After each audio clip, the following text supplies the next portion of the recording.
"Come forth, my companions." With this resounding call, the very fabric of space was rent asunder, revealing 7 fissures. From each crevice emerged a Pokémon of diverse forms, their energy emanating waves that sent tremors through the air for 100 meters around. The first to appear was the Thunder Butterfly, yet its presence was even more awe-inspiring than before. With a wingspan exceeding 5 meters, the electric runes on its wings had coalesced into a complete ancient formation, each flap generating visible ripples of electricity. It gracefully alighted upon Lu Ming's shoulder, its antennae lightly brushing against the lightning scar on his abdomen, the energies of both resonating in perfect harmony. Next came the Superconducting Steel Shrimp, a rare sight that made Duke gasp in astonishment. Its body radiated a deep-sea blue-black hue, with a dangerous bright blue electric current flowing through the gaps in its exoskeleton. Most striking were its specially evolved colossal pincers. The left one retained a traditional cannon form, while the right had mutated into a trident shape, crackling with hissing. Plasma.it carefully bumped fists with Lu Ming. The motion is familiar, as if it had been repeated countless times. The remaining Pokémon lined up in succession. The Lava Beast, its surface etched with magma patterns flowing with golden energy. The Swim Ring Weasel, its swim ring transformed into a swirling high-pressure water blade. The transparent bell of the Spirit Bell, inside which flickered with lightning. The Blue Croc, its scales entirely metallic, edges sharp as blades, and the long-tailed Fire Fox, its tail ablaze with a rare golden flame, the heat distorting the surroundings. That Dew's Dragonite growled restlessly, its scales erect, a primal response when facing a rival of equal caliber. Chapter 1. Lu Ming. Raindrops pelted the wooden cabin's windows, akin to 100 agate jellyfish dancing upon the glass. The young Pokémon trainer Lu Ming was meticulously organizing his exploration gear at a desk crafted from orange wood, the silhouette of his form cast upon the wall, which was adorned with maps of the Kanto region, illuminated by a Pikachu-shaped oil lamp. Suddenly, the outside world was ablaze with light, as a golden lightning bolt cleaved through the night sky. Lu Ming looked up to behold a Zapdos weaving through the thunderclouds. With each beat of its wings, innumerable arcs of electricity cascaded like willow branches. Strangely, these electric sparks intertwined in the air, gradually forming the image of a master ball. "This is impossible." The orange fruit in Lu Ming's hand fell to the ground. He snatched up a raincoat and dashed outside, just in time to witness the Zapdos diving down, its wingtip carving through the air, creating rifts that resembled curtains torn asunder. From the fissures came a familiar cry. It was Pikachu, but its call was more ethereal than usual. Driven by an inexplicable impulse, Lu Ming reached out his hand, and just as his fingertips grazed the edge of the rift, the Zapdos emitted a long cry, and he felt the world spin. Around him, "Have you awoken?" came a gentle voice. When Lu Ming opened his eyes once more, he found himself lying on a hospital bed in the Pokémon Center. Miss Joy stood nearby, and a Chansey was holding medicinal broth. Oddly enough, Lu Ming could comprehend the meaning behind Chansey's lucky sounds. "This human has a high fever. Where am I?" Lu Ming asked, a twinge of pain lacing his words as he placed a hand on his forehead, attempting to recollect the events that had transpired. "This is the Pokémon Center on the outskirts of Mankin City," Miss Joy replied while removing the thermometer from his mouth. "You were found unconscious in the forest on a stormy night, and a kind ranger brought you here." Lu Ming attempted to sit up, but was met with a wave of dizziness. At that moment, he noticed a green caterpie perched on the windowsill. This was no ordinary caterpie, for golden lightning patterns adorned its back, and it was intently nibbling on a dewy leaf. Strangely, he could even understand the subtle sounds of the caterpie's chewing. "This leaf has the taste of sunlight. Is it your Pokémon?" Miss Joy inquired, following his gaze with a puzzled expression. "It has been watching over you outside the window for the past 3 days while you were unconscious." Just as Lu Ming was about to deny it, the caterpie suddenly raised its head, its shiny black eyes locking onto his. The peculiar sense of familiarity washed over him, silencing his intended words. Noticing Lu Ming's lack of response, Miss Joy interpreted it as an affirmation and chose not to press further. After all, she had seen many Pokémon trainers in this world, and bug-catching boys were particularly common. Indeed, she had assumed Lu Ming was one of them. In the morning light, Lu Ming completed the discharge formalities.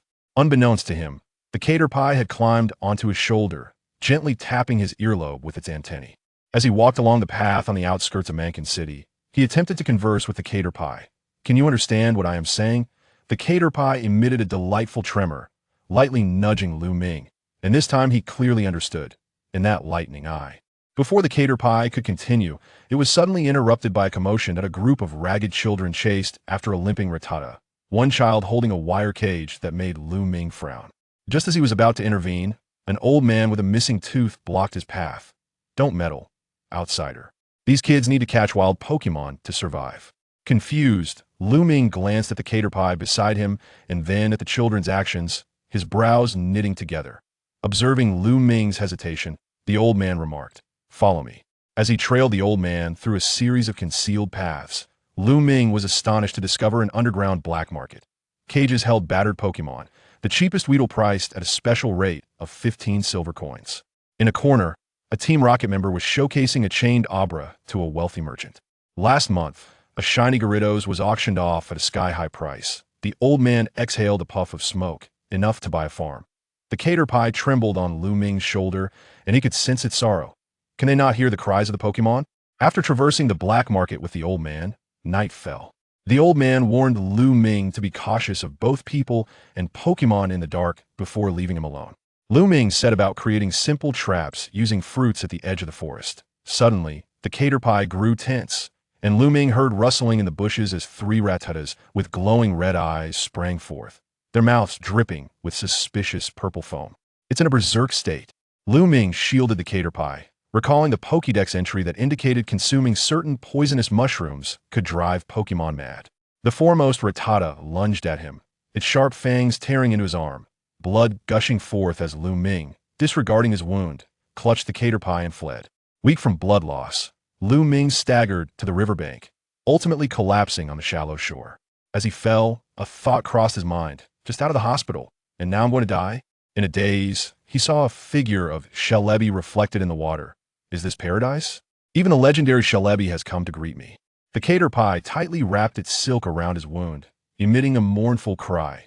Don't sleep, that hold on to Lu Ming's consciousness floated in the abyss of darkness, the distant call of the green caterpillar echoing faintly in his ears. Suddenly, a sweet fragrance pierced his nostrils, reminiscent of a medley of fruits from 100 trees. He struggled to lift his heavy eyelids, and before him appeared countless glowing spores suspended in the air, akin to starry sands scattered by the wind. This place is the entrance to the forest of time, answered an ethereal voice. It was then that Lu Ming noticed a shiny Celebi floating beside him, its emerald body radiating a gentle luminescence, while its wings stirred delicate particles of time dust. To his astonishment, he found himself standing upon a mirror-like lake. Each step he took sending ripples of iridescent hues across the surface. Am I dead? The shiny Celebi chimed with a laughter resembling wind chimes. Death and life are still too premature for you, chosen child of lightning. It gestured toward the distance, where the green caterpillar was ensconced in a golden cocoon, suspended in midair. Your companion has preserved your life with its final thread. Lu Ming attempted to rush toward the green caterpillar, only to discover that his legs were immobile. The lake's surface abruptly became transparent, revealing a scene beneath. He beheld the underground prison of the black market in the city of Mekon, where dozens of Pokémon were.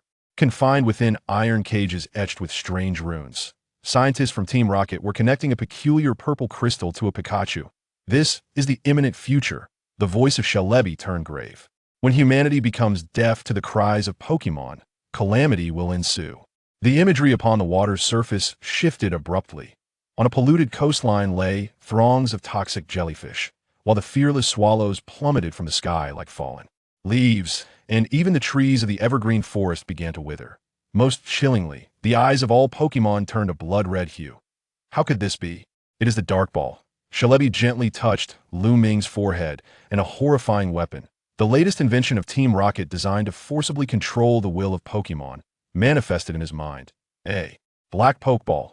They are refining this nefarious creation using the energy stolen from Zapdos. The cocoon surrounding the green caterpillar suddenly blazed with brilliant light, revealing the same lightning pattern that adorned its back. Celebi danced around the radiant cocoon. Within your companion lies the dormant genes of an ancient lineage, a bloodline that can only awaken when the first lightning strikes the primordial tree of creation.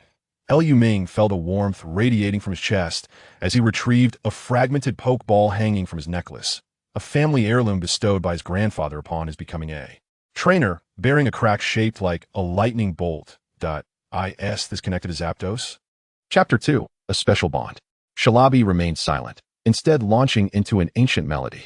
The lake's waters began to swirl, forming a vortex leading into the depths. To rescue your companion, seek out this world. There, you shall uncover the true answer. The moment the vortex engulfed Lu Ming, the last sight he beheld was the green caterpillar's cocoon transforming into a beam of golden light shooting toward the heavens. The sensation of falling seemed to stretch on for an eternity until he landed heavily upon the soft, grassy ground. Pain. The sunlight pierced his eyes as Lu Ming propped himself up, discovering he lay upon a hillside adorned with blooming flowers. In the distance, a serene little town beckoned, with the wind carrying the laughter of children and the cries of Pokémon. Yet the most peculiar sight was a Pidgey soaring through the sky with a child riding upon its back, while a Machoke aided an elderly woman in transporting firewood. With nary a Pokeball in sight. Did Shalabi bring you here as well? Lu Ming turned to find a girl wearing a straw hat seated upon the belly of a Snorlax, surrounded by 5 or 6 different Pokémon. The girl removed her hat and performed an eccentric bow. Welcome to Nuzhenxing Town, I am Xiaoying. Nuzhenxing Town? Lu Ming inquired. Indeed, Xiaoying replied, leaping down from the Snorlax, her bare feet caked in mud. This is the utopia created by the Forest of Time, where all Pokémon and humans coexist as family. She leaned in curiously, examining Lu Ming. You carry the scent of Shalabi. Her eyes widened in astonishment as she spotted a lightning mark upon Lu Ming's arm. It was then that he noticed the golden lightning pattern emerging on the back of his right hand, identical to that of the green caterpillar. Xiaoying grasped his hand excitedly. The elder will surely wish to meet you. As they traversed the flower-laden fields, Lu Ming marveled at the daily life of this wondrous world. Pikachu and Charmander fishing by the riverbank, Butterfree fanning sleeping children with its wings, and even a Rapidash allowing a little girl to ride upon its back as she practiced her riding. Don't you capture Pokémon? Lu Ming, having witnessed children from the prior world attempting to catch even a Rattata, found himself perplexed. Xiaoying blinked in confusion. Why would we capture family? She gestured toward a luminous giant tree upon the distant hillside. The Tree of Beginnings grants us the ability to communicate with Pokémon from birth. We can understand each other's thoughts. Pondering this, Lu Ming considered whether his ability to comprehend the thoughts of the green caterpillar stemmed from this very reason. Following Xiaoying to the center of the village beneath the oak tree, Lu Ming encountered the elder, a man with a beard long enough to entwine with branches, who was engaged in a game of chess with a talking tree. Upon hearing Lu Ming's tale, a glimmer of clarity sparkled in the elder's murky eyes. The lightning mark, indeed. The legendary prophecy is true. With trembling hands, he retrieved an ancient tome crafted from banana leaves, adorned with illustrations of Zapdos connected to the Tree of Beginnings. When the bond between humans and Pokémon transcends the confines of Pokeballs, the ancient bloodline shall awaken. As he spoke, the skies abruptly darkened. The villagers turned in terror toward the north, where ominous purplish-red hues stained the heavens. The elder's talking tree suddenly gestured animatedly, and Xiaoying translated. He says the Dark Ball has been completed, and Team Rocket is using Zapdos' power to initiate the final experiment. Lu Ming's lightning mark flared with a searing pain, causing him to kneel as visions of the green caterpillar struggling within golden flames flooded his mind. Xiaoying placed a rainbow-hued petal upon his forehead. Your companion is evolving, but it requires the guidance of your soul. The elder then produced a vial of moonlit spring water. Drink from the well of eternity, and your consciousness will temporarily return to the original world. But remember, his aged hands gripped Lu Ming tightly. True evolution is not merely a change in form, but the moment when bonds break through their limits. As the spring water coursed down his throat, Lu Ming felt his soul being extracted. It was as though he traversed a lengthy rainbow tunnel, ultimately landing in the outskirts of Jincheng City, amidst a forest. The night sky shimmered with golden auroras, and in the clearing of the woods, the cocoon of the green caterpillar blazed with intense flames. Members of Team Rocket had arrived unbeknownst to him, surrounding the clearing, while a scientist at the forefront brandished a device embedded with purple crystals. Capture that anomaly. Its energy is sufficient to power 100 dark balls. The golden scales of the lightning caterpillar still floated in the air, yet Lu Ming was overcome with a dizzying sensation. His translucent form began to flicker, akin to a television struggling for signal. No, I cannot vanish yet. He desperately reached out toward the lightning caterpillar, but his fingertips passed through the Pokémon's body. The Team Rocket scientist, snapping back to reality, pressed the communicator and roared, "Initiate Plan B. Release all experimental subjects." The warehouse doors thundered open, and a dozen blood-red-eyed Pokémon surged forth. Zubat, Weezing, and Jengar, each embedded with glimmering metallic devices. They're using dark balls to control wild Pokémon. Lu Ming's heart sank. Worse still, he realized he was being pulled back into the forest of time, the edges of his vision beginning to ripple with vibrant colors. The lightning caterpillar suddenly turned toward Lu Ming, its antennae glowing with brilliant golden light. A wave of warm energy surged into Lu Ming's being, momentarily stabilizing his existence. Together, he heard the lightning caterpillar's telepathic message. We are still together. At that moment, the ground trembled violently. A purple beam shot up from the Team Rocket base, piercing the clouds. Within the beam, the struggling silhouette of Zapdos could be faintly discerned, its every feather ensnared by purple energy. They are siphoning Zapdos's power. Lu Ming sprinted toward the beam, only to collide with an invisible wall, the boundary between two worlds.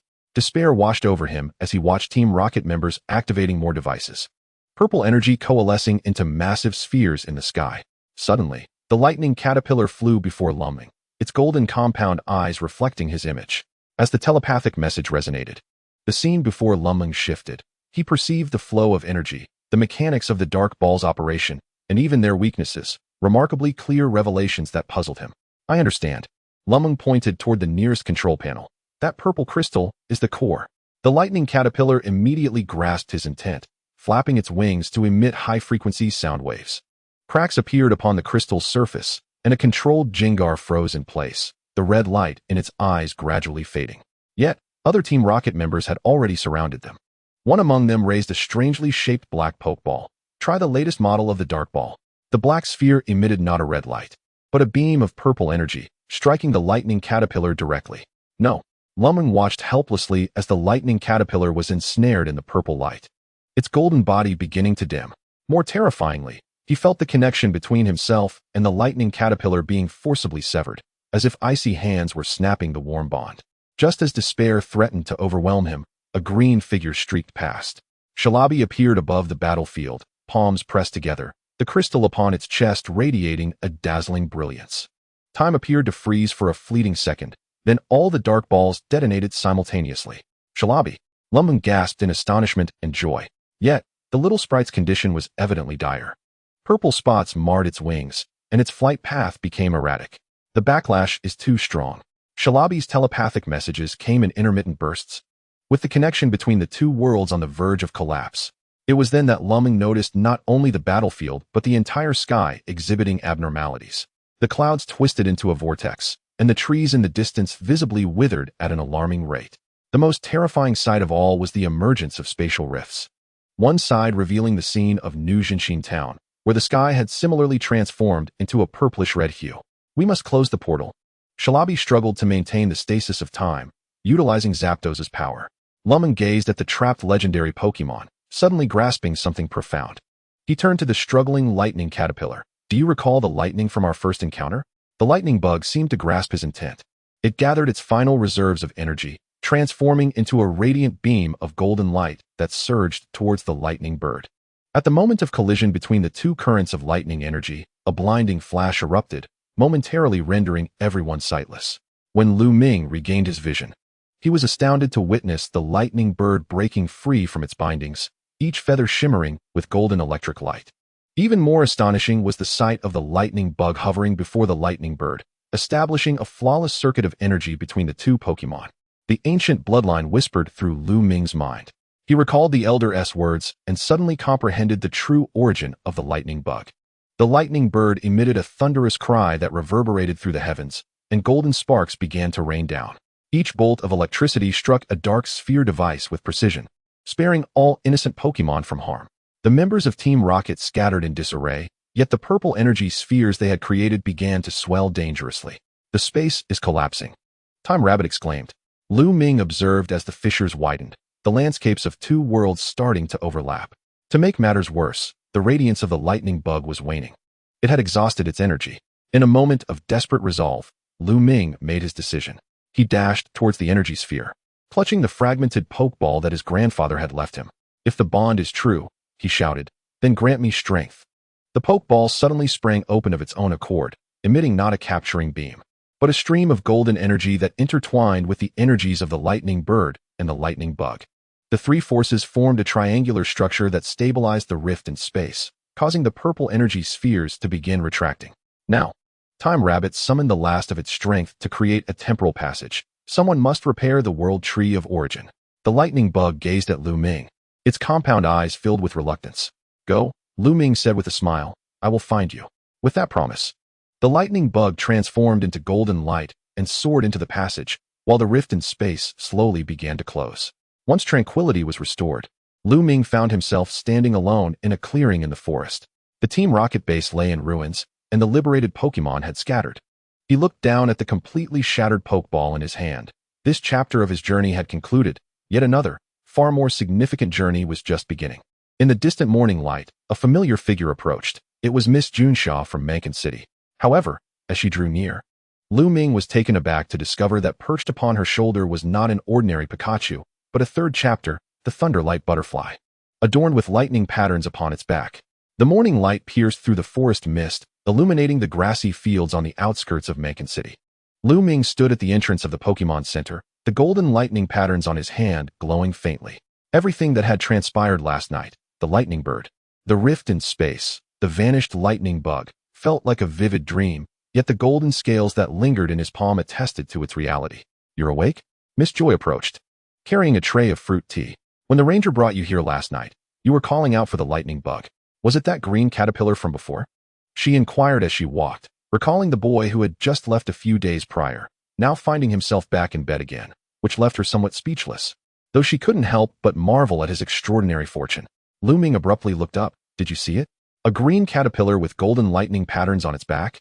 Miss Joy shook her head, but suddenly, a Chansey emitted a lucky call, pointing towards the window. On the dew-drenched sill, strands of golden silk fluttered in the breeze. It's the lightning bug. Lu Ming dashed out the door, discovering a trail of glowing footprints on the grass. Each blade of grass that had been stepped upon shimmering with faint electric light.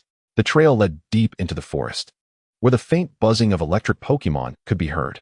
Following the footprints, Lu Ming arrived at a rusted power station. A danger, no entry sign hung on the barbed wire fence, but what caught his attention were the charred marks, as if a tremendous current had erupted from within. A faint buzzing emanated from the ventilation ducts. As Lu Ming approached, the entire metal fence suddenly erupted in dazzling golden light, instinctively shielding his eyes. He witnessed countless arcs of electricity dancing across the metal surface, ultimately coalescing into the outline of the lightning bug. You are here. Lu Ming reached out to touch it, but the illusion dissipated. In its place, the ground trembled violently, and the anguished cries of the lightning bird echoed from deep within the power station. Inside the dim factory, 3 members of Team Rocket were busily surrounding a massive machine. Suspended in the center was the cocoon of the lightning bug. Dozens of purple conduits connecting it to the lightning bird imprisoned in a cage on the other side. Keep extracting energy, the leading female scientist shouted with excitement. Once this mutant evolves, we will be able to mass-produce dark balls. The cocoon of the lightning bug trembled violently, with each extraction of energy. The golden patterns on its shell dimmed. Just as Lu Ming was about to charge in, he was suddenly grabbed by a cold hand. It was the toothless old man he had encountered before. Don't throw your life away, kid. The old man pointed to a corner of the factory, where dozens of black Pokeballs were piled up. Do you see those balls? Pokemon that have been trapped in them go mad with red eyes. No sooner had he spoken than one of the dark balls sprang open on its own, revealing a red-eyed Gyarados that lunged at him. Seizing the moment of chaos, Lu Ming crouched and dashed towards the machine. Hold on. Lu Ming strained to pull at the energy conduits. The female scientist spotted him, sneering as she pressed a button. Since you're here, you can be our fuel too. Purple energy surged back through the conduits, and the patterns on Lu Ming's hand suddenly burned with excruciating pain. In that critical moment, a golden light burst from the cocoon, enveloping him, and the voice of the lightning bug echoed in his mind. I hear your heartbeat. With a crack, the cocoon shattered. Instead of the expected evolutionary white light, a Pokemon unlike any he had ever seen emerged. It bore the wings of a butterfly, but was entirely golden. Its abdomen adorned with lightning-shaped blue patterns, and its antennae transformed into 2 arcs of dancing electricity. Is this the evolved form of the lightning bug? Lu Ming gazed in astonishment as the Pokédex displayed garbled characters. The female scientist, however, was overjoyed. It's perfect. This mutant will absolutely sell. Her words were interrupted by a bolt of lightning. The newly born Pokemon flapped its wings, channeling the entire power of the station into a ball that obliterated the dark ball apparatus. The freed lightning bird let out a triumphant cry. bursting through the roof and soaring into the storm clouds. Damn, I didn't expect this newly evolved mutant to be so powerful. The female scientist retrieved her final weapon, declaring, even if I have to destroy it, I won't let you have it. She fired a purple beam straight at the Pokemon. Lu Ming leaped to intercept, but the beam veered midair.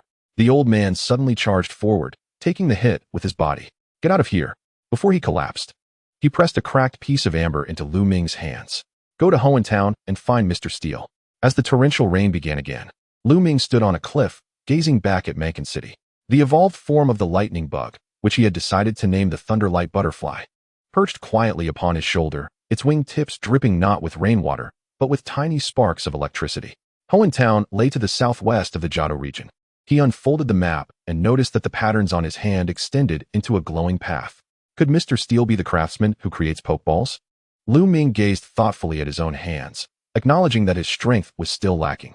If only he were powerful enough to protect those around him. He wouldn't encounter dangers he couldn't resolve.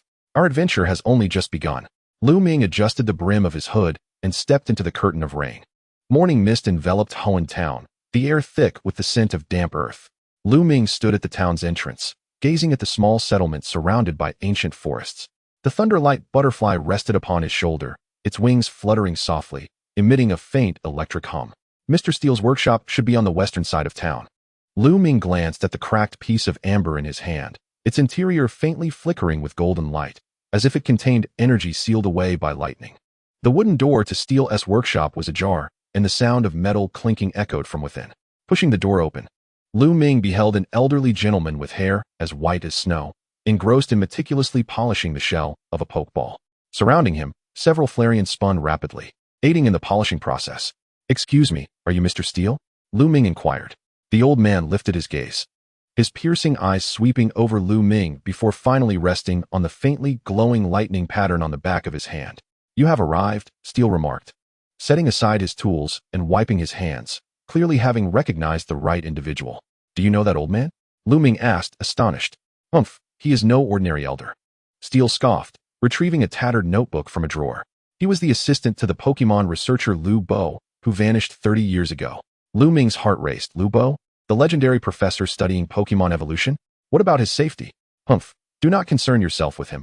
He is quite capable of taking care of himself, Steel replied dismissively. Hearing this eased Lu Ming's anxious heart.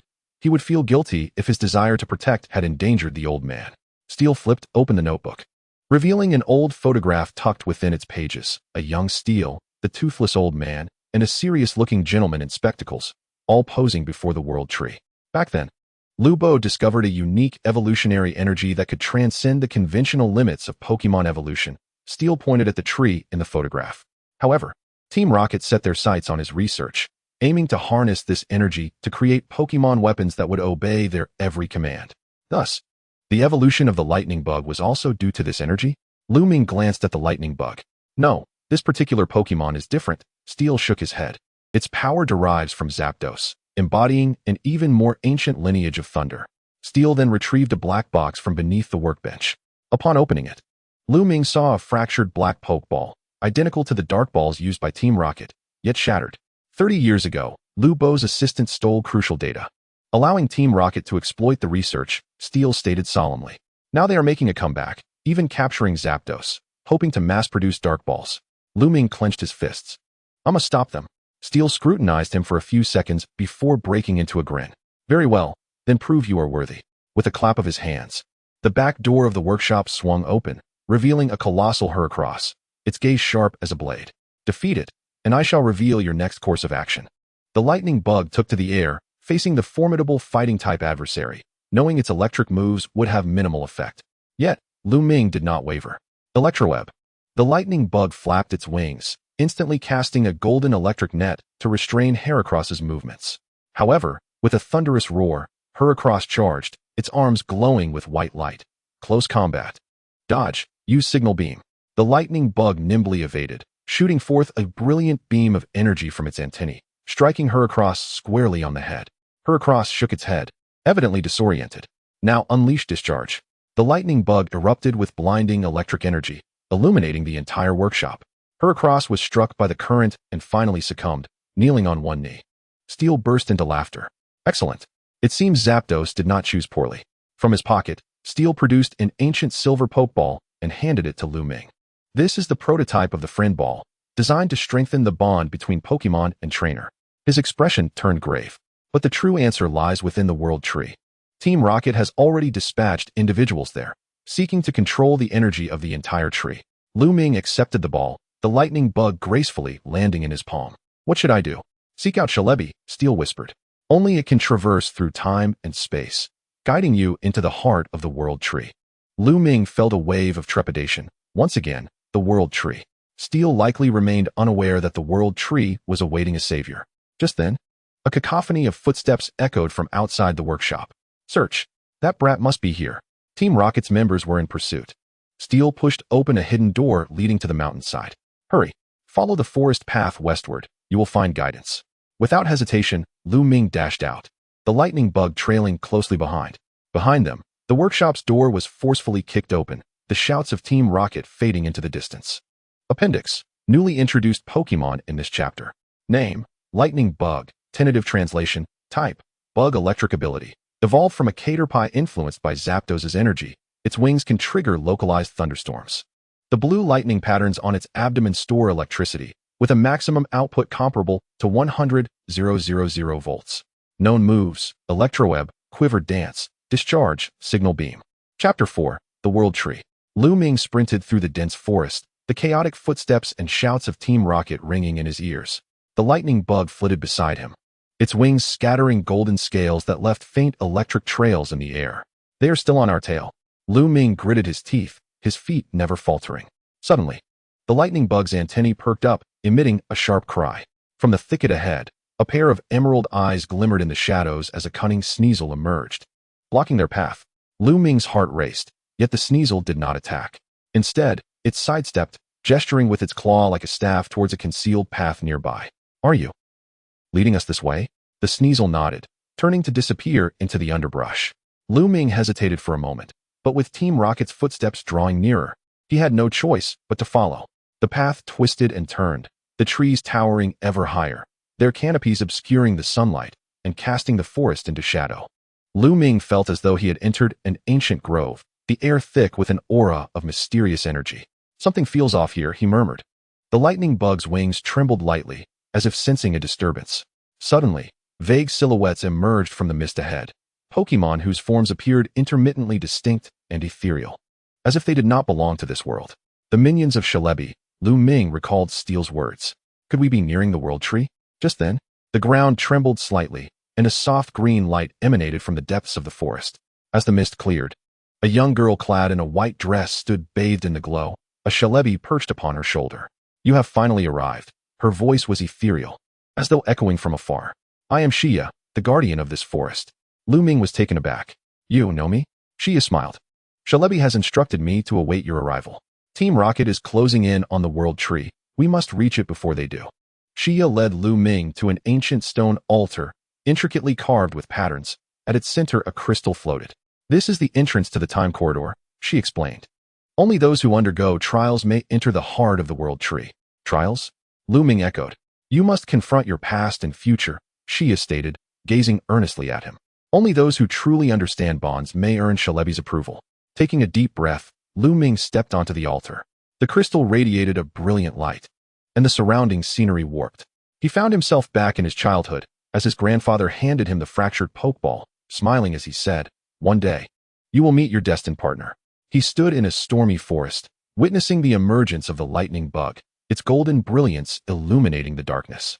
Finally, he glimpsed the future, a vision of the World Tree being consumed by a malevolent purple energy, Pokemon writhing in agony, while the leader of Team Rocket stood above, cackling with glee. No. Lu Ming abruptly opened his eyes, realizing he was still standing on the stone platform, cold sweat soaking his back, and noted that half a day had already passed. Xiao Yi gazed at him quietly. What did you see? The Rocket Team's plan. They intend to harness the energy of the world's origin tree to control all Pokemon. Lu Ming clenched his fists, exclaiming, I must thwart their scheme. Celebi fluttered before him, its emerald eyes fixed upon him, then gently nodded. The crystal in the center of the stone platform fractured, revealing a staircase leading down into the earth. Go, Xiao Yi softly urged, the world's origin tree awaits you. At the end of the subterranean passage lay a vast natural cavern. In the center of the cavern, the roots of the world's origin tree twisted together to form an altar from which golden energy flowed. However, around the altar, machines of the rocket team had already been erected, with dozens of members bustling about. Hurry! The energy extraction device is almost complete, a commander shouted. Lu Ming hid behind a rock, observing the situation. A Butterfly landed on his shoulder, whispering softly. We need to find a way to sabotage those machines, he murmured. Suddenly, a chilling voice echoed from behind him. Indeed, you have come. Lu Ming spun around sharply to see the rocket team's female scientist. A mocking smile gracing her lips as she raised a dark ball. This time, no one will save you. The dark ball opened, and a Bagon with crimson eyes roared into existence. The roar of Bagon sent tremors through the cavern, loose stones cascading down as its blood-red eyes locked onto Lu Ming. A devastating beam of destructive energy coalescing in its mouth. Butterfly, electric net. Golden currents intertwined into a net, but upon contact with Bagon, it was violently torn apart by rampant dark energy. Lu Ming gritted his teeth and fell back, yet Bagon's speed was unmatched. A wave of malice erupted, and the purplish-black energy struck Butterfly directly. Butterfly was no match for Bagon, being forcefully thrown back against the cavern wall, its wings dimming in brilliance. Useless. The female scientist sneered. Pokémon controlled by the Dark Ball possess 3 times the combat power of ordinary individuals. With a flick of her hand, she commanded, Bagon, finish them. Bagon growled as it advanced, Lu Ming positioning himself protectively in front of the injured Butterfly, the lightning patterns on his hand burning with intensity. In a moment of despair, the cavern's ceiling suddenly shattered, a golden bolt of lightning striking Bagon directly. Is this the power of Zapdos? Lu Ming looked up to see a sliver of golden light spilling from a rock crevice, yet the figure of Zapdos was nowhere to be seen. The female scientist's expression shifted dramatically. How is this possible? Zapdos has clearly been imprisoned. Her words were interrupted by a violent tremor. The roots of the world's origin tree suddenly surged, thick vines crushing the rocket team's machines like a mighty serpent. The golden energy flowing from the trunk transformed into arrows of light, indiscriminately targeting all humans. This tree is repelling us. The rocket team members fled in terror. An arrow of light grazed Lu Ming's arm, instantly paralyzing half of his body. Staggering, he scooped up Butterfly and desperately fled through the collapsing cavern. The forest was ablaze. Lu Ming stumbled through the thick smoke, the screams of the rocket team and the roars of the origin tree echoing behind him. Butterfly's wings hung limply, its body growing colder by the moment. Hold on. We are almost. His vision began to blur, and he finally collapsed beside a stream. Human, your time is running out.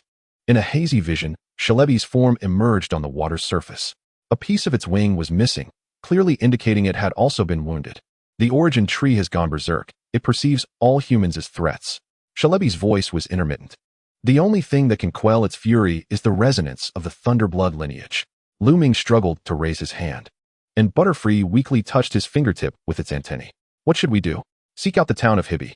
Celebi's image suddenly warped, replaced by another face reflected in the stream, an old man with a missing tooth. He gestured anxiously from within a cave, the silhouette of Zapdos bound by chains faintly visible behind him. The scene vanished. Do you require assistance? A cold metal object pressed against the nape of Lu Ming's neck. He turned sharply to see a masked rocket team member brandishing a healing spray. It was the female commander he had encountered at the power station. Don't move. She pulled aside a corner of her mask, revealing a scarred left cheek. Like you, I wish to destroy the Dark Ball plan. Lu Ming retreated warily. Why help me? Because that madwoman, she pointed towards the direction of the explosion, used the Dark Ball to control my Houndoom. Flames of anger ignited in her eyes beneath the mask. I want her to pay. She tossed a full recovery potion, and as Butterfly made contact with the mist, its wings regained some of their luster. Head north, through the side cave of the Champion Path. The female commander lowered her voice. Lubo's assistant has imprisoned Zapdos there. But then, she suddenly shoved Lu Ming into the stream. Now you are the fugitive I am pursuing. In the next moment, several beams of flashlight illuminated the area. The female commander turned and shouted, the target is fleeing south. Lu Ming was swept downstream by the current. The last thing he saw was her surrounded by her rocket team colleagues. Under the moonlight, Lu Ming lay on the riverbank, coughing violently. Butterfly, using its last ounce of strength, placed a glimmering golden feather on his chest, a feather from Zapdos that had somehow been hidden beneath its wings. We are still too weak. Lu Ming clutched the feather tightly, tears mingling with blood. Butterfly gently nuzzled his chin, as if offering comfort. In the distance, thunder rumbled ominously. A storm was once again upon them, and this time, they must confront their own powerlessness. Chapter 5. Resonance of the Heart. Morning mist enveloped the forest outside Hibby Town as Lu Ming and Butterfly traversed through it. The words of Mr. Steel echoed in his mind. The origin tree is waiting for you. Faced with the world's origin tree, the rocket team, Celebi, and Zapdos were beyond his current capacity to engage. At this moment, Lu Ming, as a novice trainer just embarking on his journey, felt a profound sense of trepidation as he confronted the unknown. Butterfly, which way should we go? Butterfly gently flapped its wings, golden scales drifting through the air, forming faint motes of light that floated deeper into the forest. Lu Ming followed the direction of the light, the leaves beneath his feet rustling softly. The forest was quieter than he had imagined, with only the occasional fluttering of wings and the faint sounds of caterpie nibbling on leaves breaking the silence. Lu Ming slowed his pace, absorbing the tranquility of nature. Suddenly, Butterfly's antennae perked up, emitting a cautious chirp. The nearby bushes rustled slightly, and a Tylo peeked out, its curious dark eyes surveying them. "Hello there." Lu Ming crouched down, retrieving an oran berry from his backpack and gently placing it on the ground. The Tylo sniffed, cautiously approached, snatched the berry, and quickly darted away. "It seems a bit shy," Lu Ming chuckled. Just then, a melodious flute tune wafted through the depths of the forest. "Is someone playing the flute here?" The music guided Lu Ming to a clearing in the woods. A girl dressed in a flowing white gown sat atop a tree stump, a wooden flute in hand, surrounded by several deerling and cherubi. She looked up and smiled gently. "You have finally arrived." Lu Ming was taken aback. "You know me?" The girl shook her head. "No, but Celebi informed me that a boy bearing the symbol of lightning would pass through here." "Celebi again?" Lu Ming exclaimed, glancing around in surprise. "Is it here?" The girl softly played her flute, and the air around them shimmered slightly as a small Celebi materialized from the void, its emerald body radiating a gentle glow. "It said you need guidance," the girl explained. Before him stood a shiny rabbit, distinctly different from the one he had encountered previously. Its form smaller, yet vibrant. The creature circled around Lu Ming before finally resting upon his shoulder, gently brushing against the lightning-like patterns on the back of his hand. In an instant, a myriad of images flashed through Lu Ming's mind. A Zapdos soaring amidst storm clouds, the roots of the world tree stretching deep into the earth, and a shadowy figure standing beneath the tree, clutching a black pokeball. The vision abruptly ceased, jolting Lu Ming back to reality. What was that? He pondered, realizing that the shiny rabbit had shown him a glimpse of the future. The girl rose, stating, "You are not yet prepared to confront such perils." She gestured towards a small hill deep within the forest.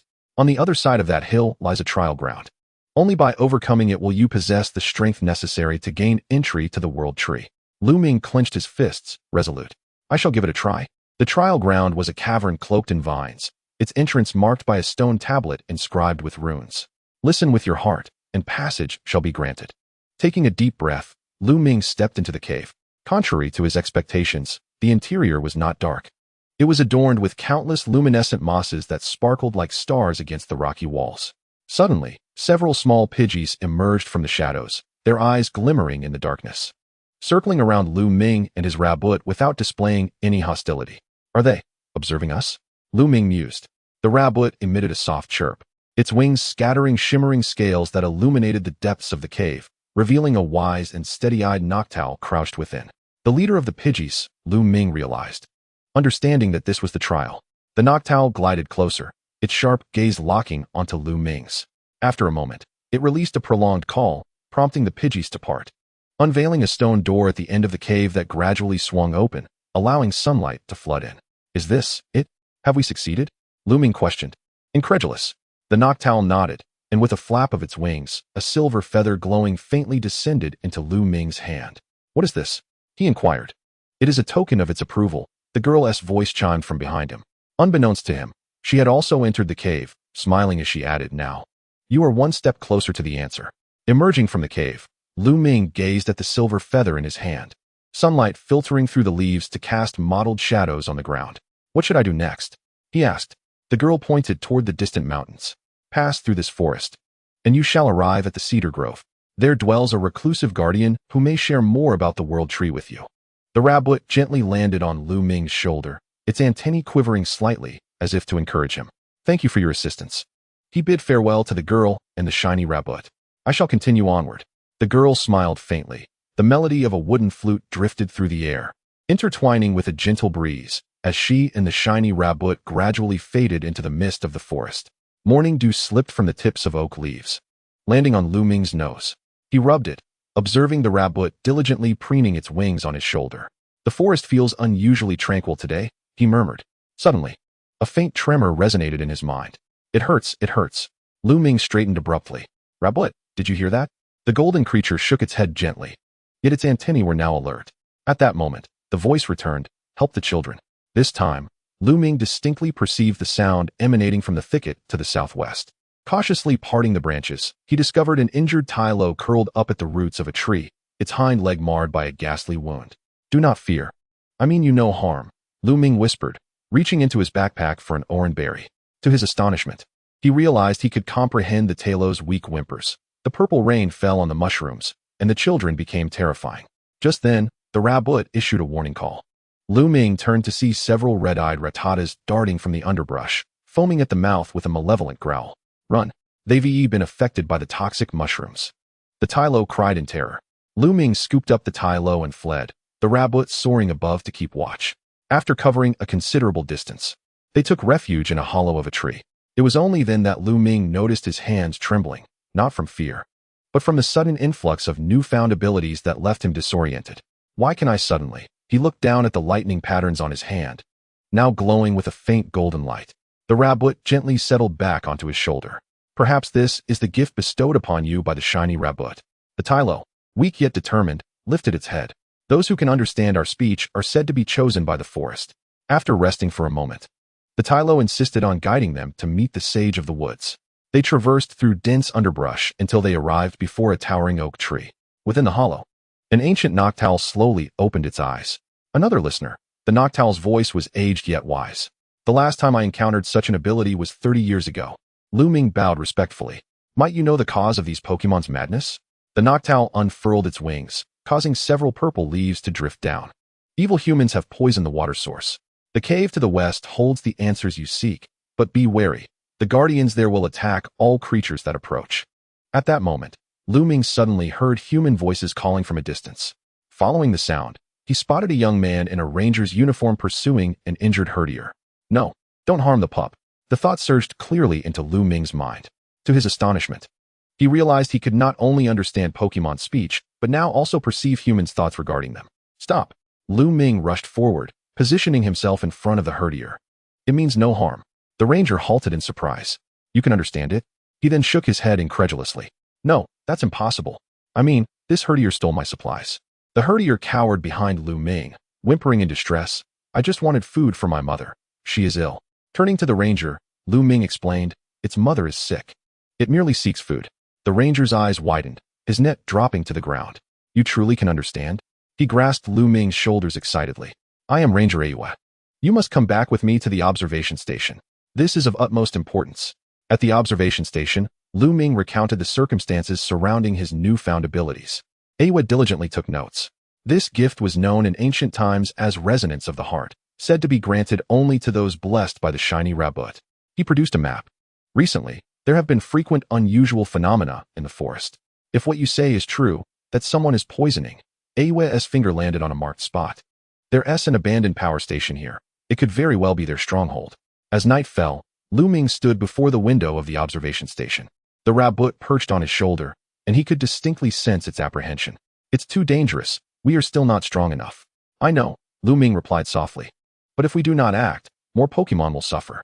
He gazed at the patterns on his hand, feeling the gravity of his abilities. "And I believe this power has emerged for a reason." Under the moonlight, the forest echoed with the calls of Pokemon.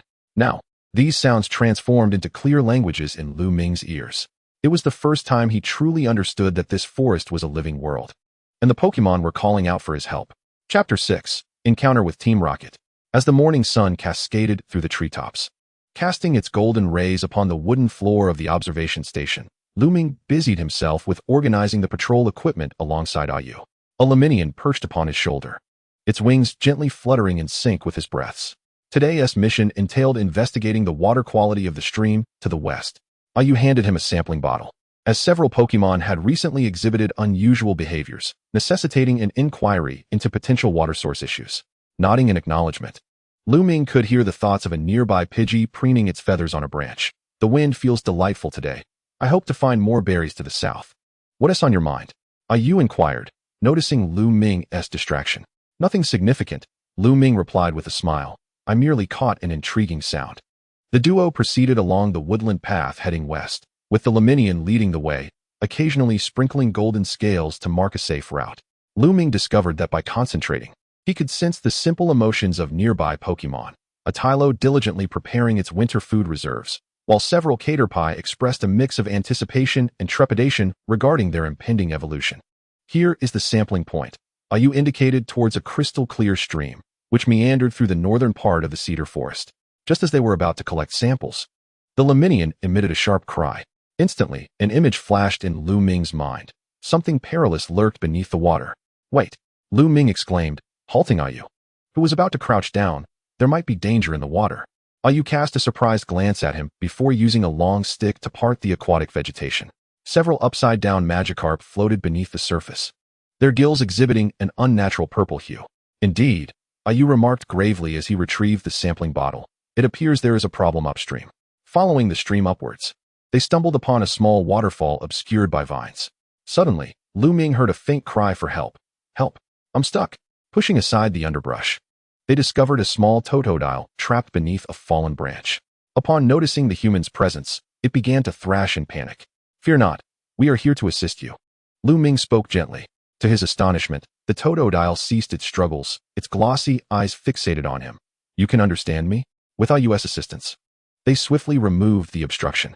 The Totodile bore a wound on its hind leg, which Yu skillfully disinfected and bandaged. Thank you, two-legged creature. The Totodile nuzzled Lu Ming's hand with its head. There's a peculiar place upstream where the water has become undrinkable, and my friends are all ill. Lu Ming and Yu exchanged glances. Can you lead us there? The Totodile guided them to a rocky outcrop above the waterfall. From the crevice oozed a purple liquid, tainting the surrounding water a pale lavender. More concerningly, several weak tadbulbs drifted listlessly in the polluted waters. Yu collected a sample of the violet liquid, which seemed to resemble industrial waste. Lu Ming crouched down, gently touching a feeble tadbulb. In an instant, a blurred image flooded his mind. A figure in black clothing pouring substances into the rocks. The stench is unbearable. It's Team Rocket. Lu Ming sprang to his feet. The tadbulbs witnessed them dumping waste here. Yu immediately activated his communicator. We need to notify headquarters to send someone to clean this up. But first, he turned his attention to the ailing Pokémon. We must help them escape the contaminated area. For the next 2 hours, they meticulously relocated the affected Pokémon to cleaner waters downstream. Lu Ming found his abilities to be invaluable, as he could accurately comprehend each Pokémon's needs, knowing which were frightened of being touched and which required immediate care. As they neared the completion of their task, the Lemonian suddenly raised an alarm. Following its gaze, Lu Ming spotted a Team Rocket member in uniform observing from a distance. Upon being discovered, the figure promptly fled. Should we pursue? Lu Ming asked. Yu shook his head. First, we need to ensure the safety of the Pokémon. But, he mused, casting a thoughtful glance at Lu Ming, it seems Team Rocket is indeed active in this area. We need to devise a plan. By the time they returned to the observation station, dusk had settled in. Yu sent the samples for analysis while Lu Ming tended to the rescued Pokémon. The Totodile volunteered to assist, deftly using its sharp teeth to crush berries for the tadbulbs that were unable to feed themselves. You performed admirably today. Yu praised upon his return, particularly commending Lu Ming's communication skills with the Pokémon, which had proven immensely helpful. Lu Ming scratched his head sheepishly. In truth, I cannot fully control this ability yet. Sometimes, I receive an overwhelming influx of emotions. It requires practice, Yu replied, handing him a cup of hot cocoa. Tomorrow, I will report to headquarters. Could you monitor the water quality downstream? Notify me immediately if anomalies arise. As night deepened, Lu Ming lay in bed, listening to the nocturnal symphony of the forest outside. The sounds transformed into rich language in his ears, a Pidgey instructing its young on navigation. Several Paras sharing their mushroom findings. The Lemonian settled beside his pillow, softly inquiring, Are you worried about tomorrow's mission? Somewhat, Lu Ming admitted, a slight smile gracing his lips. But more than that, I suddenly feel that this world is far more fascinating than I had ever imagined. Moonlight streamed through the window, casting a gentle glow on the lightning patterns on the back of his hand. Lu Ming sensed that this ability might lead him toward grander adventures. Yet at this moment, All he wished was to fulfill tomorrow's mission and safeguard the forest that was beginning to feel familiar. Before the morning dew had evaporated, Lu Ming was abruptly awakened by a frantic tapping at the window. A disheveled haunch crow was pecking at the glass with its beak, a distinct wound marring its left wing. Quick, we must save them. The haunch crow's fragmented thoughts echoed in Lu Ming's mind. Hastily, Lu Ming opened the window to allow the haunch crow inside, simultaneously rousing Ayu. The patroller expertly examined the haunch crow's injury, while Lu Ming focused intently on its message. Upstream, the black-clad humans have captured many. A sense of urgency gripped Lu Ming as he envisioned several Team Rocket members constructing some sort of device at the stream's source, surrounded by cages filled with wild Pokémon. Ayu, Team Rocket has captured a multitude of Pokémon upstream. Lu Ming exclaimed urgently. Ayu furrowed his brow. The personnel from Headquarters won't arrive until tomorrow. He pondered for a moment. But we cannot afford to wait that long. As they deliberated their course of action, an unexpected voice interjected. Let us assist. Lu Ming turned to see the Totodile from yesterday, accompanied by several Tadbulbs and 2 Wooper, standing at the door.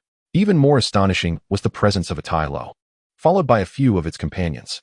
You saved our lives, the Totodile proclaimed, thumping its chest, and now it's our turn to help you. Though Ayu could not hear the Pokemon's words, he understood their intentions through their actions and smiled. It seems we have reinforcements. Chapter 7. The Totodile. After a brief discussion, they devised a plan.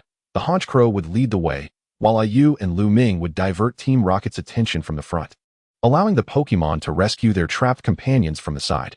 Remember, our objective is to rescue the Pokemon, not to confront them directly. Ayu instructed seriously before they set off. If danger arises, retreat immediately.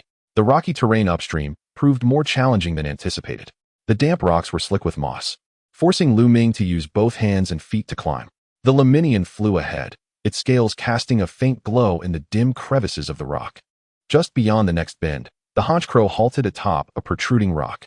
Lu Ming cautiously peeked out and observed 3 Team Rocket members pouring a mysterious purple liquid into a peculiar machine.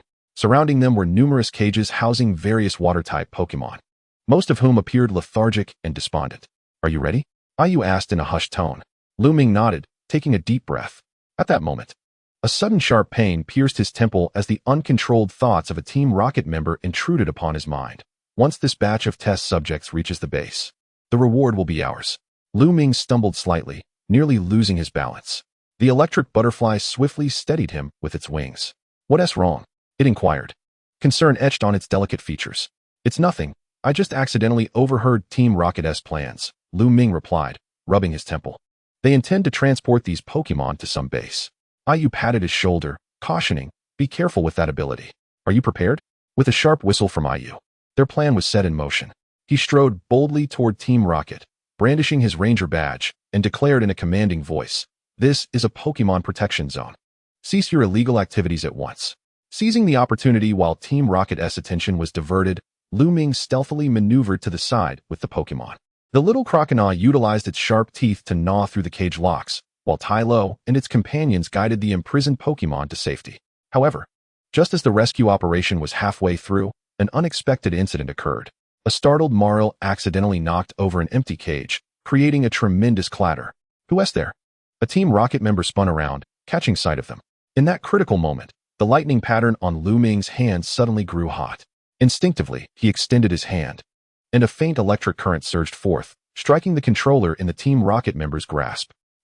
The individual yelped in pain, releasing the controller, which clattered to the ground and became inoperative. Simultaneously, all the electronic locks on the cages clicked open, and the trapped Pokemon surged forth in a chaotic rush. Retreat. Quick. Retreat. The small Team Rocket commander, sensing the dire situation, fled in haste with his subordinates. Ayu did not pursue them, but immediately checked on the rescued Pokemon. Most were merely frightened, though a few required urgent medical attention. Lu Ming, your hand. Ayu suddenly exclaimed, pointing at him in astonishment. Lu Ming glanced down to find the lightning pattern on his hand glowing more vibrantly than usual, faintly resembling feather-like shapes. Was that the power of Zapdos? The electric butterfly gently touched the pattern. It has always been protecting us. The rescued Pokemon gathered around, expressing their gratitude in various ways. One Maril even leaped up to hug Lu Ming's leg, nearly causing him to lose his balance. On their way back to the observation station, Ayu pondered aloud. Though today was a success, Team Rocket will undoubtedly seek revenge. We must be prepared. The little crocodile dashed in front of Lu Ming, gazing up at him with determination. Let me be your partner. I want to grow stronger and protect more friends. The setting sun cast a warm glow over the forest path as Lu Ming crouched down to meet the crocodile's earnest gaze. The little creature's eyes sparkled with anticipation. Are you truly willing to travel with me? The crocodile patted its chest with its paw, exclaiming, I will definitely become stronger. Lu Ming had not anticipated such a request. Yet the prospect of an additional companion seemed quite appealing. Smiling, he retrieved a blank pokeball from his waist, a gift from Mr. Steel before his departure. He gently pressed the ball against the crocodile's forehead.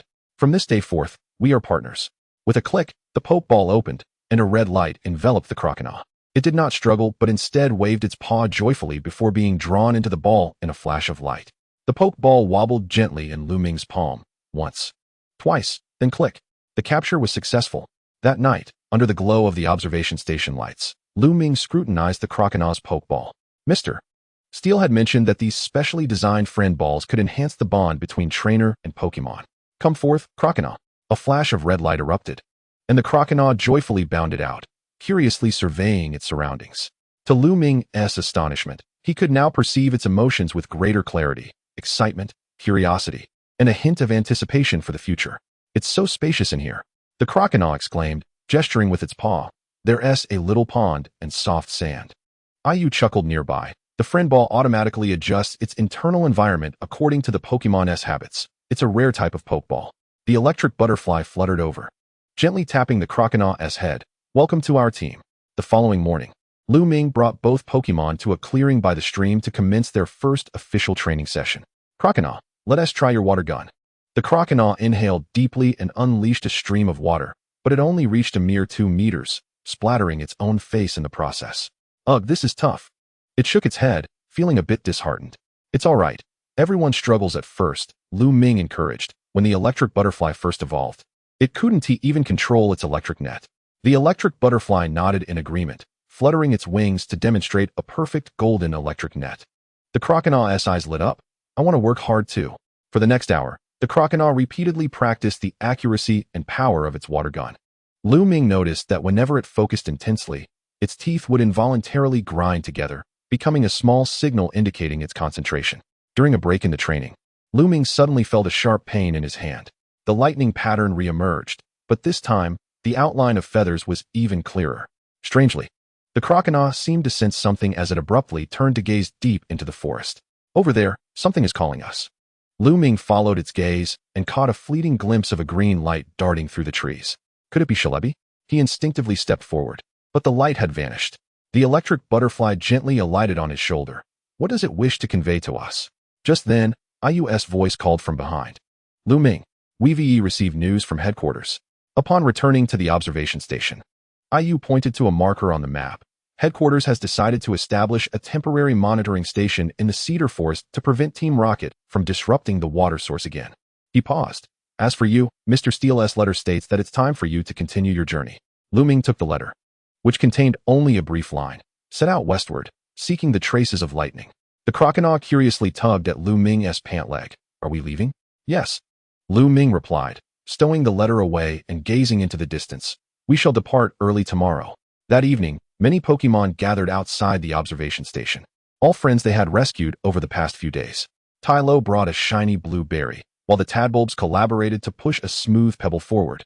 And a Murkrow even presented a golden feather. This is our token of gratitude. The Murkrow placed the feather in Lu Ming's hand. It will guide you to your next answer. Lu Ming carefully accepted the feather, warmth flooding his heart. Though the journey had only just begun, he had already begun to truly understand that the bonds forged with Pokemon were the real treasure. Chapter 8. The midnight specter morning mist enveloped the exit of Huapi town as Lu Ming stood at a crossroads, contemplating the two paths before him, one leading north into the depths of the forest, the other winding westward along the mountains. So, about the initial tree and Team Rocket. Lu Ming turned back to Ayu, furrowing his brow. Do you really think we don't need to assist any further? Ayu smiled gently, patting his shoulder. The Alliance has dispatched a Pokemon Master to safeguard this region. There should be no significant issues in the near future. He gestured towards the lightning patterns on Lu Ming's hand and added, as for your journey, it has only just begun.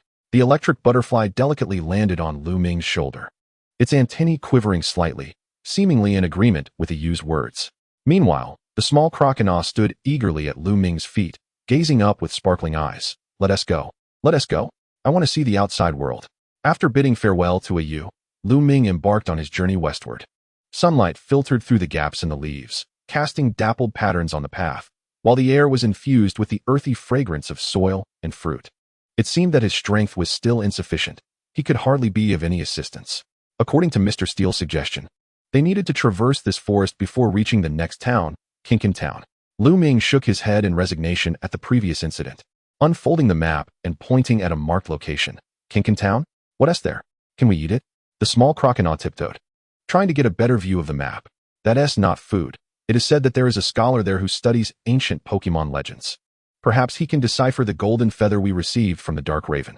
The electric butterfly fluttered its wings, scattering fine golden powder. Then we must hurry. The wild Pokémon in the forest proved to be far friendlier than anticipated. A few acorn Pokémon curiously peered down from the treetops, while a Pidgey perched on a branch, tilting its head to examine them. Are you trainers in Pokémon? It blinked. Lu Ming smiled and nodded. Yes, we are traveling. There's a grove of berries ahead. Pidgey kindly warned, but be cautious, for there is a rather ill-tempered nosepass nearby. After thanking Pidgey, they pressed on. Sure enough, it wasn't long before they were enveloped by a rich, fruity aroma. The small crocodile's stomach growled audibly. I'm hungry. It looked up at Lu Ming with pleading eyes. All right, let us take a break and pick some berries. In the grove, orange and peach berries hung plentifully from the branches. Just as Lu Ming reached to pluck one, a hard seed suddenly struck the back of his hand. Ouch! Who permitted you to touch my berries? A furious nosepass leaped out from behind a tree, brandishing its leaves aggressively. Lu Ming quickly raised his hands. I'm sorry. We didn't realize this place was claimed. Nosepass huffed. Want to take berries? You must defeat me first. It seemed that a battle was inevitable. Lu Ming took a deep breath, turning to the small crocodile. Are you ready? This is your first official battle. The small crocodile perked up, bounding forward. Leave it to me. All right. Crocodile, use water gun. The small crocodile puffed its cheeks and unleashed a stream of water, but Nosepass deftly sidestepped, countering with a leaf blade. Dodge quickly. The small crocodile clumsily rolled to evade the blade, but it appeared somewhat awkward. Its movements are so swift, the small crocodile panted. Lu Ming observed Nosepass's tactics. Suddenly struck by inspiration, Crocodile, don't just rely on water gun, try to bite it. The small crocodile's eyes lit up, leaping towards Nosepass and sinking its sharp teeth into the flailing leaves. Let go, let go. Nosepass writhed in pain. Now's your chance, throw it. The small crocodile exerted force, flinging Nosepass into a nearby bush, where it lay dazed and unable to rise. We won. Lu Ming celebrated, high-fiving the small crocodile. Nosepass shook its head, conceding, albeit begrudgingly, you may take the berries. As evening fell, they set up camp by a small stream. Lu Ming gathered some twigs to kindle a small fire, roasting the freshly picked berries. The small crocodile lay by the water's edge, diligently practicing its control over water gun, while the electric butterfly perched on Lu Ming's shoulder, quietly watching the flickering flames. You did well today. Lu Ming ruffled the small crocodile's head. Your biting technique is becoming increasingly adept. The small crocodile wagged its tail happily. I will keep working hard. Lu Ming nodded, giving it an affectionate pat. The electric butterfly fluttered gently. Tomorrow we shall arrive at Kinkin Town. I wonder what the scholar will reveal to us. Lu Ming gazed down at the golden feather in his hand, which shimmered with a mysterious glow in the firelight. The lightning patterns on the back of his hand seemed to radiate warmth, as if responding to something. Regardless, I will undoubtedly find the answers. The night breeze caressed softly, and the Pokémon in the forest gradually fell silent. Lu Ming lay in his makeshift sleeping bag, gazing at the multitude of stars scattered across the sky. As darkness enveloped the land, the campfire slowly dwindled, leaving only a faint red glow flickering in the shadows. Lu Ming tightened his sleeping bag. The small crocodile curled up at his feet, while the electric butterfly rested on a nearby branch, its wings occasionally fluttering, sprinkling tiny golden specks. The night in the forest was not devoid of sound. Distant Pidgeys cooed softly, the stream babbled gently, and the leaves rustled in the wind. Half awake, Lu Ming suddenly felt a cool breeze brush against his cheek. He groggily opened his eyes to find several floating orbs of azure flame hovering near the campfire. Wow. He sat up abruptly, fully awake. The orbs scattered with a soft pop, followed by a chorus of giggles. Several ghastlies emerged from the shadows, grinning mischievously, their eyes twinkling with the delight of a prank well executed. Hee hee, we scared you. The small crocodile was jolted awake. instantly adopting a battle stance. Is there an enemy? The electric butterfly also took to the air, but soon realized that these ghostly Pokémon bore no ill will. They were merely playing. Lu Ming sighed in relief and chuckled helplessly. You rascals, aren't you supposed to be sleeping at this hour? One ghastly floated before him, sticking out its tongue and making a silly face. Sleeping is so boring. Come play with us. For the next hour. Lu Ming found himself reluctantly transformed into a plaything for the ghastlies. His backpack suddenly levitated, tossed back and forth by the ghastlies like a ball. His sleeping bag was stealthily tied to a branch by a drowsy, only to be discovered when he attempted to lie down, finding himself suspended in midair. The most outrageous of all was the shuppet, which hid his shoes in a tree hollow and feigned innocence while floating nearby. Hey, give that back. Lu Ming chased after the shuppet, both exasperated and amused. The small crocodile attempted to assist, but each time it lunged at the ghastlies. It merely passed through their ethereal forms, stomping in frustration. Darn it. I can't catch them. The electric butterfly remained calm, flying up to the oldest-looking Miss Magius. Do you all cause this ruckus every night? Miss Magius nodded slowly. The young ones are full of energy, but... It suddenly lowered its voice. We sense a special power within you. The electric butterfly's antennae twitched slightly. What do you mean? Miss Magius did not answer directly.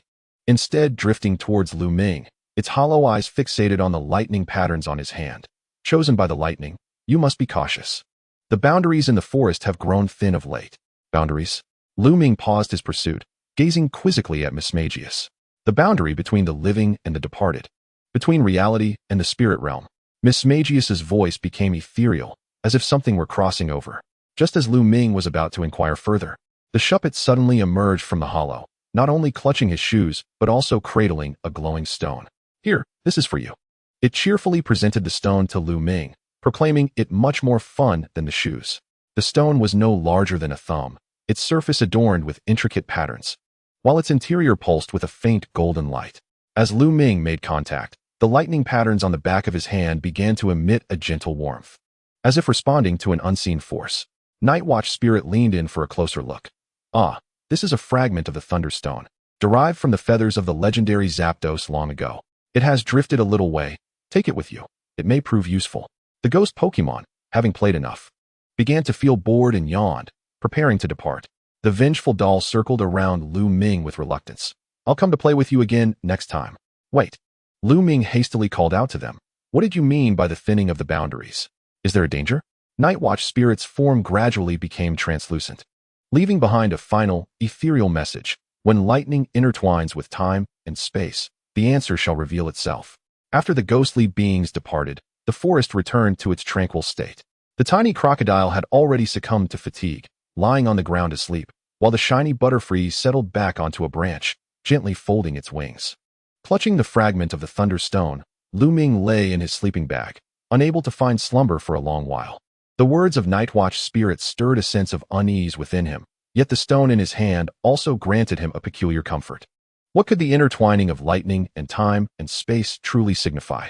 As dawn gradually dispelled the night, the bird Pokémon began to chirp. Lu Ming packed his belongings, gazing at the luminous stone in his hand, resolutely deciding, regardless of the circumstances, I must first reach Kinkin Town and find that scholar. The tiny crocodile sprang up with renewed vigor. Let us set off. The shiny butterfly alighted gently upon Lu Ming's shoulder. This journey may turn out to be more fascinating than we could ever imagine. Chapter 9. Kinkin Town. Navigating along the winding mountain path, Lu Ming finally beheld Kinkin Town nestled within the valley, surrounded by orchards of vibrant orange-yellow fruit. The town appeared as if bathed in a warm golden glow from a distance. Is that Kinkin Town? The tiny crocodile stood on tiptoe, peering curiously. How beautiful! The shiny butterfly's wings fluttered delicately, scattering fine golden powder. The air here possesses an ancient aroma. Upon entering Kinkin Town, Lu Ming was immediately captivated by its ambience. The orange-yellow buildings. Most of the town's houses were constructed from locally sourced sandstone, topped with reddish-orange tiles that shimmered in the sunlight. The fragrant orchards. The roads were lined with kumquat trees, their laden branches bending under the weight of sweet-smelling fruit. The leisurely residents. Most townsfolk engaged in orchard cultivation or artisanal crafts, with a few elderly individuals seated by the fountain in the square, playing chess while their Meowth and Espurr napped at their feet. This place truly seems perfect for retirement, Lu Ming couldn't help but exclaim. Not at all. A crisp voice suddenly chimed from behind him. Lu Ming turned to see a girl with a ponytail standing with her hands on her hips. Accompanying her was a lively Electabuzz, crackling with electric sparks. Kinkin Town boasts a rich historical heritage. The girl proudly declared, I am Xiaoxia, the heir and tour guide of Kinkin Town's orchards. She leaned closer to Lu Ming, her eyes sparkling. You're a trainer, aren't you? Need a tour guide? Just 500. Before Lu Ming could respond, the tiny crocodile jumped out. We don't need a tour guide. Xiaoxia found the tiny creature amusing, bouncing around and chattering away. All right. On account of how adorable you are, I'll guide you for free. After learning that Lu Ming was searching for a scholar of ancient legends, Xiaoxia eagerly volunteered to lead the way. You must be referring to Professor Mustard Seed, right? She resides in the old house to the west of town. As they walked, Xiaoxia continued. In her youth, the professor traveled far and wide studying legendary Pokémon. Traversing several cobblestone paths, they arrived at an old-fashioned mansion overrun with ivy. In the yard, several unknown totems floated in the air, forming various shapes, while an elderly woman with silver hair sat in a rocking chair sipping tea. Professor, Xiaoxia called out. We have a visitor. Professor Mustard Seed adjusted her glasses, her gaze landing on Lu Ming. Oh, a stranger? Lu Ming politely bowed. Greetings, I am Lu Ming. Mr. Steele recommended that I consult you regarding. Before he could finish, the professor suddenly stood, her eyes sharp as an eagle behind her glasses. Show me the patterns on your hand. In a study filled with ancient tomes, Professor Mustard Seed meticulously examined the lightning patterns on Lu Ming's hand and scrutinized the thunderstone fragment, finally letting out a long sigh.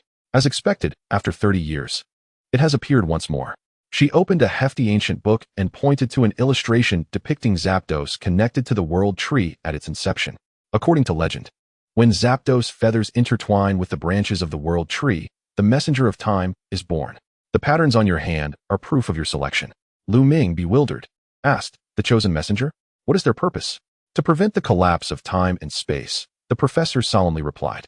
The recent abnormal weather and the rampaging Pokémon are all due to someone attempting to distort the power of the world tree.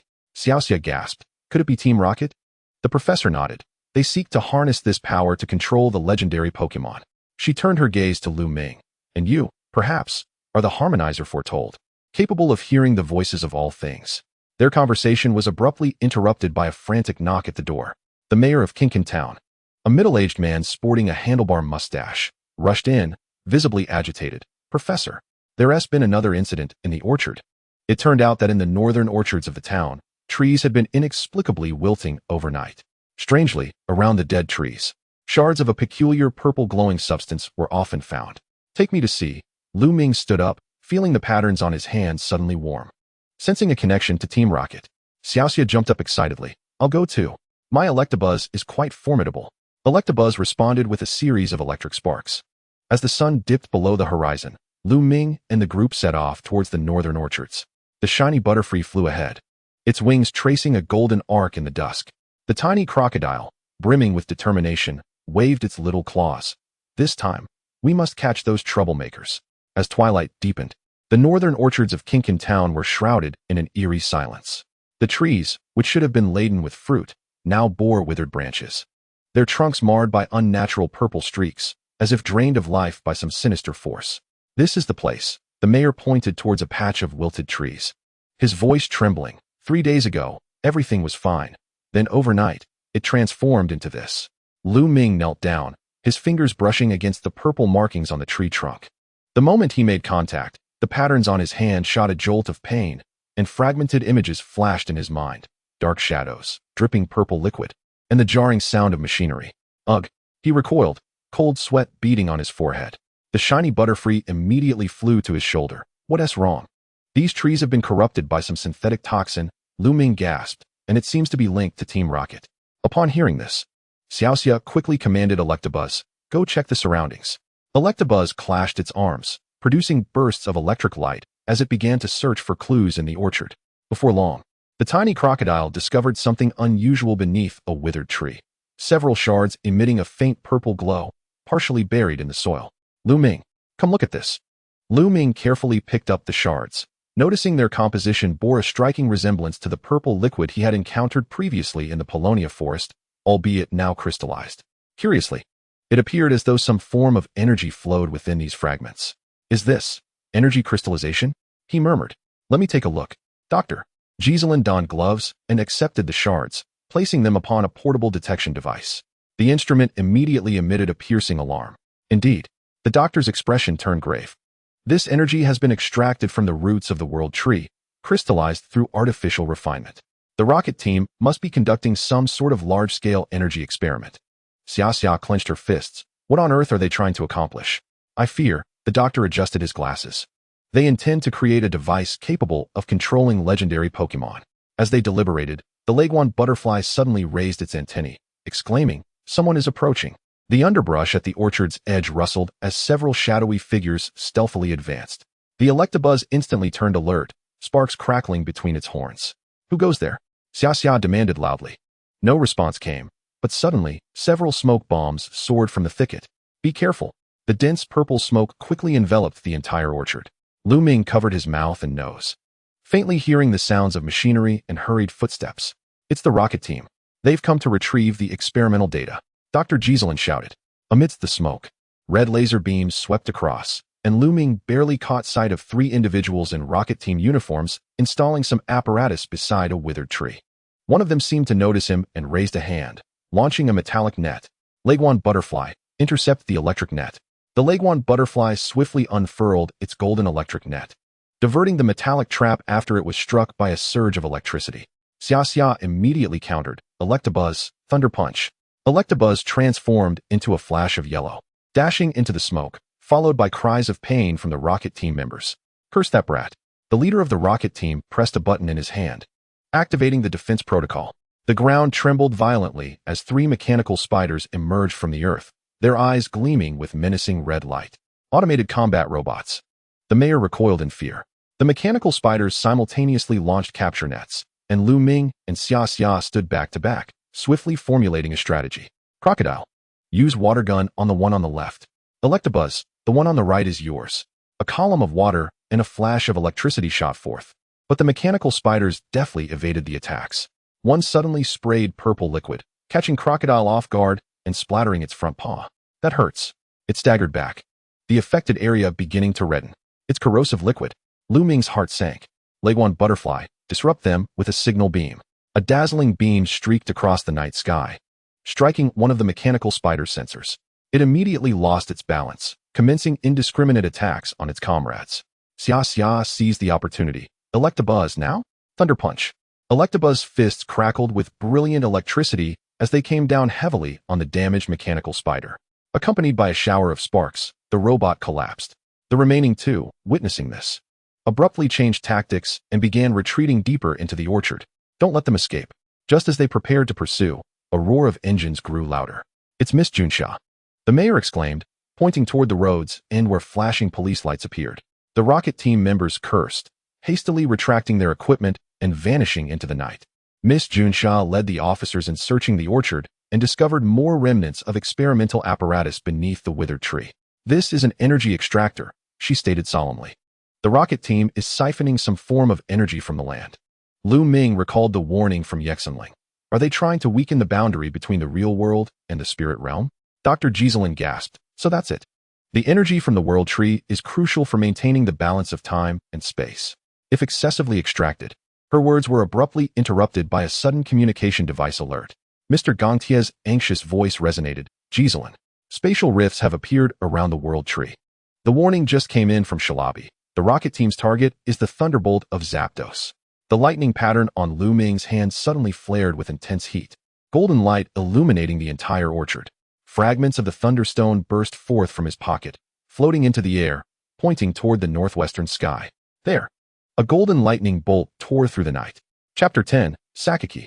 In the underground command room of the rocket team headquarters, the dimly lit chamber was aglow with the flickering reports from a massive electronic screen. Sakaki sat in a grand leather chair, rhythmically tapping his fingers on the armrest, while Meowth squinted beside him, its tail swaying gently. So, Sakaki's voice was low and menacing. "Is it that brat Lu Ming again?" The female scientist from the rocket team displayed on the screen, the same one who had appeared at the power plant and the orchard, was now sweating profusely. "Why yes, boss. He not only sabotaged our toxin experiment in the Polonia forest, but also interfered with the energy extraction plan in Jinchong town."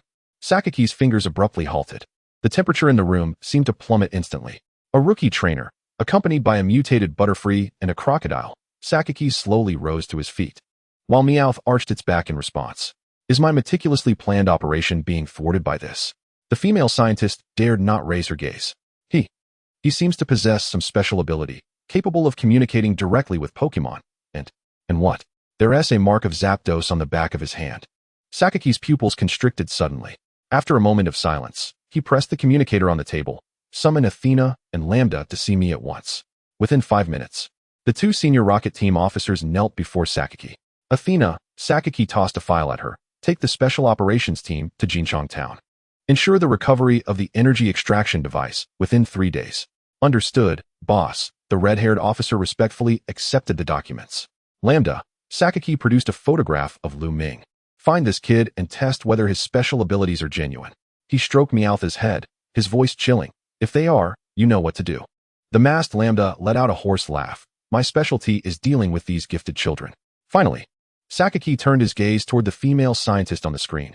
As for you, this is your last chance. Fail again, and you'll join your experimental subjects. The moment the screen went dark, the female scientist nearly collapsed to the ground. Meanwhile, in the orchard of Jinchong Town, Lu Ming was together with Miss Junsha, assessing the remnants of last night's battle. The design of these mechanical spiders is quite peculiar. Junsha pointed to a circuit board. This isn't standard equipment for the rocket team. It resembles a specially developed model. Xia squatted beside, tending to Crocodile's injured paw. Why is the rocket team so fixated on Jinchong Town? Dr. Giselin sighed, unfolding an ancient map. Because beneath this land lies the ruins of the Thunder Altar.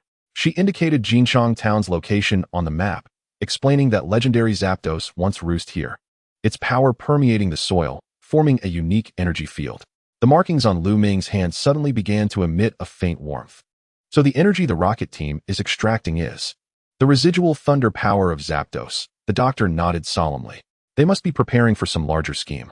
Just as they spoke, the Leguan butterfly suddenly descended rapidly from the sky, exclaiming, Lu Ming, there's something unusual to the northwest. As the crowd gazed upward, they beheld the distant sky, shrouded in ominous black clouds, where golden lightning flickered incessantly within the layers of darkness. Certainly not a natural storm. The lightning bird was in distress. And without a second thought, Lu Ming took a step forward, proclaiming, we must assist. Wait. Xia suddenly grasped Lu Ming's arm.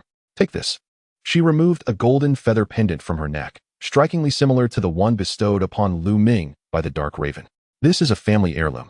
A protective talisman passed down through generations. For once, Xia's expression was serious.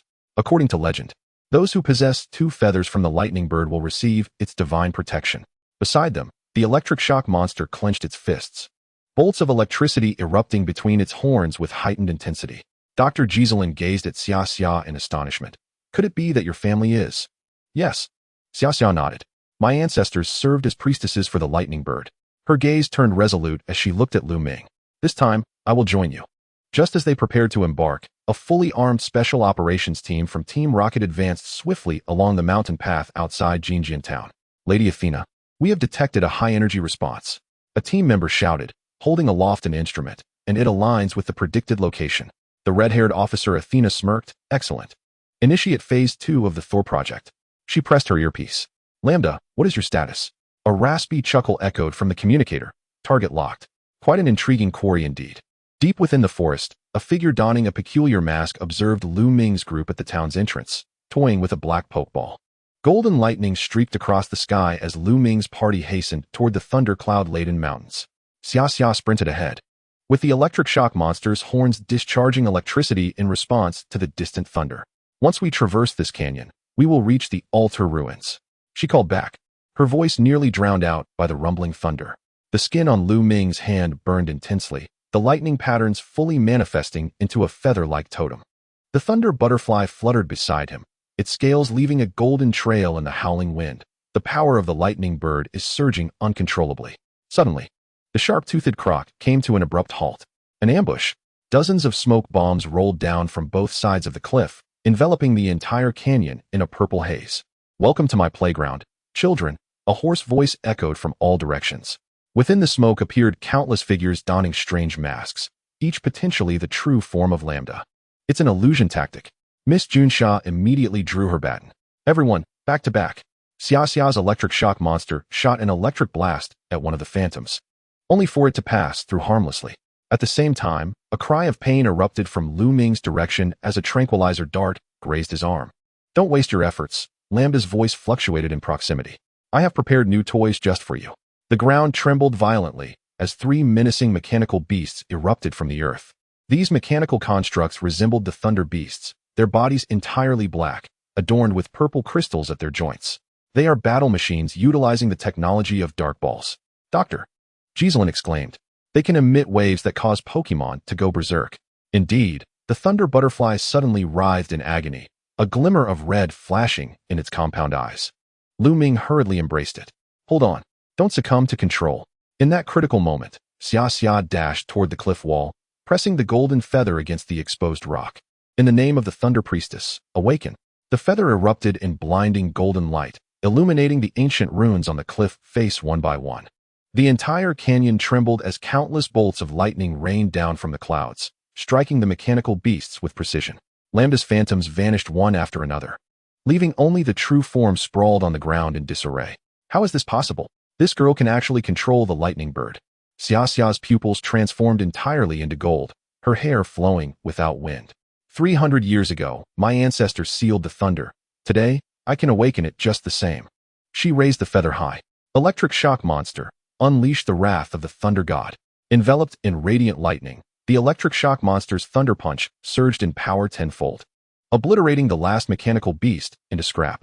As the smoke dissipated, a staircase leading underground appeared on the cliff face. This was the true entrance to the Thunder Altar.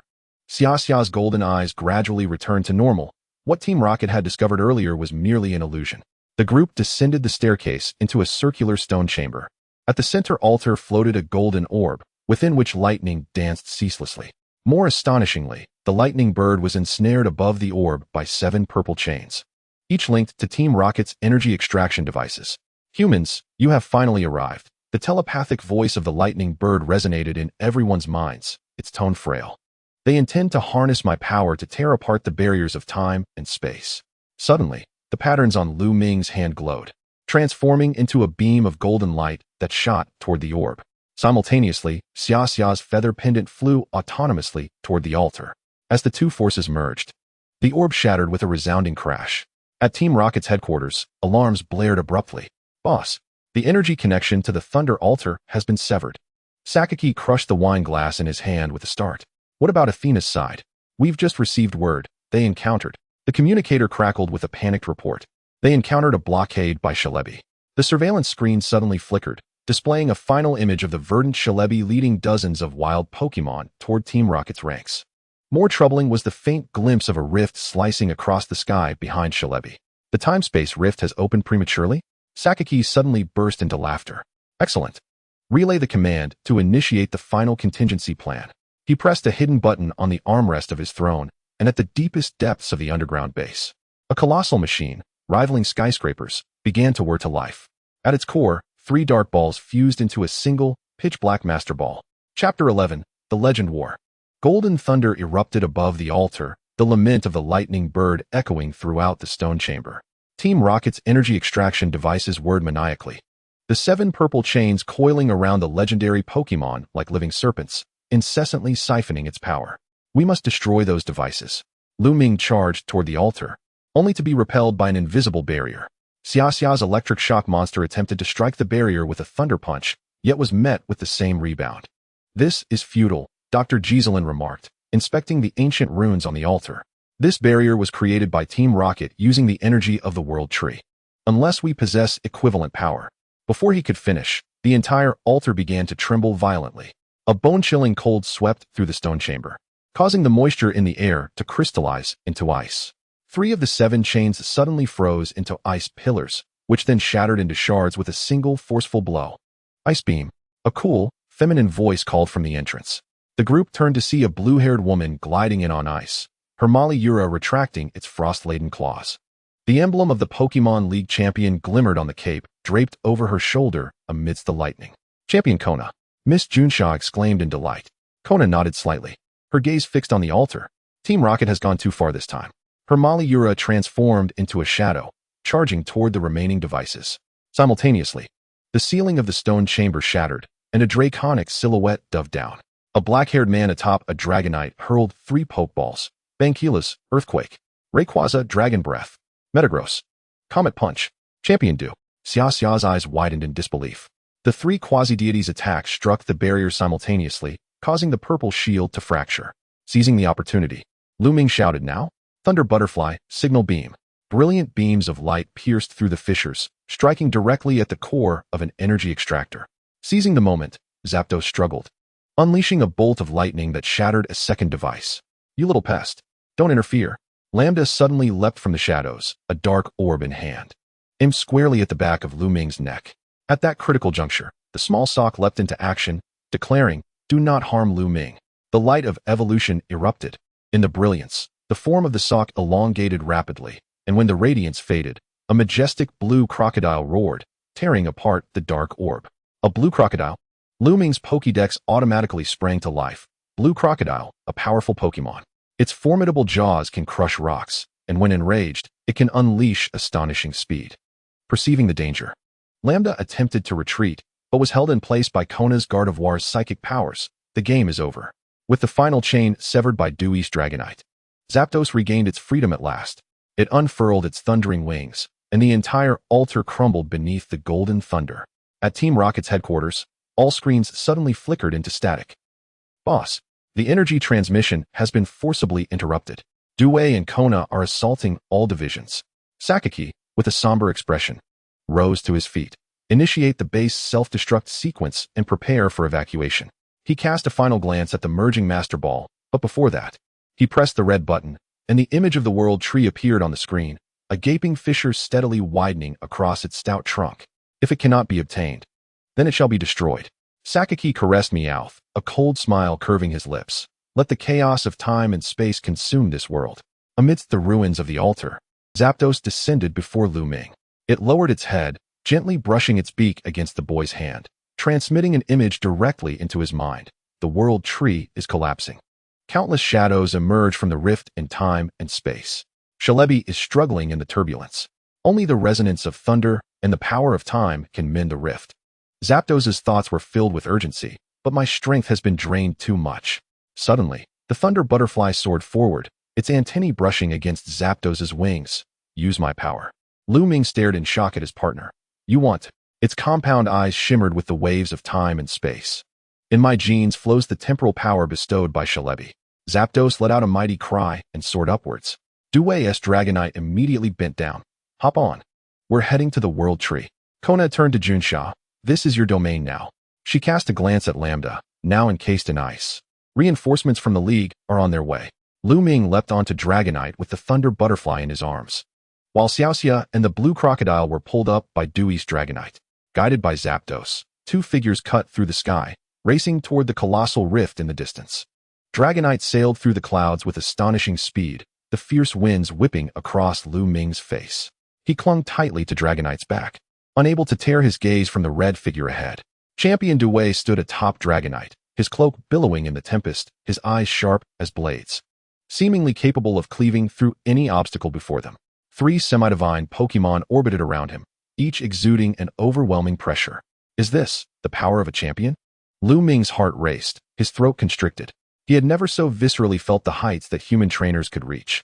Without uttering a single command, Dewey's Pokémon had already synchronized into a battle formation, poised to respond to any sudden changes. Zapdos flew at the forefront, golden thunder cleaving through the clouds, guiding their path. "Caution, an interception team from Team Rocket approaches ahead." Kona's calm voice resonated from the side. Lu Ming turned to see 5 armed helicopters bursting forth from the clouds, their cabins outfitted with specialized electromagnetic net launchers. It was the Zapdos capture team. Dewey did not so much as furrow his brow. "Kona, understood." The blue-haired champion's Mismagius leapt from Dragonite's back, tracing a graceful arc in the air. Kona raised his right hand, visible frost gathering at his fingertips. Absolute zero. In an instant, the world seemed to stand still. Mismagius's claws sliced through the air, and the 5 helicopters were instantly encased in ice, plummeting to the ground as massive blocks of ice.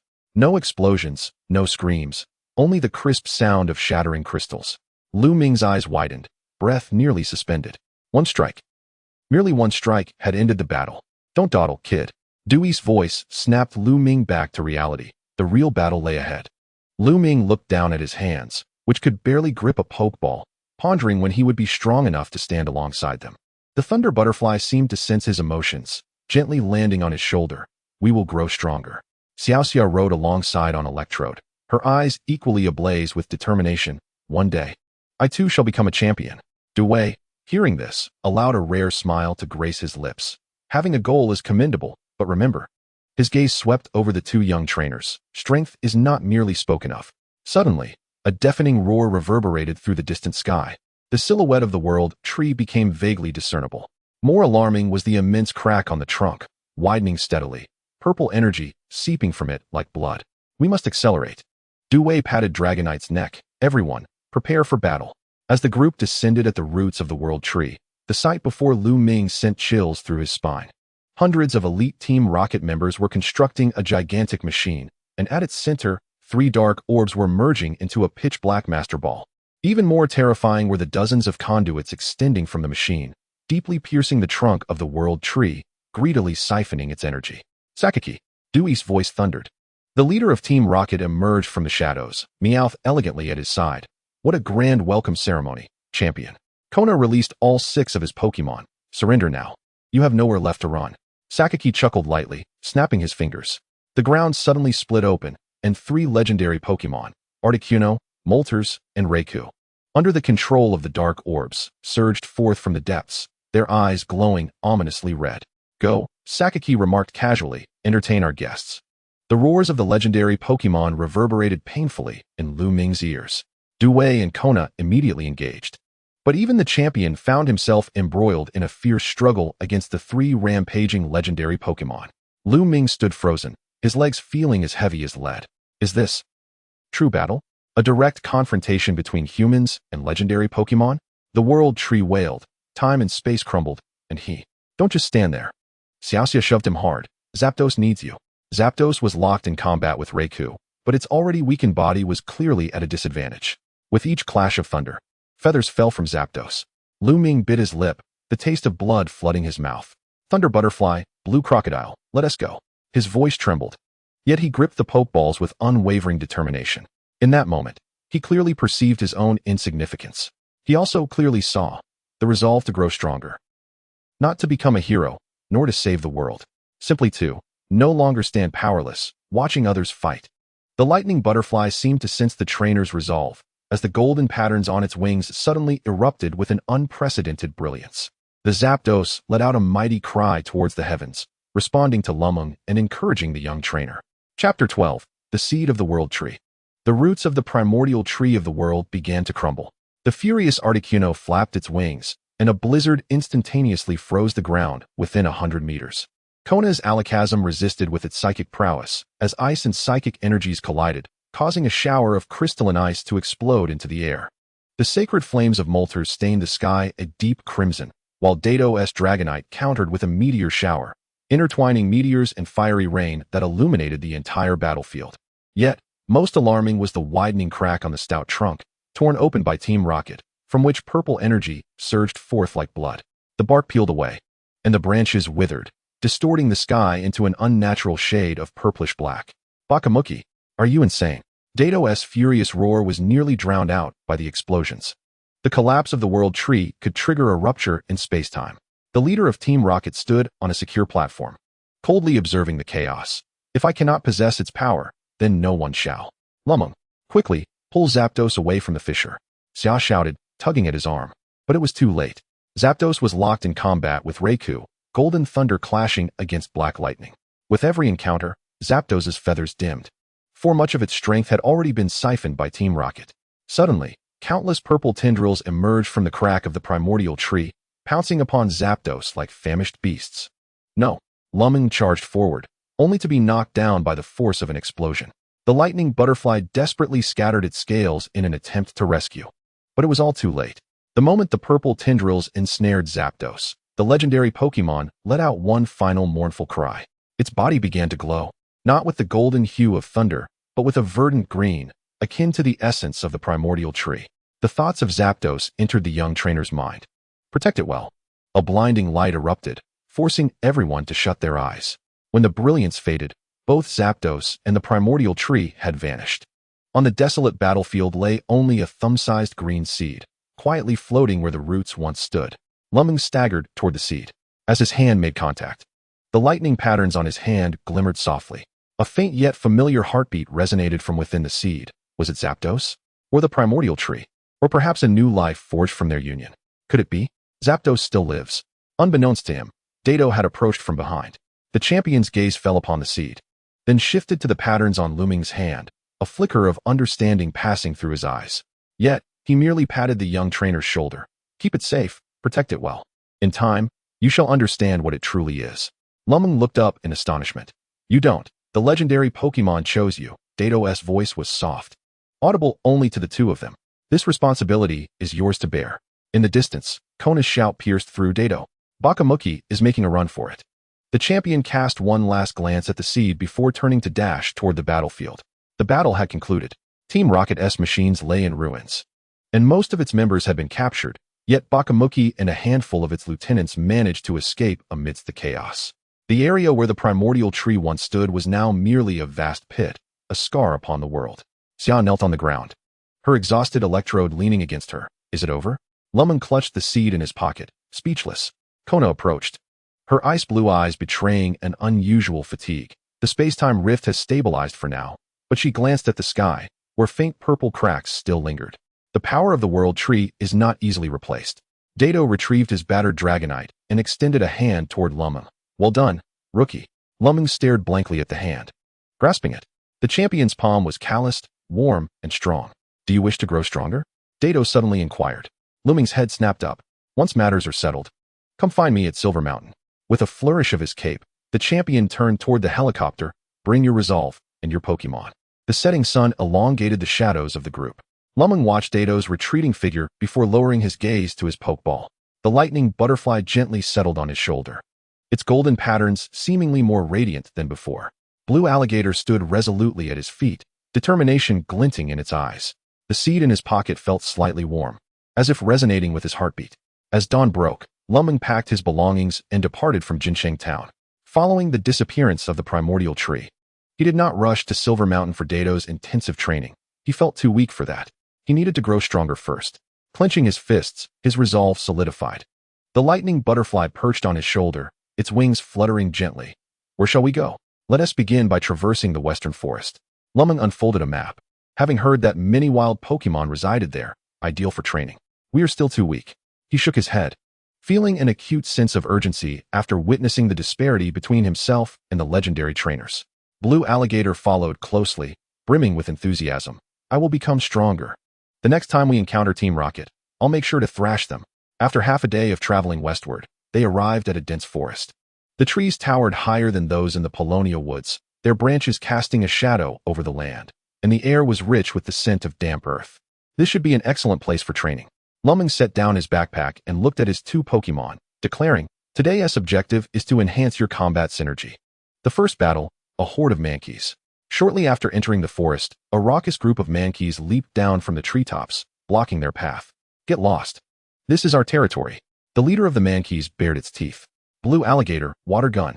Blue Alligator unleashed a jet of water, but the Mankey dodged with agility, retaliating with a swift chop. Lightning Butterfly, use Thunderweb for support. The golden electric web timely intercepted the Mankey's attack, allowing Blue Alligator to capitalize and clamp down on the Mankey's arm. The Mankey screeched in pain before breaking free and fleeing with its companions. Phew, we barely won. Lu Ming wiped the sweat from his brow, noting that their coordination was still lacking. As evening fell, they set up camp by a crystal-clear river. Lu Ming decided to use this time for targeted training. Blue Alligator, your water gun's range isn't sufficient. Try condensing the water stream. Blue Alligator nodded, inhaling deeply as it attempted to focus the water into a narrower jet. Initially, it was met with failure, splashing water everywhere, but after dozens of attempts, it finally managed to shoot a precise stream 5 meters long. Lightning Butterfly, your Thunderweb has a broad range, but it consumes too much stamina. Try reducing the area to increase the current's intensity. Lightning Butterfly concentrated, adjusting the density of the web, transforming the loose net into a tight, compact one, significantly enhancing its power. After training, both Pokémon were panting heavily, yet their eyes sparkled with a sense of accomplishment. On the following day, they ventured deeper into the forest. At noon, a colossal bee drill suddenly burst forth from the thicket. Intruders, prepare to face punishment. The bee drill was incredibly swift, its dual stingers glinting ominously as it charged toward them. Lightning butterfly, thunder web. Just as the web unfurled, the bee drill executed a sharp turn to evade it. Its poison stinger aimed straight at Lu Ming. Blue alligator, protect Lu Ming. Blue alligator leaped fiercely, colliding with the bee drill, but was grazed by the poison stinger, its arm turning an unnatural shade of purple. Alas, I have been poisoned. Lu Ming hastily retrieved the antidote. The lightning butterfly, hold it back. The lightning butterfly unleashed a dazzling beam of signal light, which brilliantly obscured the vision of the bee drill. After consuming the antidote, the blue croc gritted his teeth and stood up. I can still fight. Excellent. Blue croc, water gun. Lightning butterfly, ensnare its escape route with electric net. This time, the water jet struck the bee drill's wings with precision, while the electric net effectively confined its evasive maneuvers. The bee drill struggled briefly before ultimately plummeting to the ground, retreating in frustration. Victory. Lu Ming exhaled deeply, yet he was acutely aware that this battle had unveiled numerous issues. As night enveloped the landscape, the crackling campfire resonated in the stillness. Lu Ming produced the seed hanging around his neck and observed it silently. To grow stronger requires time. That voice echoed softly yet resolutely within him. I understand, Lu Ming whispered in response. I will not rush for immediate gains. The lightning butterfly nestled beside him. We will strive alongside you. The blue croc had already succumbed to slumber, yet its claws occasionally twitched as if continuing its training in dreams. Lu Ming gazed at the starry sky, clutching the seed tightly. Tomorrow will bring further endeavors. In the ensuing days, Lu Ming and his Pokémon replaced training with combat, gradually acclimatizing to the forest environment. They learned how to counter the ambushes of the Arbok. With the blue croc's grasp proving effective against it, they devised strategies to combat the Scyther, utilizing the lightning butterfly's electric net to restrict movement, while the blue croc employed water gun for long-range attrition. They even encountered a swarm of Kabutops, successfully escaping through teamwork. Each day, they grew stronger. On the 5th day, Lu Ming stumbled upon a stone inscribed with ancient runes beside a babbling brook. The runes resembled the patterns of the world tree. Suddenly, the seed in his chest pulsated vigorously, as if urging him to continue forward. The lightning butterfly's antennae quivered slightly. Ahead, there is a powerful energy. Lu Ming stowed away the stone and gazed into the depths of the forest. Let us proceed and explore. Chapter 13, Trial of the Ancient Ruins. Morning mist enveloped the surroundings as Lu Ming pushed through dense thickets, following the seed's guidance deeper into the forest. The air grew increasingly humid, and the trees gradually thinned, giving way to ancient stone pillars draped in moss. Could this be a relic? The lightning butterfly ascended higher, scattering shimmering scale powder to illuminate the path ahead. In a clearing, a partially collapsed stone structure stood tall, its walls adorned with intricate runes, while two weathered stone sculptures resembling Alakazam and Machamp squatted at the entrance. The blue croc curiously approached the sculptures, its claws barely grazing the base, when suddenly, boom, the ground trembled, and the sculpture's eyes ignited with crimson light. The two stone figures came to life. The Alakazam statue levitated, pointing its stone spoon at Lu Ming, while the Machamp statue assumed a combat stance, its four stone fists clattering ominously. Challenger. The Alakazam's thoughts resonated directly in Lu Ming's mind. Prove your worth. Without hesitation, Lu Ming assumed a defensive posture. Lightning butterfly, blue croc, prepare for battle. Trial 1, the Wall of Wisdom. The Alakazam statue waved its stone spoon, conjuring dozens of illusory duplicates of Lu Ming and his Pokémon, encircling the real ones. Illusions. Lu Ming squinted. Lightning butterfly, mark them with scale powder. The lightning butterfly flapped its wings, dispersing golden scale powder. Upon contact, the illusions dissipated. Yet a few of Lu Ming's duplicates remained. These were the distractions conjured by Alakazam. Blue croc, use water gun on the ground. The water column surged forth, splashing through the illusions, drenching only the true Lu Ming and his Pokémon. The Alakazam statue nodded in satisfaction as the illusions vanished. Trial 2, the Test of Strength. The Machamp statue stomped the ground, its four fists descending upon the blue croc. Dodge. Counter with a bite. The blue croc deftly rolled aside, seizing the opportunity to latch onto Machamp's wrist. Yet the statue felt no pain. Its other hand simply swatted the blue croc away. Lightning butterfly, ensnare it with electric net. The golden net wrapped around Machamp's legs, momentarily restraining its movements. The blue croc, seizing the moment, sprang up, Suddenly struck with inspiration, it inhaled deeply, channeling all its strength into its jaws. Is this a new move? Crunch. Crack. A chunk of the Machamp statue's arm was bitten off, its movements slowing considerably. The Alakazam statue floated over to inspect the wound, nodding slightly. The two statues retreated to their original positions as the enormous stone at the entrance of the ruins slowly shifted aside. The Alakazam's thoughts echoed once more. Those who possess both wisdom and strength shall be granted ancient power. At the end of the shadowy passage lay a circular stone chamber. Suspended above the central stone platform were three luminous crystals, a pale blue waterstone fragment, a golden thunderstone fragment, and an unfamiliar emerald green crystal. Suddenly, the seed in Lu Ming's chest throbbed intensely as the emerald crystal flew towards him, merging into the seed. The surface of the seed immediately blossomed with intricate patterns, as if it were about to hatch. The lightning butterfly touched the thunderstone fragment, its golden markings on its wings becoming even more radiant. While the blue croc curiously sniffed the waterstone fragment, its scales glimmering with a watery sheen. Are these attribute enhancement stones? Lu Ming carefully collected the remaining fragments to show to Professor Mustard. Just then, the entire ruins trembled. Indeed, they were here. 3 members of Team Rocket burst into the stone chamber, the leading man wielding a detector. The energy readings are emanating from here. Lu Ming swiftly concealed the seed. How did you find this place? Humph, brat, with the world tree seed on you. Did you truly believe you could evade detection? The man threw a pokeball. Houndoom, blocked their path. The oppressive presence of the dark-type Pokémon caused the lightning butterfly to retreat uneasily, while the blue croc tensed up, their strength depleted from recent battles. Lightning butterfly, disrupt with signal beam. Blue croc, let's charge out. The dazzling beam momentarily befuddled Houndoom, allowing Lu Ming to scoop up the blue croc and dash toward a narrow side passage. Team Rocket pursued relentlessly, yet the ruins mechanisms suddenly activated, the Alakazam statue reappearing, erecting a psychic wall to block the pursuers. Quickly, go. The statue's thoughts grew faint. The ruins are about to slumber. Once outside the ruins, Lu Ming collapsed by the stream, gasping for breath. The lightning butterfly wearily settled on his lap, while the blue croc's claws trembled slightly. We are still too weak. He clutched the emerald crystal that had merged with the seed, feeling the power coursing within. The pursuit by Team Rocket, the trials of the ruins, the statue's acknowledgement.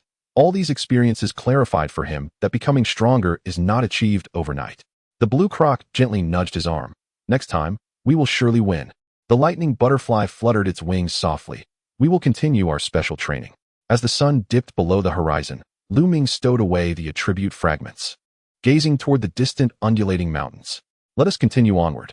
With the morning dew still clinging to the grass, Lu Ming traversed the mountain path.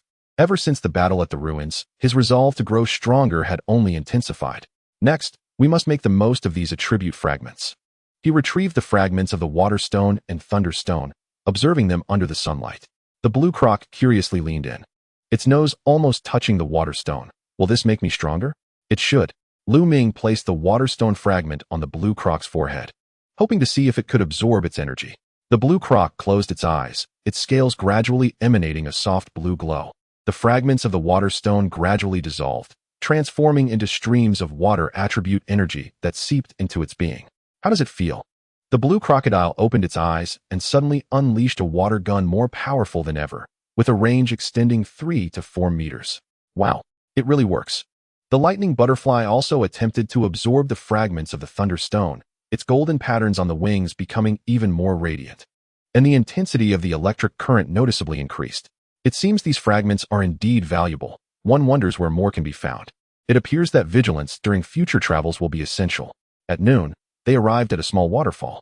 The rushing water cascaded down from a 10-meter-high cliff, splashing white droplets at the pool below. This location is perfect for specialized training. Lu Ming pointed at the waterfall. Blue crocodile, try to climb against the current. Lightning butterfly, you need to maintain a stable electric net amidst the waterfall's mist. The blue crocodile gazed at the roaring waterfall and swallowed hard. This seems quite challenging, doesn't it? That's precisely why we must practice, Lu Ming replied, patting its back. Remember, control the force of the water. Do not rely solely on brute strength. On its first attempt, the blue crocodile barely managed to ascend 2 meters before being swept back down. On the second try, it barely held on for 5 meters. On the third and fourth attempts, the situation for the lightning butterfly was equally grim. The damp mist caused its electric net to short-circuit, and the current flitted about uncontrollably. As the sun tilted westward, the blue crocodile finally succeeded in reaching the top of the waterfall, while the lightning butterfly managed to maintain a stable electric net for 3 seconds amidst the mist. Significant progress. Lu Ming dried off both Pokémon, promising to continue their training the next day.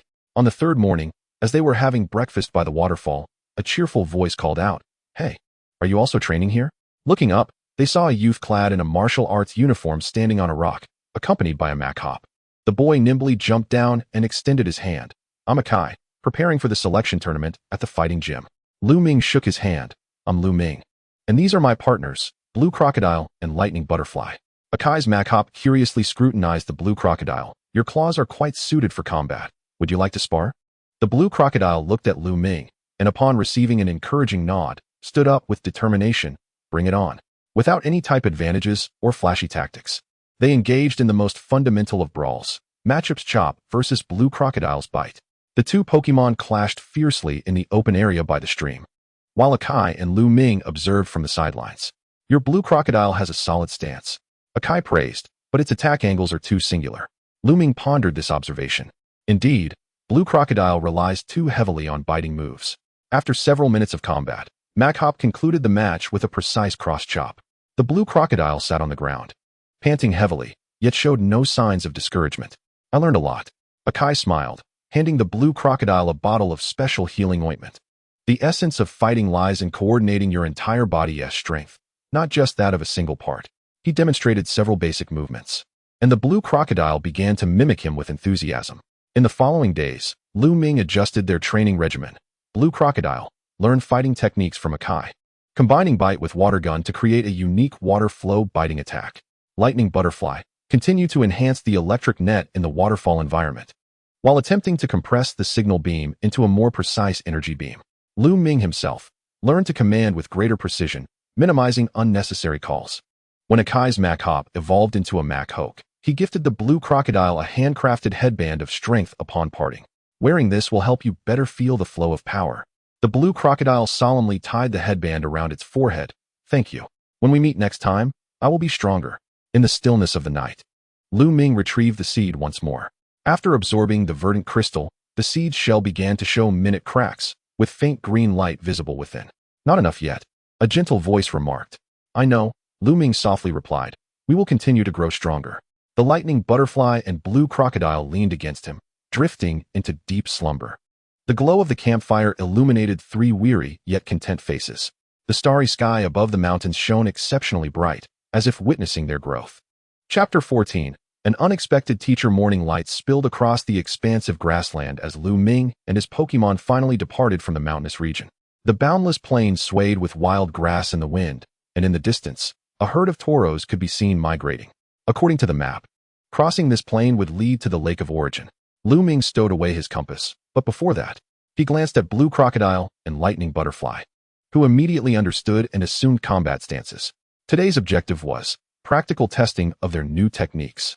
Before they could seek out an opponent, a solitary Tauros had already spotted them. This young bull Pokémon snorted, pawing the ground, clearly perceiving Lu Ming and his companions as an intrusion into its territory. "Get lost, bipedal beast." "Perfect." Lu Ming's eyes lit up. "Blue Crocodile, prepare water flow bite." "Lightning Butterfly, provide aerial support." The Tauros charged forward, its speed exceeding expectations. The Blue Crocodile hastily unleashed a water jet, but the Tauros deftly dodged it. "Oh no." Lightning Butterfly, emergency electric net. The golden electric net appeared just in time to intercept the Tauros, but the enraged bull shattered the barrier effortlessly. The Blue Crocodile was sent flying, rolling several times before coming to a stop. "Ouch, that hurts." Lu Ming rushed over to check for injuries. "Are you alright?" "We underestimated it." The Blue Crocodile shook its head and stood up, its gaze more resolute than ever. Again, in the second clash, Lu Ming altered his strategy. Lightning Butterfly, initiate with the signal beam for disruption. A dazzling beam sliced through the air before the Tauros, causing it to become momentarily disoriented. Seizing the opportunity, the Blue Crocodile circled around, gathering its energy not into a scattered water jet, but into a highly compressed water vortex. "Now water flow bite." The Blue Crocodile leaped high, its teeth empowered by the vortex, delivering a vicious bite to the Tauros' flank. The fusion of water and fighting energy was flawless, eliciting a pained bellow from the Tauros as it staggered back. Yet, The resilience of wild Pokémon was beyond imagination. It shook its head and charged again. Lightning Butterfly. Focus Energy Beam. The trained Lightning Butterfly concentrated all its energy at the tip of its antenna, launching a slender, yet piercing golden beam. The beam struck the Tauros' right front leg with precision, causing the bull to lose its balance and tumble to the ground. Success. The Tauros, panting heavily, attempted to rise but surprisingly chose not to continue its assault. Instead, it nodded, seemingly acknowledging their strength, before turning to join its herd in the distance. Just as they began to celebrate, a raspy voice interjected, "Your control over the water flow is commendable, but your fighting technique remains too rigid." Turning around, they saw an old fisherman sitting on a rock by the riverbank, a Magikarp perched beside him.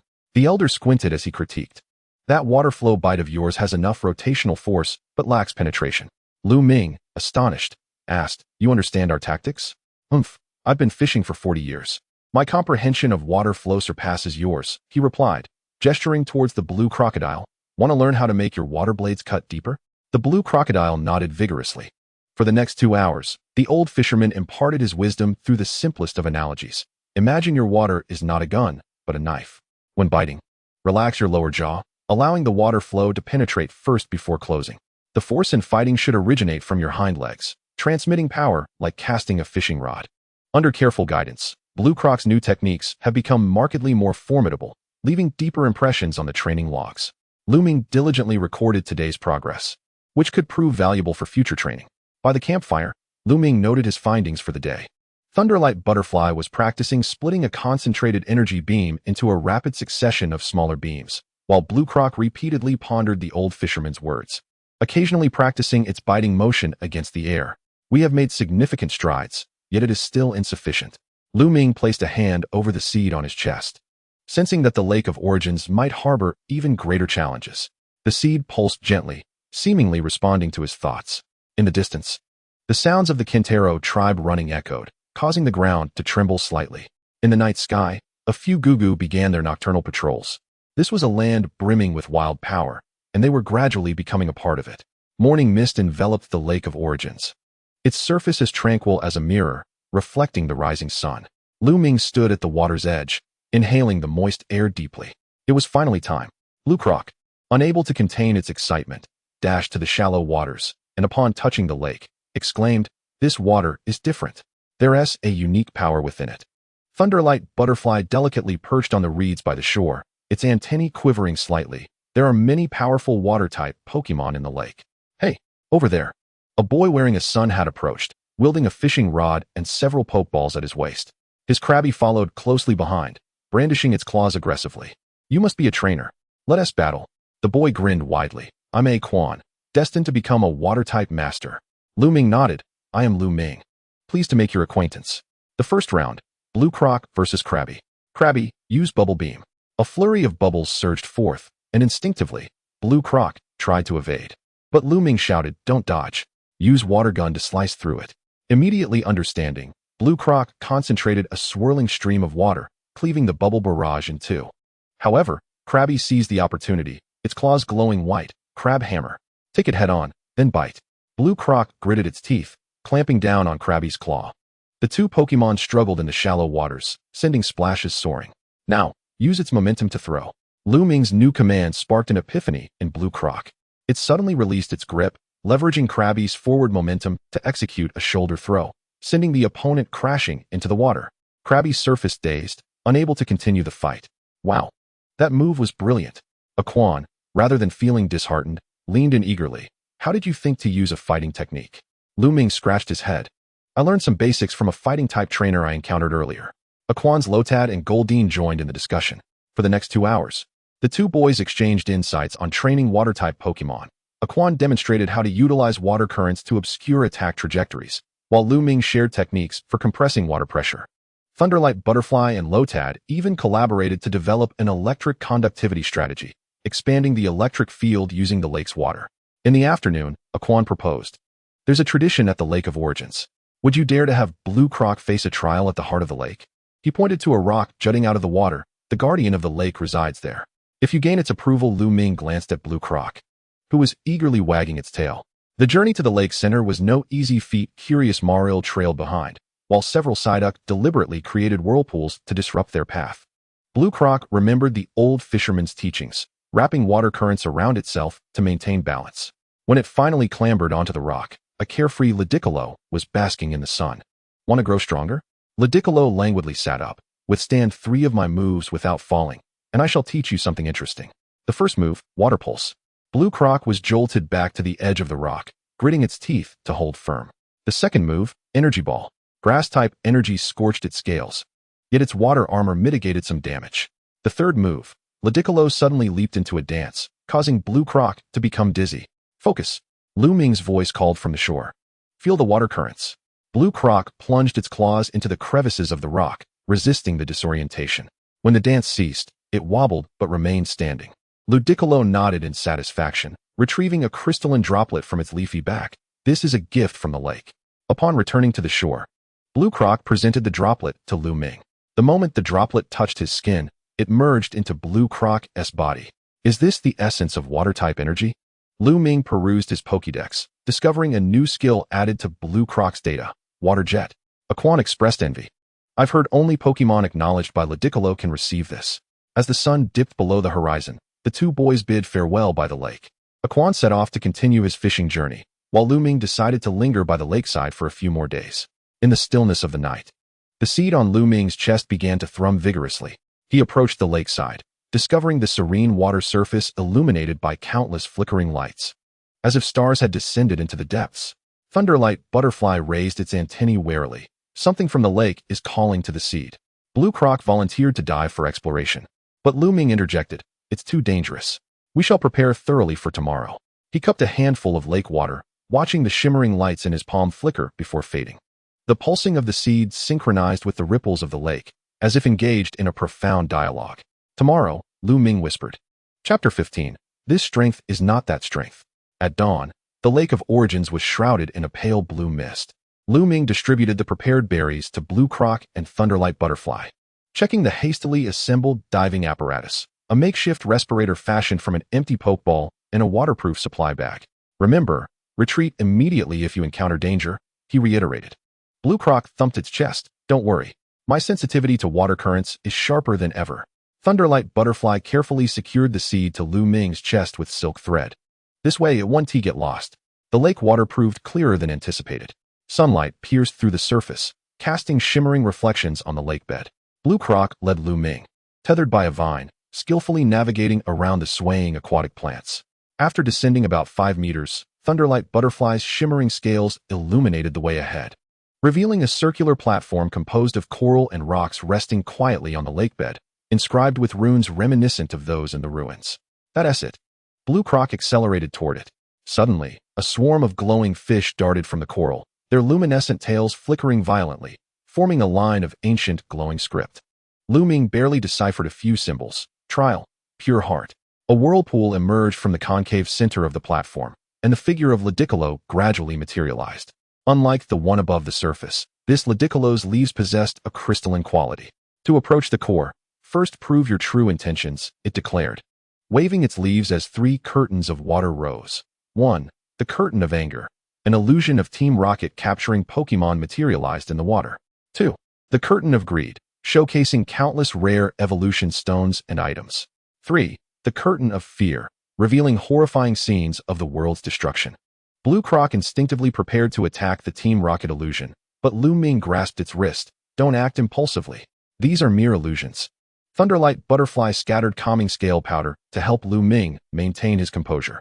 Hand in hand, they swam through the 3 curtains, refusing to strike out of anger, linger out of greed, or be deterred by fear. The joyous river sprite nodded in satisfaction as the platform slowly opened, revealing a glowing passageway below. At the end of the passage lay a cavern brimming with air, at its center a clear spring bubbling forth. Suspended above the spring were blue crystalline droplets, reminiscent of those gifted to the blue crocodile from the lake, only magnified several times over. Is this the source of water's energy? Suddenly, the seed within his chest soared out, hovering above the spring. Its verdant shell gradually became translucent, revealing the tender sprout curled within. The spring water transformed into delicate streams, absorbed by the seed, causing the sprout to visibly grow by a millimeter. The voice of the joyous river sprite echoed through the cavern. Every body of water possesses its heart. Here lies the power of the primordial lake that nurtures life. It plucked one of its crystalline leaves and offered it to the blue crocodile. The duty of a guardian, now shared with you. The leaf merged into the blue crocodile's forehead, forming a droplet-shaped pattern. The Pokédex emitted a notification sound. Acquired new skill, water flow ring, a blessing of water that continually restores stamina. On their journey back to the shore, they encountered a group of migrating whooper. These typically timid Pokémon boldly approached, curiously touching the pattern on the blue crocodile's forehead. You bear the essence of a guardian. One whooper exclaimed in admiration. The blue crocodile scratched its head, feeling shy. I'm just a beginner. Suddenly, the lightning butterfly pointed into the distance. Pikachu? The lake's surface rippled unnaturally as a shadow swiftly submerged beneath the water. Lu Ming barely caught a glimpse of a silver reflection, resembling some high-tech diving equipment. Team Rocket? Or another organization? He tightened his grip on the seed. It seemed we were not the only ones drawn to this power. For the next 3 days, they utilized the lakeside as their training base. The blue crocodile practiced the water flow ring, gradually mastering the technique of healing companions simultaneously. The lightning butterfly experimented with infusing scale powder into the lake water, developing a wide-area electric mist.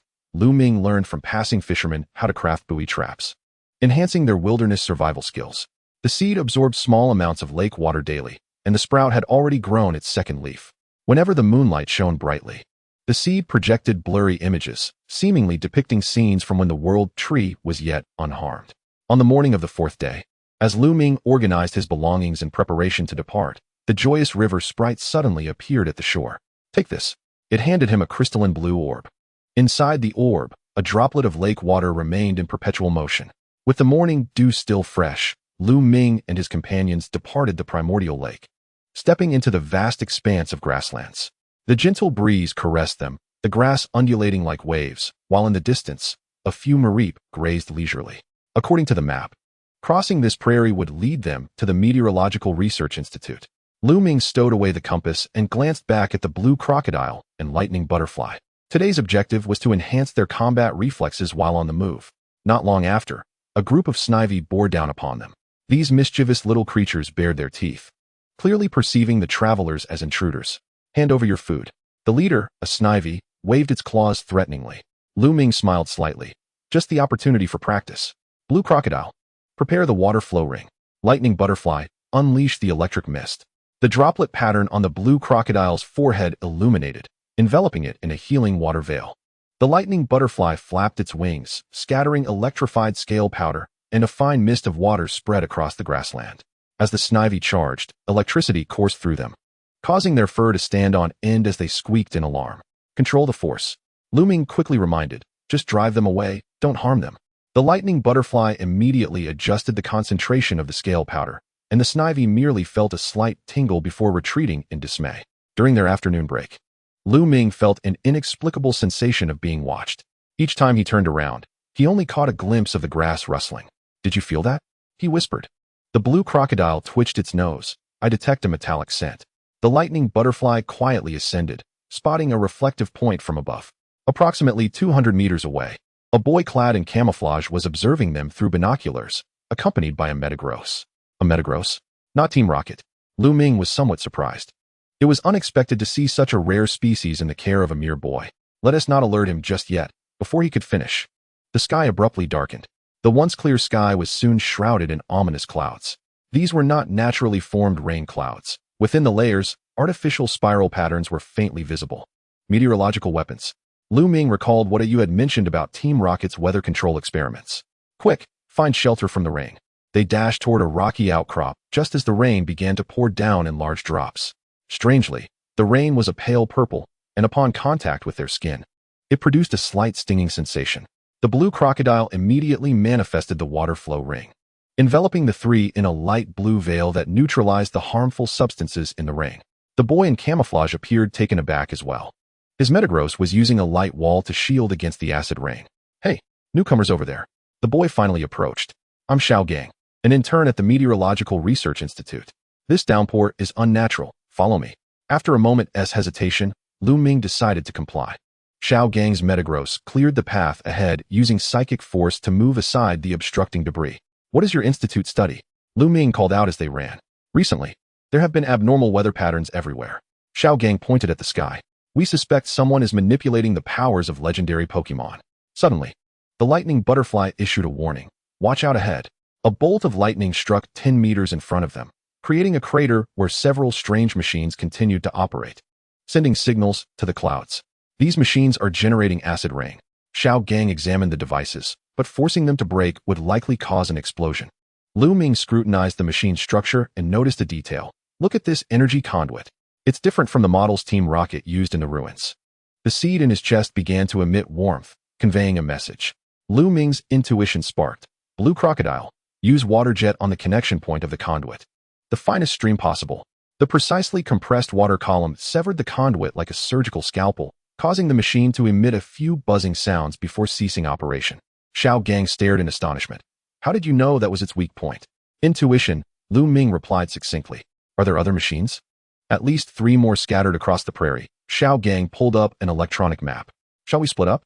For the next 2 hours, Lu Ming's team, utilizing the Lightning Butterfly's aerial reconnaissance and the Blue Crocodile's precise water jets, destroyed the 2 machines to the west. Xiao Gang's team remotely shut down the northern device using the Metagross's psychic powers. As the last machine halted, the torrential rain quickly subsided, and the clouds began to dissipate. We did it. Xiao Gang collapsed onto the ground. But these machines are clearly the latest models from the League. How could they? Lu Ming recalled the silver diving suit he had glimpsed earlier. Perhaps someone is impersonating League personnel? Upon arriving at the Meteorological Research Institute, the elderly director's expression grew grave as he listened to the report. Similar incidents have been occurring all over. Someone is collecting energy generated by extreme weather. He displayed satellite cloud images, marking several locations with bizarre spiral cloud formations. The strangest is this one. The director brought up a video, revealing a faint bird-like silhouette at the center of a cloud formation. We suspect it to be a legendary weather Pokémon, but the footage is too blurry. Suddenly, the seed in Lu Ming's chest throbbed violently, its tender leaves stirring without wind.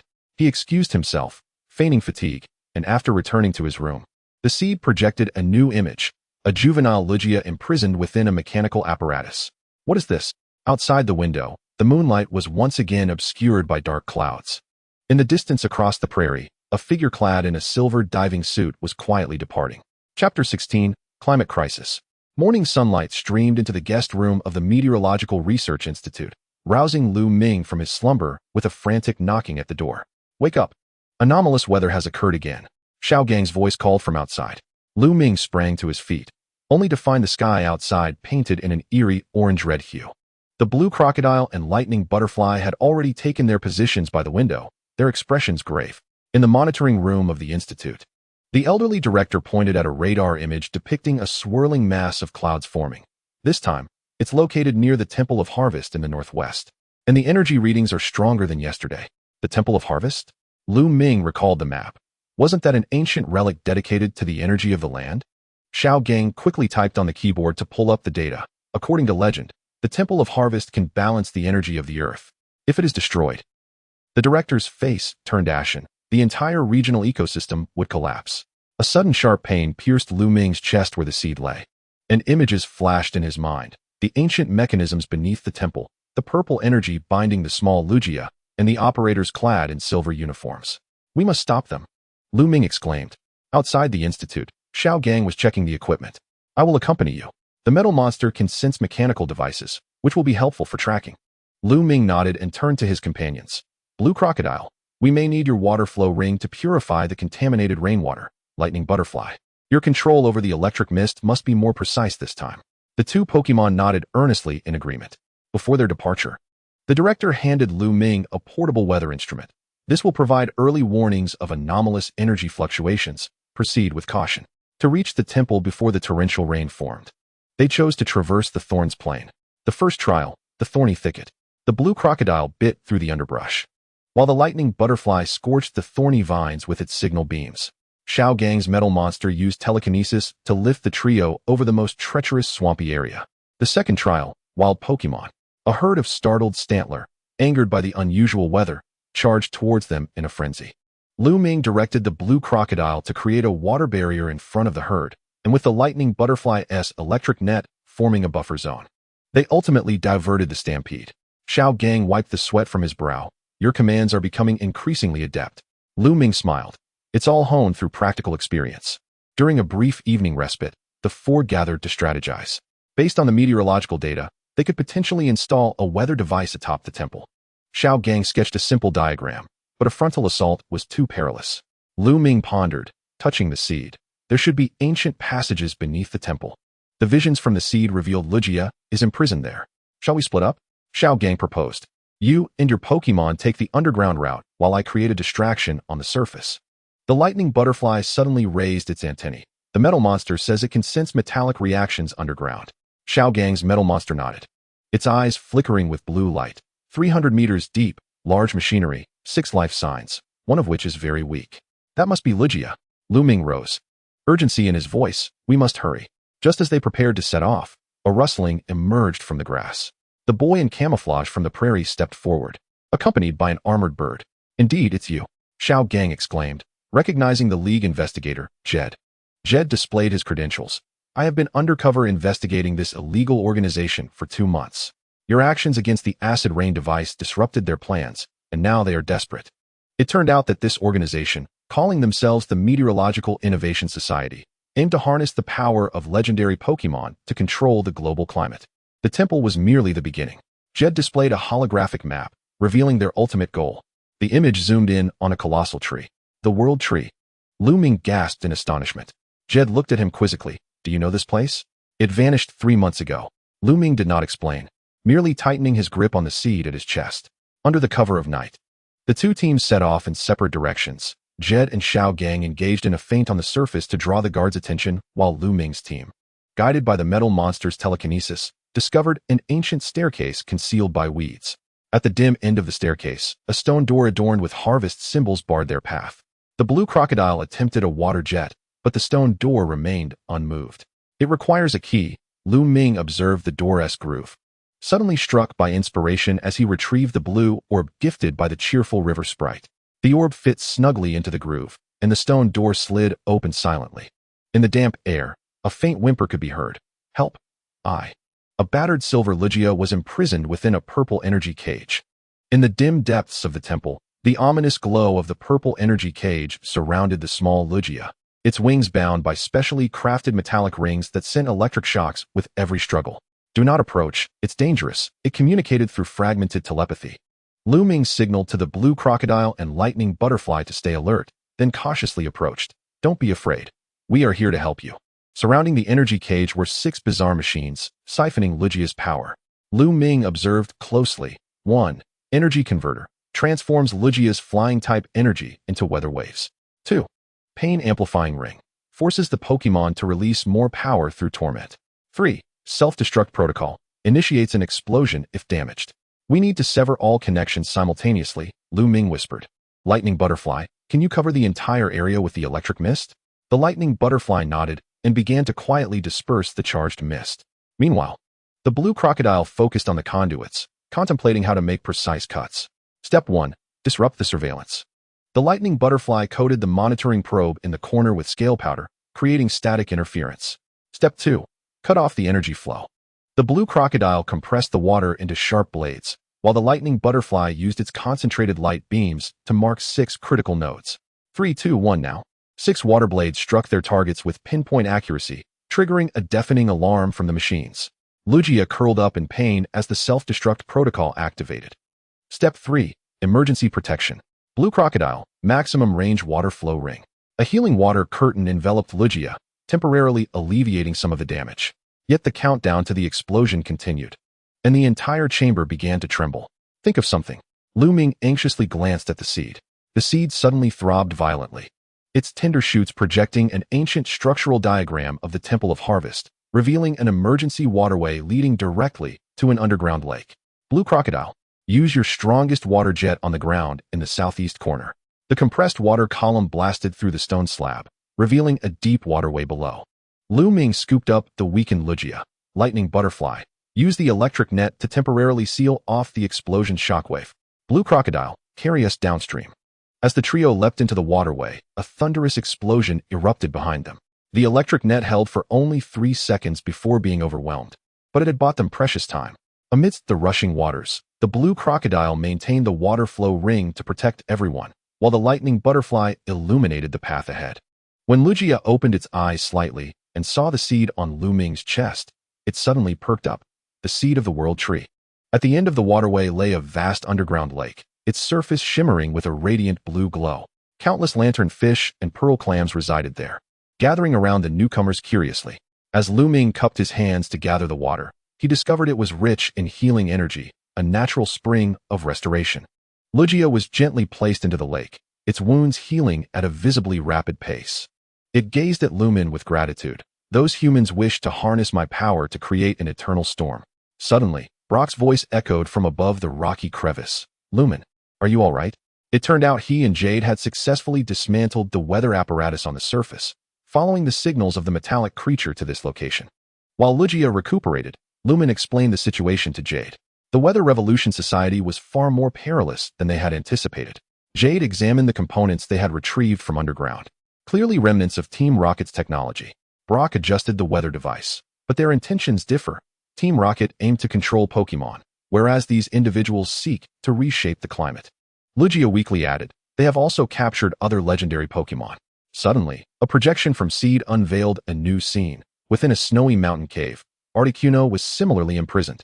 We must thwart them. Lu Ming rose, but their current strength was insufficient. Lugia gently flapped its wings, which had regained some power. Will you accept my trial? You will require the power of flight. A stone platform rose in the center of the lake, 3 silver feathers hovering above it. Touch the feathers and confront your inner fears. Blue Croc was the first to step forward. The feathers transformed into a whirlwind, enveloping it, and in the illusion. It returned to the moment it was defeated by Tauros. Yet this time, it did not falter. Instead, it faced the challenge head-on using its newly acquired skills. The trial for Lightning Butterfly involved maintaining an electric grid amidst a raging storm. It continually adjusted the distribution of its scales, ultimately creating a safe zone at the heart of the tempest. Lu Ming faced a reenactment of the day the world tree collapsed. However, this time, he coolly directed Blue Croc and Lightning Butterfly to cooperate, successfully rescuing more Pokémon. Blue Croc obtained silver scales and mastered a new skill, Water Flow Tail, infused with flying-type energy. Lightning Butterfly's wings bore the markings of airflow, awakening the skill, Airblade. A feather mark appeared alongside the lightning pattern on Lu Ming's hand, significantly enhancing his dynamic vision. When bidding farewell to Lugia, the little silver dragon entrusted a feather to Lu Ming. When you find the other companions, use it to summon me. Jade resolved to continue the pursuit of the Weather Revolution Society, while Brock would return to the research facility to report their findings. Where to next? Blue Croc eagerly inquired. Lu Ming unfurled the map, the light from the projection landing on the northern snowy domain. Articuno awaits us. Lightning Butterfly gently settled on the trainer's shoulder. This time, we will be better prepared. Under the setting sun, the shadows of the trio stretched long. Through this rescue, they not only enhanced their strength, but, more importantly, learned to integrate the powers of different attributes harmoniously. Chapter 17, The Weather Revolution Society. The biting wind howled as Lu Ming and his companions finally arrived at the first town in the northern snowy region, Frost City. The entire city was blanketed in thick snow, icicles glistening from the eaves, and pedestrians wrapped in heavy coats, their breath crystallizing in the frigid air. This was the site of the Ice Feather Gym. Lu Ming rubbed his reddened hands together and pointed to a crystalline structure in the distance, rumored to be the domain of the gym leader, Winter, a trainer specializing in ice-type Pokémon, adept at leveraging environmental advantages. Blue Croc sneezed, a thin layer of frost forming on its scales. It's so cold. My water flow is about to freeze. Lightning Butterfly, however, adapted well. The airflow patterns on its wings helping it regulate body temperature. We should first find a place to warm up. After settling in at the Pokémon Center, Lu Ming led his companions to the icy lake at the edge of the city, where several local trainers practiced ice-type skills, their faces lighting up with surprise upon seeing Blue Croc. A water type? That's not ideal here, chuckled a boy in a furry hat. Lu Ming remained undeterred, precisely why we need to adapt. Special Training 1, Anti-Slip Training. Blue Croc practiced moving on the ice, initially tumbling repeatedly, but later learned to use Water Flow Tail to create small surges behind it, becoming more agile than the others. Special Training 2, Cold Resistance Enhancement. Lightning Butterfly maintained the electric grid amidst the snowstorm, the heat generated by the current making it a natural heater, with Blue Croc huddling closely to restore its body temperature. Special Training 3, Ice Surface Tactics. Lu Ming discovered that ice-type Pokémon often utilized ice shards to create slides for acceleration. So he instructed Blue Croc to cover the ice with water flow ring, altering the surface's friction. The next morning, the doors of the Ice Feather Gym slowly opened. The gym leader, Winter, was a silver-haired woman clad in an ice-blue uniform, accompanied by a frostless. Challengers from afar? She scrutinized Blue Croc, noting its commendable courage. The rules dictated a 2v2 battle, allowing only one Pokémon to rotate. First battle, Blue Croc versus Snorunt. Snorunt, icy wind. A bone-chilling gale swept across the arena, instantly slowing Blue Croc's movements. Lu Ming swiftly changed tactics. Don't clash directly. Strike the ground with water flow tail. The swirling water flow tail shattered the ice surface, and the resulting spray instantly froze in the cold wind, forming a misty barrier. The fine snow from Snorunt became discernible as it passed through the mist, allowing Blue Croc to evade effortlessly. Now's the time. Water burst. Utilizing the slide on the ice for acceleration, Blue Croc shot forth like an arrow, sending Snorunt flying and clinching the first victory. Second battle, Blue Croc versus Frostless. The situation took a sudden turn. Frostless's shadow clones, combined with the blizzard, rendered Blue Croc completely unable to approach. To make matters worse, each contact with Frostless would freeze Blue Croc due to its ice body ability. Come back. Lu Ming timely rotated in Lightning Butterfly. Your turn. Final battle, Lightning Butterfly versus Frostless. Winter frowned slightly. Bug and electric type? You won't last 10 seconds in this blizzard. Yet Lightning Butterfly was no longer the novice it once was. It flapped its wings, guiding the blizzard to either side with its airflow patterns, while scattering electrified powder. Airblade. The sharp wind blade sliced through the snow curtain, striking Frostless with precision. Immediately, a signal beam interrupted its hypnosis, followed by an electric net that blocked its retreat. Frostless fell to the ground, and the referee waved the flag. Victory for the challenger. Winter handed Lu Ming a hexagonal ice crystal badge, creating advantages through environmental manipulation. Your tactics were splendid. She gestured to Lightning Butterfly, especially your control of airflow. You've begun to grasp the essence of flying types. To challenge the alliance, one must collect all badges from the current region, typically 8, to qualify for participation in the Champion League or Pokemon League, facing the Elite Four and the Champion. Good luck. You now possess your first badge. As they departed the gym, Blue Croc excitedly held the badge above its head. We did it. Our first badge. Lightning Butterfly also exhibited rare exuberance, tracing brilliant arcs in the air. I will strive harder. Lu Ming resolutely replied, determined to grow stronger, understanding that this was merely the beginning. That evening, Lu Ming noticed that the bud of seed had become fuller, emitting a faint silver glow, a transformation resulting from absorbing Lugia's power. They were to venture to the snowy mountain to find Articuno. He gently caressed the bud. However, before proceeding outside, heavy snow fell in flurries. The lights of Frost City appeared particularly warm against the snowy night. Blue Croc and Lightning Butterfly snuggled together in slumber, draped in a newly purchased thick blanket. Lu Ming opened the map and circled the snowy mountain area. First, let us seek out the trainer we encountered at the icy lake. He recalled the boy in the furry hat mentioning that his grandfather was a mountain guide. The morning in Frost City dawned, the accumulated snow reflecting blinding sunlight. Lu Ming arrived at the icy lake as promised, where the boy in the furry hat, Xiao Bing, and his Snom awaited. My grandfather has agreed to take you into the mountains. Little Ice exhaled puffs of white mist, stating that they must first pass his test. He gestured towards a quaint wooden cabin across the lake, from which wisps of smoke were rising from the chimney. Inside, the white-bearded Grandpa Sam was preparing a pot of rich soup. 6 messenger birds were busily organizing their gear within the cabin. Looking for someone in the snow-capped mountains? First, let me assess your capabilities, the old man declared. He ladled out some soup, saying, drink this, and then complete 3 tasks. The first task was the cold-resistant soup. The spicy broth slid down their throats like a fiery lump.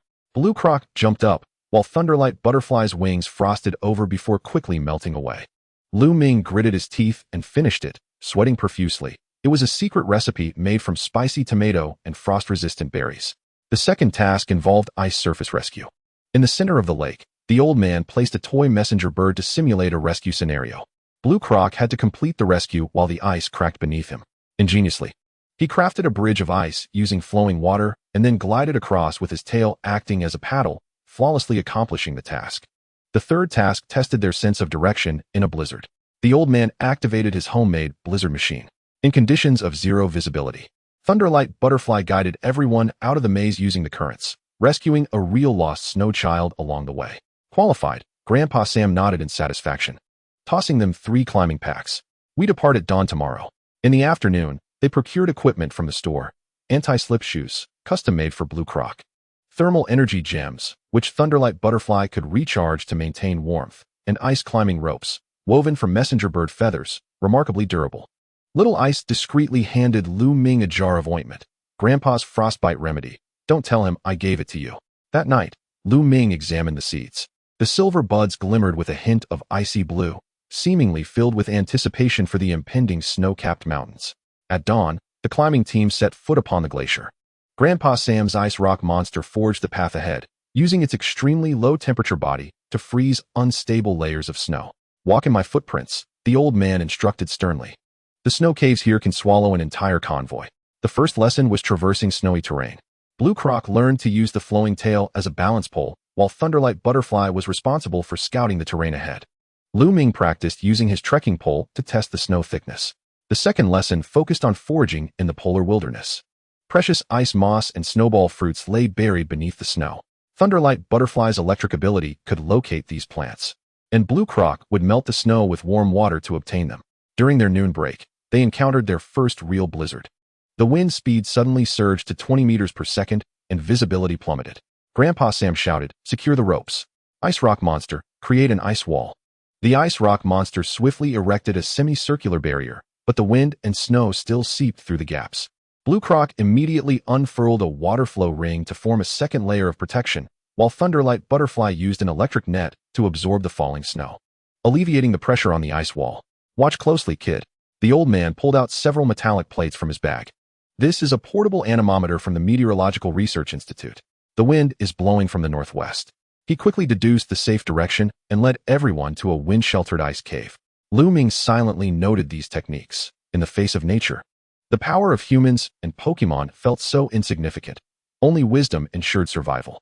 Inside the night's ice cave, the messenger birds provided warmth with their body heat.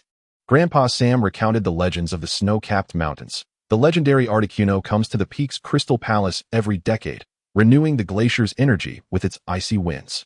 He tossed a blue crystal into the fire, but since last year, the blue light of the crystal palace had waned. As the crystal burned, Lu Ming noticed the seed buds flickering in sync. He quietly retrieved a seed, discovering icy crystal patterns emerging on the surface of the bud.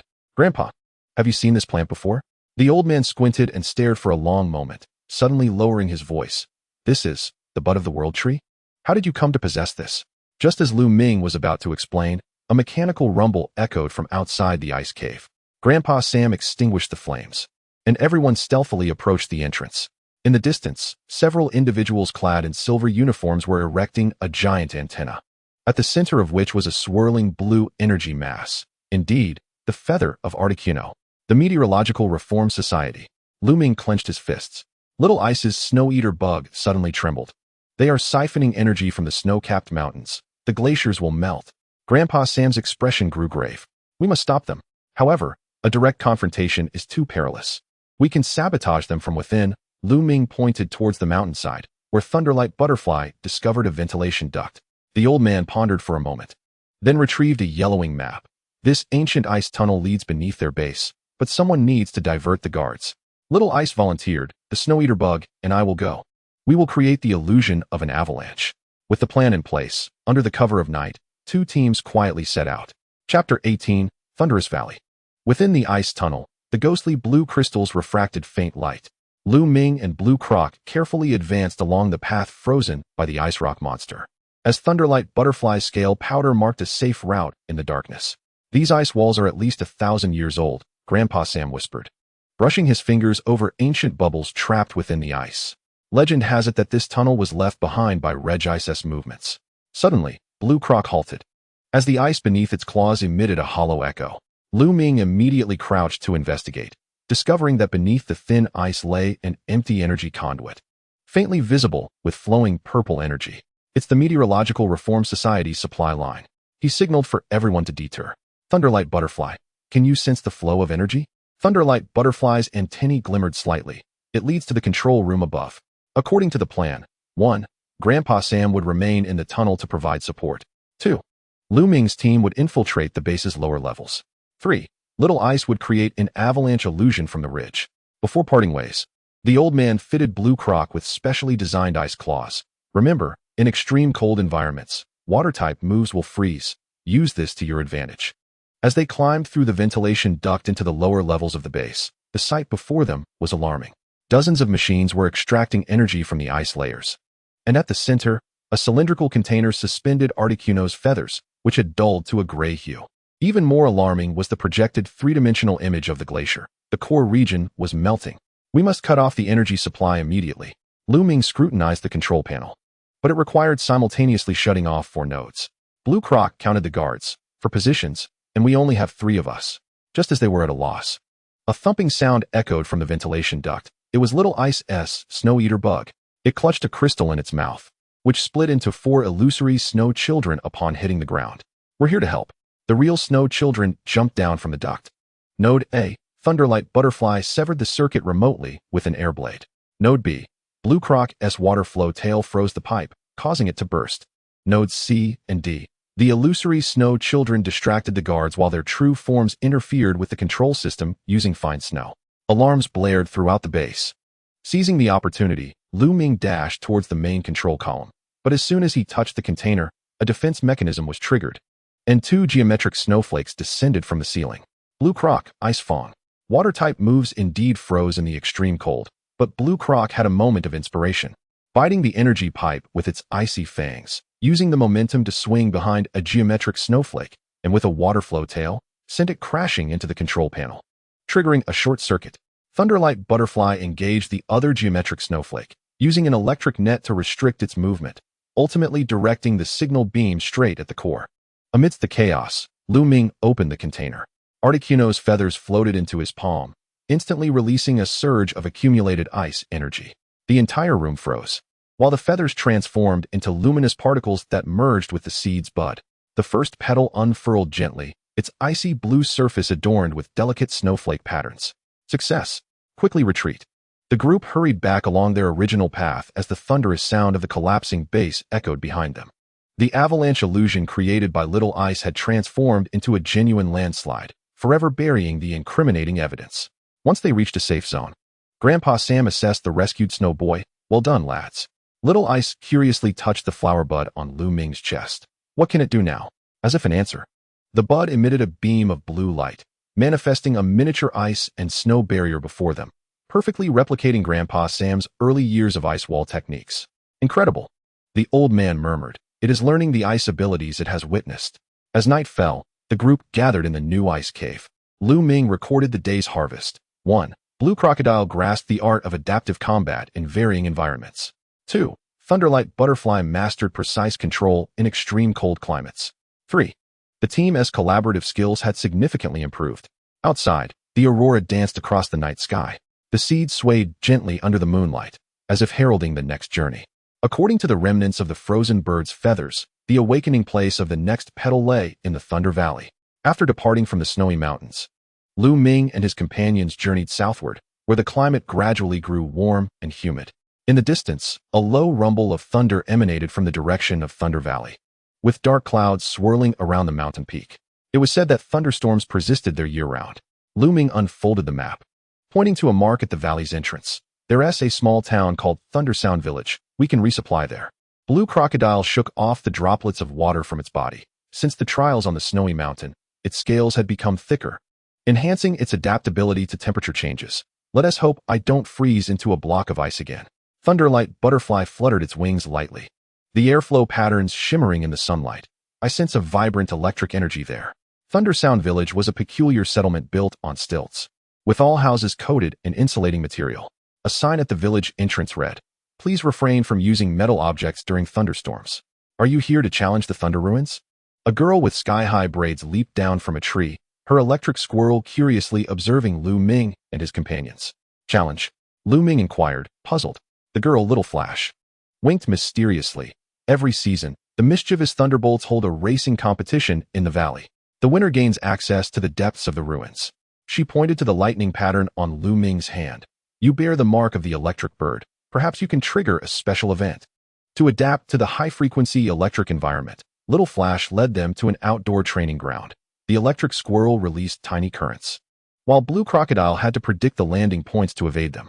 Initially, it was repeatedly shocked, leaving its scales tingling, but gradually, it learned to anticipate the trajectory by observing the squirrel's movements. Thunderwing Butterfly attempted to combine the electric net with the stray electrons in the environment, creating a static field with a longer duration. The village craftsman fashioned insulating claw covers for Blue Crocodile from rubber fruit, while Thunderwing Butterfly received a magnet orb capable of storing electric energy. Remember, the rules of the mischievous Thunderbolt competition are simple. Little Flash explained. Follow them through the thunderstorm zone. You cannot attack, only evade or defend. The next morning, a dozen mischievous Thunderbolts had gathered at the valley's entrance, bouncing joyfully, their bodies crackling with tiny sparks of electricity. With a thunderous explosion, the competition commenced. The first stage, Lightning Canyon. The mischievous Thunderbolts propelled forward, each leap summoning a bolt of lightning from above. Lu Ming's team trailed closely behind, relying on Thunderwing Butterfly's static field to steer the lightning away from the main path. The second stage, Electromagnetic Maze. A stone forest composed of natural magnets disrupted their sense of direction. Blue Crocodile utilized water currents to mark the route by striking the ground. The third stage, the Storm Core.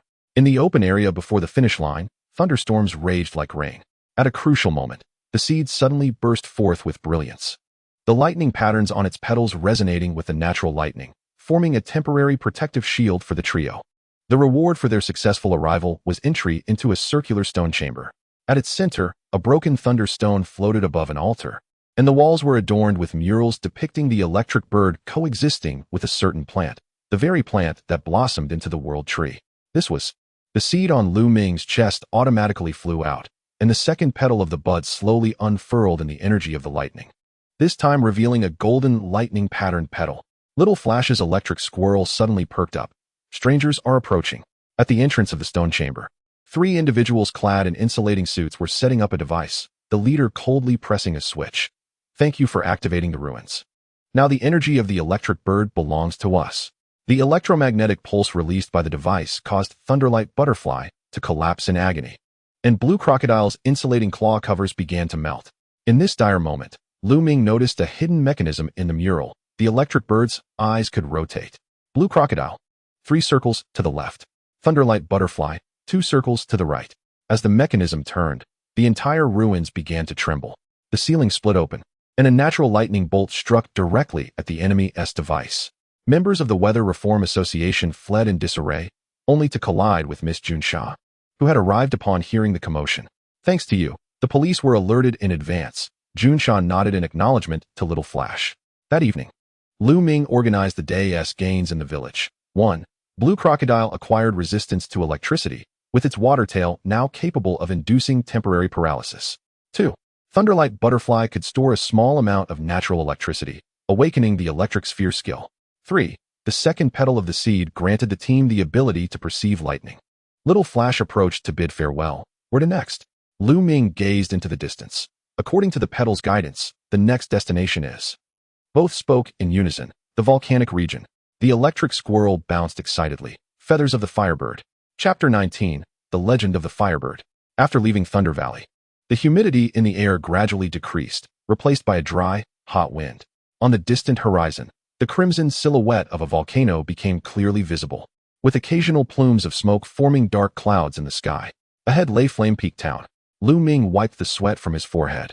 Pointing to a mark on the map, it is said that the residents there have coexisted with fire-type Pokémon for generations, even living near the volcanic crater. Blue Crocodile stuck out its tongue, its scales slightly drying from the high temperatures. This is far worse than the snowy mountains.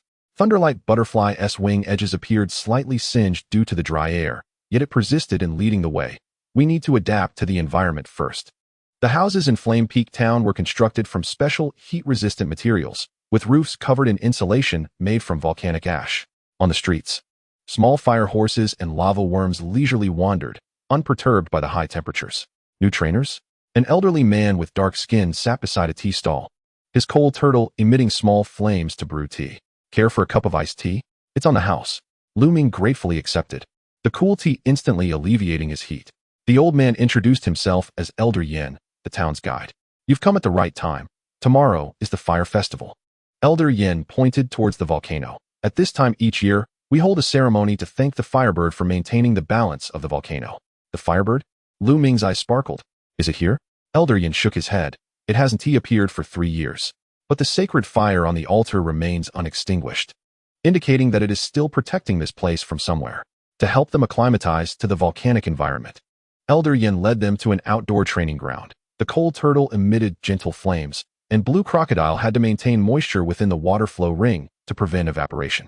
After repeated practice, it learned to compress the water flow into a denser protective membrane. Thunderwing Butterfly practiced the electric net in the high temperatures, discovering that transforming electric energy into a magnetic field could deflect some flames. Lu Ming acquired combat techniques for volcanic terrain from Yin Bo, utilizing the characteristics of rising thermal currents to enable the Thunderwing Butterfly to soar to greater heights, while the blue croc learned to channel water into rock crevices, creating steam explosions. It is imperative to remember that Pokémon in volcanic regions possess formidable aggression. Yin Bo solemnly cautioned that particularly of late, unfamiliar black houndoom have been seen prowling near the altar. On the night of the festival, the entire town glowed with light. The residents donned Molter's masks and paraded with torches. At the central altar, a ball of ghostly blue flames burned quietly, undeterred even by the pouring rain. This was the sacred flame, Yin Bo whispered. Legend has it that a feather of Molter's resides within. Suddenly, the crowd stirred with agitation.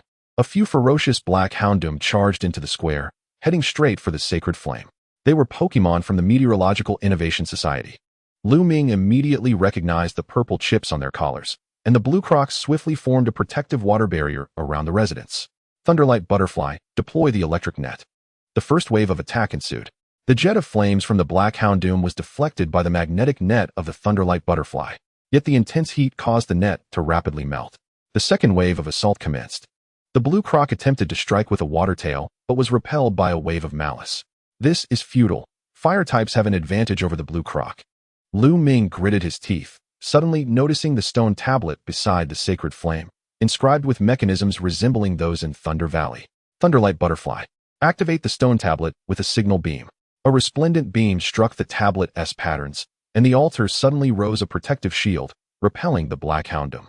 However, the sacred flame quivered, revealing a crimson feather at its core.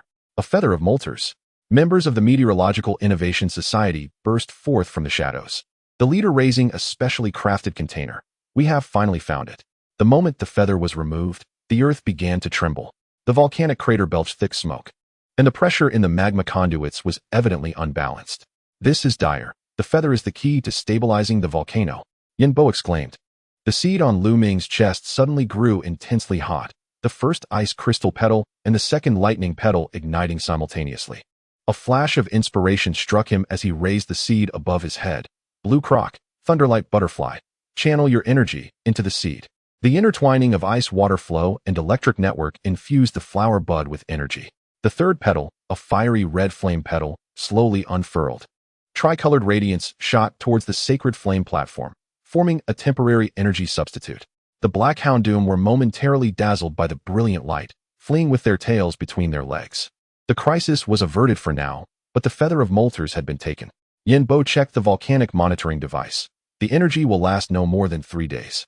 The townsfolk gathered anxiously. A little girl tugged at Lu Ming's sleeve. Brother, will the volcano erupt?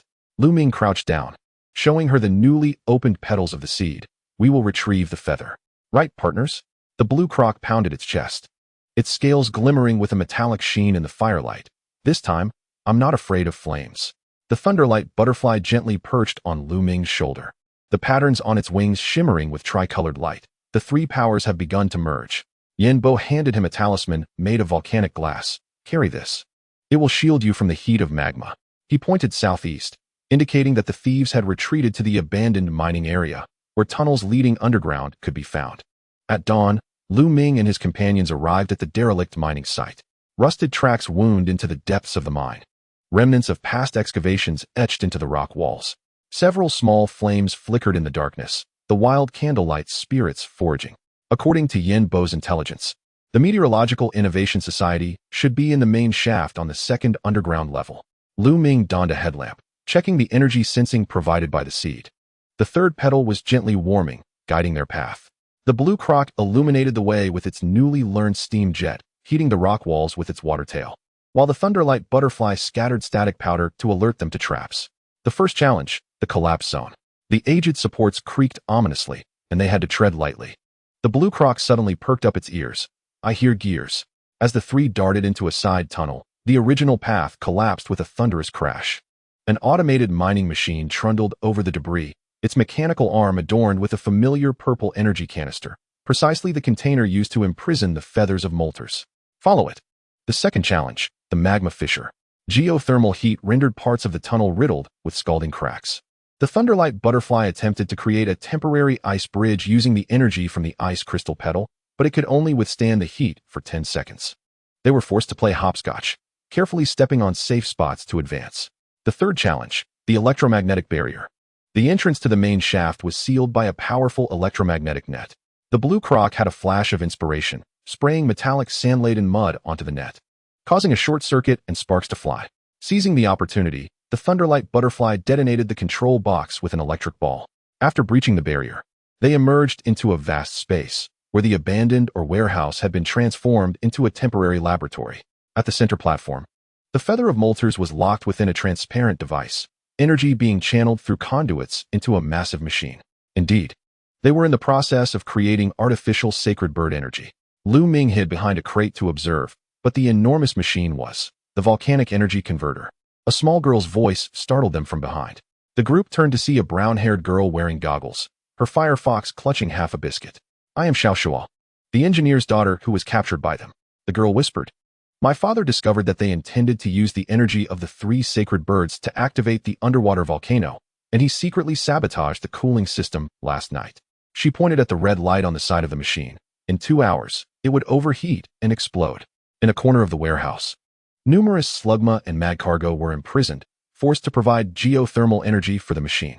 The blue croc used steam to moisten the lock, and the Thunderlight Butterfly employed a faint current to trigger the unlocking mechanism. Xiao revealed that the key was in the supervisor's pocket, who was napping in the control room. The Firefox volunteered to sneak in, utilizing its small size to enter through the ventilation duct. The temperature alarms grew increasingly urgent. The released slugma suddenly united to use magnitude, deliberately triggering a small-scale collapse to block their pursuers. As Lu Ming grasped the feather and prepared to flee, the ventilation duct was blocked by falling rocks. The sole exit was guarded by 3 armed personnel. Hand over the seed as well, the supervisor sneered, raising a capture gun, capable of perfectly harmonizing the 3 energies. In a critical moment, the Thunderlight Butterfly's tricolored petals suddenly projected a holographic image, revealing the phantom of molters. The intense heat illusion terrified the enemies, causing them to recoil in fear. The blue croc seized the moment, plunging its water tail into the searing ground, creating a steam explosion to cover their escape towards the back door. Once they reached a safe area, the feather of molters automatically soared towards the volcanic crater. A crimson light enveloped the mountain, and the restless magma gradually calmed. Xiao's father was rescued by Miss Junsha, who arrived shortly thereafter. As they parted, the Firefox nuzzled Lu Ming's leg. Take me with you. I want to grow strong enough to protect everyone. Seeing Xiao nod tearfully, Lu Ming crouched down. Are you certain? The journey ahead will be arduous. The Firefox resolutely leaped onto his backpack, just like you taught those slugma. The weak can also create miracles. Under the night sky, Lu Ming sorted through the spoils at the campsite. The Firefox joined the team, mastering Ember and Tail Whip. The tricolored petals of the seed could temporarily mimic the pressure of the sacred bird, and the team learned to utilize the environment to gain tactical advantages. The blue croc curiously sniffed the Firefox. Are you afraid of water? Of course I am. The little Firefox flicked its tail. But your water reminds me of hot springs, so it's not that bad. The Thunderlight Butterfly sprinkled tricolored powder on the new member, helping it adapt to the team's wavelength. In the distance, the clouds reflecting the volcanic glow echoed with the clear song of birds, a gratitude from molters crossing the vast sky. Chapter 20. Long-tailed Firefox.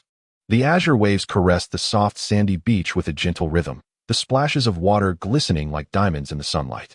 Lu Ming and his companions arrived at Blue Reef Town, nestled at the confluence of volcano and ocean, where the air was imbued with the salty tang of the sea, perfectly counterbalancing the characteristic heat of the volcanic region. In the distance, a few elegant seagulls soared gracefully above the crests of the waves, emitting crisp calls. This truly was an ideal locale for training. Lu Ming squinted at the vast expanse of the ocean, subsequently locating a natural rock cave along the beach. This semicircular alcove was perfectly situated, offering refuge from the fierce sea winds while remaining safe from the encroaching tide. He deftly spread out a waterproof picnic blanket. Commencing the setup of their temporary camp, the firefox needed to acclimate to the humid environment. The blue crocodile required practice in battling within the seawater, and the thunder butterfly had to overcome the challenges posed by the wind during flight. As Lu Ming organized their gear, he addressed his 3 Pokémon. His voice was steady and powerful, each word meticulously chosen. A distinguished trainer must not only command battles, but also understand how to devise training plans tailored to the environment. The firefox was the first to spring into action, cautiously dipping its paw into the seawater, only to be startled by the icy waves, shaking its damp fur vigorously. "So salty. Ugh, this is far worse than volcanic ash," it exclaimed, sticking out its tongue in distaste. Lu Ming chuckled heartily, but quickly composed himself, stating earnestly, "This is merely the beginning. What is a little hardship compared to becoming the strongest Pokémon? Let us push on." The firefox drooped its ears, replying, "Let us start a fire first." Lu Ming gestured toward the damp firewood they had collected. Starting a fire by the seaside posed a significant challenge. A local fire-type trainer had once taught them the shell heat method, which involved compressing flames within clamshells to create a sphere of high temperature. The firefox focused intently on the shell, and after 2 failed attempts due to excessive moisture, a brilliant flame finally erupted from the shell on the 3rd try, successfully igniting the wood. Meanwhile, the blue crocodile practiced the saltwater arrow technique taught by an old fisherman in the shallows, swirling seawater with its tail and then forcefully slinging it, the salt intensifying the pain of any inflicted wounds. During practice, the blue crocodile inadvertently struck its own tail several times, wincing in pain. Yet through this, it grasped the key to controlling the salinity of the water. The thunder butterfly, too, learned to harness the updrafts over the sea to conserve energy while competing in flight against the local seagulls. Surprisingly, the magnetic orbit war unexpectedly activated its electromagnetic levitation ability in the humid environment, allowing it to glide briefly just above the ocean surface. As the sun set, the progress of the 3 Pokémon was palpable. The firefox had doubled its speed in igniting the fire. The blue crocodile's saltwater arrow could precisely hit a target 10 meters away, and the thunder butterfly maintained stable flight even in strong winds. While foraging along the shore, the firefox suddenly yelped with excitement, having discovered a rusted iron box nestled within a rock crevice. Inside lay a yellowed maritime map, clearly marking 3 small islands arranged in a triangular formation, with a storm depicted at the center. Could this be? Lu Ming recalled the legend mentioned by Yen Bo, the dwelling place of the 3 divine birds. Just as they were analyzing the map, a hoarse voice emerged from the shadows. "Youngsters, are you interested in the 3 sacred islands?" An old fisherman wearing a tattered straw hat had mysteriously appeared behind them. "And you are?" "Just an old fisherman," he chuckled, a mysterious smile creasing the weathered lines of his face. He claimed to have witnessed the convergence of the 3-colored divine light amidst a storm, but then solemnly warned, "A trainer lacking mastery over the forces of nature cannot even breach the island's barrier." The old man's gaze swept over Lu Ming's Pokémon, finally resting on the protective mark on the blue crocodile's forehead.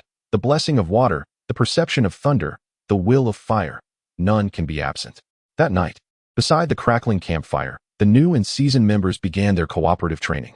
The firefox's flames, combined with the blue crocodile's saltwater mist, under the influence of the thunder butterfly's static electricity, astonishingly formed a unique miniature steam thunderstorm. Though still weak, it already displayed remarkable potential. They explored further combinations. Utilizing the rhythm of the waves, the blue crocodile created dry attack points for the firefox using water whirlpools, while the thunder butterfly levitated captured fish in an electromagnetic field, with the firefox responsible for precise roasting, inadvertently developing a set of outdoor cooking techniques. Although several patches of the firefox's fur were singed, it bounced with excitement, exclaiming, "This is far more enjoyable than eating ash on a volcano." During resupply, Lu Ming overheard the fishermen's discussions. "Submarines have been lurking in the deep sea lately. Just yesterday, we fished out some strange metal parts adorned with a purple lightning emblem." Lu Ming exchanged a glance with his companions. Could it be the Meteorological Innovation Society again? At that moment, the seeds suddenly projected a new image. Within a deep-sea canyon, a colossal metal apparatus was absorbing 3 streams of vibrant energy. Its form a magnified version of a volcanic energy converter. Their objective was, Lu Ming felt cold sweat bead on his forehead, simultaneously controlling the powers of the 3 divine birds. Time was of the essence. Lu Ming sprang into action. He enlisted the old fisherman's help to retrofit a small sailboat, applying insulating resin to the entire vessel to safeguard against lightning, assigning the fire fox to signal with emergency flames, and instructing the blue crocodile in basic navigation skills. Each member assumed their roles, preparing with a sense of urgency and order. Before departing, the town as children gifted them a string of shell wind chimes. Hanging this at the bow will soothe Pokémon during storms. In the golden afterglow of sunset, the small boat gently sailed towards the open sea. The seed shimmered faintly atop the mast, its 3 petals fluttering in the breeze as if responding to the call of distant islands. Not long into their voyage, the fire fox perked up its ears. Something is following us beneath the water. A flash of silver darted beneath the hull, momentarily visible in the cerulean depths. Through the clear waters, a battered little flying fish was desperately pursuing their boat, its fin entangled with a fragment of a control device glowing purple. It was a control apparatus from the Meteorological Innovation Society. Lu Ming hurriedly tossed out a rescue net. The small flying fish weakly leaped onto the deck, and the Thunder Butterfly immediately used its static electricity to disable the remnants of the controller. The Pokémon conveyed fragmented thoughts. Stop the underwater machine quickly. Rest assured. Lu Ming nodded firmly. After descending 30 meters, the light abruptly dimmed. Oddly shaped deep-sea Pokémon swam past them, a school of anglerfish illuminating the rusted remains of a submarine with their glow. In the shadows, the menacing silhouette of a massive megalodon loomed ominously. Suddenly, the little flying fish veered sharply. Ahead lay a cluster of metallic structures, a hemispherical underwater base extracting 3 dazzling energy pillars, icy blue, golden yellow, and fiery red, representing the powers of the 3 divine birds. Thunder Butterfly, release interference. Lu Ming commanded decisively. The Thunder Butterfly immediately unleashed an electrified mist to disrupt the detectors, while the blue crocodile used its saltwater arrow to corrode the hinges, enabling them to infiltrate the base through a waste pipe. In the narrow passage, the firefox curled into a fuzzy ball, nimbly rolling through the ventilation ducts to scout ahead. Shortly after, it returned with crucial intelligence. The central control room required triple authentication: ice, thunder, fire, and the imprisoned Manaphy was being forced to stabilize the energy flow. In 1 hour, they would initiate the global climate control program. Lu Ming swiftly devised a plan. Blue Crocodile would be responsible for rescuing Manaphy and communicating with aquatic Pokémon, while the Lightning Butterfly group would sever the energy pipelines, and the Firefox group would sabotage the camouflage systems. Meanwhile, the Ballfish would divert the patrolling Kingler. Just as Blue Crocodile was on the verge of freeing Manaphy from its restraints, the entire base suddenly shook violently. A piercing alarm echoed through every corner. Warning: unregistered energy reaction detected. The seeds flew uncontrollably, and the resonance between the tricolor petals and the legendary bird's energy intensified. The protective shield overloaded and ruptured, causing the seawater to surge uncontrollably. Although Manaphy managed to use telepathy to transport everyone to a safe chamber, the Ballfish was swept away by the whirlpool due to exhaustion. Ballfish. Lu Ming could only watch helplessly as his savior was engulfed by the vortex. Inside the water-seeping chamber, the Firefox suddenly felt an intense heat radiating from its body, a sign of impending evolution. Amidst the blinding white light, its form elongated until it evolved into a long-tailed firefox. In its newly evolved state, it wielded a branch, its flames intensifying threefold, as it conjured a magical flame that evaporated a passageway for escape. Everyone ascended along the trail of bubbles, the muffled sound of the base collapsing echoing behind them. As they broke the surface of the sea, the tricolor energy soared into the sky, sketching a vast triangle, signaling the dissolution of the barrier around the sacred islands. Chapter 21. The Seed of the World Tree. The pillars of tricolor light intertwined like the brush strokes of a celestial deity, weaving a magnificent aurora between sea and sky, guiding their vessel deep into the fog. As the morning mist was dispersed by the sea breeze, 3 islands, perfectly arranged in a triangular formation, emerged before them. The northern island resembled a crystalline wonderland, entirely enveloped in eternal, unmelting millennium ice, with ice crystals refracting a kaleidoscope of colors under the sunlight. The eastern island was shrouded in dense thunderstorm clouds, golden lightning darting like dragons through the layers, the air thick with the scent of ozone. Meanwhile, the southern island billowed with sulfurous steam, dark red magma flowing slowly through fissures, heating the surrounding rocks to a fiery glow. This was the fabled dwelling of the legendary birds. Unconsciously, Lu Ming tightened his grip on the helm.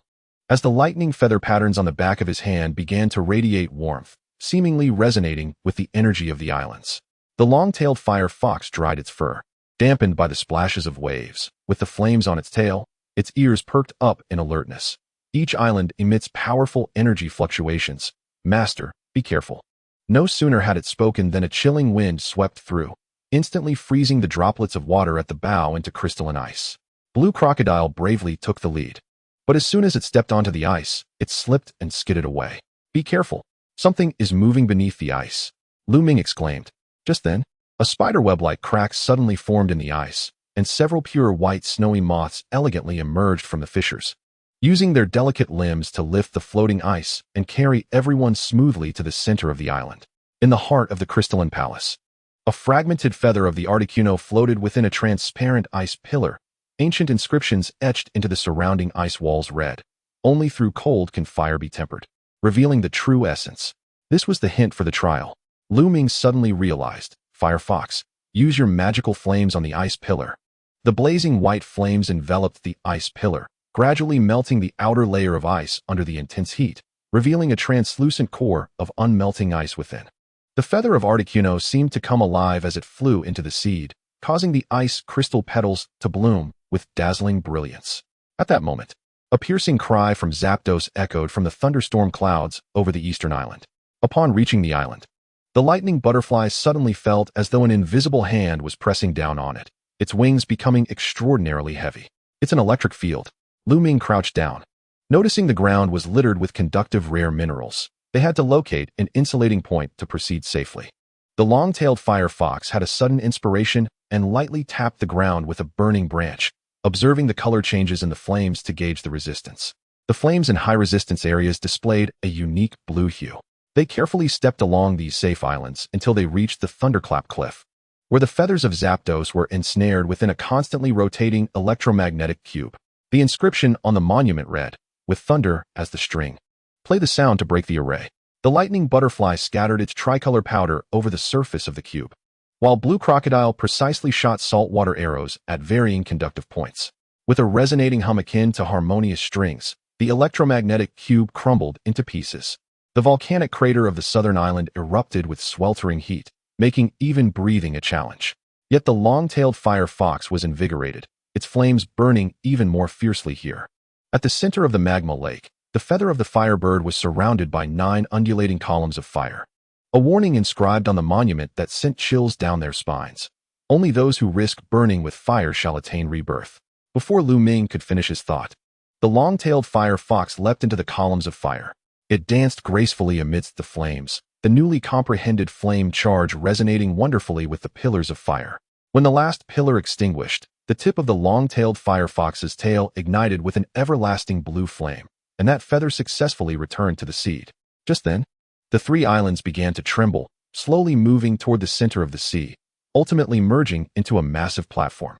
The seed levitated into the air, and 3 petals released a vast torrent of energy.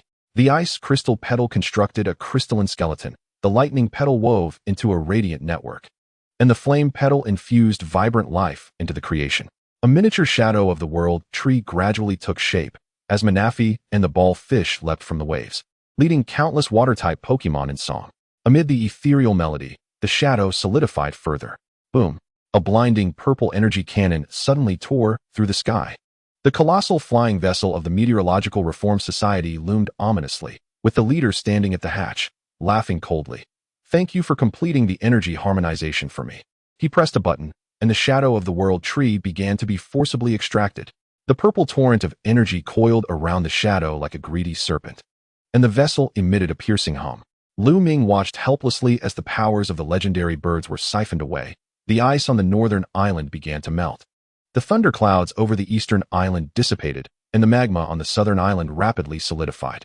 No, Lu Ming charged forward but was pushed back several steps by the reverberating energy waves. The long-tailed fire fox steadied him with its tail. "Calm down. The seed is still in our hands."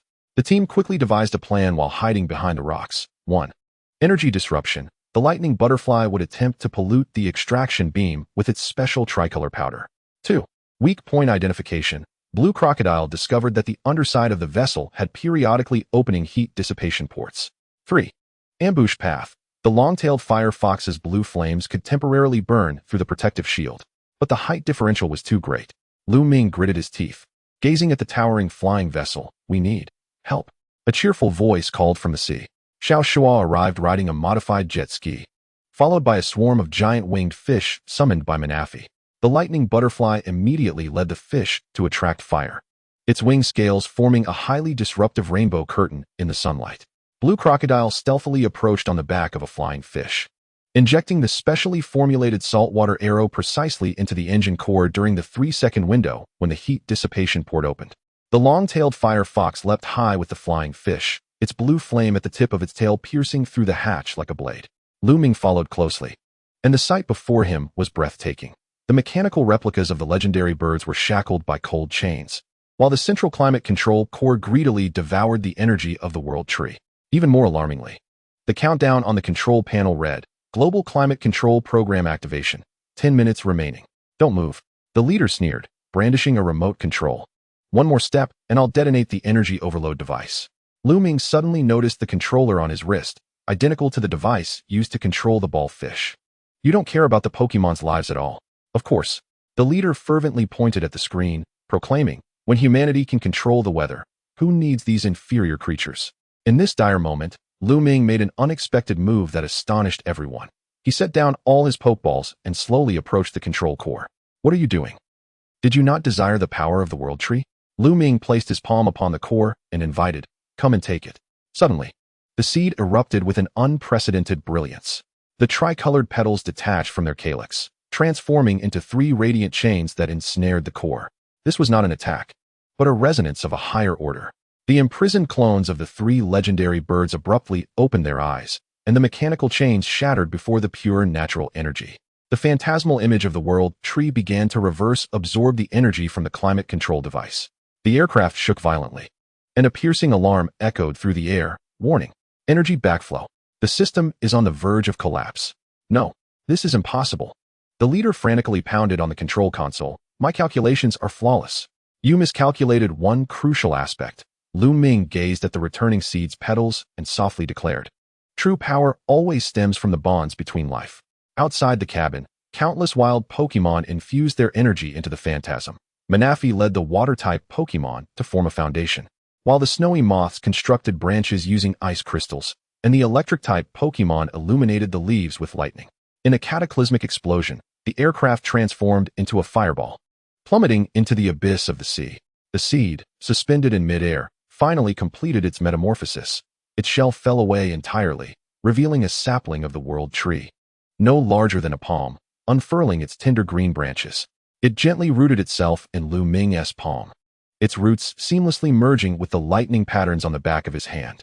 World tree sapling, with the trait of natural harmony, possesses the abilities to heal all living beings within a radius of 10 meters, fuse moves of different attributes into natural power, and permanently enhance the bond between trainer and Pokemon. The blue crocodile curiously tapped the sapling with its claw. Did we truly succeed? The lightning butterfly delicately settled on a branch, its scales casting a golden sheen on the new leaves. This is merely the beginning. Aboard the returning ship, Lu Ming perused the information conveyed by the sapling. Miniature space-time rifts have appeared worldwide. The liberated clones of the 3 legendary birds require guidance, and the remnants of the Weather Reform Society continue to operate in the shadows. Xiaoshu, munching on an energy cube, mumbled, "Where to next?" The sapling in his palm suddenly quivered slightly, pointing towards the northwest, where the silhouette of the Silver Mountains loomed on the horizon. "To meet an old friend." Lu Ming smiled. "We made a promise. Perhaps he knows how to resolve the world tree's predicament." Chapter 22, The Silver Trial. As dawn broke, the mist of the Silver Mountains flowed like liquid milk, gently enveloping the dark green slopes. Lu Ming and his companions ascended along the dragon claw marks left by the champion, the sapling swaying gently in his backpack with each step, the morning dew on its leaves refracting a spectrum of colors. Just around the last bend, Lu Ming wiped the sweat from his forehead, pointing to the rusted iron ladder on the cliff face. Above lies Mr. Datu's secret training camp. The long-tailed fire fox wrapped its fluffy tail around the blue crocodile's claws to prevent slipping, while the lightning butterfly scattered luminescent scales ahead to mark safe footholds. When the group finally reached the summit platform, they were greeted only by an empty training ground and a note nailed to a wooden post. Lesson 1. Find me. Datu. Is this a game of hide and seek? The blue crocodile sniffed the note and suddenly brightened. There's a distinct scent of dragon saliva. It must be left by Dragonite. Following the scent, they soon uncovered a series of suspicious traces, several crushed remains of berry fruit, the favorite of Dragonite. Scorched dragon wave burn marks on the rock surface, and glimmering scales reflecting light among the treetops. Just as the lightning butterfly issued a warning, a massive orange-yellow figure dove from the clouds. Datu's Dragonite intentionally stirred up fierce winds with its broad wings, nearly toppling everyone. Blue crocodile, shield us with a water barrier. Fire fox, use smoke to obscure our vision. Lu Ming instinctively commanded. The well-trained Pokémon swiftly executed the orders, their coordination earning a slight nod of approval from Datu, who was observing from the shadows. After landing, Dragonite shook free 3 ancient-looking bat-shaped stone plates, each inscribed with Trial 1, Dragon's Might. Dragonite unleashed a suffocating pressure of draconic dominance, requiring the 3 Pokémon to endure for 10 minutes under such strain. The blue crocodile, quick on its feet, transformed the water barrier into an icy armor for protection, while the fire fox conjured a small heat source with its magical flames. And the lightning butterfly activated electromagnetic levitation to alleviate the pressure. When the 10 minutes elapsed, all 3 Pokémon were drenched in sweat, yet their gazes were infused with even greater determination. Trial 2, Tracking. In a cave filled with heart scales, they needed to locate the genuine dragon scales shed by Dragonite. The dimly lit cave sparkled with glimmering scales, making it difficult to discern the real from the false. Just when they were at a loss, the world tree sapling emanated a gentle green light, guiding the blue crocodile to discover the target scale at the icy bottom of a pool. Trial 3, Collaboration. They were required to illuminate an ancient totem on the rock face using 3 different attribute moves.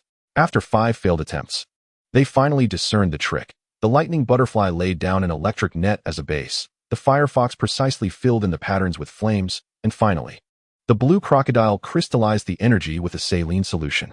The moment the totem fully lit up, Datu emerged slowly from the shadows. You have qualified. His voice carried commendation. But the real training begins now. He tossed 3 specially made weighted rings. The blue crocodile's water flow is restricted to its original 1.3 volume. The lightning butterfly's scale generation speed is reduced by 50, and the firefox's flame temperature must remain at 300 degrees. For the next week, live with these conditions. Datu pointed to a rudimentary open-air campsite halfway up the mountain. Find your own food. Repair your own gear. I will provide no assistance. Survival challenge records. The blue crocodile learned to use compressed water flow for precise wood cutting. The firefox's flames became the ideal cooking tool, and the lightning butterfly set up static traps to catch electric bugs for protein. Each evening, the 3 Pokémon gathered around the campfire, healing each other's wounds from the day.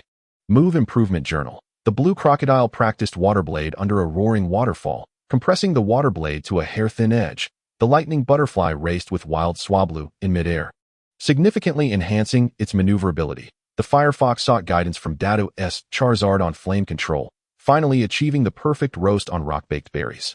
Unexpected discovery. On a particularly exhausting night, the sapling guided them to a hidden hot spring. The rainbow-hued minerals at the spring's bottom possessed miraculous healing properties, significantly accelerating the recovery of the Pokémon's wounds. On the dawn of the 7th day, the group was jolted awake by a piercing, tearing sound. A pitch-black rift appeared in the sky, and Datu's Dragonite growled restlessly. All the sapling's leaves pointed towards the rift, emitting a warning glow. This is... Datu's brow furrowed, his tone unusually grave. A space-time distortion? From within the rift, a majestic dragon's roar resonated, and a few emerald scales drifted slowly down. As Lu Ming reached out to catch them, the sapling abruptly projected an image into their minds. The legendary Rayquaza was fiercely battling an unknown shadow within the space-time interstice. Prepare to depart. Du tossed the climbing rope with an intensity that pierced like a blade, signaling that the true trial had commenced. Lu Ming silently tightened his weight ring, while the Pokémon gazed upon him with unwavering determination. Little did they know, beyond the rift awaited an ancient truth that would shatter their understanding. Training log day 1 sunny. At 5:30 a.m., Dato's Dragonite shattered the temporary camp's roof with a breath of draconic energy. The first lesson of the special training. In the face of adversity, one must rise earlier than the adversary. As we scrambled to extinguish the sparks, we discovered that all our cooking utensils had been replaced with primitive stone tools. Who attempted to ignite firewood with its sparks, but the weight rings rendered the flames pitifully small. Just as despair began to set in, Reiku's butterfly had a brilliant idea and used static electricity to ignite the sakurako fruit, allowing us to have breakfast, albeit consisting of charred fruit mixed with raw fish. Today's training focused on basic endurance. Blue Alligator ran laps around the mountain's base with a basket filled with gravel, completed 3 laps, goal, 10 laps. Reiku's butterfly maintained an electric barrier against strong winds, longest record, 17 seconds. Who melted ice rocks for water using a constant flame, burned through 5 centimeters. Needed 20 centimeters. As evening descended, Dato observed our exhausted forms and, unexpectedly, offered us recovery potions. Remember, true beginnings lie beyond the limits. Training log day 3 overcast. Continuous rain turned the training ground into a mire. Dato canceled outdoor exercises in favor of theoretical instruction. Type advantages are static, but the environment is dynamic. He demonstrated the evaporation of moisture around an electric-type Pokémon using fire-type moves, creating a paralyzing mist. True strength lies in the ability to defy conventions. Unexpected discoveries occurred during afternoon cave practice. Blue Alligator attempted to inject salt water into rock crevices, using crystallization to break the stone. After 9 failed attempts, he finally succeeded. Reiku's butterfly found that moist environments enhanced the electric net's effects. Hu's tail flames turned blue in low oxygen conditions, leading to an unexpected grasp of the essence of ghostly flames. Very well, Dato commended. Discoveries in adversity are often the most valuable. Training log day 5 foggy. The effects of weight training began to manifest.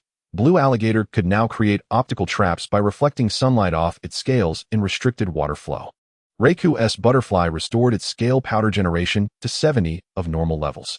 Who successfully baked a perfectly charred, yet tender pomelo fruit bread. Dato's evaluation, edible.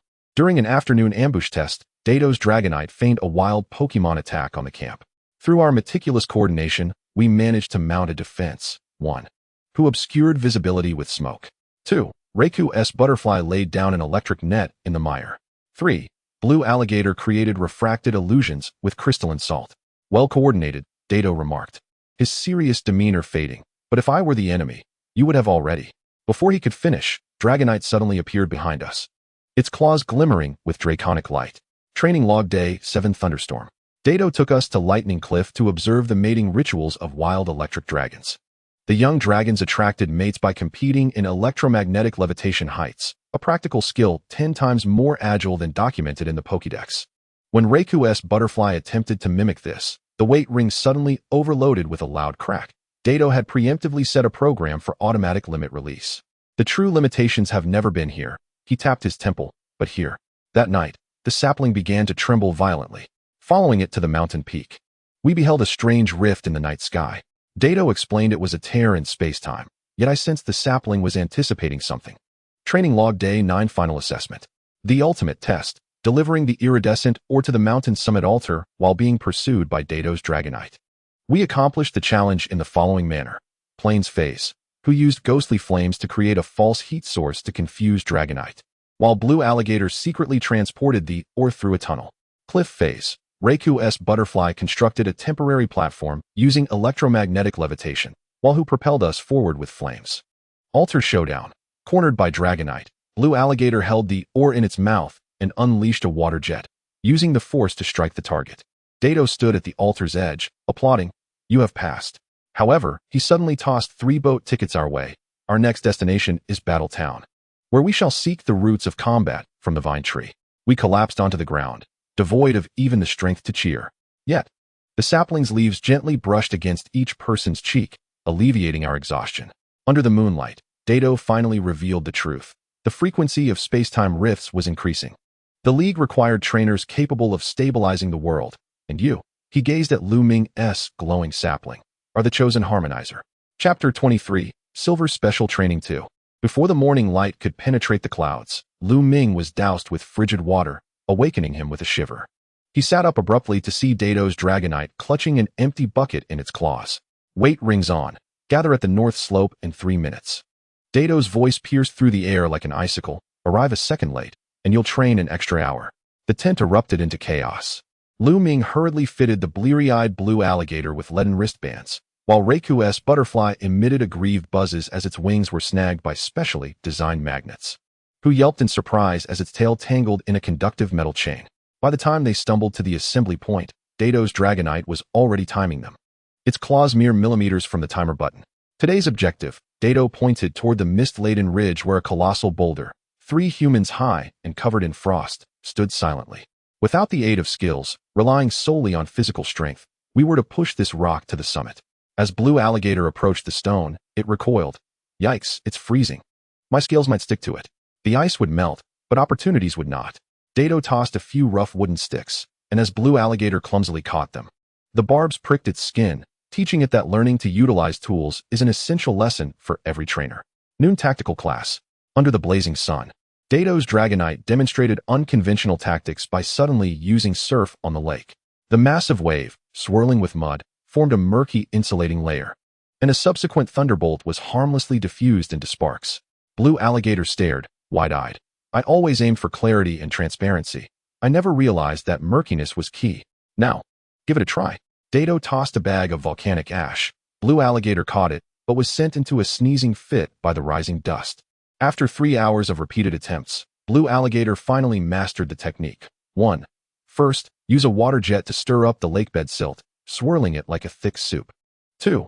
Evenly mix in the volcanic ash to create a viscous conductive barrier.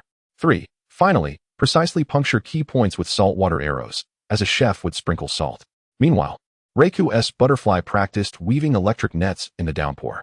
Dato simulated corrosive raindrops with dragon breath, each drop capable of burning through leaves, leaving the little one's wings charred. It was not about speed, but precision. Dato gently brushed aside the scorched wings with a twig, his actions surprisingly tender, attuned to the rhythm of the raindrops, reminiscent of a trainer's breath. Suddenly, he clapped Lu Ming on the back, catching the boy off guard, causing Rehearsed Butterfly to instantaneously adjust the frequency of its electric net. Dusk wait trial. After sunset, the true test began. Dato activated the mechanism, illuminating all training devices with ominous red lights. The wait rings doubled in energy. His voice resonated with remarkable clarity in the twilight, persisting until I uttered the word stop. The blue crocodile's weighted ring began to periodically release freezing mist. It had to sustain the flow of water as if treaded upon melting ice like a polar bear. The lightning butterfly's magnet generated a counter-magnetic field, each flap of its wings akin to struggling in glue, while the long-tailed fire fox's metallic chain was heated to a deep crimson, requiring precise control over the temperature of the flames, much like a tightrope walker. 2 hours elapsed, and Lu Ming's legs had gone numb. He witnessed the long-tailed fire fox's tail emit a sizzling sound as it deliberately allowed the flames to scorch itself, using the pain to remain alert. Stop. Du suddenly turned, the hourglass in his hand having only drained a third. Do you know why I ended it early? He pointed towards the lightning butterfly, whose powder had long been exhausted, yet it still shielded its companions from the biting wind. The ice crystals on its wings shimmering under the moonlight. Strength without the ability to protect one's comrades is utterly meaningless. As Du removed the weighted ring, the blue crocodile collapsed into a star shape. Tomorrow, I shall teach you the team tactics of dragon-type Pokémon.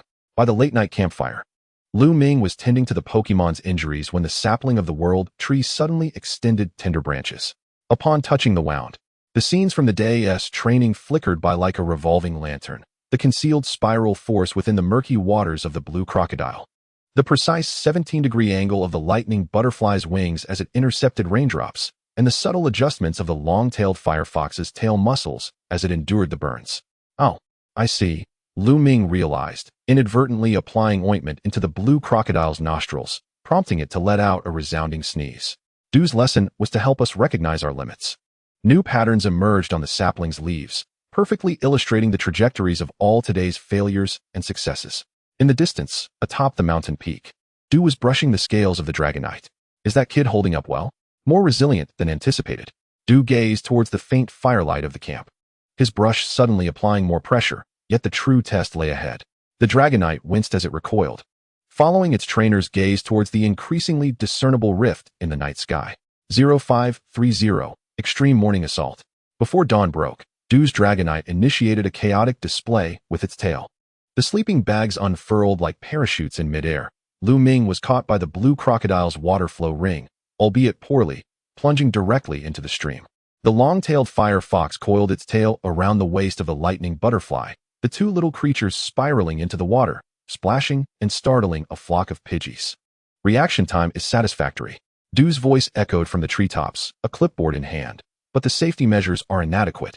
Before he finished speaking, he flung 3 specially designed pokeballs that accurately struck each of them on the forehead. 0615, Blind Battle Training.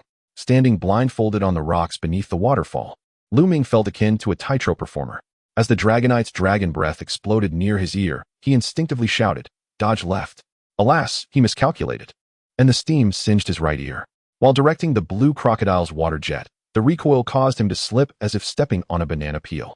The most humorous moment came when he attempted to guide the lightning butterfly. Without visual aid, the electric net ensnared both the Dragonite and himself, the conductive powder transforming the Dragonite's hairstyle into a frizzy mess. Remember this tremor. Du suddenly appeared behind him, startling Lu Ming nearly into the waterfall. The trainer's large hand rested on his back. Every breath your Pokemon takes within the ball induces a deformation of 0.3 millimeters. As he spoke, he guided Lu Ming to feel the nearly imperceptible pulsing of the Pokeball surface. 12:30, Brutal Lunch. The goldfish thrown by Du landed a stinging slap on the blue crocodile, while the nut dumbbell rolled towards the lightning butterfly like a bowling ball. The process of handling the ingredients resembled a circus performance. The blue crocodile's water tail sent scales flying like shurikens. The lightning butterfly used electromagnetic waves to paralyze the nut. But the excessive voltage caused the nut to perform a tap dance, and the long-tailed firefox inadvertently charred the fish into coal. Just when Lu Ming finally took his first bite, Du's swift motion overturned the serving plate as fast as lightning, while the Dragonite's assault came even more abruptly. Yet this time, the trio coordinated flawlessly. The blue crocodile's water flow ring acted as a shield, the lightning butterfly's electric net served as a cover, and the long-tailed firefox's flames functioned as a spear, constructing a composite shield that surprisingly rebounded the dragon breath, singeing a lock of Du's bangs. Now that's more like it. When Du tossed an energy cube, the Dragonite was tenderly stroking its singed whiskers. 1730, Weighted Evolution. As 3 sets of simulated evolutionary pressure armor activated, the scene transformed into a comical yet awe-inspiring spectacle. The blue crocodile's water-filled armor made it resemble an overinflated float. The lightning butterfly's limited armor encased it like a butterfly in a can, and the long-tailed firefox's internal combustion armor made it appear as a walking oven. Under these ludicrous outfits, 3 beams of evolutionary light erupted simultaneously. In that brilliance, the blue crocodile's dorsal fin unfurled into a magnificent arc. The lightning butterfly's wings displayed draconic scale patterns, and the long-tailed firefox's tail ignited with azure flames. Though the radiance quickly faded, the pressure in that moment made even the Dragonite take a half-step back, a precursor to bond evolution. Du rarely smiled, brushing the soot from Lu Ming's shoulder. "Tomorrow, I will teach you how to maintain this state." 2100, Night Talk Surprise. By the campfire, Du spoke of past events, his gaze softening considerably. 10 years ago, there was a trainer whose Blastoise could unleash hydro pumps under a weight of 300 kilograms. The Dragonite cooperatively released a bubble, within which reflected a Blastoise wearing sunglasses. And what happened next? Died in the tumult of a spatial rift. Du poked the fire with a twig, the sparks forming a shattered turtle shell. Thus, he taught me that true strength is not merely about breaking through limits, but about safeguarding the baseline for those who matter. Suddenly, the rift in the night sky expanded, a plume of pitch-black feathers drifting downwards. Du's instantaneous burst of speed left a trail behind him, as the Dragonite's destructive beam shattered the feathers into fragments. The black flames writhed and twisted in the air. Training had to conclude prematurely. Du's expression darkened ominously as he tossed Lu Ming a navigation device. "Tomorrow, you must immediately head to Changhua Forest. There have been reports of sightings of a dark Lugia." He cast a sidelong glance at the blue crocodile, which was stealthily nibbling on his hidden fruits. "Remember not to let my Pokemon go hungry on the way." Chapter 24, Silver Special Training concludes. As the morning light streamed through the tent seams, Lu Ming naturally opened his eyes. Days of intensive training had calibrated his biological clock to function as precisely as an hourglass. Exiting the tent, he beheld 3 peculiar training apparatuses set up in the center of the camp. Before the blue crocodile lay an oak bathtub filled with viscous liquid, the pale purple substance shimmering with a mother-of-pearl luster in the morning light. Hovering before the lightning butterfly was a 3-dimensional electric net woven from charging beams, the current emitting a faint buzz in the air, and the long-tailed firefox's tail was encircled by 6 fire gems, arranged in a mysterious hexagram formation. "Today, no skills will be taught, only sensations will be practiced." Du's voice echoed from above. Lu Ming looked up to see the champion leisurely perched on a branch, nibbling an apple, while the Dragonite heated his coffee with dragon breath. The blue crocodile was entirely submerged in the slippery liquid. Du's demand left it scratching its head. Create a vortex with the water flow ring, but do not let a single drop of the viscous liquid spill. The initial 30 attempts were nothing short of a catastrophic spectacle. The slime either congealed, sinking to the bottom like a failed pudding, or it splattered chaotically, ensnaring the wings of the Thunder Butterfly, causing the little creature to angrily shake off remnants for ages. It was not until the 31st attempt that the blue crocodile inadvertently positioned its scales at a precise angle, resulting in the water flow suddenly forming a flawless spiral structure. Excellent. Du poured an entire bag of steel sand into the mix, now maintaining the vortex while ensuring an even distribution of the steel granules. The silver trails carved by the steel sand within the whirlpool bore an astonishing resemblance to the leaf vein patterns of the world tree sapling. The blue crocodile joyfully discovered that its scales could perceive the location of every single grain of steel sand. The Thunder Butterfly found itself ensnared within an electromagnetic matrix formed by 6 self-destructing magnetons, these metallic beings continuously altering the direction of the magnetic field. The electric net was not a shield, but an extended sensory apparatus. Du adjusted the control panel, the magnetic intensity fluctuating between strong and weak.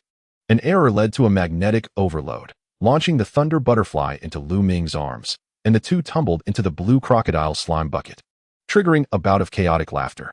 When the Thunder Butterfly finally managed to navigate through the electromagnetic net with its eyes closed, all the self-destructing magnetons flickered blue lights in a display of respect. Du suddenly tossed a magnet, swallow it, under Lu Ming's horrified gaze. The Thunder Butterfly astonishingly decomposed the magnet into fine particles, embedding them evenly into its wing structure, each scale beginning to shimmer with a metallic sheen. The challenge posed by the long-tailed fire fox was the most perilous, as it was required to hold the fire gem in its mouth to unleash an overheating technique. It had to either master it or risk being scorched through the throat. As Du ignited the hourglass, the fast dragon nervously covered its eyes. In the first attempt, flames erupted from its nostrils, causing it to cough up blood, startling the nearby blue crocodile into spraying a jet of water. In the second attempt, the gem exploded in its mouth, leaving its face charred and sooty, akin to a coal miner. On the third attempt, as the searing sensation breached the critical threshold, the long-tailed fire fox suddenly grasped the trick. It ceased to resist the agony and instead allowed the flames to circulate through its meridians. As azure flames began to seep from the tips of each hair, the gem astonishingly floated at the center of its chest, burning steadily like a miniature sun. Now, integrate your newfound perceptions. Du's fast dragon simultaneously unleashed 3 techniques: a murky flow simulating the slime environment, an electromagnetic cannon constructing a force field, and a hot wind generating a high-temperature zone. The initial coordination of the 3 Pokémon resembled a discordant orchestra. The blue crocodile's steel sand stuck to the wings of the Thunder Butterfly, and the long-tailed firefox's hot wind nearly singed the blue crocodile's tail.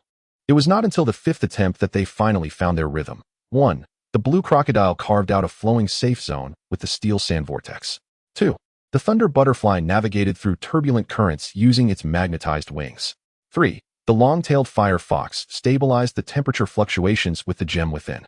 When the triple energy fields achieved perfect equilibrium, the world tree sapling suddenly unfurled a verdant barrier, enveloping the trio in a cocoon of light.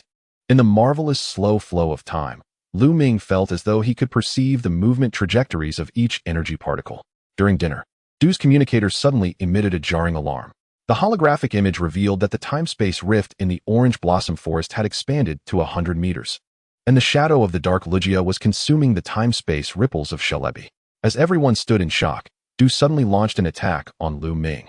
The fast dragon's claws were but an inch from his throat when the triple defense instantly materialized. The blue crocodile's water shield glistened with the sheen of steel sand.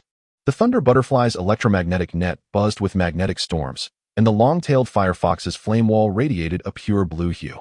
The 3 energies fused flawlessly, astonishingly pushing the champion's fast dragon back a step. Graduation exams passed. As Du retracted his claws, he discreetly rubbed his tingling wrist, reminding himself that a teacher on the battlefield would show no mercy. The farewell in the morning mist was both simple and profound. Du stood at the edge of the camp, tossing a silver badge to the long-tailed firefox. This is crafted from the shed scales of the fast dragon, imbued with the essence of the dragon type. The blue crocodile suddenly leaped up, hugging the fast dragon's leg. I will miss your dragon breath coffee. The fast dragon, amused yet exasperated, ruffled its scales with a paw. As they turned to walk towards the mountain path, Du's voice echoed in the wind. When you encounter the Dark Lugia, tell it that the fast dragon's hairstyle needs a change. 3 days later, the dusk in Orange Blossom Town was unsettling. The streets were eerily deserted. The lanterns at the Pokemon Center swayed in the wind, casting distorted shadows. Nurse Joy presented a special medicinal ointment that exuded a bitter aroma. The Pokemon in the forest have gone mad. Even the walking grass will bite. As they ventured deeper into the forest, the anomalies became increasingly apparent. The tree rings grew in reverse, and mushrooms emitted a glow yet cast double shadows. When they discovered Celebi ensnared by thorns, this time traveler had become so weak it was nearly transparent. Darkness was rewriting the timeline. The ground split apart in an instant, and Lu Ming instinctively shouted commands. Yet, the Bankairas, enhanced by dark energy, completely suppressed their attacks, just as despair set in. Amidst the radiance of the blooming world tree sapling, the spectral forms of the 3 legendary birds spread their wings and cried out. On the other side of the barrier, the dark feather in the cloaked figure's hand suddenly turned to ash. Interesting. His voice grated like rusted gears rubbing against one another. Let us see whether your bonds are resilient or the rift in time and space is profound. As the shadow of the Dark Lugia engulfed the heavens and the earth, Lu Ming felt the silver badge in his pocket suddenly grow warm. Far atop Silver Mountain, Du seemed to sense something, and the fast dragon let out a howl that startled the flocks of birds from the mountainside. Chapter 25. The Gift of the World Tree. The shadow of the Dark Lugia loomed over the entirety of Orange Blossom Forest, the trees twisting and deforming under an invisible pressure. The air thick with the scent of decaying seawater.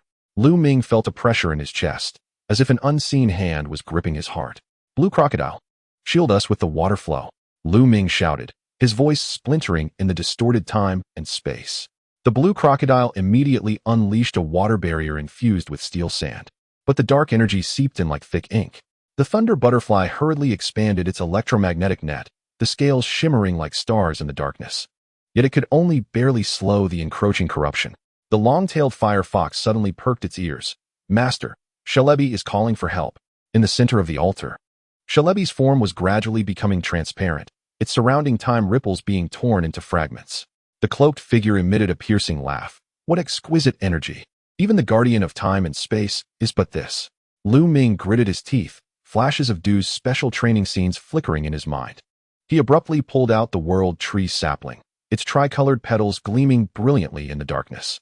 Everyone, do you remember our coordination from training? The 3 Pokemon instantly understood, quickly adjusting their positions. 1. The blue crocodile infused the steel sand water flow into the Thunder Butterfly's electromagnetic net. 2. The Thunder Butterfly transmitted the magnetized energy to the long-tailed fire fox. 3. The long-tailed fire fox ignited the entire energy network with blue flames. A triple resonance. Lu Ming raised the sapling high, and the 3 energies intertwined under its guidance, forming a brilliant beam of light that shot up into the heavens. The Dark Lugia emitted a deafening roar, its wings stirring a black energy storm. The 2 forces collided in the air, erupting in a blinding flash. Useless. The cloaked figure sneered. You do not even comprehend the source of the dark power. At that moment, an unexpected change occurred. Celebi suddenly opened its eyes. The remnants of its time ripples resonated with the sapling. Countless points of light illuminated the forest, and the controlled wild Pokemon began to awaken, converging towards the altar. This is, Lu Ming marveled at the scene. All life is protecting its own time and space. Celebi's weak, yet resolute voice resonated in everyone's minds. Darkness cannot devour hope. The Bankairas broke free from its control, angrily turning towards the cloaked figure, while the Beedrill swarmed around, their stingers aimed at the Dark Lugia. And even the trees in the forest began to sway, releasing the energy of nature. The figure clad in a black robe finally revealed a look of panic. No, this cannot be. The shadowy visage of the Dark Lugia began to waver unsteadily. Seizing the opportunity, Lu Ming commanded his Pokemon to unleash their final assault. Blue Croc, Steel Sand Vortex, Thunder Butterfly, Hyper Beam, Long-tailed Fire Fox, Overheat Eruption. The 3 forces, under the harmonious coordination of the seedling, perfectly amalgamated into a radiant beam reminiscent of a rainbow, striking directly at the core of the Dark Lugia, accompanied by a thunderous explosion. The dark energy receded like a tidal wave.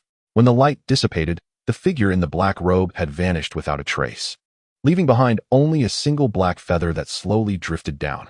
Celebi floated weakly in the air, yet the sparkle in its eyes was gradually rekindling. Did we win? Lu Ming gasped, his legs buckling as he knelt upon the ground. The long-tailed fire fox supported him with its tail. Master, look. The roots of the world tree seedling had deeply entrenched themselves into the altar, and 3 petals had fully blossomed. Surrounding it, the devastated forest was visibly rejuvenating at an astonishing pace. Shalebi gently touched the seedling, and a soft wave of light spread forth, causing the rift in time and space to begin to heal slowly. Thank you. Shalebi's voice was as warm as a spring breeze. The balance of time and space has been maintained. At that moment, a familiar dragon's roar resonated through the sky. Datu's dragonite descended from above, and the champion himself leapt from its back. It seems I've missed quite the spectacle. Datu surveyed the surroundings, his gaze ultimately settling on the weary yet proud trio. However, the outcome is even better than I anticipated. Lu Ming attempted to rise and salute, but was gently restrained by Datu's hand on his shoulder. Rest now. Let the League handle the rest. Dragonite curiously sniffed the black feather, suddenly sneezing, with the sparks igniting the feather into ashes. As night fell, the orange blossom forest returned to its former tranquility. In the Pokemon Center's infirmary, Nurse Joy was tending to everyone. According to the League's intelligence, Datu perused the reports, revealing that the figure in the black robe might be remnants of the Weather Reform Society, who had been seeking methods to control time and space. Lu Ming pondered, gazing thoughtfully out at the starry sky. But why choose the orange blossom forest? Datu's expression grew serious, because there lies an ancient ruin, rumored to conceal the key to the Tower of Time and Space. He paused. However, now, this secret has once again fallen into slumber with the dissipating dark energy. 3 days later, as Lu Ming and his companions prepared to depart, Shalebi suddenly appeared, bestowing upon each of them a shimmering leaf. This is the blessing of time and space, Shalebi stated. It will guide you when you are in need. The moment they stepped out of the forest, the world tree seedling gently swayed, and 3 petals fell, transforming into 3 exquisite badges. The Ice Crystal Badge, enhancing the precision of Water-type moves, the Thunder Badge, amplifying the penetration power of Electric-type moves, and the Flame Badge, stabilizing the potency of Fire-type moves. Datu observed this scene with a slight smile. It seems your journey is only just beginning. Blue Croc leapt up excitedly. Where to next? Thunder Butterfly fluttered around Lu Ming, its scales shimmering in the sunlight. I've heard the beaches in Battletown are beautiful. Long-tailed Fire Fox curled the map with its tail, but before that, we must have a good meal first. The 3 exclaimed in unison, causing Datu to chuckle. Under the setting sun, their shadows stretched long and far. Meanwhile, in a place unseen by them, the shadow of the world tree was slowly unfurling its branches in the clouds, as if guarding this world saved by courage and bonds. Chapter 26. The journey begins. The morning mist of the orange blossom forest had yet to dissipate when Lu Ming and his companions had already packed their belongings. Datu stood at the edge of the campsite, where Dragonite was helping him organize his travel backpack, categorizing various potions and training equipment. Remember, Datu suddenly spoke, his tone more serious than usual, to persevere in your training. Among trainers of our caliber, many possess the strength to contend with Pokemon. As he spoke, he casually tossed a Pokeball, which Dragonite deftly knocked back with its tail, allowing Datu to catch it effortlessly, the ball not even emitting a red light. Lu Ming stared in astonishment, his eyes wide. Datu smirked. This is merely the basics. Once you have collected all 8 gym badges, I shall teach you much more. He patted Lu Ming on the shoulder. I look forward to seeing you in the next Pokemon Championship. Blue Croc curiously approached. Master, are we really going to challenge the gym? Thunder Butterfly flitted excitedly around Lu Ming. I heard the first gym specializes in rock type. Long-tailed Fire Fox meticulously examined the map with its tail. The first gym is located just west of Orange Blossom City.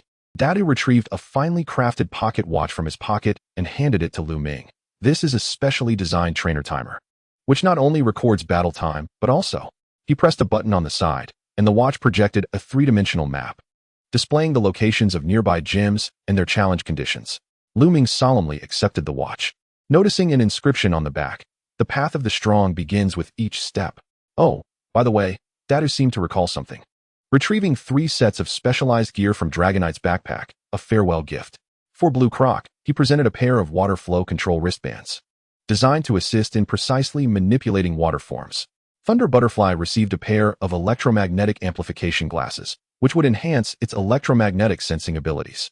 Long-tailed Fire Fox obtained a flame stabilizer, aiding it in better controlling the energy of the gem within. These are the tools I used in my youth. A glimmer of nostalgia danced in Datu's eyes, and now they are meant for the next worthy owner. As they prepared to bid farewell, Dragonite suddenly poked Datu with its claw. The champion chuckled helplessly. "Ah, I almost forgot." He took out an envelope from his pocket. "Deliver this to the tree near Battle Town. He owes me a battle." Lu Ming accepted the envelope, feeling a hard outline within, reminiscent of a badge. "Then we part ways." Datu leapt onto Dragonite's back. "Remember, a true trainer is always on the road." Dragonite unfurled its massive wings, stirring up a whirlwind. As they soared into the sky, Datu suddenly shouted one last piece of advice. "If you encounter troubles you cannot solve, head towards Silver Mountain." Watching the champion's silhouette fade away, Lu Ming tightened his grip on the pocket watch. The World Tree seedling swayed gently in his backpack, as if guiding him forward. "Goodbye, Datu Bird," Lu Ming suddenly exclaimed, recalling the nickname he had given Datu during their training, eliciting a wave of laughter from him. Datu, still airborne, grimaced slightly. "Let us go, partners." Lu Ming adjusted the straps of his backpack. "Our gym challenge is about to begin." On the first day after leaving the Orange Blossom Forest, they encountered unexpected trouble. Lu Ming stared at the raging river before him. Glancing at the map, the nearest bridge is 10 kilometers upstream. Blue Croc stepped forward bravely. "I can take everyone across." Thunder Butterfly quickly shook its head. "My wings will short-circuit if they touch water." Long-tailed Fire Fox gazed thoughtfully at the fruit trees on the opposite bank. Those pomelo fruits looked so fresh. Just as everyone was at a loss, Lu Ming suddenly recalled Datu's special training. "Wait, can we?" His eyes brightened. "Blue Croc, can you create a bubble using water flow ring?" Just as they had done while stationed at the underwater base, after several attempts, they finally discovered a solution. 1. The blue crocodile fashioned a colossal bubble using a water flow ring reinforced with steel sand. 2. The lightning butterfly stabilized the bubble's structure with an electromagnetic field. 3. The long-tailed fire fox regulated the internal temperature with a constant flame. Thus, they created a peculiar underwater walking capsule that gradually drifted toward the opposite shore. Along the way, a group of inquisitive kinglers circled the bubble, one even bumping into it, startling the lightning butterfly and nearly disrupting the electromagnetic field. "Look, there's something glowing over there." Lu Ming suddenly pointed to the riverbed. In the silt, a metallic object glimmered in the sunlight. The blue crocodile deftly manipulated the water flow to ensnare the object within the bubble, revealing an ancient gear badge. "Is this a mechanical badge?" Lu Ming meticulously wiped the rust from its surface, which appeared to be a souvenir from a certain dojo. Just then, the long-tailed fire fox perked up its ears. "Master, the pocket watch is vibrating." Lu Ming retrieved the watch and discovered a new marker on the projection map. On the opposite shore, a gear-shaped glimmer awaited. It seemed they had stumbled upon the first hidden challenge. Lu Ming smiled, recalling Mr. Du's words. Trainers are always discovering surprises along their journey. When they finally reached the opposite shore, the sunset had painted the sky in hues of crimson. Before the rocky wall, they encountered an intricately designed mechanism. The gear badge fit perfectly into the central groove. With a whirring sound of machinery, the rocky wall slowly parted, revealing a small training ground. At the far end of the arena, a middle-aged man clad in overalls awaited them with a smile. Only those with potential can discover this hidden dojo. He patted the gear creature beside him. "I am Ron, a disciple of Iron Spin, the former Steel Gym leader. Are you ready to accept the challenge?" Lu Ming exchanged glances with his companions, and in their eyes sparkled the same fighting spirit. "We wouldn't want it any other way." Chapter 27. The Challenge of the Hidden Dojo. Lu Ming stood at the entrance of the hidden dojo as the gear-shaped metallic door slowly closed with a heavy mechanical sound. The training ground was not large, but its design was exquisite, with a non-slip metallic mesh covering the floor and various mechanical devices embedded in the surrounding walls. Interspersed with gears and pipes, the sound of steam hissing faintly audible. "Welcome to the Gear Gym." The man in overalls grinned widely, patting his gear creature. "I am Mechanic Ron, formerly an assistant to Iron Spin, the Steel Gym leader. This arena is my own creation, specifically designed to test the adaptability of trainers." The blue crocodile gazed curiously at the rotating gears. "These mechanisms won't suddenly come crashing down, will they?" The lightning butterfly scanned the arena warily. Multiple electromagnetic interferences detected. "Be cautious of traps." The long-tailed fire fox sniffed the air. "There's a scent of lubricant. The ground may be slippery." Ron chuckled heartily. "Fear not. There are no dangerous mechanisms here, but the battle will be somewhat unique." He pointed to a console in the center of the arena. "This battle is not a mere Pokémon duel. It is a mechanical coordination battle." 1. The arena will randomly activate mechanisms, such as moving platforms, steam jets, and electromagnetic disruptions, requiring trainers to respond instantaneously. 2. Pokémon abilities can influence these mechanisms. For instance, water-type moves can lubricate gears to accelerate their operation, while electric-type moves can activate circuits to alter the arena's layout. 3. Victory conditions. Defeat the opponent's Pokémon or successfully unlock the central gear of the arena, simulating the gym badge. Sounds intriguing. Lu Ming clenched his fists. We accept the challenge. Ron nodded. Very well, the first round will be a one-on-one to test the waters. He pressed a button on the console, and the arena sprang to life. The sound of gears whirring as several metal platforms slowly rose, creating uneven terrain. Go, gear creature.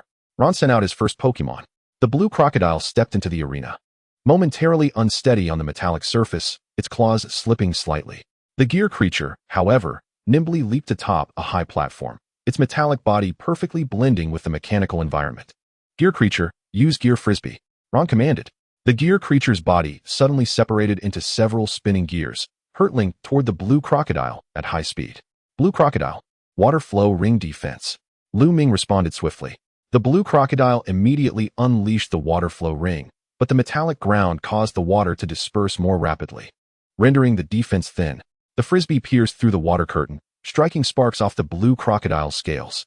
Ugh, the ground is too slippery. The water flow ring is unstable. Lu Ming frowned, then had a flash of inspiration. Wait a moment. If the ground is slippery, let's use it to our advantage. Blue crocodile, use water flow tail to lubricate your feet. Hearing this, the blue crocodile swept its tail, covering its paws with water, instantly making it as agile as an ice skater. Good. Now charge up the waterfall. The blue crocodile, utilizing the gliding speed from the water flow tail, leaped impressively, using the rebound from the moving platform to charge straight at the gear creature. The gear creature was caught off guard, getting knocked back violently. Well done, Ron exclaimed. But it's not over yet. Activate the steam mechanism. Suddenly, high-temperature steam erupted from all around the arena, enveloping it in a thick white mist, completely obscuring visibility. Be careful, blue crocodile, Lu Ming shouted, but already the sound of metal colliding echoed through the steam as the gear creature, using the steam as cover, unleashed its metal claw. Bam! The blue crocodile was struck back, sliding several meters. We can't afford to be passive, Lu Ming thought quickly. Lightning Butterfly, can you help scan the gear creature's position? The lightning butterfly outside the arena immediately understood, its compound eyes flickering. Use electromagnetic induction. Master. It's 3 meters to the left in front of you. Blue crocodile, fire a saline water arrow at that direction. Whoosh. The high-pressure water arrow pierced through the steam, accurately striking the gear creature. The saline water conducted electricity, causing the gear creature to short-circuit, slowing its movements. Now, water flow rupture. The blue crocodile charged forward with all its might, coalescing the water into a sharp blade in its claws, delivering a decisive blow to the gear creature. The gear creature crashed heavily to the ground, its gears ceasing to move, rendered incapable of battle. The gear creature is unable to battle. The blue crocodile wins. Ron recalled the gear creature, nodding in satisfaction. Impressive, you understand how to utilize the environment. That is the quality of a true trainer. Next, let us try this. Ron sent out his second Pokémon, the self-destruct Magneton. Simultaneously, the arena shifted again, several electromagnetic coils rising from the ground, transforming the entire arena into a strong electromagnetic field. In this environment, electric-type moves would be enhanced, but flying-type Pokémon would be hindered. Ron chuckled. Can your lightning butterfly still maintain stable flight? The lightning butterfly had just entered the arena when its wings sagged slightly, the electromagnetic field making it difficult to keep its balance. Lightning butterfly, adjust your electromagnetic levitation. Lu Ming promptly advised. The lightning butterfly immediately calibrated the distribution of magnetic powder within its body, barely stabilizing itself. However, the self-destruct Magneton had already launched its attack, electromagnetic cannon.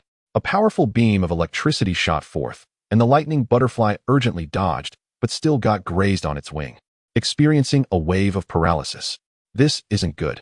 In this arena, the self-destruct Magneton holds too great an advantage. Lu Ming gritted his teeth. Just then, the long-tailed fire fox shouted from outside. Master, use fire. The electromagnetic field fears high temperatures. Lu Ming's eyes brightened. Of course. Lightning butterfly, use overheat on the electromagnetic coils. The lightning butterfly hesitated, but I don't know any fire-type moves. It is not the fire I wish you to wield. but rather to guide the flames of the long-tailed fire fox. Lu Ming exclaimed, "Long-tailed fire fox, transfer the flames to the lightning butterfly." The long-tailed fire fox immediately comprehended the command, flicking its tail as a blue flame surged towards the lightning butterfly. The lightning butterfly deftly ensnared the flame with its electromagnetic net, directing it towards the electromagnetic coil. Boom!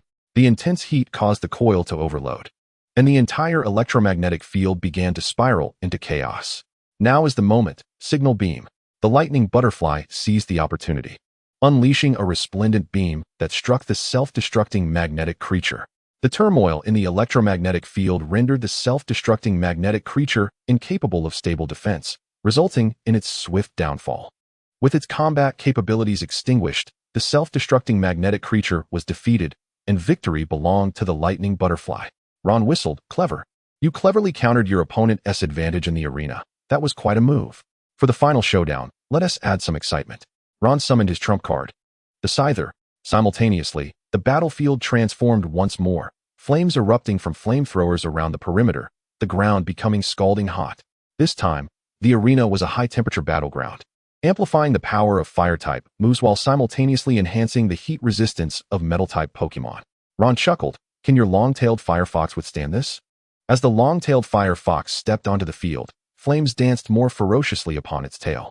The Scyther stood calmly across from it, its steel pincers glistening with a chilling sheen. Scyther, bullet punch. Ron initiated the attack.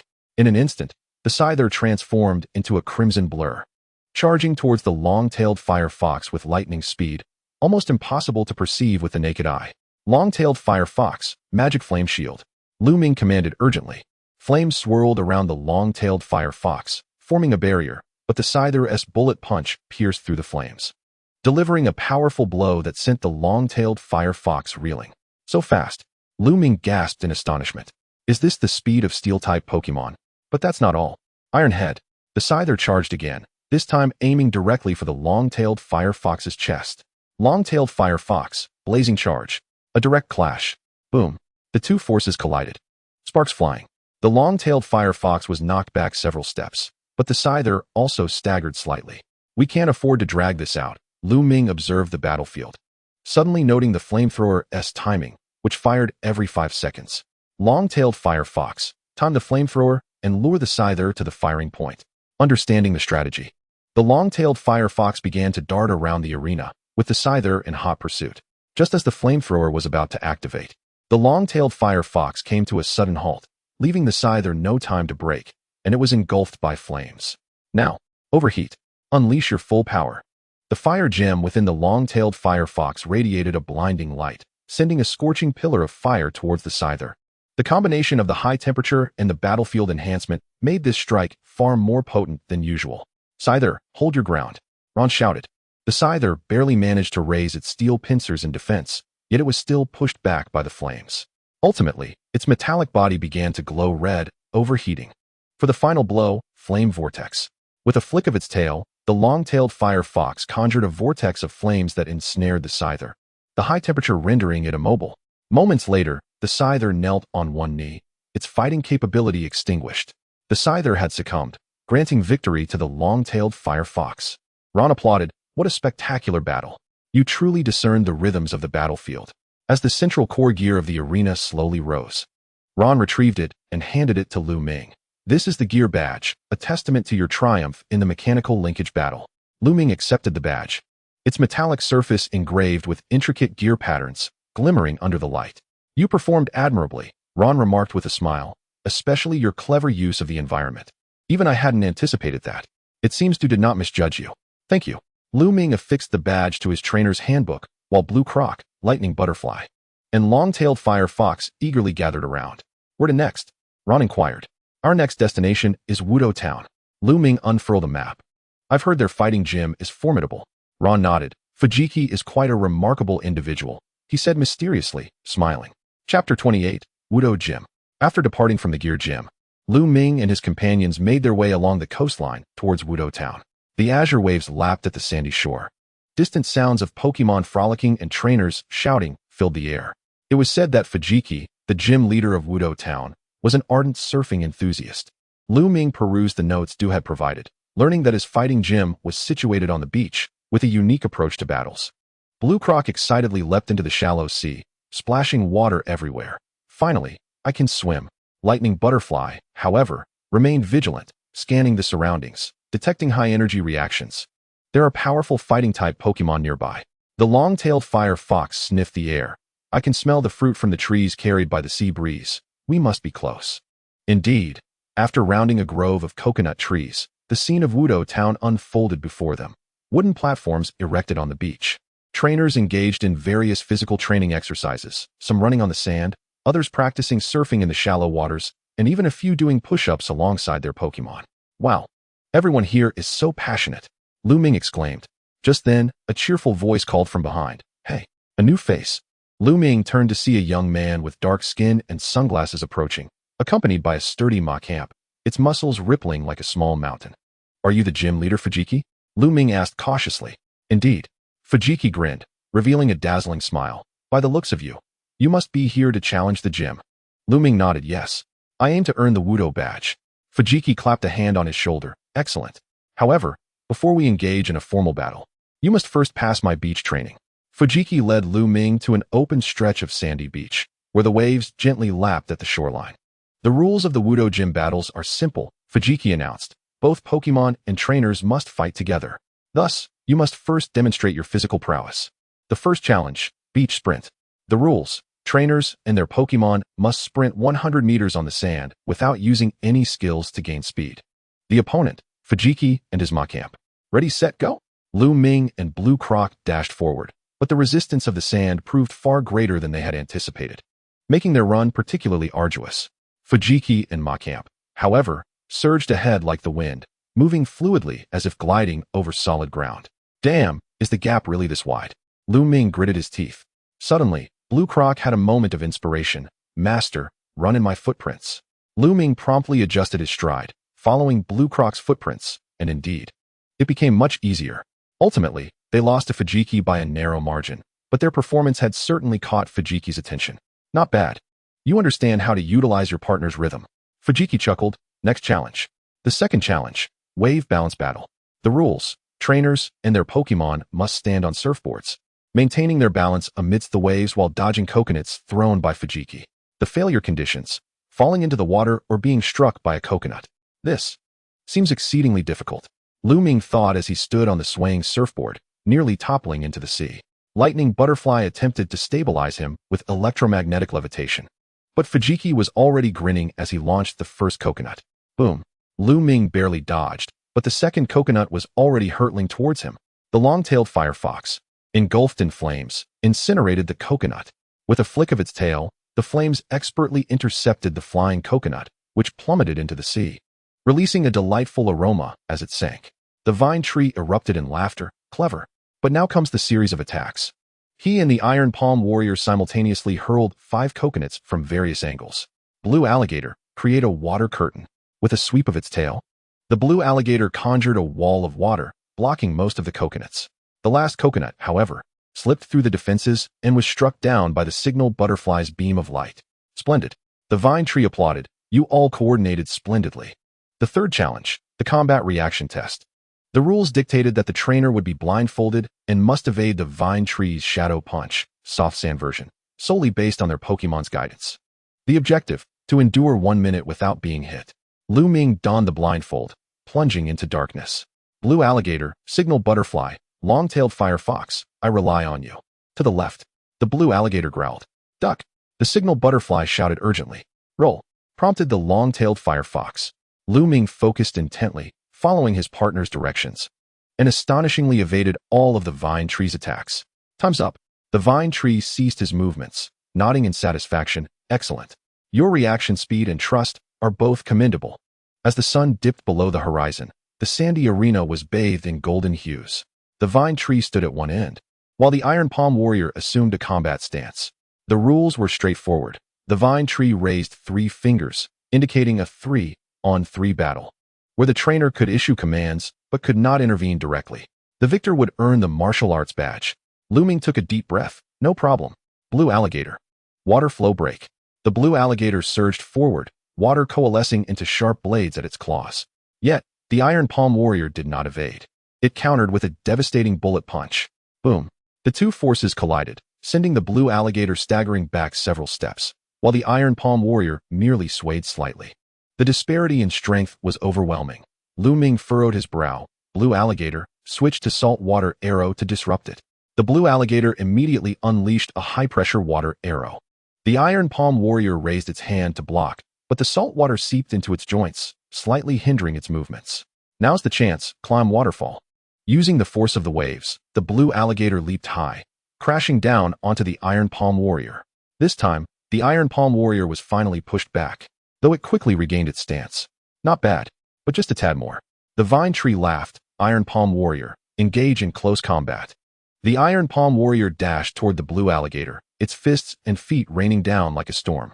The blue alligator struggled to defend itself, but ultimately was knocked down by a hefty punch. The blue alligator was unable to continue fighting. Lu Ming recalled the blue alligator. You did well. It's time to leave it to the teammates.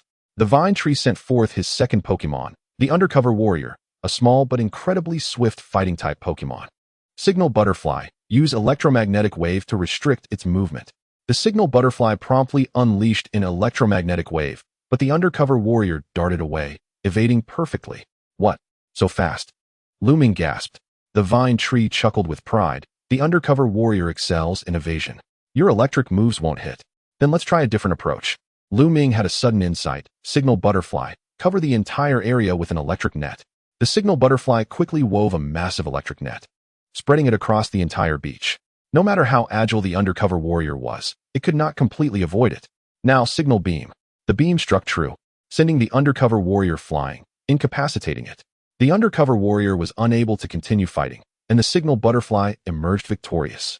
Come back, undercover warrior. The vine tree recalled his Pokémon and sent out the Iron Palm warrior once more for the final battle. The long-tailed fire fox stepped into the arena, flames dancing on its tail. Iron Palm warrior, bullet punch. The Iron Palm warrior charged forward, but the long-tailed fire fox was prepared. Magical flames formed a shield, absorbing the blow. Good, but how many times can you block?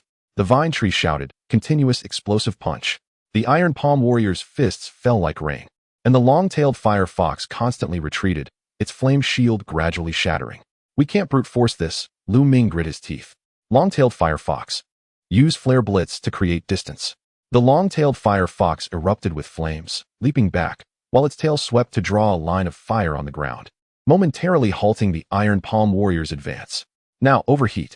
Unleash your full power. The fire gem within the long-tailed fire fox blazed with blinding brilliance as it unleashed a searing torrent of flames toward the Iron Palm warrior.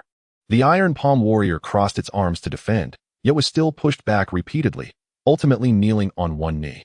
The Iron Palm warrior was unable to continue fighting, and the long-tailed fire fox triumphed. The vine tree approached, smiling as he handed Lu Ming a fist-shaped badge. Well done. Your strategy and coordination with your Pokémon were superb. Lu Ming accepted the badge, and the long-tailed fire fox, Signal Butterfly, and the now-recovered blue alligator joyfully surrounded him. Thank you. This battle taught me so much.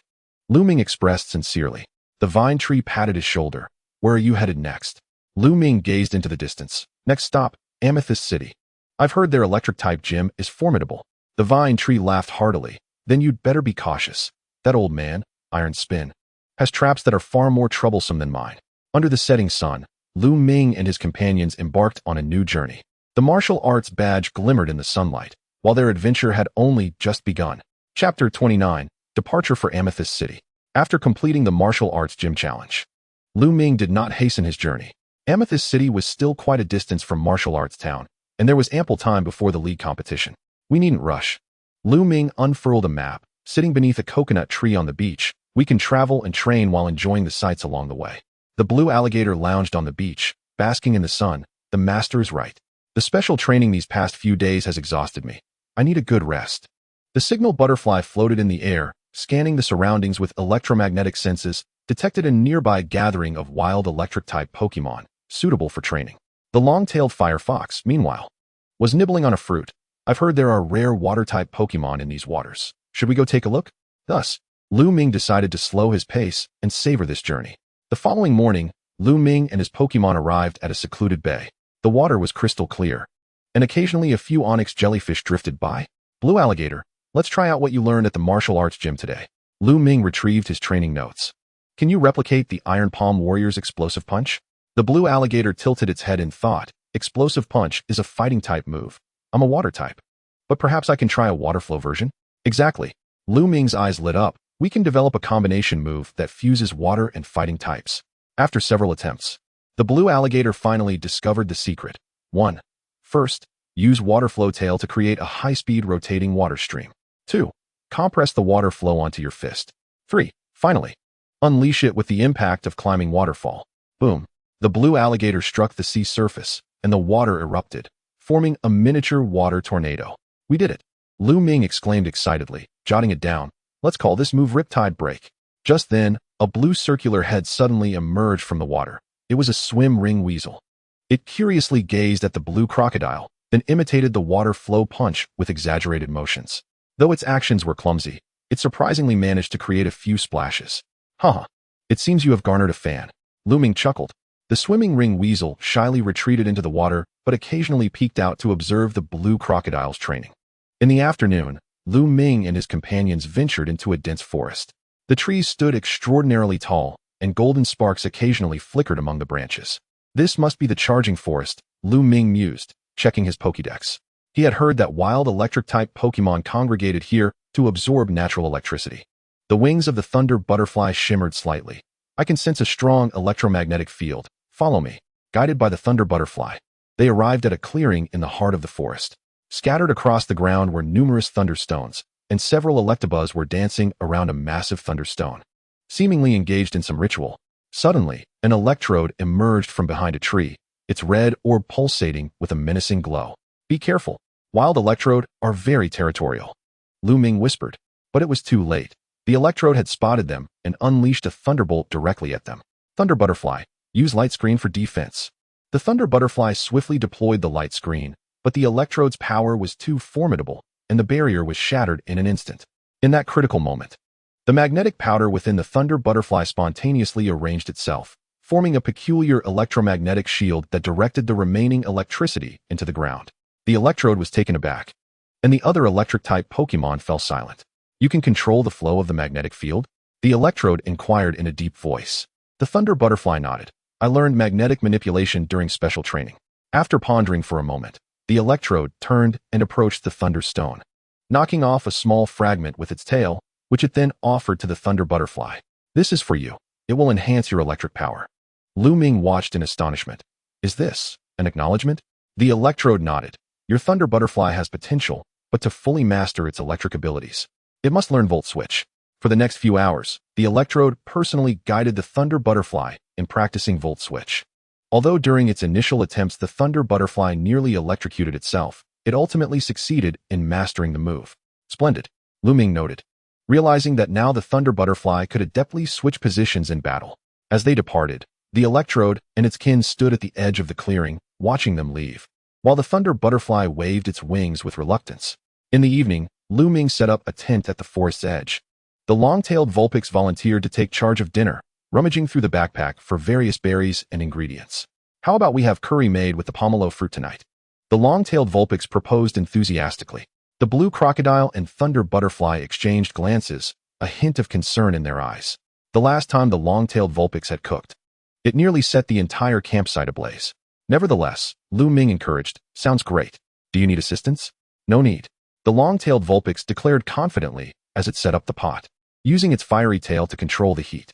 However, it mistook the spicy cherry fruit for sweet peach fruit, resulting in a curry so spicy that the blue crocodile leapt straight into the river. The electric stove, with the Thunder Butterfly temporarily stepping in, had an unstable voltage, leaving the curry half-cooked. Ultimately, when attempting to salvage the dish with magical flames, the pot exploded. Boom!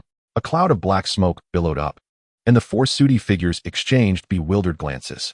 After a few moments of silence, they all burst into laughter. Well, let us just have energy cubes. Lu Ming wiped the soot from his face. At that moment, rustling sounds came from the bushes. A greedy squirrel Pokémon peeked out, its small paws pointing eagerly at the disastrous dish on the ground, its eyes sparkling with delight. You want to eat this? The long-tailed Vulpix asked awkwardly. The greedy squirrel nodded vigorously and, with astonishing speed, devoured the entire pot of culinary mishap, even letting out a satisfied burp. Has its sense of taste gone awry? The blue crocodile muttered quietly. The following day, Lu Ming encountered a group of trainers in the forest. They were engrossed in discussing the latest news. Have you heard? The steel gym leader in Purple Aster City has recently renovated the gym, adding an electric maze. Is that true? Doesn't that double the difficulty of the challenge? Not only that, but he has also introduced new electric-type Pokémon from the Unova region. Lu Ming perked up, eager to gather more details. It turned out that the steel gym had upgraded its facilities in preparation for the upcoming league tournament. The current Purple Aster gym not only tested the strength of Pokémon, but also challenged the problem-solving abilities of trainers. How intriguing. Lu Ming rubbed his hands together, realizing they needed to prepare thoroughly. The Thunder Butterfly was eager. An electromagnetic maze? Just what I need.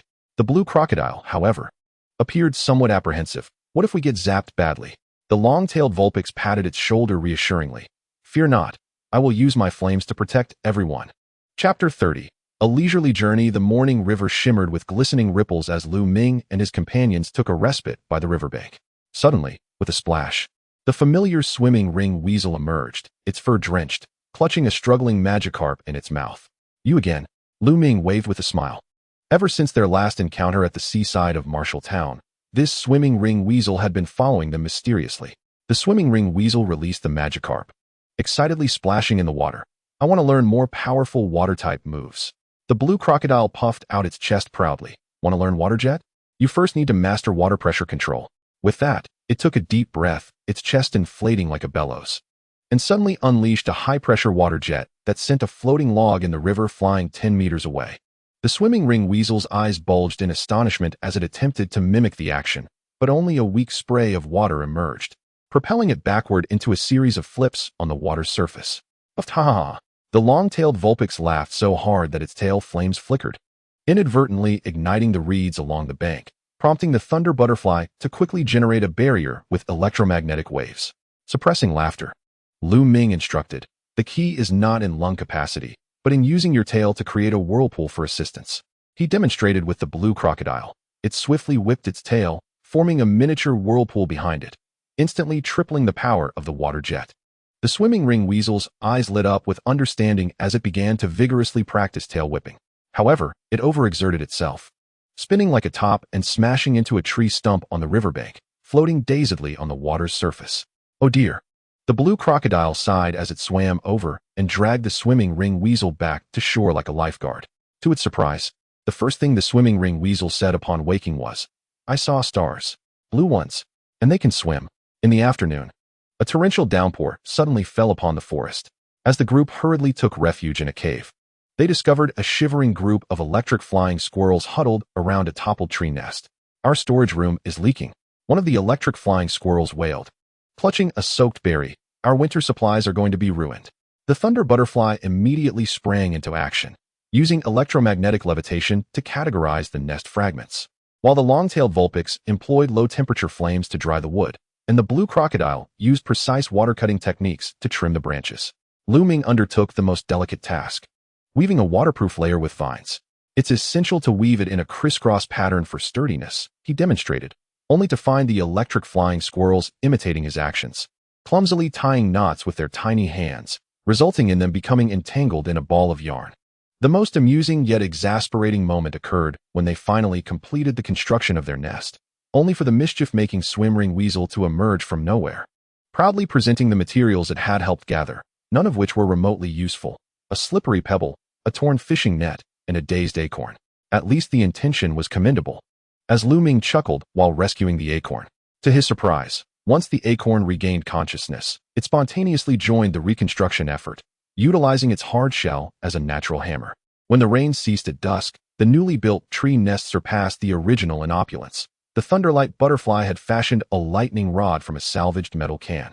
The long-tailed firefox had etched lightning patterns onto the doorframe with flames, and the blue crocodile had even devised a small water wheel power system. The electric flying squirrels were so moved that they presented their treasured electric seeds as tokens of gratitude. Upon consuming them, the Thunderwing Butterfly's wings erupted in dazzling electric sparks, unexpectedly granting it the newfound ability of electric terrain. As they passed through Orange Acorn Town, a vibrant talent competition poster in the square caught their attention. The prize for the Fire Performance Group champion was a lava amplifier. The long-tailed fire fox's eyes gleamed with excitement. It was indeed a precious item that could further enhance the purity of its flames. The registration staff scrutinized them. Are you certain you wish to register? This year's judges are retired coordination trainers, known for their exceptionally stringent evaluations. The competition venue was indeed filled with talent.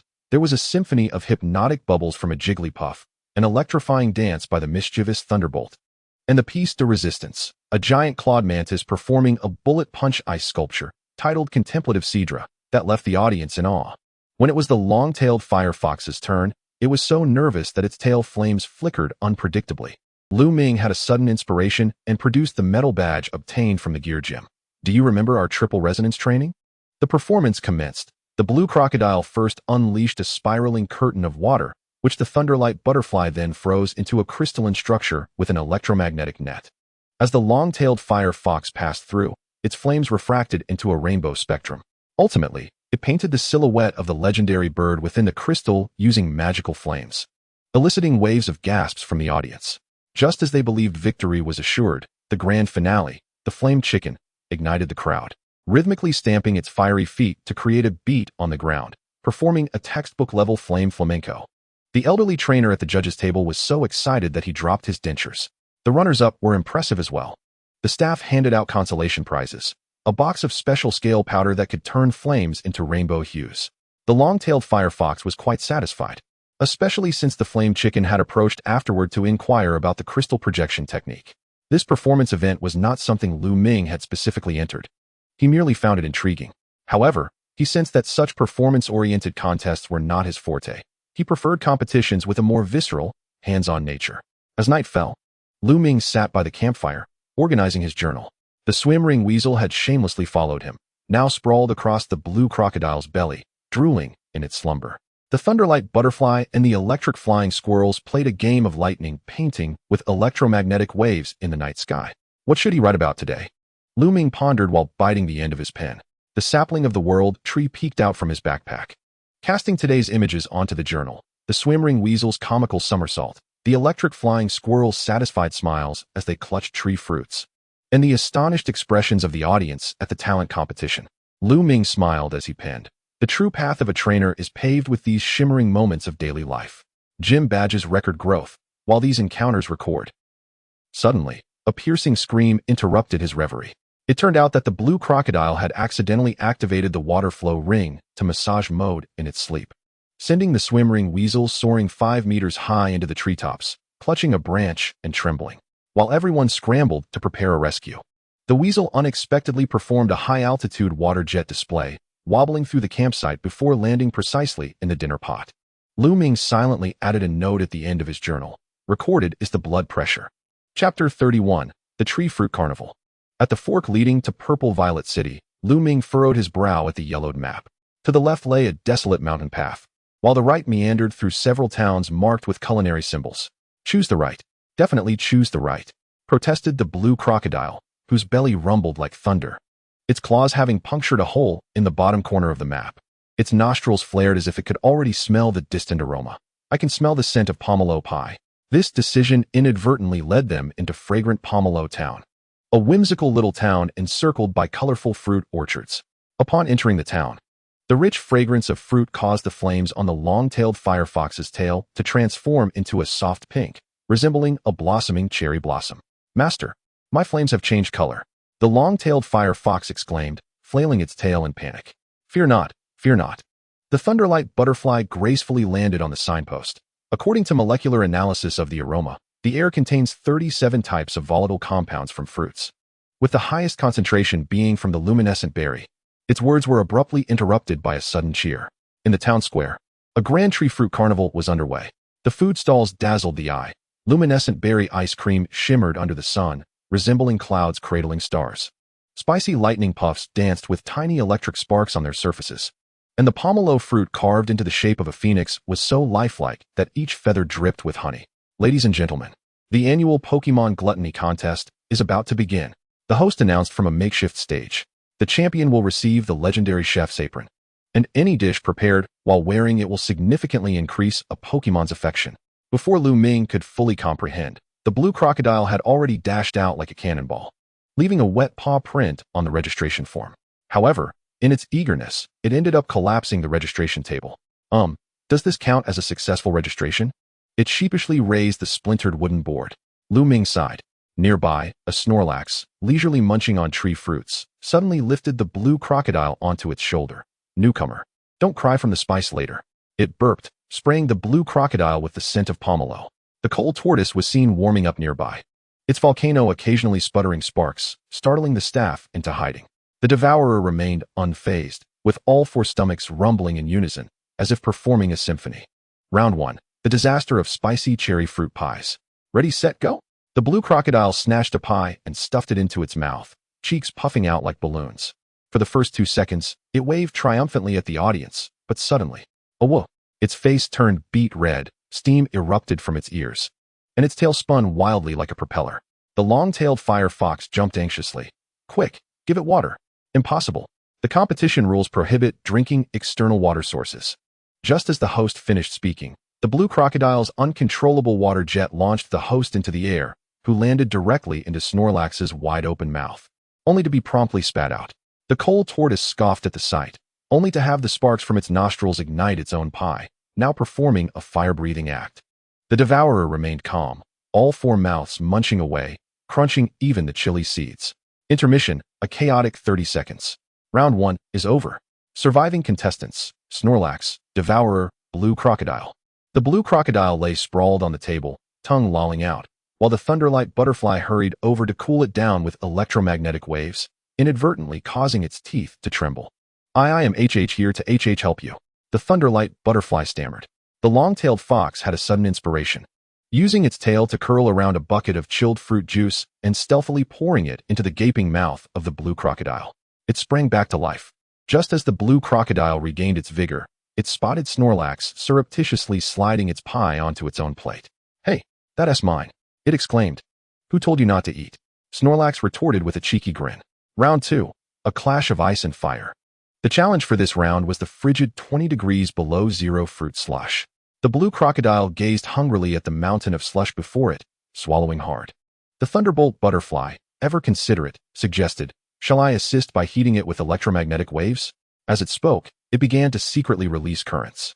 The result was utter chaos as the electromagnetic interference caused the entire slush to dance, alternately freezing into ice blocks and melting into syrup. All the competitors began to uncontrollably burp.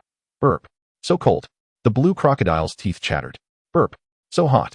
The volcano on the back of the coal turtle belched black smoke. Burp. Burp. Burp. The four stomachs of the devourer began to harmonize in a quartet. The judges' table fared the worst, drenched by the uncontrollable slush rain. Just as the host unveiled a new microphone, it was promptly frozen into an ice sculpture. Final round, the cake catastrophe. The last challenge was a 5-layer fruit cake. The long-tailed fox volunteered as an assistant. I shall maintain the cake's temperature. It gently swept its tail across the surface of the cake. However, mismanaging the flames caused the cream to turn caramel in a blink. Wait, I can salvage this, it exclaimed, hastily adjusting the flames, only to char the fruit decorations atop. Snorlax's eyes sparkled, and it promptly shoved the plate into its mouth, crunching with a sound akin to steel spoons clashing. The blue crocodile had a flash of brilliance and suddenly leaped onto the dining table, spinning. Behold my fruit hurricane. The water spiral began to peel back the layers of the cake, forming a rainbow-colored vortex in the air. The audience watched in awe, even the judges forgetting to score. Although Snorlax claimed victory by devouring the entire display table, the blue crocodile received a special award, the most creative eating style. The recovering host announced that the prize was a mini version of a chef's apron. The blue crocodile happily accepted the palm-sized apron, only to get overly excited and spray water everywhere, drenching the award podium and sending it into the fountain pool. The long-tailed fox and the Thunderbolt Butterfly, one using its tail as a life buoy and the other navigating with electromagnetic waves, managed to fish the drenched host back to safety. Please do come again next year. The host weakly grasped Lu Ming's hand, and remember to bring a water valve. At the evening's celebratory feast, the blue crocodile insisted on wearing the mini apron to prepare a special fruit hurricane drink for everyone. The result: the Thunderbolt Butterfly was caught in the whirlwind and spun 3 times before escaping. The long-tailed fox's tail became a natural stirring stick, and a passing Meowth unwittingly got caught up, now sporting a rainbow-striped coat. As Snorlax departed, it gifted the blue crocodile a custom napkin. Newcomer, Remember to taste the spiciness next time. The napkin embroidered with the words Future Great Eater, already missing a corner from bites taken. While resting at the Pokemon Center in town, Nurse Joy revealed, "You should go meet Granny Yuxia. She is the former grass-type champion of the Hoenn region." Chapter 32, The Temporary Gym Challenge. Deep within the lush orchards of Xiangyou Town, sunlight filtered through the leaves, casting dappled shadows. Granny Yuxia's Venusaur skillfully harvested the fruits with its vine whips, each strike precisely causing ripe fruits to fall into the basket with a crisp thud. "How about a battle in the orchard?" Granny Yuxia smiled as she produced a star fruit gleaming with golden light. "The winner can take home the sweetest fruit of the season. Now, let me unveil the rules. 1. Fruit supply battle. Both combatants may harvest fruits at any time to restore stamina, but they must be cautious, as opponents may snatch the fruits they covet first. 2. Sweet trap. The arena will randomly release special fragrances, potentially causing Pokemon to fall into a trance. Lu Ming later discovered that Granny Yuxia had several scent pouches pinned to her skirt. 3. Victory fruits. The victor shall receive 3 star fruits that can enhance the power of their moves. Round 1. Thunderwing Butterfly vs. Cunning Sableye. The moment Cunning Sableye stepped onto the field, it flashed a sly grin and suddenly leaped, unleashing Leaf Blade. The sharp leaves did not target the Thunderbolt Butterfly, but instead struck down all the fruits on the surrounding trees. Instantly, round yuzu fruits and slippery lum berries rolled across the field like bowling balls. "Watch out," Lu Ming shouted. The Thunderbolt Butterfly dodged left and right in midair, but was still knocked off balance by a rolling yuzu fruit. Just at that critical moment, the Thunderbolt Butterfly's compound eyes captured the sunlight reflecting off the droplets on the fruit's surface. Eureka! It quickly released electromagnetic waves, charging the fruits scattered across the ground with static electricity. When Cunning Sableye attempted to use Shadow Clone, all the illusions became interconnected by the electrified fruit, shocking its true form and making its first stand on end. "Well done."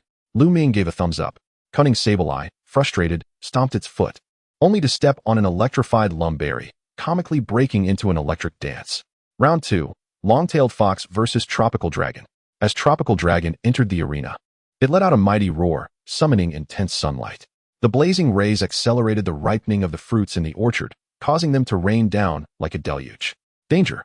The long-tailed fox deftly evaded the fruit bombs, and suddenly had a brilliant idea. It curled 3 yuzu fruits with its tail and unleashed magical flames for precise roasting. The charred skins released an enticing caramel aroma that made Tropical Dragon's nose twitch. Achoo! A tremendous sneeze caused Tropical Dragon's sunlight beam to veer off course, scorching a heart-shaped hole in Granny Yuxia's sunshade. "Oh dear, today's youth." Granny Yuxia shook her head in exasperation, yet could not hide her amused smile. Deciding round. Blue Crocodile vs. Venusaur. 2 powerful energies collided in the air, with the Blue Crocodile's hydro pump clashing against Venusaur's solar beam. The explosion created steam that enveloped the entire orchard. "Venusaur, root down and recover stamina," Granny Yuxia confidently commanded. Venusaur's vines burrowed deep into the ground, beginning to absorb nutrients. But suddenly, a flash of silver gleamed through the steam. The Blue Crocodile, eyes closed, used the flowing water to sense the flower on Venusaur's back.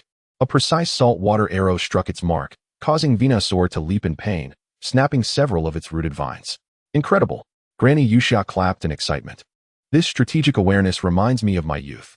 She wiped her brow and presented 3 star fruits. "Give them a try. These fruits are nurtured by the joy of victory." The Blue Crocodile eagerly took a bite, and instantly its scales shimmered with a starlight glow. "I feel like I could battle 10 more times," it exclaimed excitedly. The 3 little ones felt a slight increase in strength after consuming the starfruits, albeit minimal, yet better than nothing. After departing from Xiangyou Town, the sapling of the world tree suddenly emitted a gentle green light, guiding them to a dreamlike forest. The nightlight mushrooms dotted the woods like little lanterns, and glowing spores floated in the air, creating a colorful halo with every step they took. "Is this the legendary rainbow mushroom forest?"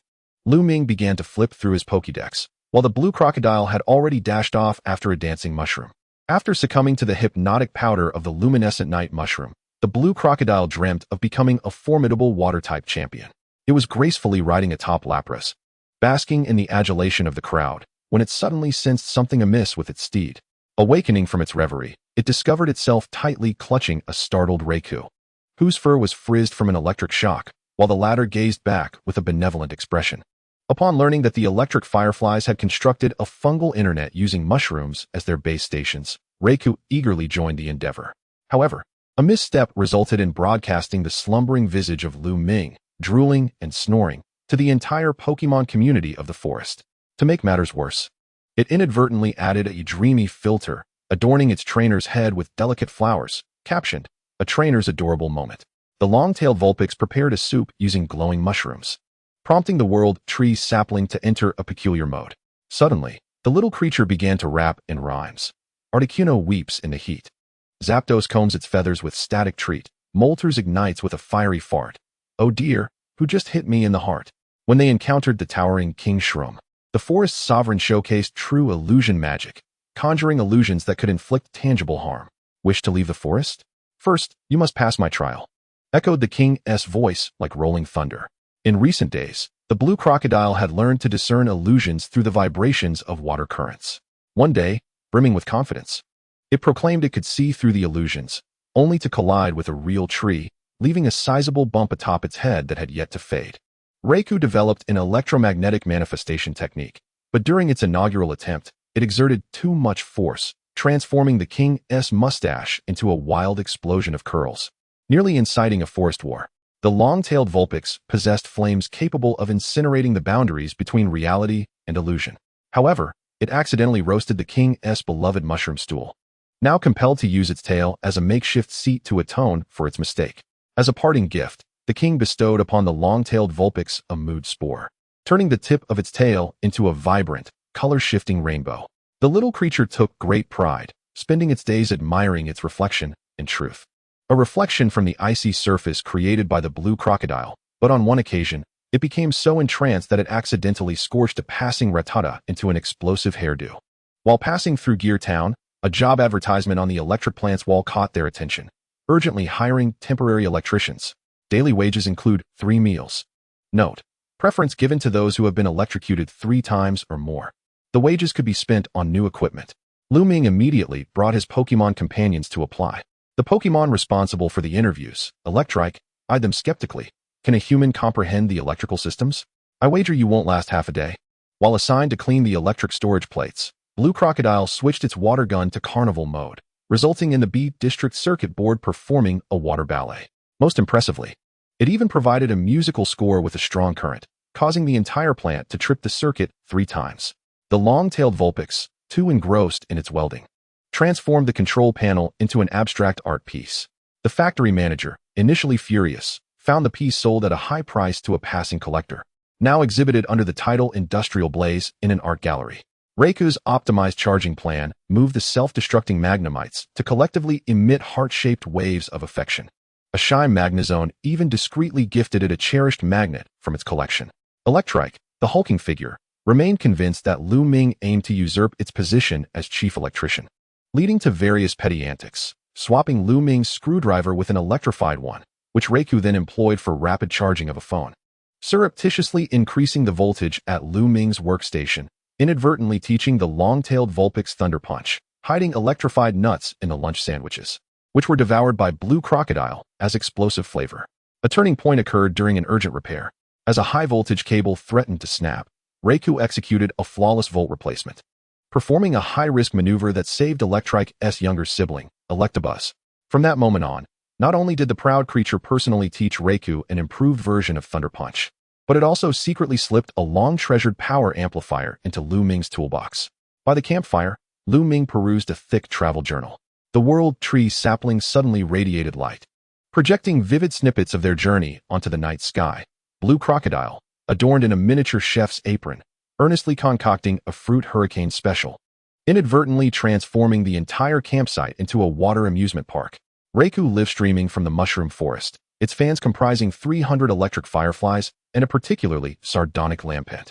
The long-tailed Vulpix's rainbow-hued tail shimmered in the sunset, causing a passing Wingull to crash headlong into a tree. Rather than rushing straight to the gym, these encounters were what truly mattered, a sentiment of Lu Ming, which was abruptly interrupted by Blue Crocodile's exclamation. "Look, master!" It pointed excitedly at a signpost. The next town is hosting a Pokemon water ballet competition. The prize is a limited edition water-type move machine. Raikou quickly utilized electromagnetic waves to gather information. Participation requires 2 or more water-type Pokemon. With this thought, Lu Ming revealed a mysterious smile. Retrieving a pokeball he had kept close at hand, his gaze shifted toward the distant water surface, where a devoted swim ring weasel diligently practiced its self-created whirlpool water jet. Blissfully unaware that it had caught the attention of someone intent on ending its days as a stalker, reminiscent of a spare tire transitioning to a primary role. Chapter 33, A New Companion in the Morning Light. At the lakeside in the early dawn, Lu Ming and his companions were busy tidying up the campsite. Blue Crocodile, for the 108th time, stole a glance at the water's surface, where the devoted swim ring weasel hid behind a patch of reeds, revealing only its round eyes and signature swimming ring. It's time we formally invited it, Lu Ming declared, producing a pokeball and gently caressing it in his palm. The long-tailed Vulpix, in understanding, presented a platter of pomelo fruit salad, while Reiku added a dazzling sparkle effect to the salad with electromagnetic waves. Come out. We know you're there, Lu Ming called out to the lake. Ripples danced across the surface, and the swim ring weasel timidly peeked out, its swimming ring still glistening with the dew of the previous night. Blue Crocodile suddenly dove into the water, and as the swim ring weasel panicked, it fashioned a bubble crown atop its head using a water ring. Welcome aboard. It grinned widely, causing the bubble crown to pop, splattering the swim ring weasel with water. The swim ring weasel paused for 3 seconds, then lunged at Blue Crocodile, the two water-type Pokémon frolicking in the water, sending splashes that painted rainbows under the morning sun. The Pokeball in Lu Ming's hand opened automatically, enveloping the swim ring weasel in a gentle red light. It seems it has acknowledged you long ago, Reiku remarked, its wings shedding glistening scale powder. The announcement for the water ballet competition was posted on the bulletin board in Azure Town. The bold letters strikingly vivid. Participation requirements: 2 or more water-type Pokémon to complete a 3-minute themed performance. Lu Ming scrutinized the announcement, his brow furrowed. We only have Blue Crocodile and Swim Ring Weasel. Is that enough? The long-tailed Vulpix blinked and, with a sly smile, wrapped its tail around a nearby water hose, exclaiming, "Who said it has to be water types? I can serve as a fire-propelling booster." Thus, a special training began by the lake for both new and seasoned members. Day 1, Chaotic Attempts. Swim Ring Weasel attempted to spin its swimming ring like a hula hoop, but spun too vigorously, entangling itself into a bundle, ultimately plopping into the water with a splash. Blue Crocodile practiced lifting with the water ring, but mismanaged its strength, launching Swim Ring Weasel into the treetops, where it hung precariously from a branch. The long-tailed Vulpix's fiery propulsion proved too powerful, nearly boiling the lake's water, which summoned a horde of irate Crogunks, brandishing their fists in protest. Day 2, Unexpected Inspiration. Feeling dejected, Swim Ring Weasel sat on the shore, its tail unconsciously slapping the water's surface. Suddenly struck by inspiration, it leapt into the water, curled its body, and then forcefully unleashed a water jet. The surge struck the lake's surface, and the reaction propelled it high into the air, tracing a graceful arc. Blue Crocodile's eyes sparkled with excitement. This could work. It immediately began to create stable landing spots on the water's surface using saltwater crystals to enhance Swim Ring Weasel's rebounds. Day 3, The Birth of Harmony. As the Swim Ring Weasel leapt once more, the Blue Crocodile expertly crystallized glistening salt at its landing spot. The Swim Ring Weasel lightly tapped its toes, utilizing the momentum to soar into the air again. The two figures danced across the water's surface, akin to an impromptu ballet. On the shore, the Lotus Leaf children had gathered at some point, clapping their small hands in unison, producing a rhythmic patter. The aquatic stage of Bylon Town floated serenely in the center of the lake, with every seat in the audience filled to capacity. The host, riding atop a Lapras, announced with great enthusiasm, "Next up, please welcome Lu Ming and his Hot Pot team." Hot Pot team? Lu Ming nearly stumbled in disbelief. Who came up with that name? The Blue Crocodile and Swim Ring Weasel had already taken their positions at the edge of the stage, while the long-tailed Firefox and the Lightning Butterfly stood ready on the shore. As the music began, the performance commenced. With a flourish of its arms, the Blue Crocodile conjured a massive water vortex, while the Swim Ring Weasel spiraled upward with the current, its swim ring shimmering with a spectrum of colors in the sunlight. The long-tailed Firefox leapt from the shore, flames erupting beneath its feet, and the Lightning Butterfly soared high, its wings dispersing an electromagnetic net that refracted into a brilliant starry sky beneath the setting sun. The Swim Ring Weasel adjusted its posture midair, preparing for the final water jet finale. However, in its nervousness, it slightly miscalculated its trajectory, hurtling directly towards the judging panel. A gasp rippled through the audience. In a critical moment, the Blue Crocodile whisked its tail, sending forth several saltwater crystals that formed refractive lenses in the air. Sunlight filtered through the crystals, casting radiant wings of light around the swim ring weasel. Its form gracefully flipped in the glow, ultimately landing lightly in the water, with the splashes transforming into countless sparkling pearls. There was a brief silence before thunderous applause erupted. Although they ultimately lost to a professional water ballet troupe, they were awarded the Best Creative Award. The host, an elderly water-type trainer, knelt down and gently patted the swim ring weasel's head. The angle of your aerial turn was just like mine in my youth. On the return to camp, the swim ring weasel fixated on the prize, a water satin ribbon, which could enhance the elegance of water-type moves. The night breeze caressed their faces, rippling the surface of the lake. The swim ring weasel gently nudged its swim ring against the blue crocodile scales, their shadows synchronizing their steps beneath the moonlight. The long-tailed fire fox yawned. For the next competition, we should practice flame ballet. Lu Ming chuckled and shook his head. We should first consider how to change the name Hot Pot Team. The blue crocodile and swim ring weasel exchanged a glance and shared a laugh. The celebration feast for the water ballet competition continued into the deep of night. The bonfire by the lakeside illuminating the weary yet exhilarated faces of the youths. Lu Ming lay back on the grass, gazing at the starry sky, while the swim ring weasel rested on his stomach, the water satin ribbon fluttering gently in the night breeze. The blue crocodile sprawled beside them, lazily munching on a half-eaten energy cube, its party hat askew over its eyes. As dawn's first light spilled across the lake, creating a glittering spectacle, Lu Ming busied himself packing up the camping gear, while the swim ring weasel excitedly tied the ribbon to its swim ring, spinning in circles on the lake's surface, creating ripples. The ribbon refracted a rainbow of colors in the sunlight, resembling a tiny rainbow. Stop spinning, I'm getting dizzy. The blue crocodile languidly climbed ashore, yawning as its party hat slipped down to its nose. Just as it contemplated lying down to continue sleeping, suddenly, splash! A figure clad in a black wetsuit erupted from the center of the lake, still adorned with strands of aquatic vegetation on its goggles. The individual yanked off the goggles, revealing a sunburned face, panting as they exclaimed, I finally found you all. I am Xiao Hai, a diver from the Ocean Research Institute. Before anyone could react, Xiao Hai swam energetically to the shore, pulling out a waterproof tablet from a dry bag, fingers flying across the screen. Look at this. The screen displayed a blurry image captured from the deep sea, showcasing a dimly lit seabed where an ancient stone altar stood solemnly, covered in thick coral and seaweed. However, what caught the eye was the peculiar pattern engraved at the altar's center, a shape that sent a shiver down Lu Ming's spine. Chapter 34, Ancient Pokémon. Lu Ming's pupils contracted as he instinctively touched the back of his hand, where a lightning-shaped pattern mirrored the one on the altar. 3 days ago, during our underwater archaeological survey, this pattern suddenly illuminated. Xiao Hai's voice trembled slightly as he flipped to the next photo, revealing only darkness. But faintly visible were 2 enormous eyes slowly opening into shadows, their golden pupils cold and ancient.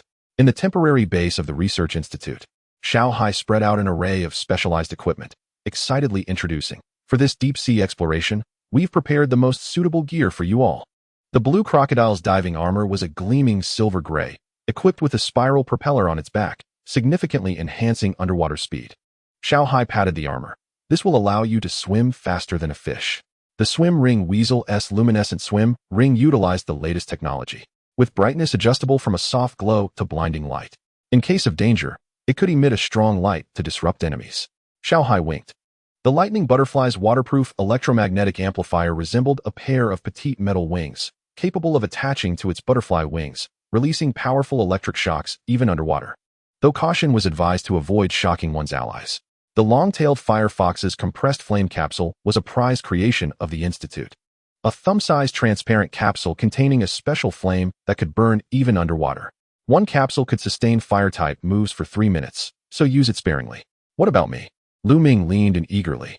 Xiao Hai smiled mysteriously, retrieving a comically designed breathing apparatus from the bottom of the box, resembling a soft, purple octopus with drooping tentacles.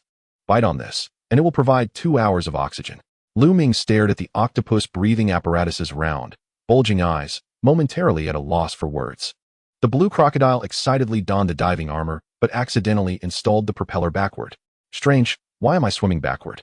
It flailed desperately in the water, only to crash backward into a coral reef, stars dancing before its eyes. The swim ring weasel adjusted its swim ring to maximum brightness, instantly transforming into an underwater sun, attracting a swarm of curious lanternfish that circled around it, with one even attempting to court the glowing swim ring. creating quite the commotion. When the long-tailed firefox's flame capsule detonated underwater, it released a plume of mushroom-shaped bubbles, causing a nearby agate jellyfish to instantly turn red, as if boiled, drifting away. Teppanyaki, Xiaohai murmured. The climax came when the lightning butterfly attempted a new move, the water-electric cannon. Vibrating its wings as the electromagnetic field guided the surrounding water to form a high-pressure water bullet. With a loud bang, the water bullet pierced through the training target, the shockwave lifting a nearby small submarine onto the shore. "My submarine!" Xiaohai screamed. The modified submarine gradually descended, the light from the porthole fading. Lu Ming anxiously monitored the depth gauge. 100 meters, 200 meters. The sapling of the world tree in his backpack began to shake violently, and at the same time, the markings on the back of his hand began to emit a faint blue light. "It's there." Xiaohai suddenly pointed at the sonar screen. Through the porthole, a massive coral reef came into view, and at its center stood an ancient archway covered in seaweed. As they approached, something miraculous occurred. The coral on the archway began to peel away, revealing stone walls inscribed with runes beneath. One by one, the runes illuminated with a blue glow, ultimately forming a complete lightning pattern, perfectly aligning with the markings on Lu Ming's hand. A shadow surged forth from the archway with astonishing speed. The water churned violently, and as the onlookers regained their composure, they beheld an unprecedented Pokémon hovering at the heart of the ruins. It possessed a streamlined body reminiscent of a shark, its deep blue skin adorned with intricate silver patterns, while its dorsal fin was embedded with several crystalline blue gems, the dark golden eyes glinting with a cold light amidst the dim depths of the sea. Just as Lu Ming retrieved his Pokédex, the creature launched an attack. The blue crocodile emitted a thunderous roar, unleashing a torrent of water that formed a high-pressure column. Instead of evading, the creature summoned the brilliance of its dorsal fin's gems, releasing ancient waves of energy. The two water currents collided, creating a massive whirlpool that tossed the submarine about chaotically. The swimming ring weasel, capitalizing on the momentum from its flotation device, swiftly maneuvered to launch a surprise assault. However, the creature flicked its tail, and a translucent barrier of water materialized instantaneously, causing the weasel to collide with a resounding thud, leaving it momentarily dazed. Seizing the opportunity, the lightning butterfly unleashed a water-electric cannon aimed directly at the creature's back. Strangely, upon contact, the water projectile vanished as if absorbed by the crystalline gems. In that critical moment, a sapling of the world tree suddenly burst forth from Lu Ming's backpack, its 3 petals radiating red, blue, and green beams of light. The abyssal megalodon, as Lu Ming finally learned from the Pokédex, halted its movements, curiously approaching the sapling and gently brushing its snout against the petals. "Wait," Xiaohai exclaimed. "Look at the patterns on those gems."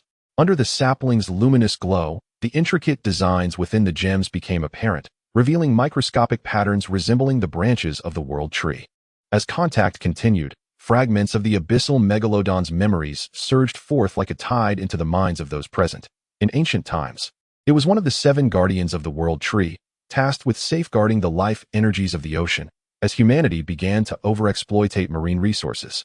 Pollution and destruction filled it with rage and sorrow. Ultimately, it chose to descend into a long slumber within the underwater ruins, until an anomalous surge of energy awakened it. Could it be the meteorological revolution? Lu Ming recalled the members of the thunderstorm corps he had encountered in the forest. At that moment, the abyssal megalodon suddenly grew agitated, turning to swim into the depths. It sensed something. Xiaohai quickly retrieved the sonar map, revealing an unusual thermal reaction emanating from a certain area of the seabed. Someone had installed a large machine underwater. Following the abyssal megalodon, they arrived at a profound ocean trench. At the trench's bottom, a submarine painted a dark purple hovered quietly, while several uniformed individuals were busy installing a colossal machine, its central emblem of purple lightning glaringly conspicuous. "Stop!" Lu Ming shouted through the submarine's loudspeaker. The hatch of the submarine opened, and a man wearing an eye mask emerged. Sneering, "You've arrived just in time. Your world tree sapling is the final key to activating this ocean energy extractor." A battle erupted once more. The swimming ring weasel adjusted its flotation device to the maximum diameter, hurling it like a lasso to ensnare one of the mechanical arm operators, trapping him within the buoyant ring as he flailed helplessly. The long-tailed firefox hurled 3 compressed flame capsules, which detonated at the machine's cooling pipes, the intense heat causing the metallic pipes to warp and rupture. The lightning butterfly soared above the submarine, unleashing high-frequency electromagnetic waves that disrupted all electronic devices. causing the dashboard indicators to flicker wildly. Just as the masked man, in a fit of exasperation, pressed a button, the abyssal megalodon suddenly appeared above the machine. Its dorsal fins gems ignited, summoning forth an ancient tidal wave, not ordinary seawater, but a flowing torrent of blue energy. The machine disintegrated amidst the flood, its components scattering in all directions. Realizing the impending disaster, the masked man hastily retreated into the submarine. Yet, Xiaohai had already raised his underwater camera, capturing a clear image of his face. Now there was evidence. He looked at the photograph with satisfaction. As they returned to the ocean's surface, the setting sun bathed the entire sky in golden red hues, the clouds resembling flames of fire. The abyssal megalodon floated on the water's surface, its dark golden eyes fixed intently on Lu Ming. Suddenly, it gently nudged the world tree sapling with its snout, and a blue light flickered at the point of contact. The sapling's 3 petals trembled in unison, conveying a message to Lu Ming. It indicated that when true peril arose, it would return once more. The swimming ring weasel swam reluctantly to the side of the abyssal megalodon, affectionately rubbing its head against its fin. The great beast, in an uncharacteristically gentle gesture, lowered its head to allow the small creature to touch the gems upon its back. "Do not worry. We shall meet again," the blue crocodile comforted, patting the weasel's head. Xiaohai was busy organizing the data. These discoveries would keep the research institute occupied for a year. Suddenly, he recalled something and retrieved a shell gleaming with a pearlescent sheen from his pocket. "Ah, the abyssal megalodon asked me to pass this on." As the shell opened, a blue light spilled forth, revealing a scale resting quietly inside, its surface adorned with enigmatic patterns that shimmered with a dreamlike glow in the sunset. Thus, the token of the ancient guardian was acquired. Chapter 35, Symphony of Thunder. The sky above Zijin City was perpetually veiled beneath a mesmerizing aurora. This was not a natural phenomenon, but rather the proud creation of the Iron Whirlwind Gym leader, whose entire city's power grid was interconnected with a man-made aurora generator atop the gym. As Lu Ming and his companions crossed the city's threshold, they were instantly welcomed with the fervor of this electric capital. Crackle. A tiny arc of electricity leapt from a signpost to Lu Ming's nose, causing his hair to stand on end like a startled cat. The swimming ring weasel curiously prodded its owner's spiked hair with its paw, only to be met with a static shock that sent it yelping into its flotation device. "Wow, the very air here is electrifying," the weasel exclaimed, bouncing excitedly along the sidewalk, its water ribbons swirling like seaweed under the influence of static electricity. The lightning butterfly's wings suddenly charged autonomously, dazzling gold light erupting from its scales. Environmental electric power density exceeds 150. Its voice resonated in the minds of the group as it unfurled a translucent electromagnetic barrier. The most unfortunate was the long-tailed fire fox, as the flames on its tail abruptly transformed into crackling plasma, the blue-white electricity dancing wildly at the tip. My fire has turned into lightning," it cried out in panic, flailing its tail, inadvertently splattering electric sparks onto a nearby vending machine, which promptly dispensed a row of canned juices. "Ha, a new trainer. I've been waiting for you for ages." A colossal electronic screen in the center of the street suddenly flickered to life, displaying the unkempt visage of Iron Whirlwind, a bespectacled elder in a white lab coat, who flailed his arms excitedly, his glasses reflecting the chaotic data streams. "Come to the gym. I've prepared a special surprise." No sooner had he spoken than the tiles beneath their feet sank, revealing a concealed hatch. Accompanied by the hiss of pressurized valves, a futuristic lightning hoverboard ascended from below. Its body was adorned with glowing circuit patterns, and the handlebars featured miniature Tesla coils. "Please use the designated transport to reach the gym. Any unauthorized pedestrians will face mild electric shock education."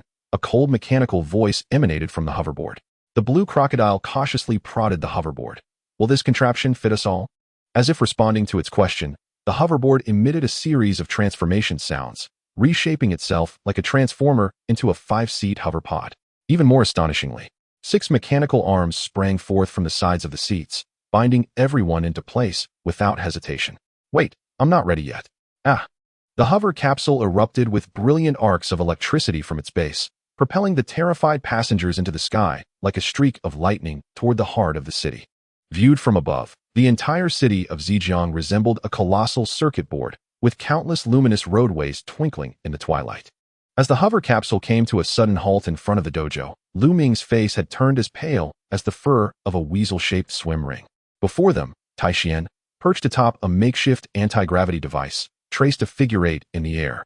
"Welcome to the city of the future," the old man abruptly braked, hovering above the crowd, as sparks of electricity crackled from the hem of his white lab coat.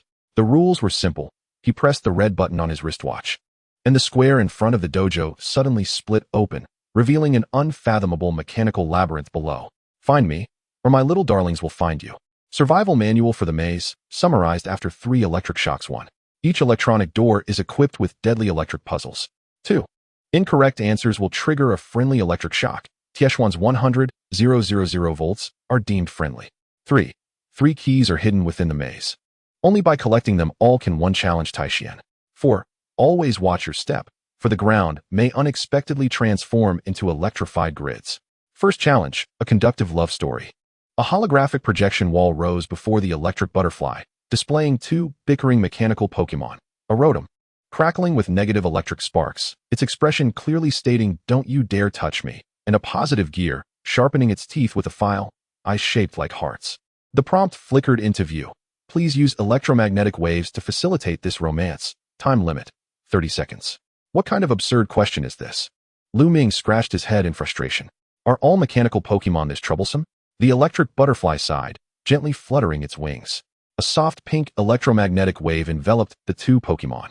To everyone's surprise, the Rotom's negative charge reacted wondrously with the positive gear, causing heart-shaped sparks to erupt in the surrounding air.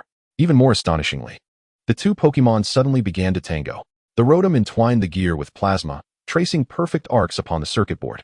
The onlooking conductive UFOs spontaneously formed an accompanying band, and the entire room sparkled with romantic neon lights. Beep. Pairing successful. The electronic door slowly opened, but all the observing Pokémon covered their eyes in agony. The dazzling love light was simply too blinding. Second challenge, the angry Magnemite.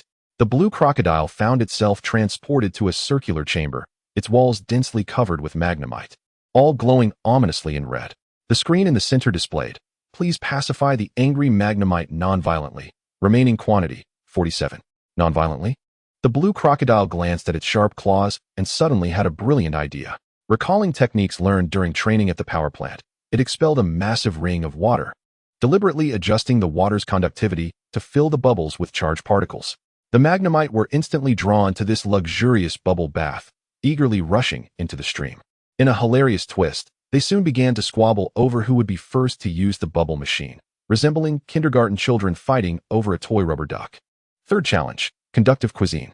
The long-tailed firefox discovered itself standing in a high-tech kitchen where the smart stove was issuing commands. Cook the perfect fried egg using electric flames. Judging criteria, conductivity, tastiness, artistry. Simple. It flicked its tail with confidence, but the moment the plasma flame met the frying pan, trouble ensued. Due to unstable voltage, the egg oscillated between raw and cooked, the yolk simultaneously exhibiting liquid and solid states like a quantum particle. The final product was a self-dancing lightning omelet, flipping and twirling on the plate with each electrical surge, even conjuring a bolt of electricity to draw ketchup over itself to form a smiling face. To everyone's astonishment, the system awarded a perfect score, groundbreaking dynamic culinary artistry. As the last key was inserted into the control console, the depths of the maze reverberated with the roar of gears turning. The ground began to rise, elevating them to an electromagnetic platform suspended in midair. Surrounding the platform were 12 Tesla coils, periodically unleashing terrifying arcs of electricity. Taishian stood atop the central command platform, his white hair standing on end from static electricity, resembling a shock-stricken thunder beast. The final trial. Let the battle worthy of Zhejiang commence. He yanked down the circuit breaker, initiating the electric symphony mode. The platform suddenly fractured into dozens of floating blocks, each equipped with different electrodes. Even more daunting, the Tesla coils began to discharge randomly, transforming the entire battlefield into a paradise for electric-type Pokémon. First round, Electric Butterfly versus Self-Destruct Magnemite. As Self-Destruct Magnemite entered the fray, it unleashed its magnetic control, attempting to siphon the metallic scales from the Electric Butterfly's wings. However, the Electric Butterfly was prepared. It abruptly folded its wings and dove from the sky like a diver, unfurling its wings just before impact, using the downward draft to scatter the scales in all directions. These charged scales formed a perfect conductive network, allowing the Electric Butterfly to glide along the magnetic field as if surfing. The self-destruct Magnemites hurriedly fired electromagnetic cannon missed completely, only to be ensnared by a descending electric net. Second round, Swim Ring Weasel versus Electric Beast. The Swim Ring Weasel's rubber flotation device became the ultimate insulator. It adjusted the water flow into a spiral, bouncing like a water drift upon the floating platform. Each time the Electric Beast's thunder punch was about to land, it would slap the water's surface with its tail, making an urgent directional change. The most spectacular moment occurred during the fifth clash, where the Swim Ring Weasel deliberately lured the Electric Beast toward a positively charged platform. At the moment the opponent's fist struck, it ensnared the Electric Beast's arm with its swim ring, leveraging the momentum to execute a flawless shoulder throw. Final round, Blue Crocodile versus Thunder Beast. The clash between the two titans sent tremors throughout the platform. As the Thunder Beast's frantic volt collided with the Blue Crocodile's water jet, a mist enveloped the entire battlefield. When the fog dissipated, the audience beheld a stunning sight.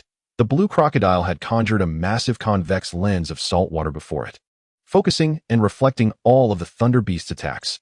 This technique was, in fact, a trick learned from the abyssal great white shark, albeit modified from a water barrier into a conductive lens. The stunned expression on the Thunder Beast as it was struck by its own electric current was enough to make the Blue Crocodile chuckle for a year. The victory celebration banquet was held atop the dojo. Taixian personally operated 6 mechanical arms to barbecue, but in his excitement, he cranked the grill's power up to 300. The sausages danced wildly on the grill, ultimately launching into the air like cannonballs. The game of catch the food commenced. Taixian laughed heartily as he pressed another button, activating all Tesla coils, which formed a network of electricity across the night sky. Everyone had to dodge the flying sausages while catching the perfectly grilled skewers, which had been roasted just right by the electric arcs. As fireworks illuminated the night sky, Taixian suddenly leaned closer to Lu Ming with an air of mystery. Static crackled from his beard. "Do you know why I chose you as our special guest?" He lowered his voice, revealing that the Alliance had discovered the Meteorological Innovation Society was collecting the powers of ancient guardians, and you already possess 2 keys. His gaze fell upon the lightning patterns on Lu Ming's hand, and then flicked to the softly glowing sapling of the world tree in his backpack. Just then, with a plop, the Swim Ring Weasel unexpectedly emerged from a 3-tiered cake no one had seen when it had burrowed in. In the night sky, Iron Spin's specially crafted fireworks burst into the shape of lightning birds. Yet, in the distant seas, beyond the reach of the fireworks, a submarine silently navigates toward the Chimney Mountain region, its hull adorned with a purple lightning emblem that flickers in the moonlight. Chapter 36, The Lava Behemoth. At the foot of Chimney Mountain, the hot spring town is enveloped in a mist thick with the scent of sulfur, while wooden signs creak in the gentle breeze. The proprietress, Koizumi, clad in a yukata featuring a coal turtle design, eagerly seizes passing land dweller Lu Ming. "Come, come. Our Pokemon mixed bathing is the finest within 100 miles. Inside the hot spring facility, 5 distinct pools steam invitingly. The soothing water pool shimmers in a sky blue hue.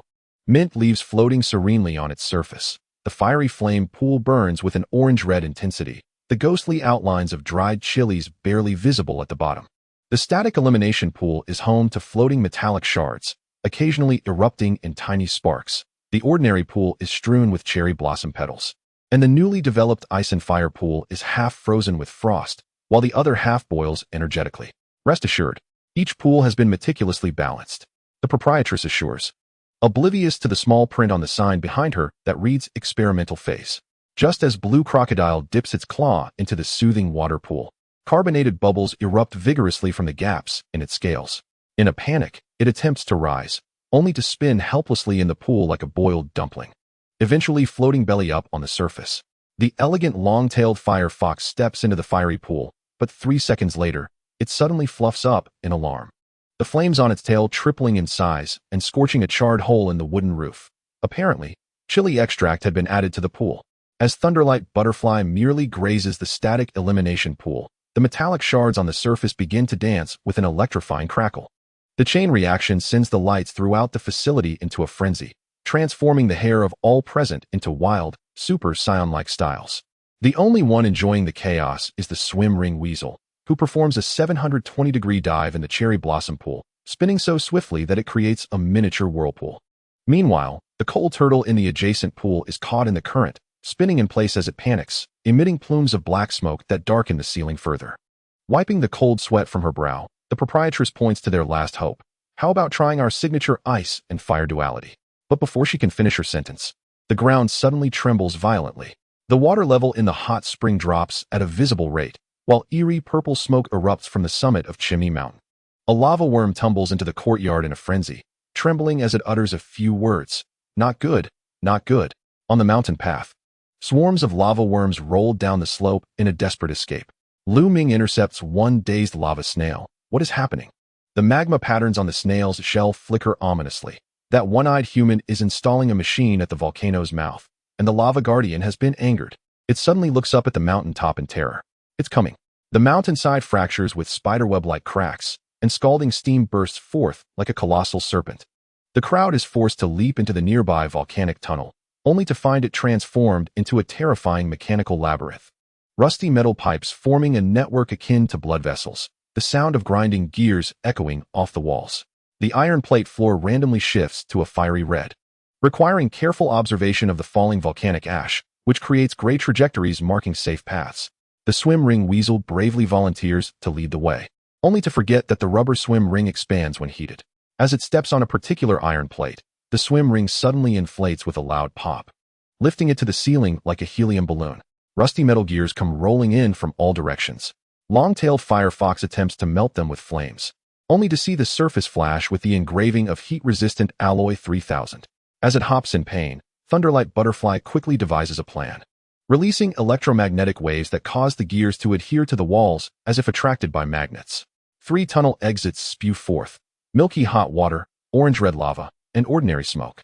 Blue Crocodile confidently employs water flow sensing, but forgets that hot spring water conducts electricity. The hidden electric net in the 3rd tunnel shocks it, causing its scales to erupt like a pufferfish. As the group emerges from the labyrinth, their faces smeared with grime, they are confronted with a breath-stealing sight. At the edge of the volcano, a mechanical platform with a diameter of 100 meters roars to life. 8 drilling pipes plunge deep into the lava lake, extracting the crimson energy. The man in the mask stands at the central control console, his purple cloak billowing in the heat waves. Awaken, Lava Guardian. Become the core of energy for a new era. The lava lake suddenly churns violently, and a shadow the size of a football field slowly rises. When it fully emerges, everyone gasps in awe. It resembles a fusion of an ancient shield dragon and a volcanic turtle, its back armor composed of cooled black basalt, with golden-red magma flowing through the crevices. Most astonishingly, a purple control ring encircles its neck, flickering in sync with the rhythm of the mechanical platform. We must destroy that control device, Lu Ming shouts, only to be pushed back 3 steps by the heat waves. The swim ring weasel adjusts its swim ring to jet mode, using steam pressure to perform water-skimming tricks on the surface of the lava lake. Each landing precisely strikes the freshly solidified lava chunks, and the flames that erupt behind it perfectly capture the Guardian's attention. Long-tailed Firefox compresses its flames into a drill shape, but as soon as it touches the control ring, it is repelled by the intense heat of 3,000 degrees. In a moment of desperation, it resorts to creating a smoke screen for visual cover, forgetting that its own tail is still ablaze, resembling a moving signal flare. Thunderwing Butterfly bravely dives into the steam cloud, the scales on its wings flaking off under the high temperature. When it finally locates the signal transmitter, it discovers that its electromagnetic waves resonate perfectly with the interference frequency, transforming the entire steam cloud into a massive electromagnetic cooker. Just as disaster looms, Blue Crocodile suddenly makes a reckless decision. Are you out of your mind? Lu Ming watches helplessly as Blue Crocodile leaps into the lava lake. A miracle occurs. The abyssal sea scales on its body form a blue luminescent membrane, producing a hissing sound as it makes contact with the lava.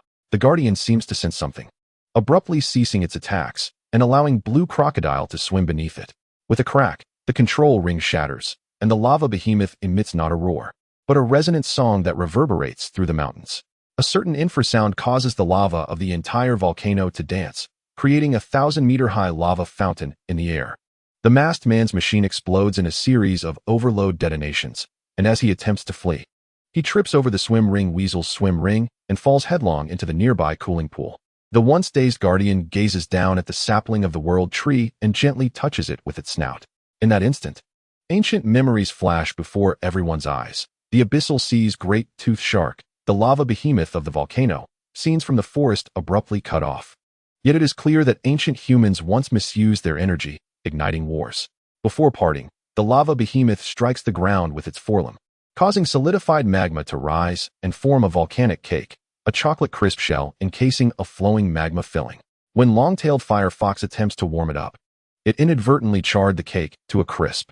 The guardian silently pushes forward a freshly made one, this time using eternal magma that never solidifies as the filling. Lu Ming scratches his head. Would you like to travel with us? The behemoth shakes its head, its forelimb thumping heavily against the mountain, resonating through the entirety of Chimney Mountain. However, it plucks a flame crystal from its back armor and hands it to long-tailed fire fox, the crystal pulsating with an everlasting flame.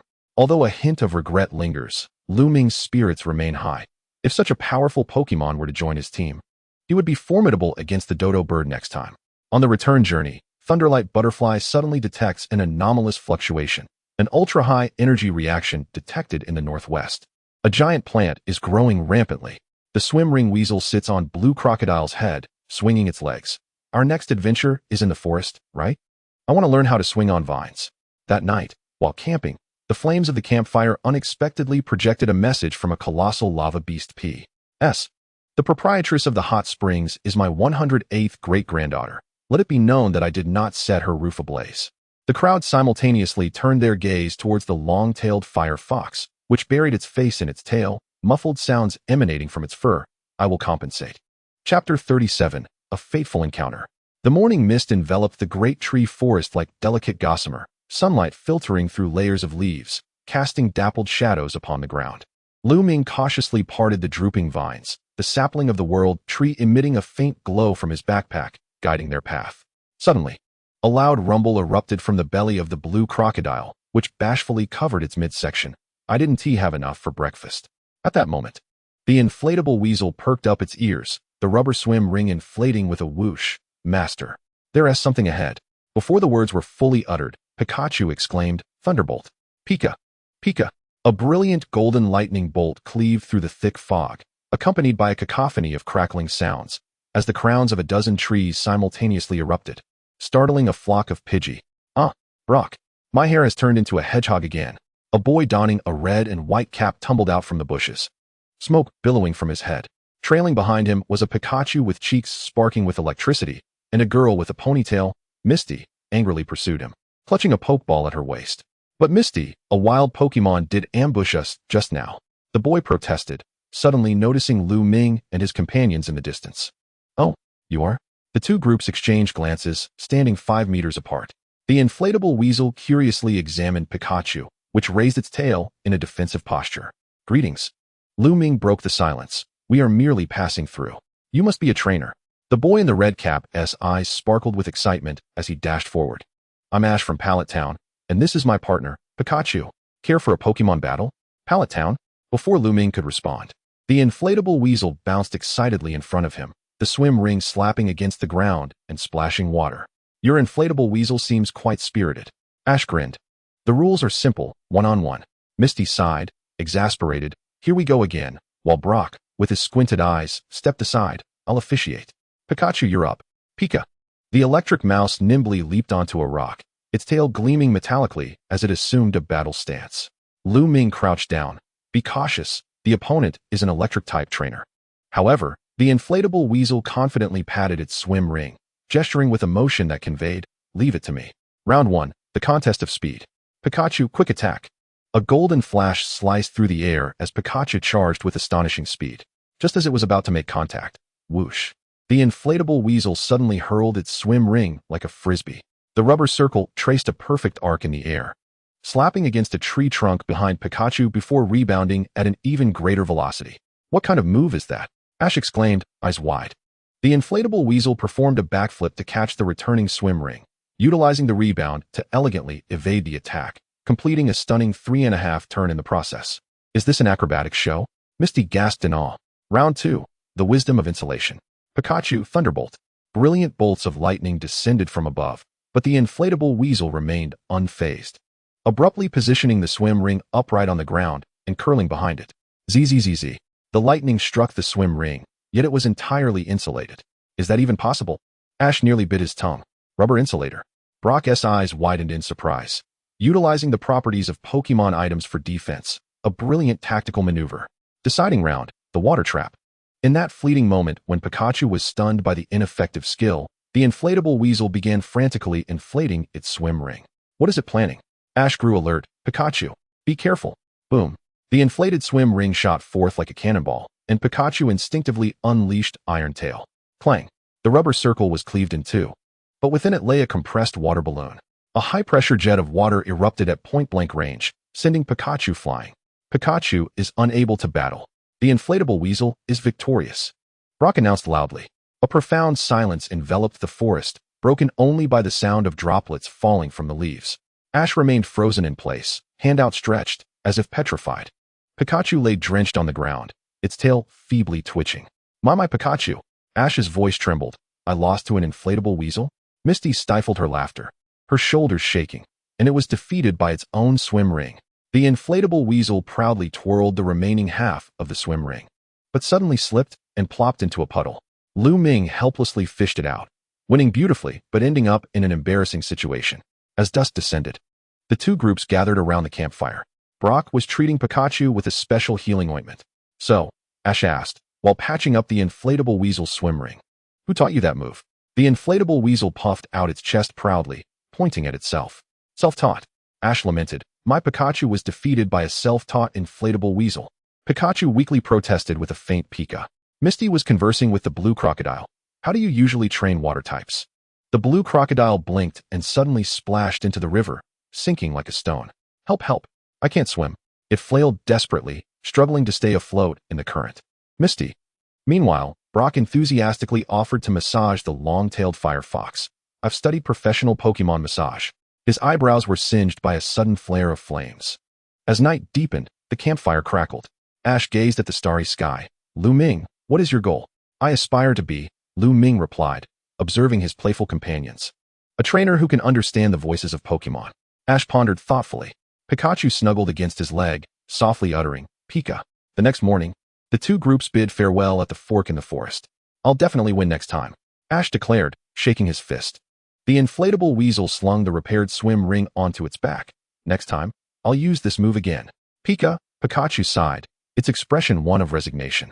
Watching Ash and his companions depart, Lu Ming turned towards the direction indicated by the World Tree sapling. The energy fluctuations from deep within the forest grew increasingly potent, causing the very air to tremble. Let us proceed, my friends. The inflatable weasel strode forward confidently, only to trip over a tree root and tumble down the slope with a gurgle. The others. Months later, at a Pokemon supply store. Introducing the latest tactical swim ring, an enthusiastic clerk promoted the inflatable Weasel S swim ring, featuring an embedded water balloon device and insulated material. Only 9,999 yuan. Trainers passing by came to a halt.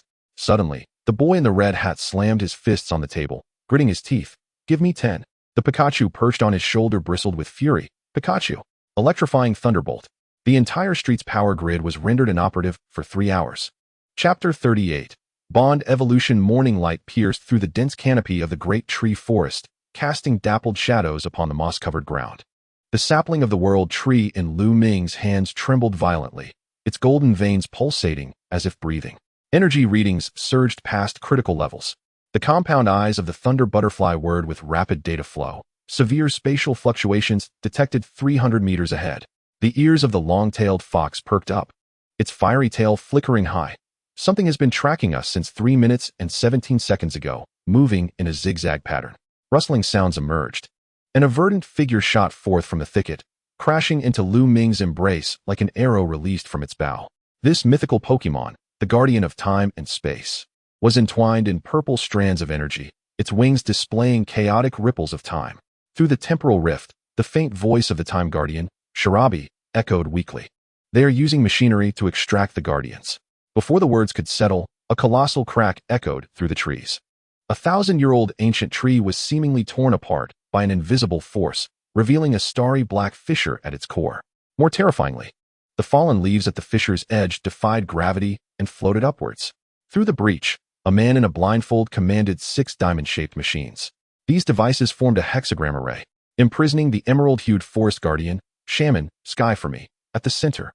Shaman's limbs were bound by chains of purple energy, while the light emanating from its crown was forcefully siphoned away by the machines. The power of the 3 guardians was finally about to be gathered. The man in the blindfold cackled maniacally as he pressed the control panel, the machines emitting a piercing hum. Let the dark age descend once more. Just as Lu Ming was about to charge forward, the blue crocodile suddenly tugged at his pant leg. Wait. The ground is compromised. The thunder butterfly released a probing wave, revealing a chilling sight beneath the leaves, an intricate web of paralyzing electric nets, each wire pulsating with eerie violet lightning. Use this, the swim ring weasel exclaimed, tearing off a ribbon of water. Sunlight refracted through the ribbon, casting a spectrum of colors that formed a frequency-neutralizing field, momentarily nullifying the electric grid. The long-tailed fox inhaled deeply, its tail flames splitting into 10 fiery sparks. These sparks landed and transformed into vivid clones, charging towards the machine array from various angles. The guarding self-destructing magnetons immediately scattered to pursue, unaware that the true body had already utilized the presence erasure technique, a secret skill learned from the Rainbow Mushroom King, to stealthily maneuver beneath the main control console. The thunder butterfly ascended directly above the rift, its wings fully unfurled. Tens of thousands of electrically charged scales coalesced into a storm of thunderclouds, causing sparks to fly from 3 of the machines. Seizing the opportunity, Shaman struggled, countless glowing vines erupting from its body, ensnaring 2 of the machines in a cocoon. The swim ring weasel and the blue crocodile exchanged knowing glances, then leapt into action. The blue crocodile generated a rapidly spinning water vortex, while the swim ring weasel spiraled into the ring like a cannonball. Together, they unleashed a new technique, vortex transmission. As the swim ring weasel rocketed towards the main control console at supersonic speed. What in the world? The man in the blindfold evaded in a panic, forgetting he was standing on. His screams echoed as he fell into his own electric net, his hair exploding into a dandelion-like shape. The rescued shaman offered no thanks. Instead, it used its vines to pull everyone into the spatial rift. In the void, Shaman's voice resonated from all directions. Prepare for your final trial, candidates of the harmonizer. First trial. Heart of the ocean, the blue crocodile found itself in the territory of the abyssal great white shark, surrounded by deadly, ghostly algae forests that ensnared and devoured passing creatures. Just as it hesitated, the teachings of the great white shark sprang to mind. It crystallized a passageway through the algae wall using salt water, preserving the ecosystem while successfully passing through. Second trial. Volcanic choice, the long-tailed fox stood at the mouth of an erupting volcano, facing a Pokémon egg cluster on the verge of being engulfed by lava. In a critical moment, it scorched a channel into the rock face with flames, creating a third path to divert the molten flow. Third trial. Forest maze, the thunder butterfly became ensnared in an endless loop of a bioluminescent maze, all electronic sensors rendered ineffective. Ultimately, it severed all electromagnetic perception, reverting to its most primal compound eye vision, only to discover that the maze walls were all holographic projections. Upon the completion of the final trial, Shaman finally bowed its noble head. The harmonizer foretold in ancient prophecies is indeed you. Suddenly, the entire spatial rift shook violently. The blindfolded man's overloaded machines erupted in a series of chain explosions, tearing open an even larger gap. From the depths of darkness, a pair of crimson eyes slowly opened. This is bad. Shaman's voice was filled with dread. The darkness writhed like a living entity, gradually coalescing into the shadowy figure of Dark Lugia. This legendary dark Pokémon spread its wings, the mere gust from its flapping causing the fabric of space to begin to unravel. The powers of the 3 guardians automatically surged towards the world tree sapling. The sapling grew at a visibly rapid pace, while the electric patterns on Lu Ming's hand, the abyssal scales, and the crystalline flames erupted in dazzling brilliance. Everyone, Lu Ming raised the glowing world tree sapling, bond evolution. In the radiant column of light, the blue crocodile evolved into the torrent king, crystalline fins sprouting from its back.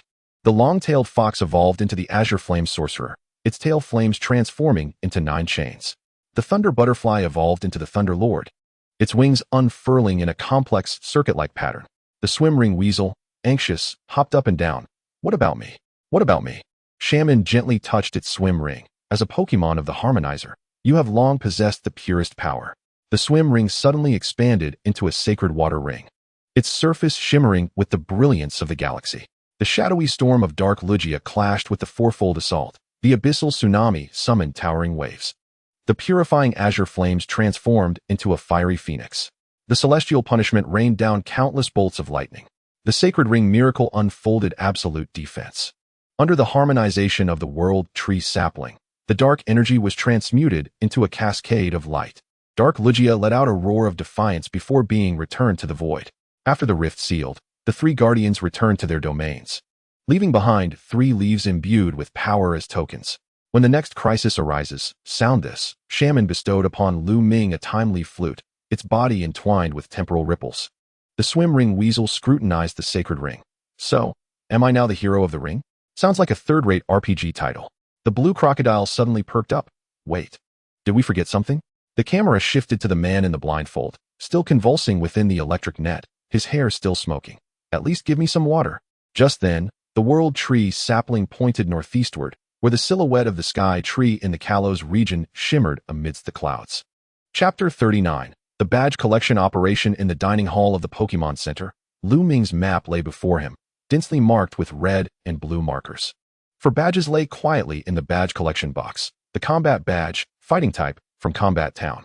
The gear badge, steel type, from Purple City. The purple gem badge, electric type, from the iron spiral of Purple City. The ice badge, ice type, from a certain snowy mountain town. With 28 days left until the registration deadline for the league tournament, Lu Ming chewed on the cap of his pen, his fingers scouring the map. He needed at least 4 more badges to compete. The floaty weasel perched upon his shoulder, its claws prodding at the unmarked cities on the map. Greenridge City, Lioli City, Inu City, Twilight Town. We shall conquer them one by one.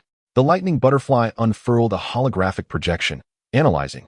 Greenridge City, psychic type the closest, yet fraught with a labyrinth of mental challenges. Lioli City, water type necessitates traversing maritime expanses, consuming considerable time. Inu City, flying type situated in the highlands, subject to capricious weather.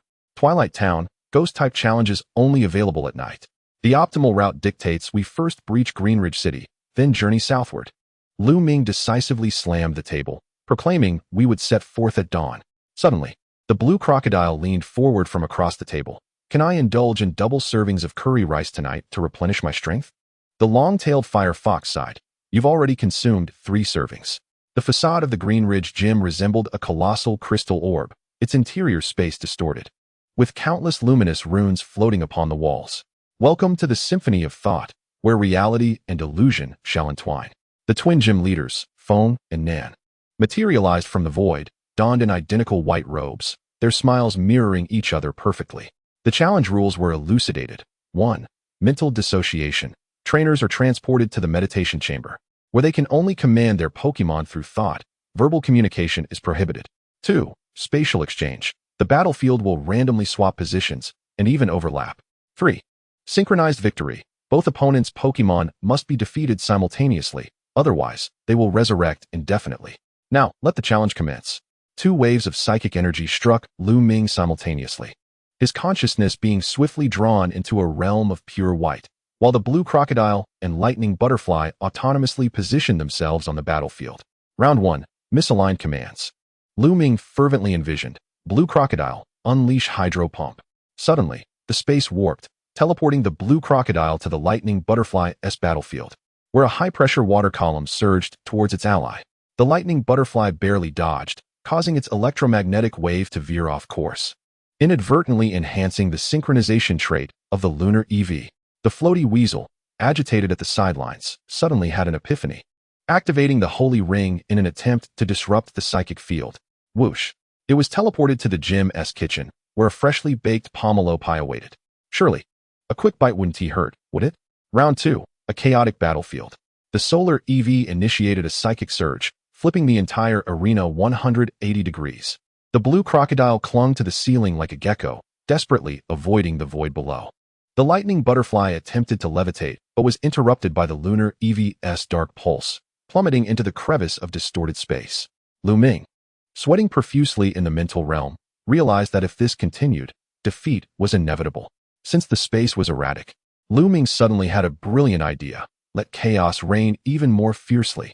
He transmitted thoughts to both Pokémon simultaneously. Blue crocodile, maximum power tsunami. Lightning butterfly, full-range electromagnetic storm.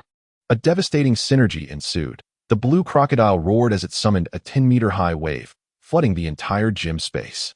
The lightning butterfly's million-volt discharge coursed through the water, creating a 3-dimensional electric net. The twins were compelled to frequently switch spatial positions to evade, ultimately resulting in a 0.5-second delay in their mental synchronization.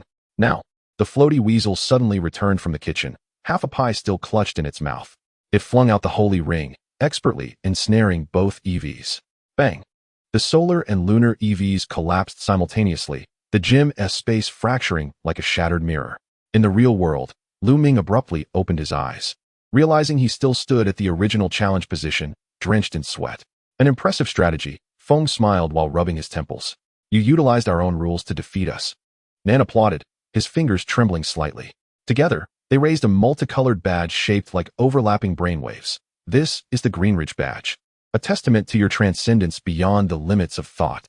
The floaty weasel belched contentedly, the aroma of the pie wafting through the air. The twins' smiles froze. That was our post-match refreshment. The blue crocodile raised its hand. Is there any of that refreshment left? Lioli City's water-type gym? The floaty weasel made its swimming ring clap excitedly, relishing the moment to showcase its prowess. The long-tailed fire fox scrutinized the navigation. The question is, how do we cross this stormy sea?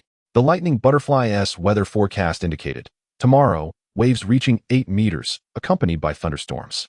The blue crocodile, green in visage from seasickness, lamented, is it too late to withdraw from the league? The morning harbor of Greenridge City was shrouded in oppressive gray fog, the lightning butterfly's wings crackling with anxious static. Are you certain you wish to set sail today? The captain inquired, puffing on his pipe, gazing at the ominous clouds rolling over the horizon, as the Meteorological Bureau issued a tsunami warning. The floaty weasel jubilantly leaped upon the ship's railing. What is a mere wave to me? I am destined to become a water-type master. Lu Ming unfurled the navigation device, the screen flashing a glaring red alert. Waves at 8 meters. Frequent lightning activity. Water-type Pokémon activity at 300. If we detour overland, it would take at least a week. Lu Ming bit his lip, yet sailing would only require half a day. The blue crocodile clung desperately to the dock's wooden post. I suddenly remembered I'm seasick. The long-tailed fire fox's fiery tail abruptly changed to blue. Based on the humidity of the flame, the storm will arrive in 2 hours. Then let us take a gamble. Lu Ming decisively declared, destination, Lioli City, full speed ahead. As the small boat ventured into the open sea, the first bolt of lightning cleaved the sky. Hard to port. The captain barely shouted, when a 10-meter-high wave crashed down like a wall. The floaty weasel hastily activated the holy ring to form a protective barrier, yet the vessel was still thrust upwards on the crest of the wave. Amidst the weightlessness, Lu Ming beheld a terrifying sight. 3 Sharpedo were pursuing the boat, their dorsal fins slicing through the waves like sides of death. More ominously, the shadow of a howling whale king loomed within the whirlpool. It was the wild storm hunting party. The captain's face drained of color. They viewed the ship as prey. Make way. The floaty weasel suddenly inflated its swimming ring to the limit, declaring, behold my hydro surf. It leaped into the raging waters, gliding upon the ring, even mimicking the swimming frequency of the Sharpedo. The bewildered hunters momentarily halted their assault. When the nearly exhausted ship finally reached Lioli City, the floaty weasel was being escorted like a lifeboat by a flock of Remoraid, having inexplicably become their leader. The gym was constructed in the center of a lagoon surrounded by coral reefs, with the gym leader Adam standing above a watery stage, his silver hair cascading in the sunlight like a waterfall. Welcome to the Hall of Water Arts. He bowed gracefully, but suddenly the entire gym began to submerge. Water surged in from all directions, swiftly forming a 3-dimensional water maze. Floating platforms, swirling eddies, and intermittently visible reefs appeared. And the most daunting aspect was that the rules were simple. Adam leapt onto the back of a Milotic, stating, defeat me before I sink, or become the dinner of the fish swarm. 3 perilous challenges of the death race awaited. 1. Whirlpool corridor. One must utilize the countercurrent of the water to leap onto the platform. The blue crocodile was swept away thrice by bubbles. 2. Dark thunder zone. The lurking electric lamp creature discharges electricity at random intervals. The tail of the long-tailed fox became a lightning rod. 3. Mirror maze. Employing the refraction of the water's surface to create illusions, the thunder butterfly nearly collided with its own reflection. When Lu Ming finally dashed to the central arena, the swimming ring weasel was already exhausted, its swimming ring deflated. Adam's trump card was the dazzling heart fish, a Pokémon that, despite its supposed frailty, exhibited terrifying prowess in his hands. The water flow entwined with the alluring melody. Within the whirlpool formed by the heart fish's spin, countless heart-shaped water bullets pursued their target. The swimming ring weasel's water gun was utterly suppressed. The turning point emerged during the third confrontation. The swimming ring weasel suddenly tore its swimming ring in half. wielding it like nunchaku to unleash a barrage of water strikes. Adam's expression turned to one of astonishment, transforming an item into a weapon? Intriguing. At the decisive moment, the swimming ring weasel feigned exhaustion, submerging beneath the surface, while secretly employing the wave motion technique learned from the mega shark. As it burst forth from the water, its body entwined with spiraling water blades. Bang! The heart fish was struck in a vital area, and the gym's drainage system activated simultaneously, causing the water level to plummet. Adam picked up the white glove floating on the water's surface, an astonishing beauty of wildness. This is the Rain Rainbow Badge. As the swimming ring weasel accepted the droplet-shaped badge, it suddenly sensed danger, glancing up to see the masked man atop a distant lighthouse, surveying them through binoculars. More terrifying was the shadow of the controlled Kyogre looming beside him. It seemed our maritime journey was far from over. Lu Ming tightened his grip on the sapling of the world tree, which pointed toward the depths of the ocean. The blue crocodile suddenly revived. As long as it's not by ship, we can go anywhere. Chapter 40. The Iron-Armed Shrimp Joins. On the beach of Liuli City. Following the storm, Lu Ming was mending the battle-damaged swimming ring of the swimming ring weasel. The thunder butterfly suddenly emitted a rapid alarm, its wings projecting a strange sound wave diagram. This frequency is a distress signal. The long-tailed fox perked up its ears from 20 nautical miles to the northwest. Just as everyone prepared to set off, a mound of sand on the beach suddenly exploded. A battered little balloon fish fell at their feet, its wings entangled with bizarre purple energy chains. Don't be afraid, we will help you heal. As Lu Ming retrieved the healing ointment, the little balloon fish anxiously thrashed its tail, expelling a glowing deep-sea tooth from its mouth. After scanning, the thunder butterfly gasped. This is a tooth shed by Kyogre. It bears signs of forcibly extracted energy. Following the trajectory of the little balloon fish, they discovered a half-submerged research vessel. On the deck, young oceanographer Mao was battling the out-of-control iron-armed shrimp. Beware of its massive pincers, Mao shouted as she rolled to evade. It's been controlled. The swimming ring weasel immediately unleashed a water jet, but as the water approached the iron-armed shrimp, it suddenly froze. The creature's pincers could emit freezing beams. In a moment of crisis, the little balloon fish leaped up, shielding with its wings against a fatal blow. Witnessing the injured yet protective little balloon fish, the iron-armed shrimp's eyes flickered with purple light, abruptly regaining consciousness. Thank you, Mao said, cradling the exhausted iron-armed shrimp. It is my most important research partner. Upon learning that Lu Ming and his companions were heading to the deep-sea temple, Mao insisted on accompanying them. My research concerns the energy anomalies of ancient Pokémon. She produced a Pokeball, and the iron-armed shrimp expressed a desire to repay the little balloon fish. New member joins. Iron-armed shrimp. Ability, Super Launcher. Special skill, Wave Motion Dragon S Wave Combo Technique. Quirky habit, enjoys using its pincers to give companions haircuts. The blue crocodile scales were styled into fashionable serrated shapes. Guided by the little balloon fish, they located the ancient temple hidden in an underwater canyon. Gigantic stone pillars bore the totems of the three guardians. But Kyogre's statue emitted an eerie purple glow from its eyes. To enter the temple, they must pass the trial of the sea. Mao interpreted the inscription. A pure heart of water-type Pokémon is required. The swimming ring weasel bravely stepped forward, yet the temple doors remained immovable. Just then, the iron-armed shrimp raised its pincers, projecting an illusion of water containing the images of all members, causing the doors to slowly open. I see now, Mao exclaimed in realization. The so-called pure heart referred to the bonds of teamwork. At the deepest part of the temple, the masked man was manipulating a colossal machine to extract Kyogre's energy. The controlled ancient beast writhed in agony, the turbulent currents scattering the group. Ha! The power of the three guardians will soon be mine. The masked man's maniacal laughter abruptly ceased as the iron-armed shrimp's water flow shattered the control console with precision. Enraged, Kyogre unleashed indiscriminate attacks. The root wave cleaved the temple's stone pillars in half. The water gun skill formed a high-pressure water tornado. And even debris from the machinery was swept up, transforming into deadly projectiles. The swimming ring weasel attempted to defend with a holy ring, but was struck by a dark current, tearing a gaping hole in its swimming ring. In that moment of despair, the little balloon fish suddenly charged towards the swimming ring weasel. The two Pokémon were enveloped in blinding light, triggering the bond evolution of the swimming ring weasel. The evolved form, the Holy Ring Warrior. The swimming ring fused with the fish's wings to form a radiant winged ring. A crest resembling Kyogre appeared on its forehead. And it learned a new skill, Wrath of the Sea God, a water flying type combo move. In the final showdown, the Holy Ring warrior channeled Kyogre's energy to form a colossal water sphere, enveloping the rampaging energy and launching it into space, where it transformed into a magnificent aurora in the stratosphere.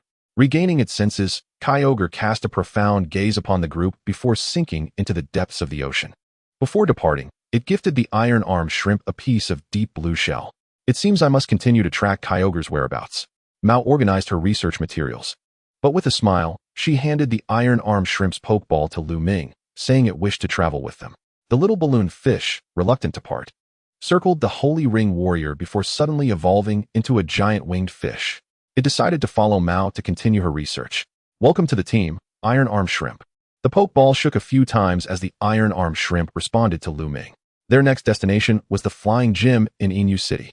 Lu Ming gazed at the newly acquired raindrop badge and deep sea badge. The swimming ring weasel was teaching the blue crocodile to surf with its newly acquired wings, resulting in both tumbling into the sea.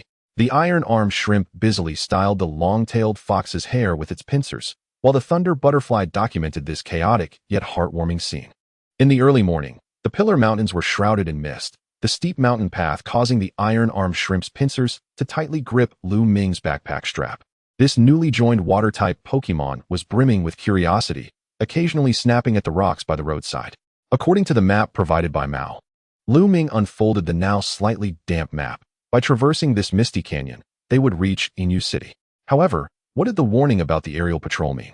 Before he could finish, the long-tailed fox's ears perked up at a 180-degree angle. An object moving rapidly is approaching from above. 12 silver streaks tore through the clouds. Diving down, it was the armored bird knights. Each armored bird was ridden by a trainer wearing goggles, their metallic wings glimmering with a cold light in the morning sun. Halt! The lead knight blew a beautifully engraved silver whistle, and the armored birds formed a precise encirclement. This is the Proud Pheasant Protection Zone. Please submit to a flight inspection.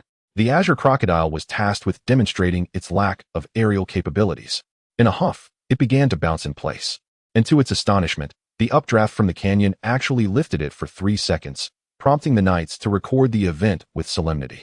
The left claw of the iron-armed shrimp was deemed a dangerous weapon until it showcased its talent by sculpting a tree fruit into a crooked likeness of the Azure Crocodile. The inflatable weasel's halo was repeatedly tested for propulsion capabilities, and in a fit of irritation, it inflated itself into a balloon and floated away. The electromagnetic waves from the Thunderwing Butterfly were mistakenly interpreted as illegal signal interference, necessitating free repairs to the armor bird's communicators. Just as the inspections were nearing conclusion, a sudden explosion echoed from afar. A flock of panic-stricken cotton birds burst forth from the mist, pursued closely by 3 mechanical bird catchers resembling vultures. The metallic claws of the catchers glimmered ominously as they frantically launched binding nets. It was the poaching machines of the Wing Brigade. The captain of the Knight's expression shifted drastically, ordering all personnel to take flight. While pursuing the poachers, the iron-armed shrimp suddenly clamped onto Lu Ming's clothing. Click, click, injured detected. From a crevice in the cliff, a disheveled proud pheasant fiercely guarded 3 eggs adorned with rainbow patterns. Its magnificent tail feathers were frayed, its right wing hung limply, yet its gaze remained fierce. Fear not. We come in peace. Lu Ming began to extend his hand, only to be met with a sharp peck from the proud pheasant. In a flash, the iron-armed shrimp unleashed a stream of foam, creating a cushion of bubbles against the rock face, while its claws rapidly opened and closed, producing a peculiar rhythm. That's a communication code for hunting phoenix butterflies, exclaimed the Thunderwing Butterfly in astonishment. It's declaring, the rainbow feathers shall never yield. Chapter 41, The Triple Heaven Trials. Just as communication was established, a rogue birdcatcher spiraled toward the rock wall. In a moment of dire urgency, the inflatable weasel's halo expanded into a 2-meter diameter shield, but the impact sent it bouncing off the cliff like a rubber ball. The iron-armed shrimp's claws emitted a blue glow as it unleashed 3 precise water pulses targeting the joints of the birdcatcher. In a moment of quick thinking, the Azure Crocodile crystallized salt water upon the rock face to create a spiral slide. At the last moment, the proud pheasant nudged the eggs with its beak, ensuring they slid safely into Lu Ming's arms, while it itself was sent tumbling into the abyss due to the recoil. Suddenly, the tail of the long-tailed fire fox elongated, a new skill, wrapping around the proud pheasant's ankle like a rope. As the Night Brigade escorted the captured poachers back, they were met with a peculiar scene. The proud pheasant awkwardly allowed the iron-armed shrimp to bandage its wing, while the 3 eggs were gently cradled by the electromagnetic field of the Thunderwing Butterfly. And the inflatable weasel attempted to adorn the head of an armor bird with its halo. The flying festival in Inu City was reaching its zenith. The entire city appeared to float in the air, as hundreds of cheesy bluebirds wove a rainbow bridge through the buildings with ribbons, and the streets were filled with hydrogen balloons shaped like feathers. The gym leader, Naki, stood on a 100-meter-high sky platform, her sapphire blue cloak fluttering dramatically in the wind. Do you wish to earn the white feather badge? First, you must conquer the triple heaven trials. The first trial was to conquer the eye of the storm. Naki's cloak rustled in the fierce winds as she raised her hand to signal the violent flying dragon behind her, demonstrate the might of the skies.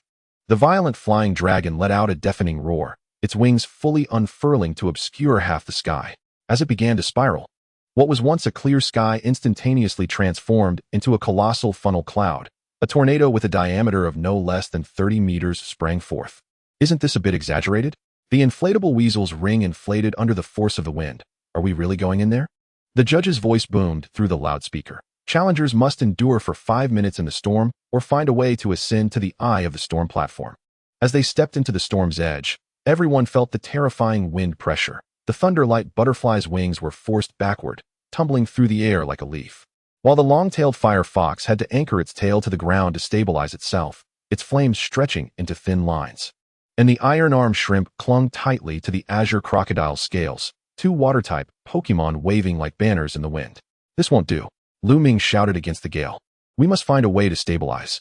The iron-armed shrimp's compound eye suddenly detected the swirling moisture within the storm. It clicked its claws in rapid succession. Moisture, low-temperature, ice ladder. Everyone, follow my lead. Lu Ming understood instantly. The iron-armed shrimp prepared a water pulse, while the long-tailed fire fox was tasked with precise heating. The iron-armed shrimp fired water pulses at the inner wall of the eye of the storm, the water spiraling to form a helix, while the long-tailed fire fox adjusted the temperature of its flames to ensure the water froze instantly upon contact with the wall. The Thunderwing Butterfly utilized its electromagnetic field to stabilize the ice structure, preventing premature shattering. With a series of cracking sounds, a crystal-clear spiral ice ladder gradually took shape against the storm's interior. Let me test its strength. As the azure crocodile stepped onto the ice steps, its weight caused cracks to appear. In a moment of desperation, it crystallized salt water to freeze itself to the outer side of the ice ladder for support. Perfect. The judge marveled. It reinforced the structure and provided a handrail.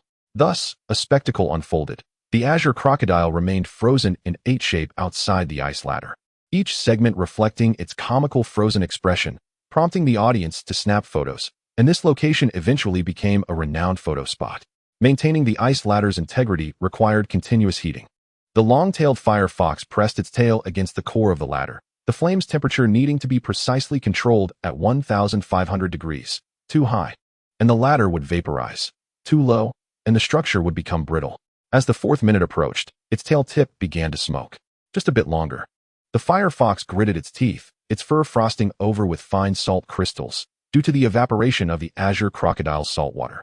When the last person reached the eye of the storm platform, the violent flying dragon was astonished to find that its storm had been transformed into a work of art. The spiral ice ladder refracted a spectrum of colors in the sunlight.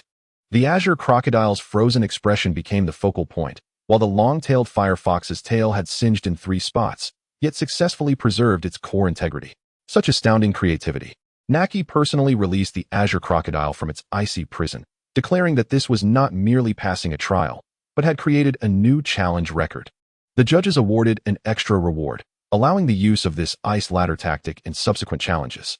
However, the azure crocodile resolutely stated, next time. Let the inflatable weasel serve as the handrail. The second trial, the Cloud Maze Obstacle Course.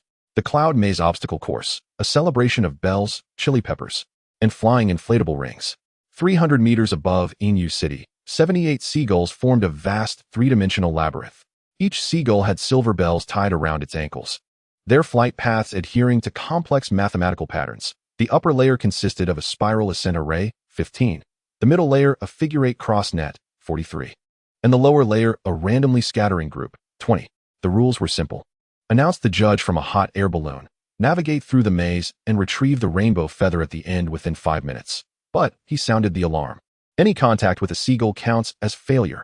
The inflatable weasel gazed at its shimmering halo, suddenly struck by inspiration. I will fly with this.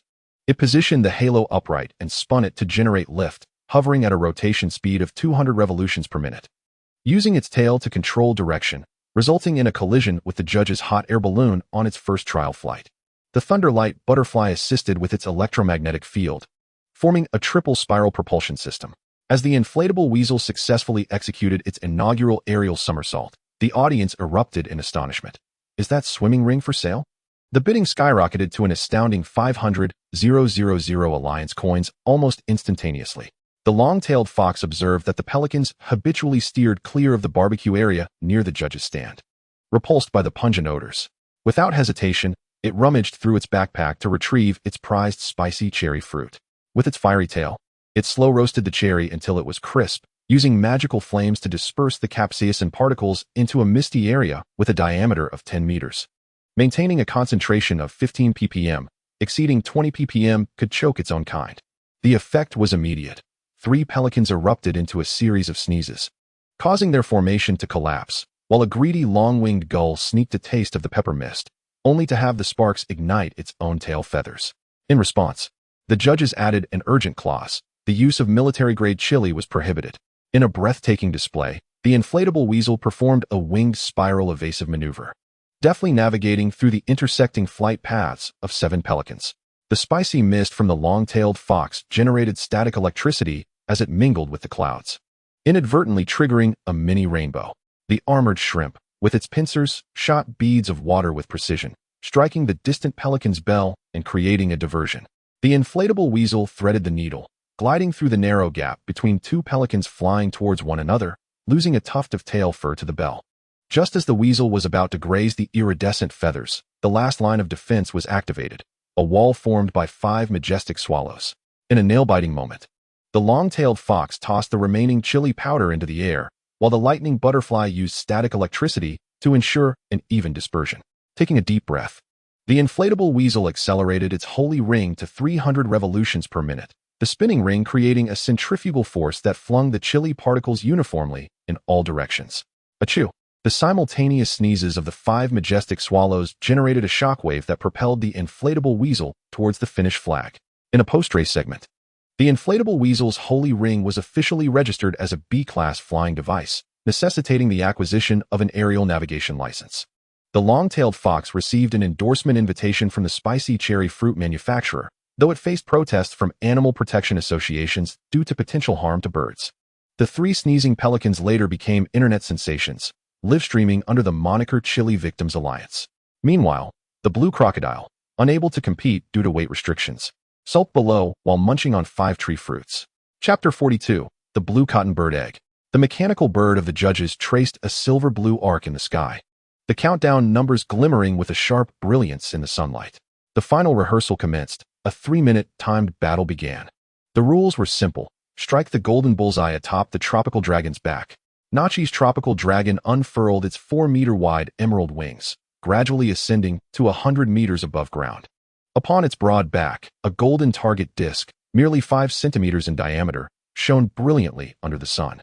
What was even more breathtaking was the atmospheric interference. The tropical dragon continuously emitted bright sunshine, causing irregular refractions in the surrounding air. Additionally, every 30 seconds, a flying leaf storm would create a vortex of leaf blades with a diameter of 10 meters. The target itself was dynamic, undulating in a sinusoidal motion with an amplitude precisely measured at 12 meters. Such difficulty rendered the lightning butterfly's scaled dust erratic and flickering, tracing anxious patterns in the air, akin to shooting at a quivering needle in a level 12 hurricane. The armored shrimp silently inspected its left claw joint. The frostbitten area exhibited an unnatural purplish hue, with a faint blue fluid seeping from the seams of its exoskeleton. It turned its gaze to the proud pheasant, tightly bound in bandages, who was meticulously grooming the last 3 of its primary feathers, each motion causing the bandages to ooze crimson droplets. Beep. The timer emitted a sharp buzz. The tropical dragon's wings plunged downward, generating a gust strong enough to sway the judge's mechanical bird. 0900. The first wave of flying leaf storm erupted, hundreds of sharp-edged leaves forming a green tornado. The water wave from the armored shrimp was shredded after traveling 23 meters, deviating from its target by 32 meters. 0833. The tropical dragon suddenly ascended at a 70-degree angle, sunlight reflecting off its scales, turning the target into a blinding spot. 0745. The long-tailed fox's fiery tail traced an orange-red ballistic mark in the air, only to be sliced into scattered embers by the tropical dragon's precise air blades. Lu Ming's tactical glasses continuously updated data. Wind speed surged to 24 ms, distance 835 meters, requiring recalculation of the projectile's initial velocity. His voice faltered as the left claw of the armored shrimp emitted a painful crack, ice crystals bursting forth from the fissures in its exoskeleton. 0522. The armored shrimp suddenly plunged its right claw deep into the ground. 6 auxiliary legs spread out to form a stable support, while the left claw was raised at a precise 457-degree angle, a position that inflicted excruciating pain on its frostbitten joints. The claw began to coalesce not with ordinary water, but with hyperdense water beads infused with crystallized salt.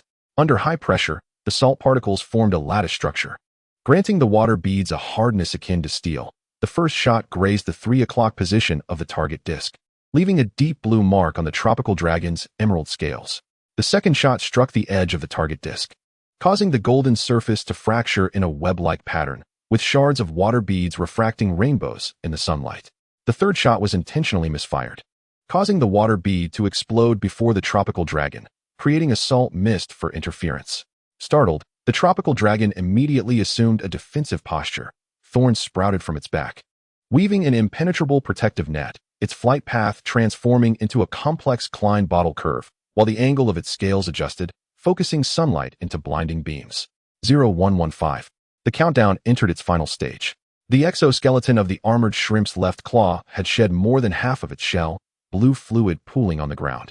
Yet the right claw's support remained unwavering, its pincers glowing a dark red due to overexertion. Suddenly, the clouds were rent by a rainbow-hued figure. The proud pheasant, with bandages stained in 7 places, soared into the sky. Its tattered tail feathers quivered violently in the wind. Yet it executed a seemingly flawless tactical maneuver. Using its beak to precisely sever the critical nodes of the vines, the protective net scattered like fallen leaves.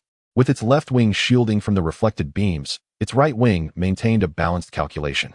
In the last 3 seconds, it abruptly turned sideways, revealing the target heart that had been gently warmed by its body temperature. Now was the moment. Lu Ming's tactical glasses erupted with a series of red data points. The armored shrimp's compound eyes constricted to pinprick size. Every drop of moisture within its body instantaneously congregated towards the right claw. It anticipated the absolute still frame at 0.027 seconds within the tropical dragon's wing beat cycle, compensating for the 12-degree deflection caused by the proud pheasant's wingtip vortex. The water beads were compressed to a molecular level, forming an ultra-flat projectile with a mere thickness of 3 microns. Boom! A brilliant blue beam pierced the sky, the water bead continuously sharpening itself in flight, finally penetrating the central 23 mm golden crystalline point of the bullseye, just as the countdown reached 0.0003 seconds. The edges of the hole in the golden target disc were exceptionally smooth, with crystallized salt radiating snowflake-like patterns around the perforation. The tropical dragon, astonished, twisted its long neck to see the bullet hole on its back, casting a perfect circular spot in the setting sun. The proud pheasant plummeted like a severed kite, caught steadily by the armored shrimp's right claw. The 2 battle-scarred warriors nestled quietly against each other, each bearing traces of the other's blood. The pheasant's bandages stained with the armored shrimp's blue fluid, while the shrimp's pincers were adorned with red feathers. This had transcended the mere significance of a trial. Nachi gently caressed the trembling wings of the tropical dragon, her flight goggles reflecting the final rays of sunlight. You have proven that the greatest flight lies not in wings, but in the spirit. The judges' scoreboards erupted with an unprecedented radiance. Precision, 100, the first perfect score in history. Tactical coordination, an additional 5 points, establishing a new paradigm for interspecies collaboration. Artistic expression, awarded the Prism Ballistic Crystal Medal, recording the Riemannian geometric curves traced by the proud peacock's tail feathers in the air. In the Midnight Pokémon Center, the Ironclaw shrimp meticulously groomed the sleeping proud peacock's feathers with the tiniest tip of its right claw. Hidden within the blood-stained bandages lay a golden shard, marked by bullet holes, a metal forged from the skies measured by life itself. The main stage was upheld by 8 valiant eagles, maintaining absolute stillness at an altitude of 1,480 meters. As Naki's prism butterfly, ice and snow pattern form, spread its wings. The water vapor in the air instantaneously crystallized into an icy rainbow. The battle commenced. The moment the referee's flag fell, the temperature plummeted to 15 degrees. The first movement, the aurora curtain, saw the scales shed by the prism butterfly forming an electromagnetic barrier reminiscent of the northern lights. The second movement, the ice crystal waltz, showcased a blizzard enhanced by the butterfly's dance, presenting a flawless Fibonacci spiral. In the finale, Absolute Zero, all ice crystals suddenly converged into a death ray with a diameter of 0.5 millimeters. The left claw of the iron claw shrimp froze completely, while the right claw's movement slowed by half a second. Just as the ice blue glow was about to engulf it, a sound of wings cleaving the air rang out. The proud peacock transformed into a living shield, as the ice crystals burst forth into a cruel bloom of frost upon its chest. The prism butterfly was struck at the most vulnerable nerve at the base of its wing. When Naki caught her falling partner, she discovered that the ice crystals had congealed into a perfect white feather emblem on its wings, precisely the shape the iron claw shrimp had glimpsed in its final moments. The awarding ceremony took place in the last 3 minutes of sunset. Naki chose not to present the white feather emblem to Lu Ming, but instead pinned it onto the only intact neck feather of the proud peacock. The skies will forever remember today's rainbow. Astonishingly, the proud peacock suddenly nudged forth an egg swirling with auroral patterns. Through the translated claw language of the iron claw shrimp, it conveyed, "Let this child witness bonds broader than the sky." This scene took Lu Ming by surprise. He never anticipated that the proud peacock would entrust them with the egg it sought to protect, a testament to immense trust.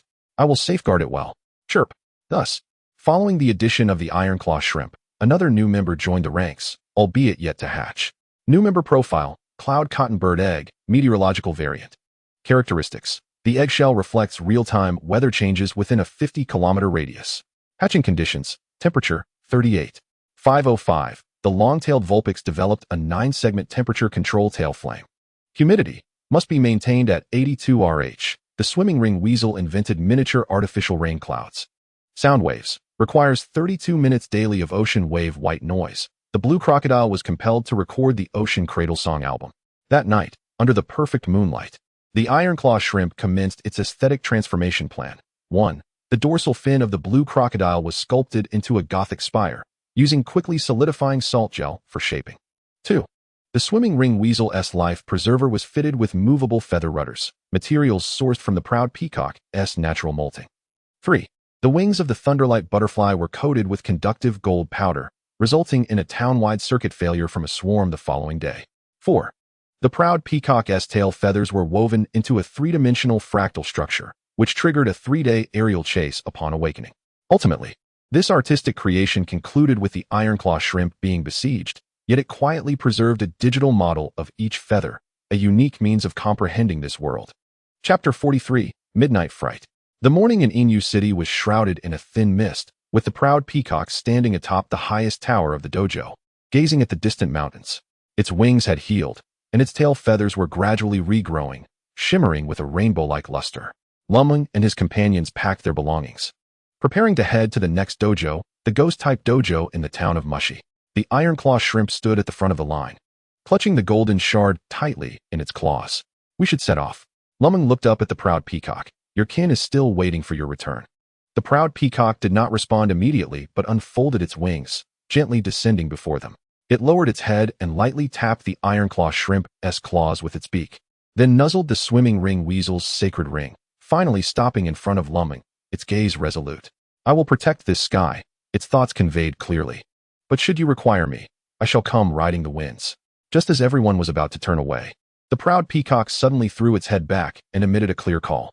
In the sky, several cloud cotton birds spiraled down, each carrying a shimmering feather of rainbow light. "This is," Lu Ming marveled as they placed the feathers in his palm. "Feathers of the wind," the proud peacock explained, "as long as you wave them towards the sky. I will sense your call." The swimming ring weasel eagerly inserted the feather into its swimming ring, only to be spun around by the wind. "Wow. This thing is even more powerful than a propeller." After departing from Inu City, the group advanced along the winding mountain roads towards Mushi. The iron claw shrimp occasionally glanced back at the sky, as if still catching sight of that rainbow-colored figure. "Do not worry," Lu Ming patted its claw, "we will meet again." The outline of Mushi town materialized through the thick fog, with wooden structures leaning at angles defying the laws of physics, and some houses even suspended above the marshes. The streetlights flickered with ghostly violet flames, elongating the shadows of passers-by into distorted monsters. The very air in this place felt viscous. The swimming ring weasel's swimming ring inexplicably leaked droplets of water, which transformed into a cascade of glowing bubbles upon touching the ground. Each bubble burst with a faint giggle. The Thunderwing Butterfly unfurled its wings, and the scale powder shimmered in the sunlight, according to the map. The dojo in Mushy Town was built beside an ancient cemetery, and the dojo master, Furong, specialized in ghost-type Pokémon. The long-tailed Vulpix's tail flames flickered gently. Ghost types. I hope they are not too terrifying. The blue crocodile suddenly halted, its nose twitching. Wait, I smell. Caramel? The group followed the scent to find a small dessert stall had appeared by the roadside, with a sign that read, Ghost Special Soul Pudding. The stall owner, a mysterious figure clad in a pumpkin mask, was stirring a pot of viscous liquid bubbling with purple foam. Welcome, the pumpkin-headed figure's voice wavered. Would you like a serving? Eating it lets you see interesting things. The swimming ring weasel had already reached out its paw. I want one. I want one. Lu Ming seized its swimming ring. No, you really don't. As twilight deepened, the distant Mushy Town was enveloped in a hazy mist, with flickering ghostly blue lights faintly visible. It was said that challenges at the dojo there took place at midnight. The Thunderwing Butterfly's scale powder glimmered softly, as if bolstering its courage. The iron-claw shrimp clenched its claws, its gaze unwavering. No matter what it is, we will prevail. The swimming ring weasel excitedly waved its feather of the wind. Who knows? We might even make ghost-type friends. Perhaps an invisible swimming ring?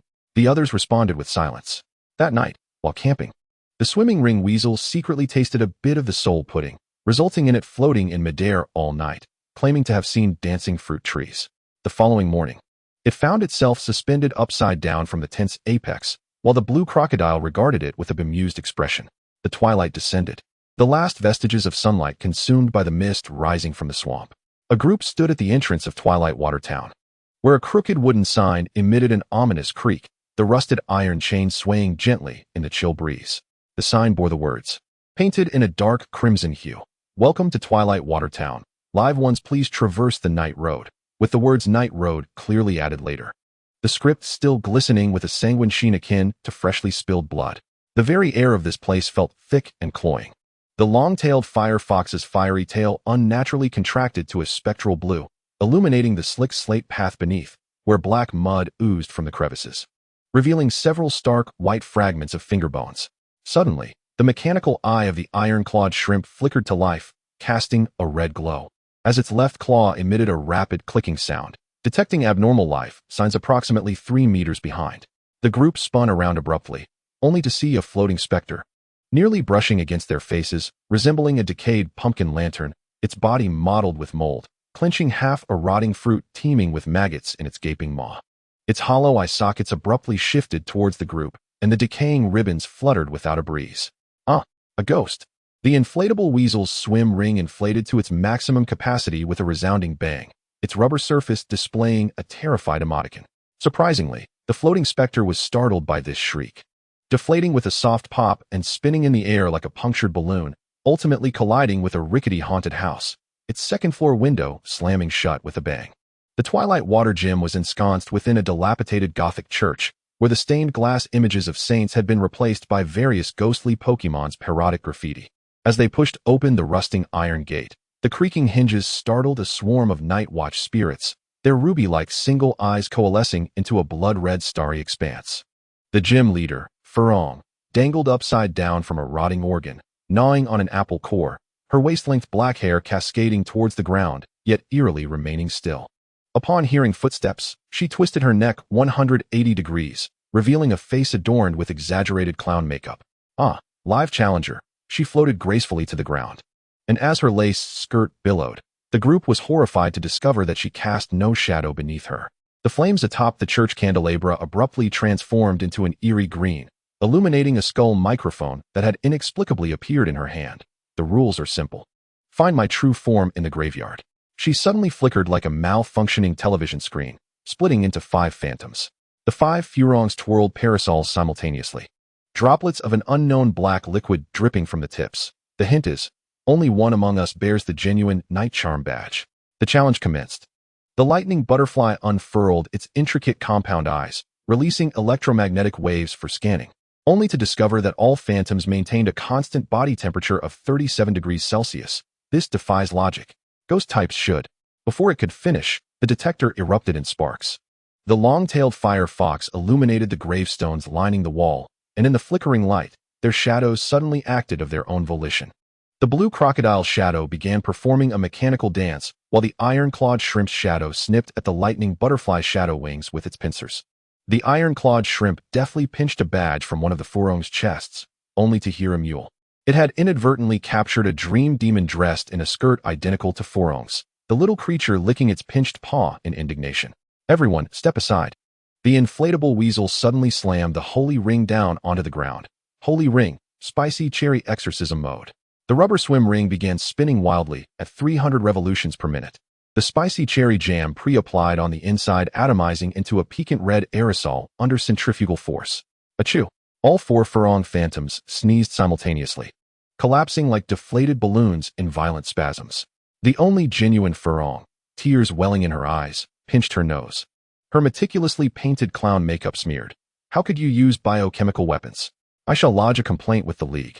In the main battle arena, Furong's Mismagius was stealthily engaged in mischief beneath its canvas skin, dipping its tail in ink to graffiti the inflatable weasel's swim ring with "I am a fool," plastering scared to death sticky notes all over Lu Ming's tactical backpack, each note seeping blood and stuffing rubber cockroaches into the joints of the iron-clawed shrimp's pincers, triggering the mechanical arm's automatic cleaning program, causing the claw to spin uncontrollably. The inflatable weasel, fuming, chased Mismagius around the arena, its rubber paws making comical slapping sounds against the damp floor. Just as it was about to seize its prey, Mismagius suddenly slammed to a halt. Smack! The inflatable weasel's entire face collided with Mismagius's canvas, and the 2 Pokémon became entangled like cats stuffed into the same sack. Muffled arguing emanated from beneath the canvas. You stepped on my tail. Your rag is entangled with my swim ring. As they rolled across the arena, they knocked over the referee's platform, crushing the scorecard into an abstract art piece. Furong laughed heartily, pounding the coffin-shaped coach's seat. As she did, the coffin lid genuinely opened, revealing several curious crying masks peeking out, wiping away the blood tears that accompanied her laughter. This is the most absurd battle since I became a gym leader. We should charge admission. When Mismagius finally extricated itself, furious and humiliated, preparing for a shadow sneak attack, Lu Ming's tactical glasses suddenly captured crucial data. Inflatable weasel. Immediately encase yourself in a water ring. Maintain a spherical shape. The inflatable weasel leaped, curling its body into the swim ring, the water spout forming a perfect sphere within 0.5 seconds. As Mismagius's shadow attack pierced through the water membrane, zzz. The water had already been infused with high-voltage static electricity by the lightning butterfly. The current surged through the shadow, striking the original body, causing Mismagius's canvas to frizz, the edges curling up to reveal its fluffy brown true form, resembling a teddy bear that had been struck by lightning. I concede. Furong hastily retrieved her Pokémon, using a comb to smooth out its singed canvas wrinkles. Here, the night charm badge. The badge she offered suddenly elongated into Jengar's long tongue, retracting into a metallic badge with a pop as soon as it came into contact with the inflatable weasel. Scared, were you? This is the real deal. The following morning, the group discovered an unusual weight in their backpacks at the town's entrance. Upon inspection, the blue crocodile scale oil had been swapped for a fluorescent ghost-type variant, causing it to resemble a walking neon light. The long-tailed fire fox's fur had been intricately styled into a complex spirit banner, each flame transforming into a ghostly blue-green hue. The iron-clawed shrimp's pincers held a screaming note. Next time, come play a real-life escape room by Furong. The piece de resistance was the inflatable weasel's swim ring, now adorned with various ghostly face graffiti that revealed the words "Help me" in blood-red letters when filled with water, reverting to smiling faces once drained. We absolutely must never return. The group's horrified screams startled the dark crows perched on the gnarled trees. At that moment, the inflatable weasel suddenly noticed a small cursed doll charm inexplicably tied to its tail, blinking at it mischievously. Chapter 44. Rare Pokémon. The morning mist of Twilight Water Town had yet to dissipate as Furong leaned against the crooked sign, her fingertips toying with a dark purple Pokeball. With her head tilted and a smile that was both elusive and enigmatic, her gaze was nonetheless strikingly serious. Lu Ming, do you know what conditions are required to challenge the Hoenn League? she inquired suddenly, her voice airy yet imbued with undeniable weight. Lu Ming paused momentarily, instinctively glancing down at his pokeball belt, currently holding only the inflatable weasel, iron-clawed shrimp, long-tailed fire fox, lightning butterfly, and blue crocodile, along with an unhatched egg. 6 Pokemon, he replied hesitantly. Bingo, Furong snapped her fingers, causing the surrounding mist to suddenly twist and coalesce into the shape of the number 6. You still need one more, she remarked. The alliance will not go easy on you. She stepped closer, the bells on her attire emitting an eerie chime. Moreover, her gaze swept over the Pokemon accompanying Lu Ming. None of them can counter Psychic-type Pokemon. With a flick of her fingers, the mist solidified, revealing Lu Ming's Team's attribute chart. Pokemon type weaknesses: Swimmer Weasel Water Electric, Grass Iron Arm Shrimp Water Electric, Grass Long-tailed Fire Fox Fire, Psychic Water. Ground, Rock, Ghost, Dark Lightning Butterfly Bug, Electric Fire, Flying, Rock Blue Crocodile Water Electric, Grass. Do you see? Furong narrowed her eyes. 3 weak to Electric, 1 weak to Ghost and Dark. If you encounter an opponent adept in Electric or Dark types, she made a slashing motion across her throat, you will be ground into the dirt. Feeling the weight of her words as his vulnerabilities were pointed out for the first time, Lu Ming felt an immense pressure. To the west of Mushy Town lies a cursed forest, rumored to be the dwelling place of rare Ghost and Dark-type Pokemon. Furong produced a weathered map, upon which a serpentine path was marked in blood-red ink. But be cautious, the trees there are known to devour humans, she added with a mischievous grin, shoving the map into Lu Ming's hands. Alternatively, you could venture to Chiyue Town to capture an Electric-type Pokemon to balance your team. However, she lowered her voice. The Ghost type is truly the strongest. Lu Ming grasped the map firmly, his gaze resolute. All right, our next destination shall be the Cursed Forest. We will seek our 6th companion. An astute choice. Furong waved her hand gently, her figure gradually enveloped by the mist. Oh, and if you happen to encounter a laughing dark raven, do not make eye contact. Her laughter dissipated with the morning breeze, leaving the group standing at the town's entrance, gazing at the path leading into the unknown forest. The morning fog clung like gossamer around the forest's edge, shrouding the entrance in an ethereal haze. A withered giant tree lay across their path, its bark peeling away to reveal decaying wood. Nailed to the trunk was a rusted iron sign, dark red paint scrawled with a slanting inscription, "Beware, O living." The edges of the sign bore deep claw marks, as if torn by some ferocious beast or clawed by desperate fingers. This welcome is even more enthusiastic than Mushy Town. The long-tailed fire fox muttered, its tail flame flickering anxiously. The firelight illuminated peculiar circular depressions in the ground, arranged in an uncanny spiral pattern, each pit containing a pool of dark red liquid that emitted a faint scent of rust. Suddenly, the mechanical detector of the iron arm shrimp blared an alarming signal, detected high concentrations of Ghost-type energy. Wait, the readings are chaotic. It's mechanical, I flickered, the screen crazily alternating between error and 666, as if beset by an invisible force. Barely 5 steps into the forest, bizarre occurrences ensued. The scales of the lightning butterfly abruptly changed color, shifting from pale blue to blood red, swirling in the air to ultimately form the words "turn back," before plummeting like drops of blood. The blue crocodile's backpack inexplicably grew heavy. Upon opening it, a leather diary appeared out of thin air, its cover speckled with mold. Flipping to the last page, a hasty scrawl caught the eye. It has found me. The swimmer weasel's flotation ring was distorted by an unseen force, 3 tight knots appearing as if maliciously bound by invisible hands. Enough of this hocus pocus, Lu Ming scoffed, and as soon as the words left his lips, the shadows of the entire forest twisted, morphing into countless sharp claw-like silhouettes writhing upon the ground. Simultaneously, a pitch-black mist seeped from the soil, coalescing into an arrow shape that pointed deep into the forest, as though silently guiding them forward. Following the mist's direction, they arrived at a clearing within the woods. At the center lay an exquisite afternoon tea set. Bone china teacups brimmed with a purple liquid, a layer of ethereal glow shimmering upon the surface, occasionally rippling as though stirred by an unseen presence. A 3-tiered pastry stand displayed bizarre macarons, each shaped like an eyeball, with a crimson jam dotting the pupil. At the main seat, a cursed doll sat silently, its button eyes vacant, yet its mouth twisted into a strange smile. As Lu Ming's finger brushed against the teacup, the entire tea set suddenly levitated, the teapot tilting on its own, pouring forth the purple liquid. The cursed doll's button eyes flashed with crimson light, and the teapot spout slowly opened, emitting a raspy voice. Would you prefer sugar cubes or finger bones? Just as the group stood perplexed, A chime of ethereal bells resonated from the treetops. Moonlight pierced through the dense foliage, casting a silver ray upon an unseen Pokémon.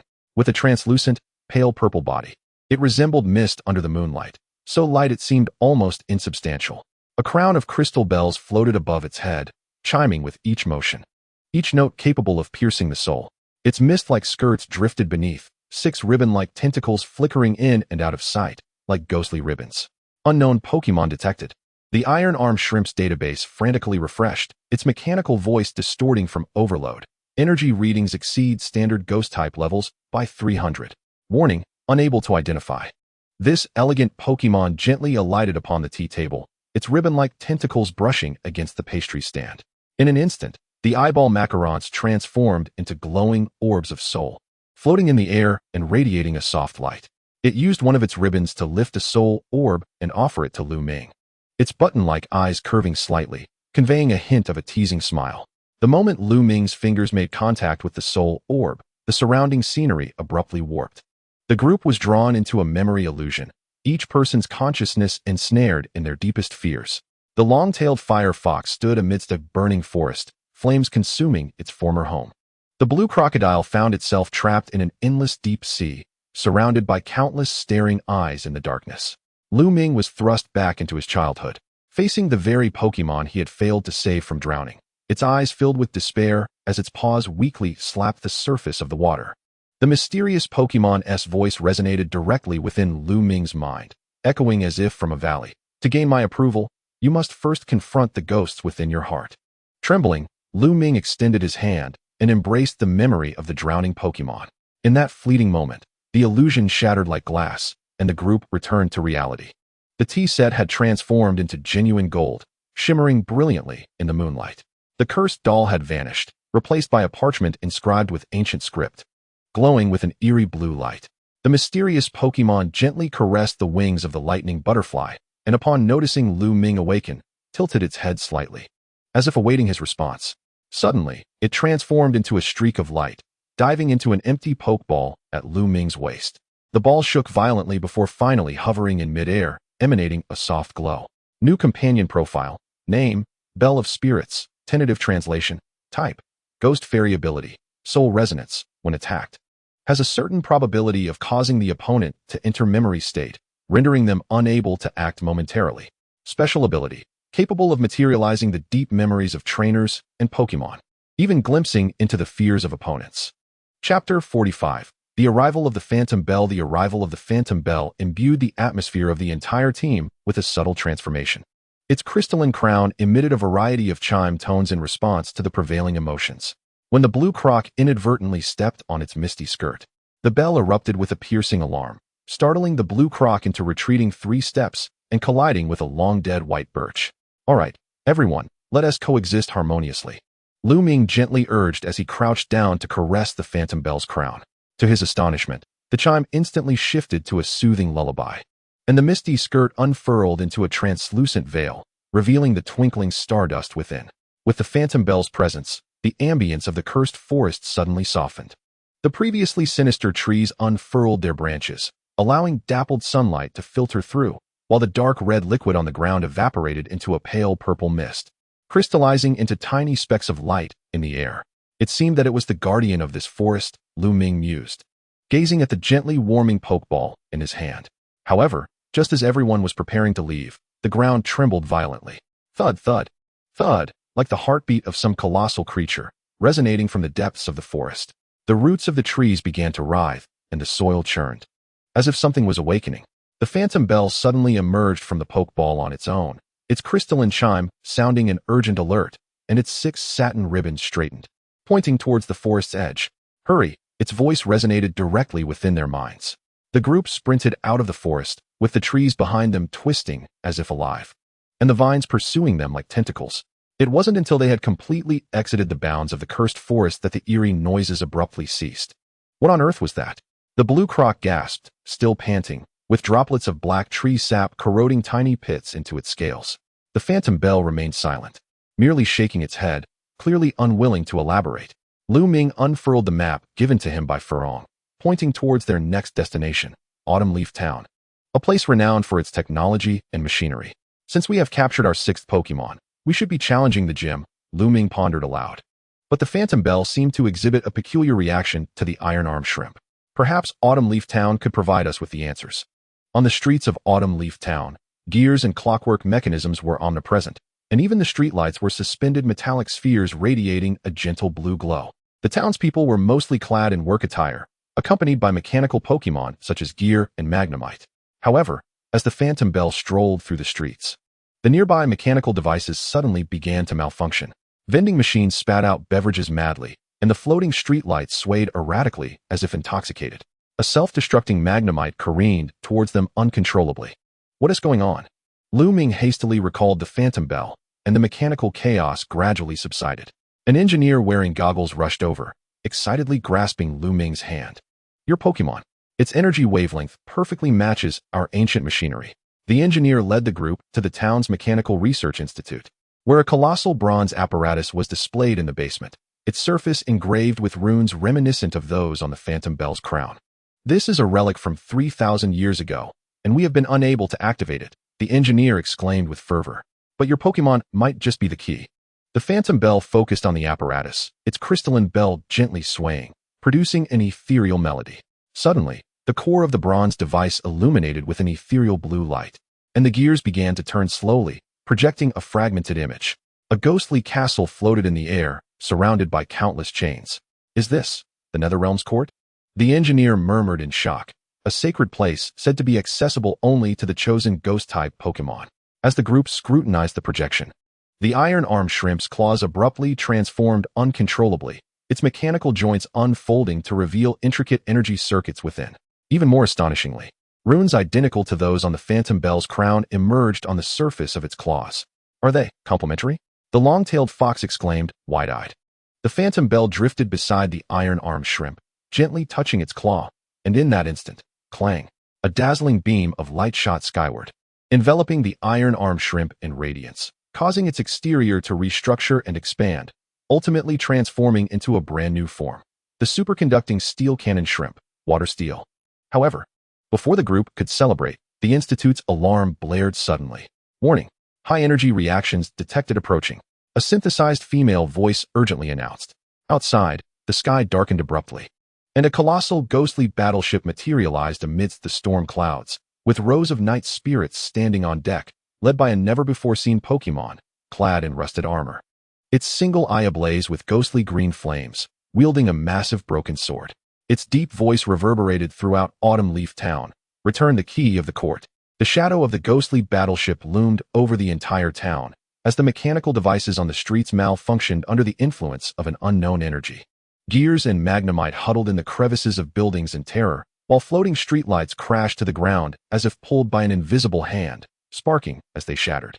Prepare for battle, Lu Ming shouted, simultaneously throwing 6 Pokeballs. The Superconducting Steel Cannon Shrimp raised its electromagnetic cannon claws, its back turbine emitting ghostly blue flames. While the Phantom Bell's 6 satin ribbons unfurled like radar antennas, its crystalline crown vibrating at a high frequency.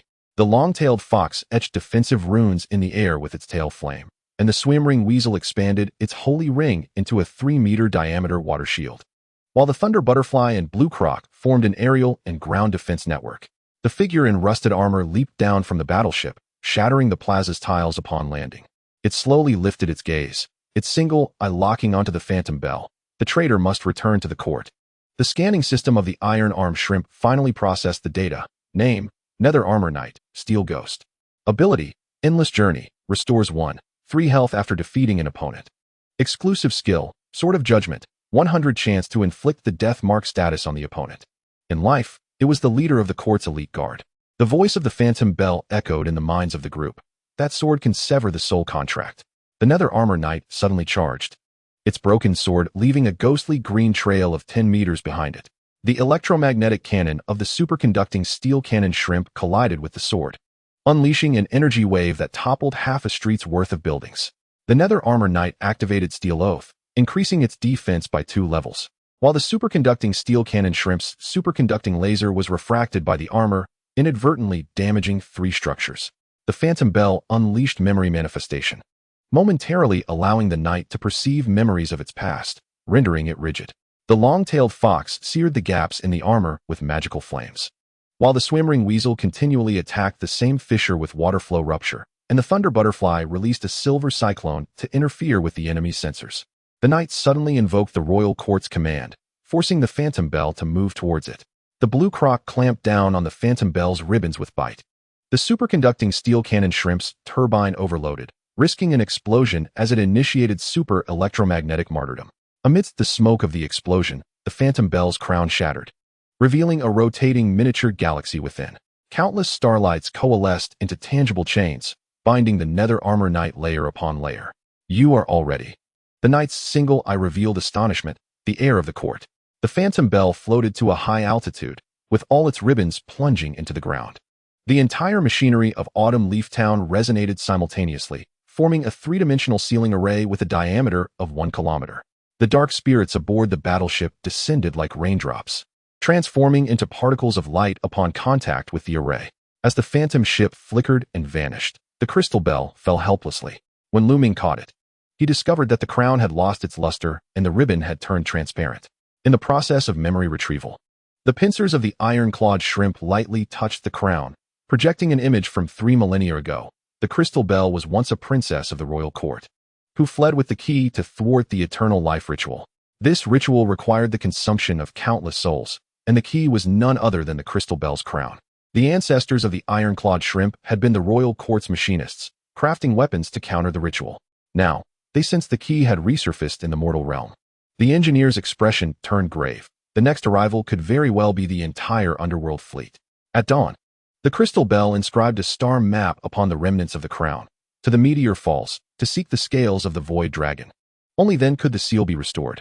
The superconducting steel shrimp's turbine emitted a low hum, with energy liquid seeping through the gaps in its armor.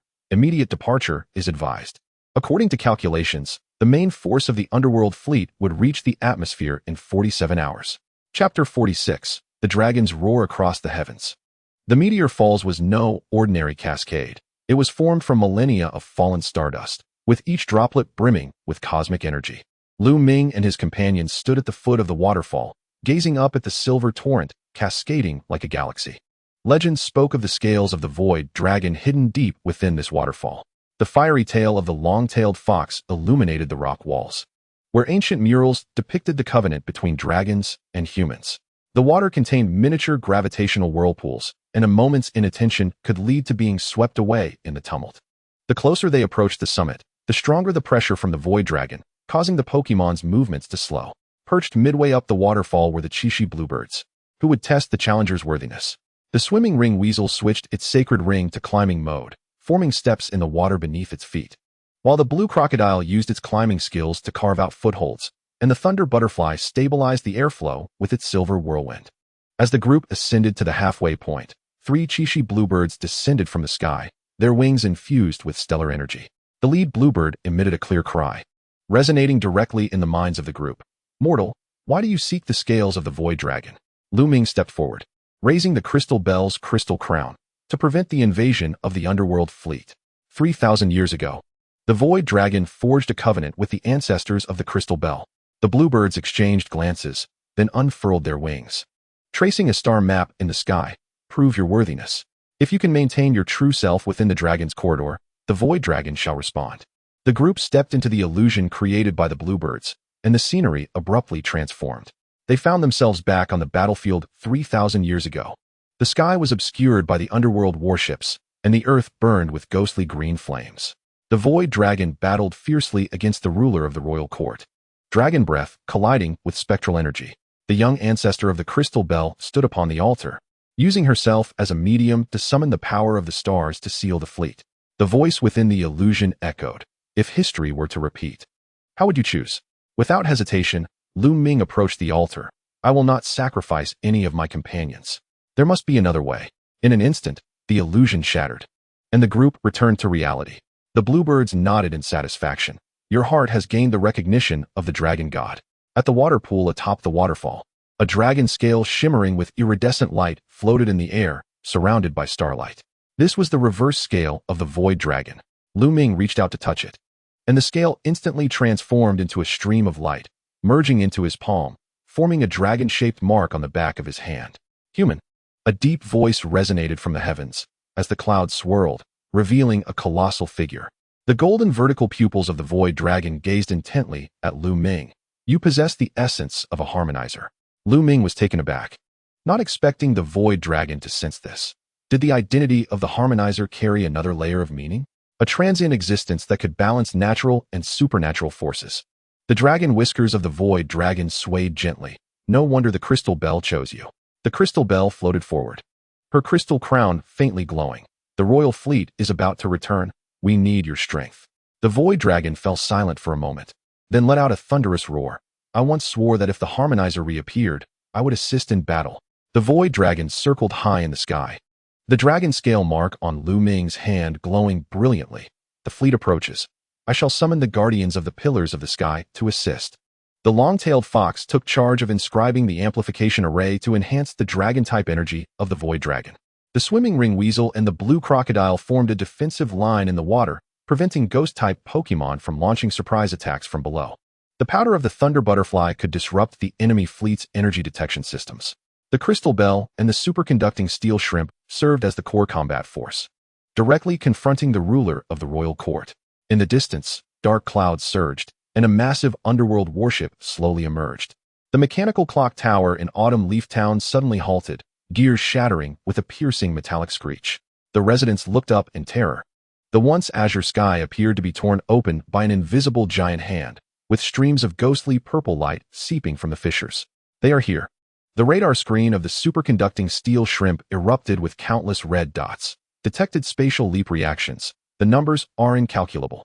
The fissure suddenly expanded, and the ominous flagship of the underworld gradually sailed forth.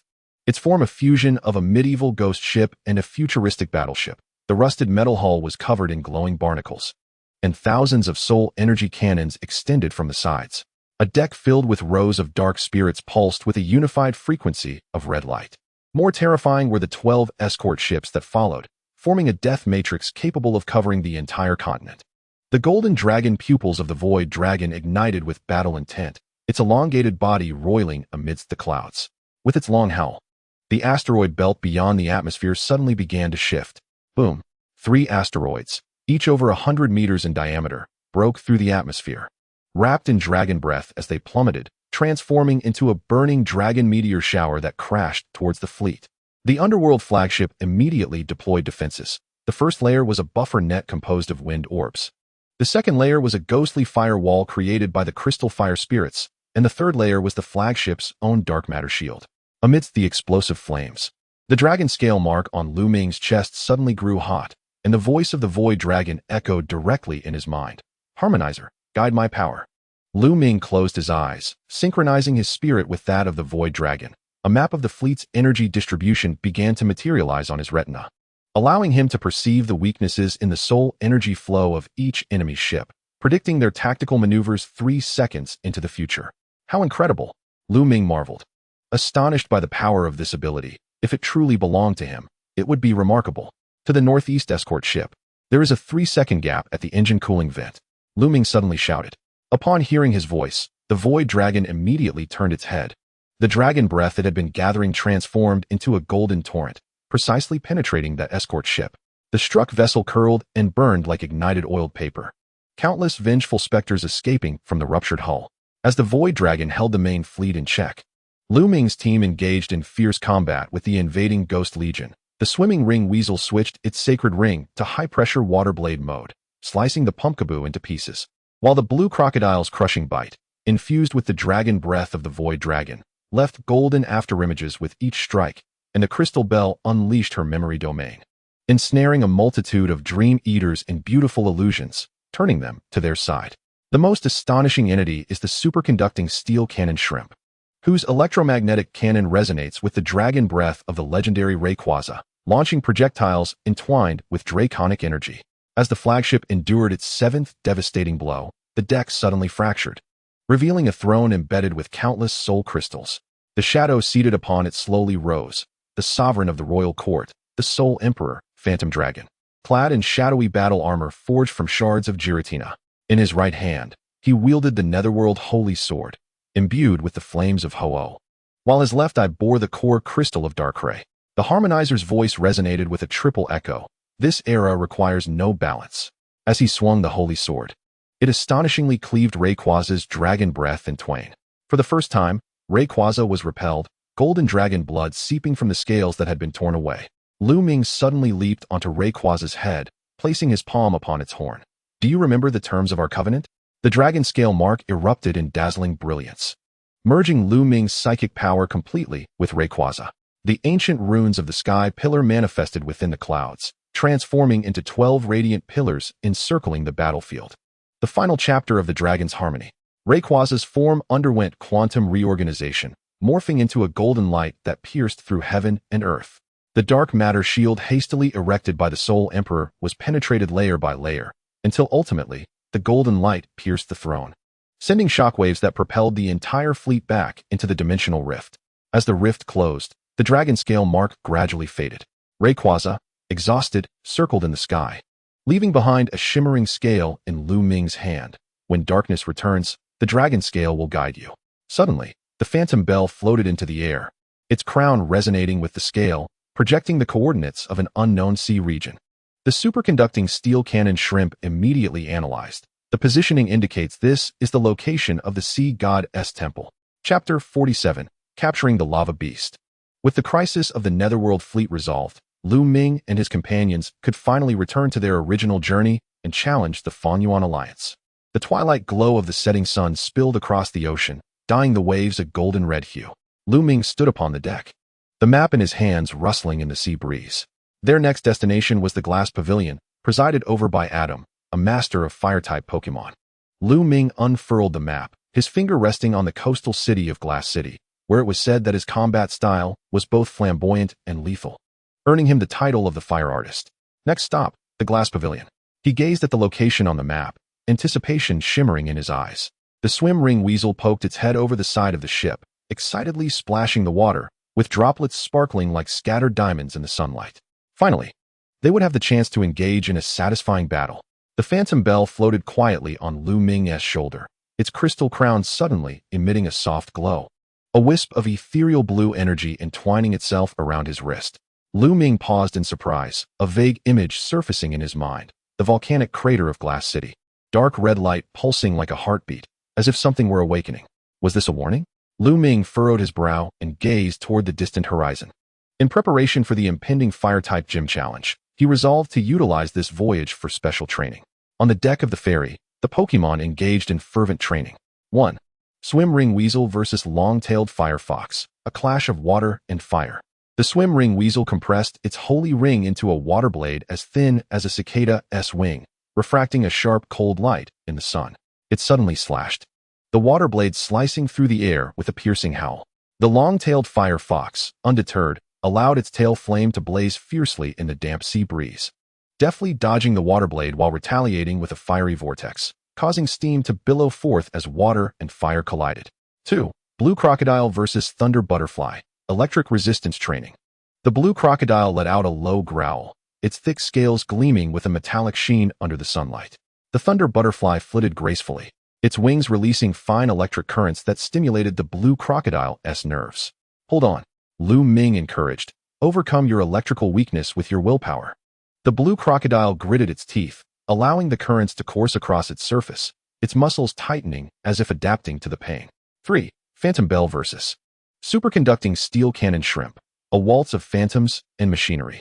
The figure of the Phantom Bell flickered like a mirage, its ability to materialize memories conjuring countless afterimages in the air, disrupting the judgment of the superconducting steel cannon shrimp. Now, at Lu Ming's command, the electromagnetic cannon of the shrimp suddenly fired, the ghostly energy of the Phantom Bell entwining around it, dyeing it an ethereal blue. Ghostly electromagnetic cannon. The cannon soared through the sky, striking a distant buoy and erupting in a dazzling display of energy sparks. Just as everyone was immersed in their training, the ship's intercom crackled to life. Attention passengers, an unusually high temperature has been detected in the waters ahead. Please prepare for heat precautions. Lu Ming looked up, and in the distance, Glass City was shrouded in a wave of heat, the entire city seemingly ablaze. As the ferry docked, the onslaught of heat was suffocating. Pedestrians hurried down the streets, donning cooling gear, while the water in the fountain boiled, the rising steam distorting the air. The long-tailed firefox's tail flames swelled uncontrollably, emitting a discontented low growl. The fire energy here is too ferocious. They rushed toward the glass pavilion, only to find the doors firmly shut. A note is posted at the entrance. Due to abnormal volcanic activity, the gym is temporarily closed. Adam. Just as Lu Ming pondered their next steps, a woman in a researcher's uniform rushed over, breathless. Your trainers, aren't you? Mr. Adam is investigating the anomalies at the volcano. It's very dangerous. Upon arriving at the volcano's edge, the scene before them was breathtaking. Adam stood at the precipice of molten lava, directing his fiery camel to suppress the surging magma. Beside him stood a fire-type Pokémon they had never seen before, howling towards the sky. Its form resembled a hound forged from lava, its 4 limbs ablaze with azure flames. Liquid fire coursing through the crystals on its back, reminiscent of magma flowing through veins, its gaze sharp and wild, exuding the pressure of an ancient beast. What kind of Pokémon is that? Lu Ming quickly retrieved his Pokédex, only to be met with static. Adam noticed their arrival, sweat trickling down his cheek. I didn't expect to have guests at a time like this. He smiled wryly. As you can see, the gym is temporarily closed. This creature, the Lava Beast, is an ancient Pokémon awakened from deep within the volcano, and its power is triggering a volcanic eruption. Lu Ming stepped forward, determination in his eyes. In that case, let us have a battle. If we win, you must allow me to capture it and quell the volcano. Adam raised an eyebrow, a smile tugging at the corners of his mouth. Interesting. Then let us proceed. Capturing the Lava Beast had been a long-considered plan for Lu Ming. Facing the unknown dangers of the future, every bit of strength was a safeguard. Currently, he possessed only 7 Pokémon, including the yet-to-hatch Cotton Bird, a stark contrast to the powerful trainers he faced. The gap in strength was not trivial, and encountering a formidable lava giant, Lu Ming was determined not to miss this opportunity. Setting: a floating rock platform on the edge of the volcano, high temperature, prone to collapse at any moment. Rules: 3v3. Pokémon cannot be switched mid-battle. Round 1. Swim Ring Weasel vs. Black Houndoom. Black Houndoom unleashed its inferno, engulfing the Swim Ring Weasel in searing flames. Gritting its teeth, the Swim Ring Weasel burst forth from the inferno, its fur singed. Water Flow Slash. A powerful water blade slashed toward Houndoom, only to be mostly evaporated by the intense heat. As Black Lugia prepared to retaliate, the Float Ring Weasel leaped forth, utilizing the rising mist as cover, and delivered a ferocious ice fong. Black Lugia let out a mournful cry before collapsing to the ground. Second round, Blue Croc vs. Fire-Spitting Camel. The fire-spitting technique of the fire-spitting camel was astonishingly powerful. After enduring 2 assaults, Blue Croc's scales had taken on a crimson hue. Dive into the magma pool, Lu Ming suddenly shouted. Without hesitation, Blue Croc plunged into the scalding magma, eliciting gasps from the audience. In the next moment, it erupted from the molten surface, its tail creating a torrent that sent waves crashing against the floating rocks.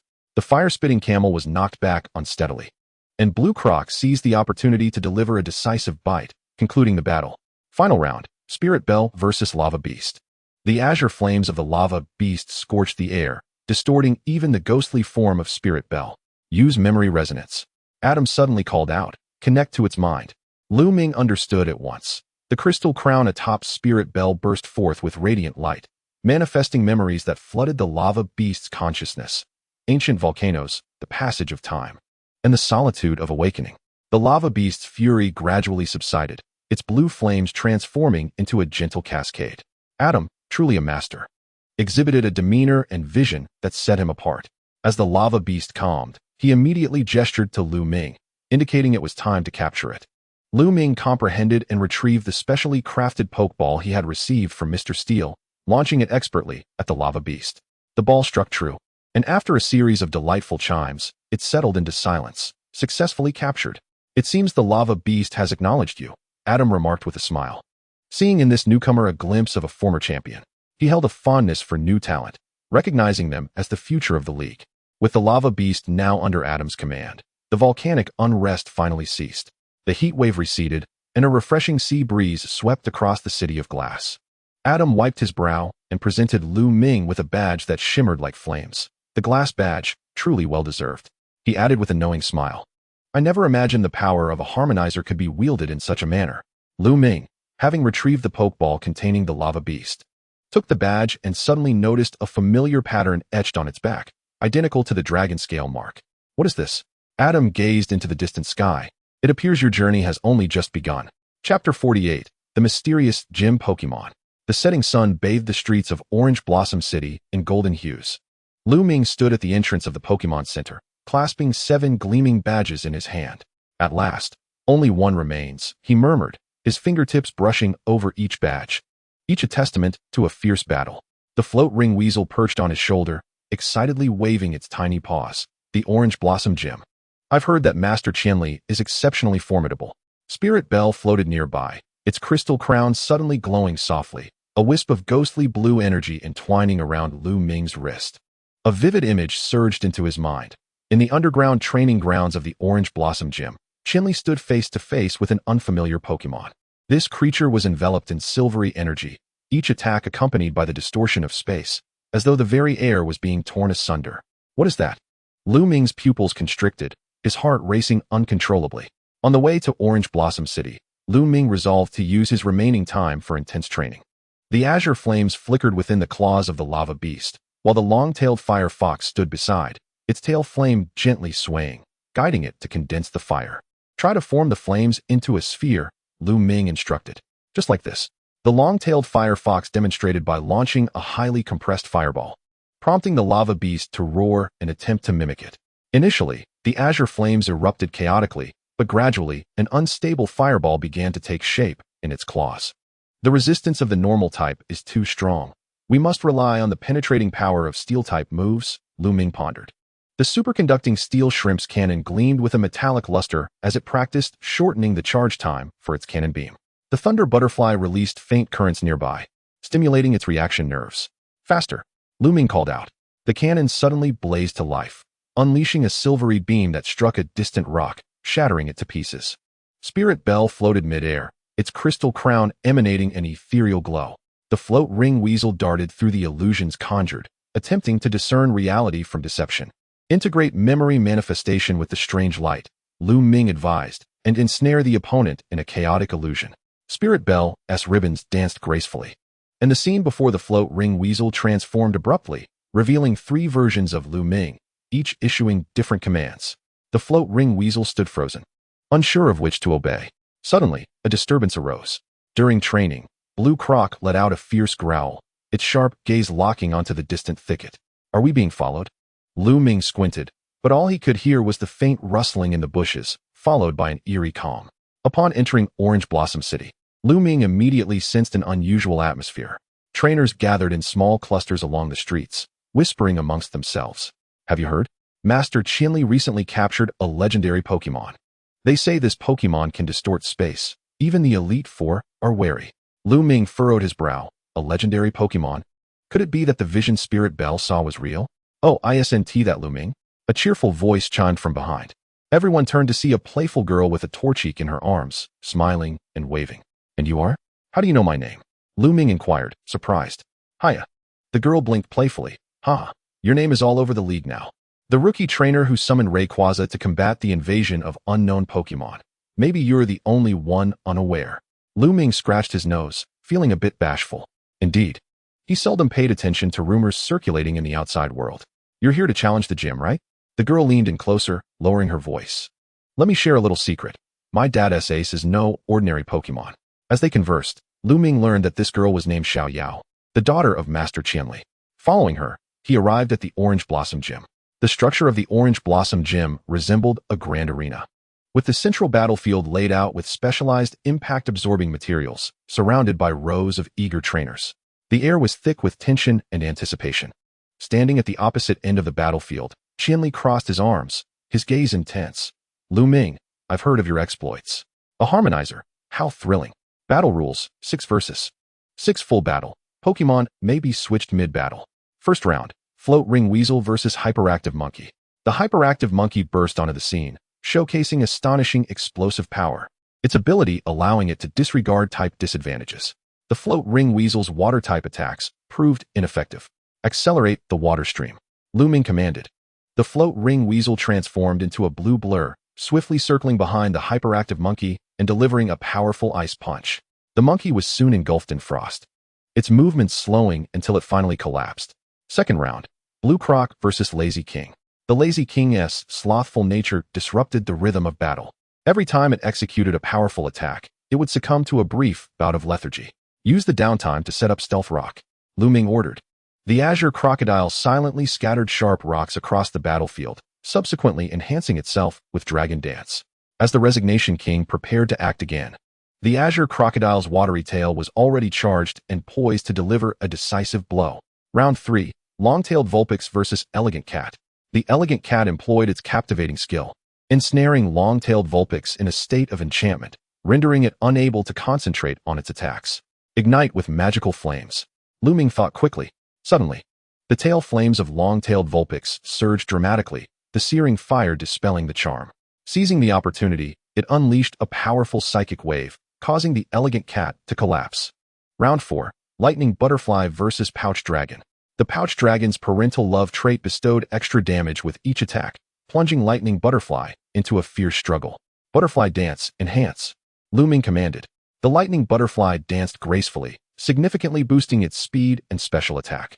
A silver whirlwind swept across the arena, inflicting damage while simultaneously triggering a boost to its attributes. Ultimately, the Pouch Dragon succumbed, retreating in dismay. Round 5, Superconductive Steel Shrimp versus Snorlax. Snorlax's thick fat trait have the effectiveness of steel-type moves, rendering the Superconductive Steel Shrimp's cannon blast nearly ineffective. Switch tactics, create waves with water pulse. Lu Ming exclaimed. The Superconductive Steel Shrimp's cannon unleashed high-frequency water waves, violently shaking the ground, causing Snorlax's massive form to lose balance and crash to the ground. With all 5 Pokémon now incapacitated, Qianli finally revealed a serious expression. He slowly retrieved a specially crafted Pokeball from his waist, a smile curling at the corners of his mouth. Lu Ming, you are stronger than I imagined. Now behold true power. The Pokeball exploded in midair, a blinding silver light bursting forth. A Pokémon, entirely silver with energy wings sprouting from its back, descended onto the battlefield, its presence seemingly distorting the very fabric of space. Silver Battle Beast, AR form, trait, AR system, ability to switch attribute resistances at will. Exclusive skill, multi-attribute attack, automatically adjusts type advantage based on opponent's attributes. Could it be the fabled attribute, Air Evolutionary Body? Lu Ming gasped in astonishment. The Silver Battle Beast let out a mighty roar, its energy wings unfurling as its type resistance instantly shifted to water. Faced with the ever-changing attributes of the Silver Battle Beast, Lu Ming was left with only one Pokémon, Uri Bell. Uri Bell, Manifest Memories. The crystal crown of Uri Bell radiated a dazzling light, abruptly conjuring an illusionary realm. The movements of the Silver Battle Beast slowed, as visions of its unaltered memories emerged before it. The vast meadow where it once roamed freely. Now Shadow Ball. The Shadow Ball struck directly at the core of the Silver Battle Beast, yet it swiftly switched to Ghost-type resistance, significantly mitigating the damage. Qianli smiled. Futile. The AR system can predict your attacks. Not so fast. Lu Ming suddenly shouted, Lava Beast, Azure Flame Eruption. Unbeknownst to his opponent, he had concealed the azure flame of Lava Beast within Uri Bell's illusion. A scorching azure fire pillar erupted from beneath the Silver Battle Beast, delivering a dual strike alongside the Shadow Ball. At last, the Silver Battle Beast faltered and gradually collapsed. Qianli recalled the Silver Battle Beast, nodding in satisfaction. An exquisite strategy. This scale badge, you have truly earned it. In the instant Lu Ming accepted the badge, all 7 badges on his person resonated simultaneously, the dragon scale mark radiating a brilliant golden light. The energy of the 8 badges intertwined in the air, projecting the image of an imposing floating temple. The image of the sky pillar became vividly clear. Is this the key to the sky pillar? Lu Ming murmured. Qianli's expression grew grave. It seems your journey has only just begun. Chapter 49, The Hoenn League Tournament. In Kaiyu City, the venue for the Hoenn League Tournament. Golden sunlight bathed the grand arena, with the immense circular stands towering like an ancient coliseum. The league banners fluttered in the wind, seemingly proclaiming to every visiting trainer that this was the battlefield of dreams and glory. Trainers from all corners converged, the air thick with tension and excitement, occasionally punctuated by the low cries of Pokémon and the confident exchanges among trainers. At long last, Lu Ming stood beneath the golden archway at the center of the league, gazing up at the towering structure, inhaling deeply as his fingertips unconsciously brushed against the Pokeballs at his waist. If he could just pass the preliminaries, he would step onto the stage of the official tournament. Swim ring. The swim ring weasel's buoyancy excitedly swelled, leaping onto Lu Ming's shoulder, its tail gently swishing. Eyes sparkling with battle intent. Let them witness our might. Section 2. Registration and Draw Lots. Inside the league hall, hundreds of trainers formed a long queue. Winding towards the entrance, Lu Ming submitted his 8 badges, which were meticulously verified by the staff, who then handed him a glimmering electronic battle card. Participant number, B47. Preliminary group, round 3, venue, water arena. Water arena? The azure crocodile leaped from its pokeball, fixating on the information displayed on the screen. A confident smile spreading across its face. This is our home turf. On the large screen, the battle roster scrolled swiftly before finally coming to a halt. Trainer from Greenshade Town, Kinta, registered Pokémon, Swampert, Ludicolo, Gyarados. A full water-type lineup. The flames at the tail of long-tailed Vulpix flickered slightly, narrowing its eyes as a hint of seriousness crept into its voice. It seems a tough battle awaits. Section 3. First match of the preliminary round. Versus Kinta. Venue. Artificial lake battlefield, featuring 3 floating platforms.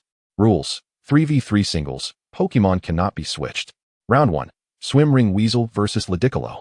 The moment battle commenced, Ludicolo spread its arms wide, and the sky suddenly darkened, torrential rain pouring down. Rain dance transformed the entire arena into a domain of water. Raindrops pattering against the lake's surface, creating countless ripples. Nevertheless, the Swim Ring Weasel remained unfazed, utilizing water jet to glide swiftly across the lake's surface like a silver bolt of lightning, deftly evading the barrage of energy balls from Ludicolo. Climactic moment. The Swim Ring Weasel suddenly changed tactics, its right fist coalescing with icy brilliance, delivering a powerful ice punch straight onto the lake's surface. Ice rapidly spread, freezing the platform beneath Ludicolo's feet, instantly constraining its movements. The Swim Ring Weasel seized the opportunity, its tail fin swirling with rushing water as it unleashed water tail from above. Ludicolo, rendered incapable of battle. Round 2. Azure Crocodile versus Swampert. The 2 heavyweight water-type Pokémon collided head-on, the lake trembling beneath their steps. Swampert let out a roar, its powerful arms smashing down onto the water surface, unleashing a water gun that sent towering waves soaring. The Azure Crocodile refused to back down, retaliating with its own water gun. The 2 torrents clashed mid-air, erupting in a shower of water.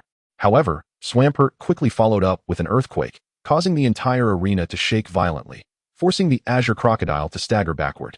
Yet in the next moment, the Azure Crocodile's eyes sparkled with determination, its body spinning fiercely as it utilized Dragon Dance to enhance its speed and power, braving the damage to close in on its opponent. Before Swampert could react, the Azure Crocodile leaped high into the air, enveloped in a torrent, delivering a crushing dive. Swampert, rendered incapable of battle.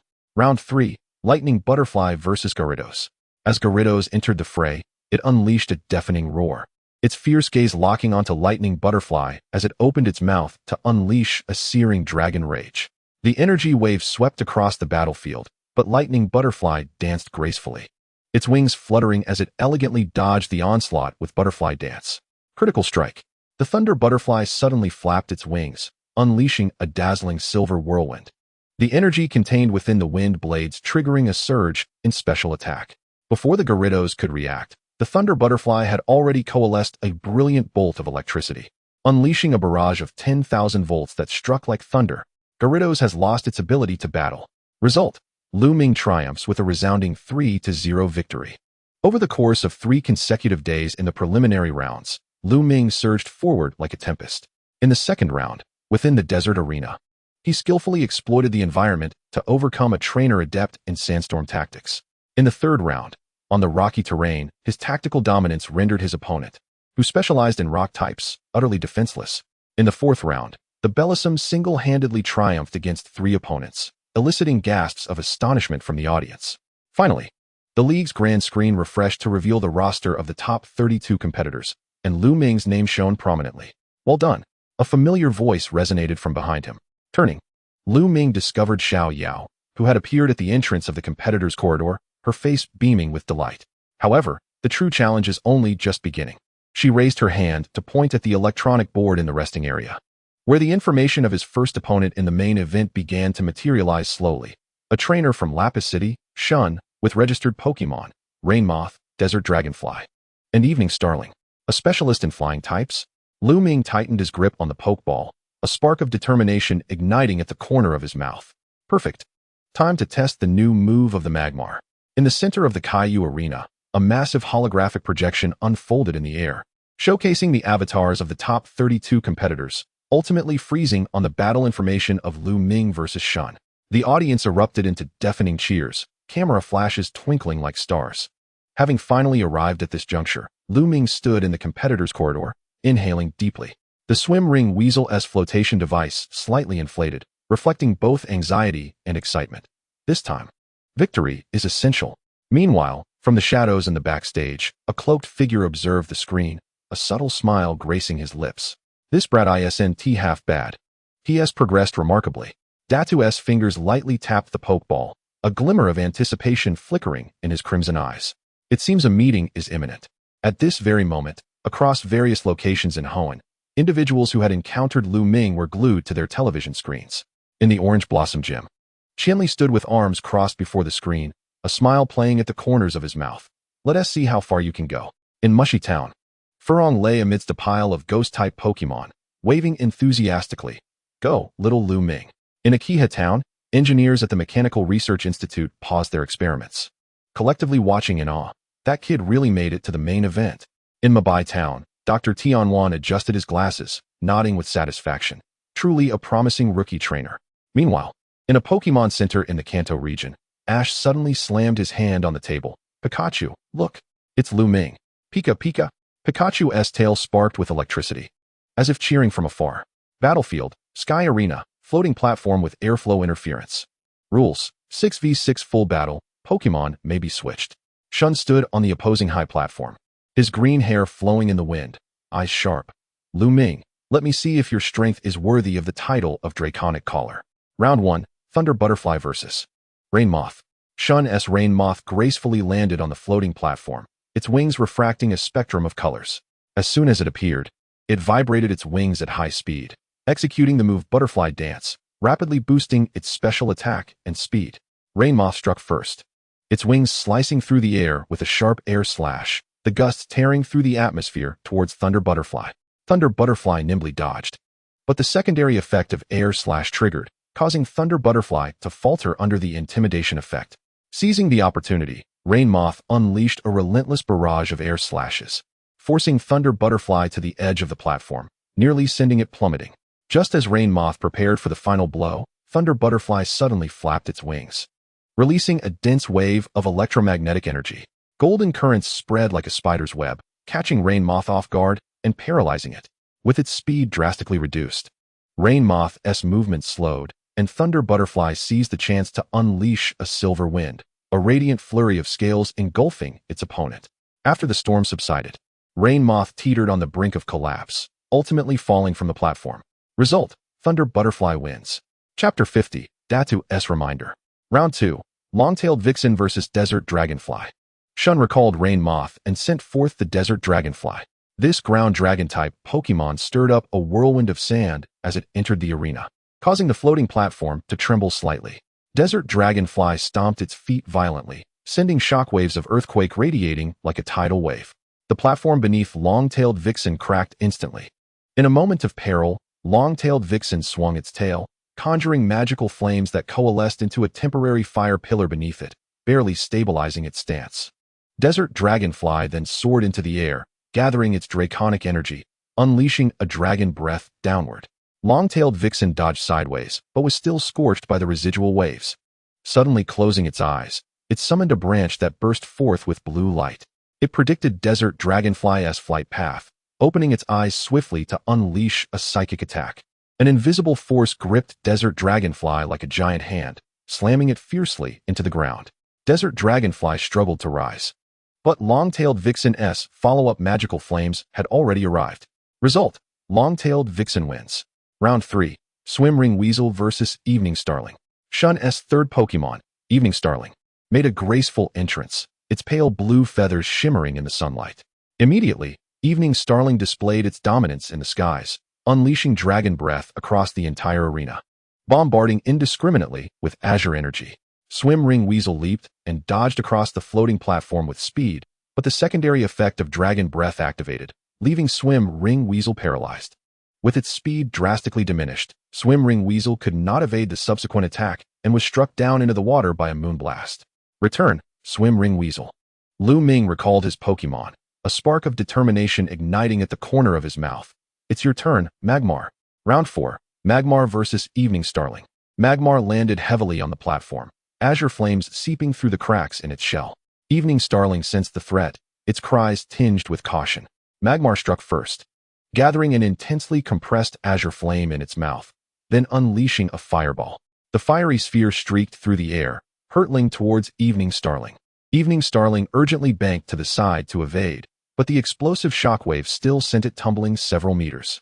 Shun's eyes narrowed, and he suddenly raised his right hand, the keystone on his wrist shimmering with a rainbow glow. Evening Starling, Mega Evolution. Mega Evening Starling has appeared. It's Mega Evolution. Gasps of astonishment rippled through the arena as its multicolored wings unfurled, greatly enhancing Mega Evening Starling's special attack and defense. It circled high in the air, gathering draconic energy in its mouth. Dragon Meteor. Countless meteor-like draconic energies rained down from the heavens, engulfing the entire battlefield. Magmar had nowhere to hide, consumed by the explosion. As the smoke cleared, Magmar knelt on one knee, cracks appearing in its shell, yet the fighting spirit in its eyes remained undiminished. Now is the time. Lu Ming swung his hand fiercely, erupting lava. Magmar howled to the heavens, brilliant light erupting from the cracks in its back. All azure flames converging in its mouth, transforming into a pillar of fire that pierced the heavens. Boom! The fire pillar collided with Mega Evening Starling, triggering a colossal explosion. As the thick smoke dissipated, Mega Evening Starling had lost consciousness, slowly descending. Result: the Lava Beast triumphs. As the last Pokémon of the moment collapses, the grand screen illuminates with the words "Winner, Lu Ming." The audience rises in applause, and the commentator's voice crescendos to an excited pitch, an unbelievable comeback. This rookie trainer has defeated last season's top 8. In the competitor's corridor, Dewey turns to leave, his cape billowing to reveal a pokeball at his waist, one of which is gently vibrating, adorned with the emblem of a dragon.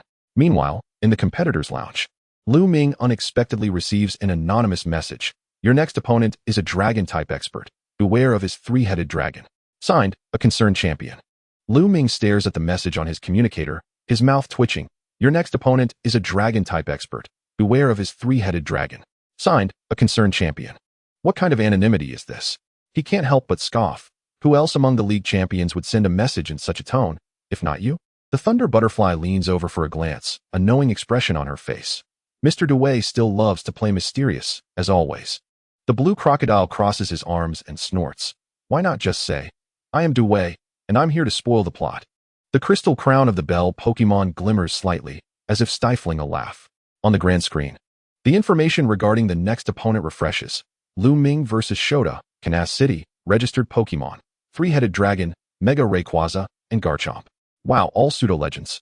The tail flame of the long-tailed fire fox flares up dramatically. Mr. Dewey's hint truly offers no surprise whatsoever.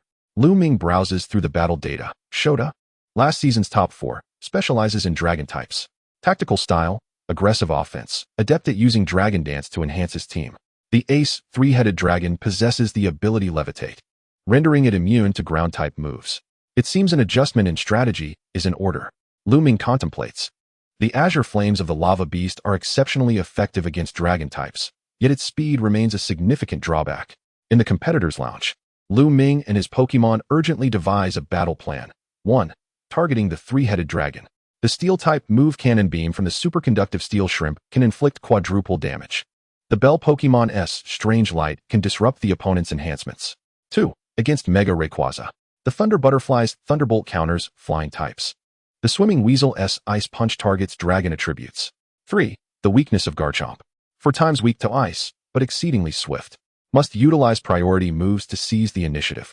Just as they are discussing, the door to the lounge is suddenly knocked upon. Lu Ming swings open the door to find Dewey leaning against the wall, tossing a high-grade ball. Oh, what a coincidence. You clearly live in the adjacent VIP lounge, don't you? Dewey feigns ignorance. Continuing, Shota's three-headed dragon has a habit of following Dragon Dance with Draco Meteor. He winks meaningfully. If someone were to use Protect at that moment, and then counter with a Steel-type move, Lu Ming interjects. Are you officially spoiling the opponent's tactics for me? Dewey shrugs. I'm merely a passing admirer of dragon types. With that, He turns to leave. His red cape billowing as a badge inscribed with the letter R slips from his pocket. Lu Ming picks up the badge, his pupils constricting. Team Rocket? Location, Dragon Valley, simulated dragon cave terrain, featuring updrafts. Rules, 6v6 full battle. First round, Thunder Butterfly versus Garchomp. Upon its entry, Shota's Garchomp radiates an astounding aura of pressure. Its sharp fins slicing through the air with a hissing sound. Garchomp crosses its claws, instantly executing Sword's Dance, dramatically boosting its attack power. The Thunder Butterfly attempts to restrict its opponent with Thunder Wave, but Garchomp suddenly stomps, triggering Earthquake. The entire arena shakes violently, shockwaves rippling outward. And the Thunder Butterfly is sent flying. Result, Thunder Butterfly is unable to battle. Return, Thunder Butterfly. Lava Beast, I'm counting on you. Garchomp, sensing a type disadvantage, is promptly recalled by Shota. A wise decision, the commentator exclaims. Shota opts to preserve Garchomp. Second round, Lava Beast vs Mega Rayquaza. Shota sends out Mega Rayquaza, which roars deafeningly upon its entrance. With a flap of its wings, it swiftly executes Mega Evolution, its speed soaring. Mega Rayquaza launches a rapid assault, its Dragon Claw aimed directly at the Lava Beast. The Lava Beast barely manages to sidestep, yet still receives a gash on its shell, sparks flying. Just as Mega Rayquaza prepares a second Dragon Claw, the Lava Beast suddenly lowers its center of gravity, bracing against the attack. Now is the time. Lu Ming shouts. Point-blank range, Lava Storm. The Lava Beast's back armor fully unfurls, azure flames erupting like a volcanic explosion, engulfing Mega Rayquaza. Result, Mega Rayquaza is unable to battle. Third round, Superconductor Steel Shrimp versus Three-Headed Dragon.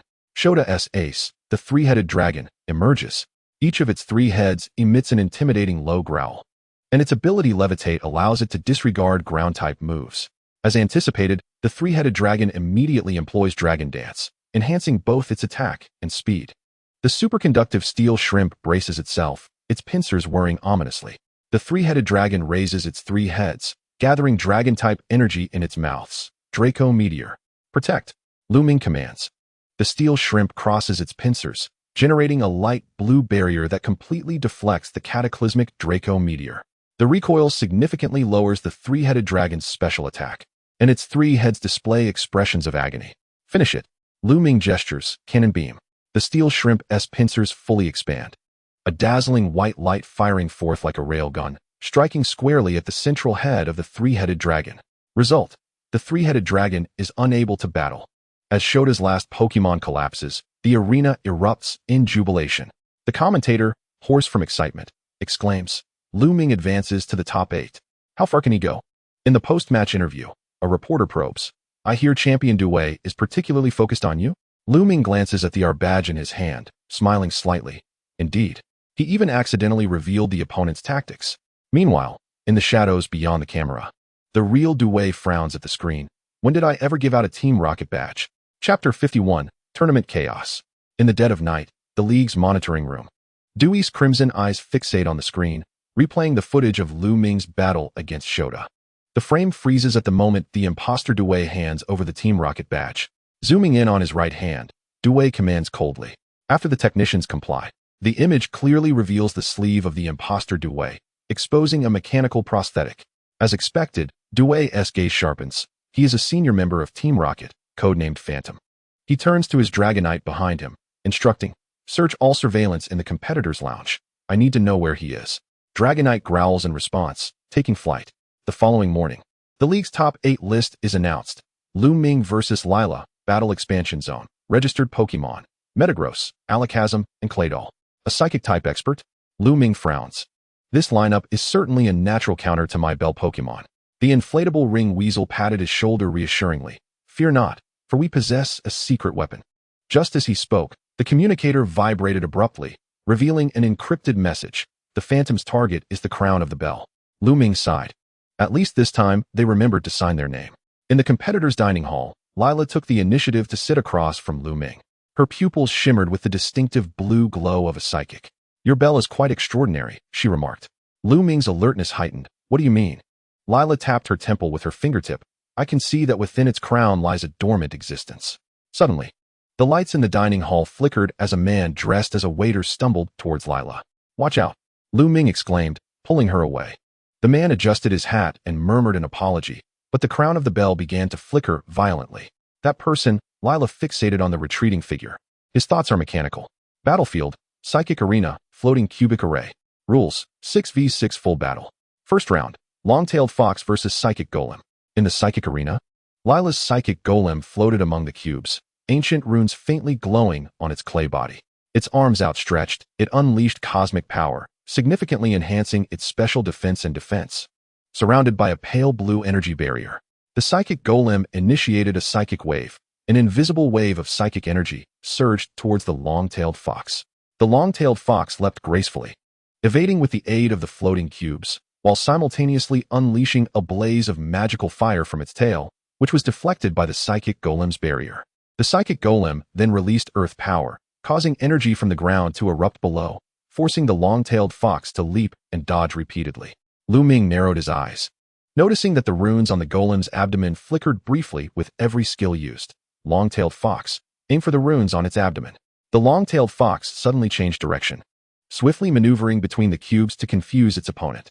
As the Psychic Golem gathered psychic energy once more, the long-tailed fox whipped its tail, launching a precise magical fire that struck the rune's weak point. The rune shattered, and the Psychic Golem's defense barrier collapsed instantaneously, staggering backward. Seizing the opportunity, the long-tailed fox followed up with a psychic impact, sending the Psychic Golem crashing to the ground. Result: long-tailed fox wins. Second round, Blue Crocodile versus Alakazam. Lila recalled the Psychic Golem and sent forth one of her trump cards, Alakazam. Upon its entrance, its eyes gleamed with blue light, spoons crossed, as it instantaneously underwent Mega Evolution. Mega Alakazam, with its remarkable speed, struck first, unleashing a psychic wave that violently impacted Blue Crocodile, sending it stumbling back a few steps. Yet it gritted its teeth, determination burning in its eyes. Mega Alakazam wasted no time, bombarding with shadow balls, ghostly energy orbs exploding across the arena. Endure it, Lu Ming shouted. Use Dragon Dance to boost. Blue Crocodile braved the damage, spinning and dancing amidst the explosions, its attack and speed surging. Mega Alakazam sensed danger and quickly cast Reflect to reduce physical damage while preparing for its next assault. Blue Crocodile suddenly surged forward, propelled by its enhanced speed. Mega Alakazam hastily used Teleport to evade, but Blue Crocodile anticipated its landing, leaping with ferocity. Waterfall. A torrent of water enveloped Blue Crocodile, crashing down like a waterfall upon Alakazam. The Reflect shattered, and Alakazam was sent flying. Result: Blue Crocodile wins. Third round, Bell vs. Metagross. Lila's final Pokemon, Metagross, made its entrance. This steel psychic-type quasi-deity radiated a chilling metallic sheen. Lu Ming observed, noting that Metagross's gaze appeared somewhat vacant. Its movements more rigid than usual. Something's amiss. Suddenly, Metagross sprang forth, unleashing Bullet Punch with astonishing speed, its steel fists raining down upon the bell. The bell barely evaded, but the residual force knocked it back, causing the crystals on its crown to tremble slightly. Metagross then gathered Comet Punch, a strike that, if it connected, would surely fell the bell. In a moment of desperation, the crown of the bell erupted with dazzling light. An ancient memory forcibly surged into Metagross's consciousness, causing its actions to freeze, eyes flashing red as it fell into confusion. What? Lila clutched her forehead, her psychic sensitivity revealing the truth. My Metagross is being controlled? At that moment, an explosion erupted from the audience. Amidst the smoke, the phantom shed its disguise, mechanical arms transforming into energy cannons aimed at the bell. Hand over the crown. Over my dead body. Dato descended from above, the tempest of his Dragonite sweeping across the arena.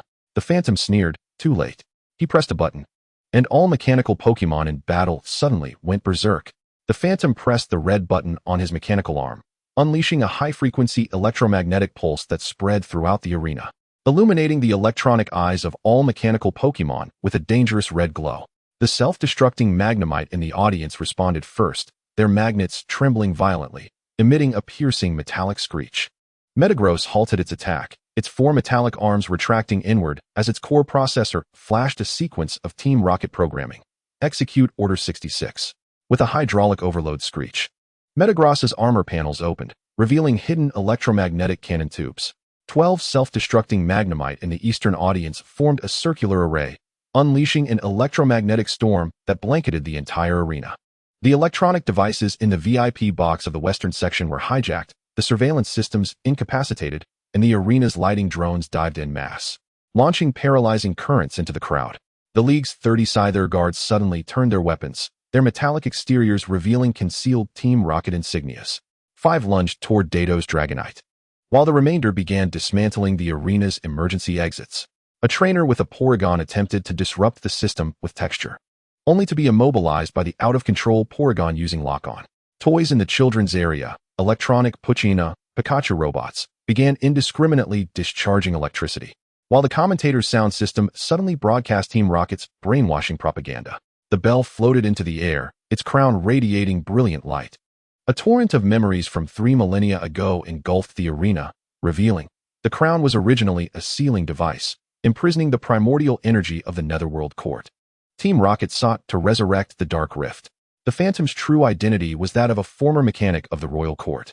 Now it all makes sense. Dato's Gyarados shattered the Phantom's mechanical arm with a single bite. You are all cut from the same cloth. Due to the unforeseen circumstances, the League president hastily announced, Lu Ming is declared the winner of this match, with a lead of 30 points.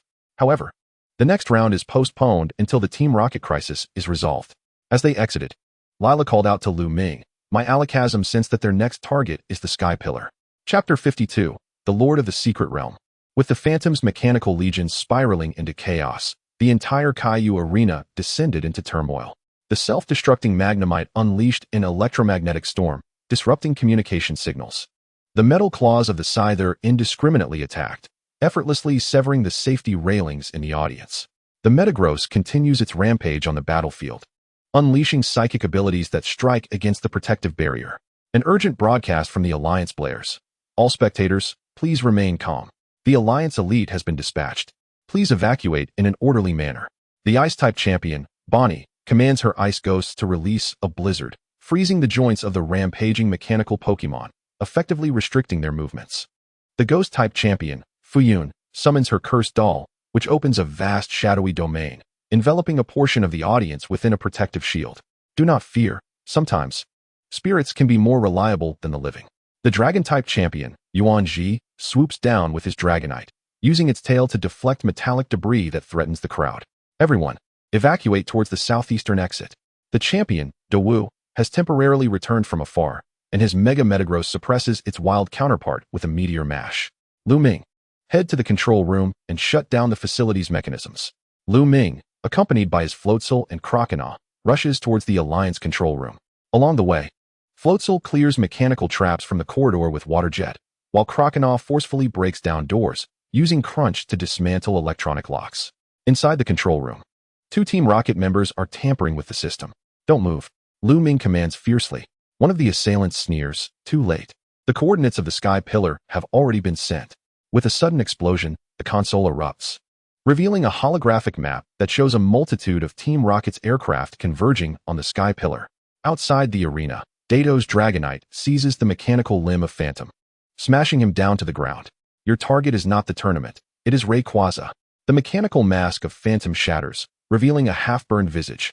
The legacy of the Royal Court should not be monopolized by the Harmonizer. His body suddenly erupts in blinding light. It's a self-destruct sequence. Dragonite ascends urgently, yet the shockwave from the explosion sends Dato tumbling several meters.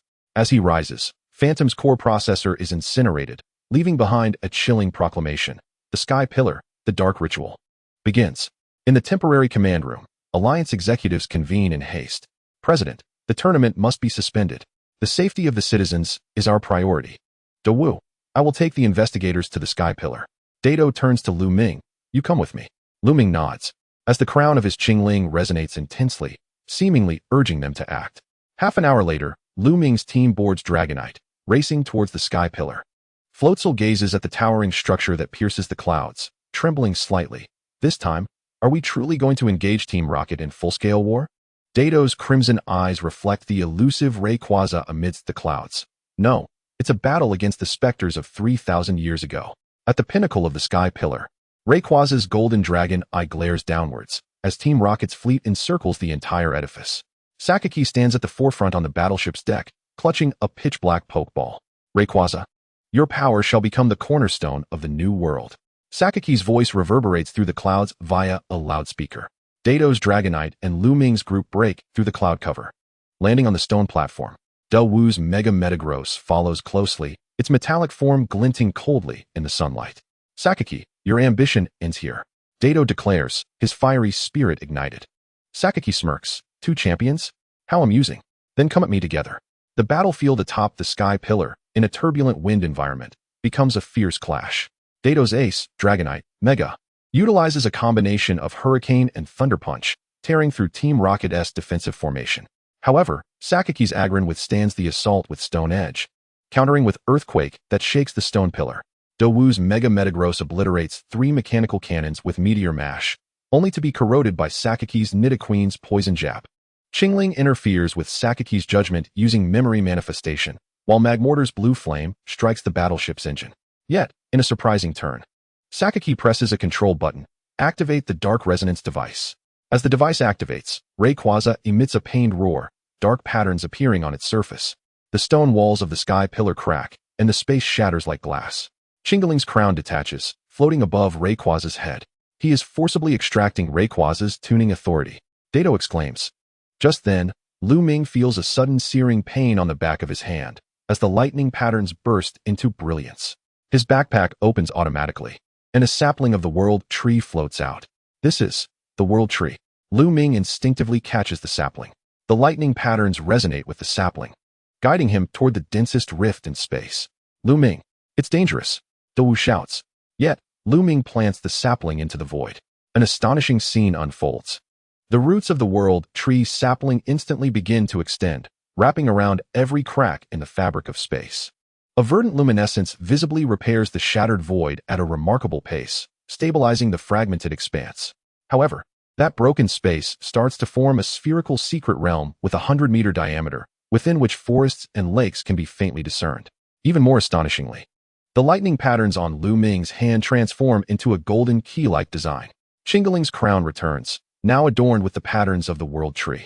Rayquaza seizes the opportunity to break free from control, its dark patterns absorbed by the newly formed secret realm. How is this possible? Sakaki's astonishment is palpable, realizing that this pesky child has managed to gain the World Tree's allegiance. The World Tree recognizes you as its master? Dato seizes the moment. Dragonite, Hyper Beam. Dawoo synchronously commands, Metagross, Final Impact. The dual finishing moves strike the core of the battleship, and as Sakaki sees his advantage evaporate, he is rescued at the last moment by Meowth, leaving behind a parting threat. This is merely the beginning. You will pay for this, little brat.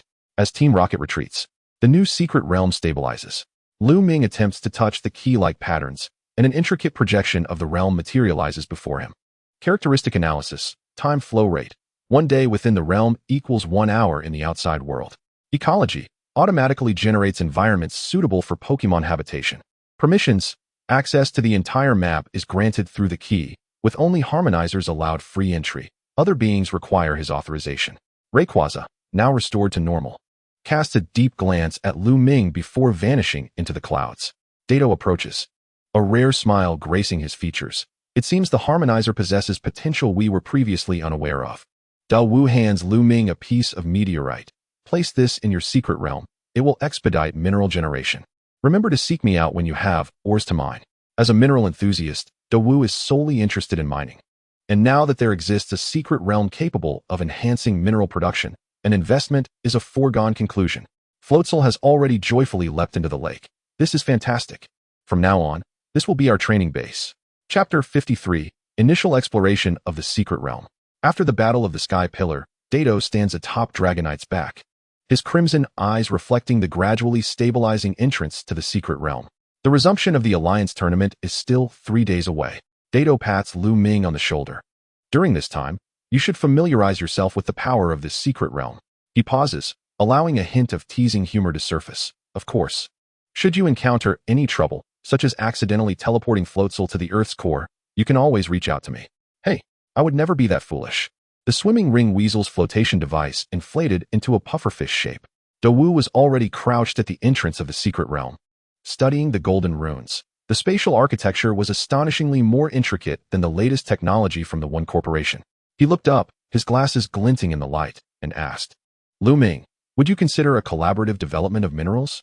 We'll split the profits 50-50. but let's discuss it after the competition. Lu Ming rubbed his forehead. When Lu Ming first thoroughly explored the secret realm, he discovered even more astonishing features. The environment was self-adaptive.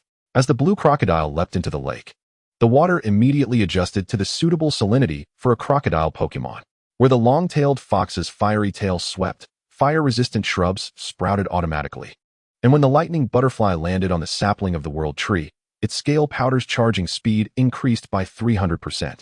The flames of the lava beast burned beneath the tree, purifying the impurities automatically. The memory manifestation of the Bell Pokémon could materialize the phantom of opponents here. While the superconducting steel cannon shrimp tested its electromagnetic cannon, with the trajectory being automatically corrected by the golden runes.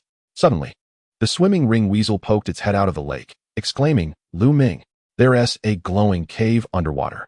After diving to the lake's bottom, the group discovered an ancient altar covered in coral, inscribed with patterns identical to those on the crown of the Bell Pokémon. Upon touching the altar, a time-space illusion unfolded. The image revealed that 3,000 years ago, the world tree bore 12 fruits, each containing the tuning powers corresponding to their attributes. The ancestors of the Bell Pokémon had sealed the royal court using one of those fruits. Thus, as Lu Ming gazed at the key patterns on the back of his hand, he wondered if this secret realm could yield even more extraordinary fruits. Utilizing the time differential of the secret realm, 72 hours outside equating to 3 hours inside, Lu Ming's team embarked on a grueling training regimen. After special training beneath the tree, the lava beast successfully condensed its flames into azure flame arrows, extending its range to 500 meters with a soul-burning effect. The Bell Pokémon's memory control could simultaneously create 3 tangible illusions, and the new skill, Memory Corridor, briefly trapped opponents in a cooldown state. The ultimate form of the swimming ring weasel, the Holy Ring, merged with water energy to evolve into water wings, enabling it to execute 3-stage aerial ambushes. As 2 hours passed in the outside world, 2 days in the secret realm, Du's message suddenly came through the communicator. Remnants of Team Rocket are pursuing Latias. Coordinates have been sent. Want to hone your skills? Lu Ming replied, absolutely. Let us go. He promptly led the Lava Beast, Bell Pokémon, and Swimming Ring Weasel to raid Team Rocket's stronghold. The abandoned power station loomed in the twilight, its rusted iron towers standing like silent giants. Lu Ming crouched behind a thicket, lightly brushing his fingers over the pokeballs at his waist. His heartbeat was steady and strong, a stark contrast to the anxiety he felt a month prior during his first mission. He pulled out the mission briefing given to him by Du, confirming their objective one last time. Team Rocket had unlawfully imprisoned a Latias at this outpost, and their task was to rescue it. A legendary Pokémon, he mused, wondering if it could be captured. A gentle breeze wafted by, carrying the distinctive metallic scent of the power station mixed with a faint Pokémon presence. Launch. The azure flame arrow pierced the night sky, striking the surveillance equipment above the power station door with precision. There was no explosion, only 3 subtle piercing sounds as the flame arrows penetrated 3 concealed mechanical armors, causing their electronic components to melt instantly under the high temperature. Well done. Lu Ming patted the lava beast's shoulder, feeling the warmth radiating from beneath its scales. Their synergy no longer required words. A glance or a gesture was sufficient for mutual understanding. The swimming ring weasel had already stealthily infiltrated the ventilation duct, a route they had previously scouted. Through the communicator, Lu Ming heard the delicate sound of the swimming ring weasel's breathing, followed by the hissing of metal corrosion as it silently unlocked the internal mechanisms with a dissolving solution. Watch out for the electric net, Lu Ming cautioned. No sooner had the words left his mouth than blinding blue light illuminated the ventilation shaft. The high-voltage net trap had been triggered. Lu Ming's heart clenched. But the next moment, the communicator relayed the joyful gurgle of the swimming ring weasel. Through the surveillance footage, Lu Ming saw the swimming ring weasel enveloped in translucent water wings, resembling 2 gossamer wings that allowed it to execute incredible flips and glides in the confined space, perfectly evading all electric nets. This was the potential they had uncovered during their training in the secret realm, manifesting water energy into wings to aid movement. Impressive. Now, open the side door. With a click, the side door of the power station quietly swung open. Lu Ming stowed away the lava beast and swiftly entered, while the Bell Pokémon floated closely behind him, remaining highly vigilant. The interior of the power station was more spacious than expected, a complex maze of various abandoned equipment. The air was thick with the strange scent of potions, mingled with the anxious aura of Pokémon. Lu Ming gestured, and Cassie immediately closed her eyes. releasing a ripple of psychic energy that illuminated their path forward. To the southeast, there were numerous life signals from Pokémon, including one particularly powerful presence. They advanced along the dim corridor, avoiding patrolling members of Team Rocket. Lu Ming noted strange instruments affixed to the walls. These were undoubtedly not part of the original power station design, but rather some form of energy extraction apparatus. Team Rocket was indeed conducting illegal experiments here. Turning a corner, the sight before Lu Ming froze his blood. Within a massive transparent container, Latias floated weakly in some liquid, connected to dozens of tubes, its beautiful red body now dulled. Surrounding the container were intricate instruments, with alarming data flashing across the screens. Energy extraction progress, 87. Hang in there, darling, a woman in a white lab coat. Identified as Athena from Team Rocket by her name tag, recorded the data. Hidden in the shadows, Lu Ming surveyed the room's layout. For armed personnel, 2 automated defense turrets. And Athena's pokeball at her waist posed an overwhelming risk for a direct confrontation. Bell Pokémon, can you disrupt their systems? He asked. The Bell Pokémon nodded, its eyes glowing brightly. Suddenly, the distant instruments flickered to life, and deafening alarms blared. What is happening? Athena demanded sharply. System malfunction, possibly due to energy fluctuations. A technician frantically examined the control panel. Now was the time. Seizing the moment of chaos, Lu Ming dashed into the room, releasing the Lava Beast. Lava Beast. Azure Flame Arrow. Target the turrets. 2 azure flames struck the core of the turrets with precision, causing them to emit black smoke and become incapacitated. Only then did the Team Rocket members realize what was happening, hastily pulling out their pokeballs. Intruder. Eliminate him. Athena screeched. A flash of red light revealed 5 menacing Pokémon before Lu Ming. 2 Weezing, a Houndoom, a Crobat, and a Dream Eater. They were overwhelmingly outnumbered. Swimming Ring Weasel. Disrupt with water wings. Lava Beast, unleash your power. Lu Ming commanded swiftly. The Swimming Ring Weasel emerged suddenly from the ventilation duct, expanding its water wings to their fullest, tracing elegant arcs in the air while showering droplets to obscure the enemy's vision. The Lava Beast, in turn, expelled swirling flames to form a protective barrier. Chapter 54, Latias. However, Team Rocket's Pokémon were well-trained and quickly adjusted their formation. Houndoom unleashed a dark pulse directly aimed at the Bell Pokémon, recognizing it as the tactical core. Bell Pokémon. Lu Ming shouted. In a critical moment, the Bell Pokémon erupted with unprecedented iridescent light. A peculiar force field expanded from its center, enveloping the entire room. Memory Corridor. Lu Ming recognized this ability, which had been inadvertently triggered during their training. In an instant, the Pokémon of Team Rocket became paralyzed, their gazes turning vacant. Weezing began to indiscriminately spew toxic gas, while Houndoom lunged at the air and Zubat collided with the ceiling. They seemed ensnared in a state of mnemonic disarray, entirely forgetting their original targets. What in the world is happening?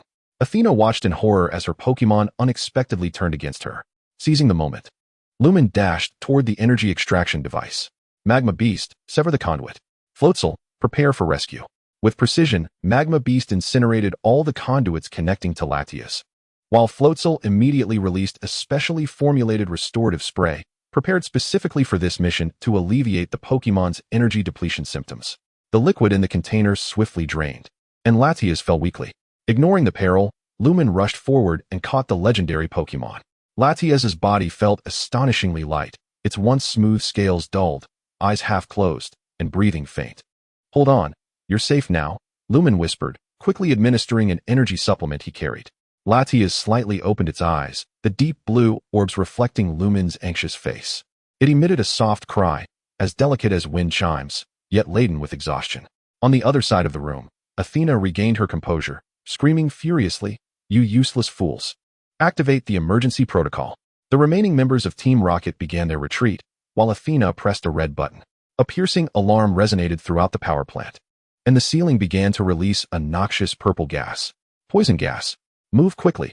Lu Ming cradled Latias carefully, directing his Pokémon toward the exit. Chimecho maintained the effect of the memory corridor, preventing the opposing Pokémon from pursuing. Floatzel forged ahead, using water wings to clear obstacles, while Magma Beast held the rear, spewing flames to impede the spread of the toxic gas. As they burst out of the power plant, a muffled explosion echoed behind them. Team Rocket had initiated their self-destruct sequence. Lu Ming gasped for breath as he knelt on the grass, meticulously checking Latias's condition. To his relief, Latias's breathing had steadied considerably, and its scales began to regain their luster. It opened its eyes, curiously surveying the human who had saved it. Suddenly, Latias gently floated up, circled around Lu Ming, and affectionately nuzzled his cheek. In that moment, Lu Ming felt a wave of warm energy wash over him, dispelling all fatigue. Latias emitted a series of melodious chirps, shedding a radiant scale that softly landed in Lu Ming's palm. Then, amidst a cascade of multicolored light, Latias's form gradually faded, ultimately vanishing from sight. Is this a gift? Lu Ming pondered, cradling the exquisite scale as he sensed the immense energy it contained. Hey, I haven't even asked if you wanted to travel with me yet, Lu Ming remarked, staring in silence at the direction where Latias had disappeared. Suddenly, Dato emerged from the shadows, nodding in satisfaction. It seems the training in the secret realm was quite effective. There's still a day left. We must make the most of it. I'll be waiting for you in the finals, kid. With that, Dato leaped onto the back of his Dragonite, attempting to appear nonchalant, only to be caught off guard by Lu Ming's retort. Got it. I'll stand before you to challenge you. Dajuo. The laughter of the flying Dragonite echoed, only to be met with a glare from Dato. You little brat. As they returned to the secret realm for their final preparations, Chancho suddenly pointed towards a new sprout on the world tree, which was coalescing into an emerald-colored flower bud. Could it really bear fruit? Blue Croc exclaimed, mouth agape. Floatzel was already flipping through his notebook. I bet it's a water-type fruit. Lu Ming chuckled, watching his companions banter. Feeling the key patterns on his hand slightly warm, a close-up of the new flower bud revealed a dragon-shaped energy swirling within, with lightning markings identical to Lu Ming's hand pattern on its surface. The emerald bud swayed gently atop the world tree, the dragon-shaped energy within occasionally expanding and contracting, as if breathing. When Lu Ming reached out to touch it, ripples of golden waves spread across the surface, yet there were no signs of blooming. It seemed that maturation would take quite a while. Lu Ming withdrew his hand. For now, let's focus on our special training. Floatzel was practicing high-speed maneuvers with water wings on the lake's surface when he abruptly halted. Shouldn't we study how to deal with Dato's Dragonite? Blue Croc flicked his tail. First, we need to withstand a hit from Hyper Beam. In the ensuing days, a targeted training regimen commenced. Magma Beast honed the penetration power of Blue Flame Arrow. Attempting to breach Dragon-type defenses, the electromagnetic cannon shrimp adjusted the frequency of its electromagnetic blasts to simulate Dragonite's resistance to electricity. Chancho developed advanced applications for the memory corridor, briefly sealing the opponent's abilities. Floatzel's water wings combined with Blue Croc's waterfall to form a water tornado, while the magic flame of Longtail Fox provided an attachment point for Magma Beast's blue flame. The Thunder Butterfly's electric net, combined with the electromagnetic cannon shrimp's electromagnetic blasts, created an electric magnetic cage. The radiant scale was placed at the center of the training ground, emanating energy that accelerated skill cooldowns. Chancho discovered that the scale could briefly manifest a phantom of Latias, useful for evasion training. On the 5th day of training in the secret realm, approximately 5 hours in the outside world, Lu Ming accidentally uncovered a hidden effect of the realm. Emotional resonance. When all members concentrate, the sapling of the world tree releases energy waves that enhance synergy. Injury recovery. Pokémon resting beneath the tree have their stamina recovery speed tripled. Skill simulation. Touching the golden runes allows for pre-visualization of skill combinations, preventing errors in actual combat. This was practically a tailor-made training ground. The tale of Longtail Fox sparked with excitement. As everyone practiced, Lu Ming sensed Dato approaching from outside the secret realm. He controlled the realm to crack open a rift in the sky, and Dato's Dragonite tossed in 2 wild Tropius. Emergency assessment. Dato's voice echoed from beyond the rift. Defeating them counts as passing. Lu Ming gazed at the Tropius soaring in the sky, his eyes filled with determination. Let's go, partners. Chapter 55, The Top 8. Magma Beast unleashed Blue Flame Arrow first, successfully penetrating the Tropius's protect barrier. Floatzel, using water wings, carried Blue Croc to execute Dragon Dive in midair. Chancho synchronized the memory illusions of the 2 Tropius, causing them to turn on each other. When the last Tropius fell, Dato appeared, clapping. Not bad. But the finals won't be this easy. He flicked Lu Ming's forehead. My Dragonite has already learned to deflect Chimecho's psychic interference with its scales. The poor Tropius, captured by Dato for practice, not only took a beating, but now had to fly back on their own. Before leaving the secret realm, Lu Ming checked the status of the world tree's flower bud one last time. Growth progress. 12. Estimated 2 months of real time until maturity. Energy feedback. Preliminary enhancement of the team's Dragon-type resistance. Unexpected gain. The fragrance released by the bud alleviates tension. It's time to set off. Lu Ming placed the spirit egg of the cotton bird beneath the world tree, believing it would hatch better here in the secret realm than in his backpack. With a thought, the key to the secret realm transformed back into patterns on Lu Ming's hand, the warmth gradually subsiding until it was nearly invisible, only detectable upon close inspection. It was time to showcase our growth to the entire Hoenn region. The vibrant atmosphere of the Rainbow Arena was electric, with the big screen displaying the introductions of the competitors. As Lu Ming's silhouette emerged at the entrance of the corridor, the audience erupted into thunderous applause. The commentator's excited voice resonated throughout the venue. Let us welcome the youngest contender among the top 8, known as the Harmonizer, Lu Ming. Perched upon Lu Ming's shoulder was the swim ring weasel, its swimming ring adorned with patterns that shimmered in the arena lights, reflecting the crown of the spirit bell and the azure glow of the lava beast scales. Meanwhile, in the VIP box, Du leaned against the railing with a chuckle. Let me see how much force you can compel me to exert, young one. At the center of the Caillou Arena, a dazzling display of fireworks burst forth in a holographic projection as the commentator's fervent voice filled the air. Welcome to the Alliance Tournament's quarterfinals. In the first match, we have Lu Ming from Manjin City facing off against Jie from Canas City. The crowd erupted once more, and Lu Ming stood at the player tunnel. Taking a deep breath, the swim ring weasel's swimming rings slightly inflated, while the scales of the thunder butterfly sparkled like stardust under the lights. Let us go, Lu Ming declared as he stepped into the arena, the spotlight immediately fixating upon him. Opposite stood Jie, a young trainer donned with goggles, already in a battle-ready stance. At his waist hung 6 pokeballs, each gleaming with a cold metallic sheen. A steel-type specialist? Lu Ming raised an eyebrow, quickly recalling his notes. Jie's ace was the Metagross, which had triumphed 3-1 in the preliminaries. The referee raised his flag, announcing, match rules, 6v6 full battle, Pokemon may be freely switched. The battle begins. Round 1, Lava Beast versus Skarmory. Jie sent out Skarmory first, its silver body reflecting blinding rays in the sunlight. With a flap of its wings, a multitude of steel feathers rained down like a torrential storm. Lava Beast, use Blue Flame Arrow. The Lava Beast roared, condensing the blue flames in its mouth into a slender line of fire that pierced through the gaps between the steel feathers, striking Skarmory squarely in the chest. Bang! Skarmory was pushed back several meters, but its steel-type resistance allowed it to regain its footing swiftly. Jie sneered, steel resists fire. That's insufficient. Is it? Lu Ming smirked. The next moment, Skarmory suddenly convulsed in agony as the soul burned from the blue flame arrow took effect. Now's the time. Lava Storm. The lava beast erupted, the scorching blue flames forming a tornado that engulfed Skarmory entirely. Skarmory was rendered unable to battle. Jie recalled Skarmory, his expression tense. You've got some skill. Now, let's see how you fare against this. Round 2, Spirit Bell versus Electrode. The moment Electrode entered the fray, the magnetic field warped, enveloping the entire arena in an electromagnetic storm. Electromagnetic Cannon.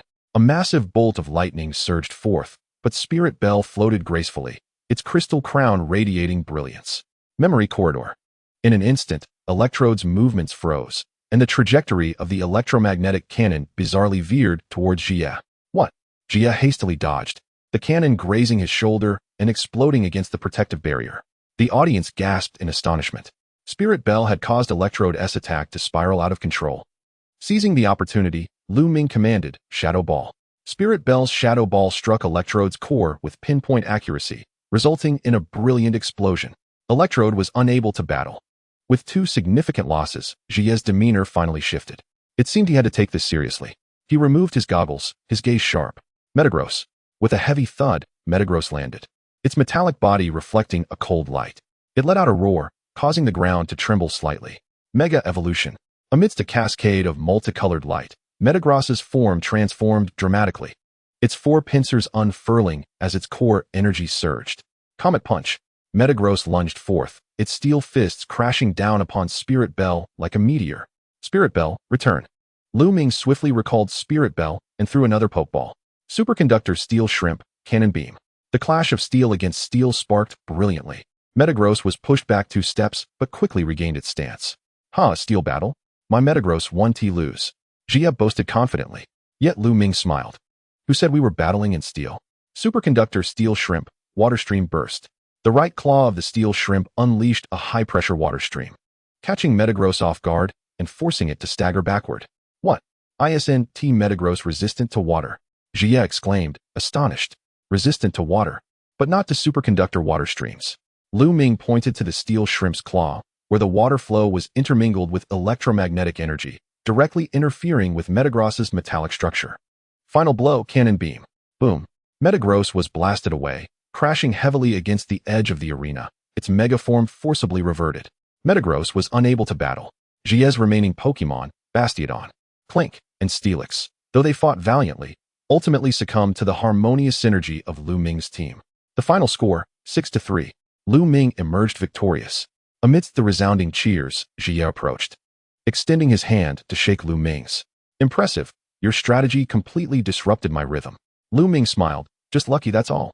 Gia shook his head, lowering his voice. No, you possess a certain harmonious power. I felt at the moment Metagross was defeated. Lu Ming paused, taken aback, yet before he could respond, the large screen illuminated with the next battle's lineup. Semi-final preview. Lu Ming vs. Day, Fire-type champion. As he exited the arena, Du leaned against the corridor wall, his crimson eyes gleaming with approval.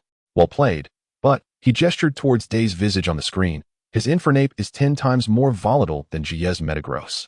The Swimmering Weasel's swimming ring promptly deflated, yet Lu Ming chuckled. Perfect, let's try our new strategy. The patterns of the secret realm key on his hand glimmered faintly. Chapter 56. The Finals. The roars of 100,000 spectators shattered the clouds, golden sunlight piercing the sky like a divine decree.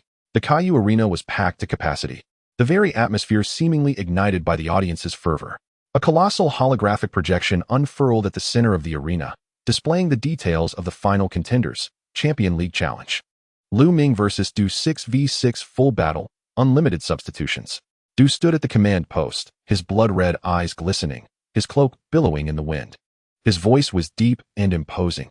Let me see if your harmonizer's power can shake the Dragon Legion. Lu Ming took a deep breath.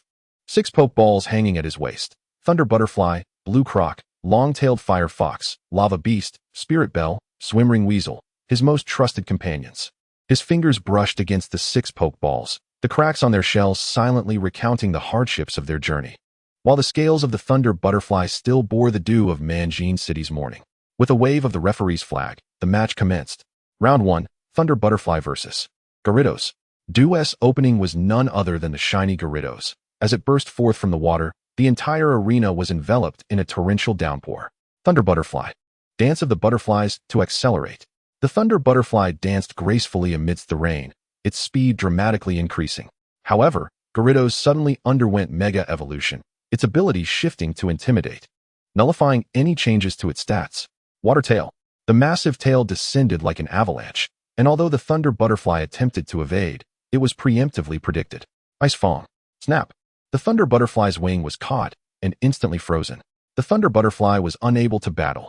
Round 2, Blue Croc vs. Dragonite. The swift Dragonite of Dado has yet to undergo Mega Evolution, yet it stirs a tempest with its mere presence. The waterfall of the Blue Crocodile is effortlessly scattered by the gale, as Dragonite swiftly dives downwards with incredible speed. The impact sends the Blue Crocodile soaring through the air, its scales shattering. However, it struggles to rise, determination burning fiercely in its eyes. Now is the moment. The dragon dance follows the waterfall. The Blue Crocodile accelerates unexpectedly, striking the abdomen of Dragonite at an astonishing angle, where a lightning-shaped scar lies. For the first time, pain flits across Dragonite's visage, and Dado's pupils constrict. You've discovered its weakness. Yet in the next instant, the might of the dragon surges within Dragonite. The reverse scale. A torrent of ferocious dragon energy engulfs the Blue Crocodile entirely. The Blue Crocodile loses its ability to battle. Round 3, Longtail Vulpix vs. Spiketail King. The magical flames of Longtail Vulpix pierce through the curtain of rain, yet Spiketail King stands resolutely, absorbing the damage before unleashing a surf that inundates the battlefield. The flames of Vulpix's tail nearly extinguish in the water, but it grits its teeth and channels its final mental strength, causing Spiketail King to fall into confusion. Dado nods slightly. Commendable spirit, yet insufficient. Spiketail King, unleash the poison gas. Amidst the murky toxic mist, Longtail Vulpix collapses slowly. Longtail Vulpix loses its ability to battle. The score stands at 0-3, and Lu Ming finds himself in dire straits. Round 4, Lava Beast vs. Three-Headed Dragon. The azure flames of Lava Beast hiss in the rain, yet it compresses its flames to the utmost, forming a platinum-colored lava explosion. The malevolent waves of the three-headed dragon collide with the flames, and the resulting shockwave temporarily evaporates all rainwater from the arena. Dato finally displays a serious expression. To force out this move is commendable. Three-headed dragon, unleash triple attack. All three heads release beams of different attributes simultaneously, causing Lava Beast to stagger back under the assault. Just as defeat seems imminent, the world tree resonates violently. Emerald energy crosses dimensions to infuse Lava Beast, its form starting to transform. Bond evolution, Lava Demon Lord. Its back armor unfurls like a volcano's mouth, flowing with lava. The azure flames transform into platinum, radiating a temperature comparable to the sun's surface. Its ability changes to Heart of Magma. Fire-type moves become guaranteed hits that ignore resistances. Lava Judgment. A pillar of platinum light pierces through the three-headed dragon, prompting the audience to rise in astonishment. The three-headed dragon loses its ability to battle. Round 5. Yamask vs. Double Axe Dragon. Yamask's memory corridor ensnares Double Axe Dragon in childhood memories. Yet Dato's command pierces through the illusion. Dragon Dive. Heart Lock. Double Axe Dragon charges with closed eyes, and all of Yamask's shadow balls miss their target. Just as the claws are about to strike, Yamask's crown suddenly detaches, transforming into a barrier that intercepts the attack. Now, manifest the memories of 3,000 worlds. Countless shards of memories sweep through like blades, sending Double Axe Dragon crashing to the ground. Double Axe Dragon loses its ability to battle. The score narrows to 2-4. Final round. Swim Ring Weasel vs. Dragonite. Mega.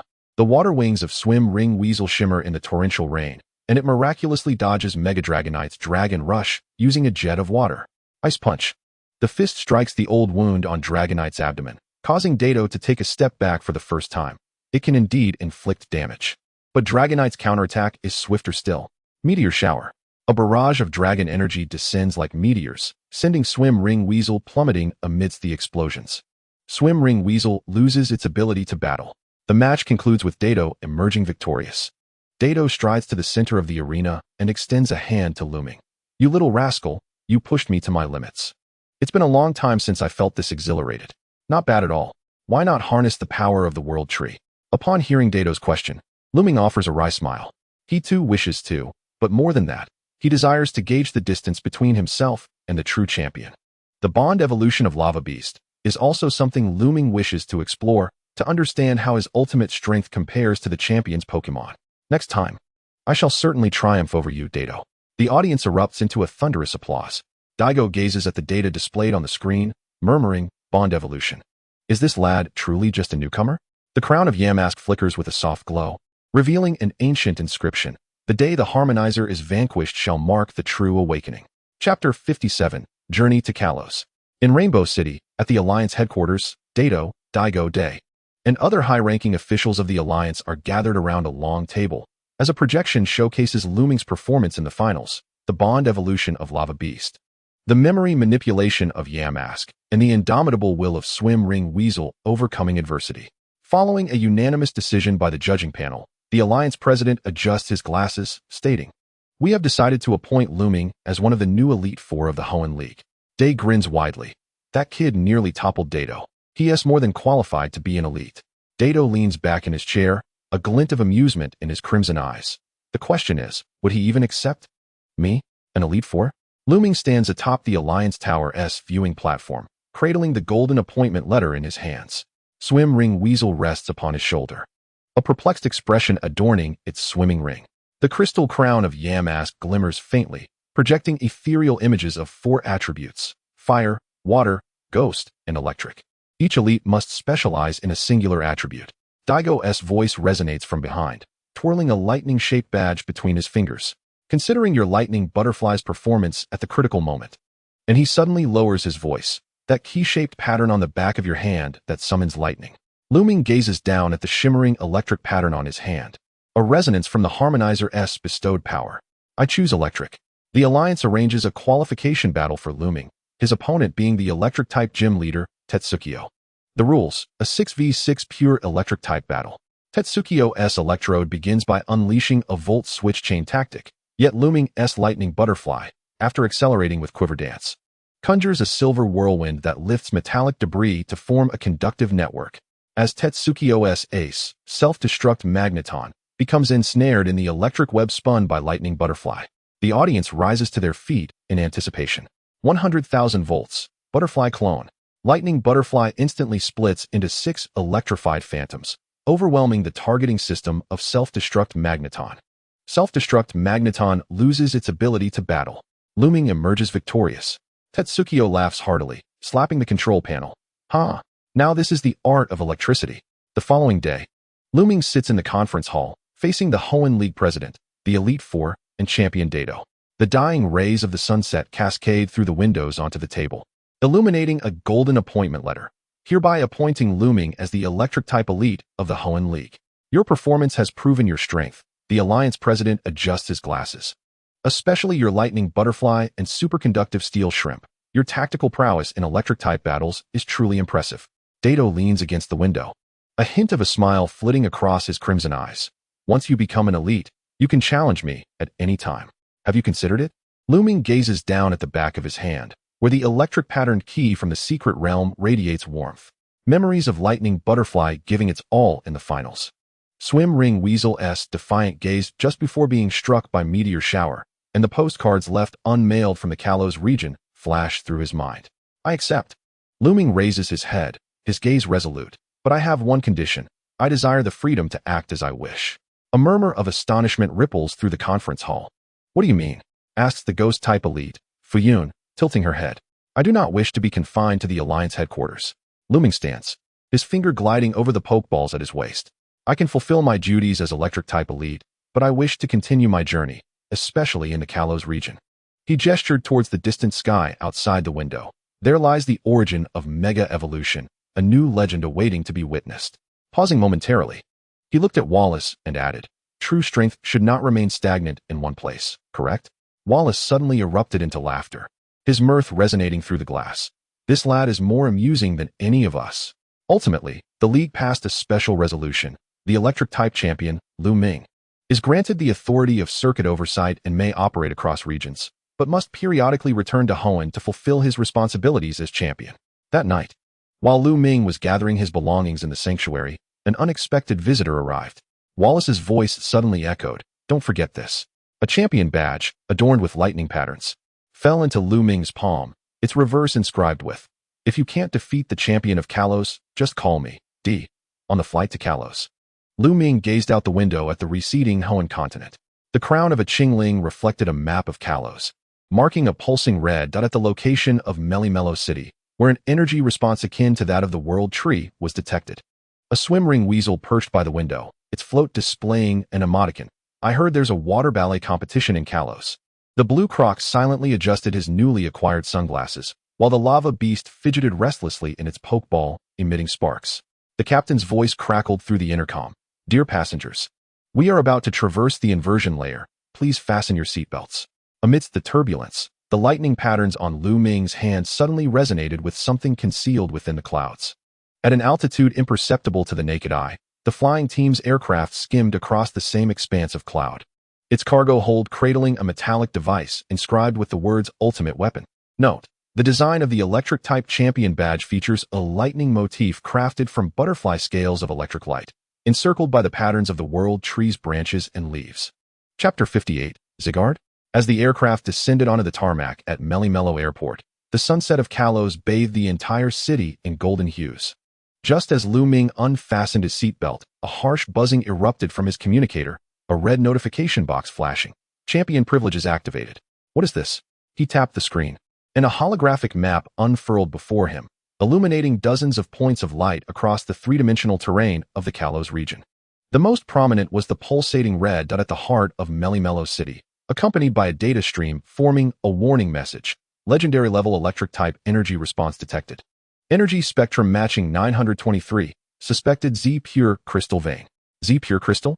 Lu Ming raised an eyebrow. Is this Kalos' new power? The swim ring weasel suddenly leaned against the window, its damp nose pressing against the glass. Trainer, look at that. Outside, on the tarmac, a craft emblazoned with a flame emblem was taking off, a faint, eerie purple glow seeping through the gap of its unsealed cargo door. Ding! The crown of the Qingling began to vibrate at a high frequency without warning, and Lu Ming felt a pounding at his temples. This was their unique crisis alert.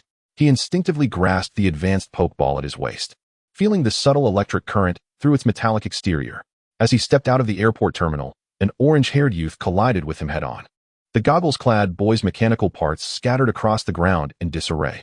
"Oh no, I'm sorry. I was calibrating the Rotom navigation system." So, the boy fumbled to gather the fallen screws, suddenly freezing. "Wait a minute, that pattern." He stared at the flickering lightning-shaped scar on Lu Ming's right hand, feeling an eerie sense of familiarity, as if he had seen it somewhere before. His tablet inexplicably unlocked. A blinding red light accompanied by an electronic voice declared, "Detecting champion-level trainer, Hoenn League certified, Electric-type champion Lu Ming, danger level, A, suggested social distance, maintain over 5 meters. Rotom, Chitrin." Ash's voice rang out from afar, followed closely by a breathless Serena. "You ran too fast, huh, Lu Ming?" In the instant their eyes widened. The swim ring weasel had already high-fived Ash's Froakie in celebration of their reunion. "Ah, you're the Electric-type champion Lu Ming," Chitrin exclaimed in astonishment, while Lu Ming, puzzled, scratched his nose. "Champion Lu Ming, I admire you immensely. You are." Before he could finish, the ground suddenly trembled violently. 6 mechanical scyther erupted from the earth, their chests emblazoned with the emblem of the flying team. At the forefront, the scientist Kuzeroth stood atop a mechanical platform, grinning maliciously. "Hand over that kid with the lightning pattern on his hand." Lu Ming, confused at the sudden emergence of the mechanical squad, wondered why he was already being targeted upon his arrival in Kalos. Ash's Pikachu leaped up, unleashing a thunderbolt. But the golden electric arc was completely rebuffed by the diamond-shaped energy barrier erected by the mechanical scyther. Chitrin's Diglett had just used Dig when 3 bullet punches sent it hurtling back. As Lu Ming prepared to act, the Qingling suddenly issued a warning. 3 mechanical entities lay in ambush underground. Swim Ring Weasel, use Hydro Pump to detect seismic activity. The Swim Ring Weasel plunged its water wings into the ground, the shockwaves pinpointing the enemies lurking below. Lu Ming swiftly tossed a Pokeball, Superconducting Steel Shrimp. Cannon-like cannon, burrowing bomb. The Steel Shrimp launched an electromagnetic cannon into the ground, and after 3 explosive sounds, the hidden mechanical entities emerged, shrouded in black smoke. Kuzeroth, infuriated, pressed a button, initiate Plan B. All the mechanical scyther suddenly combined into a colossal artillery, aiming at the Fire Fox in Serena's arms. In a moment of dire urgency, the champion badge from Lu Ming's backpack shot forth. The illusion of the Thunder Butterfly manifested above the badge. A surge of power flowing through the sanctuary, bond evolution activated. The Swim Ring Weasel's float erupted in dazzling electric light, its water wings transforming into thunderous feathered wings. Swim Ring Weasel, Thunder God form. Ability, Electric Affinity, Water-type moves gain paralysis effect. New move, Thunder Charge, Water-Electric type combination move. Thunder Charge. The Swim Ring Weasel transformed into a blue and white electric vortex, the air around it ionizing with a charred scent. The artillery exploded in a chain reaction upon contact with the electric light, shockwaves shattering every window within 100 meters. As the smoke cleared, Kuzeroth had already vanished without a trace. On the crown of the Qingling, a segment of holographic footage was automatically saved, capturing the escape route of the enemies through memory manifestation. On the main screen of the Bratano Research Institute, an encrypted video began to play.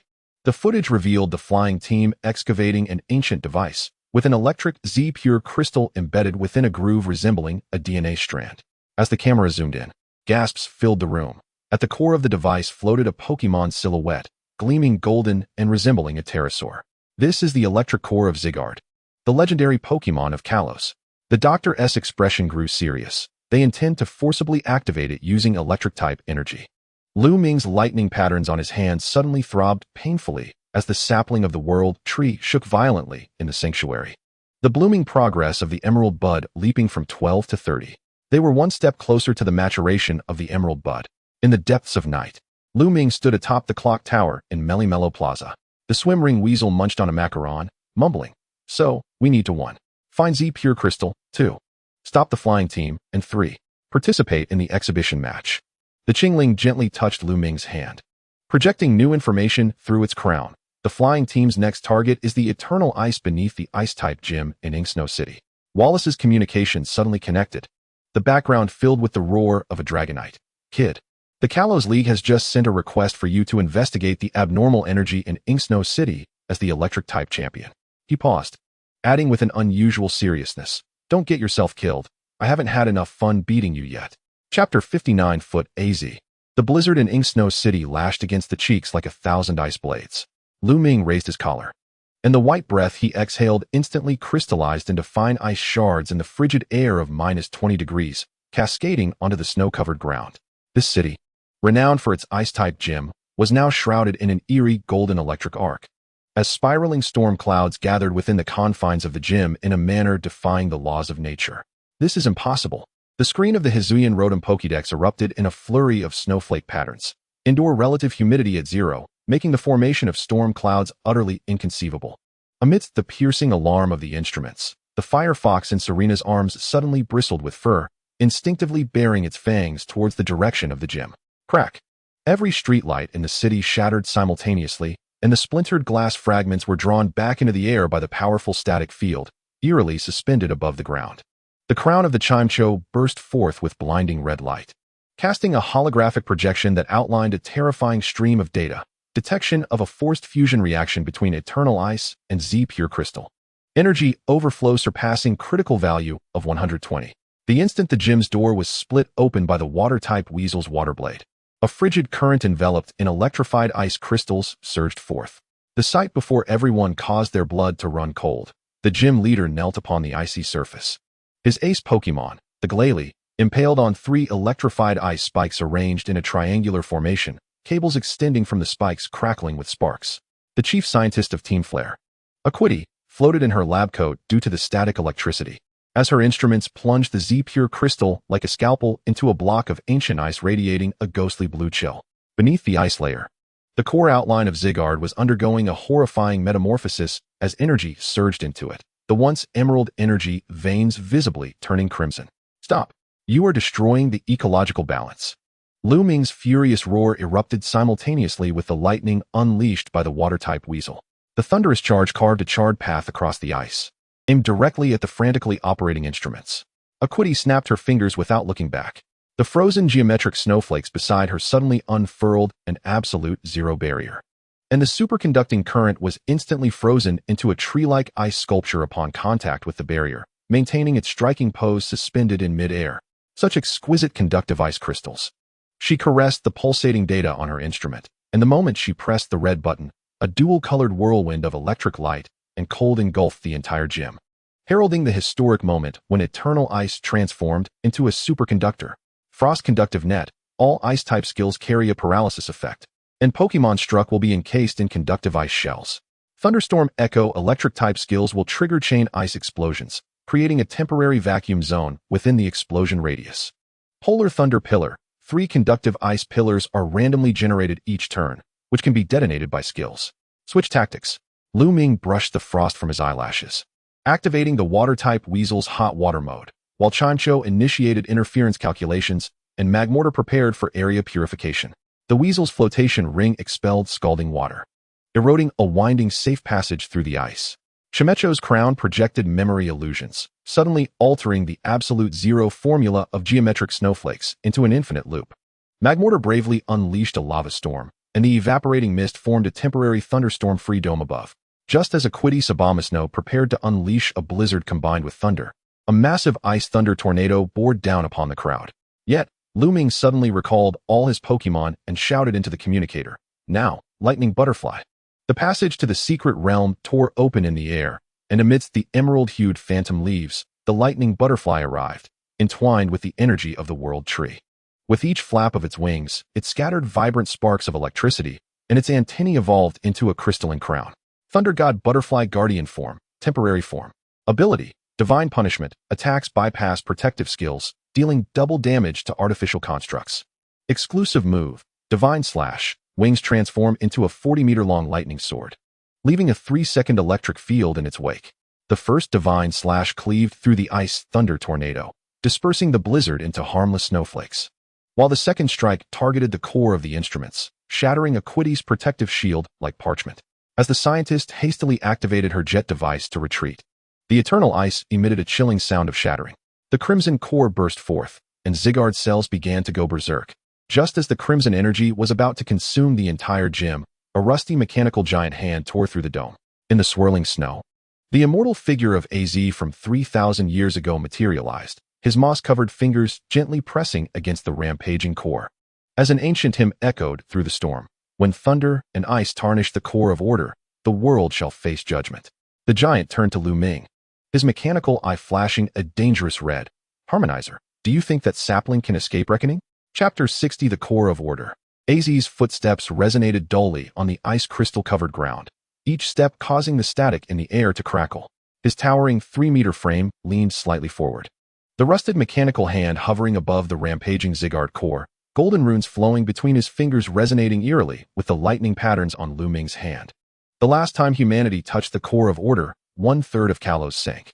His voice emerged as if from an ancient phonograph, accompanied by the rasp of metal friction. Now, they seek to orchestrate a symphony of destruction with thunder and ice. The crimson glow of the core gradually dimmed under his suppression.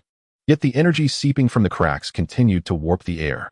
Chimecho's crown suddenly projected a holographic alert. Zygarde core integrity, 676461.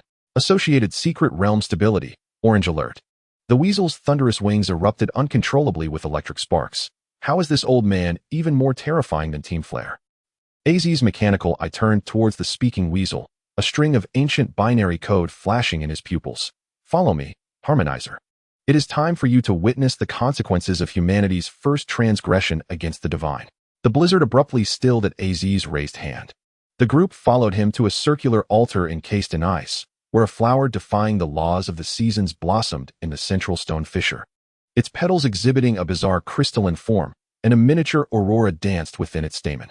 This is not a plant, it is a gravestone. AZ's metallic finger brushed against the petals, and the entire altar suddenly illuminated with a web-like network of energy, the eternal flower nourished by 30 million lives. The vision surged forth like a tide. 3000 B.C. Young Arizona knelt before the ultimate weapon, a grotesque amalgamation of flesh and steel. The eternal flower twisted and grew amidst radiation, draining the life from a 100-mile radius into desiccated husks. The complete form of Zygarde, rising from the fissures of the earth, only ceased its rampage after slaughtering half of Kalos. As the vision shattered, Serena discovered that her gloves were inexplicably encrusted with ice crystals, a result of her unconscious grasp on the eternal flower, which had siphoned her body heat to form frost. Now they seek to reenact history through a more efficient method. AZ's mechanical joints groaned under the strain, using the world tree to substitute for the sacrifice of life, and Z-pure crystal to accelerate the reaction. Chimecho's crown suddenly projected a 3-dimensional image. In Cresselia's laboratory, 6 incubation pods floated with replicas of the Zygarde core. And at the end of the connecting pipes lay, astonishingly, another sapling of the world tree. The automatic focus of Hytron's goggles magnifies the intricate details. Wait. The design of these energy conduits, his voice quivered suddenly, was utilized to siphon the natural fluctuations of the world tree's energy when summoned by the Thunder King. Pikachu, Ash's companion, suddenly bristled, its tail pointed southeast. On the horizon shrouded by the aurora, the silhouette of the Mirai Technology Tower could be seen twisting faintly. With time running short, Lu Ming made the final battle arrangements. Lu Ming AZ delved into the remnants of the ultimate weapon, where ancient devices capable of temporarily sealing the core resided. Ash's team launched a surprise attack on the control center at the tower's summit, requiring Pikachu's hyperfrequency discharge to disrupt signals. Serena urgently contacted Champion Karuni through a network of performers, using a shard of the Eternal Flower as a token. The metallic plate handed to Lu Ming by AZ suddenly morphed upon contact with his palm, transforming into a key that perfectly aligned with the lightning patterns. When the two world trees resonated, his words were abruptly interrupted by a sudden earthquake. In the distance, a shadow resembling mechanical tentacles writhed amidst the clouds formed by an avalanche. The scene within the ruins surpassed everyone's imagination. Kuzarowski stood upon a platform composed of countless gears, while a floating mechanical Zygarde behind him devoured conductive ice crystals. I await your arrival to provide the final piece of the puzzle. He cackled as he pressed a button, causing the entire space to invert, leaving everyone standing on the ceiling. Spatial turbulence. The direction of gravity changes randomly every 30 seconds. Energy siphon. All electric-type skills will be absorbed and evolved by the mechanical entity. Memory pollution. The manifestation of Yamask may be distorted into an illusion of the enemy. As the cannon port on the mechanical Zygarde's chest opened, Lu Ming suddenly pressed the metallic plate against the ground. In the emerald beam that erupted where the key connected with the ley lines, a vision emerged that even made AZ take half a step back. The ethereal silhouette of the world tree overlapped with the eternal flower. revealing a Z crystal entwined with lightning within the blooming bud. Not only Kuzarowski vanished amidst the smoke, but also a Z and a fragment of the eternal flower. Within the Z crystal held by Lu Ming, a miniature world tree was visibly growing. When the explosion's shockwave from the direction of Mirai City arrived, the swimming ring weasel discovered that its water wings had crystallized into ice petals. Chapter 61. The Battle of the Dual Deities. The explosion's shockwave roared like a beast, shaking the very foundation of the city, while fragments of the glass curtain walls transformed into a shimmering blizzard in the gust. As Lu Ming and his companions broke through the smoke to reach the heart of Mirai City, the sight that met their eyes left them breathless. Xerneas stood majestically between heaven and earth. Its prismatic antlers pierced the clouds, creating a vortex of rainbows. And the life energy that should nourish all was now cascading down like a flood after a dam burst. Its target of attack was none other than the ethereal silhouette of the world tree. The translucent trunk emitted a jarring cracking sound under the force of energy. Data overflow. Hytron's portable terminal erupted with dazzling sparks, a blood-red warning box pulsating in the holographic projection. The god of life is consuming the source of life? This violates all known laws of energy conservation. Suddenly, the crown of Yamask exploded with blinding light, and the information conveyed through the psychic resonance plunged everyone into an icy abyss. Reverse life pulse detected. Pollution source coordinates locked. Flash Flame Team's 7th underground factory. The swimming ring weasel's thunderous wings suddenly convulsed, and the exploding electric sparks cast flickering shadows in its alarmed eyes. Spatial readings anomalous. Something is about to. Before it could finish, the sky was violently torn apart by some indescribable force. Yveltal descended, cloaked in sulphurous air, and as its dark red wings unfurled, the street-side trees dehydrated and carbonized at a terrifying speed, turning to black ash in the wind. The actions of these legendary Pokémon exuded an eerie mechanical quality. Each time Xerneas lifted its hoof, the purple chains on its antlers flared with violent flashes, and beams of earth control sliced through the city blocks with surgical precision. Yveltal's eyes flowed with cold streams of data, and the areas swept by its death wings formed perfect evasion curves, leaving all Flash Flame Team facilities unscathed. Neural synchronization restraint. On the hologram summoned by Hytron, the brain of the two divine beasts flickered with identical crimson points of light, transforming the legendary Pokémon into biological weapons. Even more chillingly, beneath the focus of the divine energy collision, at the base of the world tree's silhouette, lay an ultra-giant Z-crystal vein capable of shaking the entire Kalos continent. Battle deployment. Lu Ming broke through Xerneas' defenses, releasing it from mental control. Ash restrained Yveltal to prevent the spread of death energy. Hytron and Serena planned to infiltrate the underground factory to destroy the controllers. AZ silently approached the eye of the energy storm, the rusted mechanical arm groaning under the strain. This causality should be severed by me.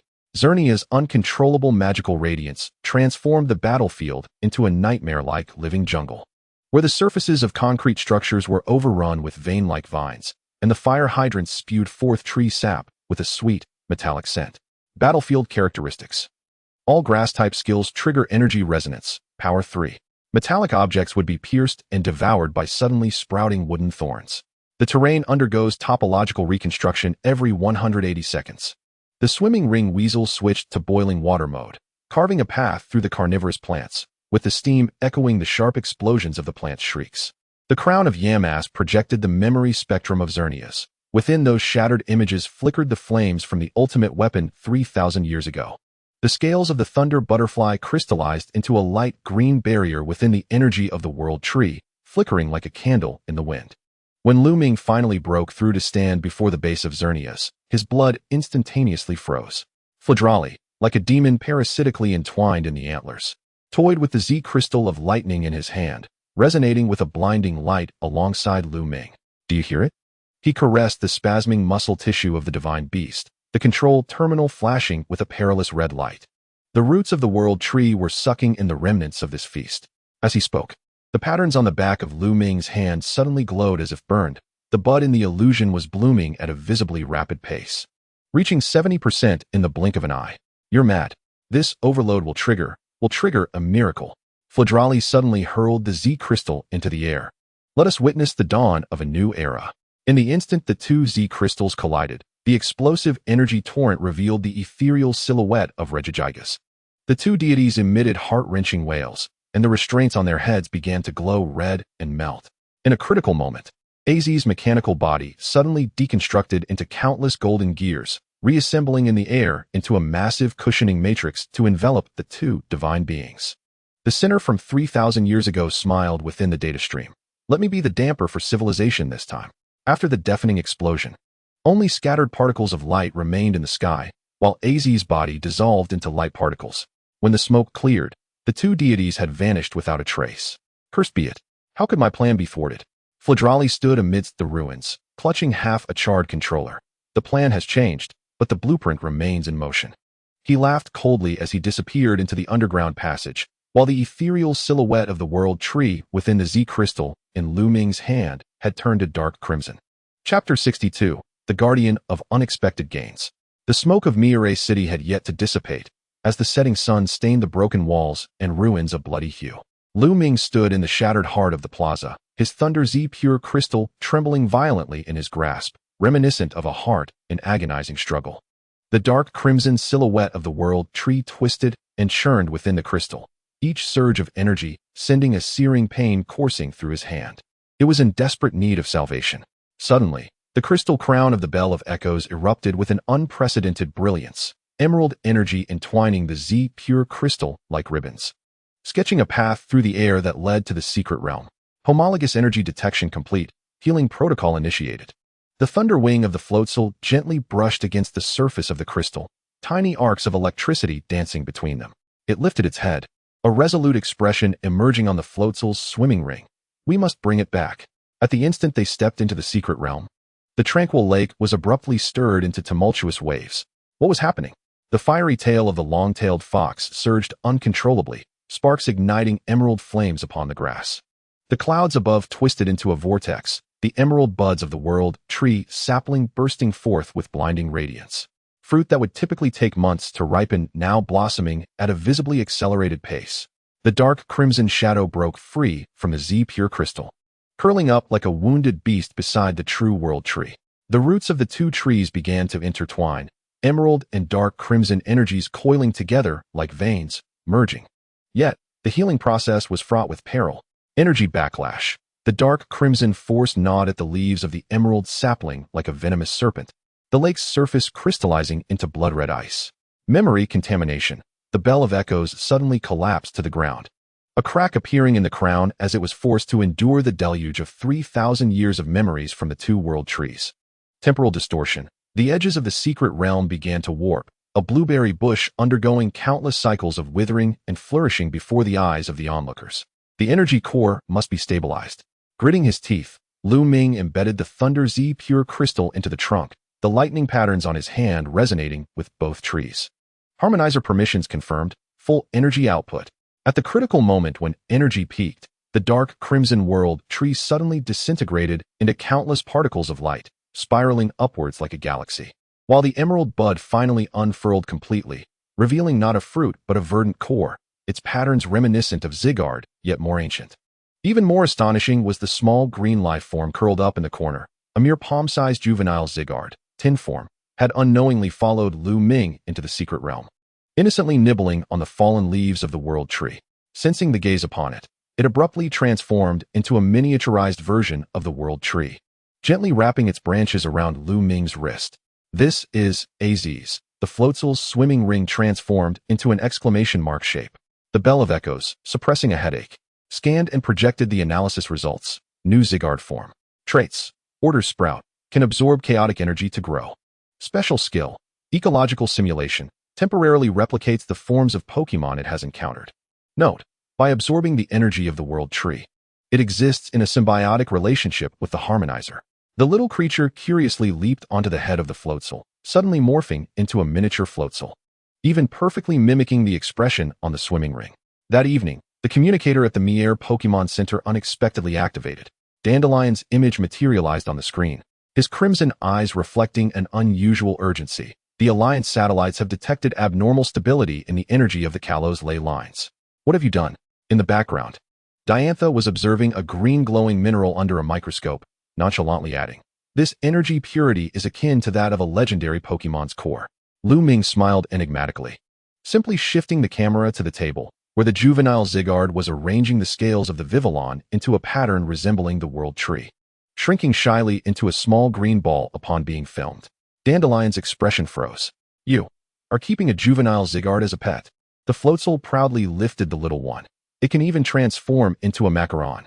As if to prove the point, the juvenile Zygarde immediately morphed into macaron form, exuding sweet warmth. In the deep of night, when all had succumbed to slumber, the crown of the Bell of Echoes unexpectedly activated on its own, projecting a fragment of encrypted memory. In the frame, Fladar stood deep within the ruins of the ultimate weapon, toying with a half-dark crimson crystal. No matter. As long as the emerald core continues to grow, the plan will. The image abruptly ceased. Lu Ming gently stroked the sleeping juvenile Zygarde on his wrist. Moonlight filtering through the curtains, casting a wavering shadow on its emerald-hued body. Outside the window, a shadow suddenly swept across the night sky of Mier, its outline eerily reminiscent of the Yveltal that was meant to fade away. Chapter 63, The Winds of Kalos. Morning mist enveloped the outskirts of Mier City. The remnants of yesterday's smoke long dissipated, leaving only the fresh breeze caressing the grass. Lu Ming stood at a crossroads, his backpack containing only the most essential travel supplies. Accompanied by the Vivillon and the Bell of Echoes. He had chosen to bring only Vivillon and the Bell of Echoes, leaving the others, the Blue Croc, Long-tailed Fox, Magmar, and Floatzel, in the secret realm to train. After all, he could return to the secret realm at any time, making it unnecessary to carry too many Pokémon. He could summon them in times of danger, a distinct advantage of being the master of the secret realm. The juvenile Zygarde also remained with the Blue Croc and the others in the secret realm, as having such a divine Pokémon with him would inevitably attract unwanted trouble. After witnessing the might of the divine once more, Lu Ming's pride had vanished without a trace. "Aren't you going to travel with Ash and the others?" Serena asked, a hint of reluctance in her voice. Lu Ming shook his head, a slight smile gracing his lips. "Some paths must be walked alone to gain clarity." Ash clapped a hand on his shoulder, grinning. "Then see you next time. Don't let me catch up to you then." Pikachu waved its tiny paw. "Pikachu." Citron adjusted his glasses, handing him a small communicator. "If you run into trouble, feel free to contact me, Lu Ming the champion." Lu Ming accepted it with a nod and turned to embark on his own journey. After parting with his companions, Lu Ming finally had the opportunity to truly experience the landscapes of Kalos. He strolled along the country lanes, the Vivillon flitting gracefully beside him, its wings scattering glimmers of light that illuminated the dew-drenched grass. The Bell of Echoes floated quietly behind him, occasionally ringing out a clear chime, as if humming an unknown tune. "What do you think of this journey?" Lu Ming softly inquired. The Vivillon circled around him, shedding a few specks of light, seemingly expressing its delight. The Bell of Echoes swayed slightly, conveying a sense of tranquility. Lu Ming smiled. "It seems you both enjoy it as well."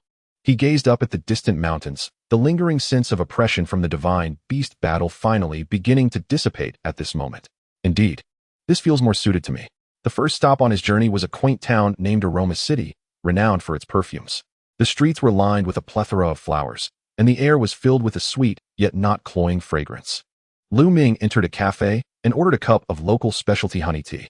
The proprietress, a warm-hearted middle-aged woman, noticed he was alone and cheerfully asked, "Trainer, is this your first time in Aroma City?" "Yes," Lu Ming nodded. "You must try the fragrance battles." The proprietress enthusiastically introduced. "Here the trainers enjoy influencing their Pokémon's state through scents. It's quite fascinating." Lu Ming raised an eyebrow. "Scents can influence battles?" "Absolutely." The proprietress winked mysteriously. "Would you like to give it a try?" He pondered for a moment before nodding in agreement. As a result, under the stimulus of the fragrant aroma, the lightning butterfly unleashed a silver whirlwind even more potent than usual, nearly propelling its opponent's shuttlecock out of the arena. Was this considered cheating? Lu Ming felt a twinge of embarrassment. Yet his opponent laughed heartily. "No, this is merely your Pokémon adapting to the environment." "Impressive." Lu Ming paused for a moment, then joined in the laughter. It turned out that battles could unfold in such a manner. That night, Lu Ming set up camp in the wilderness. The crackling campfire illuminated the surroundings, with the lightning butterfly perched on his shoulder while the Chimecho floated nearby, occasionally emitting soft chimes. He gazed at the starry sky, his thoughts drifting far away, recollections of the battle between Xerneas and Yveltal, the silhouette of AZ dissolving into particles of light, and the ominous Z crystal nestled within the fruit of the world tree. All these reflections made him acutely aware of his own inadequacies. The title of the Master of the Secret Realm sounded grand, yet in the face of true divinity, he felt insignificantly small. he murmured softly to himself. The Chimcho seemed to sense his emotions, gently leaning closer and transmitting a warm wave of mental energy. Lu Ming reached out to stroke it, chuckling softly. Don't worry. I won't falter in my journey. He closed his eyes, savoring the night breeze of Kalos. Tomorrow, there would be a longer path to traverse. The following morning, Lu Ming packed his belongings and continued onward. Before leaving Santalin City, he glanced back. What might Ash and his friends be doing now? He had a vague sense that they would meet again, perhaps on a grander stage next time. Let us go, he said to the lightning butterfly and Chimcho. Sunlight cascaded down, casting elongated shadows of the trio. The journey through Kalos had merely begun. Chapter 64, An Encounter in Dance. The morning dew had yet to dissipate when Lu Ming had already packed his gear. The remnants of last night's campfire glowed faintly. With the lightning butterfly resting on his shoulder, its wings still adorned with glistening droplets of dew. The Chimcho floated nearby, its bell gently swaying, producing a crisp sound as if urging him to set off. Where shall we go today? Lu Ming unfurled a map, tracing his finger along the winding paths until it settled on a small town marked as Dancing Town. He had heard that the trainers here excelled in directing Pokemon battles through dance. He murmured to himself, a spark of interest igniting within him. Shall we go and see? The lightning butterfly's wings fluttered slightly, scattering specks of light as if in agreement. The Chimcho swayed gently, conveying an air of anticipation. Lu Ming smiled, folding the map away. Then let us depart. The streets of Dancing Town were paved with colorful cobblestones, the buildings on either side painted in vibrant hues, and the air was filled with lively melodies. In the central plaza, several trainers were elegantly commanding their Pokemon to dance in sync with the music, eliciting gasps of admiration from the onlookers. Lu Ming stood at the periphery, watching with keen interest. What do you think? Impressive, isn't it? A bright female voice suddenly chimed beside him. He turned to see a girl with a high ponytail smiling at him. She wore loose-fitting dancer's attire. A few pokeballs clipped at her waist, exuding vitality. Yes, I've never seen such a fighting style before, Lu Ming nodded. Are you a visiting trainer? The girl tilted her head, assessing him. Care to give it a try? Me? Lu Ming was taken aback. But I can't dance. The girl giggled. I'm not asking you to dance. I mean for your Pokemon to battle in tune with the music. She extended her hand. I'm Lisa, a dancer trainer here. Lu Ming hesitated for a moment before shaking her hand. Lu Ming. Then, Lisa blinked playfully. How about a dance battle? A temporary battleground was marked out in the center of the plaza, and surrounding trainers formed a circle, some even beginning to clap in rhythm. The rules are simple. Lisa announced loudly. 3 against 3. Pokemon must move to the rhythm of the music. The more in sync, the more potent the moves. Taking a deep breath, Lu Ming turned to the lightning butterfly. Can you handle this? The lightning butterfly flapped its wings, scattering light dust that sparkled in the sunlight, as if to say, leave it to me. As the music began, Lisa's first Pokemon, the elegant Sylveon, leaped into the arena, its delicate paws touching the ground, causing a soft glow to emanate from the earth. Silver Wind, Lu Ming commanded. The lightning butterfly soared into the air, dispersing the light dust in harmony with the music. However, its attack was slightly delayed, resulting in a noticeably diminished impact. You're too eager, Lisa called out with a smile. Feel the rhythm. Seizing the opportunity, the Sylveon closed in and struck the lightning butterfly with a dazzling gleam, forcing it back. Lu Ming frowned. He was accustomed to direct and efficient battles, and this rhythm-based combat left him somewhat disoriented. Don't think about directing, Lisa's voice reached him. Try to listen together with it. Lu Ming was taken aback, then closed his eyes. The music flowed, the beats clear. Suddenly, he realized that he had always commanded his Pokemon rather than resonating with them. Let us go again. He opened his eyes, his voice lower yet more resolute. The lightning butterfly seemed to sense his change, its wing beats gradually synchronizing with the music. Silver Wind now?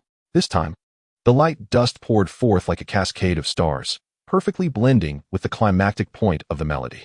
The power of the move surged, and the Sylveon was knocked to the ground, struggling to rise. Lisa whistled, not bad. You're learning quickly. Lu Ming smiled slightly. It turned out battles could unfold like this. Although he progressively found his rhythm, Lu Ming ultimately lost the match. The Chimcho was seized by Lisa's Hawlucha, which caught the rhythm at the last moment, delivering a decisive blow to conclude the battle. What a pity. Lisa wiped her brow, her smile radiant. But you truly are impressive. You kept up with so many beats on your first try? Lu Ming recalled the Chimcho, gently patting its bell. You did wonderfully. The Chimcho emitted a faint sound, as if responding to him. This method of battle was quite intriguing. Lu Ming turned to Lisa. Thank you. Hee hee, if you enjoyed it. You can stay in Dancing Town for a few more days. I can teach you more. Lisa placed her hands on her hips. Lu Ming pondered for a moment before shaking his head. No, I wish to explore more places in Kalos. I see. Lisa's expression turned slightly regretful. But she quickly brightened again. Then let us have a rematch next time we meet. Sounds good. That evening, Lu Ming camped on the grass outside the town. The campfire burned quietly, with the lightning butterfly resting on his knees and the chime show floating nearby, occasionally emitting soft chimes. He gazed at the flickering flames, reflecting on the day's battle. Had he become overly reliant on his status as the master of the secret realm? With powerful Pokémon at his command, always able to summon assistance, he had gradually forgotten the fundamental feeling of standing shoulder to shoulder with his Pokémon. What do you think? He spoke softly. Am I perhaps a bit too arrogant? The lightning butterfly's wings trembled, the light dust sparkling in the firelight. The chime show floated closer, gently tapping its bell against his arm, conveying a sense of comfort. Lu Ming chuckled softly, reaching out to stroke them. From now on, it'll just be the three of us. Let us journey well together. The night breeze brushed past, the shadows of the campfire dancing on the ground. In the distance, the lights of Dancing Town remained bright, and the music could be faintly heard. The next morning, Lu Ming packed his belongings and set out once more on his journey. As the graceful silhouette of the dance town recedes into the distance, a new path unfurls before him. Where to next? He unfurls the map, his gaze traversing the unfamiliar names inscribed upon it. The lightning butterfly flutters into view, its wings gesturing towards a specific direction. Is that where you wish to go? Lu Ming raises an eyebrow. The phantom bell drifts closer, its delicate chime echoing in agreement. Lu Ming smiles softly. Very well, I shall heed your counsel. He closes the map and strides forth. The picturesque landscapes of Kalos await his exploration. Chapter 65, Self-Discovery. The morning light pierces through the gaps in the foliage, casting dappled shadows upon the tent. Lu Ming opens his eyes. Enveloped by the unique sounds of a forest at dawn, the distant cries of the mucker and the rustling footsteps of creatures in the grass, accompanied by the faint chime of the bell. Good morning, Phantom Bell. Lu Ming unzips the tent, revealing the phantom bell gently swaying outside, its melodious tones resonating with the tranquility of the morning. The phantom bell drifts closer, its cool metallic surface brushing against his cheek, conveying a wave of joyous emotion. Lu Ming chuckles as he reaches out to stroke its crown, sensing the concern woven into its spiritual vibrations. I'm perfectly fine. I slept well last night. He replies softly, as if the phantom bell truly inquired about his well-being. The lightning butterfly descends from a nearby treetop, its wings glistening with morning dew, refracting a spectrum of colors in the sunlight. It circles around Lu Ming, scattering motes of light that trace ephemeral paths through the air. Are you hungry? Lu Ming retrieves an energy cube from his backpack. Today's breakfast is orange-flavored. He sits on the ground, dividing the energy cube into 3 portions. The lightning butterfly alights on his shoulder, cautiously accepting its share, while the phantom bell uses its psychic abilities to levitate a piece, emitting a soft, buzzing sound characteristic of its feeding. Watching his 2 companions, a warm sensation swells within Lu Ming's chest. Since departing from Aroma City, their understanding of one another has deepened to the point where words are no longer necessary for mutual comprehension. This bond brings him a sense of fulfillment greater than any formidable technique. Today, we shall traverse this forest. Lu Ming spreads the map, indicating a winding path. We should arrive by evening. Suddenly, a panicked female voice interrupts his plans. He and his Pokémon look up simultaneously to see a girl with a brown ponytail stumbling out from the nearby thicket, her right arm marred by a conspicuous abrasion, cradling a weakened Vulpix. Please help me, the girl exclaims upon spotting Lu Ming, hope igniting in her eyes. My Vulpix is injured, and we run out of supplies. Without hesitation, Lu Ming rises, and the lightning butterfly and phantom bell immediately flit to his sides. He quickly assesses the Vulpix, noting its labored breathing and the deep wound on its hind leg, its fiery tail now dull and lifeless. Place it here, Lu Ming instructs, swiftly retrieving a first aid kit from his backpack and laying out a clean cloth. Lightning butterfly, go find some pecha berries nearby. Phantom bell, prepare clean water. The 2 Pokémon spring into action. The girl carefully sets the Vulpix down, tears brimming in her eyes. We encountered a wild Beedrill swarm during training, and it protected me. Hold your words for now. Lu Ming's voice is unexpectedly calm as he dons gloves and gently examines the wound. There's no poison, but it needs cleaning and stitching. The phantom bell hovers over with a small basin of clean water, and Lu Ming nods in gratitude, beginning to gently cleanse the injury. The Vulpix convulses in pain, prompting the girl to grasp its paw reassuringly. Hang in there, little fire. The lightning butterfly returns with fresh pecha berries, and Lu Ming crushes them into a paste, applying it to the wound. Throughout the process, his movements are both precise and tender, a stark contrast to his usual combat demeanor. All done, Lu Ming wraps the bandage around the leg. It requires rest, and the wound must remain dry. Change the dressing in 3 days. The girl exhales in relief, tears finally spilling down her cheeks. Thank you, truly thank you. I'm Ellie, and this is Little Fire. Lu Ming. He introduces himself succinctly, gesturing towards his companions, the Lightning Butterfly and Phantom Bell. Ellie wipes her tears and suddenly notices something. Wait, are you the trainer who helped quell the legendary Pokémon battle in Mier City? The master of the secret realm? Lu Ming's hand falters, and a complex expression crosses his face. You know me? I saw it on the news. Ellie's eyes light up, but then dim slightly. I never expected someone of your caliber would be willing to assist ordinary trainers like us. Her words strike Lu Ming like a thorn, and he busies himself with the first aid kit, avoiding Ellie's gaze. I merely happen to have medical supplies. No, it's more than that. Ellie shakes her head gently, caressing the Vulpix's head. The way you tended to the wound, it's as if you could feel Little Fire's pain. I've seen many powerful trainers, and most only care about their Pokemon's combat prowess. The crackling of the campfire punctuates the night, which has fully enveloped the forest. Ellie's Vulpix sleeps soundly in the makeshift nest, its breathing now steady. Lu Ming and Ellie sit on opposite sides of the fire. The lightning butterfly perched on a low-hanging branch, its wings occasionally fluttering to sprinkle sparks of light, while the phantom bell hovers silently behind Lu Ming, a quiet guardian. Chapter 66. The Meaning of Mutual Understanding. So, can you truly summon Pokemon from the secret realm at will? Ellie inquires curiously, adding a branch to the fire. Doesn't tea that make you invincible? Lu Ming gazes intently at the flickering flames. It's not as you might imagine. The Pokemon within the secret realm are my companions, merely remaining there to train, not summoned to battle unfamiliar ones on my behalf.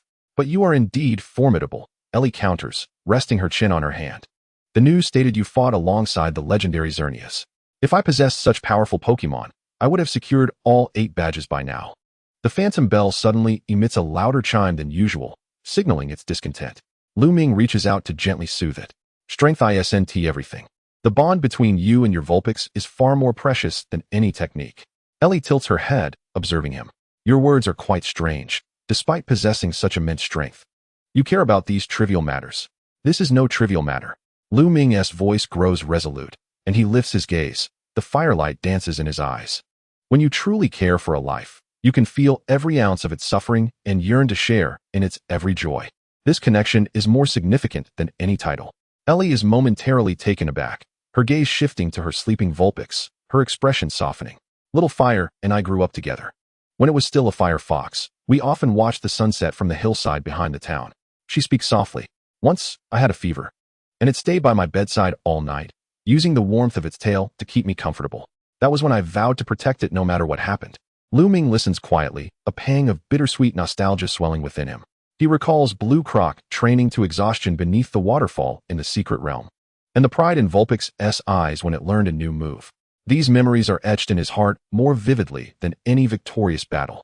You are a good trainer, Ellie, he finally declares, his voice imbued with unprecedented sincerity. Little Fire is fortunate to have a partner like you. Ellie chuckled shyly. I still have a long way to go before I can be considered a great trainer, but thank you for the first aid kit. And, she hesitated for a moment, thank you for sharing this with me. I thought someone as strong as you wouldn't understand the feelings of ordinary people. Lu Ming offered no response, merely gazing into the flames. He recalled his past mindset and contemplated the changes he needed to make for his future journey. As night deepened, Ellie retreated to her tent to rest.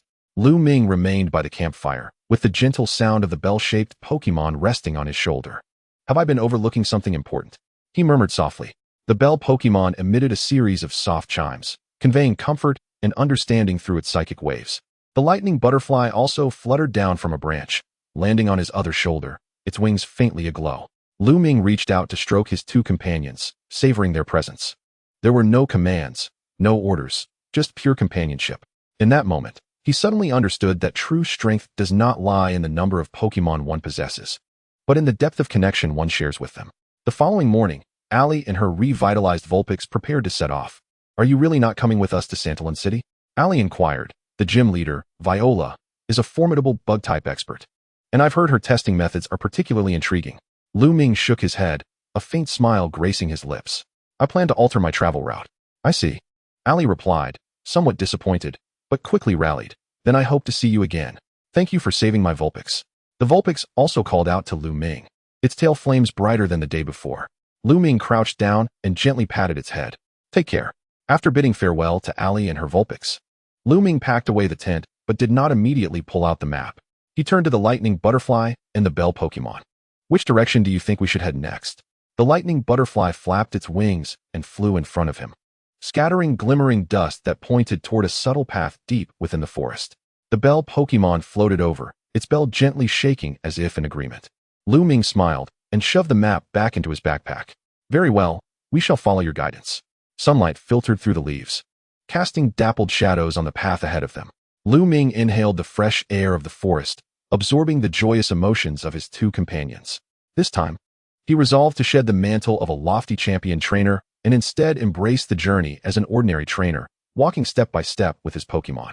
Chapter 67. Ali. Lu Ming stretched, feeling the tropical essence unique to the Hoenn region coursing through his veins, yet the refreshing air of Kalos, imbued with floral fragrances, offered its own charm. It was customary for a champion to travel to other leagues for learning, but this time he deliberately concealed his identity, wishing to experience the culture of Kalos as an ordinary trainer. Shall we visit the perfume market today? He opened the travel guide provided by the inn, which prominently featured the Miarel's City Perfume Festival, inviting one to experience the fragrant soul of Kalos. The Lightning Butterfly settled on his shoulder, gently tapping the images of various perfume bottles illustrated in the guide, while the Bell Pokémon floated to the window, pointing towards the bustling market outside. Lu Ming chuckled. It seems our opinions align perfectly. The Miarel's City Perfume Market is one of the renowned attractions in the Kalos region. The cobblestone square was arranged radially with hundreds of stalls, each displaying uniquely shaped perfume bottles, some resembling the blooming bud on the back of a Bulbasaur, others mimicking the ribbons of a Sylveon, and some crafted in the form of Xernea's antlers. This is our store's special fragrance, Breath of Thunder. A cheerful shopkeeper wearing a wide-brimmed hat enthusiastically introduced to Lu Ming. Infused with hormones extracted from electrode fur, it allows you to resonate more easily with electric-type Pokémon during battles. Lu Ming politely accepted the scent strip and inhaled. It indeed carried a hint of Thunderstone essence, but paled in comparison to the training aids specifically crafted by the Electric-type gym in Hoenn. However, he refrained from pointing this out, merely smiling and nodding. A truly unique formula. You must be a trainer. The shopkeeper's eyes lit up. Would you like to try our battle perfume? Many trainers in Kalos are using it. She gestured towards a nearby circular platform where two trainers were engaged in a battle.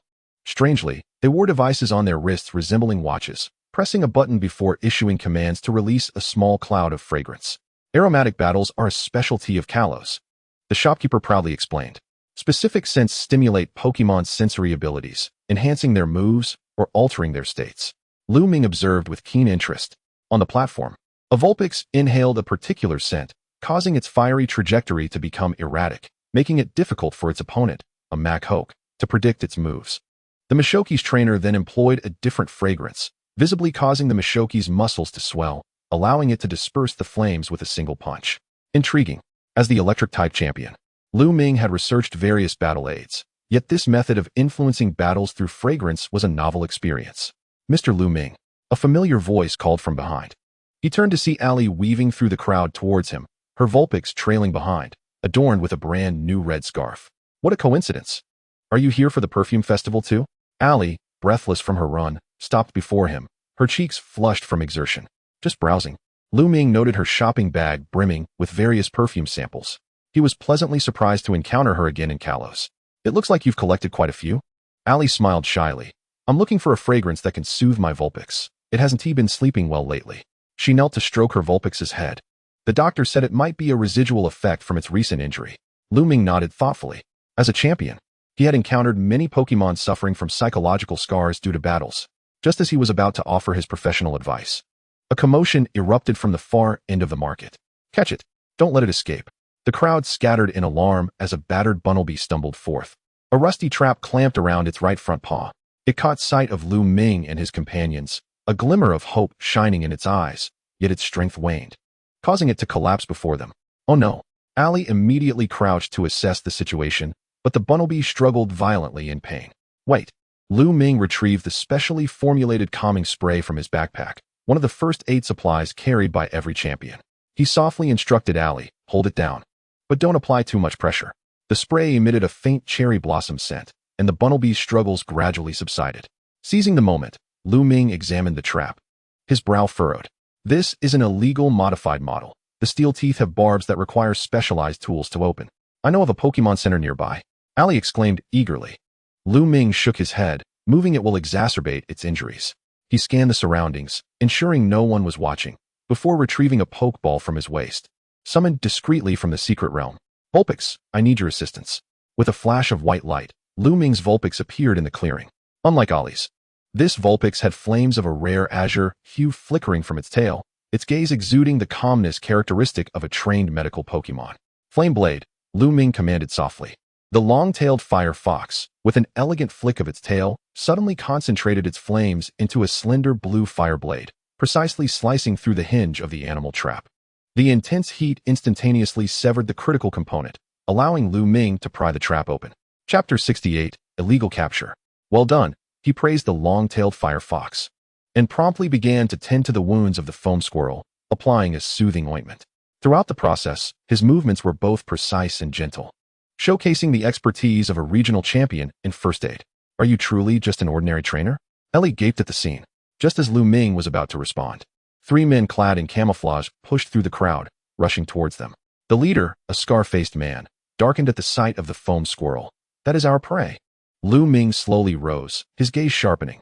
Using illegal traps to capture Pokemon contravenes Article 17 of the Alliance Charter. As trainers, you should be aware of the consequences. Mind your own business. The scar-faced man brandished a Pokeball. Houndoom, teach them a lesson. A colossal Houndoom materialized in the clearing. But the experienced Lu Ming immediately detected its glazed eyes and drooling mouth, clear signs of drug stimulation. Ellie, step back with the foam squirrel. His voice was calm and professional as he retrieved 2 Pokeballs from his waist. Lantern, Chincho, prepare for battle. As a Thunder-type champion, he could have summoned a more formidable Electric-type Pokémon to swiftly conclude the fight, yet he chose to employ his longtime companions. Not only as a sign of respect for his adversaries, but also as a testament to his trust in Lantern and Chincho. Silver Cyclone, Lu Ming commanded softly. Lantern's wings flared, releasing shimmering scales infused with electric energy. Unlike ordinary lanterns, his had undergone special training, allowing its scales to emit a faint static charge capable of inducing temporary paralysis upon contact. Although the scar-faced man's Houndoom was enhanced in aggression by the drugs, its movements had become clumsy. It attempted to evade but was ensnared by several charged scales that stuck to its hind legs, causing its muscles to convulse involuntarily. Toxicroak. Mud Bomb. Another poacher unleashed his Pokemon for assistance. Lu Ming remained unperturbed. Chincho, Magical Shine. Chimecho's bell emitted a dazzling light, not only countering the Mud Bomb, but also temporarily blinding the Toxicroak. This tactic was a specially developed strategy of Lu Ming's, utilizing Chimecho's bell as a light amplifier based on the characteristics of Pokemon moves from the Kalos region. Damn it! The scar-faced man fumed, producing another Pokeball. Sizer. Use Cross Poison. Lantern, Ascend, Lu Ming commanded coolly, followed by Electric Net. Lantern swiftly soared, releasing thin strands of electricity from its wings, forming a flickering net above the Sizer. The Sizer's poisonous blades sliced through the air, but could not reach the foe high above. Now, Chincho Psychic. Chimecho's bell rang sharply, and an invisible force thrust the Sizer downwards, landing squarely in the waiting electric net. The electricity crackled as the Sizer writhed in agony. Sizer. The scar-faced man paled in shock, realizing that this seemingly ordinary trainer possessed remarkable command skills. The sound of sirens filled the air as Miss Junsha and her patrol of Electrode arrived at the scene. The poachers, sensing the impending doom, attempted to flee but were ensnared by the electric nets unleashed by the Electrode. Mr. Lu Ming.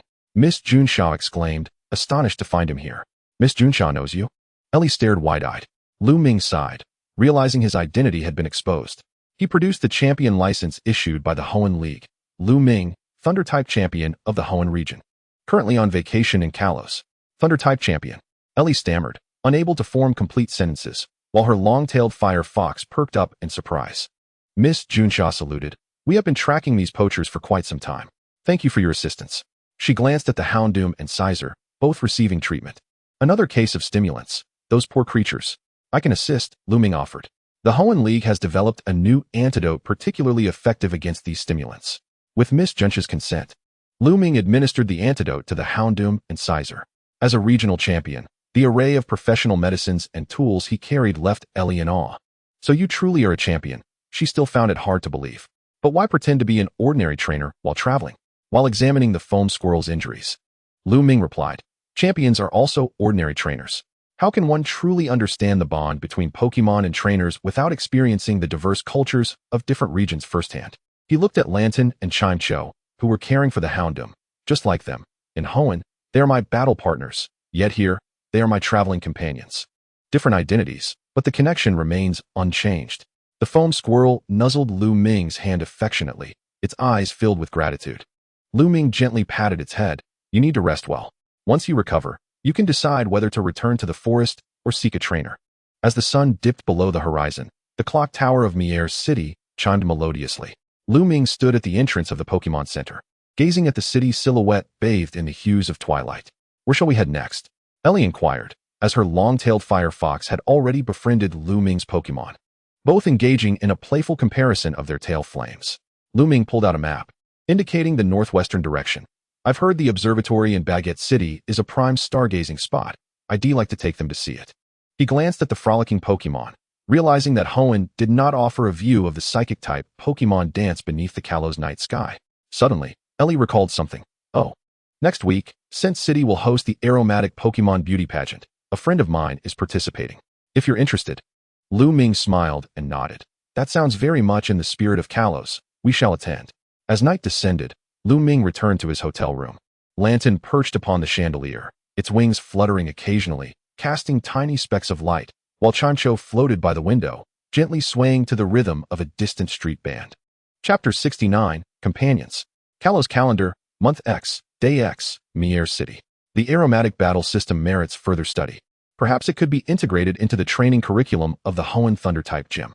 The issue of illegal traps is severe. It is recommended that the Alliance strengthen border control. At this juncture, he paused briefly before adding, sometimes, letting go and recognizing oneself is the key to perceiving a more authentic world. Outside, the moon of Kalos hung serenely in the night sky, the same as Hoenn's, yet seemingly different. The stone steps of Baguette City echoed dully beneath his feet. With each step he took, Lu Ming felt the weight of history, accumulated over centuries, pressing down on him. The sunset painted the observatory's pristine white dome in hues of gold, while his shadow stretched long behind him, winding along the meandering mountain path. It's steeper than I imagined. Lu Ming wiped the sweat from his brow, glancing back at his two companions. Lantern's wings shimmered with fatigue in the sunset, and Chancho floated lower than usual. They had been climbing for 2 hours straight, and even Pokemon were not immune to weariness. Just a bit further, Lu Ming encouraged softly, extending his arm to allow Lantern to rest on his shoulder. They say the view from the summit is worth it all. The delicate chime of the bell from the spirit bell tinkled gently, emitting a series of crisp notes, seemingly inquiring about something. Lu Ming smiled and nodded, affirming, yes. I have heard it. There is an injured burrowing rabbit in the eastern woods, but fret not. A floral healing ring is already tending to it. Ever since departing from Mia City, Lu Ming had increasingly embraced his abilities as a harmonizer, that innate gift allowing him to hear the voices of all things. For him, the cries of Pokemon, the rustling of leaves in the breeze, and even the subtle vibrations of rocks were all comprehensible languages. This gift had been somewhat suppressed during his tenure as the Electric-type champion of the region, for the league sought a decisive warrior, not a sensitive listener. Yet now, wandering upon the lands of Kalos, he felt this talent gradually awakening, akin to new shoots bursting forth from the thawing spring snow. Mr. Lu Ming, please wait a moment. A familiar voice called from behind. Lu Ming turned to see Ellie, breathless and rushing to catch up, her long-tailed fox trailing closely behind, clutching a bulging backpack in its mouth. You were walking too fast, Ellie exclaimed, propping her hands on her knees as she gasped for breath. I brought supplies from the Pokemon Center for you. Lu Ming hurried down several steps to take the backpack from her. Thank you, but it wasn't necessary, he replied. I know what you're going to say. Ellie straightened up, a mischievous smile gracing her face. As a champion, I can take care of myself, right?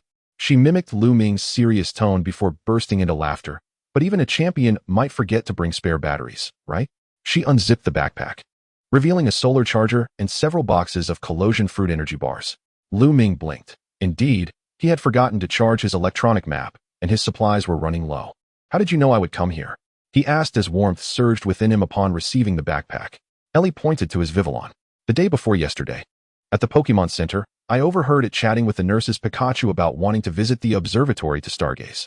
She shrugged. I happen to have a cousin who works as a guide in Hex City, so I thought maybe I could lend a hand. Lu Ming gazed at Vivillon in astonishment.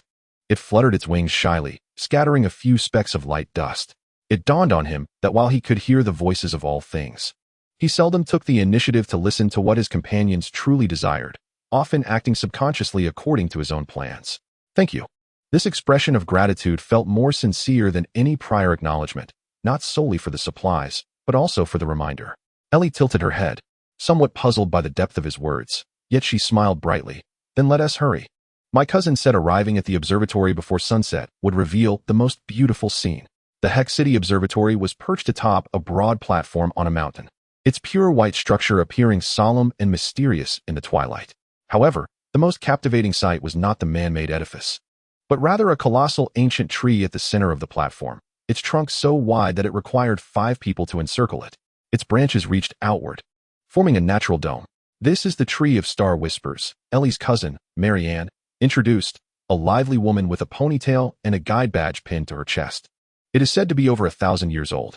The ancient people of Kalos believed this tree could converse with the stars. Lu Ming approached the ancient tree, gently placing his palm against its rough bark. In that instant, a faint yet distinct voice flowed into his consciousness, not in human language, but as an ancient, slow pulsation reminiscent of the Earth's heartbeat. Another listener. The stars are about to rise. Bear witness. Lu Ming abruptly withdrew his hand, his heartbeat quickening. This experience was unlike any he had encountered before. It was not a vague sensation, but a clear dialogue. What's wrong? Ellie asked with concern. Nothing. Lu Ming inhaled deeply. It's just that this tree is even older than I imagined. Marianne nodded with pride. Every night, Psychic-type Pokémon gather here to dance beneath the stars. It is one of Hex City's most renowned spectacles. As the last rays of sunlight vanished beyond the horizon, the lights of the observatory gradually illuminated. Meanwhile, Lu Ming noticed subtle ripples in the surrounding air. First, a few natural sparrows fluttered down to perch on the branches. Then several ralts emerged from the shadows, and finally, even a rare Galade appeared at the edge of the platform. It is about to begin, Marianne whispered, as if afraid to disturb this sacred ritual. The first star twinkled into existence against the deep blue canvas of the sky. Instantly, all the Psychic-type Pokémon lifted their heads in unison, their eyes shimmering with a soft blue glow. A peculiar energy enveloped the air. Lu Ming felt a slight tingling on his skin, a result of the simultaneous release of immense psychic power. Then, they began to dance. Not a dance in the human sense, but a slow, graceful choreography. The ralts joined hands and twirled. The natural sparrows traced intricate geometric patterns in the air, while Galade wielded its arm blades, leaving ephemeral trails of light in its wake. Most astonishingly, every movement seemed to synchronize with the shifts of the constellations. As a constellation illuminated, the Pokémon altered their rhythm accordingly. They are communicating with the stars, Lu Ming murmured, unconsciously stepping forward, utterly captivated by the spectacle. Hear us. A foreign voice resonated directly in his mind. Lu Ming glanced around, discovering a smaller Curlia gazing at him.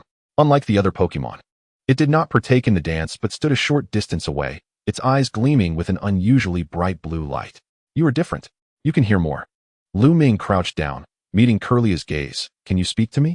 Not through emotional resonance or vague thoughts, but through genuine, clear dialogue. This was a first in his experiences as a harmonizer.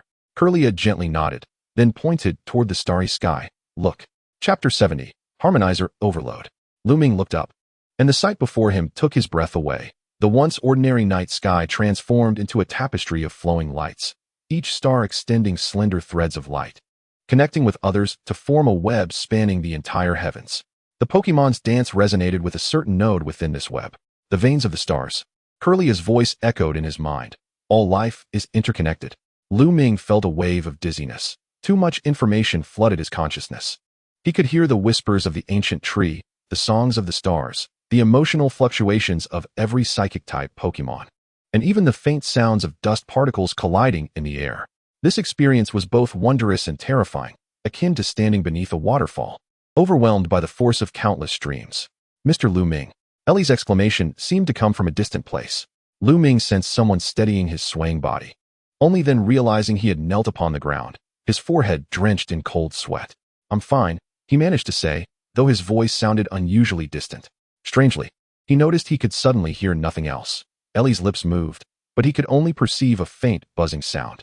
Vivillon fluttered anxiously around him, its wings failing to produce their customary hum, and even the once clear chime of the spirit bell had vanished into silence. A brief deafness. This was a side effect he occasionally experienced from overextending his harmonizer abilities, but never had it been so severe. Lu Ming took several deep breaths, forcing himself to regain his composure. Experience told him that such a state would typically last only a few minutes. The spirit bell floated before him, its chimes shaking urgently. Although no sound reached his ears, Lu Ming could discern its meaning through the frequency of its mental waves. I am fine, merely listening too intently.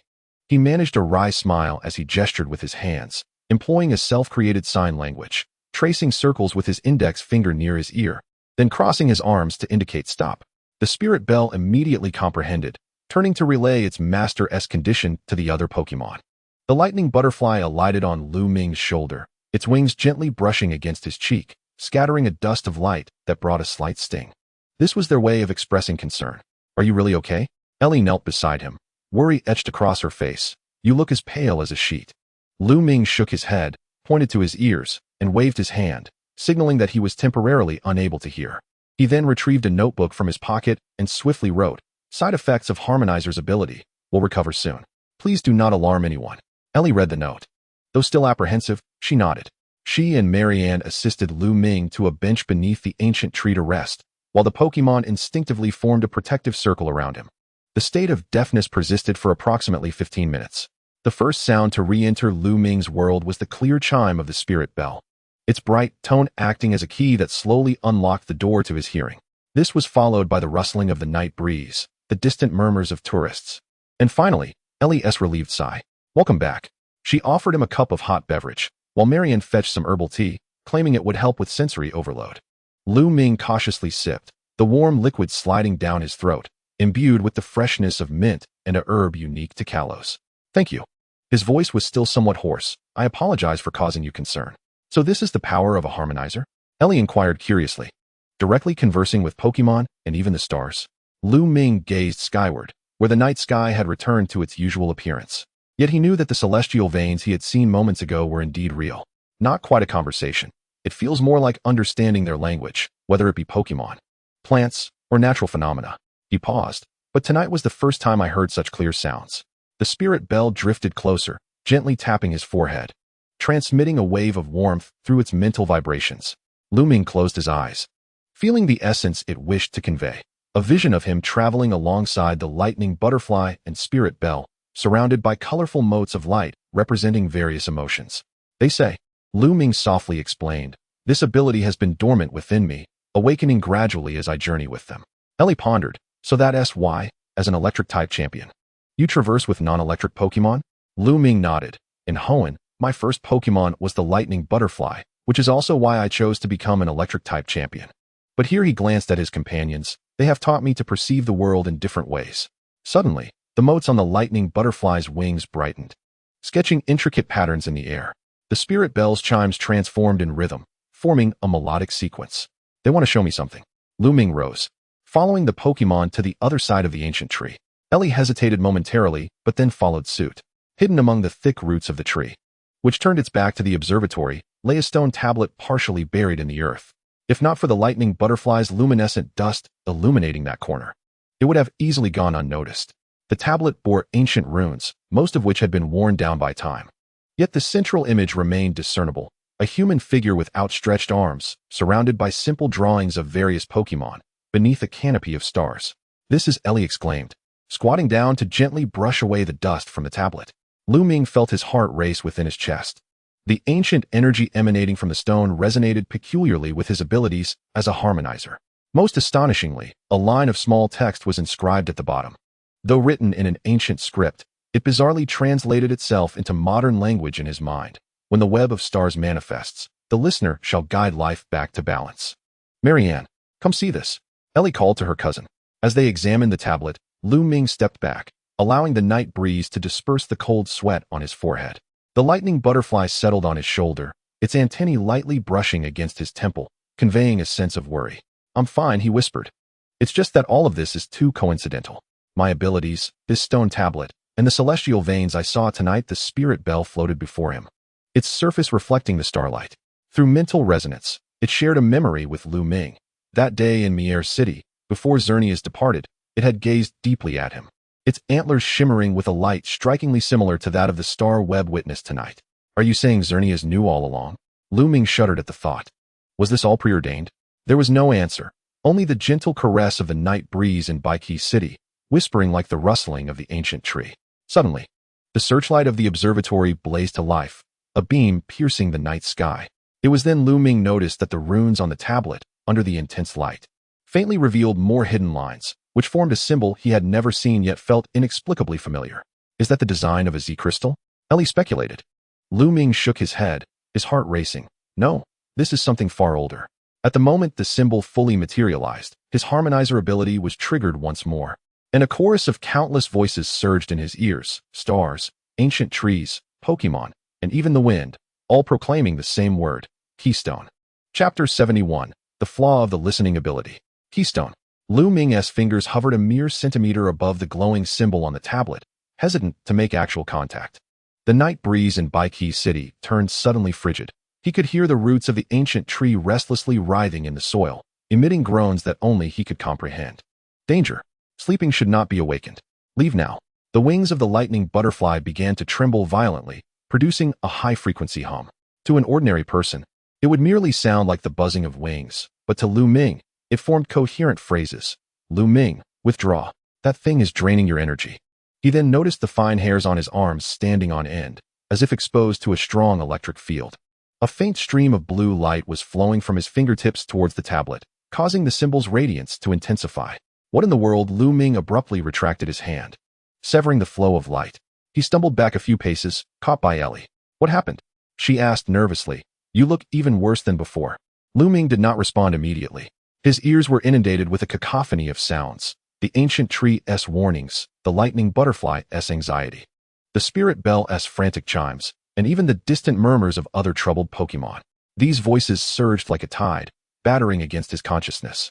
Mr. Lu Ming? Marianne approached. Holding a communicator, I've contacted the archaeology department. They'll be here shortly. No? Lu Ming suddenly raised his voice, then realized his outburst, lowering it again. Please do not alert too many people. This tablet is dangerous. He could perceive the energy fluctuations emanating from the stone tablet resonating with his abilities as a harmonizer. The brief contact moments ago had already conjured unfamiliar images in his mind. A dark cavern, flickering giant crystals, and a pair of red eyes opening in the shadows. The dusk bell floated before Lu Ming, ripples appearing on its surface. Typically, it conveyed emotions through telepathy, but at this moment, the sounds it emitted formed clumsy yet distinct phrases. What did you see? We need to leave here. Lu Ming decisively resolved to leave the matter of the stone tablet to the professionals. He turned to Marianne, saying, when the archaeology team arrives, please do not mention my reaction. Marianne hesitated for a moment, but upon seeing Lu Ming's serious expression, she nodded. The descent was markedly quieter than the ascent. Ellie attempted to speak several times, but each time she caught sight of Lu Ming's contemplative demeanor, she swallowed her words. The thunder butterfly perched on his shoulder, its wings occasionally fluttering, transmitting messages only Lu Ming could comprehend, while the dusk bell floated beside them, its gentle chimes keeping time with their steps, as if performing a soothing melody. I apologize. Midway down the slope, Lu Ming suddenly spoke. I should clarify. Ellie shook her head, saying, everyone has their secrets. I'm just worried that your previous demeanor resembled one who had encountered a ghost. In a sense, that is indeed the case, Lu Ming replied with a wry smile. He carefully chose his words. The symbols on that stone tablet resonated with my unique abilities. I glimpsed some unsettling images. Does it relate to your ability to understand Pokémon? Ellie inquired perceptively, recalling how the dusk bell had indeed seemed to converse with him, though she had only heard the bell's chime. Lu Ming was astonished by her keen observation. You noticed? Yes, I have always been able to comprehend the language of Pokémon. Just like the vibrations of the thunder butterfly's wings? Ellie pointed to the Pokémon resting on Lu Ming's shoulder. I noticed that its frequency changes whenever it attempts to convey complex thoughts. Lu Ming was further astonished. Most would merely interpret the thunder butterfly's fluttering as ordinary insect sounds. Yet Ellie could discern the nuances. You possess great talent, he said sincerely. Few can notice such details. Ellie's cheeks flushed slightly. Growing up with my fire-type Pokémon, I became accustomed to observing the subtle changes in Pokémon. She paused. So this is the true power of a harmonizer? Not merely feeling the emotions of Pokémon, but genuinely understanding their language?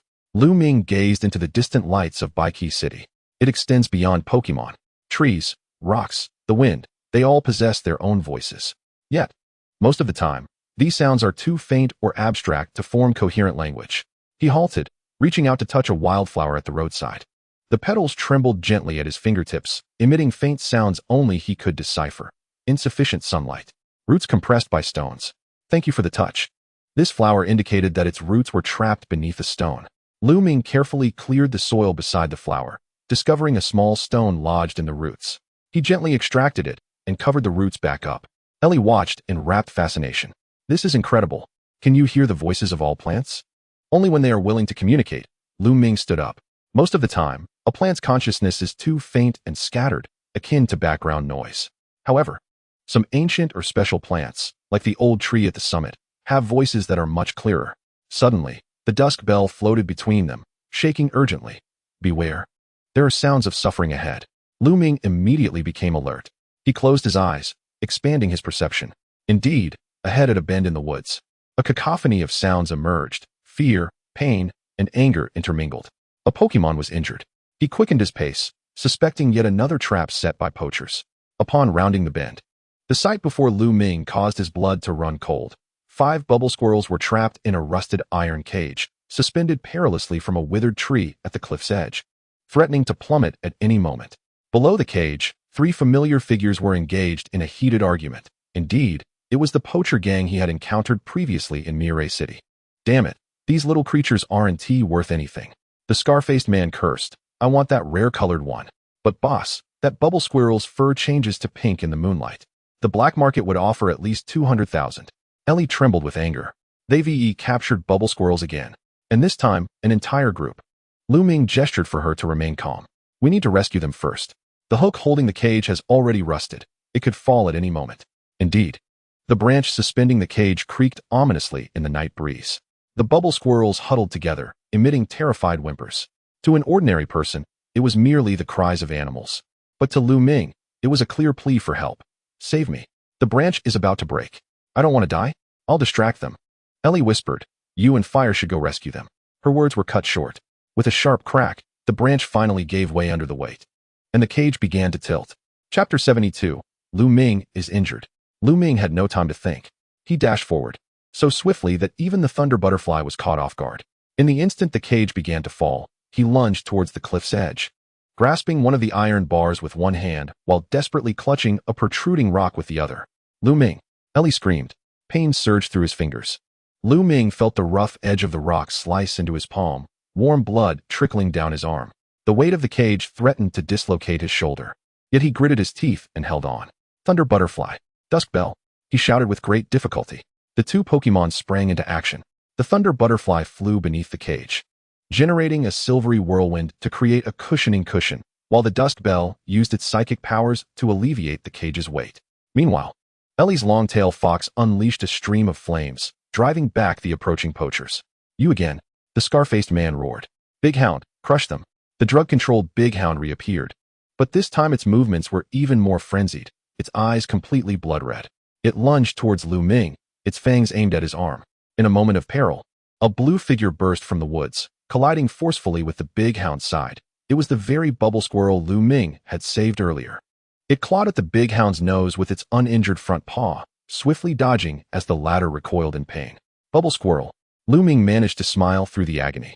The bubble squirrels in the cage cried out excitedly upon seeing their companion.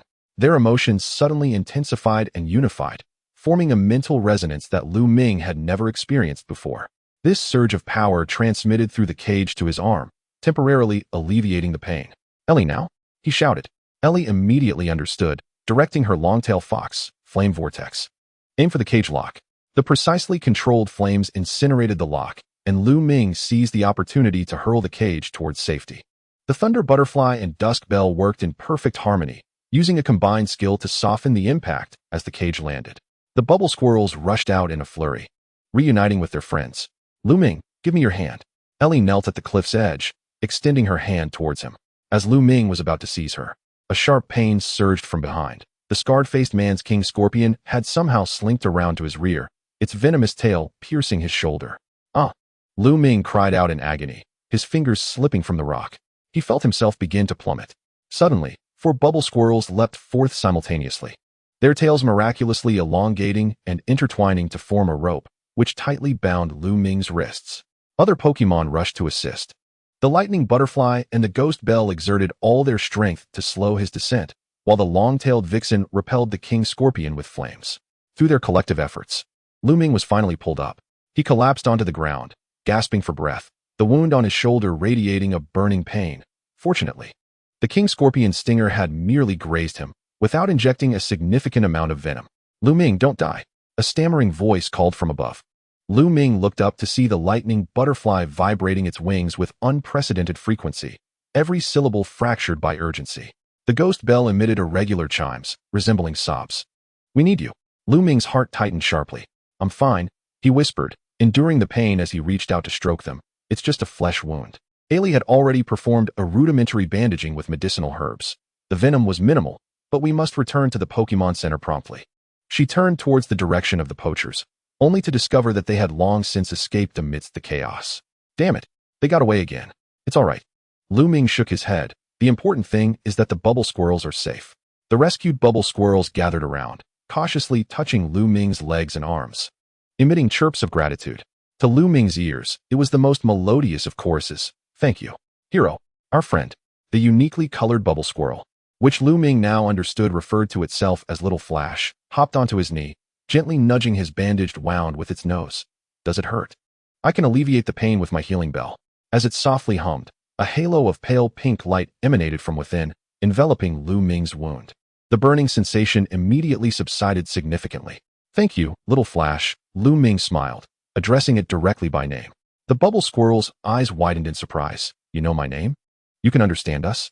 Indeed, it is my ability, Lu Ming replied, glancing at his Pokémon companions. It seems that I can directly comprehend the language of all Pokémon. Not just you. The lightning butterfly flapped its wings gently. That is wonderful, but also perilous. The ghost bell's chimes resonated with concern. Too many sounds could overwhelm you. Lu Ming understood their worries. As a harmonizer, the stronger the ability, the heavier the sensory burden. The recent contact with the stone tablet seemed to have permanently heightened his perception, a dual-edged gift and curse. I will learn to control it, he promised. Then turned to Ailey. Shall we head back? Could you please contact Miss Junsha? These poachers must be stopped. Ailey nodded and took out her communicator. While she contacted the police, Lu Ming attempted to stand, only to be struck by a wave of dizziness. Various sounds flooded his mind once more, the bubble squirrel's whispers, the distant whimper of an injured hound, the curious murmurs of other Pokémon in the woods, and even the faint pulsing of the earth. They were no longer mere background noise, but discernible statements, too many and too chaotic, nearly tearing his consciousness apart. Lu Ming. Ailey steadied him. Is it starting again? Lu Ming tightly closed his eyes, forcing himself to breathe deeply. I need to filter the excessive sounds. Little Flash jumped onto his shoulder, brushing his cheek with its tail. Focus on one sound. My voice, follow my breath. Lu Ming complied. He blocked out the other noises, guiding himself solely by Little Flash's direction, gradually regaining his balance. When he opened his eyes again, he found all the bubble squirrels had formed a protective circle around him, their tails linked, creating a barrier that temporarily shielded him from external mental noise. Thank you all, he expressed sincerely. On their way back to the Pokémon Center, Lu Ming walked slower than usual, not due to his injury, but because he needed to acclimatize to this new state of perception. Every Pokémon they passed greeted him involuntarily. Every ancient tree whispered, and even the stream sang. This was an experience Lu Ming had never encountered before. Previously, he could only occasionally hear faint sounds. Not as clear as now. Perhaps it was due to some awakening that truly enabled him to hear the voices of all things. You look like a child seeing the world for the first time, Ailey remarked, carefully supporting his arm. In a sense, that is indeed true, Lu Ming replied softly. Before, these sounds were like muffled through frosted glass. Now the glass is shattered. The Pokémon Center was quiet and serene that night. Nurse Joy expertly treated Lu Ming, confirming that the toxin had been eliminated and the wound was not severe. Ailey was assigned to a room next door, while Lu Ming was granted permission to camp with his Pokémon in the backyard, as the center's ward was not particularly welcoming to wild Pokémon. The campfire crackled, and Lu Ming, the lightning butterfly, the ghost bell, and Little Flash sat together. The other bubble squirrels had returned to the forest, with only Little Flash insisting on staying to care for Lu Ming. Lu Ming pondered. It's like hearing a melody without understanding the lyrics. The lightning butterfly settled on his knee. Too many sounds can harm you. Lu Ming acknowledged its truth.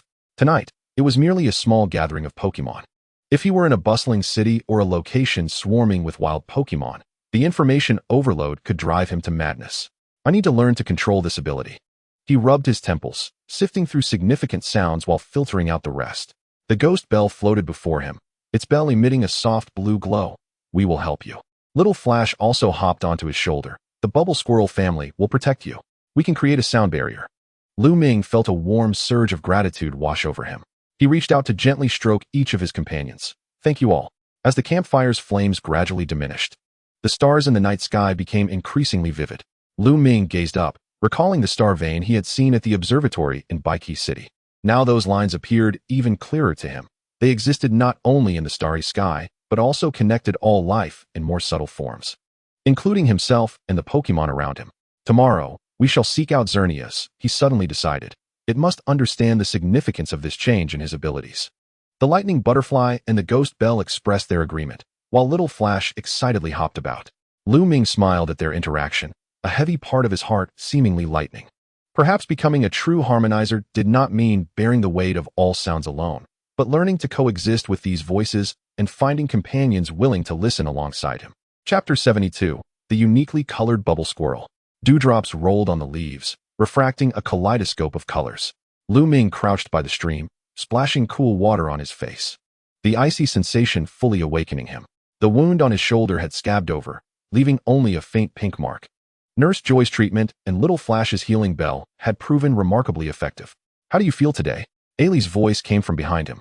She was grooming the long-tailed vixen, her movements skillful and gentle. Sunlight filtered through the canopy, dappling their forms and painting a tranquil scene. Much better. Lu Ming rose to his feet, shaking off the droplets of water from his hands. The toxins had been completely eradicated, no longer hindering his movements. The dazzling Rayquaza fluttered down from the nearby treetops, its wings still adorned with morning dew, glistening under the sun's embrace. It circled around Lu Ming, scattering luminous particles that formed a fleeting arc of rainbow light. Have you rested well? Lu Ming extended his index finger to allow Rayquaza to alight upon it, meticulously inspecting the edges of its wings.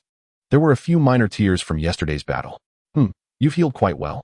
He retrieved a small vial from his backpack and dispensed a bit of specially formulated healing balm crafted from the ingredients of the Hoenn region, gently applying it to Rayquaza's wings.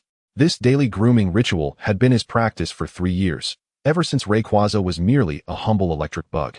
Ellie leaned in with curiosity. Is this specifically for bug-type Pokémon? Indeed, it's a formula developed by a doctor from Orange City in Hoenn. Lu Ming replied without lifting his gaze, entirely focused on mending the last delicate fissure. The structure of Rayquaza's wings was unique. Ordinary ointments could disrupt its electrical conductivity. Rayquaza's antennae quivered gently, emitting a melodious hum of contentment that only Lu Ming could comprehend. Comfortable, thank you. A shiny bell floated out from the tent, droplets of dew still clinging to its surface. It hovered above the brook, tilting slightly to allow the pure water to cascade over its metallic surface, producing a crisp, cleansing sound. This morning ritual had never been interrupted. Cleansing the bell with the purest water was essential for maintaining its perfect tone. Lu Ming smiled at this scene. As a trainer, he understood that every Pokémon had its own unique habits and needs. The title of the Electric-type champion was not earned through sheer strength, but rather through a profound understanding of one's companions. We shall head northwest today. Lu Ming unfolded an electronic map, pointing to an area marked as ancient ruins. According to the records from the library in Bygone City, the last sighting of Xerneas was in this vicinity. Ellie tilted her head. Are you certain you wish to actively seek out the legendary Pokémon? Typically, it is they who choose whom to meet. That is usually the case. Lu Ming folded the map, his expression growing contemplative. However, since I encountered that stone tablet, I feel as if it is awaiting my arrival. He refrained from elaborating on that sensation, a warmth blossoming in his chest, the golden antlers flashing through his dreams, and the ancient melodies he occasionally heard carried by the wind. As a mediator, these may have been mere illusions, but as a trainer, he trusted his instincts. While packing up the campsite, Lu Ming noticed a small shiny squirrel perched anxiously on a nearby rock, its tail twitching restlessly. This peculiar variant had been following them since yesterday, seemingly determined to join their journey. Do you wish to accompany us? Lu Ming knelt to meet its gaze. The small squirrel nodded vigorously, its ears perked up. You saved my kin. The squirrel shall not forget your kindness. Moreover, its little nose twitched. Your scent has changed. Reminiscent of ancient trees mingled with stars. It feels as though someone must watch over you. Lu Ming raised an eyebrow. The sensory perception of Pokémon was indeed far sharper than that of humans. It appeared to have sensed the energy emanating from the stone tablet. Very well. He produced an empty Pokeball. However, we must establish ground rules. You must heed commands during perilous situations and refrain from recklessly charging in, as you did yesterday. The small squirrel leaped in excitement, tapping its forehead against the Pokeball button. A flash of red light enveloped it, and the capture process concluded smoothly, even skipping the usual shaking. It seems it truly adores you, Ellie remarked with a smile. Lu Ming secured the Pokeball in a special slot at his waist, a place reserved for Pokémon that required close attention. As a champion, his gear was tailored to his needs, with each Pokeball slot serving a distinct purpose. Before departing, Lu Ming habitually checked his equipment, a multifunctional toolkit from the Hoenn League, emergency medicines, energy cubes, and most importantly, the box containing his Electric-type badge. This silver metal box was not only a symbol of his status, but also a vital communication device as a champion. Let us proceed. He adjusted the straps of his backpack, planning to reach the outskirts of the ruins by evening if all went well.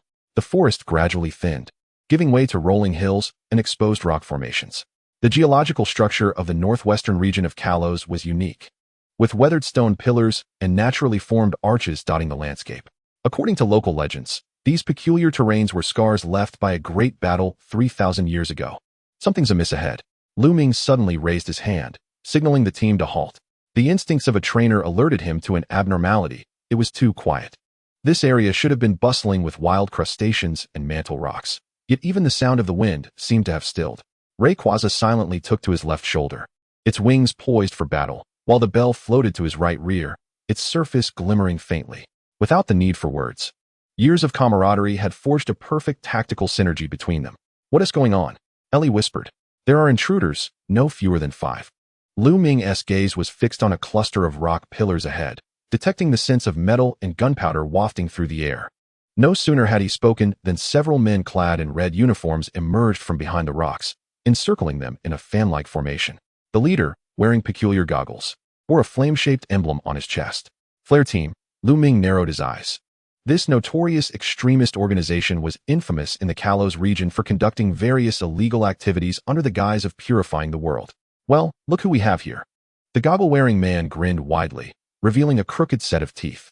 The Electric-type champion of Hoenn has wandered into our territory. Lu Ming's expression remained impassive. I am merely passing through. Step aside. Don't be so cold. The man gestured dramatically. We're simply curious as to why a distinguished champion is seeking out Xerneas. Is the Hoenn League perhaps interested in the ultimate weapon? Lu Ming's pupils constricted. He had never disclosed the purpose of his journey. How did the Flare Team come to know? I'm not sure what you're talking about, he replied coolly, signaling Rayquaza to prepare for battle. The goggle-wearing man scoffed, suddenly pressing a button on his wristband. An ear-piercing sound wave erupted from all directions, and the ground began to tremble. 6 digging kings burrowed up from beneath the surface, each claw glinting with an unnatural metallic sheen, clearly modified with machinery. Capture them, the man commanded, especially that Rayquaza. Headquarters requires its conductive scales. The digging kings launched their attack simultaneously, their metallic claws slicing through the air with a shrill cry. But Lu Ming's response was swifter. Rayquaza, electric net, bell, light wall. Rayquaza soared into the air, its wings vibrating at high speed, scattering scales that formed a massive electrified web in the air. Simultaneously, the bell emitted a blinding light, creating multiple layers of barriers behind the electric net. As the metallic claws of the digging kings made contact with the net, high-voltage electricity coursed through their bodies, eliciting cries of pain as they recoiled, only to crash into the light wall. Now, Silver Cyclone and Magic Shine. Rayquaza's cyclone enveloped in electrified scales descended upon them, while the bell shot forth a rainbow-colored beam from its tip. The two energies converged amidst the digging kings, resulting in a violent explosion. All 6 digging kings fell simultaneously, their mechanical components emitting wisps of black smoke. The entire encounter lasted no more than 20 seconds. The goggle-wearing man stood agape. How is this possible? Lu Ming stepped forward, his voice as cold as ice. The natural claws of the digging kings are sharp enough. Mechanical modifications will only inflict suffering upon them. You are unworthy of being called trainers. The Flare team members frantically fumbled for more Pokeballs, but Lu Ming did not grant them the opportunity. Lightning Butterfly, in its 100,000-volt wide-area mode, unleashed the haunting bell of Yuling, employing a mental interference suppression technique. The wings of Lightning Butterfly fully unfurled, dazzling currents radiating in a fan shape, striking each member of the Flash Flame team with pinpoint accuracy at their waists, rendering their Pokeballs temporarily inoperative. Meanwhile, the bell of Yuling emitted invisible psychic waves, plunging the adversaries into a fleeting state of cognitive disarray. Ellie stared in awe. She had heard of the prowess akin to that of the Elite Four from Ash's Tales, yet witnessing it firsthand surpassed her wildest imaginings. Lu Ming had not even shifted his position. With merely 2 Pokemon, he had dismantled the entire Flash Flame squad. Now, Lu Ming approached the bespectacled man, who was kneeling on the ground, cradling his head and groaning. "Tell me about the ultimate weapon." The bespectacled man's gaze flickered uncertainly. "I don't know. I'm just following orders." Lu Ming crouched down, lowering his voice to a whisper only the two could discern. "Listen, I have no interest in your petty squabbles. But should you dare to harm Pokemon to achieve your ends," a glint of electricity flashed in his eyes, "I shall introduce you to the true wrath of Thunder Judgment." The bespectacled man went pale. The fearsome reputation of the Thunder-type champion from Hoenn, known for single-handedly quelling a rampaging Zapdos, was not lost on him. "I only know about the fragments," he stammered. "The AZ plan requires the energy of Xerneas and fragments of the ancient weapon. The steel in Baiki City is one of the keys." Lu Ming's eyes sharpened. "Indeed, that steel harbored secrets. How many fragments are you seeking?" "I don't know." The bespectacled man suddenly curled up in agony as the device on his wrist emitted a red light. Lu Ming instantly recognized this as a remote control punishment mechanism and hastily retreated. "Get lost," he coldly commanded. "Tell your leader. Should I witness the Flash Flame team harm Pokemon again, I shall not be so lenient next time." The Flash Flame members clumsily gathered their unconscious Diggersby and staggered away. Lu Ming watched their retreating figures, his brow furrowed. This AZ plan sounded ominously akin to resurrecting that cataclysmic weapon from 3 millennia past. "Lu Ming." Ellie's exclamation interrupted his thoughts. "Those Diggersby. Their condition is not looking good." Lu Ming swiftly turned around. Indeed, although the 6 Diggersby had been defeated, the mechanical components on them continued to emit an ominous buzzing sound, their breathing growing increasingly labored. The side effects of their modifications, Lu Ming deduced immediately. Retrieving first aid tools from his backpack. These devices are operating beyond capacity and are backfiring on them. He deftly detached the first mechanical claw with insulated pliers, revealing the swollen, deformed natural claw beneath. The Diggersby writhed in pain, yet lacked the strength to resist. "Ellie, hold it steady for me." Lu Ming produced Hoenn's specially formulated analgesic spray. Lightning Butterfly, prepare to use static paralysis. Bell of Yuling, resonate with life. The trio harmoniously commenced their rescue efforts. Lu Ming was tasked with dismantling mechanical components and treating wounds, while Ellie calmed the Pokemon spirits. Lightning Butterfly employed microcurrents to temporarily interrupt the pain receptors, and Bell of Yuling utilized its healing melodies to stabilize vital signs. As the last mechanical claw was removed, Lu Ming exhaled a sigh of relief, wiping the sweat from his forehead. Though the 6 Diggersby were weak, they were at least out of immediate danger. "Will they recover?" Ellie asked anxiously. Lu Ming hesitated before responding. He gently stroked the back of one Diggersby, feeling its faint pulse. The physical wounds could heal. But what of the psychological trauma inflicted by forced modifications? He could hear the whispers of fear, confusion, and distrust resonating within the minds of these Diggersby. "I don't know," he finally replied candidly. "Some scars cannot be healed with ointments." This sentiment felt directed at the Diggersby, yet it also echoed within himself. On the path to becoming a champion, he had witnessed too many Pokemon suffer at the hands of humanity, some of whom, even after physical recovery, could never again trust.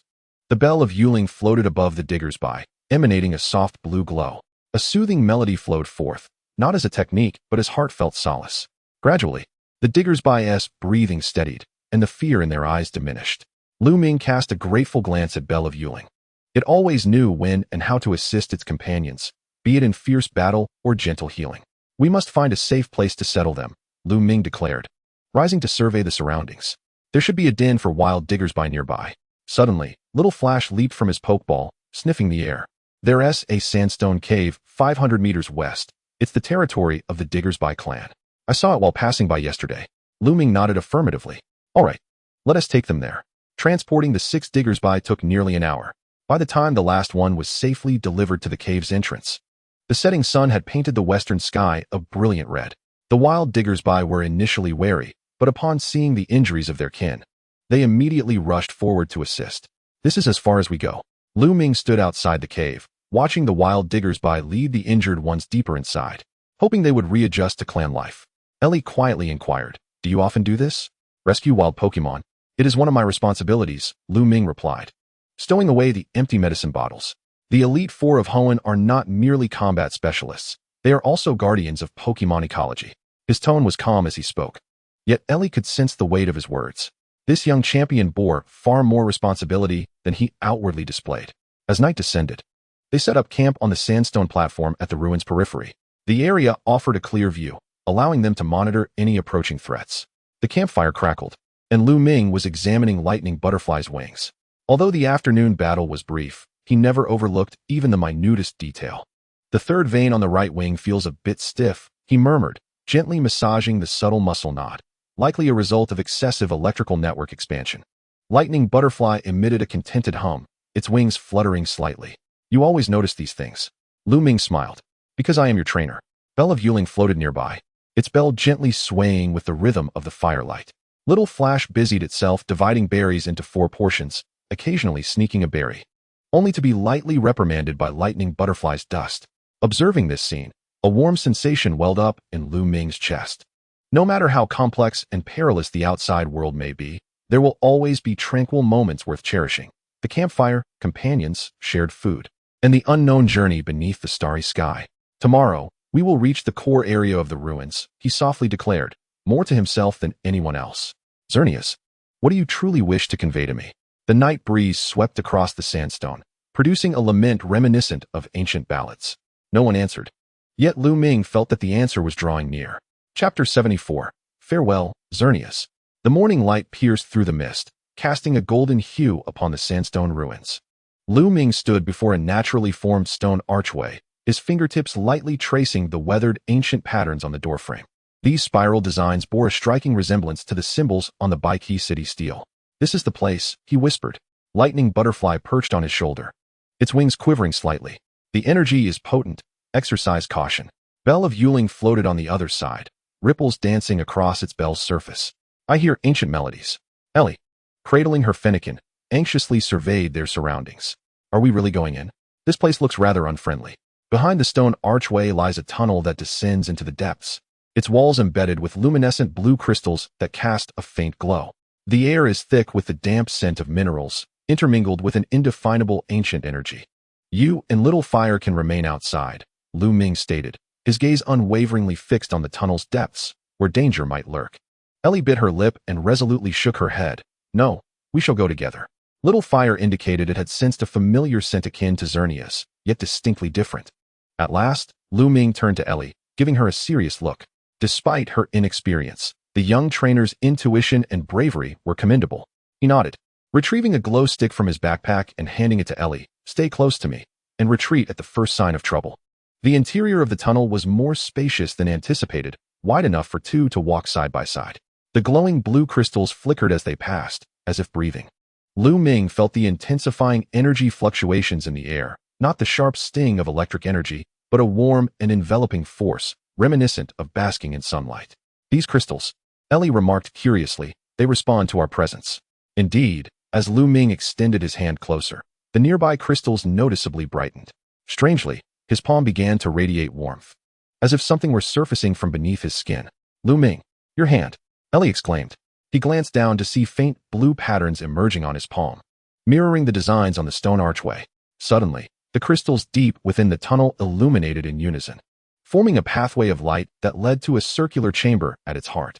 "It appears we have been invited." Lu Ming attempted to lighten his tone, though his heart raced in his chest. After taking a deep breath, he stepped forward. The circular chamber opened before them, its towering ceiling adorned with glowing crystals resembling an inverted starry sky. At the center stood a stone pedestal intricately carved with a celestial map. Most astonishing was the creature standing beside the pedestal, Xerneas. Its multi-hued antlers emanated a gentle glow in the dim space, each branch flowing with a different color of energy. Its majestic form radiated grace and authority, and its blue eyes locked onto Lu Ming's, as if peering into his very soul. Time seemed to stand still. "Welcome, Harmonizer." A voice resonated directly within Lu Ming's mind, clear as a mountain spring, ancient as stone. Lu Ming opened his mouth, yet no sound emerged. Before the legendary deity of life, even the Elite Four felt the inadequacy of words. He could only nod slightly, instinctively pressing his hand against his chest, where something burned. Perhaps the energy imprint left by the monument in Baikisi City. Xerneas stepped closer, its antlers illuminating Lu Ming entirely. I sense your confusion. Ask your questions, chosen child. Why me? The question escaped his lips, laced with unexpected bitterness. Why have I been chosen as the harmonizer? I am merely an ordinary trainer. Ordinary. A subtle hint of amusement colored Xerneas' voice. A soul capable of hearing the voices of all beings has never been ordinary. This gift is not my bestowal, but an innate part of who you are. Lu Ming clenched his fists, his nails digging into his palms. 3 years of questions, repression, and self-doubt surged within him. Then why has it manifested now? Why only after I became an elite? Do you know how many Pokemon I have harmed in my pursuit of strength? Memories flooded back like a tide, his blind thirst for victory as a novice trainer. The feelings of Pokemon he had neglected in his quest for power, the guilt of opponents severely injured in the league battles, all resurfacing with stark clarity. Xerneas lowered its head, its antlers nearly brushing Lu Ming's forehead. A wave of warm energy flowed into his consciousness, soothing like a mother beast comforting its injured cub. The path of strength is never linear. Your past has shaped the present you, one who can comprehend the pain of the weak while possessing the power to protect them. This is precisely the quality required of a harmonizer. But I nearly lost myself. Lu Ming's voice trembled. If it weren't for coming to Kalos, and that is the beauty of destiny. Xerneas lifted its head, gazing at the Pokemon behind Lu Ming. They chose you, just as you chose them. There is no purer connection. The Vivillon gently landed on Lu Ming's shoulder, its wings emitting soothing luminescence, while the Chinchou floated to his side, its bell lightly tapping against his clenched fist. Through their touch, Lu Ming clearly felt their emotions. No reproach, only understanding and support. Lu Ming. Ellie's cautious voice broke through from behind. Are you talking to it? Only then did Lu Ming realize that to others, he merely stood silently before Xerneas. The ability of a harmonizer allowed him to communicate directly with the legendary Pokemon, a concept likely difficult for Ellie to grasp. Yes, he replied succinctly before turning back to Xerneas. Can she hear you? Xerneas regarded Ellie and her Vulpix, a glimmer of appreciation in its eyes. This child possesses a pure heart. Her Vulpix would willingly give its life for her. Yet her path differs from yours. It then spoke directly to Lu Ming once more. The fragments sought by Team Flare are remnants of a tragedy from 3 millennia ago. They seek to resurrect the ultimate weapon, unaware that such an endeavor would merely repeat the tragic history. What exactly is this ultimate weapon? Lu Ming asked, lowering his voice. A distortion of life and death. Xerneas' tone suddenly grew somber. AZ created it to revive his lost Floette, yet it took countless lives. When it was activated, even I and Yveltal trembled in fear. Lu Ming's heart tightened. Team Flare intends to resurrect such a terrifying weapon? How can I stop them? What do the keystone symbols on the monument signify? Xerneas did not respond immediately. It turned to the pedestal, its antlers emitting a radiant beam of color that activated the celestial map above. The starry patterns began to rotate, ultimately fixing upon the map of Kalos, with several points glowing red.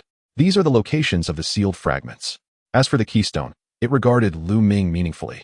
That is the key to initiating and halting everything. You already possess a part of it. Chapter 75, The Change of Patterns. Lu Ming raised his hand, observing the glowing patterns on his palm. But I don't understand how to use it. Suddenly, the entire space quaked violently. Crystals from the ceiling cascaded down, shattering upon impact with a sharp, crystalline sound. What is happening? Ellie cried, clutching little fire in alarm. Someone has triggered the outer defense mechanism. Xerneas maintained a calm demeanor. Though a flicker of vigilance crossed its gaze, Team Flare is closer than I anticipated. The tremors intensified, and the sound of collapsing rock echoed from the tunnel entrance. Lu Ming quickly assessed the situation. Ellie, take little fire and get out. Follow the path we came from, and do not look back. But what about you? I'll be there shortly. Go now? Ellie hesitated for a moment, but upon seeing the determination in Lu Ming's eyes, she gritted her teeth and turned to flee down the tunnel. Little Fire glanced back anxiously from her shoulder, ultimately disappearing around a corner. Lu Ming turned to Xerneas. You should leave as well. If Team Flare truly finds this place, my child, you are misjudging the priorities. Xerneas interrupted him. Look around you. Lu Ming surveyed his surroundings and noticed, amidst the tremors, that numerous wild Pokémon had emerged from the cracks in the walls, stone crabs, mantle rocks, and even a few rare little diamonds. Trapped within the crumbling ruins, they were in a state of sheer panic. The choices before him were stark: pursue Xerneas for further answers or remain to rescue these innocent lives. Without a moment's hesitation, Lu Ming sprang into action. Thunder Butterfly. Mark the safe passage with a silver whirlwind. Chancho, use your psychic power to support the crumbling rock walls. The two Pokémon immediately obeyed his commands. Lu Ming dashed towards the nearest cluster of stone crabs, clearing away the debris that pinned them down with his bare hands. As his palm made contact with the rock, it emitted a faint glow, allowing him to effortlessly lift the stones that should have been far too heavy. This is the power of the harmonizer. Xerneas' voice resonated in his mind, not to control life, but to resonate with it. There was no time for Lu Ming to ponder the meaning of this adage. He remained wholly focused on the rescue effort, guiding each Pokémon one by one towards the safe path marked by Thunder Butterfly. Sweat drenched his shirt, and sharp edges of rubble tore at his arms, yet he felt no pain, only a peculiar tranquility, as if every action he took was preordained. Chancho was propping up a massive boulder on the verge of collapse, its bell emitting a strained buzz under the weight. Lu Ming rushed over to assist, placing his hands at the base of the rock. The moment he made contact, the patterns on his palm glowed once more, and an astonishing force surged forth, enabling him to push the boulder aside entirely. Lu Ming, your hands. Thunder Butterfly fluttered to his side, its wings shimmering with irregular waves of light, a manifestation of its astonishment. Lu Ming glanced down. The patterns had spread to his wrist, forming intricate blue veins that glimmered slightly beneath his skin. Strangely, he felt no discomfort, but rather a sense of completeness that was almost surreal. The time has come. Xerneas' voice suddenly grew distant. I must depart, or I will attract more pursuers. But remember, when darkness shrouds Kalos, the key will be in your hands. Wait, Lu Ming called out. At least tell me how to wield this power. Xerneas had already turned away, its iridescent antlers tracing a beautiful arc in the dust-filled air. It cast one last glance at Lu Ming, its eyes imbued with 1,000 unspoken words. It is not about using it.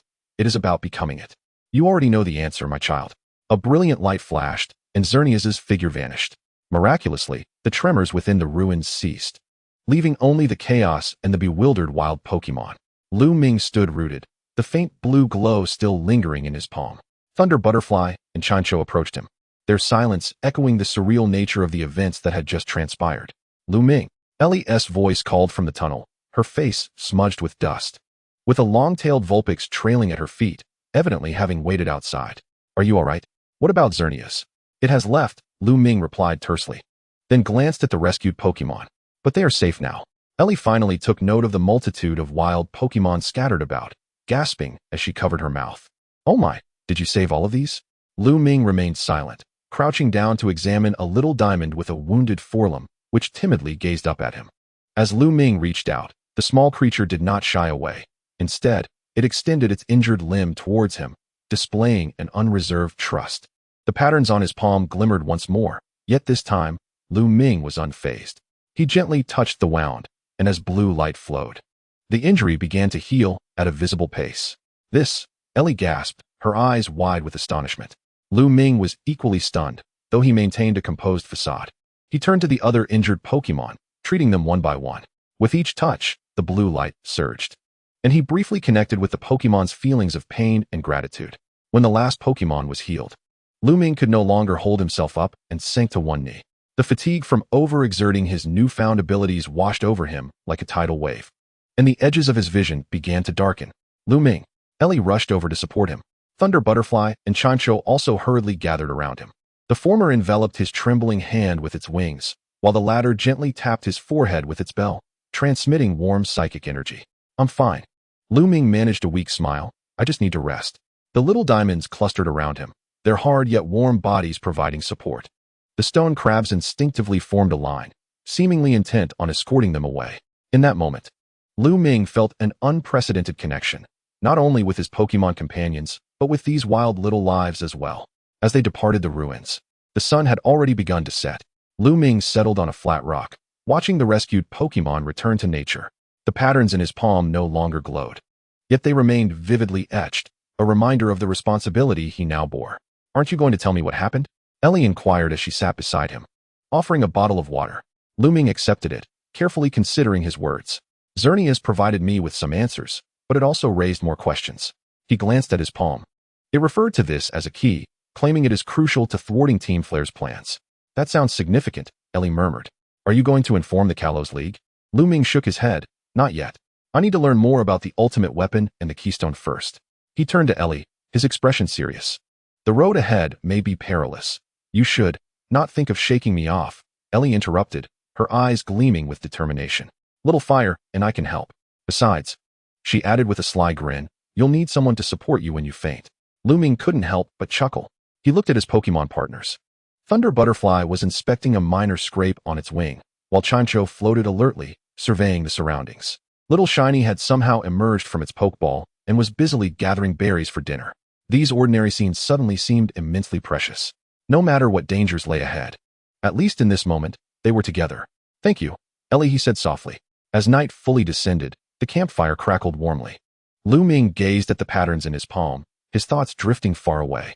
Xerneas had said, when darkness shrouds Kalos, and this prophecy filled him with an uneasy foreboding. Yet, more perplexing was the phrase, not to use, but to become. Thunder Butterfly seemed to sense his contemplation, landing on his wrist, its wings gently enveloping the glowing pattern.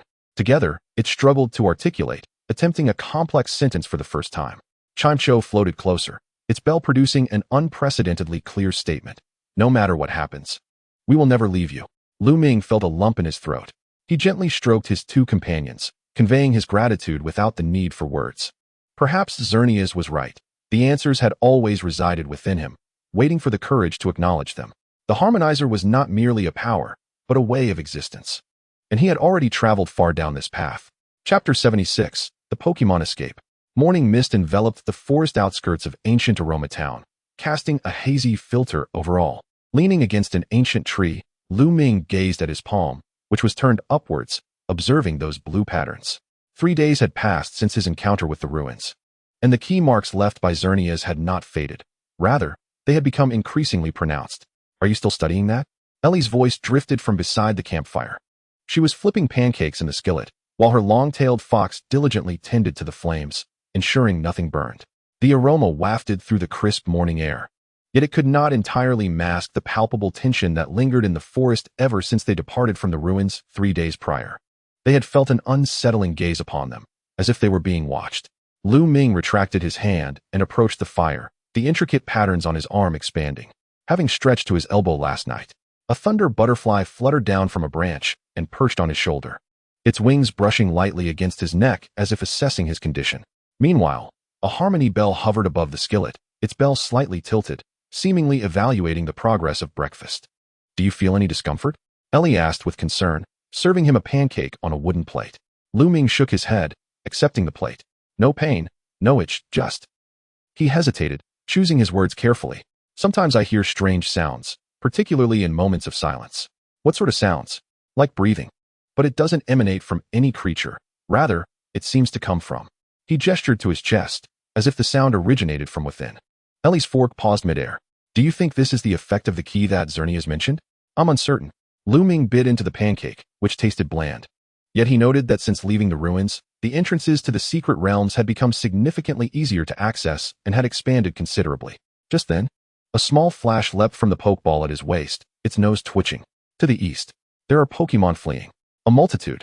Lu Ming immediately set down the plate. Without needing to concentrate deliberately, he could sense the chaotic waves of fear, pain, and despair emanating from afar, piercing through his consciousness like sharp needles. Worse still, there was a dissonance of mechanical noise and a nauseating energy frequency intermingled within. Team Flare, he muttered through gritted teeth, hastily gathering his equipment. They were driving a herd of wild Pokemon. Ellie extinguished the campfire without hesitation. We must assist. No. Lu Ming's tone was unusually authoritative.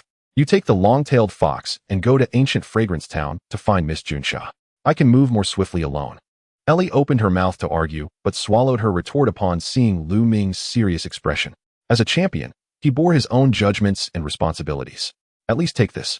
She handed him a small communicator, encrypted so that Team Flare could not eavesdrop. Lu Ming nodded in gratitude, fastening the device to his collar. Then turned to the Thunder Butterfly and Harmony Bell. Are you ready? The two Pokemon instantly entered battle mode. The Thunder Butterfly's wings crackled with electricity. while the surface of the Harmony Bell shimmered with a pale blue energy. Let us go. The forest to the east had descended into chaos. Trees lay uprooted, and the ground was littered with erratic footprints and tire tracks.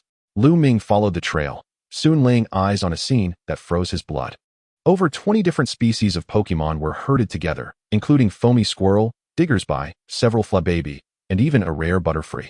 Behind them loomed 3 modified vehicles of Team Flare, equipped with devices emitting torturous sounds that inflicted agony upon the Pokémon.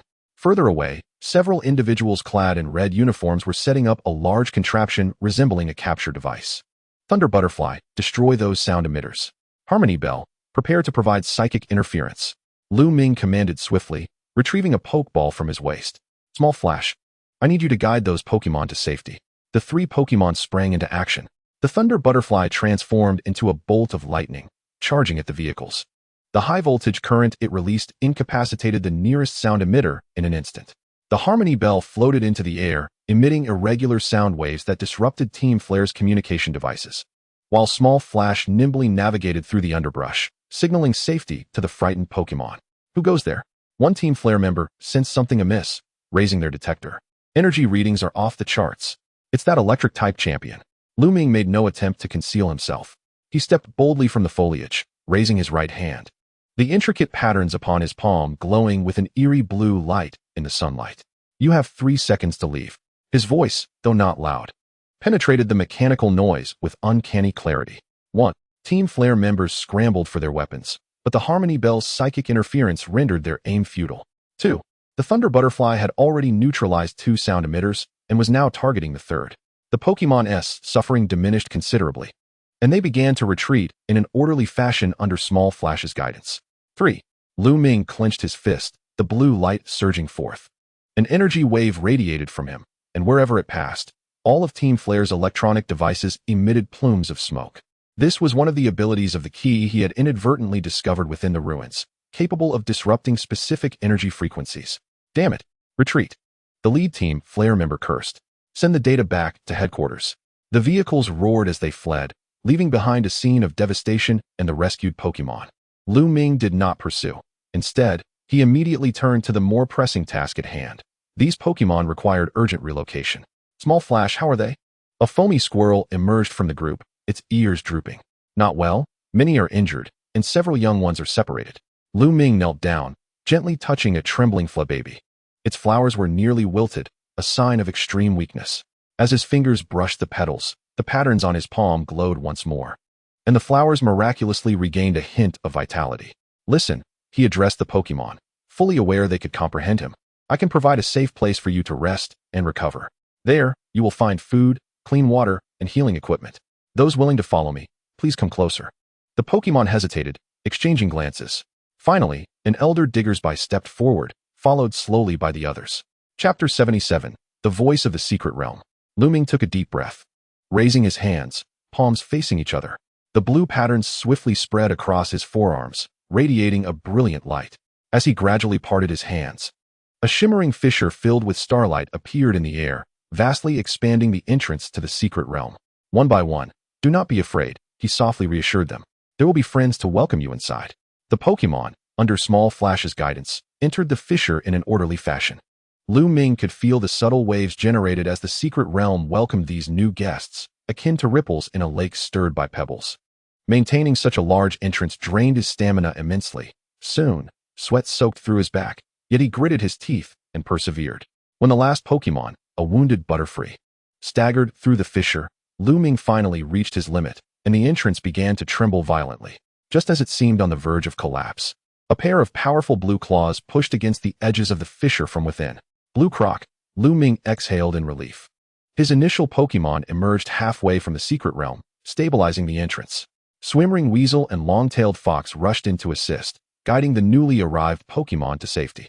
Seeing his companions take over, Lu Ming finally allowed himself a moment of respite, dropping to one knee to catch his breath. Lu Ming.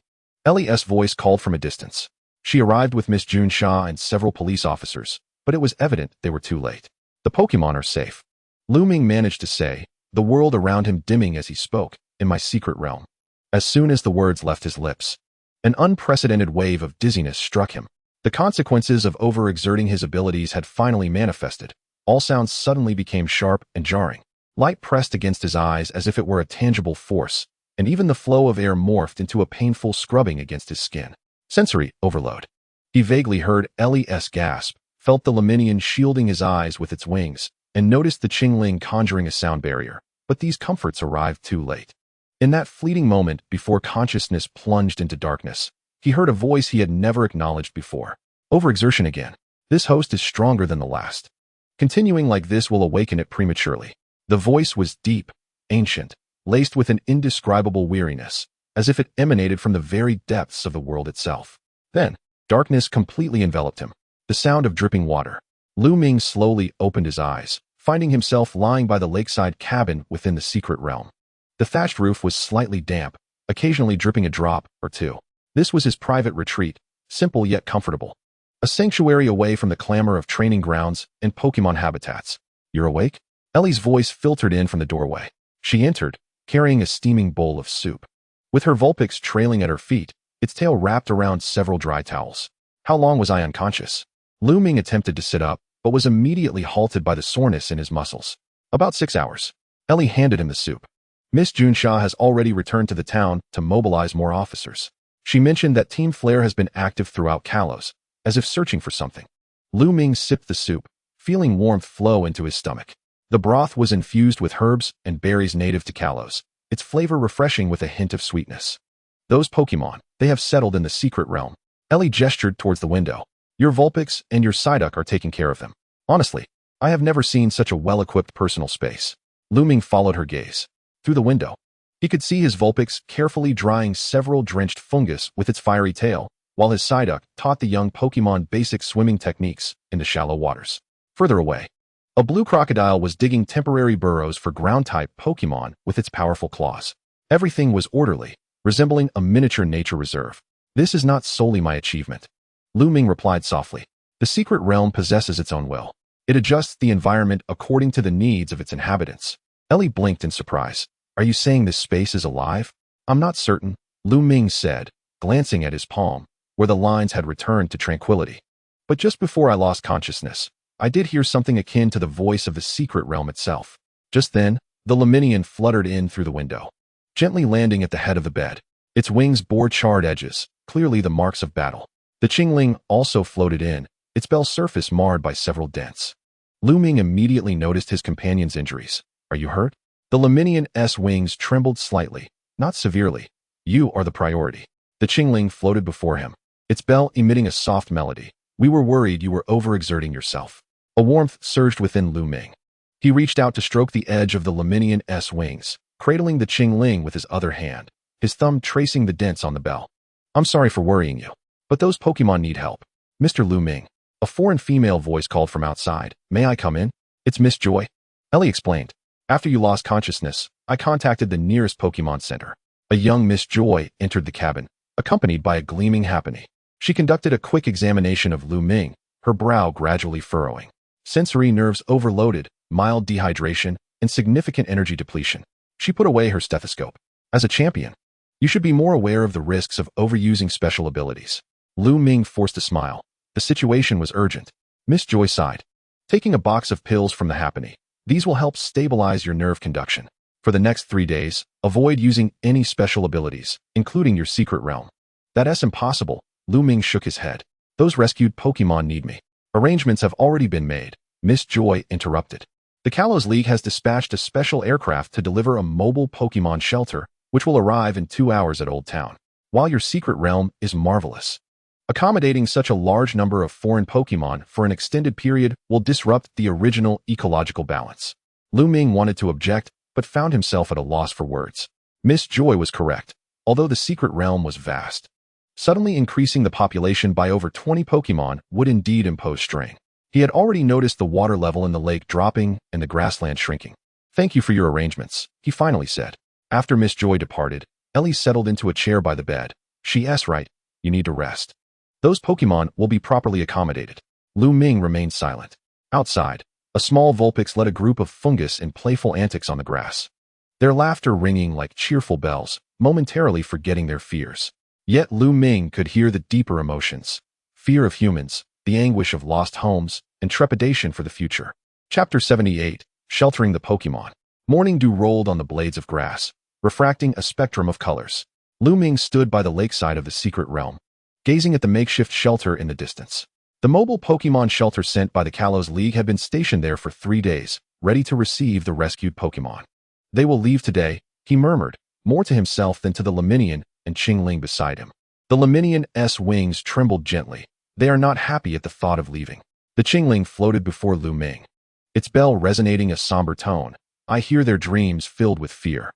Lu Ming sighed. He knew his companions were correct. During the nights of the past few days, he too could sense the anxious psychic waves emanating from those Pokémon.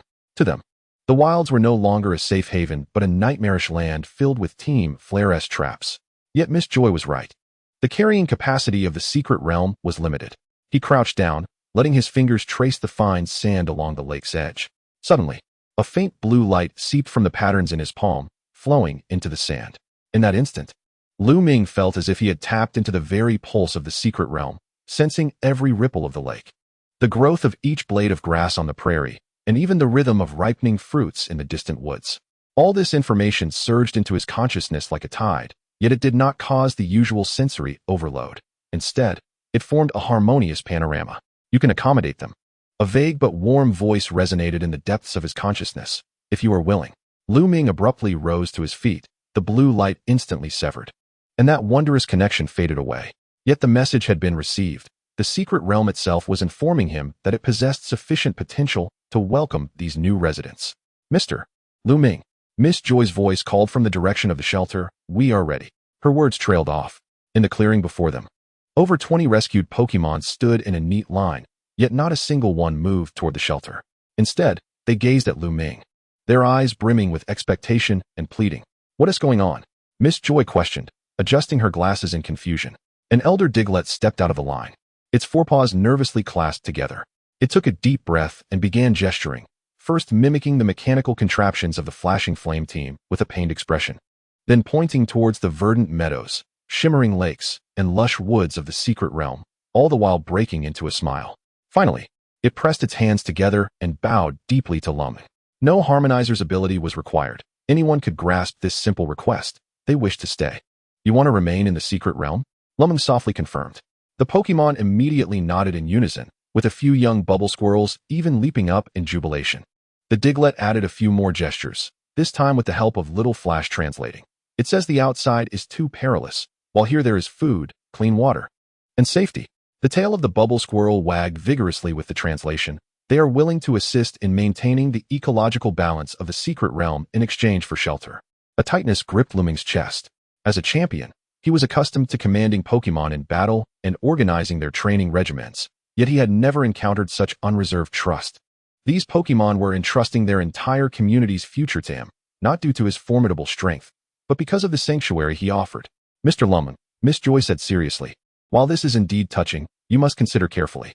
Caring for so many Pokémon is a tremendous responsibility, and the capacity of the secret realm. They may stay. The words escaped Lu Ming before he could fully comprehend them, yet they were swiftly followed by a peculiar sense of relief. As if this were indeed the right decision.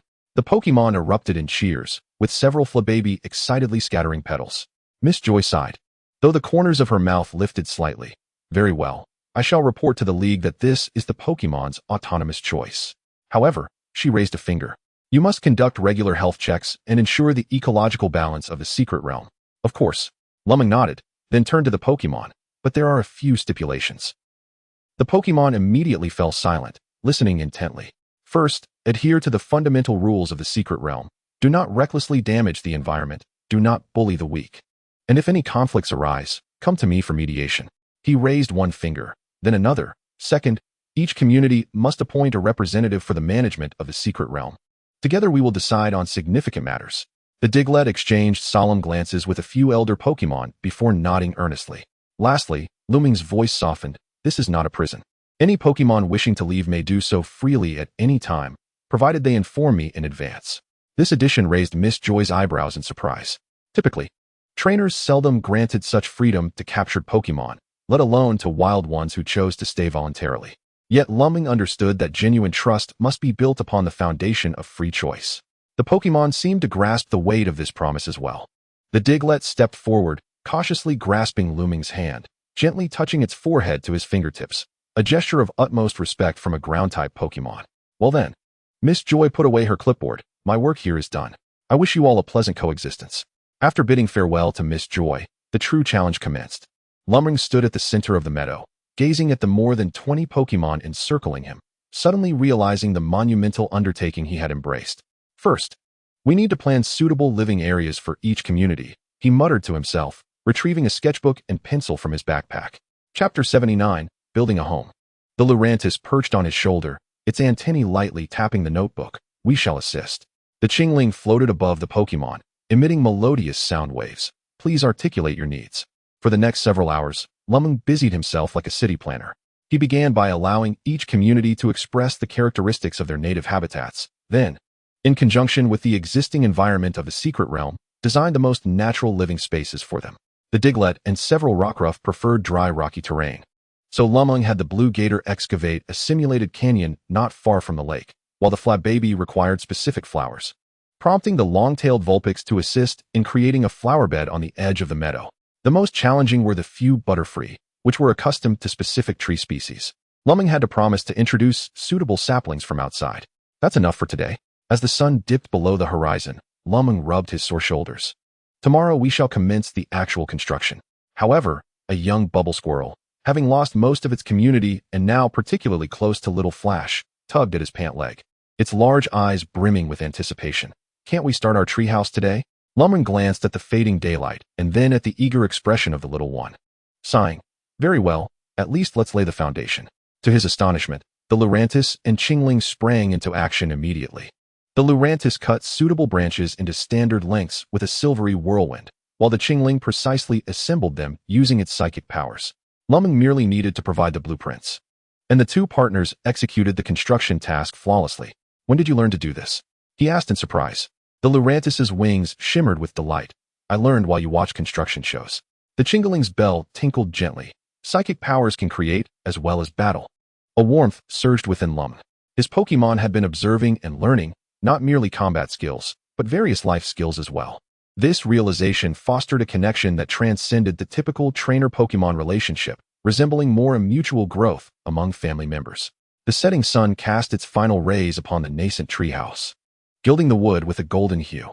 Little Flash and the bubble squirrels excitedly bounced upon the unfinished platform, though much work remained. It was already apparent that this would become a charming treehouse village. We shall continue tomorrow. Lu Ming brushed the sawdust from his hands. Now it is time for dinner. To his further astonishment, the Pokémon had prepared a gratitude feast.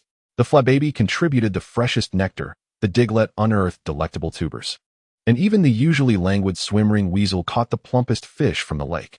All the food was neatly arranged upon a flat stone, surrounded by luminous mushrooms, an evident masterpiece of the Butterfree. This is, Lu Ming's throat tightened, a gratitude feast. Little Flash leaped onto the stone, its tail wagging with excitement. Everyone wants to thank you for giving us a home. Lu Ming wished to say something, but all words caught in his throat.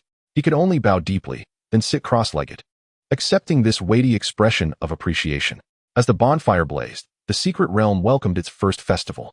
The Pokémon gathered around the fire, singing and dancing. Though the customs of the various communities differed vastly, in that moment, all distinctions transformed into a part of the joy. The Lurantis painted sparkling patterns in the air, while the Qingling provided the most fitting chimes for each dance. Even the usually solemn Blue Gator kept time with its tail. Lu Ming sat quietly aside, watching this scene unfold. The lines in his palms shimmered in the firelight, yet he no longer felt troubled by it. If this ability could create such laughter, then bearing its burden was indeed worthwhile. Aren't you going to join them? Ellie's voice called from behind. She approached with long-tailed Vulpix, holding 2 cups of berry juice. Lu Ming accepted a cup, shaking his head. I prefer to watch them smile. Ellie settled beside him. You know, I contacted Ash and told him about what is happening here. She mimicked Ash's lively tone. This is the Lu Ming I know, calm on the surface, yet deeply concerned about Pokémon within. Lu Ming let out a light chuckle. That fellow always has an uncanny ability to read people. The flickering flames cast long shadows of the Pokémon upon the grass, weaving a dynamic silhouette tapestry. Suddenly, Lu Ming realized how narrow his definition of strength had been. True power lies not merely in winning battles, but in possessing the ability to safeguard these innocent smiles. I've made my decision, he murmured, more to himself than to Ellie. I will expand the secret realm. not solely for these Pokémon, but also for other lives that may need it in the future. Ellie smiled. Now that sounds more like it. Do you need assistance? I studied landscape design at art school. Of course. Lu Ming clinked his cup with hers. But first, we must address a significant issue. What is it? Finding suitable saplings for those few Butterfree. They're quite particular about their habitat. The two exchanged amused glances, the crackling of the campfire intertwining with the laughter of the Pokémon, echoing beneath the starlit sky of the secret realm. Lu Ming gazed upwards, noticing that the stars here appeared brighter than those beyond, as if blessing this newly formed family. A Qingling floated beside him, its bell whispering secrets only he could comprehend. This place was no longer merely a space, but a home. Lu Ming gently stroked its bell, offering no reply, yet a long empty corner of his heart felt warmed by the fire's glow. Chapter 80. The Hatching of the Cottonbird. The morning mist within the secret realm was thicker than that of the outside world, forming a flowing veil above the lake's surface. Lu Ming stood barefoot on the dewy grass, feeling the cool droplets seep between his toes. This was a rare moment of solitude for him in the past week. Ever since he welcomed those Pokémon, the secret realm had become vibrantly animated. Lu Ming, Lu Ming. The voice of Xiaoshan broke the morning's tranquility. As a squirrel Pokémon hurried towards him, its tail held high with excitement, fresh leaves clinging to its fur. What's the matter? Lu Ming bent down to catch the leaping Xiaoshan, brushing the leaves from its head. The egg. That blue egg.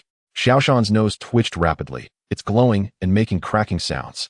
Lu Ming's heart skipped a beat.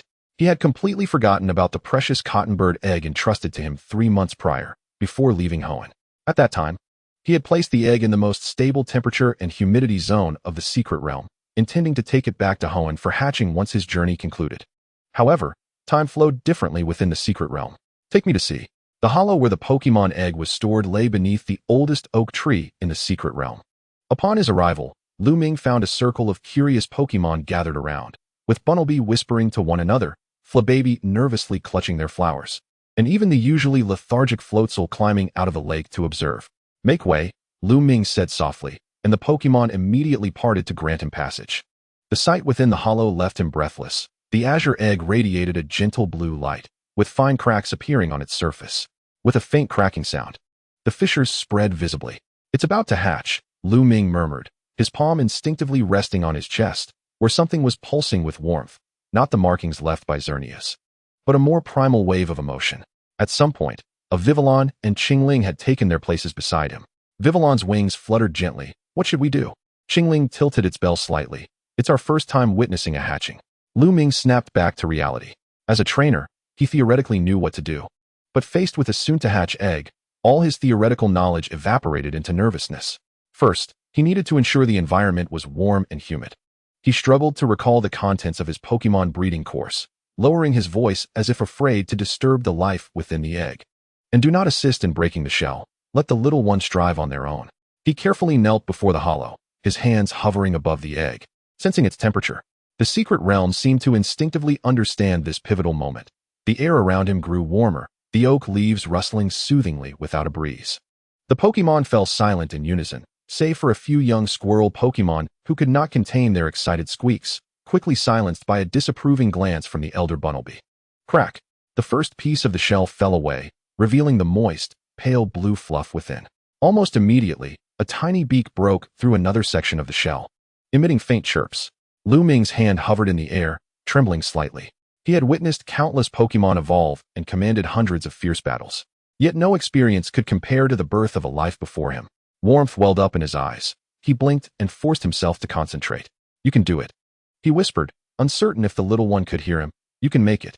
As if responding to his encouragement, the speed of the shell's cracking intensified. A damp little wing emerged, followed by another. The entire egg began to shake. The little life was exerting all its strength to break free. Lu Ming bit his lip, suppressing the urge to lend a hand. The breeding manual had clearly warned that Pokémon assisted in hatching often emerged frail. Yet, witnessing the little one's struggle, his heart felt as if gripped by an invisible hand. Just a bit longer, his voice nearly a whisper, you're almost there. With one final sharp crack, the shell split entirely in two. A soaking wet cottonbird hatchling lay in the residual egg fluid, its fluff matted together, eyes still struggling to open fully. Weakly, it lifted its head, releasing a feeble chirp. Lu Ming cautiously extended a finger, gently touching the top of the cottonbird's head. At the moment of contact, The hatchling suddenly opened its eyes, an astonishingly clear light blue, with golden rings encircling its pupils, reminiscent of a condensed starry sky. Mommy? A tender yet distinct mental wave entered Lu Ming's mind. He froze. As a harmonizer, he could understand Pokemon language. But this was the first time he experienced such a direct mental connection. Not translated emotions or simple words, but a complete transmission of thought. No, I am not. He instinctively replied, only to realize that in the cottonbird's perception, the first being it saw after hatching would be its parent. This realization tightened his throat. I am your trainer, Lu Ming. The cottonbird tilted its head, its damp fluff making it resemble a fluffy ball. It chirped again, this time with clear anticipation, hungry. The gathered Pokemon erupted into a chorus of cheerful laughter and calls. The tense atmosphere dissipated instantly, replaced by a flurry of joyful activity. With Flabébé eagerly offering the freshest nectar, Bunnelby unearthing the tenderest roots, and even a blue croc bringing a small fish from the lake, quickly vetoed by Floatzel. As Cottonbird was a grass-flying type, Lu Ming fashioned a temporary nest from soft hay and leaves, carefully placing the Cottonbird inside. The hatchling's fluff was beginning to dry, revealing a sky-like pale blue, yet it remained heartbreakingly fragile. First, have some nectar, he said, accepting the golden marigold nectar from Flabébé. Using a small leaf to scoop a bit and bringing it to the Cottonbird's beak, be careful, don't choke. The Cottonbird eagerly pecked at the nectar, occasionally emitting satisfied chirps. With each few bites, it would lift its head to glance at Lu Ming, as if seeking reassurance of his presence. This unreserved trust ignited a warmth in Lu Ming's chest. He had witnessed numerous bonds between Pokemon and trainers, yet few were as pure as this connection established from the very beginning of life. Take your time, there is much ahead, he whispered, gently caressing the fluff of the Cottonbird, which was beginning to become more voluminous. From now on, you will be a cherished member of our family.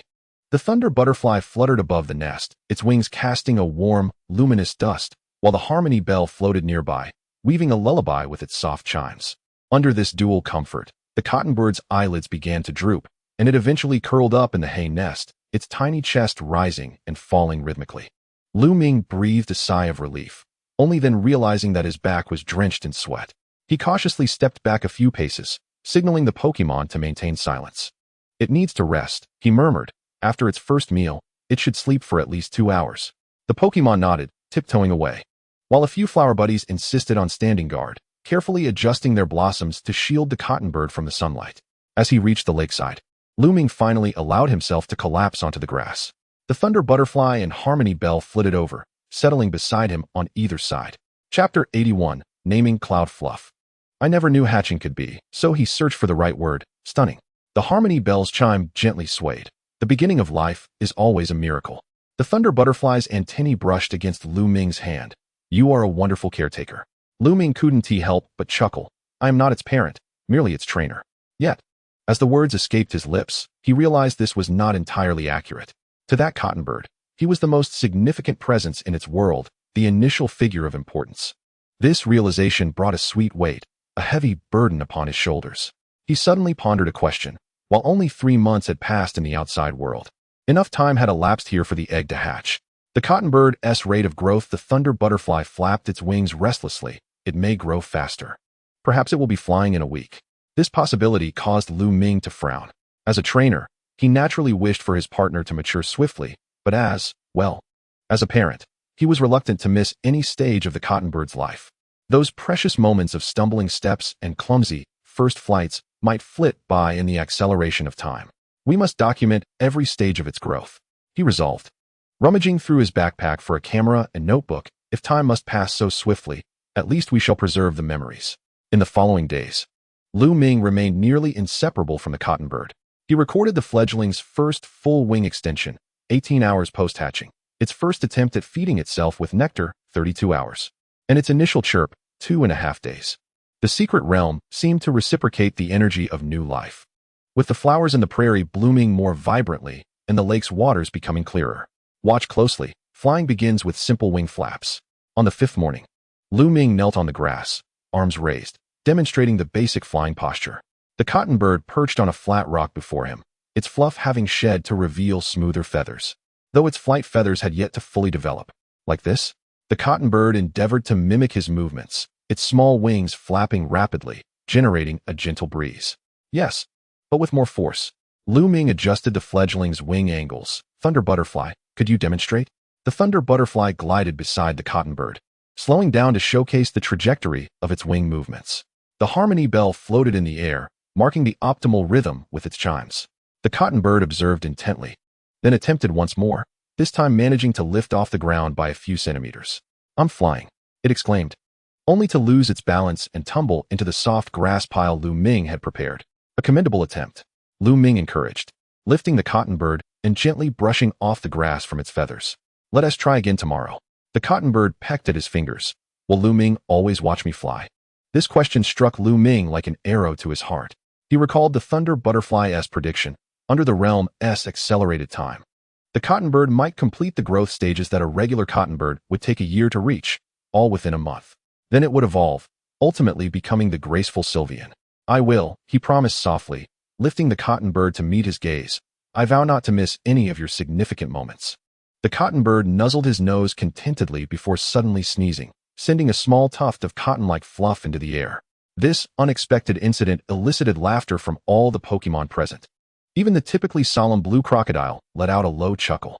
That night, after the cotton bird had drifted to sleep in its specially crafted nest, meticulously built by the Diglets and adorned by the flower buddies, Lu Ming sat alone by the lake, perusing the photos he had taken over the past few days. In merely 5 days since hatching, the cotton bird's transformation was already striking. This rapid growth was both exhilarating and worrisome. You're anxious about its swift growth. Ellie's voice came from behind him. She held 2 cups of hot cocoa, offering one to Lu Ming before sitting beside him. Lu Ming accepted the cup, feeling the warmth seep through the ceramic into his palms. I simply don't want to miss anything. Trainers typically have months or even years to accompany Pokémon from infancy to maturity. But here, you witness the most concentrated miracles of its life, Ellie softly remarked. Consider this. The growth stages that an ordinary trainer would take a year to witness, you are experiencing all within a few weeks. Is that not a gift? Lu Ming had never contemplated it from this perspective. He took a sip of cocoa, the sweet liquid soothing his throat.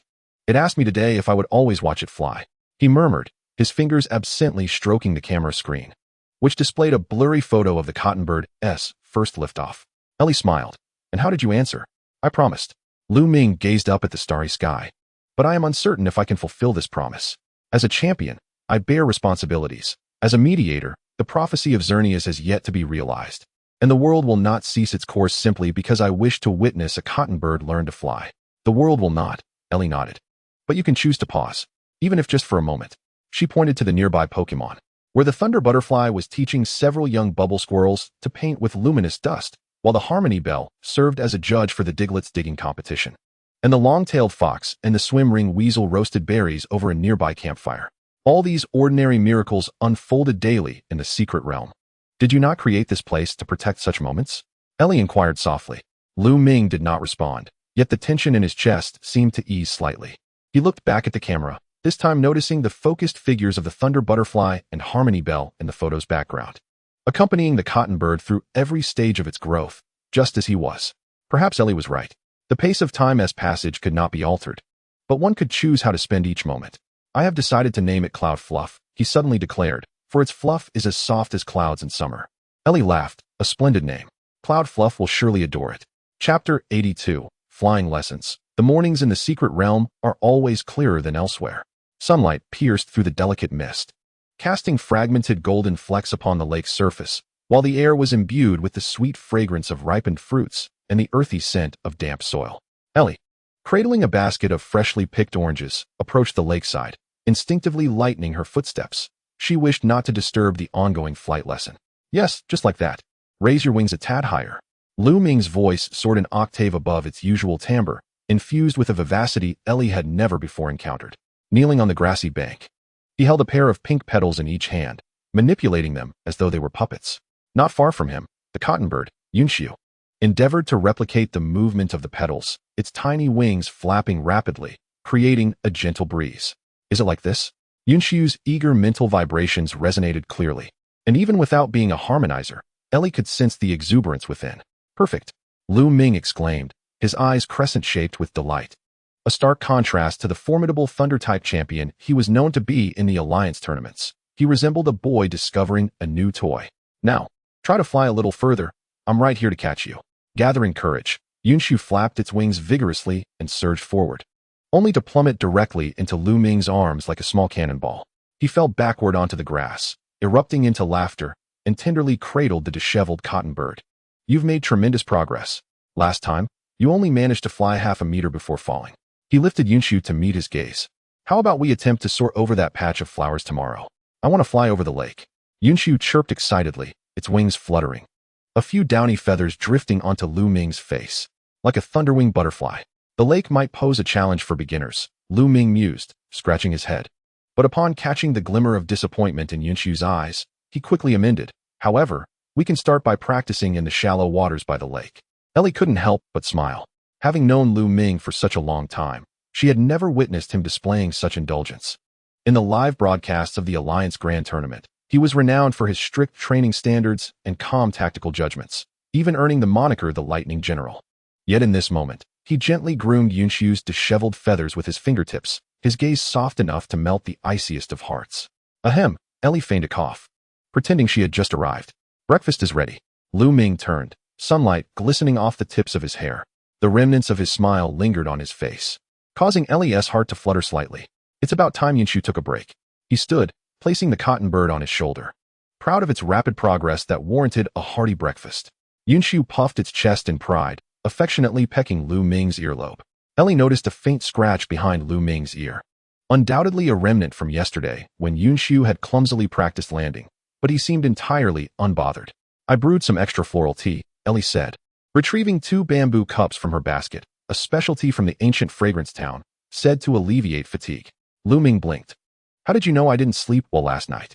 Those dark circles under your eyes. Ellie pointed to her own. Besides, you always suffer from insomnia after overexerting your harmonizer abilities. Lu Ming accepted the bamboo cup with a hint of surprise.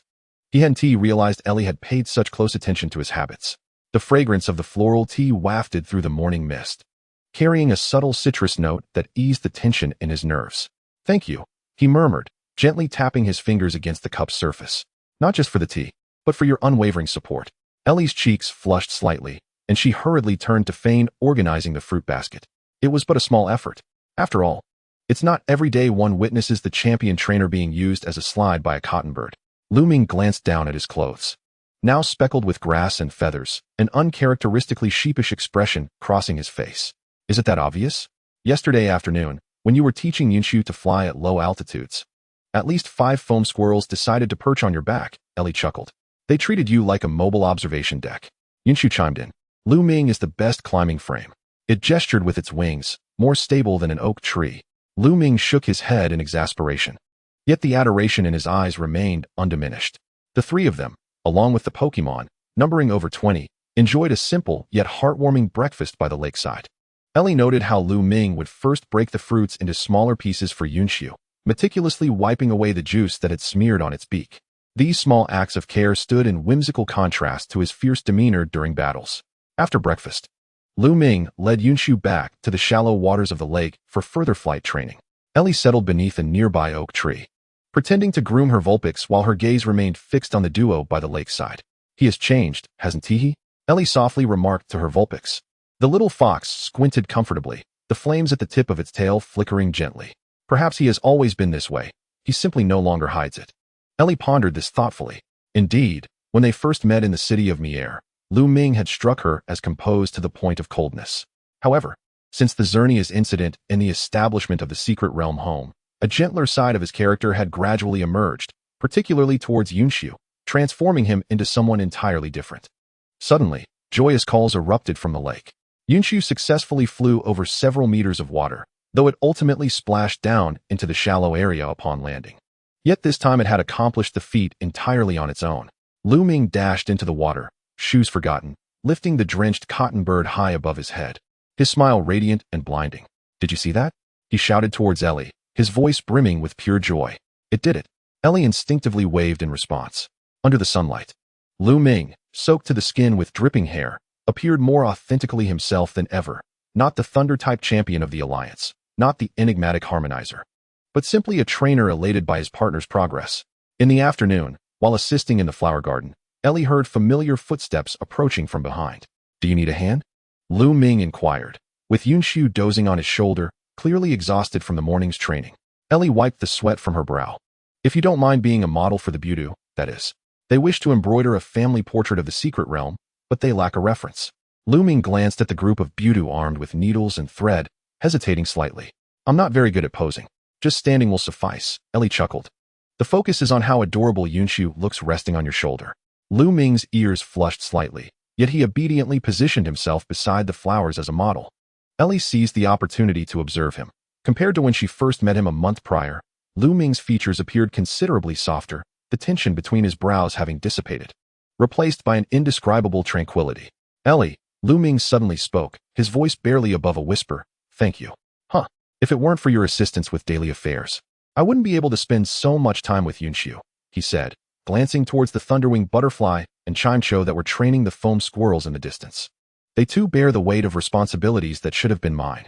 Ellie transplanted a marigold into a new pot. You've given them a home, Lu Ming. That is more important than anything.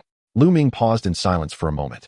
In the Alliance, I am required to assess gyms, participate in tournaments, and establish training standards. Though I have yet to fulfill these responsibilities.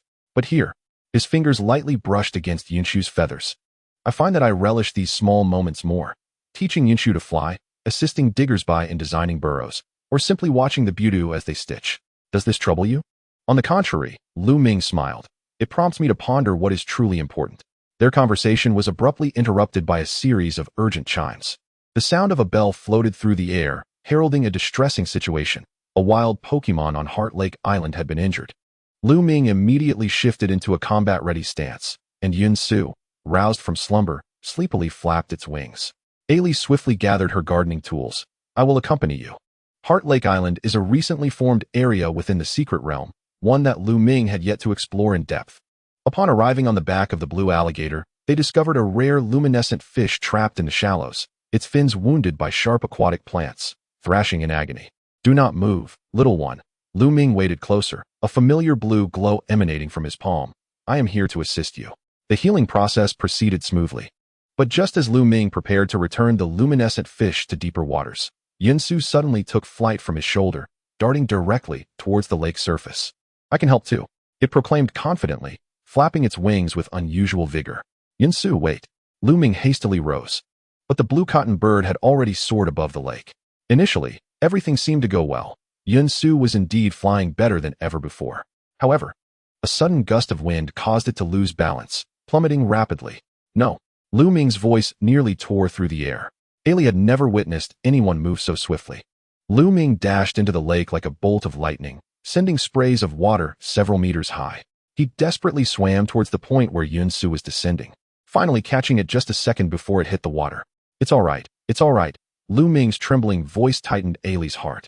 He stood soaked in waist-deep water, cradling the frightened Yunsu in his hands, the fear in his eyes still palpable. You are safe now, little one. Yunsu shivered, its feathers clinging wetly to its body, yet the predominant emotion in its aura was more one of shame than fear. I'm sorry. I just wanted to prove that I could be as useful as the Thunder Butterfly. Lu Ming held the blue cotton bird close to his chest. Resting his chin gently atop its head, you need not prove anything. Regardless of whether you can fly or not, you are an invaluable partner to us. These words inexplicably brought warmth to Ailey's eyes. She watched as Lu Ming returned to the shore, cradling Yunsu as if it were the most precious treasure in the world. The Thunder Butterfly and the Bell Pokémon immediately gathered around, one drying the feathers with its wings, while the other soothed the atmosphere with its melodic chimes. Let us return home, Lu Ming said to Yunsu, his voice deep and resolute. That evening, the secret realm held an impromptu bonfire celebration, ostensibly to commemorate the recovery of the luminescent fish, but in truth, it was evident that it was to comfort the startled Yunsu. Lu Ming, exceptionally, drank some fruit wine, a faint blush tinting his cheeks, sitting cross-legged by the bonfire. Yunsu nestled safely in his lap, wrapped in a small blanket made of specially crafted warming petals by the flower buds. You nearly frightened me to death today, Lu Ming whispered, his fingers unconsciously grooming Yunsu's feathers. I have never felt such fear, not even in the face of legendary Pokémon. Ailey offered him a cup of honey water to alleviate the effects of the alcohol, because it matters to you. It is more than that, Lu Ming replied. Accepting the cup, his gaze lingering on the flickering flames. As trainers, we are entrusted with immense faith, especially with Pokémon fledglings. They believe unreservedly that we can protect and teach them. This responsibility, he paused, searching for the right words, is heavier and more precious than any title from the league. Ailey observed him quietly. The firelight danced across Lu Ming's sharply defined profile, adding a touch of vulnerability to his usually composed demeanor. In that moment, he appeared far more genuine than the Thunder-type champion who dominated the arena. Do you know? Lu Ming suddenly smiled. When I was young, I encountered a solitary Thunder Beast. It had been abandoned by its kin, frail and small, yet I felt a kinship with it. I took a sip of honey water. I was too young then. Made many mistakes. Once, during training, I nearly caused it serious injury. The guilt from that moment is still fresh in my memory. This was the first time Ailey had heard Lu Ming speak of his past. What happened next? It passed away due to an illness, he replied softly. I am sorry. Today, when Yun Su fell, I suddenly realized that as trainers, our greatest fear is not failure, but rather the betrayal of the trust that those who believe in us place in our hands. His fingers gently traced Yun Su's sleeping outline. This is far more significant than any victory or defeat in a competition. The bonfire crackled, casting light upon the assembled Pokémon. The Thunder Butterfly traced heart-shaped trails in the air, while the Bell Pokémon played a soothing lullaby. Ailey suddenly recognized that this secret realm created by Lu Ming was, in essence, a vast circle of trust, with every Pokémon, including herself, drawn to this rare sincerity. As night deepened, most Pokémon had returned to their nests to rest. Ailey discovered Lu Ming asleep beneath an ancient tree by the lake, with Yun Su still safely curled in his embrace. She quietly fetched a blanket, carefully draping it over the pair. Ailey, the Thunder Butterfly whispered, landing on her shoulder, he has exhausted himself today. Ailey explained softly, let him sleep outside. Yun Su needs this. The Bell Pokémon floated over, its chimes producing delicate sounds that only Ailey could hear. Thank you for your understanding. Ailey shook her head and sat beside Lu Ming. Moonlight filtered through the gaps in the leaves, casting dappled shadows across his face. In slumber, Lu Ming appeared considerably younger. His brow relaxed and lips curled into a faint smile. I will watch over them, she assured the Thunder Butterfly and the Bell Pokémon. You should also rest. However, the two Pokémon merely adjusted their positions, one on each side of Lu Ming, guarding him. Ailey ceased her insistence, leaning against the ancient tree. She gazed at the secret realm's unique starry sky. The stars appeared to align in the shape of Xerneas's antlers, gently safeguarding this land and all its inhabitants. The night breeze swept across the lake, bringing a refreshing coolness. Ailey tightened her shawl, observing how Lu Ming unconsciously held Yun Su even closer in his sleep. This small gesture filled her heart with warmth. In a world brimming with battles and legends, perhaps the most formidable strength lies in the courage to tenderly bow down for the sake of fragile lives. Chapter 84. Ailey's Special Ability. The afternoon sun in the secret realm flowed like melted honey, slowly draping over the training grounds. Ailey sat beneath the shade of an oak tree. Her sketchbook opened to a new page, charcoal pencil gliding gently across the paper, depicting Lu Ming instructing Yun Su in flight from afar. Raise your wings 15 degrees more. That's it. Lu Ming's voice carried through the warm air. He stood in an open field, his arms demonstrating the movements. Yun Su circled above him, striving to mimic each subtle adjustment. Sunlight filtered through the translucent wings of the blue cotton bird, casting a pale blue shadow on the ground. Ailey paused momentarily, sensing something was amiss. The rhythm of Yun Su's right wing was imperceptibly slower than that of the left, causing a slight imbalance during each turn. This detail was so minute that even Lu Ming seemed unaware, yet Ailey perceived it with startling clarity. Its third flight feather on the right side is growing faster than the left. It requires strengthening of the left side muscles. A clear voice resonated in her mind. Ailey abruptly looked up, scanning her surroundings. Who was speaking? On the training grounds, only she, Lu Ming, and a few Pokémon were present. Yet that voice felt so real, as if someone were whispering in her ear. Ailey. Lu Ming's call jolted her back to reality. Could you help us with the timing? Yun Su is about to try a new route. All right. Ailey set aside her sketchbook and retrieved the timer. However, when she glanced back at Yun Su, the sight before her caused her breath to hitch. A faint halo surrounded the wings of the cotton bird. The left side shimmered with a subtle orange-red hue, while the right side radiated a smooth blue-white.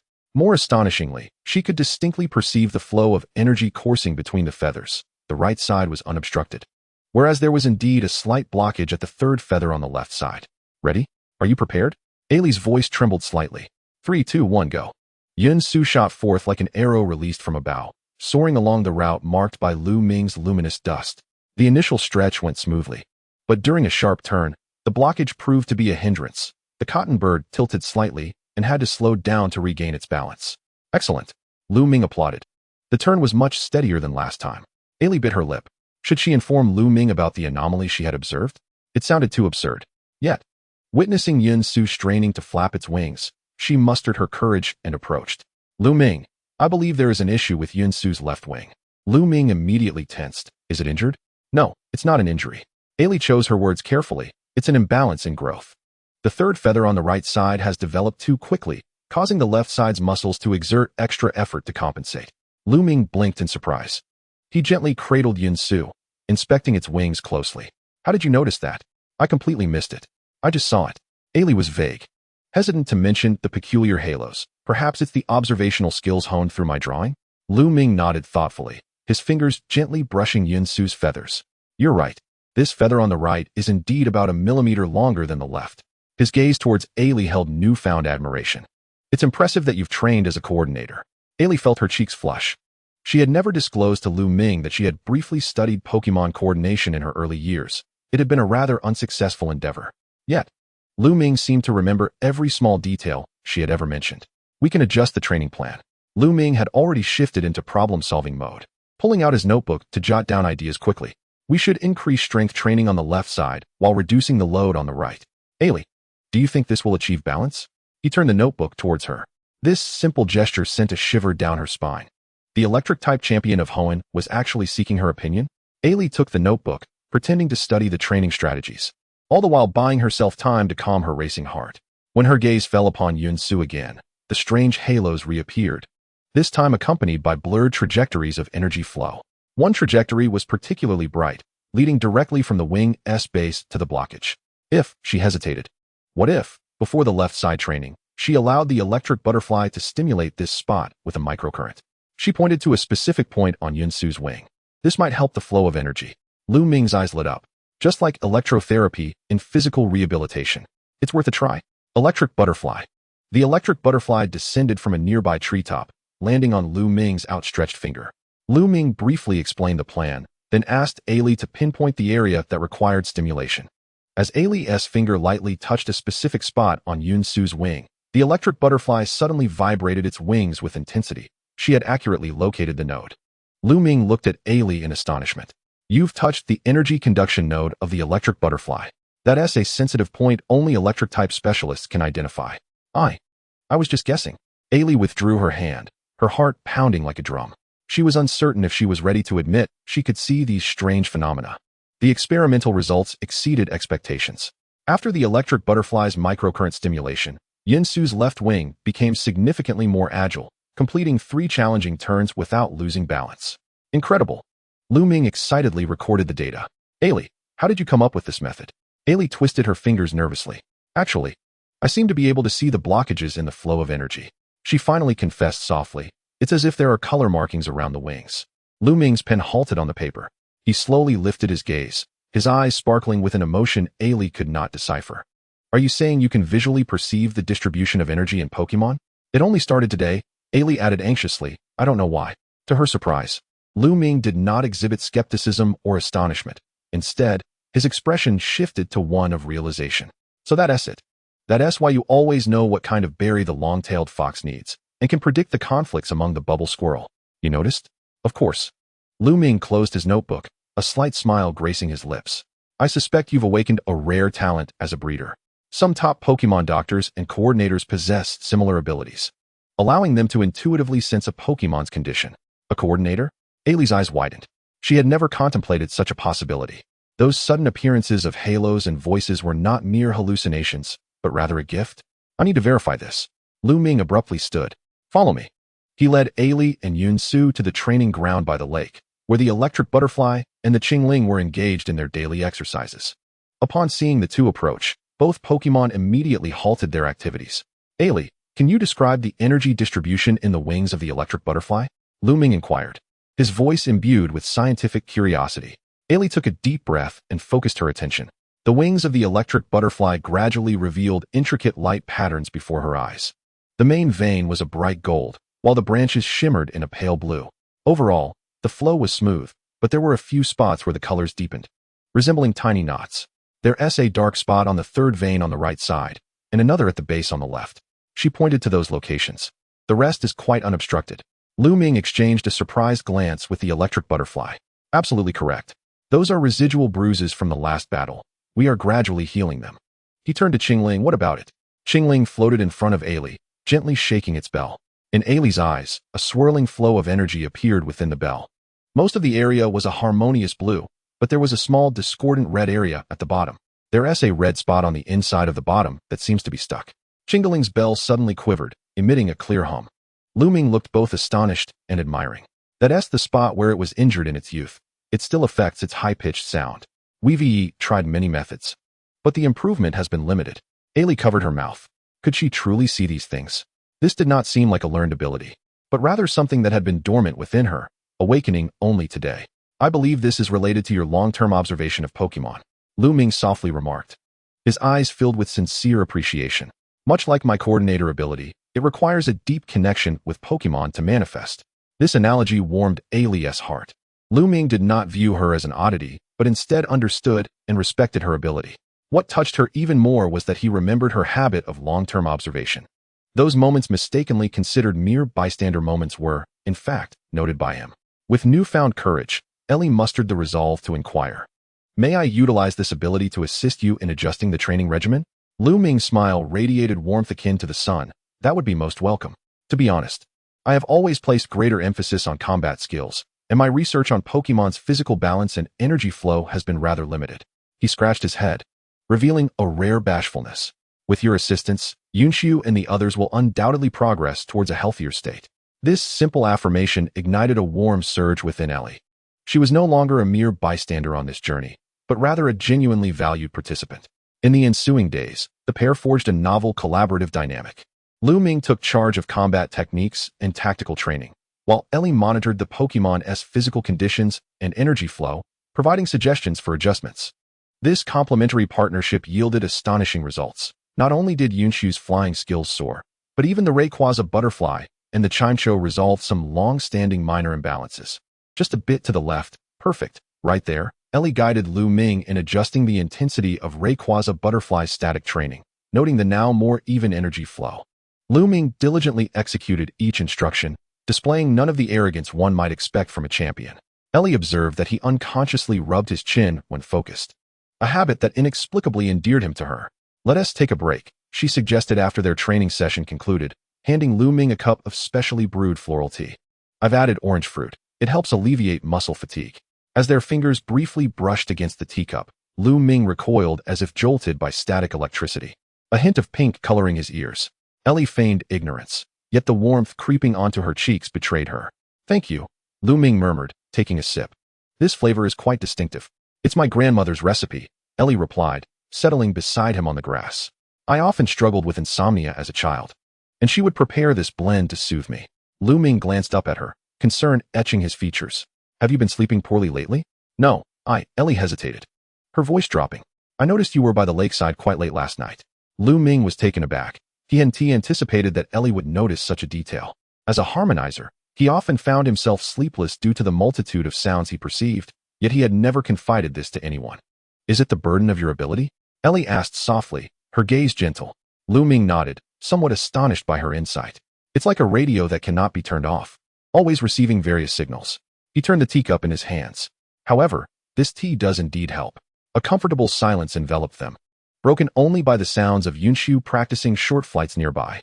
Ellie discreetly observed Lu Ming's profile. The sunlight filtering through the leaves casting dappled shadows on his sharply defined features, rendering him both resilient and vulnerable. I have something I wish to show you, Lu Ming suddenly declared, retrieving a leather-bound notebook from his backpack. This is my record of Pokemon growth.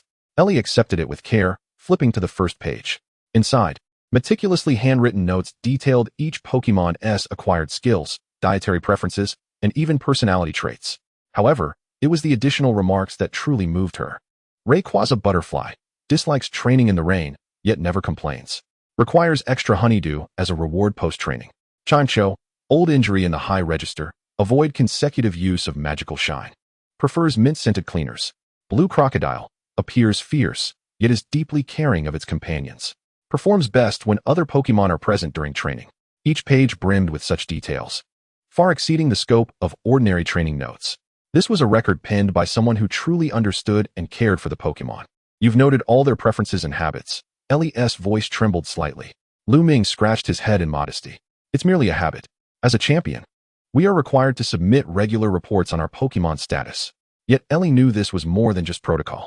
The additional sketches, including the initial successful use of Electric Net by Rayquaza Butterfly and the variations in Shimecho's bell angle during different emotions. Even the subtle changes in Yunshu's feather colors each day spoke of a profound emotional connection from the recorder. There are still blank pages. Lu Ming indicated towards the latter part of the notebook, his tone suddenly uncertain. I was wondering if perhaps you would consider documenting the energy flow patterns you observe. We could establish a more comprehensive archive. Ellie's heart skipped a beat. This invitation signified Lu Ming's formal recognition of her as a collaborator, rather than merely a companion on their journey. She took the notebook, her fingers gliding over the blank pages as though envisioning the chapters they would fill together in the future. I would be delighted, she replied softly, meeting Lu Ming's gaze. Their eyes locked, a silent understanding blossoming between them in the stillness. In the distance, Yunshu successfully completed a graceful dive and pull-up, its joyful cries resonating throughout the secret realm, as if bestowing blessings upon this moment. That evening, Ellie pored over Lu Ming's notes in her tent until the late hours.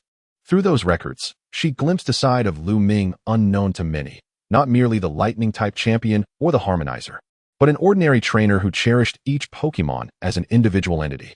She opened a new page, beginning to sketch the energy flow patterns she had observed that day. Strangely, as her pen touched the paper, the auras and colors appeared even clearer than during the day. Unbeknownst to her, she not only illustrated the energy map of Rayquaza Butterfly's wings, but also added suggestions for improvements and training adjustments. What is this? Ellie suddenly halted her pen, murmuring to herself. At the edge of the paper, she had unconsciously drawn a peculiar symbol, astonishingly similar to the patterns on Lu Ming's palm, albeit with several additional branches. More curiously, as she gazed at the symbol, a faint resonance emanated from outside the tent, reminiscent of Shimecho's distant chimes, yet distinctly different. Ellie approached the entrance, lifting the tent flap. Under the moonlight, Lu Ming stood by the lakeside, his palms facing upward, the blue patterns glowing softly in the night. He seemed to be listening to that mysterious resonance, his expression a blend of focus and confusion. Ellie refrained from disturbing him, retreating back into her tent, her eyes lingering on the symbol she had drawn. A surge of inexplicable certainty swelling within her. The awakening of this ability was no mere coincidence, but a part of a larger enigma.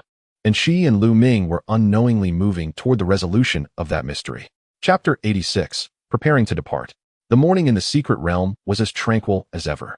The lake's surface resembled a polished mirror, reflecting the gradually brightening sky. Lu Ming sat cross-legged on a flat rock by the lakeside, observing Yunshu practicing new flying techniques in the shallow waters.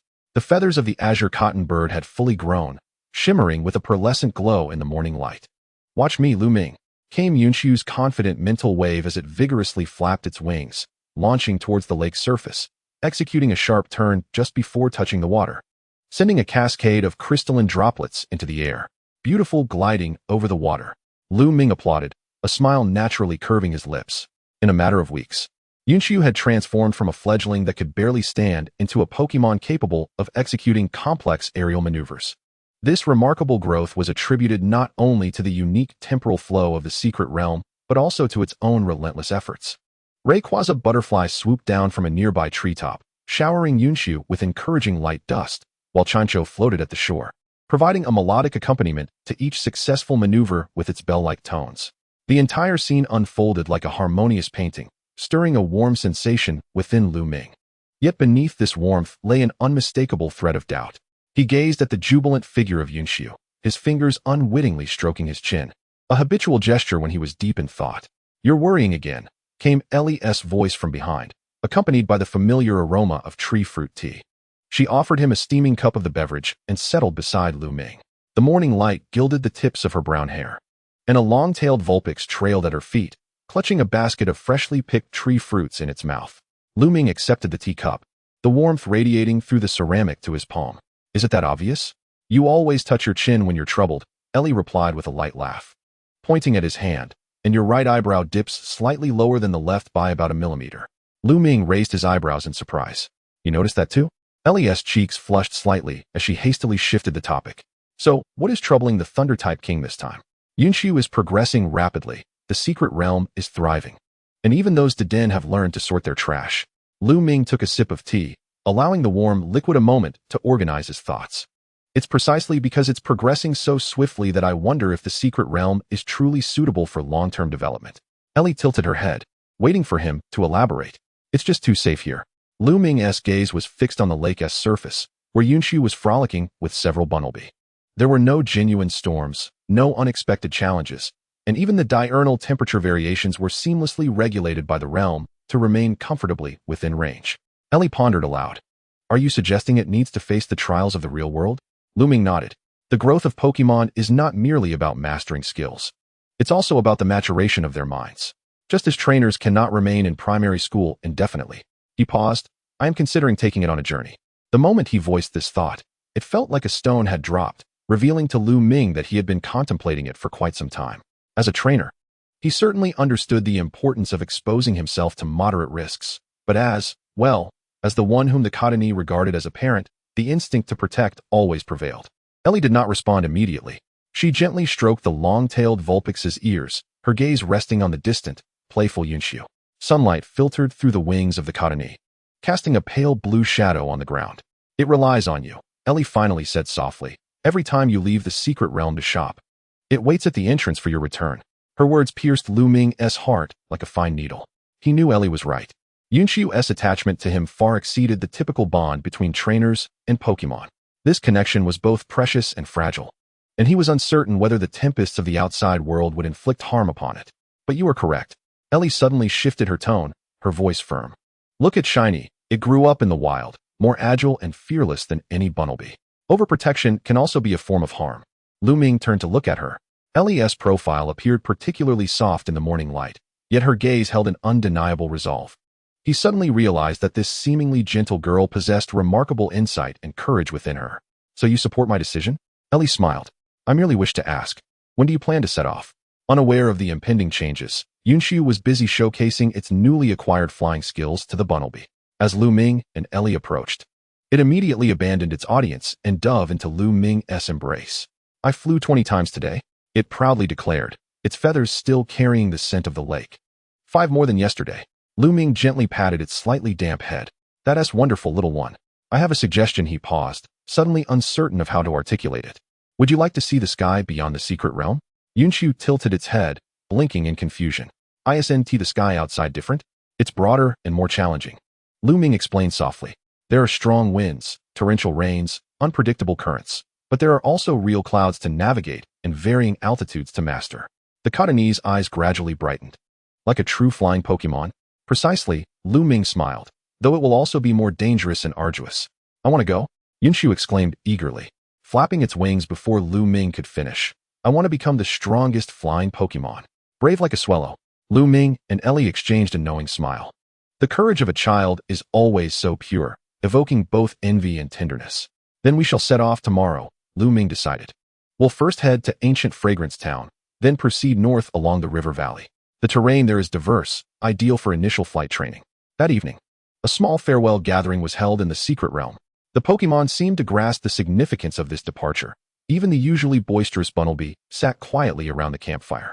The Butterfree and Qingling perched on Lu Ming's shoulders, their wings and bells occasionally brushing against his cheek, as if imparting some reminder. They are worried about you. Ellie softly translated. Having developed the ability to interpret the subtle emotions of more Pokémon, the Flare team is still active outside. As the campfire dwindled, Ellie quietly approached Lu Ming. I've prepared some emergency medications and energy cubes, she said, handing him a small pouch, especially for Yunxiu. It's still in its growth phase and requires extra nutrition. Lu Ming accepted the pouch, his fingers inadvertently brushing against Ellie's fingertips. Both instinctively recoiled as if struck by static electricity, yet neither mentioned the moment. Thank you, Lu Ming murmured, for all of this. Ellie shook her head, the moonlight casting a silvery glow in her eyes. I am grateful to witness Yunxiu's growth, as well as yours. The depth of her words quickened Lu Ming's heartbeat. He wanted to articulate something, but it morphed into, tomorrow will be a fine day. Perfect for commencing a new journey. Ellie smiled. Indeed, suitable for a new journey. On the following morning, all the Pokémon gathered on the grass at the entrance of the secret realm. Lu Ming carried only the simplest of belongings, while Yunxiu bounced excitedly on his shoulder, brimming with anticipation for the adventure ahead. Remember the route. Lu Ming instructed the Butterfree and Qingling one last time, in case of an emergency. The Qingling's bell rang out firmly. We understand, go ahead. Ellie was already waiting outside the secret realm, the long-tailed Vulpix at her side, its tail flames gently swaying in the morning breeze. As Lu Ming stepped out of the secret realm with Yunxiu, the Cottony suddenly froze. The outside world was so different. The wind was stronger, the sunlight more piercing, and even the air carried a more complex scent. Yunxiu instinctively nestled closer into Lu Ming's collar, fluffing its feathers. It's so big, it communicated a hint of fear in its mental waves. Lu Ming gently stroked its back. The first time is always a bit frightening. Do you want to go back? The suggestion immediately straightened Yunxiu's posture. No, I want to fly. It mustered its courage and spread its wings. Where do we begin? Ellie smiled, pointing to a nearby slope.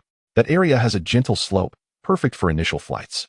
Plus, the view is expansive, allowing you to see the entire ancient fragrance town. The three of them, if counting the Pokémon, 5, set off toward the slope.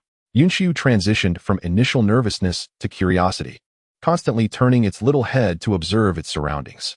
A wild pitto flew overhead, thrilling it for quite some time. Lu Ming, Ellie, look at that. It's a real wild Pokémon. Lu Ming and Ellie exchanged amused glances. The innocent reactions of Yunxiu evoked memories of their own first journeys. The training on the hillside proceeded more smoothly than anticipated. Although Yunxiu was startled a few times by sudden gusts of wind, under Lu Ming's patient guidance, it swiftly learned to harness the various air currents at different altitudes. Meanwhile, Ellie stood nearby, utilizing her unique visual abilities to monitor the energy flow of the cotton bird, offering timely suggestions for adjustments. Although its left wing still struggled a bit, as Ellie pointed out during their lunch break, it was a marked improvement compared to its performance in the secret realm. The genuine air currents seemed to aid its natural adjustments. Lu Ming nodded, breaking a piece of energy cube into smaller morsels to feed Yunxiu. Indeed, the external environment possesses advantages that the secret realm cannot replicate.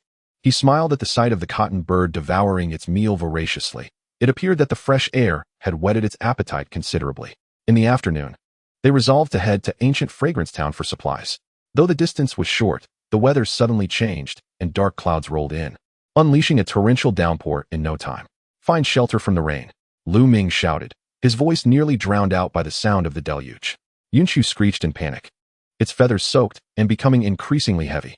Instinctively, it burrowed into Lu Ming's embrace, fluffing its feathers like a frightened ball of fluff.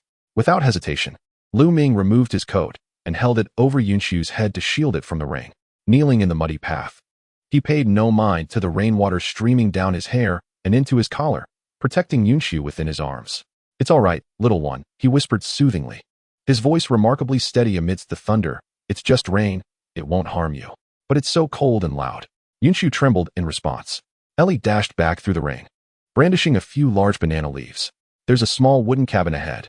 Follow me quickly. The three of them stumbled into the cabin, thoroughly drenched but finally safe. This was a modest shelter for hunters, simple yet dry.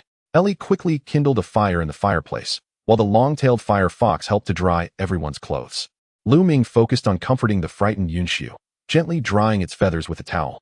It's common for the first encounter with rain to be like this, he softly remarked, expertly running his fingers through the cotton bird's feathers. However, rain can also strengthen your wings. Once your feathers fully develop, you'll naturally secrete waterproof oils. Yunxiu looked on skeptically. Really? Absolutely, Lu Ming smiled. When you evolve into the Qishi bluebird, you'll even be able to navigate through storms with ease. This beautiful future seemed to imbue the cotton bird with courage. It gradually ceased trembling and curiously gazed out at the relentless downpour, asking, "Can I try again? In a smaller space?" Lu Ming and Ellie exchanged surprised glances, not expecting Yunxiu to be willing to attempt again so soon. There's a small platform under the eaves, Ellie suggested. The rain has lessened. You could experience it there and retreat back inside whenever needed. This compromise was met with enthusiastic approval from Yunxiu. For the next hour, the cotton bird cautiously interacted with the raindrops under the eaves, progressing from initial trepidation to bravely allowing its wings to get wet. Lu Ming and Ellie stood by, neither overly intervening nor excessively protecting, providing just the right amount of space and support. By the time the rain ceased, it was evening. They decided to spend the night in the cabin and venture to ancient Fragrance Town the following day. Dinner consisted of simple rations and a warm soup prepared by Ellie. which seemed extraordinarily delicious after a day of exhaustion. It performed much better than expected today, Ellie quietly remarked to Lu Ming, glancing at the corner where Yunshu had already fallen asleep. The cotton bird was curled up on a dry straw mat, its feathers fluffed, with a bit of dinner fruit residue stuck to its beak. Lu Ming nodded, his tone equally gentle. It is braver than I imagined. However, he hesitated. We may encounter wild Pokémon on the road tomorrow, which will present another challenge. Ellie understood his concern. Pokémon in the secret realm had become accustomed to each other, fostering a friendly atmosphere, but wild Pokémon might be hostile, posing a significant shock to the young Yunshu. We will keep it safe, she promised softly, instinctively placing her hand over Lu Ming's. Realizing the intimacy of the gesture, she quickly withdrew her hand. I mean, the three of us together should be fine.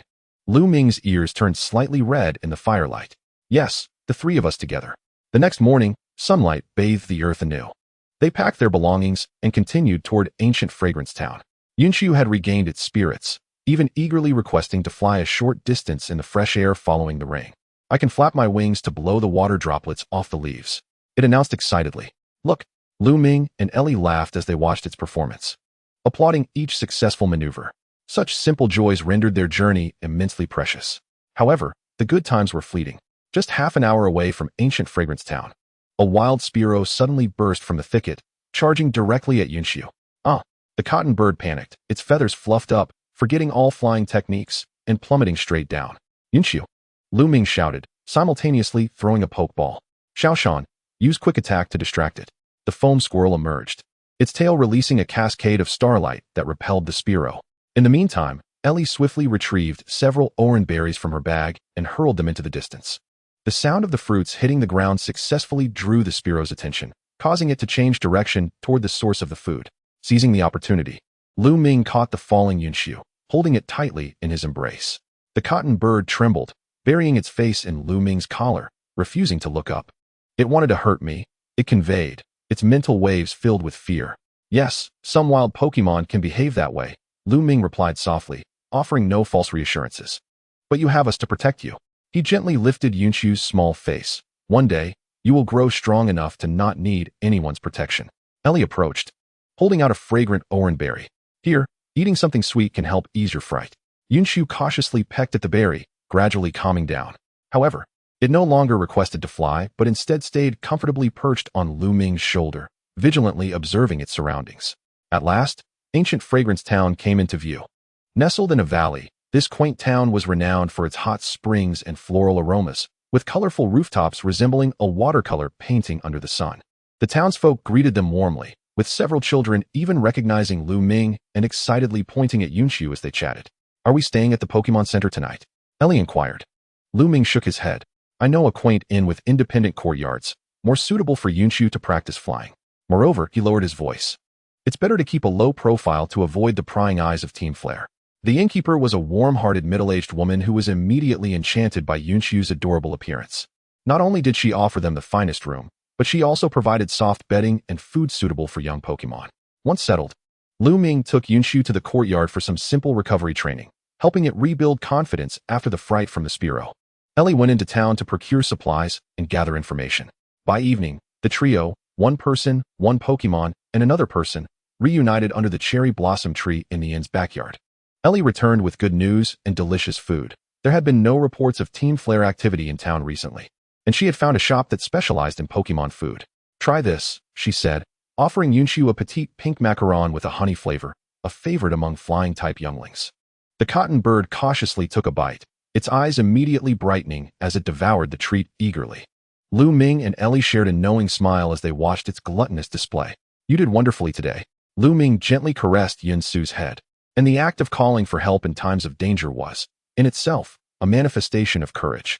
Yunshu looked up, crumbs of delicacies still lingering at the corners of her mouth, and inquired, Can we fly again tomorrow? Of course, Lu Ming assured her. Tomorrow we shall venture to the windmill plains beyond the town, where the vistas are expansive and the air currents are stable. As night descended, the lights of the quaint town flickered to life, one by one.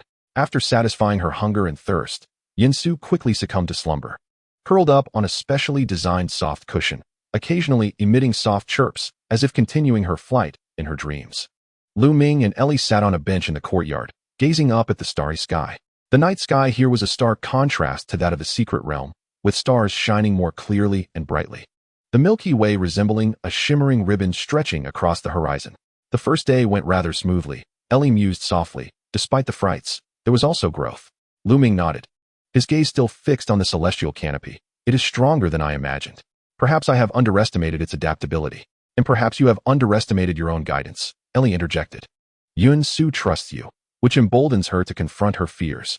Such trust is more precious than any skill. Lu Ming turned to look at her. Under the moonlight, Ellie's profile appeared soft yet resolute, her eyes reflecting the starlight. He suddenly realized that throughout this journey, it was not only Yun-Su who was evolving. They all were undergoing a quiet transformation. Thank you, Ellie, he said softly. Without your abilities and support, I would not have dared to take her out on this adventure.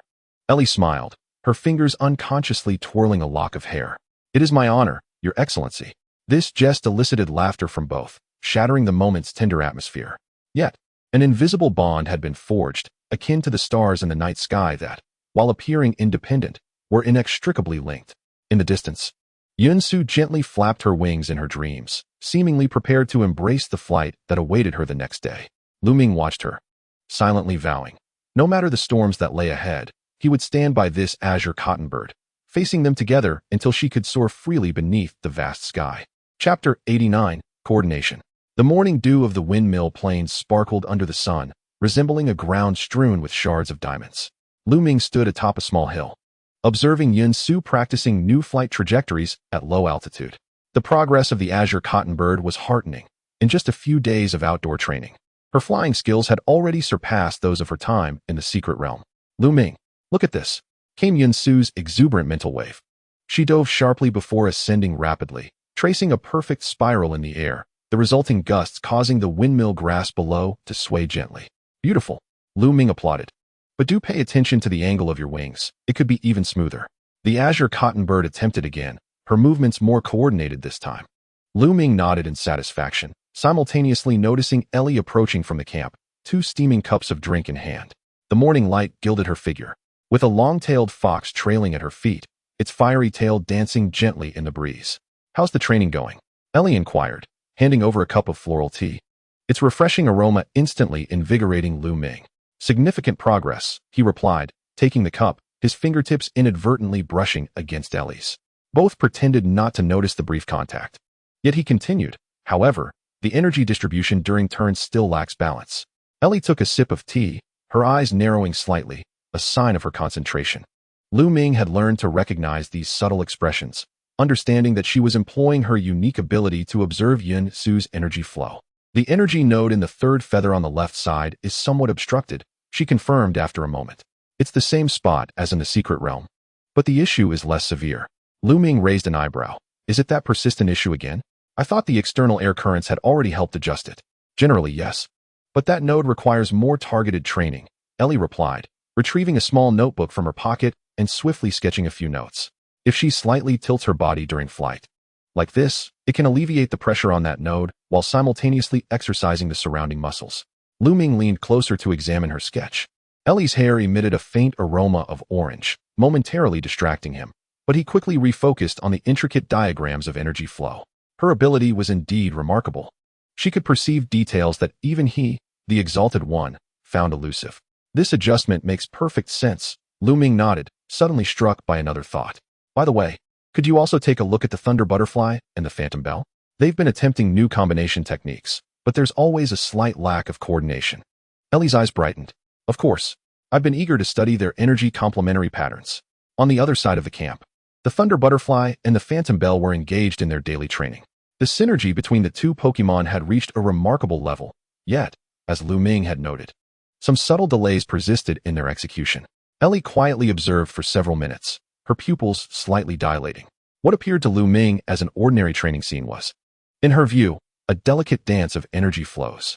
The Thunder Butterfly's electric energy shimmered in a bright gold, while the Phantom Bell's psychic energy emanated a deep blue, merging at their contact point into a purple haze.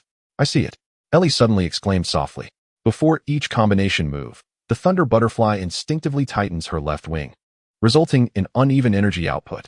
In turn, the Phantom Bell compensates by releasing a psychic pulse 0.3 seconds early, disrupting the rhythm. Lu Ming blinked in astonishment. You can measure it down to 0. 3 seconds? Ellie smiled shyly. Just an estimate. But the solution is clear. The Thunder Butterfly needs to enhance the independence training of her left wing. The subsequent training session transformed into a refreshing collaboration. Lu Ming took charge of tactical guidance and strength training, while Ellie focused on energy balance and coordination adjustments.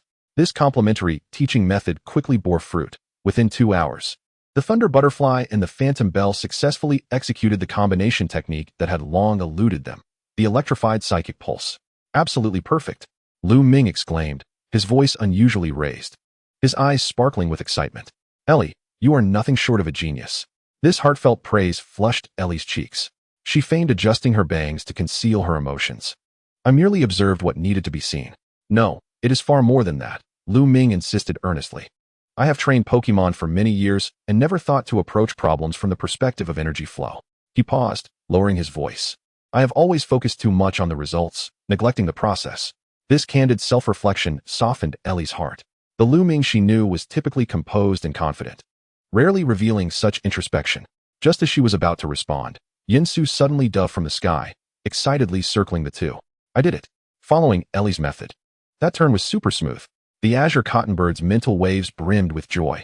Can I try an even more challenging route? Lu Ming and Ellie exchanged a knowing smile. This tacit understanding had become their norm. They could grasp each other's thoughts without the need for words. Of course, Lu Ming nodded, but first, let us take a break and replenish our energy. During their midday respite, they sat beneath the shade of an oak tree, sharing a simple lunch. Yun-Su devoured specially crafted flying-type energy cubes with ravenous enthusiasm, while the Thunder Butterfly and the Phantom Bell quietly savored a mixture of electric and psychic nutrient paste. The long-tailed fox had somehow procured a few fresh berries, sharing them with the small Flash. I have been pondering the moment when Lu Ming took a bite of the sandwich, appearing deep in thought. Your abilities might indeed prove beneficial to the blue crocodile. It harbors an old injury, which causes a certain hesitation when exerting force with its left foreleg. Ellie's eyes brightened. Is it in the secret realm? Indeed. It is responsible for maintaining the aquatic region, Lu Ming replied, setting down his food and retrieving a pokeball from his waist. Shall we take a look now? Chapter 90, Collective Healing. As the blue crocodile materialized in the clearing, the ambient temperature seemed to drop several degrees. This imposing water-type Pokémon bore an awe-inspiring visage. Yet upon seeing Lu Ming, its eyes instantly radiated a gentle warmth. Ellie noted the unnatural curvature of its left foreleg. May I examine it? She inquired softly, addressing both Lu Ming and the blue crocodile. The creature hesitated, glancing at Lu Ming, and upon receiving an affirmative nod, it cautiously extended its foreleg. Ellie delicately touched the rough scales, concentrating on the energy flow. Soon, she discerned the root of the issue. An energy vortex had formed at the site of the old injury, causing a temporary stasis of energy with each exertion. It is not a matter of muscle or bone, she explained, raising her gaze, but rather an erroneous cyclical pattern in the energy channels. Specific hydrotherapy and electrical stimulation can help reshape the pathways. Lu Ming raised an eyebrow in surprise. Electrical stimulation? But it is a water type. Precisely, Ellie affirmed. A small amount of electric energy can activate the conductivity of water types. The lightning butterfly could assist, provided we manage the intensity carefully. This plan was audacious and innovative, transcending the conventional mindset of traditional trainers. Lu Ming observed Ellie's earnest profile and suddenly realized that she brought not only a fresh perspective to the team, but also a realm of new possibilities. It was worth a try. He ultimately decided, Blue Crocodile, what do you think? The blue crocodile let out a low growl, its eyes shimmering with anticipation. Having fought alongside Lu Ming for many years, it had learned to trust its trainer's judgment, and now, this trust seemed to extend to Ellie as well. The afternoon training session transformed into a collective healing course. Under Ellie's guidance, the lightning butterfly released precisely controlled microcurrents, while the spirit bell offered mental guidance, assisting the blue crocodile in reshaping its energy channels. The cloud feather monitored the entire process from above, occasionally emitting excited reports. Lu Ming stood to the side, watching this remarkable team, orchestrated by Ellie, and a wave of indescribable emotion swelled within him. As a champion, he was accustomed to devising plans and solving problems in solitude. Yet now, witnessing Ellie effortlessly integrate into his team, filling a void he hadn't even realized existed, brought forth a sensation that was both unfamiliar and heartwarming. By the time the healing concluded, dusk was settling in. The blue crocodile tentatively waved its left foreleg, surprise flickering in its eyes. Its movements now far more fluid than before. It exuberantly released a jet of water, forming a small rainbow in the air. The results exceeded expectations. Ellie diligently recorded her observations, noting that after a few more reinforcement sessions, the energy vortex should be completely eradicated. Lu Ming approached her, his voice unusually gentle. "Thank you, Ellie. This has been a long-standing issue for the blue crocodile." Ellie looked up, noticing that Lu Ming stood closer than usual. She could clearly see the delicate golden patterns in his eyes, perhaps remnants of years spent with electric-type Pokémon. The thought quickened her heartbeat. "This is the result of our team's collective effort," she stammered, hastily lowering her gaze to continue her notes, attempting to mask the blush on her cheeks. After dinner, when the campfire blazed and the Pokémon rested, Lu Ming and Ellie found themselves enjoying a rare moment of solitude. The cloud feather nestled in a specially crafted sleeping basket, its feathers gently rising and falling with each breath, while the lightning butterfly and spirit bell perched on nearby branches, their wings and bells occasionally producing soft sounds. The blue crocodile returned to its pokeball to rest and consolidate the day's healing. "Your abilities," Lu Ming remarked, gazing at the flickering flames as he pondered his words. "When did they become so precise?" Ellie stirred the campfire with a twig. "It began when I started observing how you trained your Pokémon," she admitted softly. "Initially, it was merely a vague sensation. But the more I watched your interactions with them, the clearer this ability became." Lu Ming turned to her, the firelight casting warm shadows across his face. "Because of me? Because of the way you treat them." Ellie's voice was nearly a whisper, not merely as tools for battle, but as unique individuals with distinct personalities and needs. "This perspective has taught me to view Pokémon through a different lens." Her words tightened Lu Ming's chest. He had never considered how his actions could affect others in such a profound way, nor had he imagined being observed and understood with such detail. "In the Hoenn League," he began slowly, his gaze returning to the flames, "I am known for my strictness and efficiency. Many say I am overly attentive to details, too obsessed with perfection." He chuckled softly. "Sometimes even I forget that my initial motivation for becoming a trainer was simply the joy of being with Pokémon."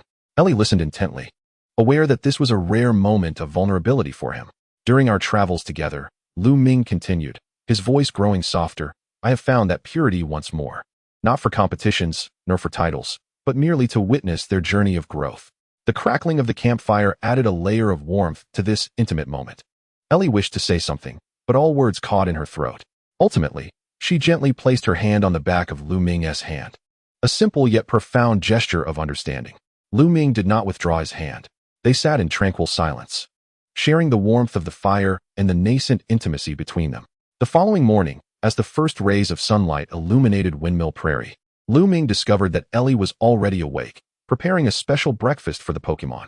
She skillfully tailored different foods to meet each Pokémon's energy requirements. Her movements so adept that it seemed she had done this all her life. "Good morning," Lu Ming approached her, his voice still hoarse from sleep. "Do you need any help?" Chapter 91, Future Plans. Ellie looked up and smiled, the morning light giving a golden edge to her eyelashes. "Could you slice some orange berries? The cloud feather needs an extra vitamin boost today." They worked side by side to prepare breakfast, their arms occasionally brushing against each other, no longer awkwardly avoiding contact as before. An invisible boundary seemed to have been quietly crossed by the campfire the previous night, leaving behind a comfortable sense of closeness. After breakfast, Lu Ming announced the day's plans. "We will head to Mirror Lake to the north. The tranquil surface there is ideal for the blue crocodile's hydrotherapy training, and there is ample space for the cloud feather to practice long-distance flying." The journey was delightful and leisurely. The cloud feather, now brimming with confidence, took the lead in flight ahead of them, while the lightning butterfly and spirit bell flanked either side, occasionally conducting impromptu combination moves. The blue crocodile walked alongside Lu Ming, its steps noticeably lighter than before, while the Firefox and Little Flash formed a comical performance duo, one creating effects with its fiery tail, while the other kept rhythm with its agile tail, eliciting frequent laughter from Ellie. Lu Ming found himself increasingly captivated by Ellie, the delicate lines at the corners of her eyes when she smiled, the slight pout of her lips when she concentrated, and the innate gentleness she displayed in her interactions with the Pokémon. Each detail compelled him to steal glances at her.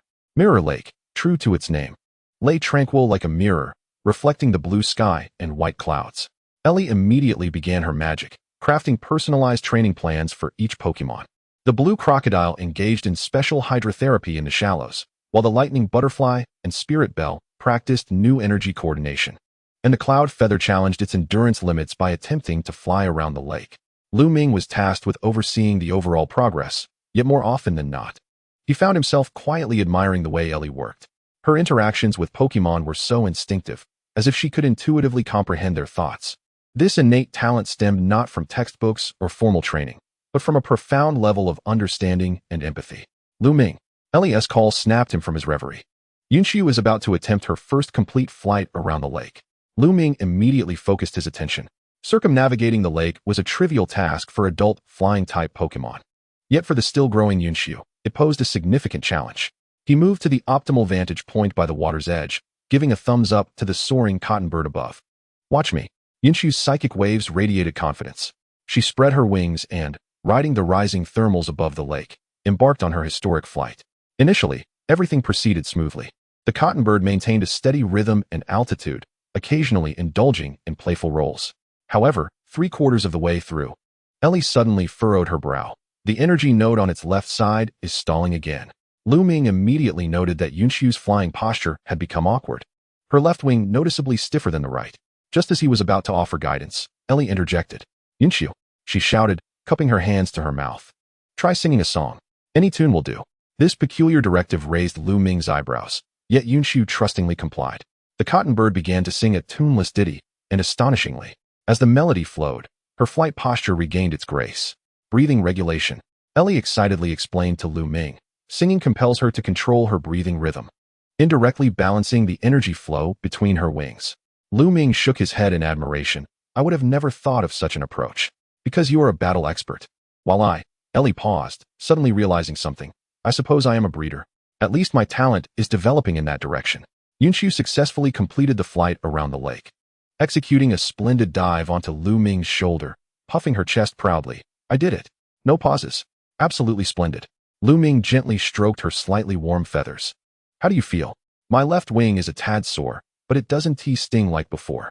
Yunxiu nuzzled Lu Ming's cheek. "Ellie's method is truly remarkable." Lu Ming glanced at Ellie, finding her swiftly sketching something in her notebook. The sunlight filtered through her brown hair, casting delicate shadows on the paper. The scene was so beautiful that he wished to etch it in his memory forever. As evening descended, they set up camp by the lake. When Ellie went to gather firewood, Lu Ming quietly opened her abandoned sketchbook. He initially intended to close it, but a familiar image caught his attention. It depicted him, intently watching Yunxiu fly, with pride and tenderness so evident in his eyes that he could scarcely recognize himself. Flipping through the other pages, Lu Ming discovered more similar sketches. His focused expression while training Pokémon, the gentle smile he wore during interactions with Yunxiu, and even his relaxed profile while sleeping.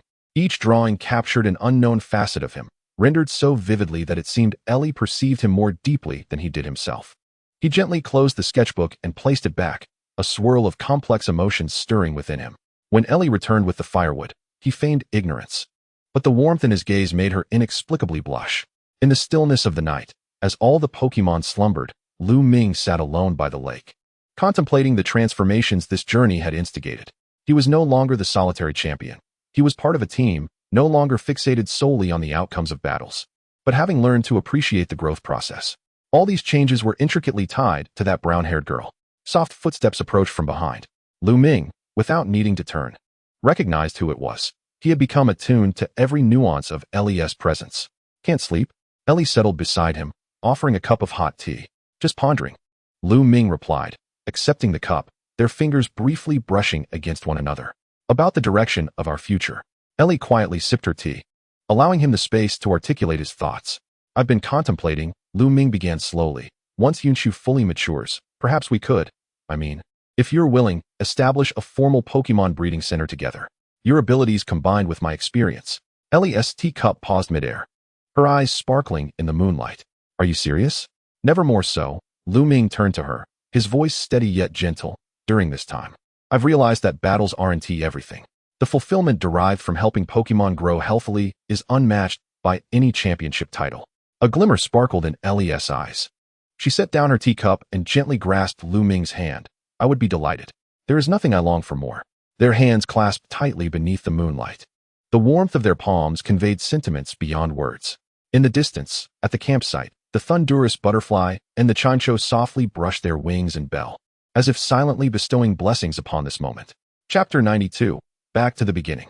Morning mist enveloped Mirror Lake, softening the entire world into a watercolor-like haze. Lu Ming stood by the lakeshore, a pokeball in hand shimmering in the morning light. Thunderwing Butterfly, Chimcho, Blue Crocodile, Swim Ring Weasel, and Magma Beast were all prepared, eagerly awaiting their return to the secret realm for continued training. Remember the training regimen, Lu Ming softly instructed, his fingers gliding over each pokeball. They gently trembled, the Pokémon within emanating waves of understanding. Taking a deep breath, Lu Ming opened the passageway to the secret realm. One by one, the 3 Pokémon entered, each turning to glance back before departing, not at Lu Ming, but at the still sleeping Ellie in her sleeping bag, their eyes reflecting a shared understanding. Once the passage closed, only 2 Pokeballs remained at Lu Ming's waist, Xiaoshan and Yunxiu. The sensation of being lightly loaded was both unfamiliar and familiar, evoking memories of his journey a decade ago when he first set out. Back then, he had but a single Raichu. With a backpack filled with sandwiches prepared by his mother and healing potions gifted by a neighbor, his heart brimming with anticipation for the unknown. Good morning. Ellie sleepily poked her head out of the tent, her brown hair tousled. Have they already left? Lu Ming nodded, suddenly feeling a bit awkward as he rubbed the back of his neck. It feels a bit strange, like returning to the beginning. Ellie fully emerged from the tent, the morning light casting a golden halo around her. She stretched, the Finnegan following her with sleepy eyes. I actually think it's quite nice, she smiled. Now you can focus on accompanying Yunxiu's growth. I'm hungry. Yunxiu's voice piped up from her little nest, her psychic waves brimming with morning vitality. The cotton bird was now fully awake, tidying her slightly ruffled feathers with her beak. Xiaoshan also leaped from his pokeball, his tail wagging excitedly. Breakfast. Breakfast. Such simple needs and pure joy. Lu Ming suddenly laughed, the genuine ease of his smile catching Ellie off guard. She quickly retrieved her sketchbook, her pencils swiftly gliding across the paper to capture this rare moment. I'll go pick some fresh berries, Lu Ming suggested, entirely unaware of Ellie's actions. There's an orange grove across the lake that I noticed yesterday. I'll come with you, Ellie replied, closing her sketchbook and tying her long hair into a ponytail. Little fire can help dry off the dew with her tail. They paddled across the tranquil waters of Mirror Lake. Yunsu endeavored to maintain her balance at the bow of the boat, occasionally flapping her wings in a flurry of panic as a gentle breeze swept by. Xiaoshan lounged at the edge, her tail dipping into the water, relishing the refreshing sensation. Ellie's long-tailed Vulpix sat cautiously at the stern, ensuring the flames on her tail were kept to a minimum, so as not to ignite the wooden vessel. Mind the branches, Lu Ming advised, deftly clearing a low-hanging limb for Ellie. The oranges here should be exceptionally sweet, perfectly in season. Ellie nodded, a subtle smile gracing her lips. She noticed Lu Ming's demeanor today was particularly relaxed, with a spark of curiosity in his eyes, reminiscent of the boy who once viewed the world with unbridled wonder. The grove of oranges was denser than anticipated, the golden fruits nestled among the verdant leaves like countless tiny suns. Lu Ming skillfully selected the ripe ones, occasionally explaining the discernment techniques to Yunsu, while Ellie focused on catching the plucked fruits and carefully placing them into a basket. The long-tailed Vulpix gently brushed her tail against the damp undergrowth, forging a dry path for Xiaoshan and Yunsu. Can this be eaten? Yunsu inquired curiously, pecking at an unripe fruit. Not mature yet. Lu Ming gently took the fruit from her beak and selected a golden one from the branch, handing it to the cotton bird. Judging by its color and aroma, this one would be much sweeter. Yunsu cautiously pecked at it, juice trickling down her beak, and she immediately flapped her wings in delight. So sweet. Even better than an energy cube. Lu Ming watched her devour the fruit with a soft, incredulous gaze. Ellie quietly retrieved her sketchbook, capturing the scene. The tall trainer leaning down to observe the tiny cotton bird, morning light filtering through the leaves, casting dappled shadows upon them. On their return journey, they were abundantly rewarded, not only with oranges, but also a few medicinal herbs that Ellie had discovered and a small pouch of wild honey. Yunsu attempted to carry a small fruit aloft, dropping it 3 times along the way, but with Lu Ming's encouragement, she ultimately succeeded. This small accomplishment filled the cotton bird with pride, soaring in circles around them to flaunt her achievement. Look, look, I can fly with food now. This is important in the wild. Yunsu excitedly explained. If Lu Ming gets hurt in the future, I can bring him food. This innocent and warm notion made Lu Ming's throat tighten. He extended his hand to let the cotton bird land, gently stroking her feathers. Then I shall have to rely on you, little one. Breakfast was simpler than usual, yet imbued with warmth. They sat upon a large rock by the lake, sharing fresh fruits. Yun-Su and Xiao Shan nearly quarreled over the last drop of honey. But the long-tailed Vulpix wisely divided it in half, quelling the dispute. "What is the plan for today?" Ellie inquired, licking honey from her fingertips. Lu Ming gazed toward the distant mountain silhouette. "I wish to take Yun-Su to the edge of the northern forest for training. There, gentle wild Pokémon abound.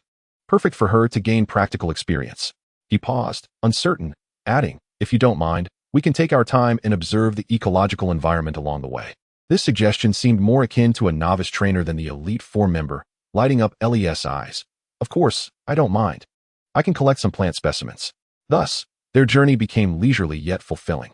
With no urgent tasks or formidable opponents, they enjoyed simple walks and discoveries. Lu Ming taught Yun-Su how to identify edible berries and hazardous mushrooms, while Ellie documented the behaviors of various wild Pokémon. Xiao Shan and the long-tailed Vulpix took charge of scouting, occasionally returning with peculiar trophies, a unique leaf, an oddly shaped stone, or a shiny bottle cap. At midday, they rested by a babbling brook. Yun-Su attempted to catch her reflection in the water, only to tumble headfirst into the shallow area, becoming a drenched bird.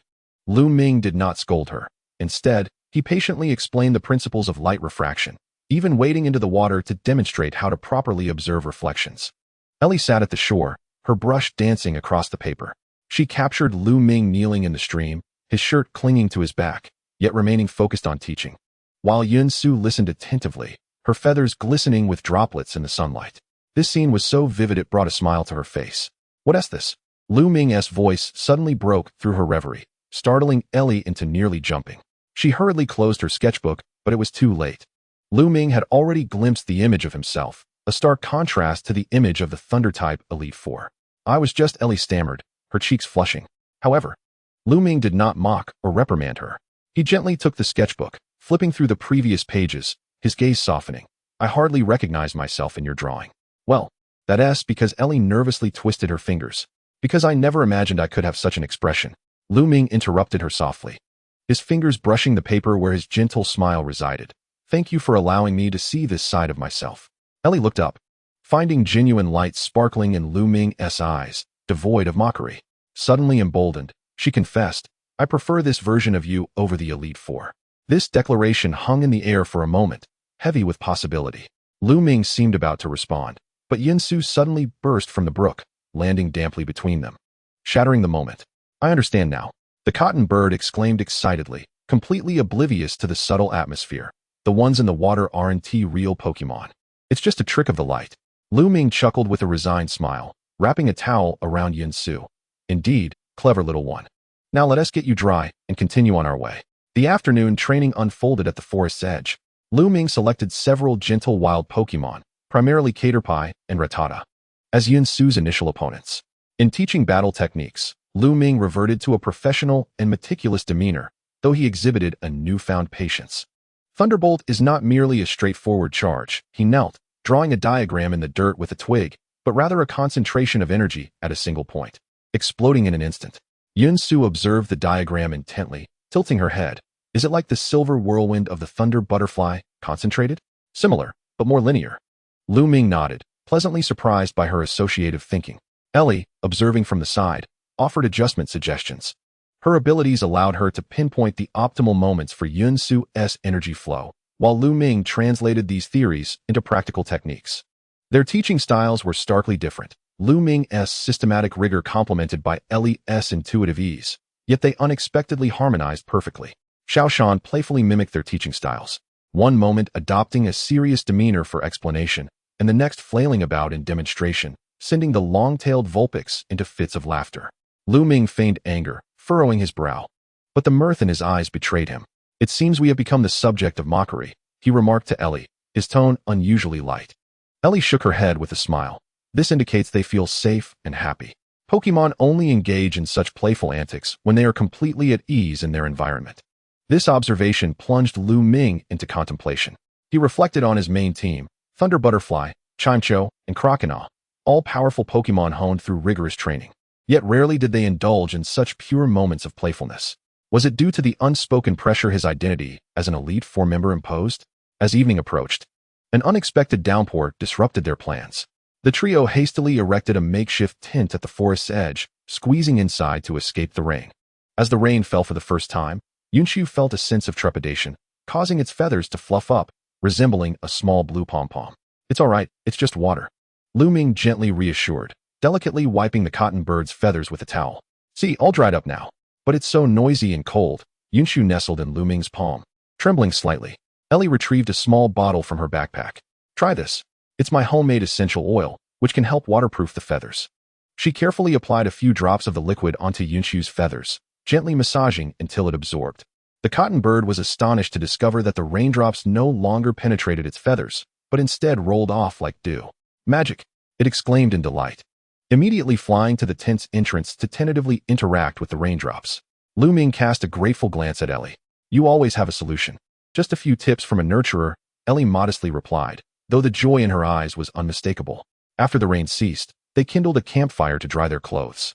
Yunshu had already overcome its fear of the rain, even attempting to practice gliding on the damp grass.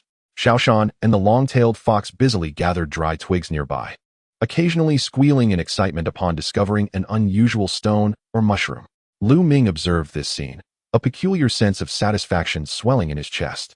There were no fierce battles, no complex tactics, just simple outdoor survival and interactions with Pokémon, yet it filled him with an unprecedented sense of fulfillment.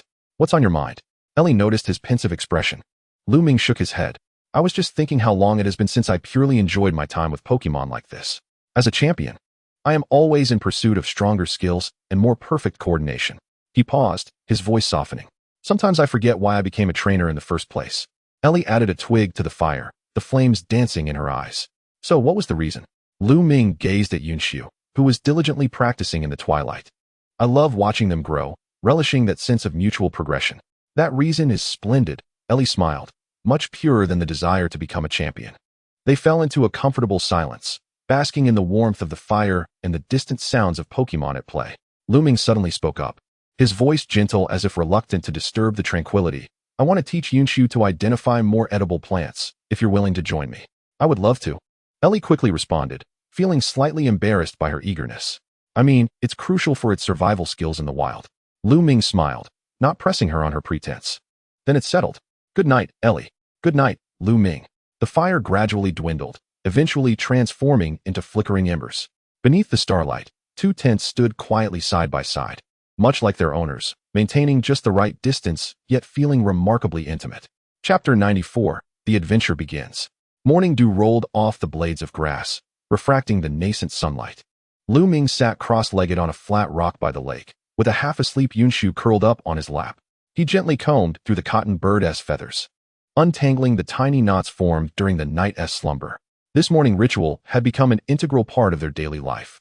The third feather is a bit split, Lu Ming murmured, pulling a small bottle from his pocket and dispensing 2 drops of essential oil onto his fingertips, carefully applying it to Yunshu's feathers. We'll need to trim it after training today. Yunshu emitted a comfortable purr, sleepily nudging Lu Ming's wrist. Lu Ming's fingers are so warm. Ellie sat at a nearby stump, her sketchbook resting on her lap, as her pencil swiftly glided across the paper. She deliberately softened her breathing, afraid to disturb this serene scene. On the page, Lu Ming's lowered lashes cast slender shadows in the morning light, and the barely perceptible smile at the corners of his mouth starkly contrasted with his usual serious demeanor as a champion. Are you sketching me without telling me? Lu Ming's voice suddenly broke the silence, laced with playful teasing. Ellie's hand trembled, causing her pencil to draw an unintended line. She looked up to find Lu Ming still focused on caring for Yunshu, not even glancing her way. You noticed she stammered, closing her sketchbook. Lu Ming pointed to the lake's surface, which reflected the calmness like a mirror. And you unconsciously bite your lip while drawing. Ellie immediately released her bitten lip, her cheeks flushing. She hadn't realized Lu Ming had observed her so closely, noting even such a minor habit. I just wanted to document Yunshu's growth process, she explained, fumbling with her words as she closed her sketchbook. Lu Ming finally lifted his gaze, the morning light catching golden flecks in his eyes. Then why not draw from the front? I can strike a good pose.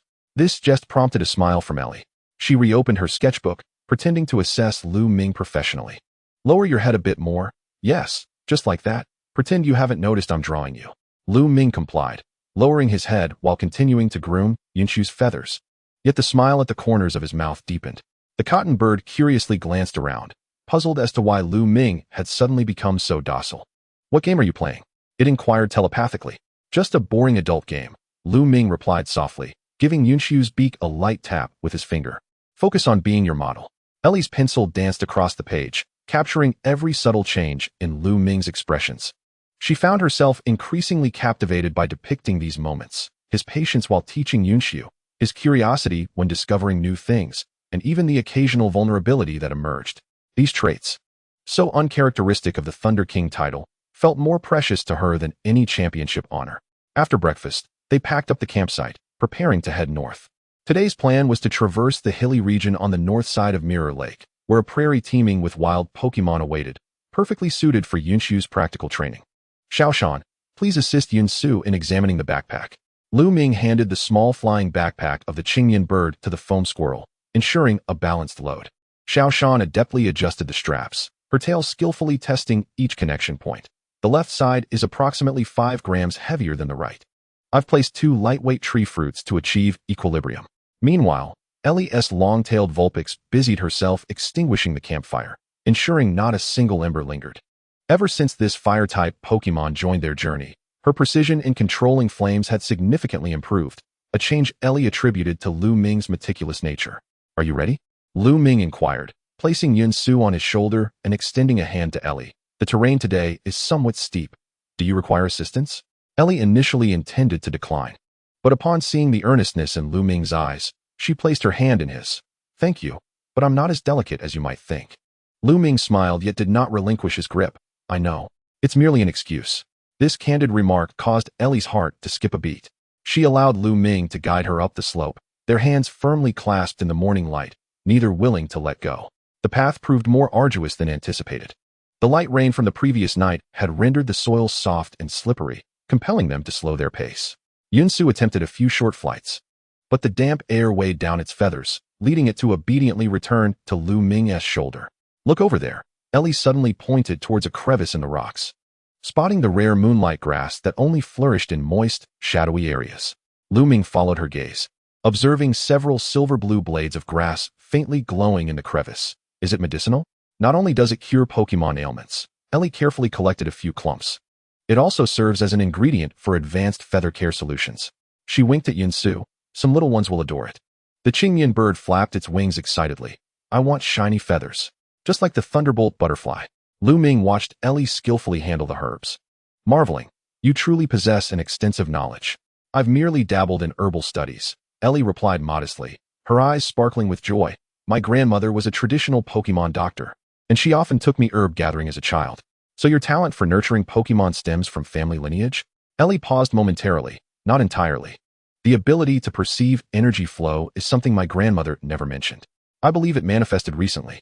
What she refrained from disclosing was that this ability came with a brief period of blurred vision after each use. This morning, while sketching Lu Ming, her right eye had suddenly lost focus for several seconds. She carefully concealed this detail, not wishing to worry anyone. At noon, they reached their designated training ground, a vast meadow dotted with sparse shrubs and wildflowers. A few wild mareep grazed in the distance, and the occasional shadow of a swallow flitted across the sky, making it an ideal site for beginner training. Today's objective was the precise control of the spark technique. Lu Ming placed Yunsu on a flat stone. Do you see that row of wildflowers? Try to touch only the third one without disturbing the others. Yunsu took off with confidence, but on its first attempt, it knocked down an entire row of wildflowers. The Qingyan bird returned to the stone, its feathers fluffing up in frustration. It's too difficult. Focus, Lu Ming patiently instructed. It's not about speed, it's about control. Ellie observed from the side, envisioning the energy flow pattern during Yunsu's flight. She could see the energy pathways formed by the spark technique within the Qingyan bird, primarily concentrated in its wings and tail, but with a notable blockage at its head. Lu Ming, she softly suggested. What if we had Yunsu take a deep breath before executing the technique? It seems the energy needs to linger at its head a bit longer. Lu Ming raised an eyebrow but quickly grasped her meaning. You mean to concentrate the energy like in meditation? It's worth a try. Yunsu, did you hear what Ellie said? The subsequent training evolved into an enjoyable collaboration. Lu Ming focused on timing and posture for skill execution, while Ellie monitored the energy flow, providing adjustment suggestions. Their teaching styles were distinctly different. Lu Ming was meticulous and precise, while Ellie was intuitive and perceptive, yet they surprisingly complemented each other flawlessly. Prepare to concentrate. Lu Ming's voice was deep and steady now. Yunsu inhaled deeply, and then darted forth like an arrow released from a bow. This time, its movements were noticeably more precise, gently brushing against the target flower while leaving the others undisturbed. I did it! The Qingmian bird exclaimed, joyfully spinning in the air. Lu Ming's method plus Ellie's method equals super success. Lu Ming and Ellie exchanged knowing smiles, understanding each other without the need for words. This unspoken connection filled Ellie with warmth. She had never harmonized with anyone like this before, as if their thoughts could directly intertwine at certain moments. The training continued until afternoon. Yunsu's progress was astonishing. Not only had it mastered the precise control of spark, but it had also unexpectedly grasped the foundational movements of feather dance. As it eagerly showcased its new skill, the scattered feathers glimmered in the sunlight, reminiscent of a miniature snowfall. Incredible! Ellie applauded. Do these feathers possess a slight sheen? Is it the effect of the moonlight grass? Lu Ming caught a drifting feather. Examining it closely, not entirely. Look here. He turned the feather towards the sunlight, revealing nearly imperceptible golden patterns along its edges. I've never seen this kind of pattern. Ellie leaned in for a closer look, their faces nearly touching. The faint herbal fragrance emanating from her momentarily distracted Lu Ming. I can use my ability to investigate. Ellie closed her eyes, focusing her energy. When she reopened her eyes, the energy visualization before her caused her to gasp. Those golden patterns were actually carriers of some ancient energy, resonating faintly with the keystone patterns on Lu Ming's palm. What's wrong? Lu Ming noticed her suddenly pale complexion. Ellie shook her head, forcing a smile. It's nothing, just the energy flow seems a bit complex.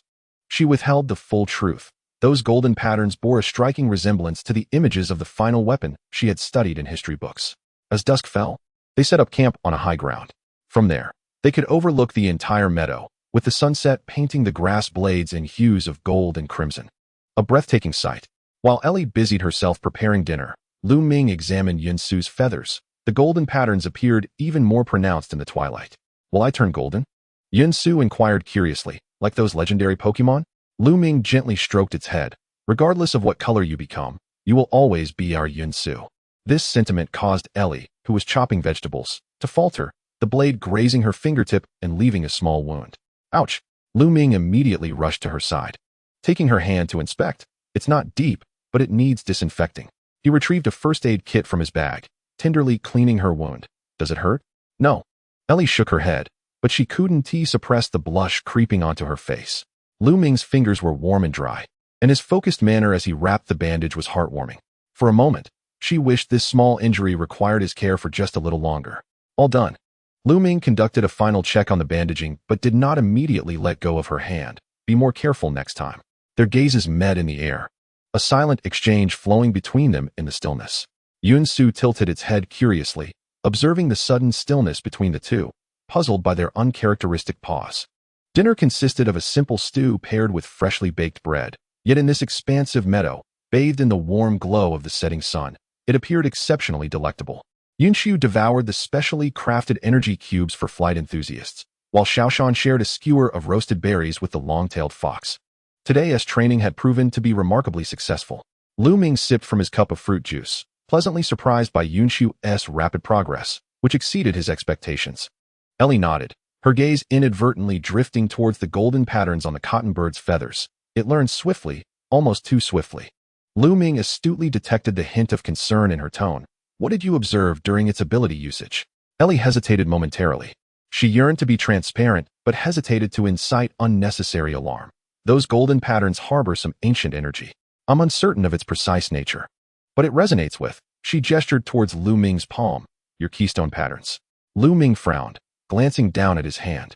The blue patterns seemed to stand out more prominently in the twilight. Xerneas once mentioned that this is a key. Perhaps what Yunshu possesses is a sort of lock. Or conversely, Ellie murmured, regardless, we need more information. Tomorrow, we shall continue northward. I have heard there exists an ancient Pokémon research facility in that direction. As night fully descended, stars adorned the velvety sky. Ellie sat by the campfire, organizing her observations from the day, occasionally rubbing her eyes. As the blurriness in her vision post-ability usage had become increasingly frequent. Ellie? Lu Ming's voice suddenly broke through her thoughts. Is your vision all right? She then realized her actions had been rather conspicuous. She set down her pen, opting for honesty. There's a bit of blurriness after using my abilities, but it's only temporary. Lu Ming's expression instantly turned serious. How long has it been? Is it severe? Since the day by Mirror Lake, Ellie avoided his worried gaze. Each time she used her abilities to observe the flow of energy, her vision would blur for several minutes. It had occurred more frequently today. Why didn't you mention it sooner? I didn't want to burden you with worry. Ellie finally looked up, finding Lu Ming's face mere inches from hers. The campfire flickering in his eyes, and this ability has been immensely beneficial to Yunxiu. I cannot forsake it over a minor issue. Lu Ming's grip tightened slightly. Ellie, your health is paramount above all else. If this ability has side effects, that may be worth it. Ellie interrupted him, her voice gentle yet resolute. The capacity to assist Pokémon, to witness their growth alongside you, is a small price to pay. The depth of her words momentarily took Lu Ming aback. He found himself at a loss for how to respond, simply tightening his hold on her hand, as if that gesture could convey all the unspoken emotions between them. At the very least, let me assist. He finally spoke, his voice low. Next time you use your abilities, I will be by your side. If anything happens, Ellie smiled, her fingers gently returning the clasp. Together, they shared a moment of silence, relishing in this wordless intimacy. The campfire crackled softly, Yunxiu curled up asleep in Ellie's lap, while Xiaoshan and the long-tailed fox dozed nearby. This moment was so serene and perfect, as if the entire world had shrunk to encompass just this small campsite. In a sudden turn, Lu Ming spoke, his voice laced with rare softness. When I was young, I often hid in the wardrobe to watch tapes of the Pokemon League championships. My mother always said I had dreams of becoming a champion, but truthfully, I simply enjoyed observing the bond between trainers and Pokemon. Ellie was taken aback by his unexpected revelation. So, did you become a trainer to seek that connection? Partly yes. Lu Ming gazed at the starry sky. The other part was to prove I could achieve it. My father left when I was very young, claiming I lacked the talent to become a formidable trainer. He chuckled bitterly. Ironically, he now boasts, my son is an Elite Four member. Ellie gently leaned her shoulder against his, offering silent comfort. She could sense the vulnerability hidden beneath the seemingly strong exterior of this man. The little boy yearning for recognition still existed within. He was mistaken. Ellie finally declared, you are not only a powerful trainer, but also the best companion to your Pokemon. Just look at Yunxiu. Look at the Thunder Butterfly. Their trust is not earned through strength, but is given wholeheartedly. Lu Ming turned to gaze at her. Their faces close enough to feel one another's breath. The light of the campfire danced in Ellie's eyes, resembling reflections of starlight. He found himself leaning forward. Bang. The sudden sound of an explosion from afar shattered the moment. Both Lu Ming and Ellie sprang to their feet. Yunxiu startled awake, feathers ruffled. The northern sky glowed with an unnatural red light. Faint cries of distressed Pokemon could be heard. What direction is that? Lu Ming swiftly gathered their essentials, regaining the composure of an elite. Ellie's complexion paled. The Pokemon research facility is right over there. They exchanged a vigilant glance, silently reaching a consensus. Lu Ming quickly slung his backpack over his shoulder, placing Yunxiu atop it, while Ellie roused Xiaoshan and the long-tailed fox, bracing for any eventuality. Stay close to me. Lu Ming extended his hand to Ellie, his eyes shimmering with protectiveness and a deeper emotion. Whatever happens, we face it together. Without hesitation, Ellie clasped his hand. Their fingers entwined. Together, they dashed towards the north, where the flames soared, leaving behind the fading campfire and the vast expanse of stars. Yunxiu clung tightly to Lu Ming's shoulder, the golden patterns on its feathers faintly glowing in the darkness. Chapter 96, Misjudged Strength. Morning light pierced through the mist, casting a golden hue over the meadow. Lu Ming crouched by the stream, assisting Yunxiu in cleaning the grass clippings from its feathers. The cotton bird stood obediently on a stone, occasionally flapping its wings, sending droplets of water sparkling in the sunlight. Lu Ming, are we learning new moves today? Yunxiu's psychic waves brimmed with anticipation. Let us first solidify yesterday's feather dance. Lu Ming gently towel-dried the moisture from the feathers. When Ellie wakes up, I'm already awake. Ellie's voice emerged from behind, carrying the soft raspiness unique to the morning. Lu Ming turned around to see her stretching in front of the tent, morning light illuminating her tousled brown locks with a golden sheen. She cradled the still yawning long-tailed fox, while Xiaoshan energetically trailed at her feet, its tail entwined with a few fresh fruits. I found breakfast, Ellie exclaimed, raising a basket filled with blue-orange fruits and sweet peaches, along with several herbs suitable for brewing tea. Lu Ming noted the faint shadows under her eyes. Didn't he sleep well? Ellie shook her head, handing him a steaming cup of herbal tea. I had a strange dream, but I can't recall the details. It just left me feeling uneasy. She took a sip of tea, her gaze settling on Yunxiu, where those golden patterns seemed to have become even more pronounced. Indeed, in the morning light, The golden patterns along the edges of the cotton bird's feathers appeared clearer than the previous day, forming an unusual design. Lu Ming gently traced those patterns, feeling a faint pulse resonate with the keystone patterns on his hand. "We need to reach that research facility as soon as possible," he murmured. These changes may not be coincidental. Just as they were preparing breakfast, the distant roar of engines reached their ears. A modified off-road vehicle jostled across the meadow, coming to a halt a mere few dozen meters from their campsite. 3 disheveled men emerged from the vehicle, the leader sporting exaggerated sunglasses and a chunky gold chain around his neck. "Behold who we have here." The man adorned with a golden chain grinned broadly, revealing a set of uneven teeth. A young couple out for a stroll with their pet bird. His companion let out a raucous laugh. Lu Ming narrowed his eyes, discreetly shielding Yun-Su behind him, while Ellie quietly slipped her hand into her pocket, grasping the pokeball of her long-tailed Vulpix. "No need to be anxious, youngsters." The man with the golden chain exaggeratedly spread his hands. "We're merely benevolent passers-by wishing to offer some guidance to novice trainers." He scrutinized the 2 pokeballs at Lu Ming's waist and the diminutive cotton bird perched beside him, a flicker of disdain flashing in his eyes. "How about a friendly match? 3 against 3, with a little wager for excitement." Lu Ming's lips twitched slightly. Ellie keenly detected this subtle expression, recognizing it as a sign of his restrained amusement. Suddenly, she comprehended the situation. These delinquents mistook Lu Ming, armed only with a cotton bird and a foamy squirrel, for a fledgling trainer just starting out. "We are pressed for time," Lu Ming replied calmly, his tone devoid of any trace of a champion's authority, presenting himself entirely as an ordinary traveler. The man with the golden chain laughed even more uproariously. "Afraid, are we? Understandable. With such a decorative Pokémon, the odds are decidedly not in your favor." He deliberately raised his voice for his companions. "Do you remember what my first Pokémon was? A ferocious houndoom. Unlike today as children who coddle plush toys." Yun-Su's feathers fluffed up in indignation. "I am not a toy. I can use Thunderbolt and Feather Dance." Lu Ming gently pressed down on the excited cotton bird, a trace of helplessness flickering in his eyes.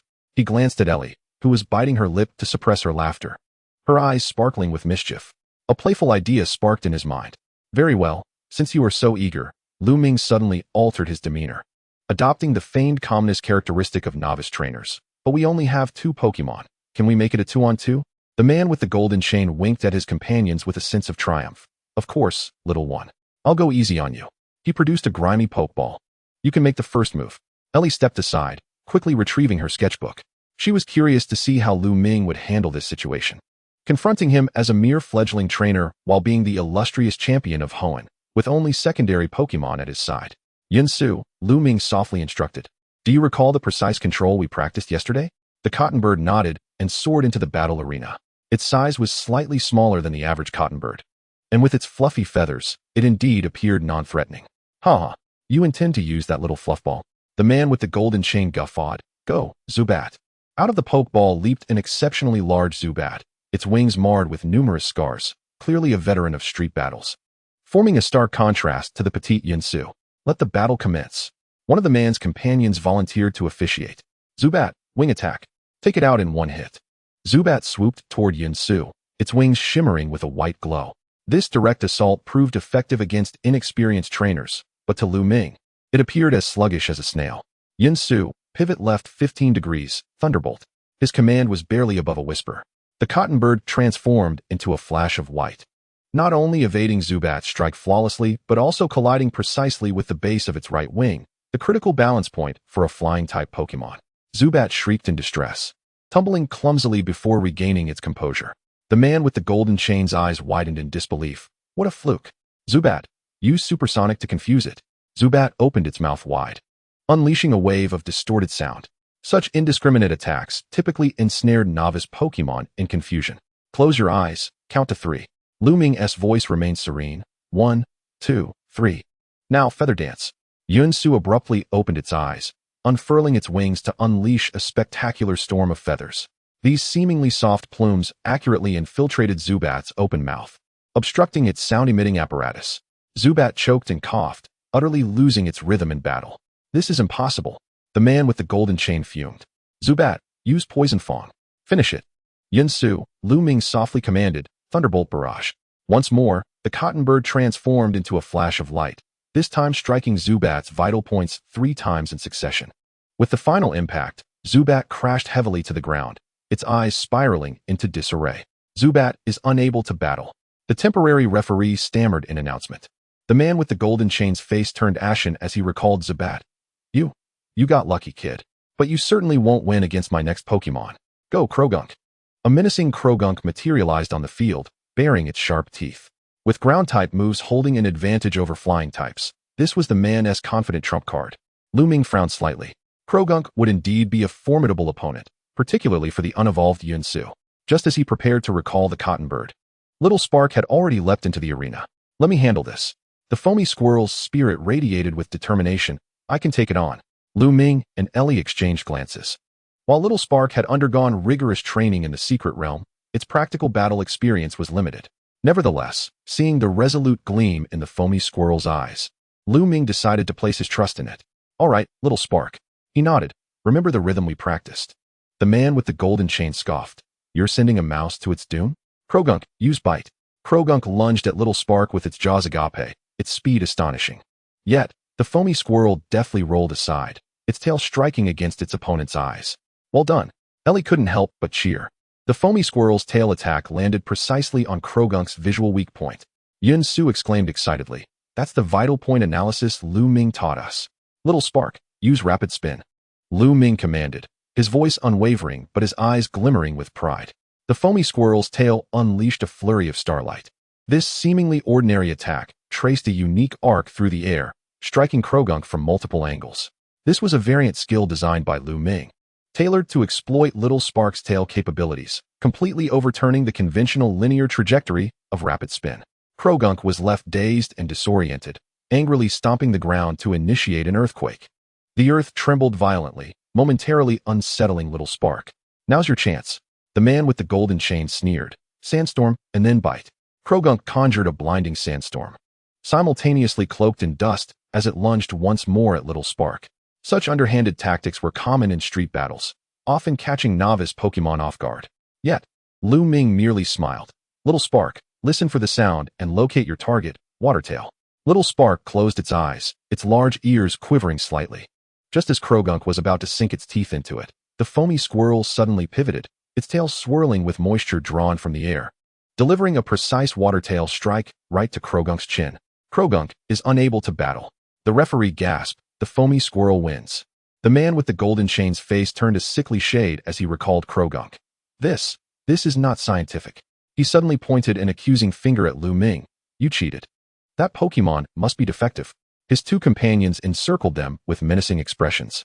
Ellie immediately positioned herself beside Lu Ming, her long-tailed Vulpix standing protectively in front of them, the flames on its tail flaring up. Enough. Lu Ming's voice shifted abruptly, no longer the gentle tone from before, but imbued with the authority of a champion. I do not wish to waste my time. You would do well to leave at once. The man adorned with gold chains was momentarily taken aback, then burst into laughter. Oh, are you upset, little one? Let me tell you. I am. His words abruptly ceased as Lu Ming slowly removed the travel hat that obscured half of his face, revealing his full visage. In an instant, the man's complexion drained of color. As a Pokemon trainer, he undoubtedly recognized the face that frequently appeared in the league reports. Lele, the champion, he stammered, his legs trembling. Lu Ming sighed. Can we leave now, or do you still require my formal guidance? The three ruffians fled in disarray, akin to Rattata encountering a cat, struggling even to start their off-road vehicle. Watching their hapless retreat, Ailey could no longer stifle her laughter. I wager they will never again underestimate novice trainers in their lifetime, she remarked, wiping away the tears of mirth from her eyes. Lu Ming shook his head, a faint smile playing at the corners of his lips. Bullying rookies is not a commendable habit, yet occasionally playing the fool to catch a tiger is rather amusing. Yunsu proudly alighted on his shoulder, exclaiming, we won. I defeated the big guy. Xiaoshan hopped onto Lu Ming's other shoulder, its tail swaying with pride. How about my Watertail? Does it resemble what the swim ring weasel taught? You both performed splendidly. Lu Ming patted the two Pokemon in turn, the tenderness in his gaze warming Ailey's heart, even better than I had envisioned. Ailey's sketchbook had somehow opened again, her pencil swiftly capturing Lu Ming's expression at that moment, a pure and unreserved pride and affection. She found herself increasingly captivated by the portrayal of these fleeting moments. As if each stroke deepened a sentiment she dared not vocalize. While packing up the campsite, Ailey noticed a scratch on Lu Ming's right arm. likely incurred when he protectively shielded her from a branch.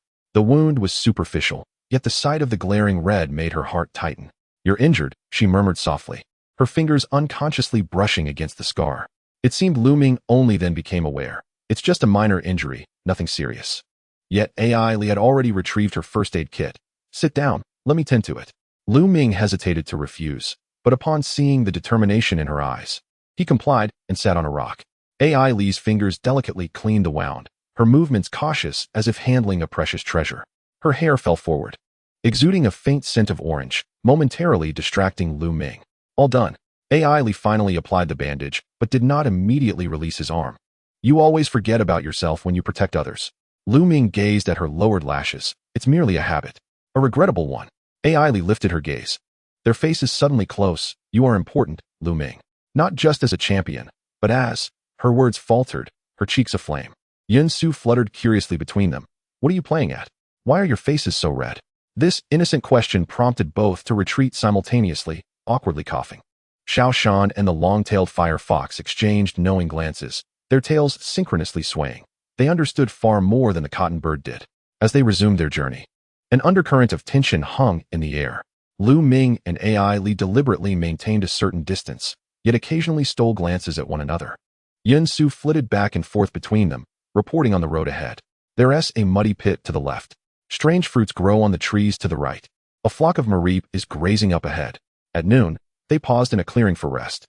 While Ai Li prepared lunch, Lu Ming conducted basic training with Yun Su.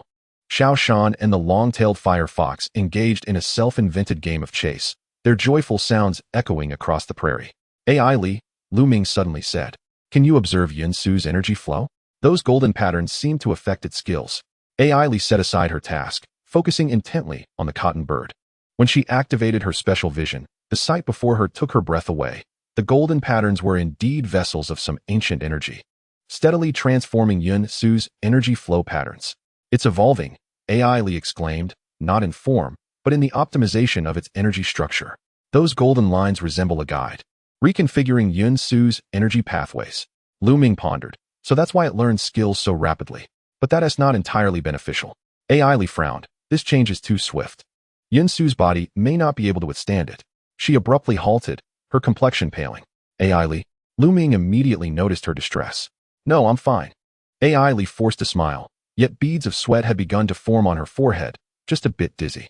Before she could finish her sentence, her vision darkened, and she pitched forward. Lu Ming sprang forward, catching her securely.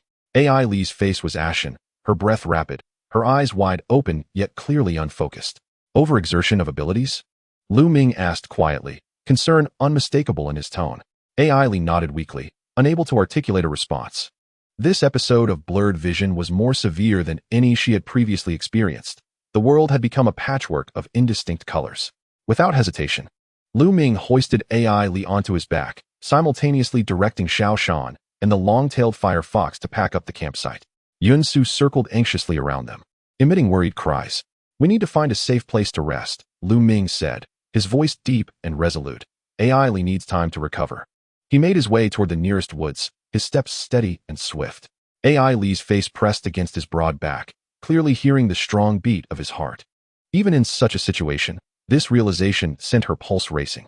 "I'm sorry," she whispered weakly. "I've troubled you again." Lu Ming tightened his embrace slightly. "Don't say that. You overexerted yourself to help Yun Su. I should be the one apologizing." Deep within the forest lay a naturally formed cave, dry and secluded. Lu Ming carefully laid Ai Li on the flat stone surface and quickly arranged a makeshift resting area. Yun Su brought soft moss to cushion Ai Li's head, while Xiao Shan and the long-tailed fire fox gathered dry twigs to prepare a fire. "I'm fine." Ai Li attempted to sit up. "I just need to rest for a moment." "Don't move." Lu Ming gently pressed her shoulder down. "Close your eyes. No using abilities for at least an hour. That's an order." The word order carried an undeniable authority befitting a champion. Yet the tenderness in his gaze was heartbreakingly gentle. Ai Li complied obediently, the corners of her mouth lifting slightly. She cherished Lu Ming's contradictory nature, powerful yet tender, akin to the tranquility following a thunderstorm. Lu Ming stationed himself at the cave entrance, surveying the woods to ensure no threats loomed nearby. Yun Su settled on his shoulder, quietly asking, "Will Ai Li be okay?" "She will be," Lu Ming softly replied, more to himself than to the Pokémon. "She must be." Xiao Shan nuzzled against his leg. What should we do? Take turns keeping watch. Lu Ming resumed his commanding demeanor. The long-tailed fire fox will handle the fire. Xiao Shan will gather food, and Yun Su. He glanced at the cotton bird. You will stay by AI Li's side. Alert me immediately of any abnormalities. The Pokémon sprang into action, each executing their designated tasks. Lu Ming returned to AI Li's side, kneeling down to gently grasp her hand. Her fingertips were icy, causing a pang of concern in his heart. Lu Ming, AI Li suddenly called softly. I'm here. If there comes a day when my abilities fade away, or worse, when I can no longer travel alongside you. Her voice was faint yet clear. What would you do? Lu Ming tightened his grip. That day will never come. But what if? Then I shall carry you onward. Lu Ming interrupted her, his tone resolute as if making a solemn vow, just as we do now. Regardless of what transpires, we shall face it together. A gentle smile graced AI Li's lips. Even with her eyes closed, she could feel that warmth enveloping her. She softly clasped Lu Ming's hand in return, silently conveying her gratitude and a deeper emotion. Outside the cave, the setting sun painted the treetops in hues of gold and crimson. The feathery clouds shimmered with an extraordinary light in the afterglow, their golden patterns brighter than ever before. A cotton bird tilted its head, observing the two within the cave, perplexed as to why they could remain so quietly hand in hand for such an extended time. Yet, an instinct told it that this moment held significance surpassing that of any victorious battle. Chapter 98. The Ancient Research Facility. As twilight enveloped the world, Lu Ming arrived at the semi-abandoned research facility, carrying AI Li on his back. Vines climbed the iron gate, and the main building's glass lay mostly shattered. Yet the copper plaque reading Ancient Pokémon Energy Research Institute still stubbornly glimmered. The cotton bird perched on his shoulder, its golden patterns on the feathers pulsating gently in the dusk, as if imbued with life. This is the place, it conveyed with an inexplicable sense of familiarity. I sensed something calling out. Lu Ming adjusted AI Li's position on his back. The girl's breathing had steadied, yet her forehead remained feverishly hot, occasionally emitting pained murmurs. Since departing the cave, she had only briefly awakened to mumble the words golden bird and thunder, before slipping back into unconsciousness. Hold on, we have arrived, he whispered softly, his voice low enough for only AI Li to hear. Little Flash was the first to leap onto the steps, sweeping away thick cobwebs with its tail. The long-tailed fire fox followed closely, its fiery tail dispelling the darkness of the entrance hall, illuminating the dust-laden lobby. The Pokémon skeletons mounted on the walls cast grotesque shadows, while display cases showcased various peculiar minerals, most labeled as energy carriers. Is anyone here? Lu Ming's voice echoed in the empty corridor. The only response was the sound of dripping water and the rustling of an unseen Pokémon in the distance. He cautiously placed AI Li on the reception area as sofa, and the cotton bird immediately flew over, gently brushing its wings against her cheek. AI Li is so hot, the cotton bird conveyed its worry. Lu Ming retrieved a water bottle from his backpack, moistening a handkerchief to place upon AI Li's forehead. Moonlight streamed through the dilapidated skylight, illuminating the fine beads of sweat on her pale face. He noticed faint golden lines emerging on AI Li's collarbone, astonishingly resembling the patterns on the cotton bird's feathers. I will search for medicine or communication devices. He stood up but hesitated. Little Flash, long-tailed fire fox, you stay here. No need to search. A hoarse voice suddenly emanated from the second floor. Lu Ming instantly assumed a combat stance, his right hand resting on a pokeball at his waist. A stooped figure emerged from around the staircase, an elderly man with disheveled white hair, clad in a dirty white lab coat, wearing an exaggerated magnifying lens over his left eye, and limping slightly on his right leg. Dr. Maxim? Lu Ming recognized the scholar who had published the paper hypothesis on the remnants of ancient Pokémon energy in an academic journal. Are you still working here? The old man squinted with his good right eye. I knew that sooner or later, someone from the Alliance would come looking for the Thunder King of Hoenn, Lu Ming. His gaze shifted to AI Li on the sofa, suddenly freezing. Why does that girl bear the feather pattern? Lu Ming positioned himself protectively in front of AI Li. Do you recognize this condition? Dr. Maxim did not answer directly, but instead hobbled down the stairs. As he drew closer, Lu Ming noticed several faint golden scars on the old man's exposed wrist, resembling branches struck by lightning. Follow me. The doctor turned and walked deeper into the corridor. Bring the girl and your cotton bird along. The basement was far more orderly than the upper floors, resembling a fully equipped laboratory. Various precise instruments adorned the central observation table, while the walls were lined with black and white photographs of ancient murals. The most striking piece was a colorful restoration depicting a golden giant bird soaring amidst a thunderstorm, with a human draped in feathers kneeling below. This is. Lu Ming gently laid AI Li on a soft mat beside the observation table. The legend of the Thunder and Feather People. Dr. Maxim adjusted the parameters on a certain device. 3,000 years ago, there existed a special group in the Hoenn region that could resonate with specific Pokemon's energy.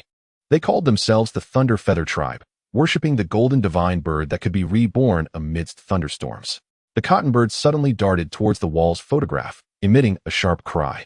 Lu Ming followed, discovering that the cotton bird was excitedly pointing to one image, which vividly depicted a group of cotton birds in a swablu. Their feathers adorned with identical golden patterns to those of the cotton bird. Indeed, the doctor approached, trembling fingers caressing the cotton bird's feathers.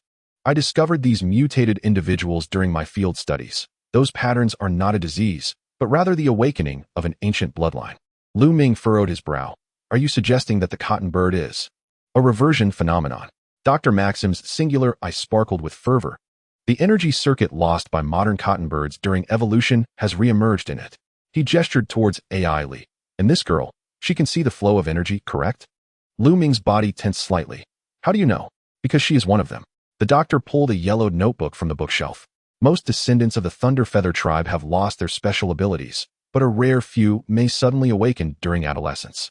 According to records, they can see and guide the ancient energy of specific Pokemon at the cost of physical overload. Lu Ming interjected, recalling AI Li's pale complexion after each use of her abilities. Is there a way to help her? Dr. Maxim silently approached AI Li, applying a device with electrodes near her temple. The screen displayed erratic waveforms, occasionally bursting with golden light. She is attempting to establish a deep connection with the cotton bird. The doctor's tone suddenly softened. This connection should have been gradual, but some external force has accelerated the process. He cast a meaningful glance at the keystone on Lu Ming's wrist. The keystone's energy has activated her dormant ancient genes. The doctor nodded. And this young lady's abilities just happened to awaken at the same time, creating a resonance between them. He adjusted the device. Now her consciousness is trapped within an energy illusion and requires guidance to return. Let me help her. The cotton bird urgently flew in front of AI Li. I can feel AI Li calling for me. Dr. Maxim pondered for a moment before suddenly approaching a locked cabinet. There is a way, but it is perilous. He retrieved a device embedded with strange amber. This is a resonance device replicated from ancient texts. Theoretically, it can construct an energy bridge between Pokemon and humans. Lu Ming took the device, feeling a faint pulse emanating from the amber. What must be done? The cotton bird needs to enter her consciousness and lead her to the energy core.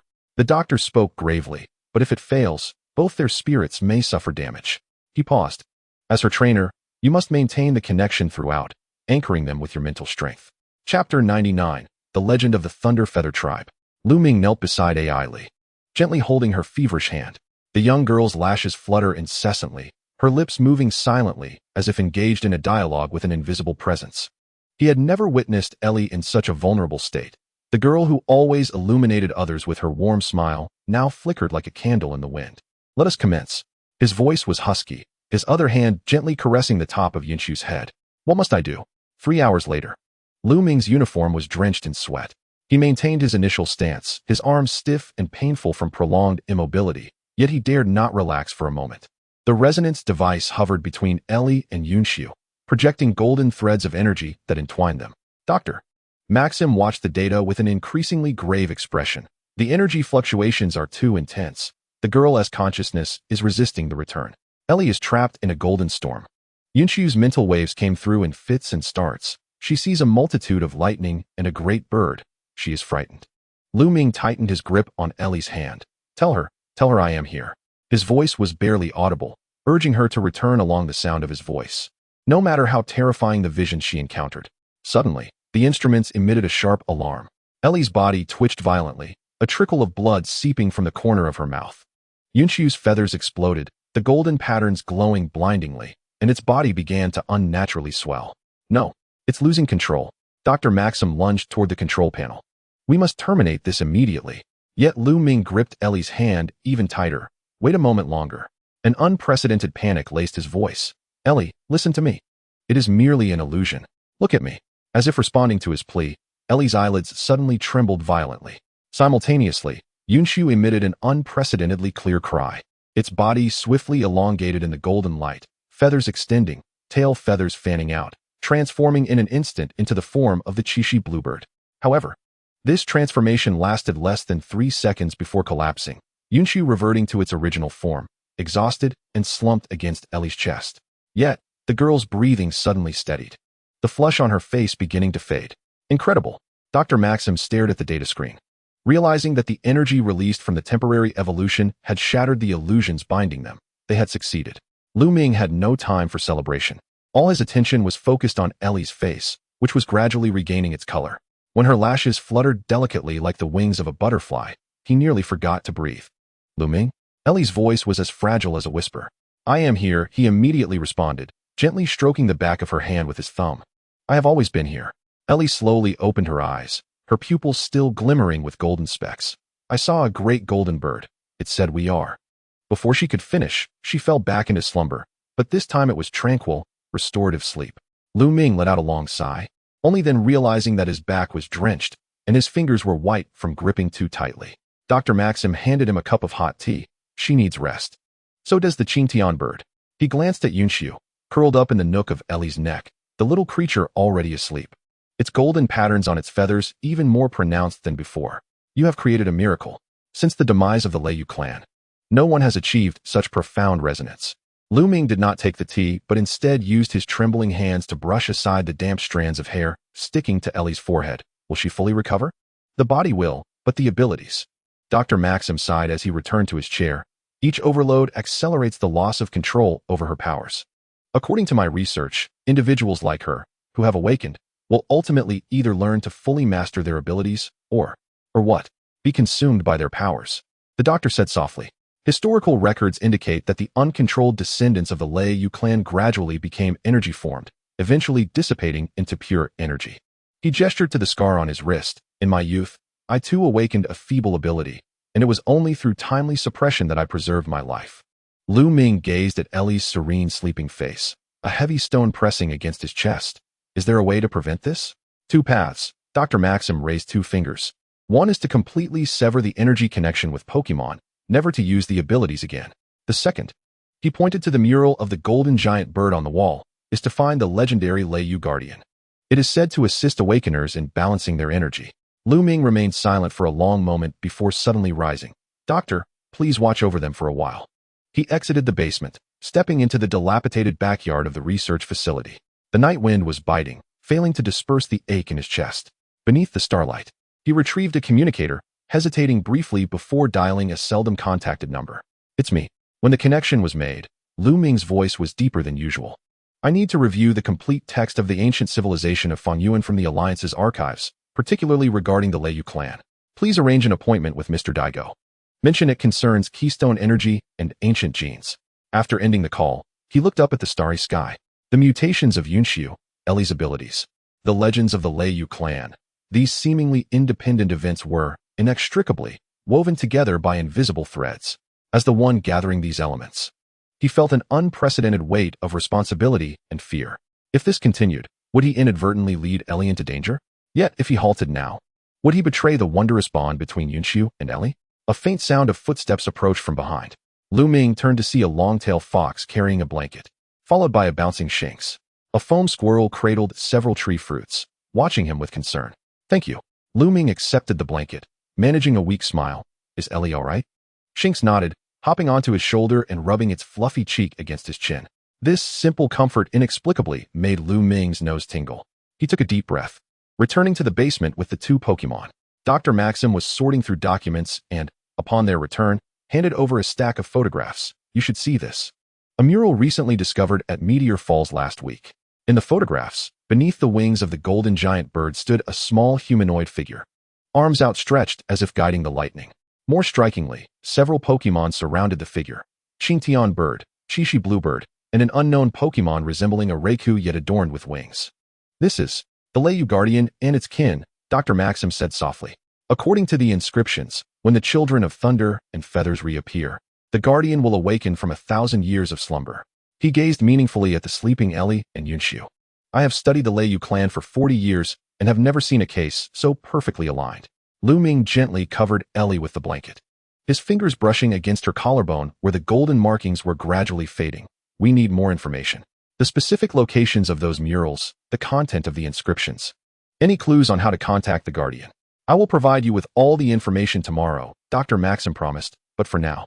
He pointed to the makeshift military cot in the corner. You both need to rest. In the stillness of the night, Lu Ming sat vigil by Ellie's side in a chair. Moonlight streamed through the high window, casting a silver outline around the girl. Yunshu nestled beside her pillow, occasionally emitting soft murmurs, the golden markings on its feathers shifting with each breath. Lu Ming gently held Ellie's hand, surprised to find her fingertips no longer feverish but rather cool. Instinctively, he cradled her hand in his palm to warm it, his thumb unconsciously caressing her slender wrist. You will be all right, he whispered, his voice barely audible, I promise. Outside the window, a pair of eyes that belonged to no Pokémon glimmered in the darkness. As the instrument in hand recorded the energy readings emanating from within the room, a figure quietly retreated into the shadows of the trees.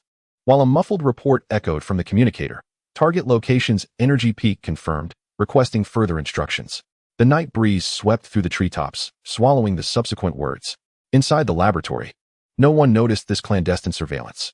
Only the ears of the Vulpix twitched slightly, and the flames on its tail flared momentarily before returning to tranquility. Chapter 100, Ancestral Return. Raindrops pelted against the mottled glass windows of the research facility as Lu Ming stood before the experimental station, his gaze fixed upon the holographic projection of a three-dimensional model of the cotton bird. Dr.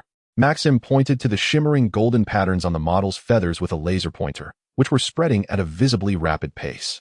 Look here. The energy flow path has completely altered, he exclaimed, his voice quivering with excitement. This is not a mere mutation. It is a phenomenon of ancestral return at the genetic level. In the projection, the golden patterns gradually formed an ancient rune-like style, astonishingly reminiscent of the Thunder Feather Clan totem Lu Ming had encountered in ancient texts. He instinctively touched the scar on his right side, where a lightning-shaped mark remained from when he captured the Thunder Beast at the age of 12. What implications could this have? Lu Ming inquired, shifting his gaze to the other side of the laboratory. Through the glass wall, he could see AI Li accompanying Yunsu during basic training. As the cotton bird attempted to perform feather dance, several golden patterns on the edges of its feathers suddenly illuminated, nearly doubling the skill's range. Dr. Maxim adjusted his glasses. In theory, ancestral return would enhance power, he stated, pulling up a segment of data. However, Yunsu's energy readings fluctuate violently, indicating it is unable to stabilize and control this newfound strength. It is akin to equipping a race car with a rocket engine while retaining the original braking system. A flash of lightning illuminated Lu Ming's grave profile as thunder rumbled ominously. Seemingly provoked, Yunsu's golden patterns shone brilliantly, and the unleashed feather dance spiraled chaotically throughout the training room. AI Li gasped, and the Vulpix quickly erected a flame barrier to protect her. Lu Ming dashed toward the training room, but Dr. Maxim held him back. Wait, look. Amidst the uncontrollable energy storm, Yunsu curled up in agony, ignoring the danger. AI Li rushed forward, cradling the cotton bird gently in her hands. She closed her eyes, and faint golden patterns materialized on her forehead, mirroring those on Yunsu's feathers. Miraculously, the storm began to subside. Yunsu nestled in AI Li's palm, the golden light on its feathers stabilizing. Incredible, Dr. Maxim murmured. She is guiding the energy back. Lu Ming pressed his hand against the glass, his knuckles whitening. He had never seen AI Li like this, enveloped in a soft golden glow, as if emerging from an ancient mural as a priestess. A tumult of complex emotions surged within him, a blend of concern for Yunsu's condition and awe at AI Li's displayed abilities. When AI Li finally opened her eyes, Lu Ming was already by her side. He knelt, gently stroking Yunsu while supporting AI Li's shoulder. Are you all right? AI Li's face was pale, yet she managed to smile. It has stabilized now, but this situation will become increasingly frequent. She looked up at Dr. Maxim. Doctor, is there a way to help Yunsu adapt to this power? Doctor. Maxim pondered for a moment. In theory, targeted training can enhance a Pokémon's control over anomalous energy. He glanced at Lu Ming. But it requires a profound bond between trainer and Pokémon, enduring the energy's impact together.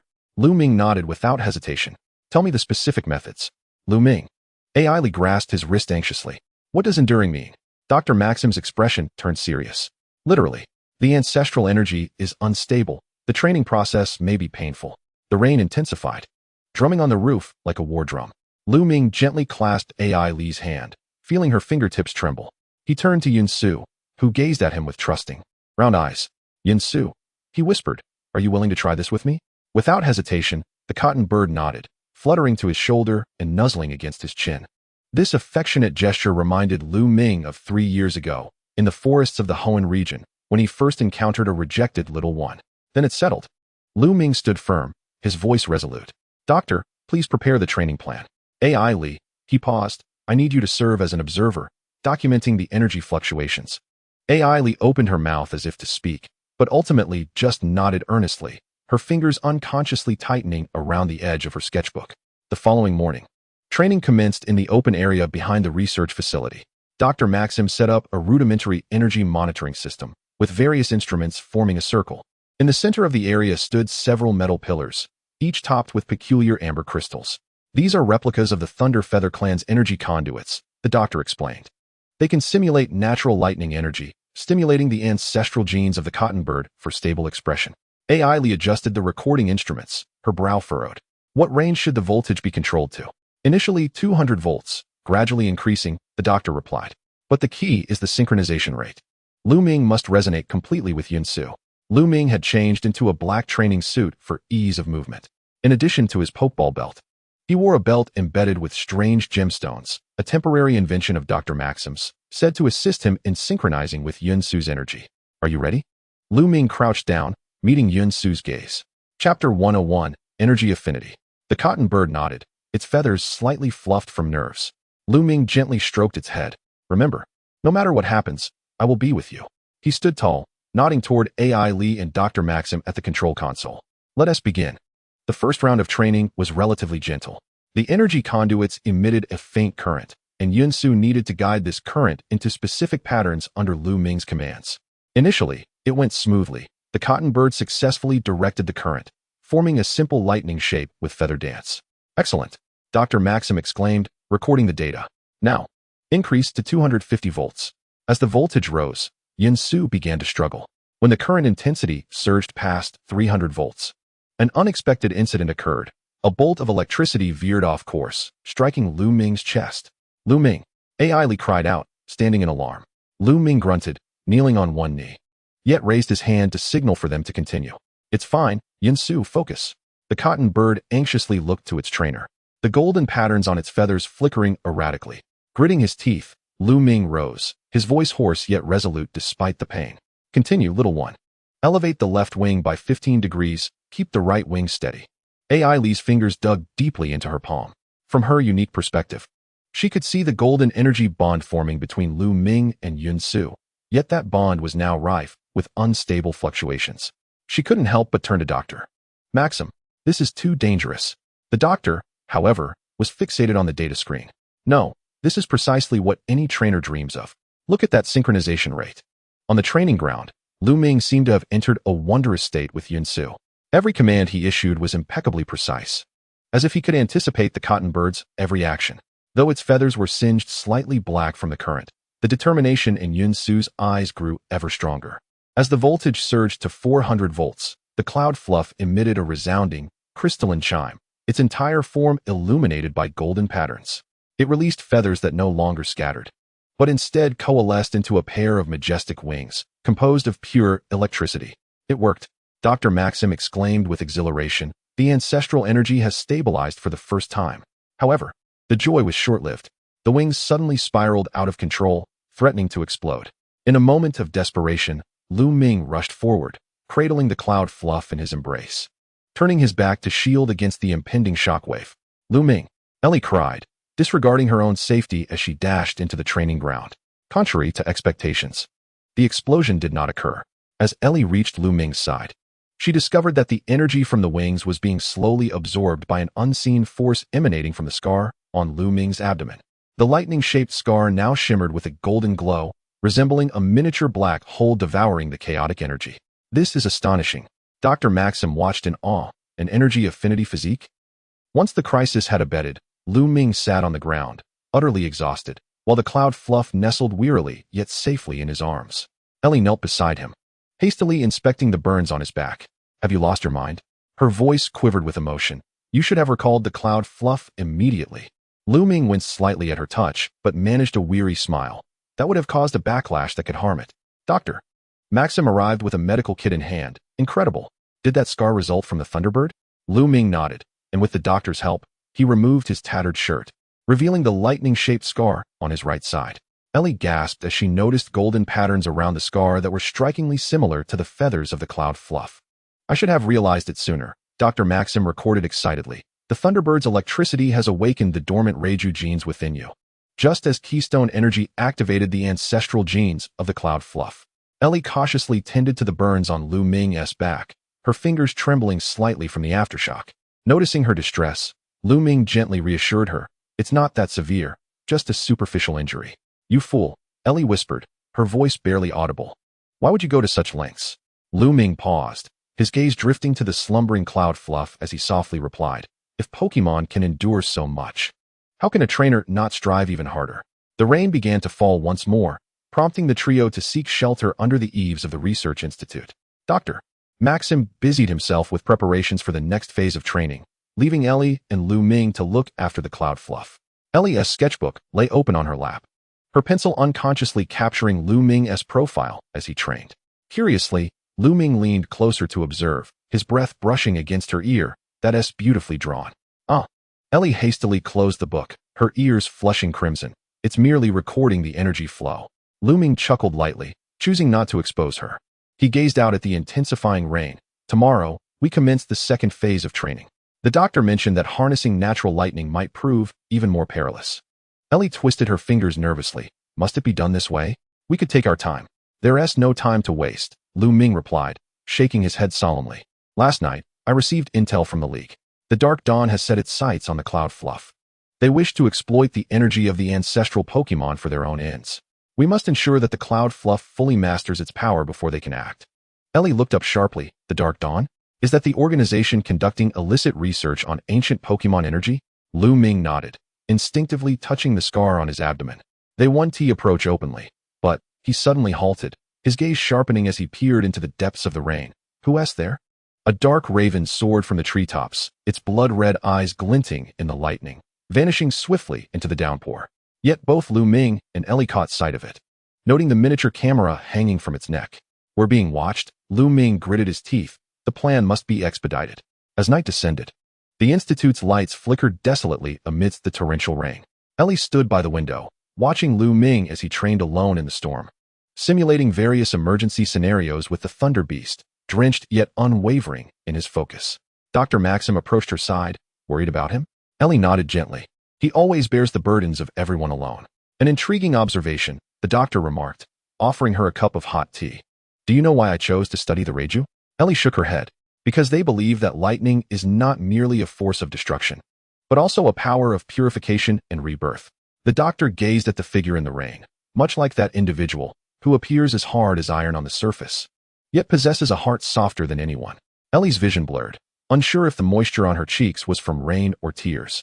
She saw Lu Ming tilting his head to the lightning, raindrops cascading along his jawline, his gaze resolute as it had been on the day they first met. "I've made my decision," she suddenly declared, setting down the teacup. "I want to participate in tomorrow's training." The doctor stared at her in disbelief. "But that is far too dangerous. Your abilities are still unstable." "Exactly," Ellie interrupted, her eyes sparkling with a light reminiscent of the cloud fluff's golden patterns. "If my abilities truly signify my lineage as a Reiju descendant, then I should be able to bridge the connection between Lu Ming and the cloud fluff." The sound of rain intensified, drowning out the doctor's sigh. A bolt of lightning struck in the distance, illuminating Ellie's determined face and casting shadows of indistinct figures lurking in the surrounding woods. The insignia on their chests bore the words Dark Dawn, flickering momentarily in the lightning's glow. Chapter 102, The Thunder of the Champion. The torrential rain persisted for 3 days. Ellie stood at the window of the research institute, her fingertips unconsciously tracing the rain streaks on the glass. Outside, Lu Ming and the cloud fluff were engaged in their final adaptation training amidst the deluge. The golden patterns on the cotton bird's feathers shimmered in the lightning, echoing the scar on Lu Ming's abdomen. "Are they ready?" Ellie whispered, her voice nearly drowned by the rain. Dr. Maxim adjusted the monitoring instruments, the data flickering across the screen reflecting in his glasses. "Physiologically, they meet the criteria. But psychologically," he paused, "Lu Ming is far too tense. This is detrimental to their energy resonance." Ellie's sketchbook lay open on the desk. The latest page depicting Lu Ming as he faced the lightning with his head held high. Over the past 3 days, she had filled 27 pages, each stroke imbued with unspeakable apprehension. A bolt of lightning, brighter than any before, struck down, and the cloud fluff let out a sharp cry, its golden patterns flaring brilliantly. Ellie sprang to her feet, pressing her forehead against the cold glass, while Lu Ming knelt on one knee, hands protecting the cotton bird, bracing against the surge of golden energy. It's begun. Dr. Maxim seized the communicator. Lu Ming, can you hear me? Hold on. The communicator only emitted the crackling of electricity. Ellie burst through the door, forgetting her umbrella entirely. The rain soaked her clothes instantly, the icy touch sending shivers through her. Yet she pressed on. Lu Ming. She stumbled to the edge of the training ground, only to be repelled by an energy barrier. Golden and blue electrical arcs intertwined, cocooning Lu Ming and the cloud fluff within. Through the semi-transparent barrier, she saw Lu Ming's training suit torn by energy, revealing the golden glowing scar beneath. Ellie, step back. Dr. Maxim caught up with her, pulling her away. The energy field is unstable. In that moment, the sight within the barrier took Ellie's breath away. The cloud fluff floated in midair, golden patterns detaching from its feathers, forming ancient runes in the air. Lu Ming rose to his feet, pressing his palm against the runes, and to her astonishment, his eyes began to shimmer with the same golden light. They have succeeded, Dr. Maxim murmured, the true resonance of thunder and lightning. Suddenly, a sharp bird call pierced through the curtain of rain. Ellie looked up to see a dark raven diving from the rooftop of the research institute, its claws glinting with a metallic sheen. Be careful. She instinctively lunged towards the doctor. The object released by the dark raven exploded in midair, unleashing a cloud of purple smoke. Ellie began to cough violently, her vision blurring instantly. She faintly heard the chaotic footsteps and the roars of Pokémon. Capture that Katani. Don't let them react. First, deal with that girl. Amidst the purple haze, several shadows charged towards the training ground. Ellie struggled to stand but was pinned down by a cold hand on her shoulder. Don't move, sweetheart. A woman's voice with an electronic modulation whispered in her ear. We only want that mutated Katani. We have no desire to harm the innocent. Ellie turned her head to meet the gaze of a mechanical lens glowing with blue light. It was the woman she had encountered in the archive room. The corners of Nightingale's mouth curled into a cruel arc, her other hand already aiming a pokeball at Lu Ming, who was ensconced within an energy barrier. Did you think he was just an ordinary trainer? Ellie suddenly laughed, her voice hoarse from the smoke, yet filled with conviction. You have no idea whom you are provoking. A stream of data flashed across Nightingale's lens. The records indicated he was merely a trainer who had been active for 5 years. Even if he had championed potential, her words were abruptly cut off. The energy barrier exploded, and the shockwave instantly evaporated the surrounding rain. Nightingale was toppled by the gust, rolling several meters away. The purple smoke was swept away, revealing a figure in the center of the arena. Lu Ming stood there, cradling his evolved Pokémon. No? It should now be referred to as the shiny Katani.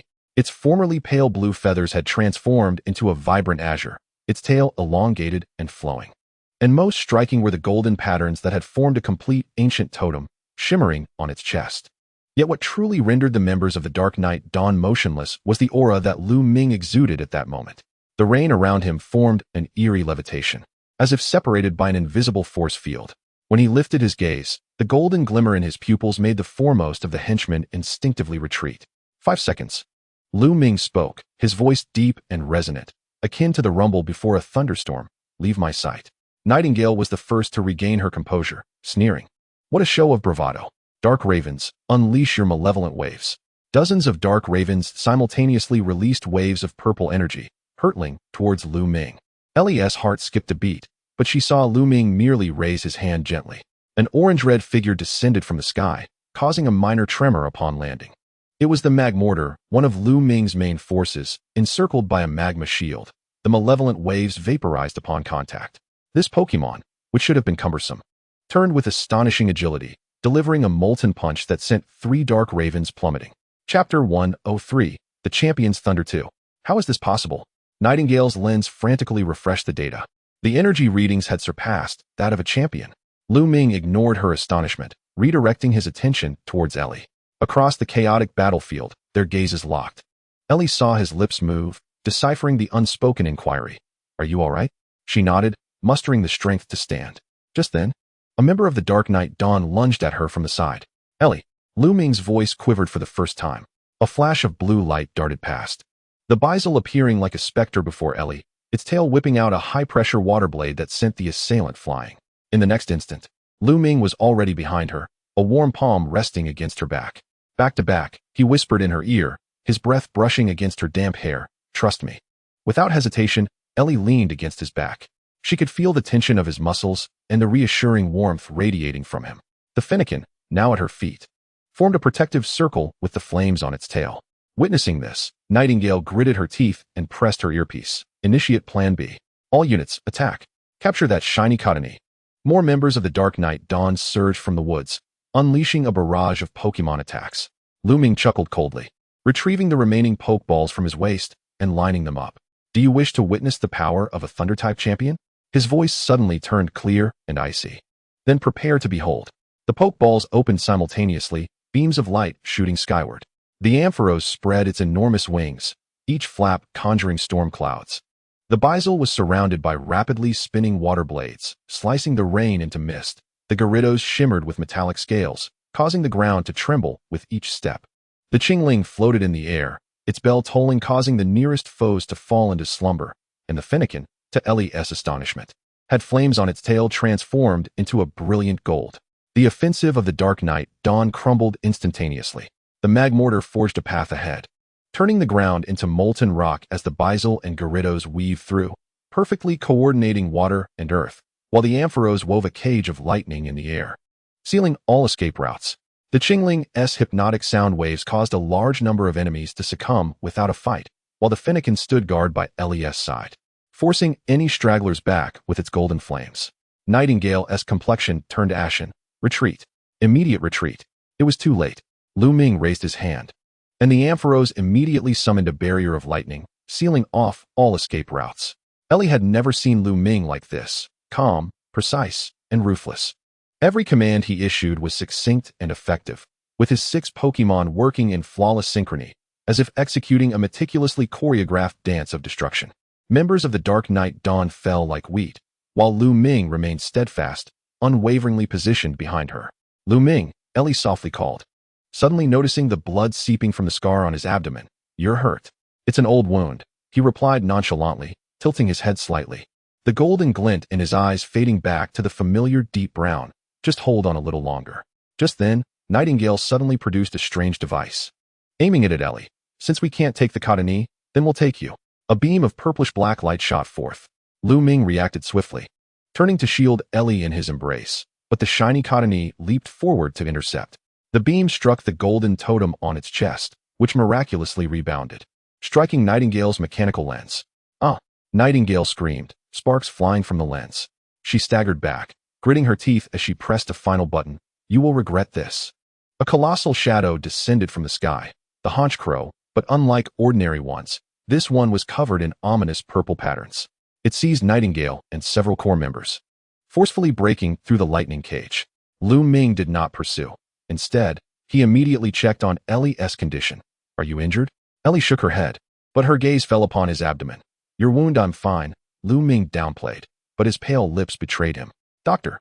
Maxim hobbled over. There are medical facilities in the Institute. Hurry inside and tend to it. The battle had ended abruptly. Most members of the Dark Knight Dawn were trapped within the lightning cage, and those who escaped posed no further threat. Lu Ming recalled his Pokemon, allowing them to return to their secret space, leaving only the shiny Cottonee and the Bisel perched on his shoulders. Upon returning to the Research Institute, Ellie insisted on tending to Lu Ming's wounds personally. As she cautiously lifted the blood-soaked fabric, a sharp intake of breath escaped her lips. The skin surrounding the lightning-shaped scar had fissured, revealing an underlying tissue that shimmered with a golden hue. This was abnormal. She looked up at Dr. Maxim, aware that ordinary wounds did not manifest in such a manner. The doctor adjusted his glasses, remarking, Indeed, it is not normal. This is cellular damage caused by energy overload. He regarded Lu Ming with grave seriousness. You forcibly accelerated the resonance process, and your body has endured an energy shock it should not have. Lu Ming silently accepted Ailey's antiseptic treatment, the only indication of his pain being the tautness of his jawline. When Ailey's fingers inadvertently brushed against the center of the scar, he suddenly grasped her wrist. Wait. His voice was hoarse. Try using your ability. Ailey, though perplexed, closed her eyes to concentrate. When she glanced at the wound again, she was astonished to see the golden energy swirling restlessly, reminiscent of clouds in a tempestuous state. I understand, she whispered, her other hand instinctively caressing the feathers of the Chishi nightingale. They share a common origin. Without hesitation, Ailey directed the golden patterns of the Chishi nightingale toward Lu Ming's wound. As the golden light intertwined, the scar began to heal at a visibly accelerated pace. Lu Ming's tense body gradually relaxed, yet the fatigue in his eyes became increasingly apparent. That's enough, he murmured, grasping Ailey's wrist to halt her. You have already exerted too much. It was then that Ailey noticed her fingertips had begun to turn translucent, a prelude to power overload. Nonetheless, she shook her head. Just a little longer. Lu Ming pulled her gently into his embrace, his strength both tender and unyielding. Rest. The word carried the weight of a king's authority, yet concealed within it was a concern only Ailey could discern. Dr. Maxim, understanding the moment, led the Chishi nightingale out of the medical room, leaving the two alone. Outside, the rain had begun to diminish, a beam of sunlight piercing through the clouds to illuminate their entwined figures. Ailey's head rested against Lu Ming's shoulder, and she could distinctly hear the steady rhythm of his heartbeat. Whether from exhaustion or comfort, her consciousness gradually faded. Sleep? Lu Ming's voice echoed from a distant realm. I shall watch over you. In the final moments before succumbing to slumber, Ailey felt a gentle, feather-like touch upon the crown of her head. Outside the medical room, Dr. Maxim observed the data on the monitoring screen, a contemplative expression gracing his features. The Chishi nightingale tilted its head curiously at him. You know, little one, the doctor murmured. In the legends of the Thunderfeather clan, only soulmates can share energy without repulsion. He gestured toward the screen, where two energy curves were perfectly synchronized. Science beautifully affirms the myths. The Chishi nightingale emitted a soft chirp, flapping its wings toward the sunlight streaming through the window. In the distance, defeated members of the Dark Knight Dawn were being escorted away by the approaching Alliance personnel. Yet, in the further shadows, an undiscovered communicator continued to operate, transmitting the final data to an unknown destination. The words on the screen flickered briefly. Subject X, 7 confirmed. Thunderfeather Guardian awakening progress, 67. Executing final phase. Chapter 104. The Musical Fountain. The dusk in Miel City resembled a spilled glass of orange juice, bathing the entire city in a warm amber glow. Ailey tiptoed, attempting to capture the last remnants of the colorful sunset in her sketchbook, only to collide with a street lamp behind her. Ouch! Watch where you're going. Lu Ming's voice chimed in from the side, accompanied by a light chuckle. He held 2 steaming cups of beverage, the condensation on their surfaces sparkling in the setting sun. Ailey rubbed her forehead and took the cup, the warmth instantly seeping into her fingertips. What is this? Specialty from Carlos, vanilla coffee. Lu Ming indicated a nearby quaint shop adorned with flowers. The owner claims it is flavored with tropical dragon honey. Ailey cautiously took a sip, the sweet aroma blooming on her palate. She squinted in satisfaction, oblivious to the cream foam adorning the corner of her lips. Lu Ming hesitated for a moment before reaching out to gently wipe away the fleck of white with his thumb. Like a foam squirrel, he remarked softly, a slight smile playing at the corners of his mouth. This simple gesture made Ailey's ears flush with warmth. Since departing from the research institute, the sharp aura of the Thunder King surrounding Lu Ming had gradually softened into a gentleness she had never witnessed before. At that moment, clad in a simple, deep blue shirt with sleeves rolled to his elbows, revealing his well-defined forearms, he seemed more like an ordinary young traveler than a seasoned trainer. Where to next? Ailey hastily diverted the topic, feigning interest in the roadside art exhibition. The Miel Art Museum? Or shall we visit Prism Tower? Lu Ming glanced at his communicator. There's a flight to Shaluo City at 10 tomorrow morning. He paused. Tonight, I heard there's a musical fountain at the central square. Ailey's eyes sparkled with excitement. She had long heard of the iconic attraction in Miel City. A grand water curtain composed of hundreds of fountains that transformed into myriad forms with lights and music. Let's go now? She exclaimed, seizing Lu Ming's wrist and dashing off, nearly toppling a balloon vendor in her haste. Lu Ming allowed her to pull him through the crowd, a look of indulgent amusement in his eyes. His main Pokémon had returned to the secret realm to continue their training, leaving only the petite Vulpix trailing at their feet, occasionally using its tail to ward off overly close passers-by. The central square was even more bustling than anticipated. As the fountains danced in sync with the symphonic music, droplets formed colossal Pokémon shapes in midair. Ailey squeezed her way to the front row, gazing upwards at the majestic Talonflame soaring high, the water curtain refracting a kaleidoscope of colors in the sunset. So beautiful, she breathed softly, her fingers instinctively reaching for her sketchbook. Lu Ming stood half a step behind her, his gaze fixed not on the spectacle, but on her illuminated profile, aglow with the refracted light. The mist blurred the surrounding crowd, and in that moment, it felt as though only this awestruck girl and the blue-orange fruit hairpin he had gifted her swaying in her hair remained in his world. Suddenly, the music shifted to a lively waltz, transforming the fountains into swirling skirts. Nearby tourists began to pair off and dance spontaneously. Lu Ming. Ailey suddenly turned, her eyes sparkling with excitement. Shall we dance? Lu Ming froze. I don't. His protest was cut short as Ailey grasped his hand, pulling him into the makeshift dance floor. As the Thunder King, Lu Ming could command Pokémon with precision amidst millions of volts. Yet in this moment, he felt as clumsy as a novice. Relax, Ailey encouraged, guiding his hand to her waist. Just follow my lead. Gradually, Lu Ming found his rhythm. They swirled together with the music, occasionally stepping on each other's feet, followed by shared laughter. As Ailey twirled, droplets from her hair danced onto Lu Ming's face, cool and refreshing. You know, Ailey whispered during a pause in the music. When I was little, my mother told me that the fountains in Carlos were home to wish sprites. Lu Ming raised an eyebrow. Did you believe her? Of course. Ailey feigned indignation, poking him in the chest. Every year I tossed coins into the fountain until I was 10, only to discover it was the janitor helping me fulfill my wishes. Lu Ming chuckled softly, the vibrations from his chest resonating through their close proximity. This rare display of cheerfulness left Ailey momentarily spellbound, nearly causing her to stumble. Lu Ming steadied her, their faces suddenly inches apart. Be careful. Ailey could count the droplets resting on his lashes. An impulse surged within her, prompting her to lean her head gently against his shoulder. Lu Ming's body tensed momentarily before he gradually relaxed, his chin brushing lightly against the top of her head. Lu Ming, Ailey softly inquired. Did you have any wishes when you were a child? The music softened, and the surrounding clamor seemed to dissipate.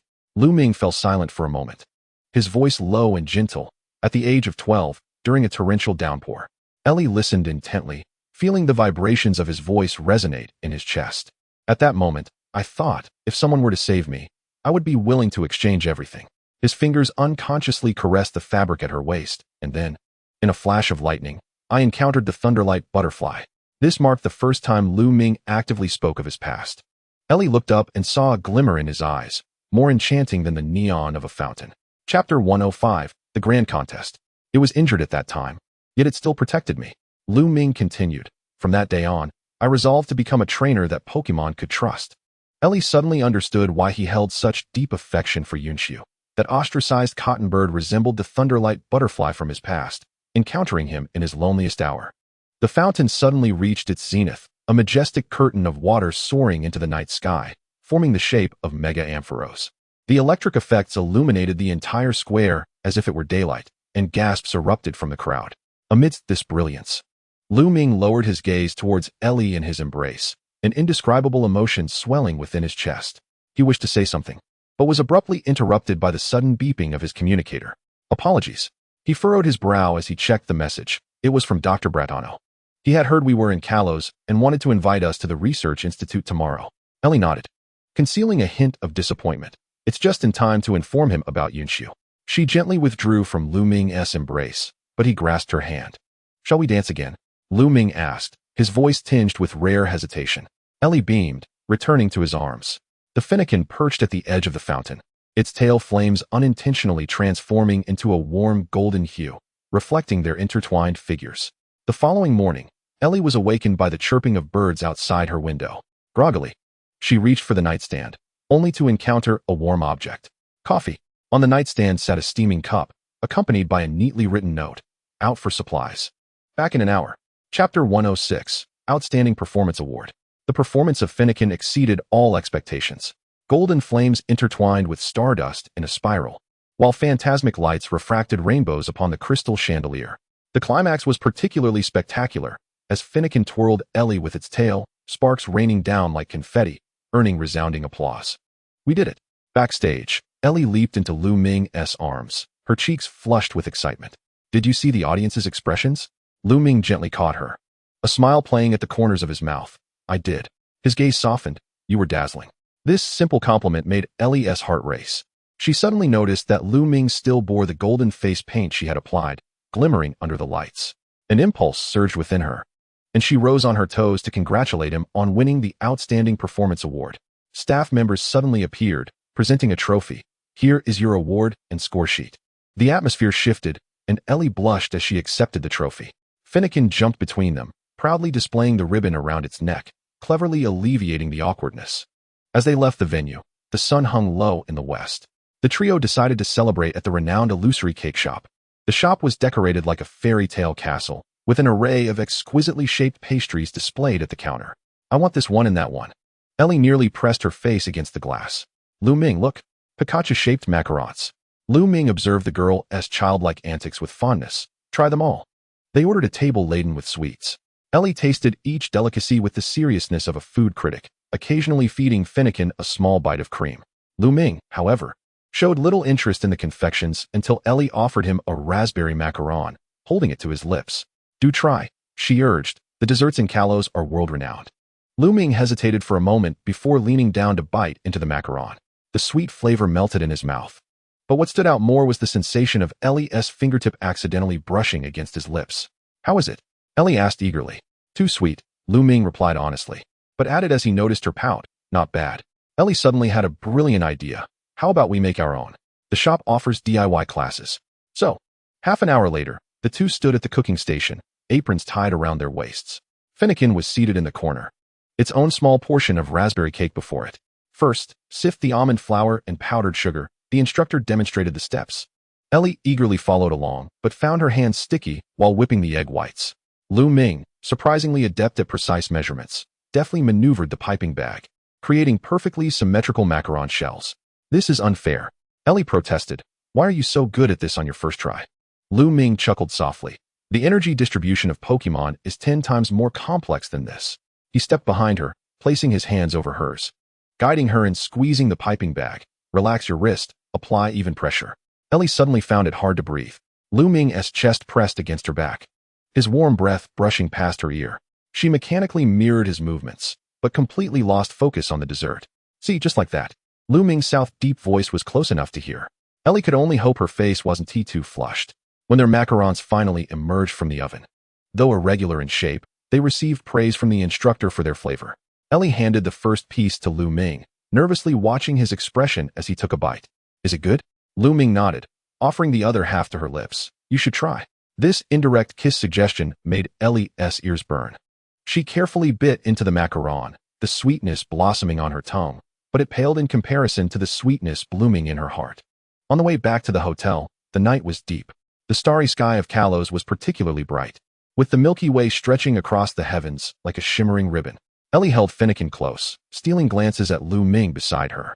His profile was sharply defined under the streetlights, his lashes casting delicate shadows beneath his eyes. Did you enjoy today? Lu Ming suddenly asked. Ellie nodded, suddenly recalling something. Wait, did we forget something? The two halted in their tracks, realizing they had completely forgotten their appointment with Dr. Bradano. Lu Ming sighed, pulling out his communicator. I'll message him to reschedule. Just as he bent down to type, Ellie noticed a shadow flash around the corner.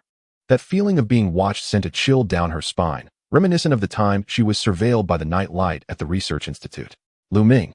She anxiously grasped his arm. Lu Ming immediately became alert, following her gaze, but found the area empty. Finnegan's ears perked up, the flames on its tail shifting to a wary deep orange. Let us head back to the hotel, Lu Ming said in a low voice, naturally wrapping his arm around Ellie's shoulders.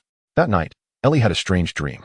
She dreamt she was standing in a golden wheat field, a colossal bird-like creature made of lightning gazing at her from afar. As she tried to approach, the wheat field suddenly ignited, flames revealing countless blood-red eyes. When she awoke, she found her pillow damp, unsure if it was sweat or tears. Outside, the first rays of sunlight were just beginning to creep over the horizon. Ellie tiptoed to the window and was unexpectedly greeted by the sight of Lu Ming engaged in his morning training with his Pokémon, the Thunder Butterfly, in the garden below. Golden currents of electricity danced around the Thunder Butterfly, resonating with the faint glow of the intricate patterns adorning Lu Ming's body. The flowing energy between trainer and Pokémon created a harmonious tableau in the dawn light. Ellie unconsciously brushed her fingers against her collarbone, where similar golden markings had once surfaced. A certain premonition whispered to her that the dawn of the dark night would not relinquish its hold easily. Yet, as she observed Lu Ming's unwavering focus under the sun, a surge of resolute strength welled up within her. No matter what transpired, they would face it together, just as Lu Ming often proclaimed. Chapter 107. The Pokémon tablet. The morning in Mier City was imbued with the aromas of coffee and crepes. Ailey stood anxiously before the Pokémon Research Institute, fidgeting with her collar. The shadow of the nightmare from the previous night still loomed, with visions of a golden giant bird, burning wheat fields, and blood-red eyes. Nervous? Lu Ming's voice broke through her thoughts, his warm fingertips gently brushing against the back of her hand. Ailey shook her head, momentarily casting aside the nightmare. I'm merely curious as to why Dr. Bretano wishes to see us so suddenly. She glanced at the Sylveon perched on Lu Ming's shoulder, the little creature busily preening the golden patterns in its fur. Is it due to the anomaly in the cloud fluff? Lu Ming did not respond immediately. His gaze was drawn to the emblem on the Institute's entrance, a spiral pattern symbolizing evolution stones that shimmered in the sunlight. An instinct stirred within him, hinting that this meeting would not be straightforward.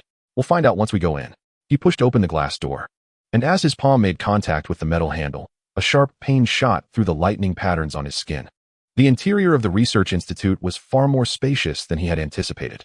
An array of advanced instruments was neatly arranged, and the walls were adorned with charts depicting Pokémon evolutionary chains. Several researchers were busily engaged in their tasks, and upon seeing them, a ponytailed female assistant hurried over. Mr. Lu Ming, Miss Ailey, Dr. Bretano is awaiting you in Lab A3. This way, please.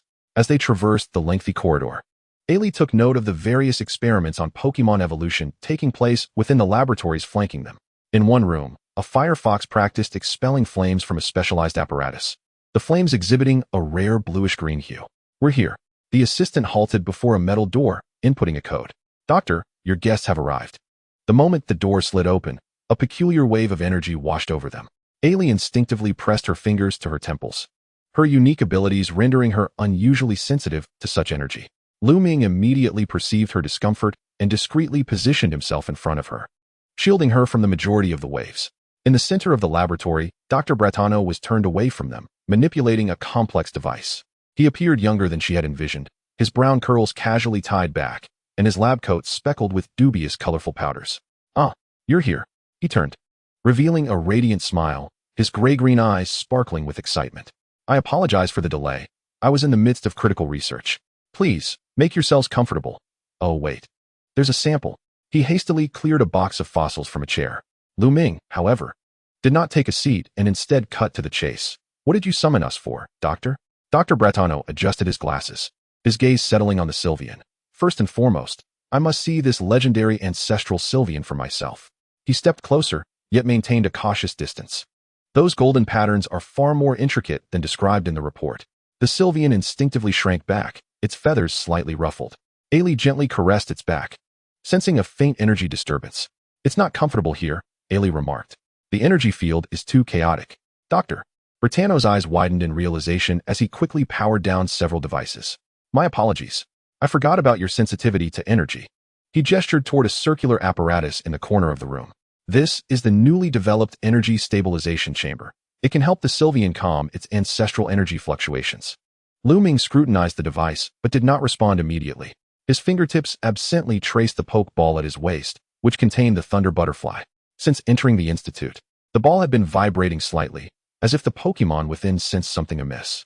You're well versed in the ancestral phenomenon, Lu Ming inquired cautiously. Dr. Bretano chuckled. Not just the ancestral phenomenon. He suddenly lowered his voice. There's also the instability of the secret realm. His words struck Lu Ming like a bolt of lightning. His secret realm was classified information, known only to a select few within the Alliance. Ailey looked at Lu Ming in astonishment, exchanging a wary glance. Dr. Bretano seemed to revel in their reaction. Don't be alarmed. I inferred this from research data. He projected a set of holographic images. Look here. The energy readings from your Pokémon exhibit regular fluctuations. This is a typical symptom of spatial jump residuals, indicating they frequently switch between a subspace and reality. Lu Ming relaxed slightly, yet his gaze remained sharp. What else have you deduced? Your secret realm is nearing its carrying capacity, Dr. Bretano stated gravely. No space can escape this fate without the support of the Genesis tablets. Genesis tablets? Ailey echoed, the term triggering a vague recollection. Dr. Bretano excitedly waved his hands. 18 tablets scattered when Arceus was sealed. Legend has it that each one contains a primal power and serves as a cornerstone for stabilizing space. He produced a photograph of an ancient tome. See this record? The holder of the tablets can construct an eternal realm. Suddenly, Lu Ming's patterns flared with pain once more, this time more intense. He gritted his teeth and asked, "Do you know the whereabouts of the tablets?" "That's a challenge." Dr. Bratano shook his head. Countless individuals have searched for them throughout the centuries, but few have truly been discovered. He suddenly winked mysteriously. "To my knowledge, a dragon tablet may be hidden in the Kalos region." Ailey abruptly pressed her forehead, a wave of dizziness washing over her. Fragmented images flickered before her eyes. A dark cave, a glowing purple tablet, and a vast shadow of a dragon. "Ailey," Lu Ming immediately steadied her. "Is your ability acting up again?" "I saw the tablet," she managed to say, "in a cave with a dragon." Dr. Bratano's mouth fell open in astonishment. "Incredible. Is this what Maxim mentioned regarding precognition?" He hurriedly retrieved a peculiar metal headband. "Try this. It can stabilize your brainwaves." Lu Ming positioned himself protectively in front of Ailey. "No need for that. If the doctor has no further matters, we shall take our leave." "Wait," Dr. Bratano implored urgently. "At the very least, allow me to check the status of the Sylvian." And, he hesitated for a moment, "Your Thunder Butterfly. According to the data from Maxim, it may also carry ancient genes." Lu Ming's fingers rested on the pokeball, caught in indecision. Ailey gently squeezed his arm, silently reminding him to be cautious. Chapter 108. The News of the Dragon Tablet. Ultimately, Lu Ming nodded in agreement. Dr. Bratano was overjoyed and immediately initiated a series of devices. The Sylvian was placed within the energy stabilization chamber, soon settling comfortably with closed eyes. When Lu Ming released the Thunder Butterfly, the laboratory lights flickered multiple times. Remarkable energy readings. Dr. Bratano fixated on the instrument screen. "This is certainly beyond what an ordinary Thunder Butterfly can achieve. Look here." The Thunder Butterfly gracefully hovered in the air, its wings spread nearly 2 meters wide. Typically, its wings bore blue lightning patterns, but under the specific light spectrum, faint golden runes strikingly similar to those of the Sylvian became discernible. "Indeed," Dr. Bratano exclaimed, documenting excitedly. "They both belong to the lineage of the Thunder Feather Guardians." At that moment, the Thunderlight Butterfly began to tremble violently, its body radiating a luminous glow. Lu Ming immediately sensed something amiss. "What is happening?" It was responding to some form of summons. The doctor adjusted his instruments, exclaiming, "Look here. The patterns on the back of your hand are emitting energy waves of the same frequency." Lu Ming then noticed the faint golden light emanating from his own markings. Strangely, something in the nearby backpack was also glowing, the piece of amber containing golden feathers that Dr. Maxim had given them. Suddenly, Ellie grasped Lu Ming's arm. "We are being watched." Her abilities activated uncontrollably, pointing towards the vent in the corner of the laboratory, where the mental waves of a dark raven could be sensed. Lu Ming reacted swiftly, issuing a command, "Thunderlight Butterfly, strike like lightning." In an instant, the Thunderlight Butterfly transformed into a bolt of electricity, racing towards the vent. As the metal grating exploded, a dark raven fled in panic, but the miniature camera hanging from its neck was not spared. Dawn of the night. Dr. Bratano's expression changed drastically. They had infiltrated the Research Institute's security system. Lu Ming quickly summoned the Thunderlight Butterfly back and retrieved the Chishi Bluebird from its stabilizing chamber. "We must leave immediately." "Wait."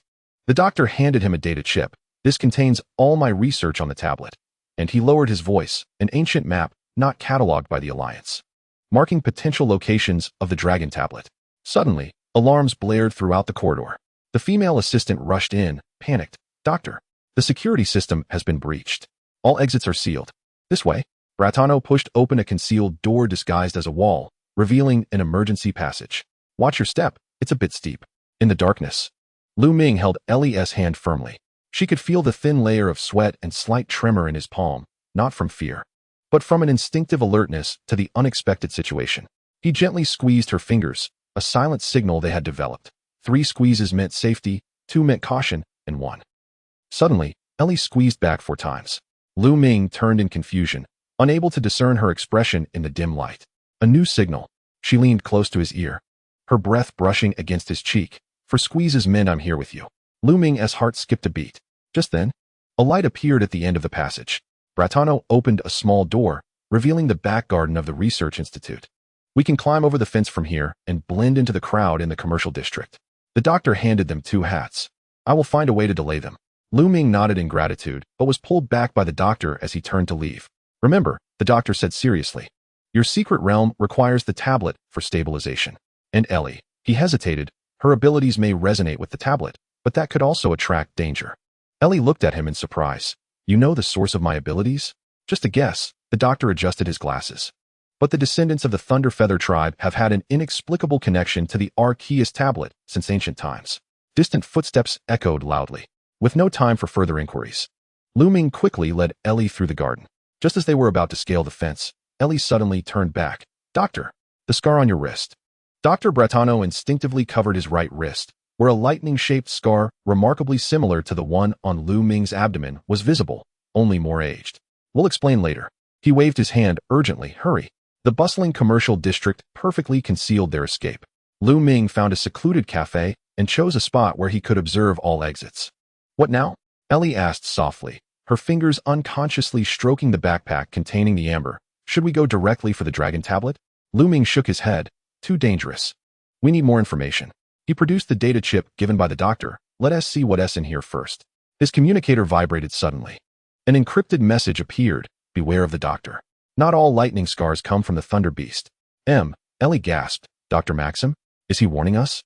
Lu Ming frowned and deleted the message. Let us head back to the hotel. I need to contact the Alliance to confirm a few things. On their way back, Ellie felt a persistent sensation of being followed. Every time she turned around, she only saw ordinary tourists. Yet, the feeling of being watched lingered, akin to the blood-red eyes in a nightmare. As night fell, Ellie jolted awake from another dream. This time, she clearly saw a colossal golden bird bound by purple chains, emitting a cry of anguish. Outside the window, a bolt of lightning streaked across the night sky, illuminating Lu Ming, who stood by the window. In his hand, he held the glowing amber, and the scar on his abdomen shimmered faintly. The Thunderwing Butterfly perched on his shoulder, its wing runes resonating and flickering with the feather in the amber. Lu Ming? Ellie called softly. He turned, and a flash of golden light crossed his eyes. It wants to lead us somewhere. Now, Lu Ming nodded. The Thunderwing Butterfly senses a power of the same origin awakening. He approached the bedside and gently wiped the cold sweat from Ellie's forehead. But if you're feeling unwell. Ellie grasped his hand. We'll face it together. As their hands touched, the amber suddenly brightened, projecting a holographic map that indicated the potential hiding places of the dragon tablet mentioned by Dr. Bretano. It seemed there was no turning back. With a wry smile, Ellie rose to pack her belongings. Lu Ming helped her zip her coat, his fingers lingering at the nape of her neck for a moment. No matter what happens, stay close to me. Outside, torrential rain poured down. In the shadows, a dark raven silently observed everything, its blood-red eyes shimmering in the light of the lightning, conveying intelligence to distant realms. Chapter 109, New Pet Collaboration. Morning mist enveloped the path leading to Stone Forest Town, the air rich with the scent of damp earth. Ellie stepped carefully on the dew-soaked rocks, maintaining her balance. Behind her, Lu Ming knelt by the stream, providing water to the cloud fluff, its golden markings glimmering faintly in the morning light. According to the map, they would reach Stone Forest Town by evening. Ellie unfolded the holographic map, its blue light illuminating her face. Soon they would enter Dragon Valley, a place that certainly did not sound welcoming. Lu Ming did not respond immediately. His gaze lingered on the cloud fluff's wings, where the scars from yesterday's battle with the Wild/Commander had scabbed over, yet still trembled slightly when it flew. As a trainer, he could have easily avoided such injuries by deploying the main force from his secret realm, but that would prevent the cloud fluff from truly growing. Lu Ming? Ellie waved her hand in front of him. What are you thinking about? The training plan. Lu Ming rose, retrieving a small box from his backpack, prepared for the cloud fluff and little spark. Inside the box were neatly arranged various fruits and minerals, all of which Ellie had never seen before. Lu Ming picked up a purple fruit resembling a lightning bolt. Lightning fruit enhances electric resistance. He then pointed to a metallic glimmering stone. This is Thunder Rock, collected from my secret realm, and it can help the cloud fluff stabilize its golden energy. Ellie poked the lightning fruit curiously. Just how many types are there in your secret realm? Her question was interrupted by a piercing screech. Suddenly, 5 monkeys burst forth from the bushes, their eyes glowing red, clearly in a state of agitation. The leader lunged straight for the food box in Ellie's hands. Little spark.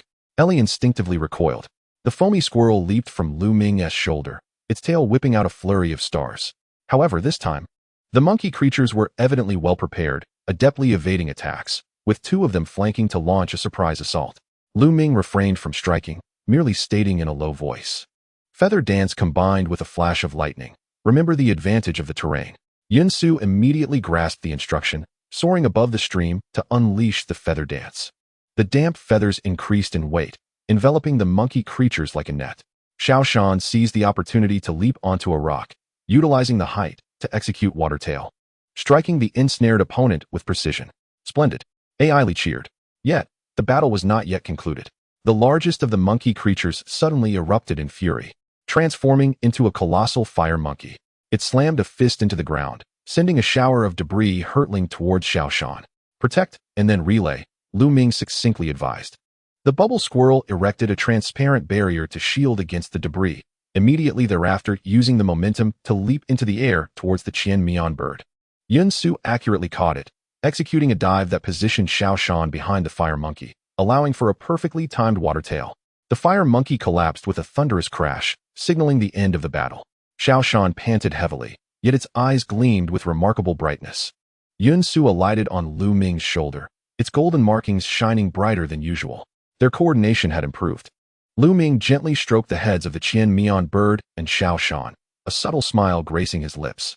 This simple praise made both Pokémon puff up with pride. AI Li, smiling as she recorded battle data, suddenly felt a wave of dizziness. A familiar golden glow flickered at the edges of her vision. Her abilities were spiraling out of control again.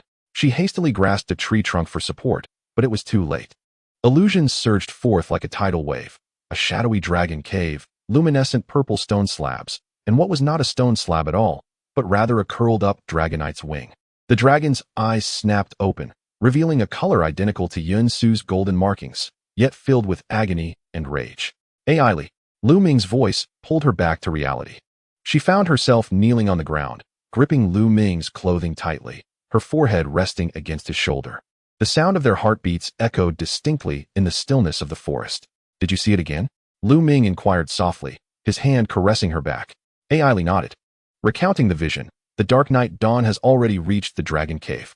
They have transformed the Dragonite into some sort of vessel to harness the power of the Dragon Stone. Lu Ming's gaze sharpened. Can you ascertain the exact location? Deep within the cave, where the twin dragon statues stand, AI Li's voice gradually regained steadiness, and I sensed another presence, as if it were waiting for us. They both instinctively flinched at the thought of touching its palm, then feigned nonchalance. Yun Su regarded them curiously, her eyes playfully covered by the tail of the long-tailed fire fox. Lu Ming, AI Li said, focusing on the flickering flames. If there really is a modified dragonite in the cave, what should we do? Lu Ming hesitated for a moment, reaching out to gently brush the rain droplets from her hair. First, ensure the stone does not fall into the hands of the Dark Knight Dawn. His voice was low and resolute. As for that dragonite, he left the sentence unfinished, but AI Li understood. If a Pokémon endured irreversible suffering, it was the trainer's responsibility to grant it release. This heavy realization deepened the night's shadows. In the distance, a dark crow silently swept across the moonlit shadows, the camera on its collar transmitting images of the campsite far away. The lens finally froze on the scene of Lu Ming draping a coat over the sleeping AI Li. Before the signal abruptly cut off, inside the Dark Knight Dawn base, Nightingale angrily slammed her fist against the control panel. Continue the pursuit. We must secure the Dragon Stone before those two brats. Her mechanical lens reflected a row of incubation pods, each containing a Pokémon adorned with golden markings, writhing in agony, identical to the markings on Yun Su. Chapter 110, Twin Dragon Cave. Lu Ming pondered for a moment before retrieving the data chip from Professor Bretano. Inserting it into the Pokédex, the holographic map unfolded, and he zoomed in on the Dragon Valley region. Here, the legend from Shirlin Town mentions the Twin Dragon Cave, a place where ancient kings sealed malevolent dragon Pokémon. Xiao Shan curiously hopped onto Lu Ming's shoulder, its tiny paw pointing at a blinking red dot on the map. As AI Li leaned in for a closer look, her hair brushed against Lu Ming's cheek, causing them both to freeze momentarily before resuming their pretense of studying the route. If we push forward at full speed, we could arrive by noon tomorrow. Lu Ming stowed the Pokédex, but noted the need to traverse this canyon. AI Li noticed the cause of his hesitation. The map marked a warning for wild woobat habitat. In the afternoon, the shadows in the canyon deepened. Caverns dotted the rocky walls, occasionally accompanied by the sound of flapping wings. AI Li unconsciously edged closer to Lu Ming, her arm brushing against his. Xiao Shan and Yun Su stood guard, yet their nervous fidgeting betrayed their unease. Woobat are social Pokémon, Lu Ming explained quietly, and typically do not attack unless they sense a threat. No sooner had he spoken than a piercing ultrasonic wave swept down from above. Dozens of woobats surged from the caves, forming a dark vortex. They were evidently in an agitated state, their eyes glowing with an unnatural crimson light. Is this the work of the Dark Knight Dawn again? AI Lee gritted her teeth as the long-tailed fire fox instinctively leapt from its pokeball. Lu Ming shook his head. No, this is a territorial display from the wild Woobat.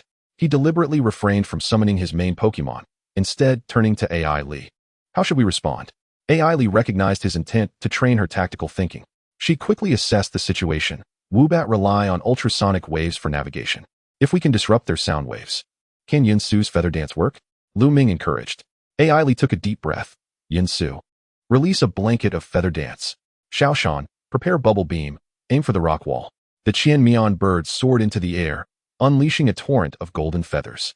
Simultaneously, the bubble squirrel's bubble beam struck the rock wall, the rebounding droplets mingling with the feathers to create a massive sticky net. The swarm of Woobat indeed fell into disarray, their ultrasonic waves clashing and causing them to flail about like headless flies. Now, AI Lee seized the moment, long-tailed fire fox. Magical flame. The flames deftly evaded the feather net, forming a wall of fire beneath the swarm of Woobat. Startled, the bat Pokemon finally abandoned their assault and fled back into the caves. We did it. AI Lee turned to high-five Lu Ming, but found him staring intently at the upper rock wall. One particularly large Woobat remained, hovering quietly.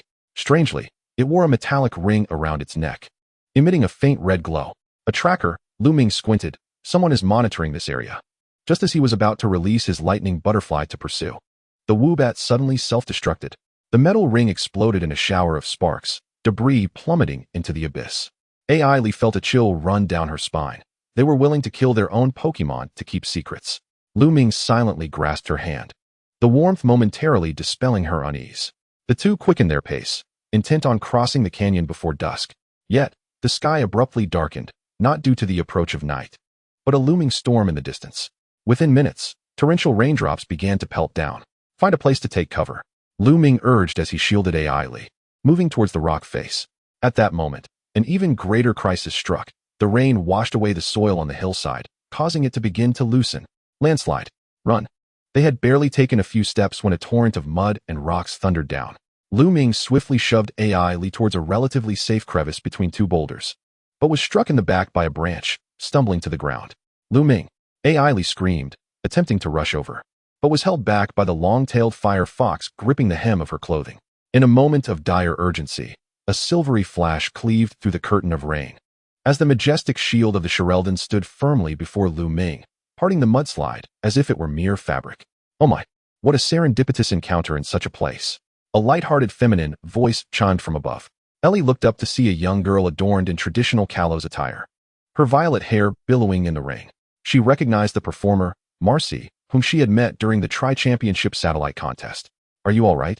Marcy gracefully descended, her Shereldon immediately returning to her side in its shield form. I was just training nearby with my Shereldon when the weather took a turn. Her words trailed off as her gaze fell upon the cloud-like Pokemon. Is this the fabled ancestral phenomenon? The golden patterns are even more exquisite than described in the reports. Lu Ming immediately grew alert, shielding Ellie behind him. Reports? Relax. Marcy waved her hand nonchalantly. I heard about it from Dr. Bretano. She suddenly lowered her voice. The doctor asked me to convey a warning to you. Be cautious of the choices between the twin dragons. Ellie and Lu Ming exchanged puzzled glances. Yet, Marcy was already turning to leave. The rain is easing. I must hurry to Stone Forest Town for tomorrow's performance. Take care. She took a few steps before looking back, adding with a knowing smile. By the way, it's intriguing that what lies dormant in the legendary Twin Dragon Cave isn't just the stone tablet, but also a forgotten king. Isn't it? It wasn't until Marcy's figure vanished into the rain that Ellie snapped back to reality. What exactly? She is not an enemy, Lu Ming remarked, examining the defensive marks left by Shereldon, but she isn't merely a friend either. Once the rain ceased, they discovered a dry nook within the crevice to spend the night. Lu Ming kindled a small fire, its glow illuminating his focused profile as he perused a map. Ellie secretly sketched this scene, her pencil betraying a tenderness she was unaware of. Have something to eat. Lu Ming suddenly offered her a piece of energy cube. Tomorrow will be a tough battle. Ellie accepted the cube, her fingers brushing against his. Chapter 111. The dawn of the Dark Night approaches. The entrance to Dragon Valley resembled a gaping abyss, exhaling damp currents of air. Ellie paused before the cave, her neck prickling with goosebumps. Her unique ability was unusually active at that moment, the periphery of her vision shimmering with a faint golden light, as if countless invisible threads extended from within the cave, entwining around her wrists. The energy fluctuations are intense, she murmured, instinctively gripping Lu Ming's sleeve. It's just like what I saw in the illusion. Lu Ming gently clasped her trembling hand, his thumb drawing small circles in her palm, a secret signal they had devised that meant "I am here." The feathers of the cloud-like Pokémon on his shoulder fluffed slightly, its golden patterns glowing faintly in the dimness. Little Flash nestled on Ellie's shoulder, tasked with her protection. "Stay close to me." Lu Ming activated his exploration headlamp, the beam piercing the darkness. "Doctor, Bratano mentioned that the Dragonstone tablet reacts to the energy of the Thunderwing tribe." The cave's interior proved more intricate than anticipated. Stalactites hung like sharp teeth, the sound of dripping water echoing sharply in the silence. Not long after, 3 paths emerged before them. "Which way should we go?" Ellie glanced at the holographic map, only to find the signal had been lost. Lu Ming hesitated, closing his eyes and pressing his palm against the lightning scar on his abdomen. Moments later, the markings began to glow faintly, pointing towards the rightmost passage. "This way," he declared confidently. "There's a reaction to the thunder energy." As they ventured deeper, the passage narrowed, and peculiar murals began to adorn the rock walls, depicting ancient ancestors kneeling before a purple crystal, with dragons and avian creatures swirling above it. Ellie halted, her fingers tracing the patterns of the avian creature on the mural. "Is this Cloudfeather?" She was astonished to find the bird Pokémon depicted bore strikingly similar golden patterns to the shiny Noctowl. Lu Ming scrutinized the imagery. "Not exactly. Look here," he indicated a small rune in the corner of the mural. "These are ancient glyphs, chronicling the covenant between the Thunderwing Guardian and the Dragon Apostle." Just then, Cloudfeather emitted a warning cry. A dozen pairs of blood-red eyes flickered to life in the darkness ahead. A swarm of Zubat and Wingull swooped down from the cave's ceiling, their movements erratic and ferocious, ensnared by a purple energy. "It's another scheme by the dawn of the Dark Night." Lu Ming gritted his teeth. "Little Flash, use Bubble Beam." Little Flash immediately unleashed a barrage of shimmering bubbles. But the sheer number of foes was overwhelming. Several Zubat broke through the defenses, hurtling towards Ellie. "Cloudfeather, use Feather Dance to deflect the electric shock." Lu Ming commanded swiftly. The shiny Noctowl spun, releasing a myriad of feathers that formed a barrier in the narrow passage. It then transformed into a streak of white light, striking the lead Zubat with precision. Yet, just as victory seemed within reach, a massive Noivern charged from the shadows, the sonic boom directly hitting Cloudfeather. "Cloudfeather!" Ellie gasped. The shiny Noctowl crashed heavily against the rock wall, curling up in pain. Little Flash hurried over to protect its companion, but was sent flying by the Noivern's tail. Lu Ming's hand hovered over the Pokeball containing his Volcarona, his knuckles whitening from the tension, yet he hesitated to throw it. "Lu Ming," Ellie implored, "they need help." Taking a deep breath, Lu Ming retracted his hand instead. "Cloudfeather, do you remember our third strategy from training?" The injured shiny Noctowl struggled to ascend, a glimmer of determination in its eyes. It abruptly altered its flight path, no longer launching a direct attack, but guiding the Noivern to crash into a fragile stalactite. At the moment the pillar shattered, Little Flash's water tail struck the falling rubble accurately, sending debris cascading down upon the Noivern. "Well done." Ellie quickly noted this brilliant teamwork. The Noivern was temporarily repelled, but the passage also partially collapsed. The trio had to quicken their pace, delving deeper into the cave. As they ran, Ellie tended to Cloudfeather's wounds, her heart aching at the scrapes on its wings. Why not send out Volcarona? She couldn't help but ask. It could have easily resolved this. Lu Ming gently stroked Cloudfeather's head. True growth never comes from relying on others to clear the obstacles. His voice was soft yet resolute. "If I let the main force handle everything now, they will never learn to stand on their own." Ellie suddenly understood. This was not merely about training Pokemon, but also about Lu Ming's steadfastness as a trainer. She quietly sketched the moment, capturing the pride and concern in his gaze as he looked at Cloudfeather, a treasure more precious than any victory. As they ventured further, the cave gradually expanded. A vast underground cavern loomed before them. At its center stood 2 weathered dragon-shaped statues, precisely the twin dragon cave from Ellie's illusion. Yet, what drew attention was the purple crystal fragment suspended between the statues. Though only palm-sized, it radiated an unsettling energy. Dragonstone tablet fragment. Lu Ming approached cautiously. "It's been artificially cut." Suddenly, Ellie's special ability reacted violently, the scene before her warping as countless tortured, struggling Pokemon phantoms appeared around the purple fragment, all bearing golden patterns akin to Cloudfeather. "Wait." She grasped Lu Ming's arm. There's something wrong with the stone tablet. Those Pokémon. Before she could finish, the ground trembled violently. A colossal salamence dove down from a fissure in the cave ceiling, mirroring the one from Ellie's illusion, its wings embedded with purple crystals, its eyes glowing with an unnatural golden light. Fall back. Lu Ming urgently shoved Ellie behind the statue. The fierce breath of the dragon of destruction swept through, instantly melting the rocks. Yunxiu and Xiaoshan bravely confronted it.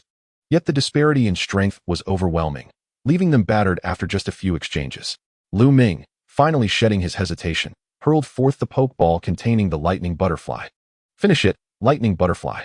Amidst the dazzling electric light, the lightning butterfly descended, unfurling its enormous 3-meter wings.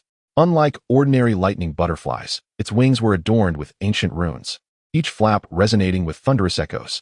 The entire cavern was illuminated as if it were midday, the murals upon the rock walls coming to life under the intense glare. The dragon of destruction appeared momentarily daunted, yet the purple crystal suddenly emitted a blinding light, compelling it to continue its assault. The two formidable Pokémon clashed fiercely in the air, the shockwaves from their colliding lightning and dragon breath causing the very cavern to tremble. Chapter 112, A New Ally Joins. In anguish, Li covered her ears against the sonic blast, her voice trembling. That crystal is controlling it. Lu Ming squinted, scrutinizing the battlefield. Lightning butterfly. Target the crystal with signal beam. The multicolored beam struck the purple crystal on the dragon of destruction's wing with precision, but unexpectedly, rather than shattering. The crystal absorbed the energy of the attack, growing even brighter. The dragon of destruction let out a heart-wrenching roar, its fury intensifying. This won't do. Li suddenly dashed forward. We must use the energy of the Reiku tribe. Li, it's dangerous. Lu Ming called, but it was too late.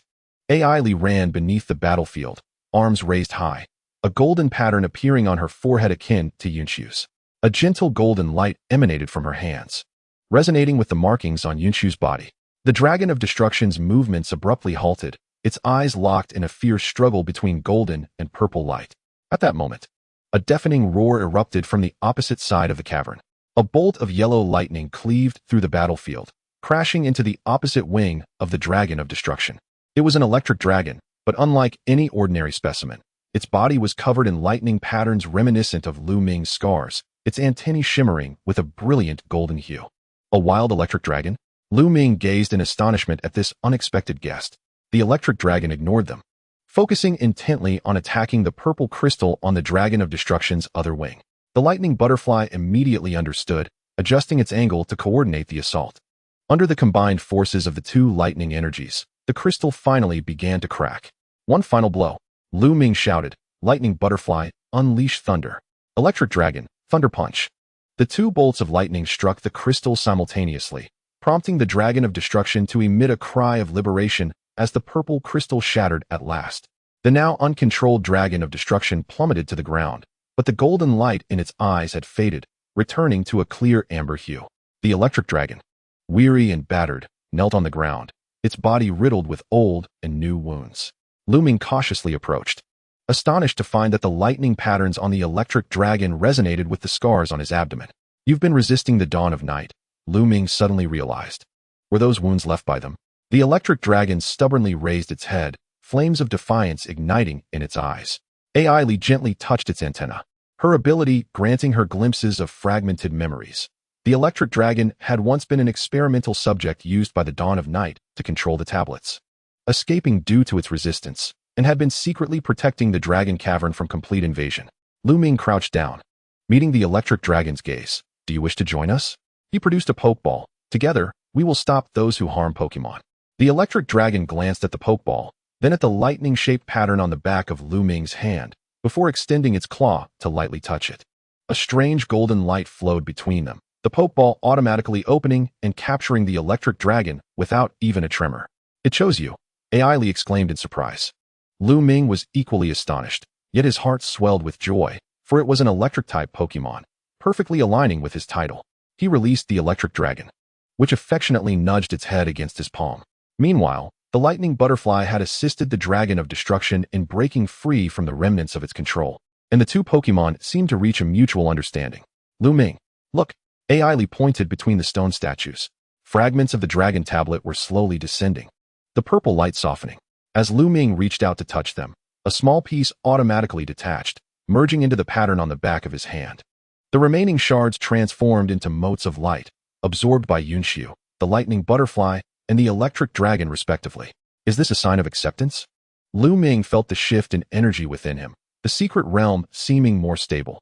Could it be that the Genesis tablet was not intended for the secret realm, but for himself?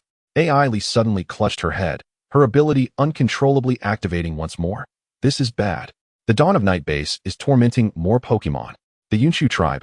Images of suffering flooded her mind. Dozens of Pokémon marked with golden patterns imprisoned within incubation pods, including cotton birds, electric dragons, and even variants of thunder beasts. Most horrifying of all was the central incubation pod, where a blurred humanoid figure floated. We must hurry back. Lu Ming supported the wavering AI Li. If the Dawn of Night is using Pokémon for human experimentation. A cold laugh suddenly echoed from the cave entrance. Clever, but too late. Nightingale appeared, accompanied by a dozen members of the Dawn of Night, blocking the exit. She toyed with a remote control in her hand. Did you think destroying a control point would grant you victory? Pressing a button. Dozens of red dots lit up across the map of Kalos. The entire region's dragon lairs are under our control. The electric dragon roared in fury, but was restrained by Lu Ming. The electric-type champion's gaze turned icy and sharp. What do you want? Quite simple. Nightingale's mechanical lenses flashed with a red light. Exchange that ancestral Zatu for the safe departure of Miss AI Li. Over my dead body. AI Li interposed herself before Yunxiu.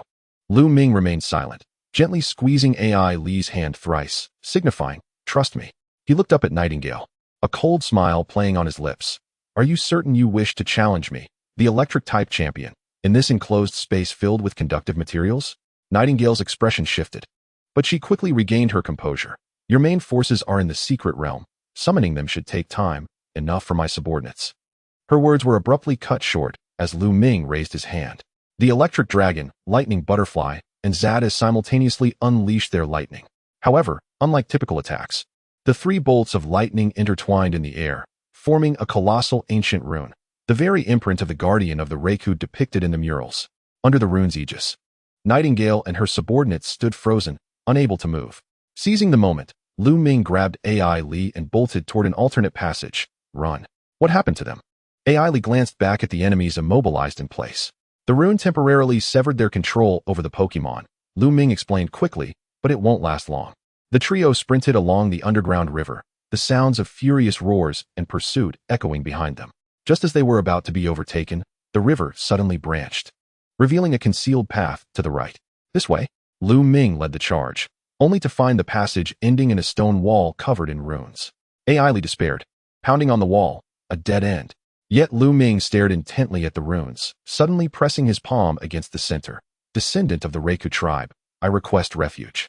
One by one, the runes on the wall ignited, ultimately parting to reveal a narrow opening just wide enough for one person.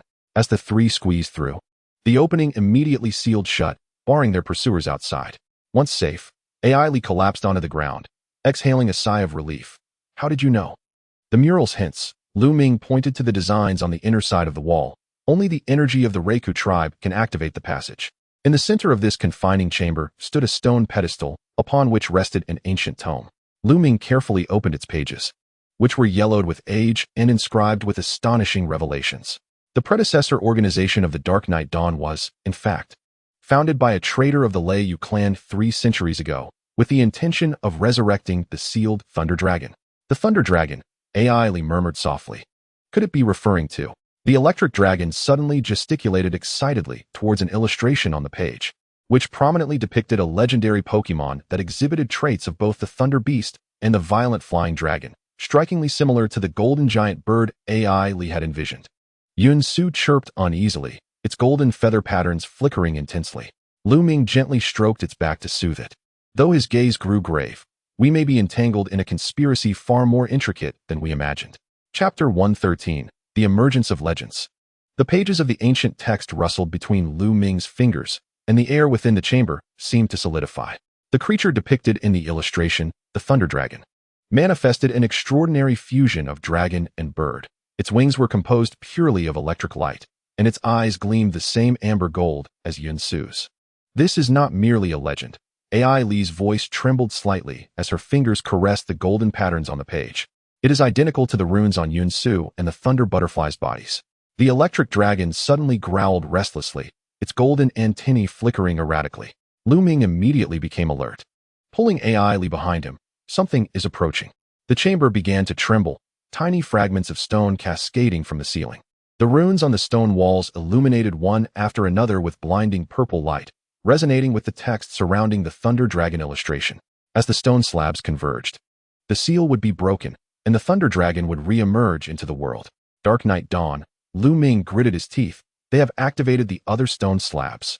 Amidst the violent tremors, the ancient tome slipped from the pedestal, revealing a hidden recess below. The shape of the recess perfectly matched the fragments of the dragon tablet they had acquired. AI Li and Lu Ming exchanged a glance and nodded simultaneously. A gamble. Lu Ming inserted the fragment into the recess. The moment the fragment settled, a brilliant golden light erupted throughout the chamber. A gentle wave of energy radiated from the pedestal, temporarily stabilizing the convulsions. The tome automatically flipped to its final page, revealing previously concealed text. Only the child of the Lei you can tame the Thunder Dragon. By using sincerity as the guide and bonds as the lock, when the two unite, eternity shall be attained. Suddenly, the patterns on Lu Ming's hand seared with pain, and he knelt on one knee, cold sweat beading on his forehead. AI Li rushed to support him, but in that instant of contact, she was drawn into a vision. Countless golden chains wrapped around a colossal thunder creature, each chain inscribed with the Dark Night Dawn's emblem. As the creature struggled in agony, the chains incessantly absorbed its energy, transforming it into the purple crystals they had seen on the wings of the violent flying dragon. Lu Ming. AI Li awoke from the vision to find him clawing at the scar on his abdomen, where an eerie golden light seeped through the skin. What is happening to you? It is calling to me. Lu Ming struggled to articulate, his eyes flickering with the same electric light as the Thunder Dragon. We must escape. Suddenly, one wall of the chamber collapsed, revealing a concealed passage. The three of them wasted no time, racing down the corridor. The further they advanced, the denser the electric charge in the air became, causing AI Li's hair to stand on end, while Little Flash fearfully burrowed into her collar. At the end of the passage, they emerged into the main cave of the Twin Dragon Cave. However, the scene was suffocating. Nightingale and her minions had formed a circle around three floating purple stone slabs, which continuously unleashed energy against the cave ceiling. There, a colossal cocoon-like structure composed of lightning was covered in fissures, as if on the brink of bursting. Stop them, Lu Ming shouted, but it was too late. With a deafening explosion, the lightning cocoon erupted. A blinding bolt of electricity shot skyward, melting the cave's rocky ceiling like butter. When the radiance dimmed, the legendary creature finally revealed its true form. The Thunder Dragon, exceeding 10 meters in length, spiraled through the air, its body composed entirely of pure plasma, with each flap of its wings summoning a tempest. Yet unlike the illustration in the tome, it was ensnared by purple chains, its eyes filled with anguish and fury. Nightingale ecstatically raised the control device. At last, 3 centuries of waiting has borne fruit. Her words were cut short. The Thunder Dragon merely cast a fleeting glance, and a bolt of lightning incinerated her and her device into cinders. The other members of Dark Night Dawn fled in terror, only to be thwarted by the storm at the cave's entrance. It is uncontrollable. AI Li's voice trembled. Those chains are inflicting immense suffering upon it. The Thunder Dragon turned towards them, its gaze devoid of reason, consumed by a desire for destruction. It opened its massive maw, pure plasma coalescing in its throat. Instinctively, Lu Ming positioned himself in front of AI Li, simultaneously releasing all his Pokeballs. Thunder Butterfly, Electric Dragon, Magma Beast, all assumed defensive stances. Chapter 114, Capturing the Legend. Lu Ming's primary Pokemon rapidly formed a defensive line, yet against such a legendary entity, even those trained in the secret realms appeared diminutive. The Thunder Dragon's attack surged forth in an instant, shattering their defenses and sending Lu Ming crashing through the air. Lu Ming, AI Li screamed as she rushed towards him. The Thunder Dragon did not pursue. Instead, it directed its focus towards the cave's ceiling, gathering an even more potent energy. Lu Ming struggled to rise, blood trickling from his lips. It is preparing a world-ending thunderstorm, powerful enough to obliterate the entire Kalos region. What should we do?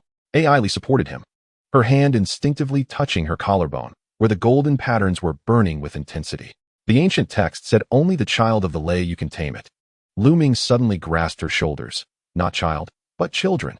He pointed to the ancient text in the tome. The translation was incorrect. The original text is plural. We must unite. The The Thunder Dragon's roar shook loose countless stones. The energy sphere in its mouth had swelled to the size of half the cave, poised to unleash its fury. Lu Ming tightly grasped Ai Li's hand, his voice resolute. Do you trust me? Without hesitation, Ai Li nodded. Then follow me. Lu Ming pulled her as they dashed towards the Thunder Dragon's position. Yin Su, Little Flash, prepare Feather Dance, and Mist. Though frightened, the two Pokémon faithfully executed the command. The Azure Cottonbird released a flurry of golden feathered plumes, while Little Flash conjured a dense mist, creating a vast conductive network in the air. Thunder Butterfly, Electric Dragon. Channel the lightning. Lu Ming commanded. Magma Beast, protect Ai Li. At the moment the world-ending thunderstorm descended, the conductive network proved effective. Most of the lightning was diverted, with only a fraction aimed at Lu Ming. He did not evade, but instead opened his arms to embrace the shock. Lu Ming. No. Ai Li attempted to rush forward, but was halted by the Magma Beast. In an astonishing turn of events, when the lightning struck Lu Ming, it caused no harm, but was instead absorbed by the patterns on his hand. The scar radiated with golden light, forming a beam that shot directly at the Thunder Dragon.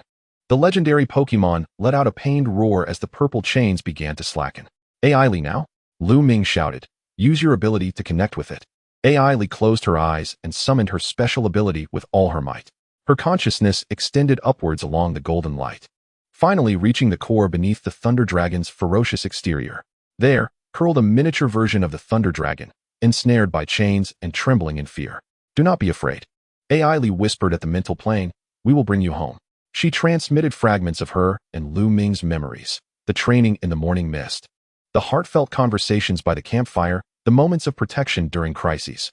These warm images acted as keys, unlocking the chains one by one. In the realm of reality, the tempestuous movements of the Thunder Dragon gradually subsided, its fury receding to reveal a crystalline amber glow in its eyes. It gently descended before Lu Ming. Its colossal head bowed as if to express contrition. Lu Ming extended his hand to caress its snout, the golden light emanating from its abdomen harmonizing perfectly with the runes adorning the Thunder Dragon's form. You have endured so much, having been imprisoned for such an extended period. The legendary Pokémon emitted a soft trill, its body commencing a gradual contraction, ultimately shrinking to the dimensions of an ordinary Electric-type Pokémon. It affectionately nudged Lu Ming's hand before deliberately brushing against the empty Pokeball at his waist. The light of capture ignited, and the legendary creature, the Thunder Dragon, astonishingly became Lu Ming's new companion. Silence enveloped the cave, and even Lu Ming felt a wave of disorientation. Reflecting on how far he had come from merely capturing a caterpie to now having tamed a legend, the surviving members of the Night's Dawn had long since fled, leaving behind a chaotic scene that bore testimony to the fierce battle that had just transpired. Ellie, her legs giving way, sank to the ground, cold sweat soaking her back.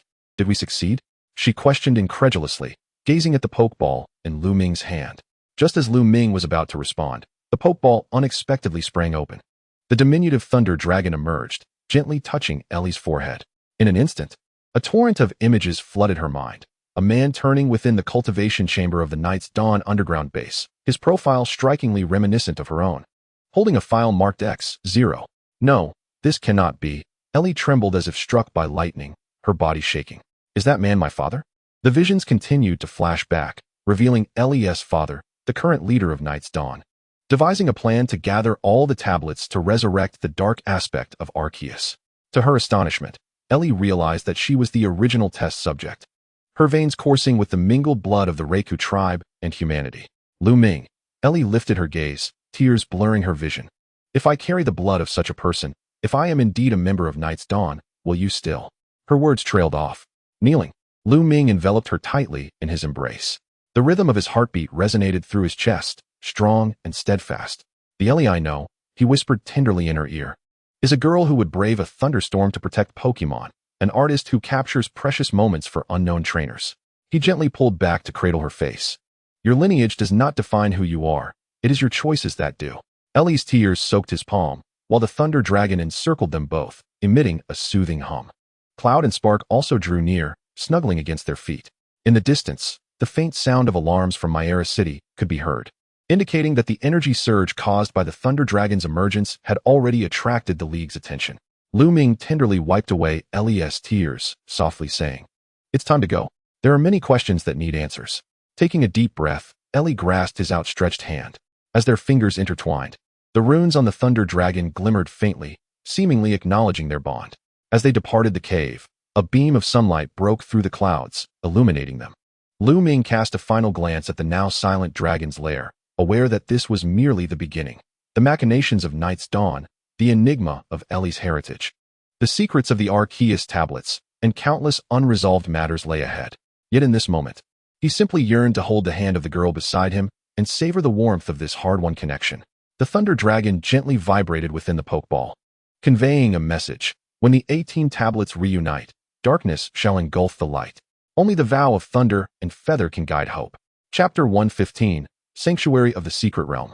The Pokemon Center in Myra City radiated an unusual tranquility under the morning light. Nurse Joy pushed a cart of medicine down the corridor, gently rapping on the door of the innermost hospital room. "Please enter." Lu Ming's voice echoed from within. Upon entering, Joy beheld the Thunder Dragon suspended within a specially designed electrostatic field, its size having diminished further since its capture, the electrical energies flickering weakly like a candle's flame in the wind. Lu Ming sat nearby, dark circles evident beneath his eyes, clearly having endured a sleepless night. Ellie huddled in the corner on a sofa, cradling Cloud and Spark, both fast asleep. The prognosis was not optimistic. As Joy examined the data on her instruments, she noted, though it has emerged from the critical phase, its energy core is severely damaged. Standard treatment will require at least 3 months. Lu Ming's fingers unconsciously traced the scar of lightning on his abdomen. Ever since capturing the Thunder Dragon, the scar had begun to throb intermittently, as if resonating with the condition of his new partner. "Is there a method to expedite recovery?" he inquired softly. Joy shook her head. "We understand too little about the physiological structure of such legendary Pokemon. Forcing stimulation may." Secret Realm. Ellie suddenly stirred, her voice still laced with sleepiness. Yet her gaze had sharpened. "Doesn't your Secret Realm space adapt the environment according to Pokemon needs?" A spark of realization illuminated Lu Ming's thoughts. He had not considered this aspect. The flow of time within the Secret Realm was already faster than in the outside world, and combined with its adaptive characteristics, it could serve as an ideal sanctuary. "It's worth a try." He rose, gently touching the Thunder Dragon's forehead. "Shall we recuperate in my Secret Realm? There exists the World Tree, which will undoubtedly provide a more comfortable setting." The Thunder Dragon nodded weakly, a glimmer of anticipation flashing in its eyes. Joy, sensing the moment, discreetly exited the room. "I'll prepare the discharge paperwork." However, she hesitated. "The League investigators will arrive in an hour. They wish to learn about yesterday's energy explosion in Dragon Valley." Lu Ming exchanged a knowing glance with Ellie. Now was not the time to reveal everything to the League, especially concerning the Thunder Dragon and Night's Dawn. "We will depart shortly," Lu Ming replied. "Please inform the investigators that we will submit a written report." Once the door closed behind her, Lu Ming sprang into action. The patterns on the back of his hand formed a key-like design. With a mere thought, the space shimmered like rippling water. "Are you ready?" he asked the Thunder Dragon. Its eyes brightened, and it nodded eagerly. Grasping the Pokeball in one hand while taking Ellie's hand in the other, Lu Ming summoned forth a brilliant light from the key. The trio was enveloped in a radiant blue glow and vanished from the room in an instant. When they reopened their eyes, they found themselves in a wondrous world. The sky displayed a dreamlike purplish-blue hue, with silent lightning occasionally flickering through the clouds. Distinctive mountain peaks loomed in the distance, one crowned with perpetual snow, another flowing with lava. And in the center, a robust world tree that had grown exponentially over time, now home to various Pokemon, creating a scene of warmth and comfort. "This place," the Thunder Dragon marveled, surveying its surroundings. "It's much larger than I imagined." As more Pokemon were captured, the Secret Realm would gradually expand. Lu Ming had begun to grasp the intricacies of this expansion. Whenever a Pokemon was captured or sheltered, the realm stabilized. He pointed towards a distant area shrouded in tempestuous storm clouds. "That is the Electric Zone, where the Raikou butterflies once thrived." "Thunder Dragon, you should."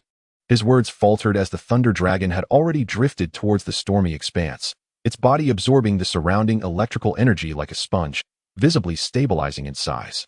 Even more astonishingly, the Raikou butterflies appeared above them, their wing runes resonating with the Thunder Dragon, intertwining their golden patterns in the air to form an entirely new and intricate design. Similar patterns began to emerge on Lu Ming's own skin. "Are they communicating?" Ellie observed curiously, her unique abilities allowing her to perceive the flow of energy. The core damage of the Thunder Dragon was being slowly mended by the energies of the Secret Realm. Lu Ming pondered thoughtfully. It appears that the Thunderwing Butterfly and the Thunder Dragon share a common origin. He gestured towards a distant lake, adding, "My other primary Pokémon are currently training in their respective elemental zones. Here, a single day equates to an hour in the outside world. The Thunder Dragon should recover swiftly." Just as he spoke, a lava beast came bounding from afar, affectionately nudging Lu Ming's hand. The swimming circle weasel and the phantom bell soon followed, their curious gazes fixated on the Thunder Dragon in the distance. "It is your new companion," Lu Ming chuckled lightly. "You must all become acquainted in the secret realm." The primary Pokémon of Lu Ming looked upon him with admiration for his abilities. The newly recruited companion seemed to surpass them, the veterans, in strength. Consequently, they returned to their respective training zones, for the Pokémon energy here was far more abundant than in the outside world. Suddenly, a thought struck her. Should we leave Yunqiu and Xiaoshan here for special training? Lu Ming shook his head. They need to adapt to the combat rhythm of a conventional environment. He glanced at Ellie, a slight smile gracing his lips. Someone will miss them. Ellie's cheeks flushed as she pretended to converse with the Phantom Bell. After spending several hours in the secret realm, confirming that the Thunder Dragon had settled into a deep slumber within the Thundercloud core, they returned to the real world. The moment they reappeared, Ellie's communicator began to blink frantically, displaying dozens of unread messages, all from Dr. Maxim. "Urgent. Come to the Research Institute immediately. The Night's Dawn is on the move." Concerning Ellie's lineage, the final message made Lu Ming furrow his brow.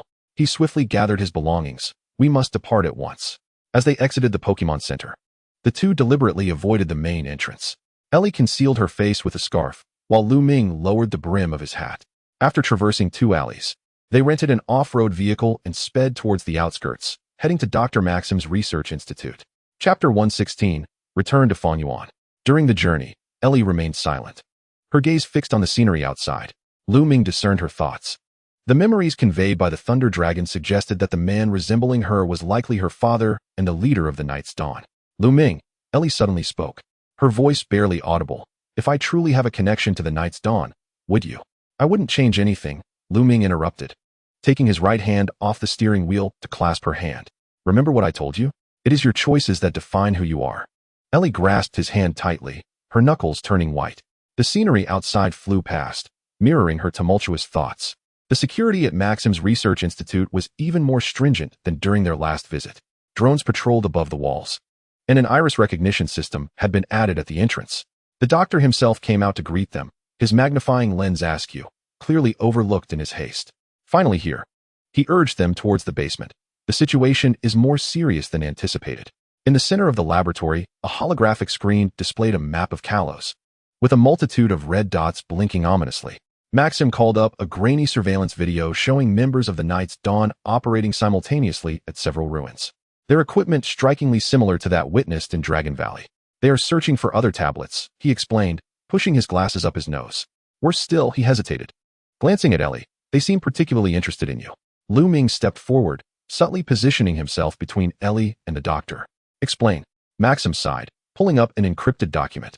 20 years ago, the predecessor organization of the Night's Dawn conducted a secret experiment, attempting to implant Raiden clan genes into human embryos to create a perfect vessel capable of controlling the Arceus tablets.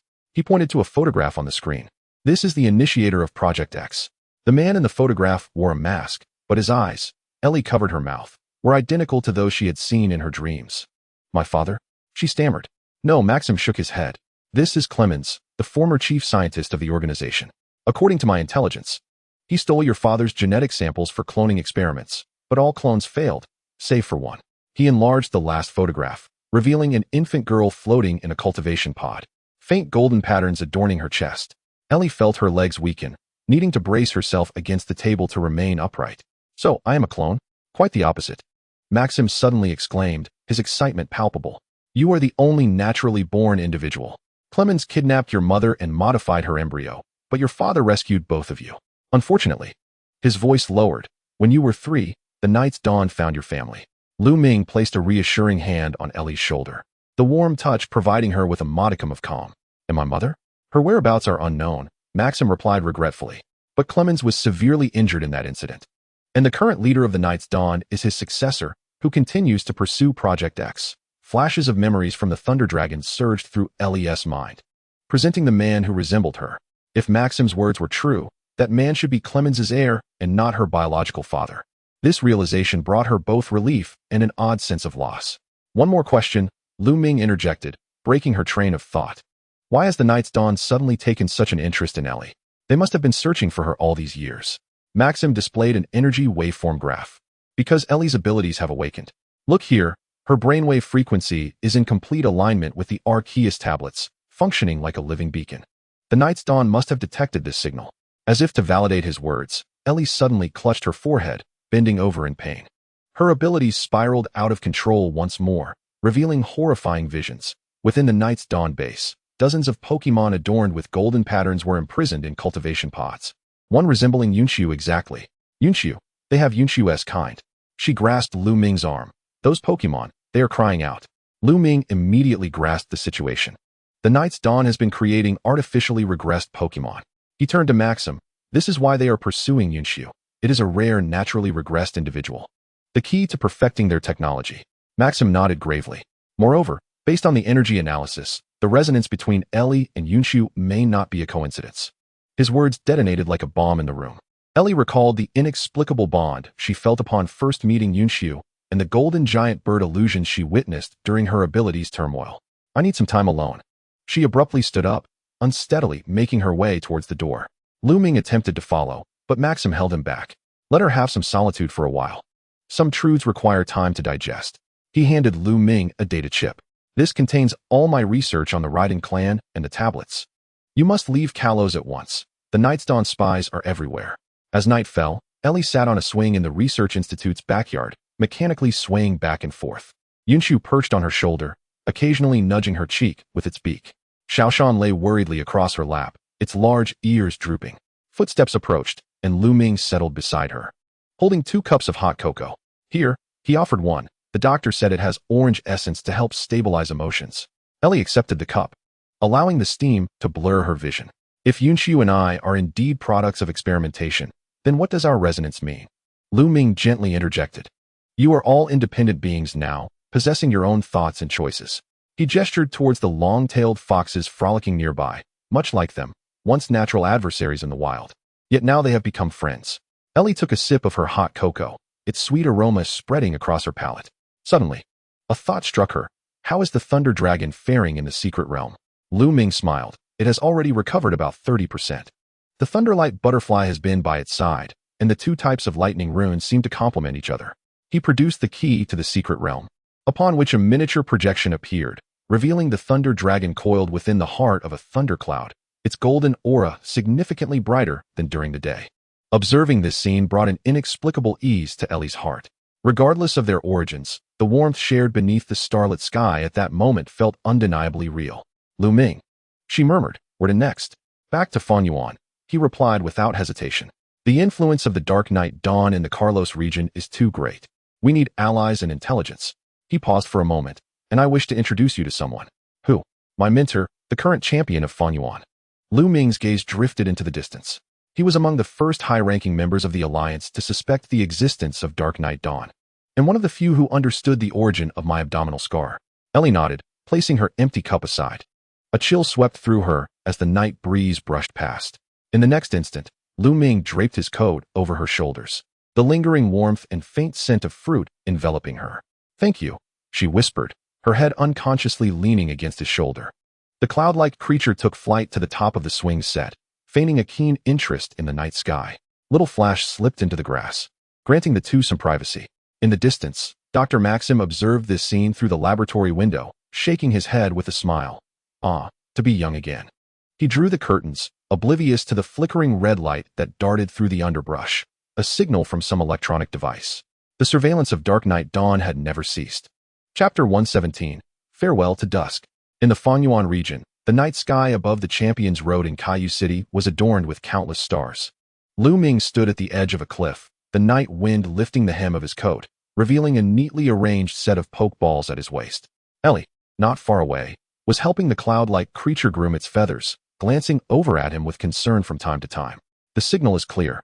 Lu Ming tightened his grip on the communicator, the screen displaying a connection in progress. After 3 waiting tones, the communication was established. A holographic projection revealed the upper body of a red-haired man, lounging in a hot spring, a towel draped over his shoulder, his handsome face adorned with a languid smile. Well, well, young rascal, have you finally remembered to call your poor master? Dusk's voice held its usual teasing tone, yet his gaze sharpened. He understood Lu Ming all too well, and this call at such an hour was undoubtedly unusual. Lu Ming's lips curled into a slight smile. Dusk, you still look ridiculous soaking in that hot spring. How disrespectful. Dusk feigned an attempt to splash water, then turned serious. Is your journey in Carlos over? Are you preparing to challenge me? I've encountered some issues, Lu Ming replied succinctly. The expression on Dusk's face froze instantly. He knew Lu Ming's capabilities well. Despite the playful nickname, Lu Ming was a prodigy whose strength had nearly led to Dusk's downfall in the Alliance's tournament, coupled with his identity as a harmonizer. So any mention of issues could not be trivial. 3 minutes later, Dusk appeared fully dressed in the projection, the backdrop shifting to a private office. His hair, now dry, was tied back, and his white shirt hung loosely at the collar, but his eyes had shifted into champion investigator mode. Detail it. Dusk's voice was low and serious. Lu Ming concisely recounted his experiences in Carlos, from the mutation of the Cottony to the pursuit by the Dark Knight Dawn organization, culminating in the capturing of the Dragon Plate and the Thunder Dragon. When he mentioned Ellie's unique abilities and the mystery surrounding her origins, Dusk's brow furrowed deeper. Maxim is still alive? Dusk interjected suddenly. He should have retired 20 years ago. Wait, you said Ellie can see the flow of energy? Lu Ming nodded. And she can resonate with the cloud-like creature. Dusk's expression grew complicated. He rose and walked to a bookshelf, quickly flipping through an ancient tome. Where is the Thunder Dragon now? In my secret realm recuperating, Lu Ming replied. It has endured too much torment from the Dark Knight Dawn and requires time to recover. Caillou City's western outskirts. Go to my house and wait there, Dusk instructed, pointing in a certain direction. The key is in its usual place. Do not let anyone discover you, especially those from the Alliance. After the communication ended, Ellie approached Lu Ming. Your mentor seems quite formidable. The champion of Fanyuan. Currently the head of the Elite Four in Kanto, and a special investigator for Interpol, Lu Ming replied, stowing away the communicator. He is also the only one I can refer to as Dusk without incurring his wrath. The cloud-like creature tilted its head curiously. Why do you call him Dusk? Lu Ming chuckled, a rare smile gracing his face. Legend has it that when he first participated in the Alliance tournament at the age of 10, he was so nervous that he mistakenly called his Dragonite Dusk, causing the entire audience to erupt in laughter. He lost that match terribly. Ellie couldn't help but laugh, unable to fathom that the imposing champion in the projection had such an embarrassing history. Dusk's residence sat on a hill on the outskirts of Caillou City, surrounded by dense orchards. Lu Ming navigated the area with familiarity, arriving at the third orange tree and retrieving a key from a hollow in the trunk. Do you often meet in secret like this? Ellie asked quietly. I trained here previously, Lu Ming explained as he opened a side door. I used to sneak out this way. The interior of the residence was simple yet warm, adorned with photographs of Dusk alongside various dragon-type Pokémon. Ellie noticed a particularly striking photo of a 15 or 16-year-old Lu Ming standing beside Dusk, his expression a mix of defiance and reluctance. It marked the beginning of their master-student relationship. Lu Ming led Ellie to a guest room. You should rest for now. Dusk won't arrive until at least noon tomorrow. Ellie nodded but lingered by the door, biting her lip as she hesitated. What will your mentor think of my origins? Lu Ming turned to meet her gaze. Dusk despises judging others based on their lineage. He gently squeezed her shoulder. Get some sleep. Tomorrow will be a long day. In the deep of night, Lu Ming sat alone in the living room, poring over the data chip provided by Maxim. Suddenly, a faint sound emanated from the back door. He instantly shifted into a combat stance, his finger poised over the button of the Thunderwing Butterfly's pokeball. Nice alertness, young rascal. Chapter 118. The beginning of special training. Dusk pushed the door open, looking worn yet invigorated. He was taller than in the projection, his red hair tied back in a ponytail. His black trench coat still carrying the dampness of the night dew. A mini dragon poked its head out from his collar, curiously eyeing Lu Ming. You arrived early. Lu Ming exhaled in relief. I took the express jet of my Dragonite, Dusk replied, hanging up his coat. Where's your little lady? She's sleeping, Lu Ming frowned. Don't call her little lady. She is only 2 years younger than me. Dusk raised an eyebrow, a teasing smile playing on his lips. Oh, so protective are we? He elongated his tone, satisfied when he noticed Lu Ming's ears turning red. All right, let us focus on business. The two took their seats in the study, and Dusk carefully examined the contents of the data chip, his expression growing increasingly grave. This is more serious than I anticipated. He rubbed his temples. The Dark Knight Dawn has infiltrated at least 3 regions within the Alliance's upper echelons. He pointed to a symbol on the screen. indicating that this mark is a danger level code used internally by Interpol, signifying an apocalyptic threat. Lu Ming's expression suddenly tightened, and he instinctively pressed down on the area. Du keenly noticed this action. Is the scar hurting again? Ever since he subdued the Thunder Dragon, it has been frequent. It is awakening. Du suddenly unfastened his cufflink, revealing a lightning-shaped scar on the inner side of his wrist, perfectly symmetrical to Lu Ming's. Mine too. Lu Ming stared at the scar in astonishment. You never mentioned it. The time wasn't right. The term harmonizer carries another layer of meaning. Guardian of the Thunder Feather, Du said solemnly. But now it seems that the Night's Dawn has accelerated their plans. We no longer have the luxury of proceeding step by step. He retrieved an ancient parchment from a hidden compartment in the bookshelf, which contained the legacy scroll of the Thunder Feather Guardians, detailing the truth of the Thunder Dragon. The parchment depicted a creature strikingly similar to the Thunder Dragon, encircled by 18 stone tablet patterns. The inscriptions revealed that this was no ordinary Pokémon, but rather Arceus's embodiment of lightning, which had split into 18 tablets after being sealed by the ancient Thunderfeather tribe. The aim of Night's Dawn is to reassemble this embodiment and harness its apocalyptic power. So, the Thunder Dragon is merely a fragment? Lu Ming's voice was hoarse. Du nodded, and it is the most essential part, the essence of lightning. By capturing it, you have thwarted the 300-year plan of Night's Dawn. They must be frantically searching for you now. He pondered, particularly about the girl named Ellie. Because she can sense the tablets? Not just that. Du's expression grew complex. According to the records, to fully control the Thunder Dragon, one requires Thunder Feather Blood as a medium. If Ellie is indeed a product of the experiments from back then, Lu Ming suddenly stood up. They intend to use her to control the Thunder Dragon. Calm down. Du pressed his hand on Lu Ming's shoulder. Tomorrow, I will investigate in Kalos under the guise of a search officer. You and Ellie should lay low for now. We will act once we ascertain the enemy's deployment. Just then, a shriek erupted from upstairs. Lu Ming and Du rushed to the second floor, bursting open Ellie's room. The girl sat on her bed, gasping for breath, her forehead glistening with cold sweat. Yun Su anxiously circled around her, while Xiaoshan desperately patted her cheeks with its tail in an attempt to awaken her. Another nightmare? Lu Ming quickly approached and gently grasped her trembling hand. Ellie nodded, her face pale. It was clearer than before. There were hundreds of Pokémon in that base, all connected to tubes, extracting golden energy. She suddenly clutched Lu Ming's sleeve. I saw it. That energy was being channeled into a massive machine. What? Du asked in a low voice. A person. Ellie's voice was as faint as a whisper. A person who looked exactly like me. The room fell into a profound silence. Du's expression turned exceptionally grave, and he quietly retreated to the door, pressing the communicator to relay a few words.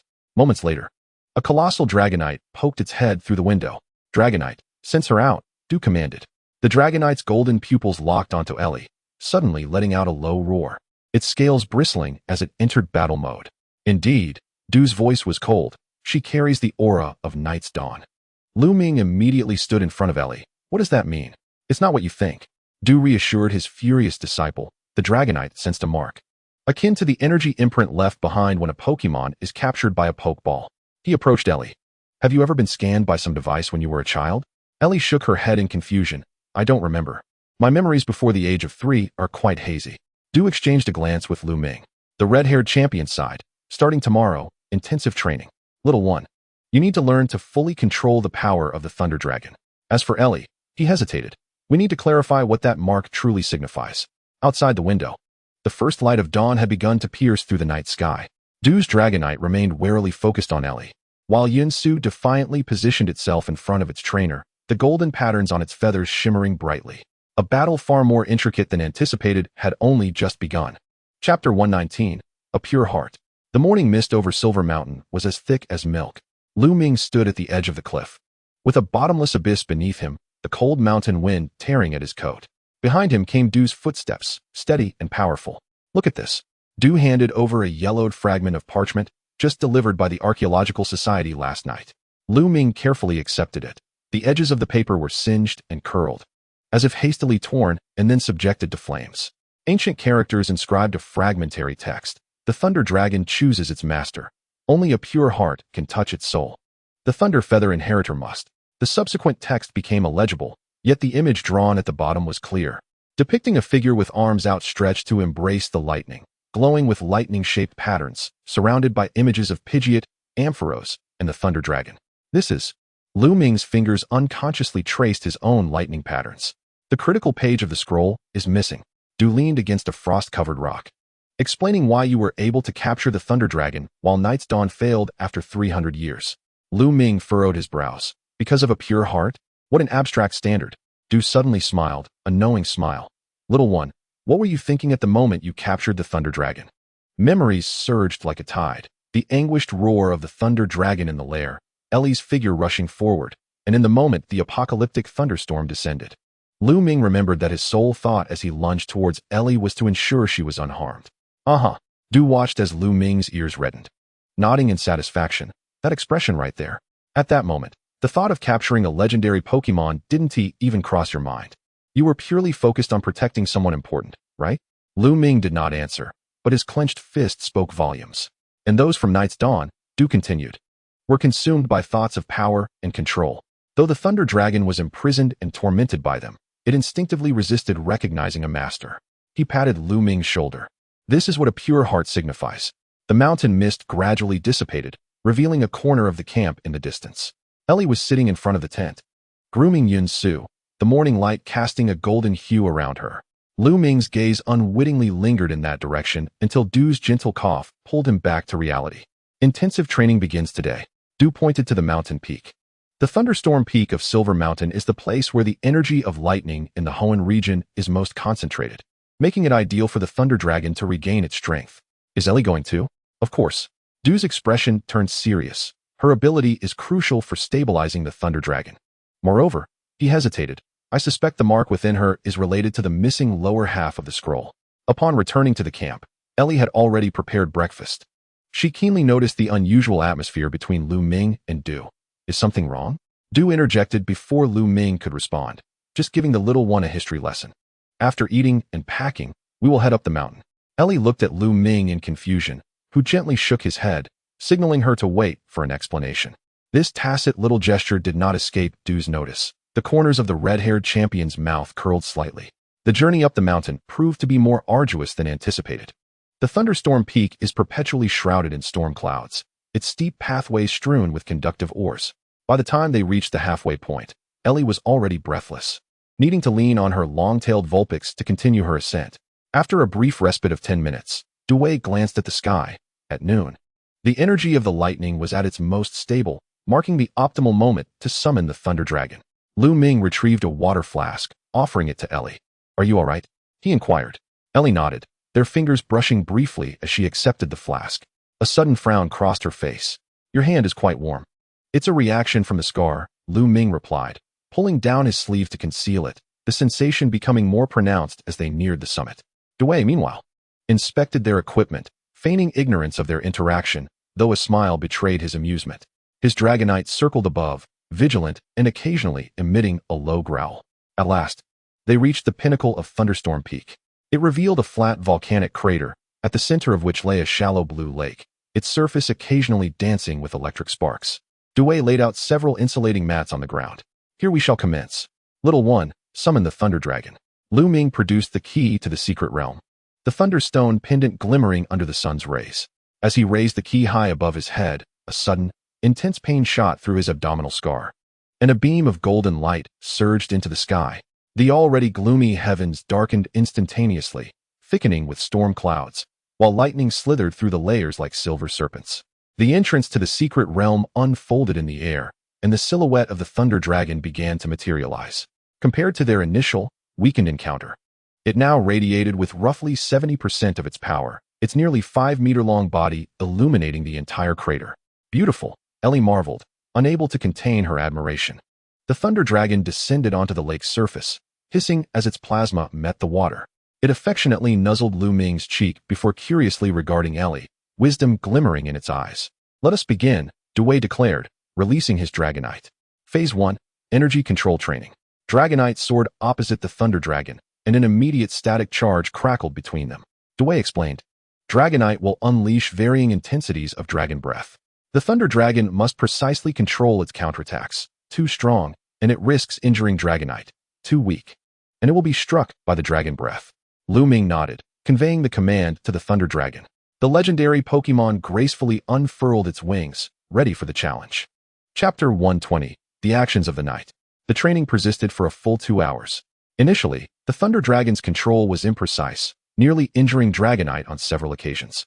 However, as time elapsed, it began to respond with increasing finesse, even guiding the lightning to trace intricate patterns in the air.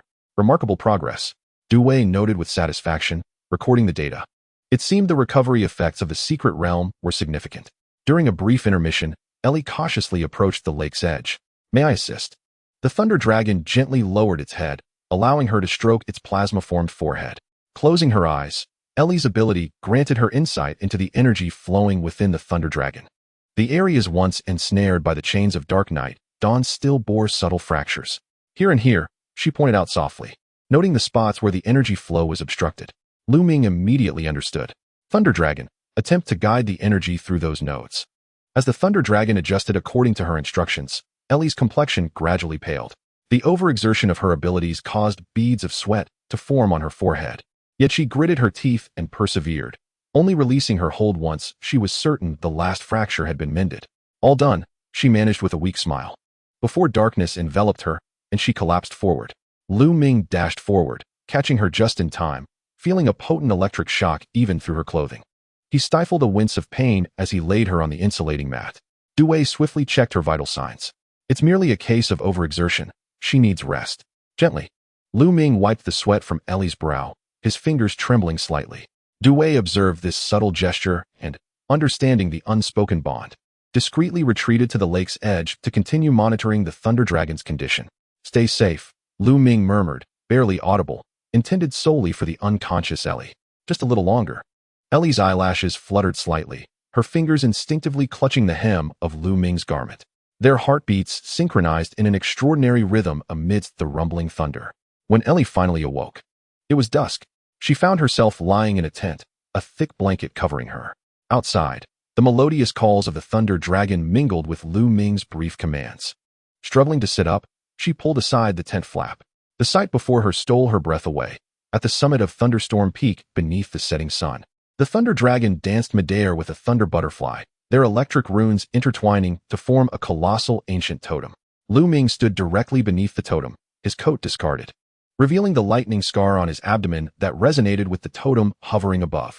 Dewey was rapidly recording data nearby when he suddenly noticed Ellie had awakened. "How do you feel?" "Much better," Ellie replied, rubbing her temples. "What are we?" "Phase 2 of the special training," Dewey interjected, handing her a cup of hot tea.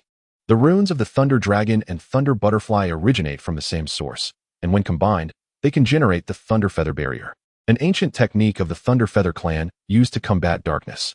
As he spoke, the totem in the sky suddenly expanded, forming a hemispherical barrier that enveloped the entire mountain peak.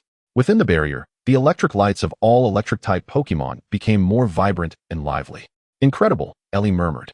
"I can see the energy flow within the barrier. It is so harmonious." Dewey regarded her thoughtfully. "Your sensitivity to lightning energy far surpasses that of an ordinary person. Dr. Maxim's theory may hold merit. The blood of the Thunder Feather clan indeed courses through your veins."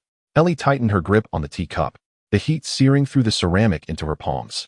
The enigma surrounding her lineage felt like a tangled mess, with each thread leading to more intricate knots. As night fully descended, training came to a temporary halt. The Thunder Dragon returned to the secret realm to recuperate, while the others gathered around a campfire for dinner. Dewey shared intelligence on Dark Knight Dawn acquired by the International Police, with Lu Ming diligently recording notes and occasionally offering tactical suggestions. Recent reports indicated that Dark Knight Dawn had simultaneously launched operations in Johto, Sinnoh, and Unova regions. Dewey's expression turned grave. "They are searching for other tablets, and their progress is swifter than we anticipated." Lu Ming furrowed his brow. "Are there insiders?" "Not just that." Dewey shook his head. "It feels more like a form of guidance." He cast a significant glance at Ellie. Ellie's fork clattered to the ground. "Because of me? Your ability fluctuations resonate with the tablets, acting like a living radar," Dewey explained as delicately as possible. "Dark Knight Dawn may be able to trace our location through the mark on you." Lu Ming immediately grasped the gravity of the situation. "So, the closer we get to the other tablets, the more likely we are to reveal our position?" "Precisely," Dewey affirmed, "but conversely, this may also become an advantage. If we can control this resonance." His words were abruptly cut off by a piercing electronic sound. Dewey's communicator activated automatically, projecting a blurry surveillance image. Within a Dark Knight Dawn facility, dozens of cultivation pods were neatly arranged, each containing a Pokémon adorned with golden patterns. At the center stood an exceptionally large pod, where a humanoid silhouette could be vaguely discerned. "Is this a real-time feed?" Lu Ming exclaimed, scanning the surroundings with heightened alertness. "Someone is monitoring us nearby." Dewey's Dragonite immediately took to the skies for reconnaissance. However, Ellie remained transfixed on the projection, her complexion ashen. "That central pod contains the other me I saw in my dreams." Just then, the image jolted violently, an alarm blaring. The Ellie within the pod suddenly opened her eyes, locking gazes with the Ellie outside the screen. An invisible wave of energy surged through the screen, causing Ellie to scream as she pressed her forehead, blood seeping through her fingers. "Ellie!" Lu Ming exclaimed, swiftly catching her as she swayed dangerously. Dew hastily shut down the communicator, but it was too late. Ellie's eyes had transformed completely into a golden hue, her uncontrolled abilities erupting in waves centered around her. Yunsu and Xiaoshan cried out in panic. While the Thunder Dragon appeared from the secret realm, its body covered in flashing runes. "Mental intrusion," Dew shouted. "The Dark Knight's Dawn has hijacked Ellie's powers through the clone." Lu Ming held Ellie tightly, bracing against the furious energy that battered his body. The scar on his abdomen glowed brilliantly, forming a triangular stable field with the runes of the Thunder Dragon and the Thunder Butterfly. "Hold on," he whispered in Ellie's ear, his voice nearly drowned out by the energy storm. "I'm here." On the distant ridge, a dark crow silently observed everything, its collar-mounted camera transmitting images to an unknown location. The red light in its eyes pulsed in sync with the alert from the cultivation pod, resembling an ominous countdown. Chapter 121, Isolation. The night sky over Silver Mountain was torn open by a blinding lightning storm. Ellie convulsed violently in Lu Ming's arms, blood oozing from the corners of her eyes, nostrils, and ear canals, marking her pale face with horrifying red streaks. "Hold on." Lu Ming's voice was nearly swallowed by the thunder, as he futilely wiped the blood streaming from Ellie's face. Do something." Dew's Charizard spread its shield to block the torrential rain, while the red-haired champion knelt to examine Ellie's pupils. "The mental link has been forcibly invaded. The Dark Knight's Dawn is controlling her through the clone." He suddenly looked up. "We must sever the connection immediately." A bolt of lightning struck nearby, illuminating Lu Ming's ashen face. He understood all too well what severing the connection entailed: either destroy the clone or enter the secret realm. Lu Ming's voice was hoarse. "My secret realm can isolate all external connections." Dew's gaze sharpened. "But once inside, you won't be able to come out for a while, unless you kill the clone." Another flash of lightning struck, this time directly hitting the surface of the volcanic lake, sending up towering columns of electrified water. Lu Ming looked down at the suffering Ellie in his arms, his fingers digging deeply into the earth. This decision threatened to tear his heart apart. Sending Ellie into the secret realm meant they would not see each other for at least a short time, until the crisis was over. "Little brat," Dew hesitated. Suddenly, Ellie grasped Lu Ming's collar with an astonishing strength. Her eyes had fully turned golden, her lips trembling as she uttered a few syllables. "Run. They're coming." This statement became the last straw for Lu Ming.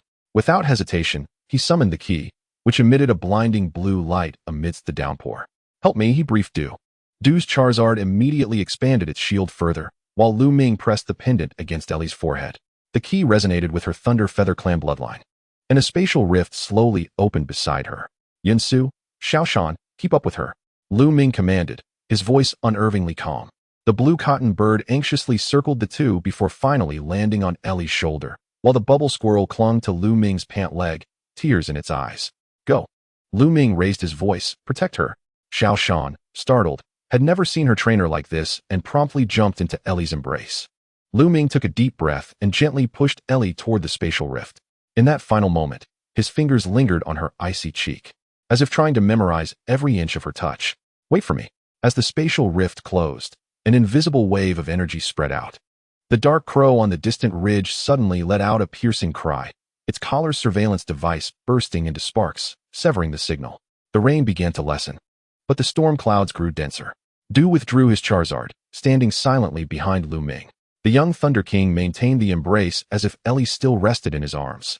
"She will be all right," Dew finally spoke. "The secret realm will adapt to her needs." Lu Ming slowly rose, raindrops trickling down his chin. "I know." Those simple 3 words bore the weight of countless burdens.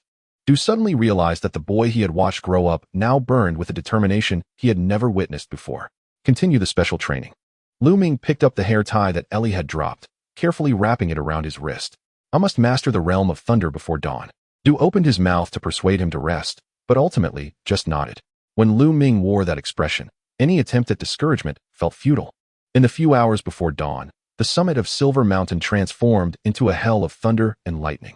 Lu Ming stood bare-chested in the center of the lake, channeling natural lightning through his body into the water. The Thunder Dragon spiraled overhead, absorbing the filtered pure electrical energy, while the Thunder Butterfly and Electric Dragon guarded the flanks, ensuring energy balance. Again, Lu Ming's voice had become hoarse, the scar on his abdomen now entirely golden, ancient runes spreading outward. Du stood at a safe distance, recording data, increasingly furrowing his brow. This method of training was tantamount to playing with fire. A normal human would have succumbed to such intense electrical shocks long ago. Yet Lu Ming not only endured, but actively guided the flow of electricity. Chapter 122, Realm of Thunderstorm. This kid, Du murmured, when did he become so strong? At noon. The training paused momentarily. Lu Ming, utterly fatigued, collapsed by the lake's edge, his muscles spasming uncontrollably. Du handed him a bottle of electrolyte drink while examining his burns. Are you insane? Du couldn't help but scold him. Do you know how high the voltage was just now? Lu Ming remained silent, mechanically gulping down the drink. His gaze remained fixed on the key to the secret realm, as if he could glimpse the scenes within. Du sighed and retrieved an unusual device from his backpack. This can show you the situation inside the secret realm. Lu Ming instantly perked up, snatching the device. The screen displayed real-time images from the secret realm, where Ellie lay in a field blooming with flowers, Yunsu and Xiaoshan vigilantly by her side. Her complexion was still pale, but her breathing had stabilized. More astonishingly, the Thunder Dragon, in its smaller form, curled up beside her, a slender golden energy thread connecting them. She's healing it? Lu Ming's voice tightened. Du adjusted the device's parameters. No, they are healing each other. Look here. He pointed to the golden patterns at Ellie's collarbone. Her abilities are subconsciously realigning the energy pathways of the Thunder Dragon, while it stabilizes her mental fluctuations. Suddenly, the image jolted as Ellie furrowed her brow in her sleep, seemingly trapped in a nightmare.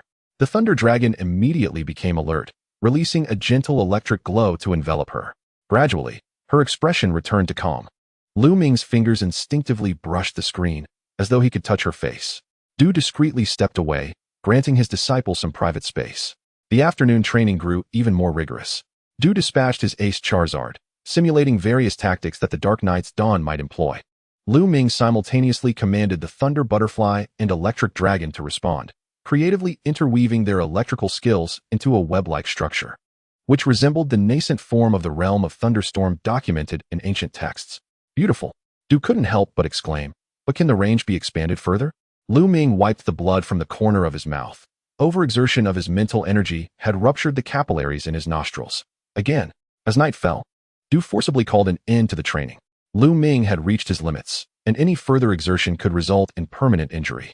By the campfire, Du was tending to the burns on Lu Ming's back, while the latter appeared impervious to pain, lost in a trance as he gazed at the teacup used by Ellie.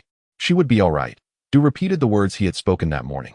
Maxim's data indicated that the secret realm had a unique, nurturing effect on the Lei Yu clan's bloodline. Suddenly, Lu Ming spoke. What I fear is not her physical well-being. He rotated the teacup in his hands, but rather that when she awakens, she finds herself abandoned in an unfamiliar space. Du's hands faltered momentarily. He had never heard Lu Ming speak in such a tone, so fragile, so profoundly human. The ever-composed Thunder King was, at this moment, simply a common boy anxious for his beloved. You know it's to protect her, Du said softly, and he gestured to the monitoring equipment. It appears she is not alone. On the screen, Ellie had awakened and was leaning against a fruit tree, sketching. Though the details were indistinct, one could discern that she was drawing the Thunder Dragon and wisps of clouds. Little Flash played at her feet, occasionally offering her a piece of fruit. A faint smile crept onto Lu Ming's lips, the first semblance of a smile he had shown since Ellie entered the secret realm. He gently touched the screen and whispered, "Good night." In the secret realm, Ellie seemed to sense something, abruptly looking up at the sky, in the direction of the monitor. She hesitated for a moment, then held up her sketchbook towards the heavens. Depicted was Lu Ming commanding the Thunder Dragon. Though the strokes were simple, the essence was captured with remarkable accuracy. Du chuckled softly. She is much stronger than you imagine. As night deepened, Du's Dragonite retrieved an injured dark crow. He carefully dismantled the storage chip from its collar and connected it to a decryption device. After 2 hours of diligent effort, An encrypted video was finally unlocked.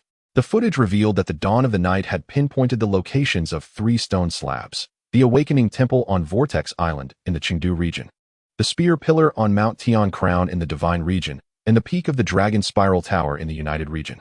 More unsettling was the laboratory footage, showing Clone X-0 mimicking Ellie's every move, from her manner of caressing the clouds to her grip while sketching, even her tone of voice. "They are training clones to replace Ellie," Du murmured. In the last few seconds of the video, a blurry figure flashed across the screen, standing before the central control console. Their silhouette identical to the memories of the Thunder Dragon transmitted to Ellie. When the figure turned, Du gasped. The face bore a striking resemblance to Ellie, yet the gaze was chillingly devoid of humanity. "Clemens," Du recognized the infamous mad scientist. "So you truly are still alive."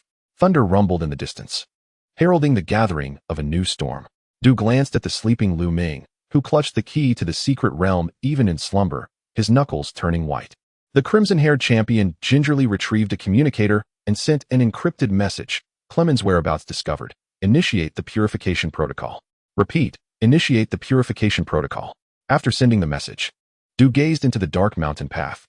Tomorrow would bring even greater challenges, and every minute they lost meant the Dawn of the Night was one step closer to its goal. Chapter 123, King of Thunder. The dawn over Silver Mountain was tainted a steely gray by the thunderclouds. Lu Ming stood at the edge of a cliff, the key to the secret realm searing in his palm. The monitoring device indicated that Ellie's condition was stable. She had already begun training her abilities independently within the secret realm, even attempting to engage in shallow mental resonance with the Thunder Dragon. "Little rascal, come look at this." Du's voice called from behind. Lu Ming turned to see a blurry image projected from Du's communicator, an anomaly in the energy waves near Vortex Island in the Chengdu region, where some force had ripped a breach in the protective shield of an underwater temple. The stone slab of the Awakening Temple? Lu Ming immediately deduced. Du nodded, mourning Du clinging to his red hair. "Interpol has confirmed 3 disguised research vessels are patrolling nearby, with markings that match the Dawn of the Night." He paused. "I must go immediately." Lu Ming's gaze returned to the key of the secret realm. Logic dictated he should remain to protect Ellie. Yet a stronger emotion burned within his chest. Passive defense had never been his style. "I'm going with you," he said, his voice low, his knuckles whitening from the strain. Lu Ming strode toward the central clearing of the camp, declaring, "This time, I will bring all my strength." He inhaled deeply and raised his hand high.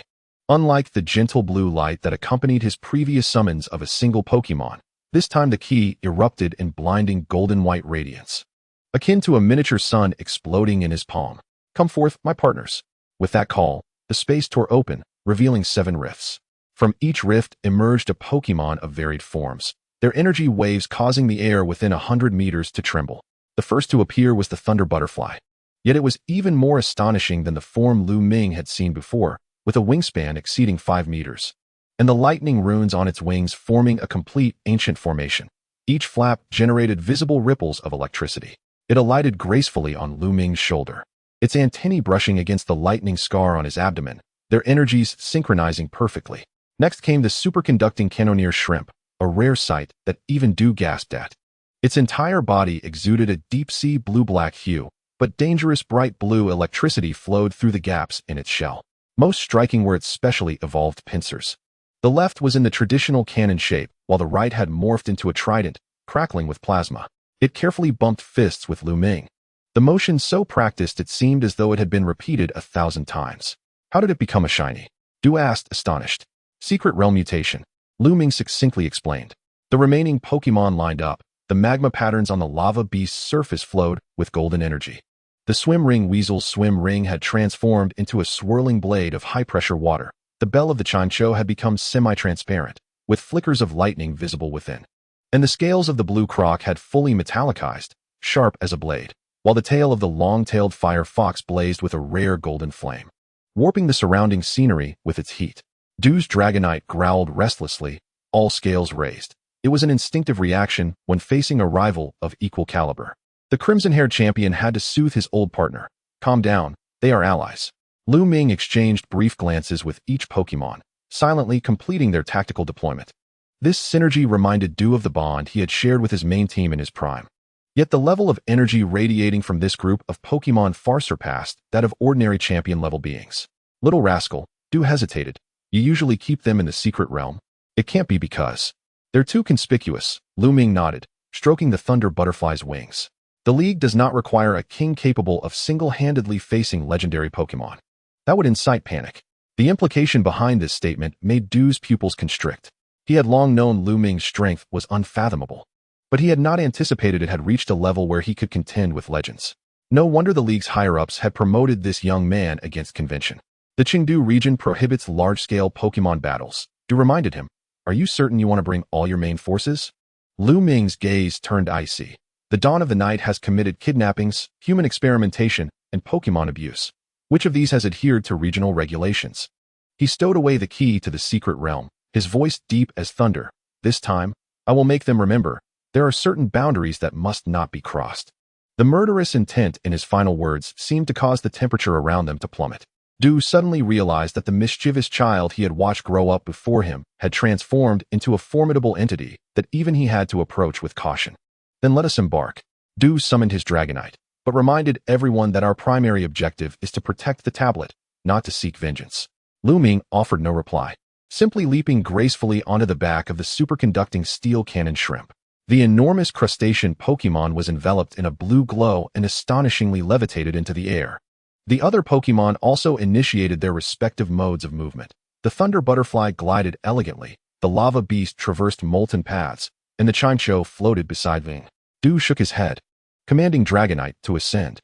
The sight of this ensemble soaring through the sky would undoubtedly incite a stir, but there was no time to dwell on that now. During their flight, Du's communicator buzzed once more. The International Police Headquarters relayed the latest intelligence. The Dark Knight Dawn had breached the outer defenses of the Awakening Temple and was attempting to unravel the tablet seal. Even more unsettling was the detection of an energy response deep within the temple, akin to that of the Thunder Dragon. Was there a second Thunder Dragon? Du furrowed his brow. Lu Ming shook his head, asserting, impossible. However, it could be another avatar. He recalled ancient texts stating that Arceus's Thunder avatars had fragmented after being sealed. And within the Awakening Temple should lie the Awakening Tablet suddenly. The superconducting steel cannon shrimp emitted a warning click, its pincers pointing northeast. Lu Ming instantly understood, an ambush. "All units, stand ready." From the clouds surged a dozen dark ravens, each adorned with enhanced collars. They formed an attacking formation and charged forward. But upon entering a 100-meter radius, they froze simultaneously. The Thunder Butterfly merely fluttered its wings, and an invisible field of electricity immobilized them in midair. An electromagnetic cage. Lu Ming explained, a new skill developed by the Thunder Butterfly within the secret realm. Du's lips twitched. Such a level of group control would require his own Dragonite to exert maximum effort. The flock of dark ravens suddenly detonated in unison, yet, before the shockwave could expand, the Lava Beast swallowed it whole. The Fire-type Pokémon let out a contented burp, releasing a wisp of black smoke as though it had merely enjoyed a snack. The Lava Beast can absorb any form of energy attack, Lu Ming continued, including explosive shockwaves. Du began to feel a tinge of pity for the Dark Knight Dawn. They had no inkling of the monstrous beings they had provoked. After 2 hours of flight, the coastline came into view. Vortex Island appeared like a verdant emerald set against the azure sea, yet the waters surrounding the island exhibited an unnatural purple hue, clearly manipulated by the Dark Knight Dawn. "Shall we break through directly or proceed stealthily?" Du inquired. Lu Ming's eyes flashed with electricity. "Direct breakthrough." Chimcho, wide area hypnosis. The bell Pokémon floated to the front of the group, gently swaying its body. An invisible sound wave radiated outward, causing the surface of the sea to rise with countless hypnotized agate jellyfish and Sharpedo, all part of the underwater defenses laid by the Dark Knight Dawn. Blue Croc, clear the passage. Chapter 124, Terrifying Power. The metal crocodile leaped excitedly into the sea, its scales spinning at high speed, functioning like a colossal underwater cutter, gently pushing the hypnotized Pokémon aside to form a safe corridor. Du had grown weary of astonishment. "How many tactical combinations have you trained in the secret realm?" 16 hours a day, for 5 years, Lu Ming replied calmly. Equivalent to 15 years in the outside world. This figure sent a jolt through Du's heart. 15 years of focused training, devoid of competitions or spectators, solely in pursuit of supreme combat prowess. This almost ascetic lifestyle was beyond what an ordinary trainer could fathom. As they approached Vortex Island, the waters became tumultuous. 3 vessels disguised as research ships formed a triangular perimeter around the island, their hulls emblazoned with the unmistakable Dark Knight Dawn emblem. "It seems they are aware of our arrival," Du squinted, noting the heavy weaponry on deck. Lu Ming's lips curled into a cold smile. Swim ring weasel, high-pressure water blade. Lava beast, magma cannon. The two Pokémon instantly understood. The swim ring weasel's tail lashed out, unleashing a water blade as thin as a cicada's wing, accurately severing the main cannon barrels of the three ships. Almost simultaneously, the magma spheres expelled by the lava beast fragmented mid-air into dozens of smaller pieces, each striking non-lethal areas of the hull: engines, communication antennas, navigation systems. Within a mere 10 seconds, the three ships lost their combat capability and ability to flee. Yet there were no casualties. This precision and tactical execution once again reshaped Du's understanding of his disciples' capabilities. Land. Lu Ming issued a terse command. The superconducting steel cannon shrimp descended onto the sandy beach on the eastern side of the island, while the other Pokémon swiftly dispersed to maintain vigilance. Du's Dragonite landed nearby, taking to the sky as a lookout. The entrance to the Awakening Temple lay concealed behind the waterfall at the island's center. As the two approached, the water unexpectedly parted, revealing a deep passage within. The Dark Knight Dawn had already deciphered the first mechanism. Stay close to me. Lu Ming led the way, with the Thunder Butterfly perched on his shoulder to provide illumination, while the superconducting steel cannon shrimp trailed behind, its pincers primed for action. The walls of the passage were adorned with ancient murals depicting the origins of the Thunder Feather Clan and the Awakening Temple. Lu Ming's attention was drawn to one particular image, where a warrior of the Thunder Feather Clan stood atop the back of the Thunder Dragon, confronting a being resembling Arceus. It seems our suspicions were not unfounded, Du murmured. The Thunder Feather Clan has long served as Arceus's counterbalance. As they delved deeper, the passage began to slope downward. The air became humid and stifling, infused with a peculiar metallic scent. Lu Ming abruptly raised a hand, signaling for silence. Weak purple light flickered around the corner ahead. Chancho, soundwave detection. The bell Pokémon emitted inaudible sound waves, and moments later, it returned with information. There are 6 armed personnel around the corner, for claw/commanders, and some sort of large energy reaction. Prepare for battle. Lu Ming assigned tasks through gestures. The Thunder Butterfly would control the scene, the cannon shrimp would launch the main assault, while the others would protect Du, the investigator. Du raised an eyebrow. Do I need protection? Your Dragonite excels in open spaces. Lu Ming had already entered battle mode, his pupils narrowing slightly. This space is confined. Leave it to me. Before Du could respond, Lu Ming snapped his fingers to issue the command. The Thunder Butterfly transformed into a streak of lightning, darting around the corner. In the next instant, a blinding thunderstorm illuminated the entire passage. As the two rushed forward, the battle was already over. All 6 members of the Dark Knight Dawn and their claw/commanders were ensnared within the electric cage, unable to resist. At the passage's end stood a colossal stone door, etched with runes similar to those on the Thunder Dragon, yet now marred by cracks from some purple energy erosion. They had forcibly breached the door with the tablet's energy. Du examined the marks on the door, reflecting on the madness of such actions. A slight misstep could trigger the temple's self-destruction. There are 3 individuals, and that energy source inside. Lu Ming placed his hand on the stone door, a scar on his abdomen warming slightly. The superconducting steel cannon shrimp gently touched the door with its pincers, and the trident-shaped right claw glimmered with blue light. Lu Ming nodded. It can melt. Stand back. The crustacean Pokémon's pincers fired simultaneously, plasma beams intertwining with high-pressure water jets in midair, forming a unique stream of energy. The stone door rapidly softened under this force, ultimately transforming into a harmless puddle of liquid. The sight beyond the door left both men breathless. Suspended in the center of a circular hall was a purple crystal, the very fragment of the Awakening tablet. But even more shocking was the presence of 3 individuals standing beneath the tablet, 2 researchers and Clemens. Du exclaimed sharply. The white-haired man turned, revealing a visage strikingly similar to that of Eilit. He donned a pristine white laboratory coat, grasping a controller reminiscent of a nightingale, albeit far more intricate and sophisticated. The most peculiar aspect was his eyes, completely black pupils encircled by a violet halo, an anomaly that defied human characteristics. Ah, the champion has arrived. Clemens's voice resonated with an electronic synthesizer's timbre, accompanied by an intriguing young companion. Chapter 125, The Siege. His gaze fell upon Lu Ming, his obsidian eyes narrowing slightly, the tamer of the Thunder Dragon. I ought to extend my gratitude for your completion of our endeavor, long unfinished for 3 centuries. Lu Ming disregarded the provocation, fixating instead on the apparatus behind Clemens, a magnified cultivation chamber, within which floated a smaller Thunder Dragon, ensnared by violet chains, its gaze hollow. A clone. Lu Ming gritted his teeth. Astute. Clemens smiled. Though not as perfect as yours, it suffices to activate the tablet. They stepped forward. The awakening tablet is crucial to maintaining the ecological balance of the Johto region. Forcibly moving it could lead to tsunamis? Earthquakes? Clemens interjected, a trivial sacrifice. When the 18 tablets reunite, and Arceus reemerges in our world, such concerns will pale in significance. Suddenly, Lu Ming sprang into motion, as swift as lightning, lunging toward Clemens. Yet, just as he was about to make contact, the clone Thunder Dragon unleashed a barrier, forcefully repelling Lu Ming. Futile. Clemens shook his head, though imperfect. It indeed inherited a portion of the Thunder Dragon's power. He pressed a button on the controller. Like this, the clone emitted a wretched howl. Its body engulfed in violet light. The suspended awakening tablet began to tremble violently, its surface fracturing like a spider's web. Halt! De released the Dragonite, exclaiming, "You will destroy the entire temple." Precisely the intention. Clemens smiled. Destruction begets rebirth, and death nurtures new life. Isn't that the creed of your Lightning Feather clan, Lu Ming? Lu Ming's pupils contracted. How do you know? Before he could finish, the temple suddenly shook violently. The ceiling began to collapse, and seawater gushed through the fissures. Clemens and his two aides retreated toward a side door, evidently prepared for an escape route. Block them. They commanded the Dragonite to attack. But the clone Thunder Dragon's tempest obstructed their path. Lu Ming gritted his teeth, watching the crumbling temple and the awakening tablet about to be taken away.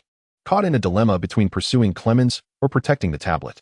At that moment, the key to the secret realm at his waist suddenly grew hot. A familiar psychic wave washed over him. It was Ellie's voice, faint yet clear. Lu Ming, I can sense the clone's suffering. It does not wish for this. In an instant, Lu Ming understood, turning toward the controlled clone. Lightning Butterfly, Plasma Cannon Shrimp, unleash your full assault on the clone. This command left us stunned. Are you mad? That will only make it more ferocious. Trust me. Lu Ming dashed forward. Ellie said it was calling for help. The Lightning Butterfly and Plasma Cannon Shrimp simultaneously initiated their attacks, two distinctly different electrical energies intertwining into a spiral, striking the clone Thunder Dragon. At the moment of impact, the clone emitted a deafening scream, but immediately after, cracks appeared in the violet chains binding it. Impossible. For the first time, Clemens exhibited shock. Those were psychic shackles. Physical attacks should not physical attacks. Lu Ming sneered. It is resonance. Indeed, the chains binding the clone were snapping one by one. The violet light in its eyes gradually faded, revealing its original amber gold hue. In its moment of liberation, it did not attack anyone, but instead turned to the awakening tablet, shielding it with its body from the collapsing ceiling. Hurry! Lu Ming shouted to Da. Seize the tablet. Seizing the opportunity, Da's Dragonite broke through the defenses, carefully retrieving the awakening tablet with its claws. Just as the tablet was about to leave its pedestal, the clone Thunder Dragon let out a long, liberating cry, its body dissolving into countless motes of light in the air. Witnessing this, Clemens unhesitatingly pressed the red button on the controller. A blinding light flashed, and when vision returned, he and his aides had vanished without a trace, leaving behind the gradually collapsing temple. Retreat. To grasp the tablet. This place is about to collapse. Lu Ming recalled his Pokémon, leaving only the Plasma Cannon Shrimp to cover their retreat. As they burst forth from the temple, the entire Whirlpool Island trembled. Massive waves beginning to form. Dragonite, Destructive Beam. The commanded, disperse the waves. Lu Ming leapt onto the Plasma Cannon Shrimp. Magmortar, Floatzel, coordinate with me. The three Pokémon launched their abilities simultaneously. Magmortar's magma combined with Floatzel's high-pressure water, heated by the Plasma Cannon Shrimp's plasma pincers into superheated steam, shooting skyward. This artificially created updraft countered the impending tsunami, successfully diminishing its potency. When Dragonite's destructive beam finally struck the remaining waves, a calamity capable of obliterating coastal towns was successfully averted. Exhausted, the group descended onto a nearby safe island. They carefully inspected the awakening tablet, discovering only slight damage to the edges, while the core remained intact. We succeeded. They exhaled deeply. Although Clemens escaped Chapter 126, the High Council meeting of the Alliance. At the Quartz Alliance headquarters, in the uppermost conference room, the projector cast a blue beam of light in the dim room. The image frozen at the moment the Plasma Cannon Shrimp unleashed its plasma cannon. The terrain within 100 meters altered under the energy impact, rocks melting into crimson magma, then rapidly cooled into distorted crystalline forms by the subsequent high-pressure water cannon. Is this a Pokémon of the champion level? The chairman of the Pokémon Association, Matsumoto, removed his glasses, rubbing his eyes vigorously. Investigator Da, are you certain the footage hasn't been accelerated or enhanced with special effects? Leaning back in his chair, Da's red hair took on a dark crimson hue in the projector's light. The energy readings at the scene peaked at 970,000, equivalent to the blizzard of Articuno. He paused, and that was merely one of Lu Ming's main forces. A collective gasp echoed around the round table. The 12 highest decision-makers of the Alliance, including the top Elite Four, champions from various regions, and the director of the Military Strategy Bureau, sat up straight in unison. Continue the playback. The voice of Alliance President Damaranchi was husky. I wish to see the entire battle record. The scene shifted to the lightning butterfly casting electric terrain. Countless golden lightning bolts wove a complex three-dimensional network in the air, simultaneously immobilizing over 20 dark crows mid-flight. The analytical data from the technical department rolled alongside. Coverage radius of 32 kilometers, duration of 47 seconds, energy consumption rate of 0.03 per second. This is impossible. The director of the Military Strategy Bureau, Howard, abruptly slammed his hand on the table. Even the Johto Electric Company's storage device couldn't withstand such consumption. Does that Pokemon house a nuclear reactor within? The corners of Da's mouth slightly curled upwards, according to the data provided by Lu Ming. The lightning butterfly completed the evolution of its electric body in the secret realm, enabling it to directly absorb free electrons from the atmosphere. He pointed to another parameter. Note this frequency fluctuation. It is identical to that of the Thunder Dragon. The conference room fell into silence. Everyone understood the implications of this discovery. Lu Ming not only tamed a legendary Pokemon, but also allowed his main team to acquire similar power characteristics. The next segment. Damaranchi's voice was somewhat hoarse. The screen shifted to the underwater temple of Whirlpool Island. The clone of the Thunder Dragon is ensnared by violet chains, while the awakening tablet hovers above the altar, trembling violently. When Lu Ming commands an assault on the clone, several elder officials in the conference room can't help but exclaim in astonishment. Has he lost his mind? Attacking a legendary Pokemon would only lead to... Wait. Observe that energy response. The attacks from the Superconducting Steel Shrimp and the Thunder Butterfly do not inflict direct harm, but rather create a peculiar resonant frequency. The chains binding the clone shatter one by one, ultimately dissolving into specks of light. Most astonishingly, after the crisis has subsided, the awakening tablet tilts slightly towards Lu Ming, as if responding in resonance. The projector shuts down, and the overhead lights illuminate the room. Damaranchi surveys the assembly. Now? We must decide how to deal with this Thunder-type elite. Deal with him? The chief of the Elite Four, Gardevoir, raises an eyebrow. He successfully protected the awakening tablet and thwarted the scheme of Dark Knight Dawn. Is that not a remarkable achievement? The issue lies in the extraordinary display of power he has exhibited, counters the Minister of Intelligence, tapping the table. If this information leaks, what will others think? A trainer capable of single-handedly confronting a legendary Pokemon, yet merely one of the Elite Four in Kanto? They will suspect how much military strength we have concealed. Not to mention those criminal organizations, interjects the Interpol representative. The remnants of Team Rocket, Team Magma, and Team Aqua will stop at nothing to uncover Lu Ming's secrets. Or worse, attempt to replicate his training methods. The debate continues for a full 2 hours. The military faction advocates for deploying Lu Ming to the border to deter criminal organizations, while conservatives wish to keep him under surveillance at headquarters, with some extreme opinions suggesting a temporary removal from his elite status until his loyalty can be confirmed. Dai remains silent, listening until Damaranchi calls upon him. Dai. As Lu Ming's mentor, what is your opinion? The red-haired champion rises, and the projector illuminates once more, this time revealing a complex network of relationships. The infiltration of Dark Knight Dawn is far more extensive than we had imagined. Dai's laser pointer directs attention to a photograph of Clemens in the center. His ability to decipher the temple's seals before our arrival indicates he has acquired inside information. The beam shifts to a black silhouette marked with an X, suggesting that this Experiment X is likely directly linked to Ellie, Lu Ming's ward. He pauses to allow the gravity of this information to sink in. Lu Ming is not a threat. He is our sharpest sword against Dark Knight Dawn. However, a sword requires a sheath. I propose initiating the Shadow Ace plan. Several elders in the conference room turn pale. This contingency plan, devised 50 years ago to counter legendary Pokemon threats, has never been implemented. What are the specifics? Damaranchi squints his eyes. On the surface, Lu Ming faces internal penalties for unauthorized use of primary Pokemon, disrupting the ecology of Whirlpool Island, and is to be shelved at the Silver Mountain base. Dai's laser pointer traces the screen, revealing a comprehensive disguise plan. In reality, he will obtain special investigative authority, allowing him to freely pursue inquiries into Dark Knight Dawn and Ellie's lineage. In critical moments, he may act without prior approval. That is far too dangerous. Voices a dissenting opinion. Granting him such privileges, what if he loses control? Dai suddenly chuckles. Do you truly believe you can control him now? He pulls up an encrypted video, showcasing Lu Ming's training record at the age of 15, where the young boy directs an unevolved Totodile, defeating a wild Tyranitar in just 3 moves. 5 years ago, he already exhibited champion-level potential. Now, the red-haired champion shrugs. I am merely providing the league with a means of retreat. Ultimately, the vote narrowly passes the shockwaves plan by a margin of 7-5. After the meeting, Damaranchi retains Dai for a private discussion. Young man, you have concealed quite a bit. The elder's piercing gaze seems to penetrate the soul. Why did that clone of the Thunder Dragon resonate with Lu Ming's Pokémon? Dai produces a yellowed replica of a scroll, because I suspect Lu Ming is not merely the tamer of the Thunder Dragon. He unfurls the scroll, revealing ancient murals of the Thunder Feather clan, but rather this generation's avatar of thunder. The mural vividly depicts a youth strikingly similar to Lu Ming, standing atop the Thunder Dragon, wielding a spear of lightning pointed skyward. Most striking is the lightning-shaped scar on his abdomen, identical to Lu Ming's.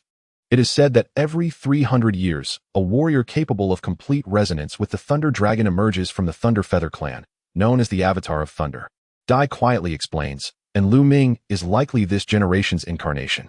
Damaranchi's pupils constrict slightly, so Dark Knight Dawn has set its sights on Ellie, because she shares the surname Thunder Feather and can establish a mental link with the Thunder Dragon. Dai rolls up the scroll. Clemens referred to her as the key. I suspect they are attempting to artificially create an avatar. Outside, a bolt of lightning cleaves the night sky, illuminating the elder's grave countenance. Chapter 127, Shadow Ace. At the Silver Mountain base, at 3 in the morning, Lu Ming stands in the center of the training grounds, eyes closed, attuning himself to the currents of electricity flowing within. The resonance with the clone of the Thunder Dragon has bestowed upon him a new ability. He can now sense the movement of any electrically charged object within a 10-meter radius without the need for physical contact. Mr. Lu? An assistant cautiously approaches. The League headquarters is calling. Chairman Damaranchi wishes to see you. He opens his eyes, a flicker of electricity glimmering in his pupils. Now? The private jet has already landed at the base airport. An hour later, Lu Ming walks alone into the chairman's office on the top floor of the League building. To his surprise, aside from Damaranchi, there is an unexpected figure present, Professor Oak. Please, take a seat. The elder gestures to the chair opposite him. Tea or coffee? No need. Lu Ming maintains a standing posture. Regarding the matter of Whirlpool Island, I am willing to accept any disciplinary action. Damaranchi exchanges a glance with Oak, then suddenly chuckles. Discipline? No, my boy, we are promoting you. He presses a hidden button on the table, and the surrounding walls instantly transform into a lead gray hue for soundproofing. Professor Oak retrieves a miniature projector from his briefcase, conjuring a complex holographic image in midair. First and foremost, this is classified information. The professor points to a central red emblem. The Shadow Ace plan is officially initiated from this moment forth, and you are its sole executor. The image expands into a detailed mission briefing. Lu Ming quickly scans through it, his furrowed brow gradually relaxing as he discovers he has been granted near-infinite operational freedom, able to access the League's resources at will, with the sole condition of maintaining the facade of being shelved. Why? He asks directly. Damaranchi exhales deeply, because we require a blade capable of severing the darkness, and you are the only candidate. He pulls up an encrypted video, revealing a segment of Clemens speaking in a secret laboratory. The genetic sequence of the Thunder Feather clan has been completed to 97. Once we obtain the final fragment, X0, we can create the perfect vessel.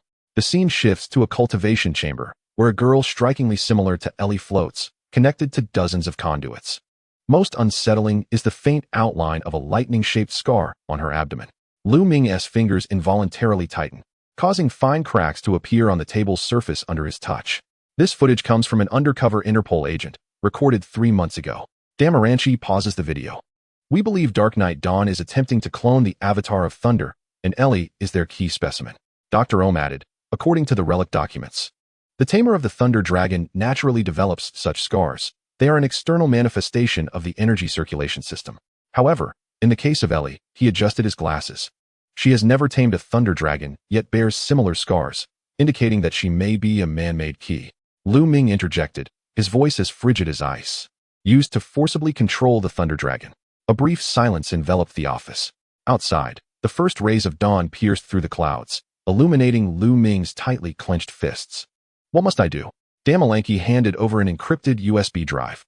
On the surface, you are suspended for violating regulations. In reality, we are fully investigating the night's dawn and Ellie's origins. He added meaningfully, including the truth behind your parents' accident years ago. This statement caused Lu Ming to jerk his head up. The laboratory accident 15 years prior had claimed his parents' lives and bestowed upon him the markings on the back of his hand. If all of this is connected to night's dawn, remember, Dr. Ohm said gravely, from now on, you must appear despondent and defeated in public, convincing everyone that you are being suppressed by the Alliance. Only then will night's dawn let down their guard. Lu Ming nodded, pocketing the USB drive. As he turned to leave, Damalanki suddenly called out to him, one more thing about Ellie. She is safest remaining in the secret realm. Lu Ming did not look back. The Thunder Dragon will protect her. No, I mean, the Elder hesitated. If it is ultimately discovered that she is indeed a man-made key, she may even be a product of Clemens. She is first and foremost Ellie. Lu Ming interrupted, his voice laced with undeniable conviction. She is my family. As he exited the Alliance building, the sun had already risen. Lu Ming squinted towards the east, the direction of Silver Mountain. He felt the secret realm key on the back of his hand, sensing a faint, yet steady mental wave. Ellie was attempting to establish a remote connection with him. Just wait a little longer, he murmured softly, until I uncover the truth. Suddenly, the communicator in his pocket vibrated.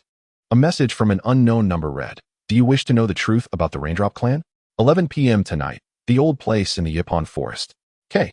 Lu Ming's pupils constricted slightly. K. The emergency contact code he had established with Kyle, his father's long-lost friend, and the only survivor of that fateful laboratory incident. Meanwhile, in a concealed corner of the Alliance building, an individual clad in a janitor's uniform pressed their earpiece. The target has received the information. The operation continues. A synthetic voice emanated from the earpiece. Excellent. Prepare test subject X, 0 for contact protocols. Increase heart rate synchronization to 80. Remember, I want them alive. As the janitor turned, the cuff of their sleeve faintly revealed a purple tattoo of night's dawn. They gazed at Lu Ming's retreating figure, a cryptic smile gracing their lips. Chapter 128, Blood Shark. 3 days after the official announcement from the Quartz Alliance, a light rain began to fall over Changpan City. Lu Ming sat in a cafe corner, the third cup of black coffee before him now cold. He deliberately wore a wrinkled shirt, the collar loosely undone, and his hair was considerably more disheveled than usual. The most intentional detail was the absence of the lightning badge bracelet that should have adorned his right wrist, a symbol of his former status as a king. Mr. Lu? A young man in a cap approached stealthily, speaking in a hushed tone. Lu Ming did not raise his head, stirring his coffee, the spoon clinking against the porcelain cup. If you are a reporter, I have nothing to disclose. The young man glanced around nervously, quickly producing a folded note from his pocket and pressing it beneath Lu Ming's coffee cup. Our boss greatly admires you. Should you change your mind? Tonight at 8 p.m., the abandoned power plant. Without waiting for a response, he vanished like a startled rabbit. Lu Ming continued to stir his coffee, only unfolding the note once he confirmed that at least 3 different factions had witnessed the exchange. The rocket team always welcomes true strongmen. As anticipated.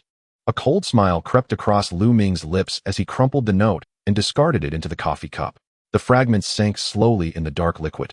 Much like the multitude of factions now converging, all believing him to be a fallen king, unaware that he was swimming towards a shark disguised as a sunken vessel. The encrypted communicator in his pocket vibrated gently. Lu Ming feigned reaching for his wallet, glancing swiftly at the screen. Confirmed 5 individuals tracking, 2 remnants of the rocket team. 1 from the lava core, 1 from the ocean team, and 1 unknown. Proceed as planned.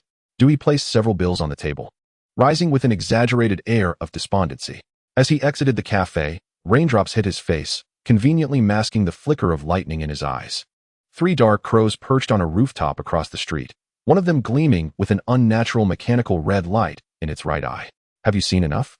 Lu Ming whispered, a voice only he could hear, as the thunder butterfly stirred gently within its pokeball in response. After turning 2 corners, he keenly sensed that one of his pursuers had peeled away.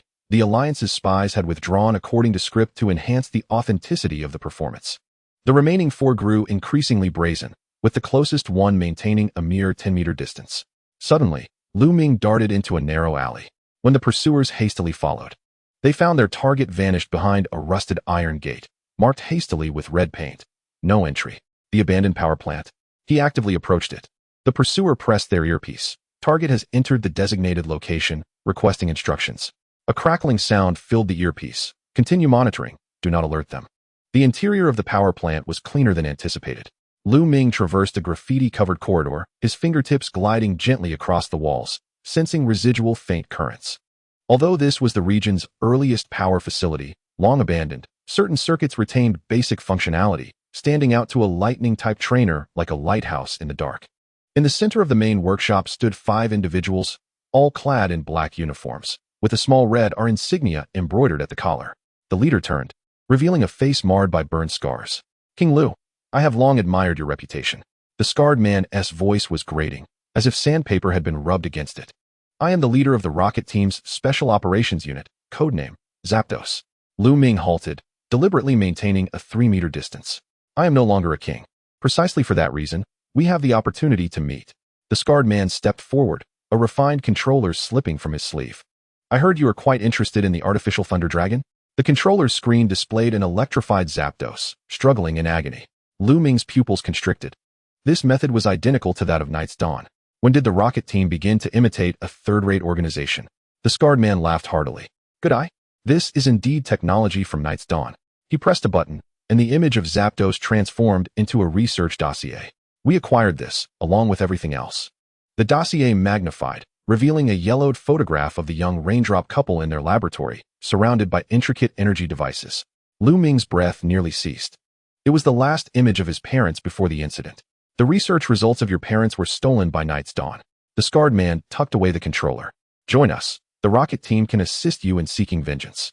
Lu Ming lowered his head, allowing the shadows to obscure his expression. He must appear unsettled yet indecisive. What is the cost? Your resonance data with the Thunder Dragon. A glimmer of avarice flickered in the scarred man's eyes. Along with that little girl, Ellie Ray, who is the epitome of a perfect living specimen. Suddenly, a faint tremor resonated from the factory ceiling, causing a few rust particles to drift down. Lu Ming feigned ignorance to this signal. The fast Dragonite had already taken its position, indicating that the audio evidence had been collected. I shall ponder it. He turned to leave. Wait, the scarred man exclaimed hurriedly. At least consider our sincerity. A metallic box was pushed forward, and when opened, it revealed 6 specially crafted pokeballs, their surfaces shimmering with energy patterns akin to those of the Thunder Dragon. A prototype Master Ball, capable of temporarily restraining legendary Pokémon. The scarred man lowered his voice. There is a ship departing for Alola tonight. You may. Chapter 129, The Hook. Lu Ming suddenly raised his hand. An arc of electricity burst forth from his fingertips, striking the fire sprinkler system overhead. A torrent of cold water cascaded down as the Team Rocket members scrambled to evade it, while he vanished into the shadows like a specter. Damn! Pursue! 5 beams of red light ignited simultaneously, and 5 Zubats shrieked towards various exits. However, they had barely flown a few meters before being intercepted by an invisible electric net. The Thunder Butterfly had already set up an electric prison within the factory. Outside the factory, Lu Ming leapt onto the back of Dragonite. Dadu lowered his hat's brim. The recording is crystal clear, sufficient for Interpol to launch a crackdown on the remnants of Team Rocket. They are merely minor players. Lu Ming glanced back at the power plant. The Thunder Butterfly was gracefully gliding through the walls. The true big fish had yet to be hooked. As Dragonite ascended, Lu Ming's encrypted communicator vibrated once more. This time, it was a text from an unknown number. Your parents did not die in an accident, K.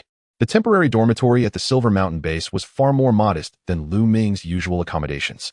The Alliance, putting on a full show, had confiscated most of his personal belongings. He secured the doors and windows, activated the signal jammer, and the secret realm key was revealed. Typically, only the holder could open the secret passage, yet at this moment, it began to pulsate as if someone inside was attempting to break through. Ellie?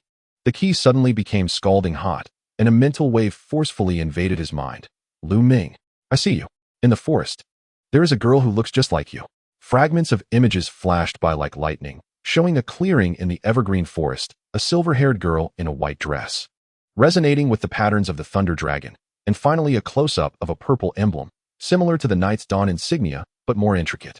The communication abruptly ceased, and the key returned to its normal temperature. Cold sweat trickled down Lu Ming's forehead. Such a degree of remote mental linkage was exceedingly rare, even for the Ray clan. Ellie's ability was growing at an unexpected pace. He quickly pulled up a map of the evergreen forest on his computer, marking all locations potentially connected to K. Just then, the doorbell rang. Room service. A sweet voice floated through the door, your sandwiches and hot milk. Lu Ming raised an eyebrow. He had not ordered any food. The pokeball containing the superconducting cannon shrimp automatically opened a crack, signaling high alert. The moment the door swung open, a dagger pressed against his throat. A blonde woman disguised as a delivery person burst in, kicking the door shut behind her. Her eyes were a rare violet, and her right ear was adorned with a nightingale-shaped earring. Nightingale. Lu Ming calmly uttered the code name of the high-ranking agent from Night's Dawn. You are far less patient than I imagined. The dagger pressed slightly harder. A trickle of blood coursed down his neck. Stop pretending, Lu Ming. Or should I say Ray Ming? This name made Lu Ming's muscles tense. Nightingale let out a light laugh, retracting the dagger and, as if performing a magic trick, produced a dossier from beneath the serving tray. Lord Clemens sent me to discuss a transaction. She tossed the dossier onto the bed. Use this to exchange for Ellie Ray. The dossier slid open, revealing several old photographs. The first was a family portrait from the Ray laboratory, young Lu Ming embraced by his parents in the center. The second captured the moment of the laboratory explosion. The third made Lu Ming's breath hitch, showing his unconscious self being lifted onto an ambulance. Beside him lay a silver-haired girl, her abdomen wrapped in blood-soaked bandages. Ellie is not Clemens' experiment. Nightingale leaned close to his ear, her breath sweet with a fruity scent. She is the perfect vessel created by your parents, meant to harbor the power of the Thunder Dragon. And you, dear, you are the accident. She gracefully retreated to the door, pressing the doorknob before Lu Ming could react. Before you decide, you might want to investigate the twin program at the Ray laboratory from 15 years ago. I shall return at the same time tomorrow. Once the door closed, the superconducting cannon shrimp fully materialized, its pincers crackling with electricity, indicating it was ready to pursue at any moment. Lu Ming shook his head, picked up the photographs for a closer inspection. The date on the edges indicated they were taken 17 minutes before the laboratory explosion, at which point he was certain Ellie had yet to be born, unless she was not a naturally conceived child. Suddenly, the secret realm key began to tremble violently, and Lu Ming hurriedly grasped it. This time, it was not Ellie's mental wave but a warning from the Thunder Dragon. A spatial rift had appeared at the perimeter of the secret realm, and someone was attempting to forcefully break through. Almost simultaneously, the Alliance's emergency communicator on the bedside lit up with a red light. The face of President Damaranch appeared on the screen, the background a bustling command center. Lu Ming. Night's Dawn is simultaneously attacking 7 Alliance facilities. Their target is the fragments of the Awakening Temple's stone tablet. Lu Ming had already donned his tactical jacket. Feigning a move, what they truly desired was Ellie. The President's expression grew grave. Even worse. We have just intercepted intelligence. Night's Dawn has initiated the X-Zero Resonance Project. They intend to forcibly link with the Thunder Dragon using clones. Lu Ming snatched up the Pokeball and the secret realm key. The patterns on his abdomen suddenly searing with pain, a primal response indicating that the Thunder Dragon was in danger. He cast one last glance at the photograph on the bed. The silver-haired girl, resembling Ellie, was smiling at the camera, wearing a bracelet identical to the controller of Night's Dawn. Tell Dadu to proceed with Plan B. Lu Ming crashed through the window. Leaping into the night, I shall meet this X-Zero. Chapter 130, the long-awaited event. A torrential downpour struck suddenly in the depths of evergreen forest.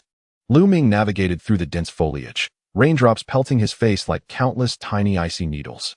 A persistent burning sensation radiated from his hand, guiding him towards the northwestern corner of the forest, where an unmarked meteorological observatory stood, also known as the old rendezvous point agreed upon with Kyle. Thunder Butterfly, static barrier. Lu Ming quietly commanded.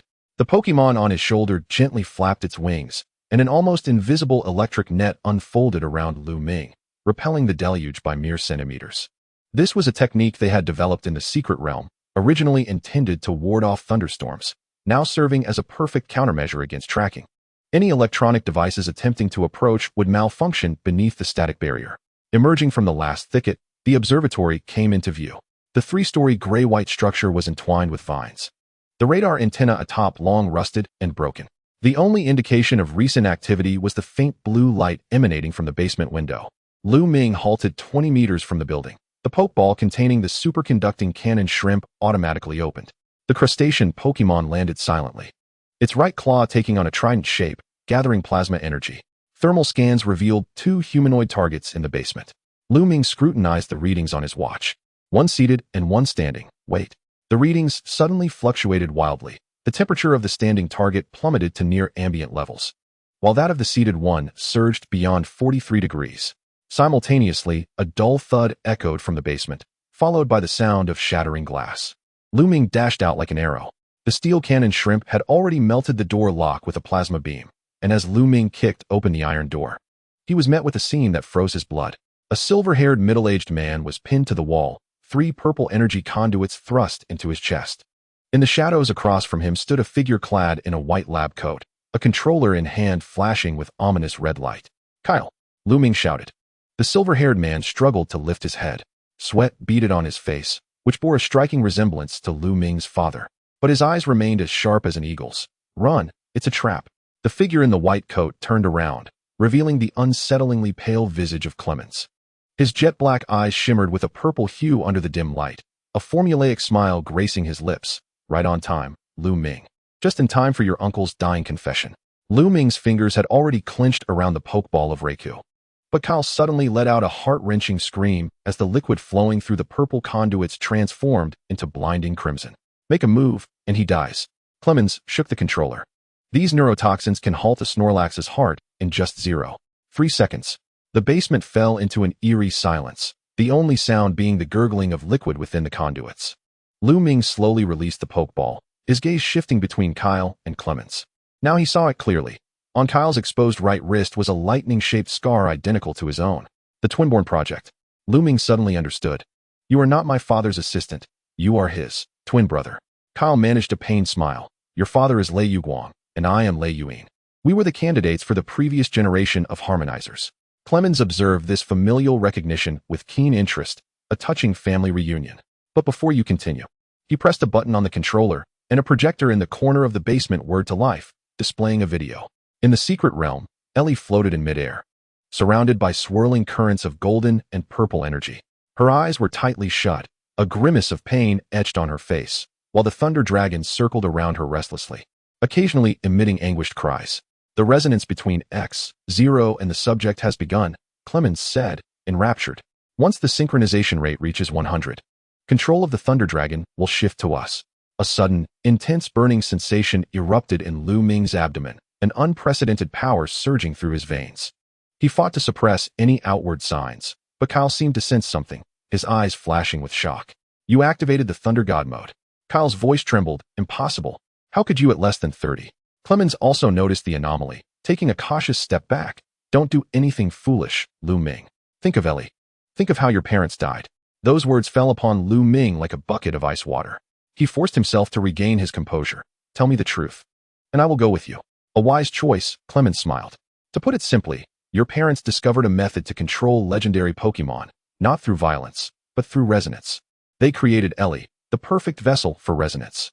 The projection shifted to an ancient scroll, illustrating a scene of Arceus battling the Thunder Dragon. Surprisingly, a small figure stood atop the Thunder Dragon, wielding a lightning spear directed skyward.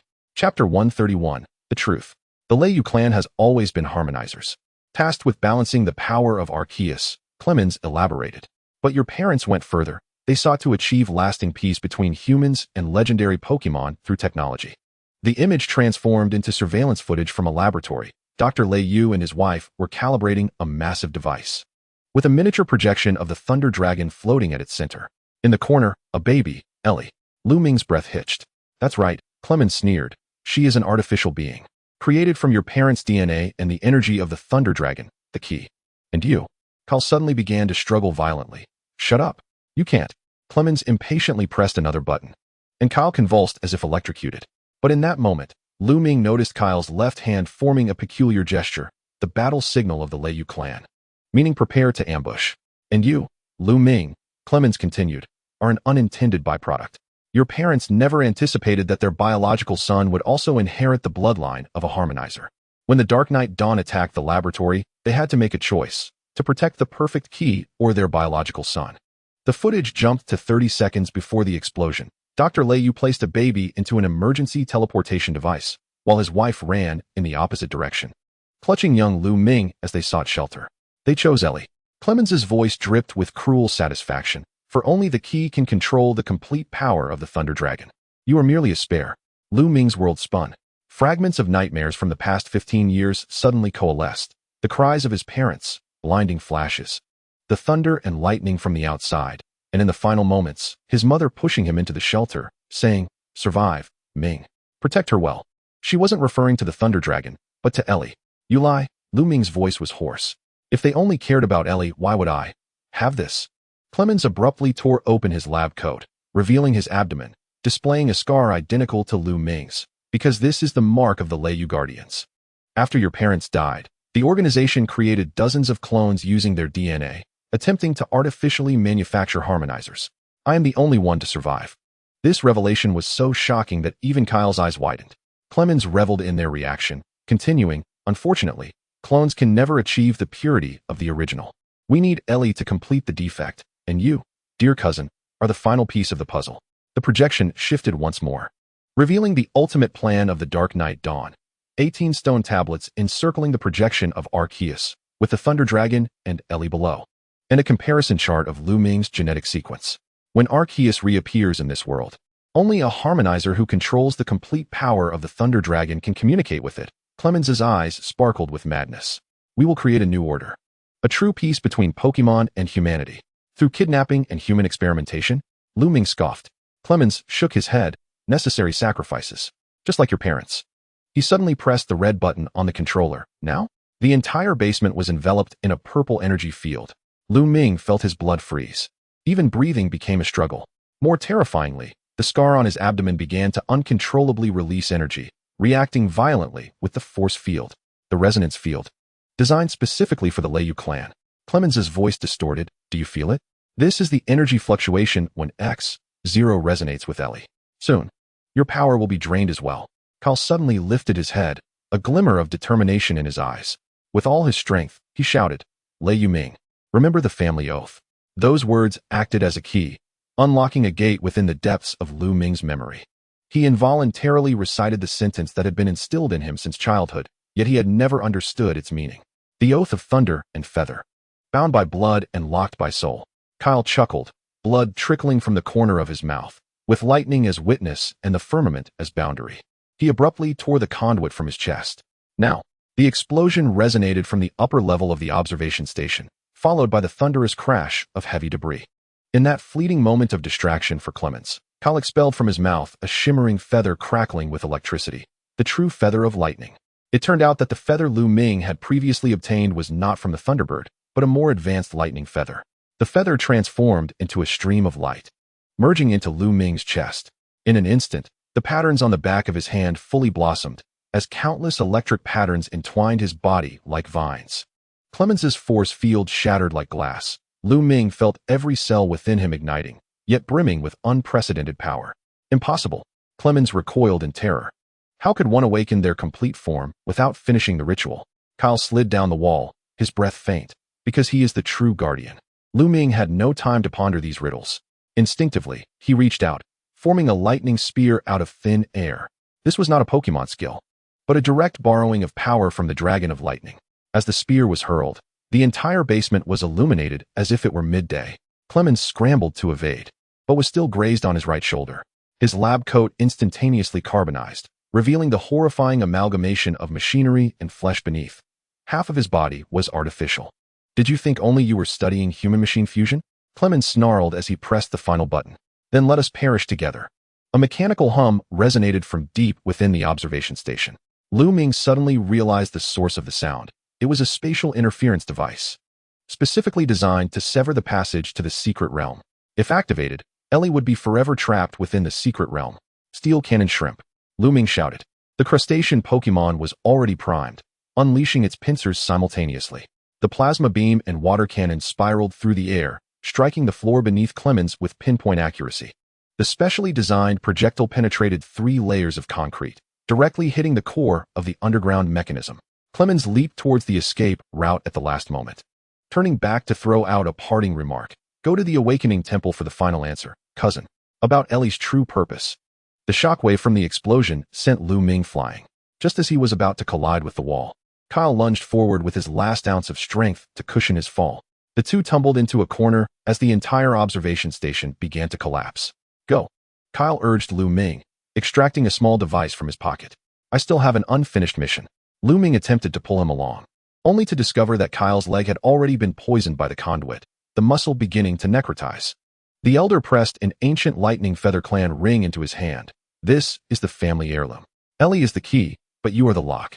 Only by uniting the two can you unlock its power. As the beams from the ceiling came crashing down, Lu Ming was thrust out the door by the shockwave. In the final moment, he saw Kyle press the device's button, a look of relief gracing his face. Boom. The specially designed directed explosion leveled the observation station, yet astonishingly spared the surrounding trees.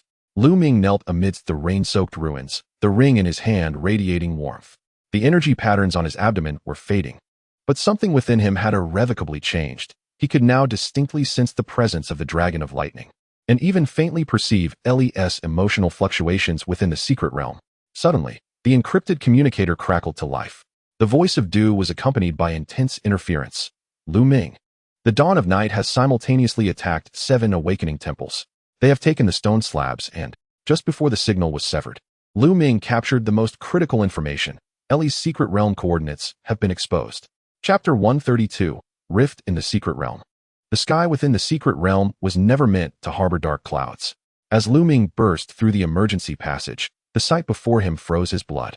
The once clear blue sky was torn asunder by a purple-golden vortex, with Ellie suspended 3 meters above the training ground, her silver hair swirling wildly. Most terrifying were her eyes. The left flickered with the mechanical purple light characteristic of X0, while the right retained its original amber-gold hue. Ellie. Lu Ming's call was swallowed by thunder. The Dragon of Lightning circled anxiously above Ellie, each approach repelled by an invisible force. Even more unsettling, translucent web-like cracks began to appear at the edges of the secret realm, through which Lu Ming could see the vessels of the dawn of night drawing near. Master, be careful. The lightning butterfly suddenly emerged from its pokeball, unfurling a massive lightning barrier. A bolt of purple-golden lightning erupted from Ellie's hand, striking precisely where Lu Ming had just stood. The ground was blasted into a 2-meter-wide charred pit, the aftermath causing the lightning butterfly's barrier to tremble violently. Lu Ming stared in disbelief at the hovering girl, for she wielded a lightning spear identical to the one he had summoned in the observation station. Ellie, look at me. Lu Ming stepped forward, the scar on his abdomen growing increasingly warm. It's me, Lu Ming. Ellie, or rather, the X0 consciousness occupying half her body, tilted her head, the mechanized motion appearing particularly eerie on the girl. Lightning Feather Ming, she intoned in a dual voice, combining Ellie's clarity with an electronic synthetic quality. The harmonizer must be eliminated.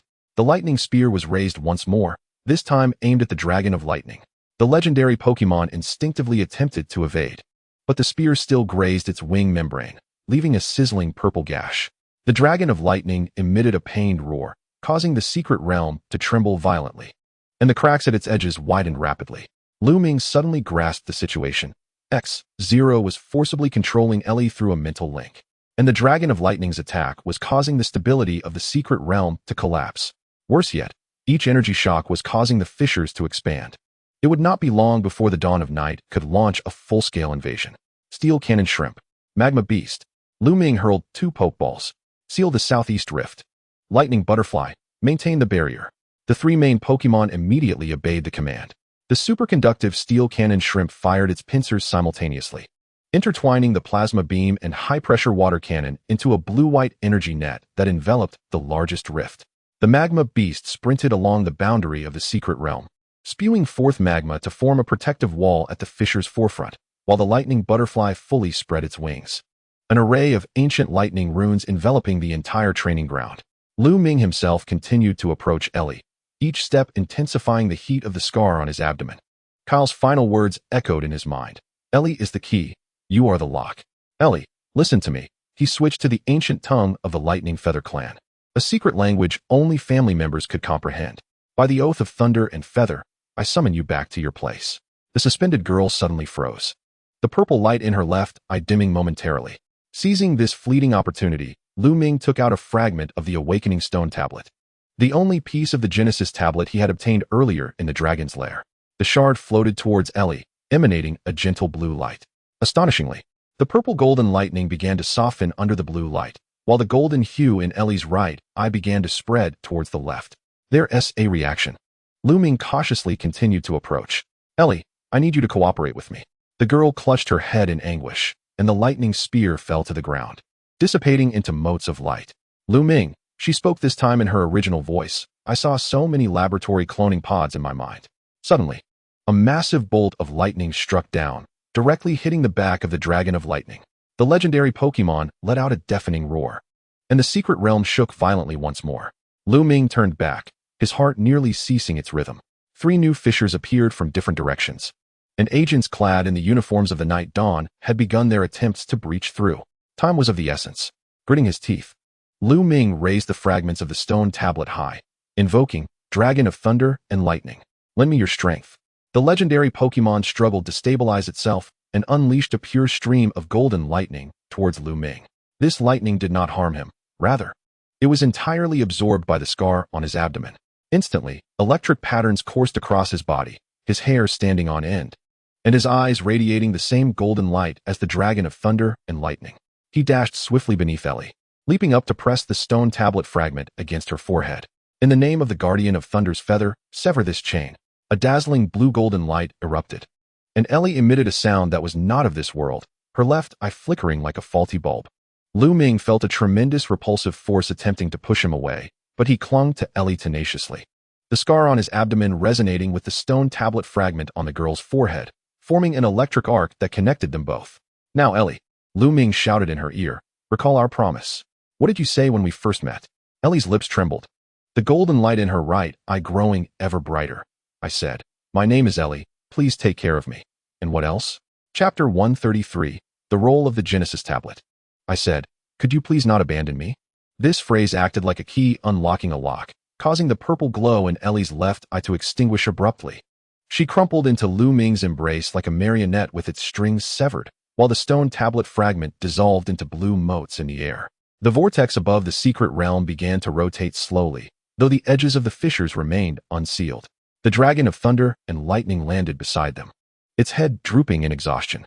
Lu Ming gently caressed its injured wing membrane, realizing that purple energy continued to erode the wound.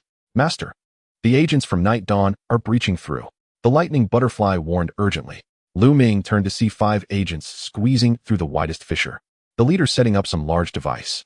Further away, 3 aircraft were relentlessly bombarding the boundary of the secret realm with purple beams. All main forces, defensive formation. Lu Ming entrusted the unconscious Ellie to the protection of the Dragon of Thunder and Lightning and positioned himself at the forefront. 6 pokeballs opened simultaneously, aside from the Lightning Butterfly and the Steel Cannon Shrimp maintaining the barrier. The remaining main forces emerged. The golden flames of the long-tailed fire fox formed a fiery wall on the right. The water blade of the swimming circle weasel sealed the left flank. The healing chimes of the Qingling commenced purifying the wounds of the Dragon of Thunder and Lightning, while the blue croc guarded the rear, its metallic scales raised like a formation of blades. Magma Beast. Lu Ming pointed towards the widening fissure. Erupt the core. The fire-type Pokémon let out a thunderous roar, its body swelling like a volcano before unleashing a torrent of intertwined crimson and gold energy. This attack not only obliterated the device hastily set up by the invaders, but also temporarily fused the edges of the fissure. However, Lu Ming knew this was merely a stopgap. He returned to the side of the Dragon of Thunder and Lightning, finding Ellie already awake, weakly clutching the legendary Pokémon scales. Lu Ming, her voice rasped, I saw the memories of X0. She is mine. Do not speak. Lu Ming gently brushed her forehead. Where the warmth of the stone tablet fragment lingered, conserve your strength. No, you must know. Ellie grasped his wrist with surprising strength. Night Dawn is using her to pinpoint the coordinates of the secret realm. Our connection cannot be severed unless. A purple beam suddenly pierced through the clouds, striking the opposite wing of the Dragon of Thunder and Lightning. The legendary Pokémon rolled in agony, and the secret realm shook violently once more. Lu Ming embraced Ellie, rolling aside, and looked up to see a gaping black hole forming in the center of the vortex above. They found a breakthrough. The Qingling alerted. Lu Ming swiftly assessed the situation. The Dragon of Thunder and Lightning was injured. The secret realm was on the verge of collapse. Ellie's condition was unstable, and enemy reinforcements were pouring in. He had to make a choice. Dragon of Thunder and Lightning. He turned to the legendary Pokémon. Can you temporarily stabilize the secret realm? The golden giant let out a low growl, gesturing with its tail towards the glowing scar on Lu Ming's abdomen, and then to the dissipating stone tablet fragments. The Genesis tablet. Are you saying we need more tablets? The Dragon of Thunder and Lightning nodded, suddenly placing its forepaw on Lu Ming's chest. A torrent of information surged into his mind. revealing 18 tablets of various colors surrounding an image of Arceus. Each location holding fragments of tablets. The Awakening Temple in the Kanto region, the ruins of Shinno, the Giant's Cave in Unova, each harbored a piece of the tablet. I understand. Lu Ming absorbed this information. I must locate the Genesis tablets to permanently stabilize the secret realm. Suddenly, Ellie began to cough violently. A stream of purple energy oozing from her left eye. She's coming again. The girl curled up in pain. X-Zero is trying to reconnect. Lu Ming acted decisively. Removing the Thunder Feather, a family heirloom bestowed upon him by Kale before his passing. He gently placed the feather in Ellie's palm, closing her fingers around it. Listen, I must temporarily leave the secret realm to gather the tablets. He pressed his forehead against Ellie's, whispering, this feather will protect you from complete control. The Dragon of Thunder and Lightning and the main forces will remain. Ellie's pupils widened in fear. Do not go alone. I promise to return as quickly as possible. Lu Ming turned to the Dragon of Thunder and Lightning. Can you take me to the nearest location of the tablets? The legendary Pokémon struggled to rise, using its injured wing to carve open a spatial rift. Through the rift, Lu Ming glimpsed an island shrouded in a storm, the location of the Awakening Temple. Master, the rift is about to widen. The lightning butterfly warned urgently. Lu Ming cast one last glance at Ellie. Her left eye shimmered with purple light again.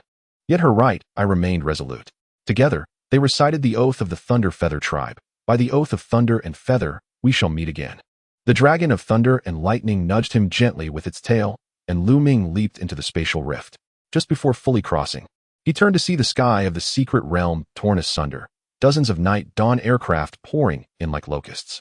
What startled him more was Ellie. Once again floating in midair, her left eye entirely purple, a lightning spear coalescing in her hand. In the final moment before the rift closed, he heard Ellie, or rather, X-Zero, declare in a mixed voice, I have found you. Chapter 134, The Alola Region. The heavens of the secret realm shattered like a broken mirror. In the instant Lu Ming traversed the spatial rift, he caught a glimpse of Ellie enveloped in purple light, suspended amidst the collapsing secret realm. With dozens of night-dawn aircraft circling around her like vultures, he nearly turned back, but the spatial rift had sealed. The salty sea breeze of the Whirlpool Islands striking his face, drawing him back to reality. Damn it! Lu Ming slammed his fist against a nearby rock. Blood oozing from his knuckles. The lightning butterfly landed worriedly on his shoulder, its wings brushing gently against his temple, releasing a soothing static charge. Suddenly, the communicator emitted an urgent beeping sound. The image of Dewey appeared, blurred by the torrential rain. Lu Ming. The secret realm monitoring device shows a plummeting energy reading. Night Dawn is deploying a new type of spatial weapon. The signal cut off, just as Lu Ming was about to redial. The secret realm key at his waist began to tremble violently, emanating an unprecedented emerald green glow. Something feels amiss. The mystic key typically emits a blue-white electric glow. A wave of warmth and ancient energy emanates from the key, and before Lu Ming's eyes, a bizarre scene unfolds. The World Tree, which has slumbered since the birth of the mystic realm, begins to unfurl its emerald-like branches and leaves. The tree's eyes, which have not opened for millennia, gradually part. And awakening alongside it is Zygarde, the legendary Pokémon. Together, they emit a verdant halo that radiates outward, healing the fractured space as if time itself were rewinding. The World Tree and Zygarde have awakened? Even more astonishing, as the halo brushes against Ellie, the purple light enveloping her ebbs like the tide. She gently descends to the ground, the mechanical purple glow in her left eye and the amber gold in her right extinguishing simultaneously, and she falls into a tranquil slumber. The aircraft of Night's Dawn is swept by the halo, and all weapon systems instantaneously malfunction, plummeting like a struck insect. The vision transmitted by the key abruptly ceases. Lu Ming exhales deeply but soon furrows his brow. The World Tree's intervention is but a temporary measure. He senses the energy from the key gradually waning, akin to a battery discharging. He must locate the Genesis tablet swiftly to truly stabilize the mystic realm. A change of plans is in order. Lu Ming conveys to his companion, the Electric-type Butterfly, we will not return to the Awakening Temple just yet. Dusk should be able to temporarily hold back Night's Dawn. He brings up a holographic map, and based on the information provided by the Thunder Dragon, he identifies the nearest fragment of the tablet located in the Alola region. At the Moon Altar, a voice suddenly emanates from behind. Lu Ming spins around with lightning speed. The claws of his Superconductor Steel Shrimp aimed at the source of the sound. Standing amidst the rain is an unexpected figure, Nightingale. The senior agent of Night's Dawn is now battered and bruised, her trademark golden hair matted with blood against her cheek, and her right earring, a symbol of nightingale, is reduced to half its former glory. Do not be alarmed. She raises her empty hands. I come to atone. The electrode butterfly immediately unfurls an electromagnetic shield, scanning her for weapons. Nightingale offers a wry smile and turns in a circle, revealing that she possesses nothing but a small pouch at her waist. Clemens discovered that I secretly released Ellie's Pokémon and gave me this. She pulls down her collar to reveal a glowing purple rune at her clavicle. Death countdown. 36 hours remaining. Lu Ming does not lower his guard. Why help us? Because X0 is my daughter. Nightingale's words strike like a thunderbolt. 15 years ago, during the explosion at the Thunder Feather Laboratory, my husband and I were researchers. Night's Dawn captured us and our newborn daughter, transforming her into X0. She retrieves a memory chip from the pouch. This contains detailed schematics of the moon altar, along with Ellie's complete genetic sequence. You will need it. Lu Ming accepts the chip and inserts it into his watch. The holographic projection instantly displays a complex genetic comparison. Ellie's sequence is nearly identical to that of X0, the only distinction being a segment marked as harmonizing factor, with Ellie's being golden and X0's purple. Clemens did not lie. Ellie is indeed artificial. Nightingale's voice quivers, but she is not a weapon. She is hope. The Thunder Feather couple created her to heal, not to control legendary Pokémon. The downpour intensifies, waves crashing against the rocks. Nightingale suddenly coughs violently, the purple rune spreading toward her neck. She collapses to the ground, trembling as she points to a detail on the hologram. The fairy tablet is hidden in the moon well beneath the altar. Night's Dawn has been excavating for 3 months. Her skin begins to crack, purple light seeping from the fissures. Hurry! Nightingale gasps. They implanted a tracker in the chip. I cannot delay. No sooner has she spoken than a purple beam descends from the sky, striking her chest with precision. Nightingale is engulfed in purple flames before Lu Ming's eyes, reduced to ashes within seconds. In the sky, an invisible aircraft briefly reveals itself before vanishing into the clouds. Lu Ming clenches his fists. The information from the chip has been fully transmitted. He casts one last glance at Nightingale's remains, whispering a prayer for her soul, then turns and sprints toward the speedboat moored at the shore. Adjust the course, head to Alola. Chapter 135, The Fairy Tablet. 12 hours later, above the Alola region. On a rented jet, Lu Ming is inspecting his gear. Considering the adversaries he faces, not only Night's Dawn, but also the wild Pokémon that may guard the tablet, he has meticulously chosen 3 primary companions. The Electrode Butterfly for reconnaissance and stealth, capable of covering a radius of 5 kilometers with its electric domain. The Magmortar as the offensive powerhouse, its newly evolved lava core form capable of vaporizing steel in an instant, and the Superconductor Steel Shrimp serving as long-range support. Its upgraded plasma cannon able to accurately strike targets 3 kilometers away. Master, there is new information from the Mystic Realm. The Electrode Butterfly suddenly flaps its wings, projecting a blurred image. The World Tree's halo continues to stabilize the Mystic Realm, but its area has diminished to half of its original size. Ellie lies within the protective shield formed by the Thunder Dragon, surrounded by other key Pokémon and those that Lu Ming has sheltered from the outside. Worryingly, purple markings have begun to appear on her left arm, reminiscent of Nightingale's final moments. How much longer can the World Tree's energy sustain itself? Lu Ming inquires. Based on the rate of decay, a maximum of 72 hours, the Electrode Butterfly responds. The good news is, the Thunder Dragon and the World Tree have formed a symbiotic relationship, delaying the decay. Lu Ming nods, pulling up the map of the moon altar provided by Nightingale. This ancient ruin on Pony Island appears to be a tourist attraction on the surface, yet beneath lies a complex network of sacrificial tunnels. The chamber marked as the Moon Well is located at the lowest level, necessitating traversal through a labyrinthine system of passages. Heat source detected. The Magmortar suddenly issues a warning. Its magma patterns capable of sensing energy fluctuations from dozens of kilometers away. There are numerous life forms beneath the moon altar. The Superconductor Steel Shrimp's claws click. Metal reactions consistent with Night's Dawn standard equipment detected. At least 20 individuals equipped with heavy excavation gear. Lu Ming ponders for a moment, then notices the magma patterns on the Magmortar shifting. The flowing crimson-golden lines spontaneously form a certain pattern. Upon closer inspection, it appears to be a rudimentary ancient map. Is this a response to the tablet? He recalls the information relayed by the Thunder Dragon, mentioning that certain Pokémon react to specific attributes of the Genesis tablets. As a fire type, the Magmortar may have sensed the location of the Fairy Tablet due to the energy spectrum's adjacency between Fairy and Fire. The map reveals a secret path leading from the side of the altar to the Moon Well, circumventing the main excavation area of Night's Dawn. Most surprisingly, the entrance to this path is marked with a lightning symbol, an ancient script of the Thunderfeather clan. We are not the first Thunderfeather clan members to seek the tablet. Lu Ming realizes, pondering what legacy his ancestors may have left behind. Suddenly, the plane jolts violently. The Electrode Butterfly immediately extends its senses, flying-type Pokémon approaching from above. Energy readings correspond to Night's Dawn's armored bird squadron. Have we been discovered? Impossible. Lu Ming fastens his seatbelt. Pilot, emergency landing. That is not possible, sir. The pilot replies in terror. Below is dense jungle. There is no suitable. A blinding purple light flashes, cleanly severing the plane's left wing.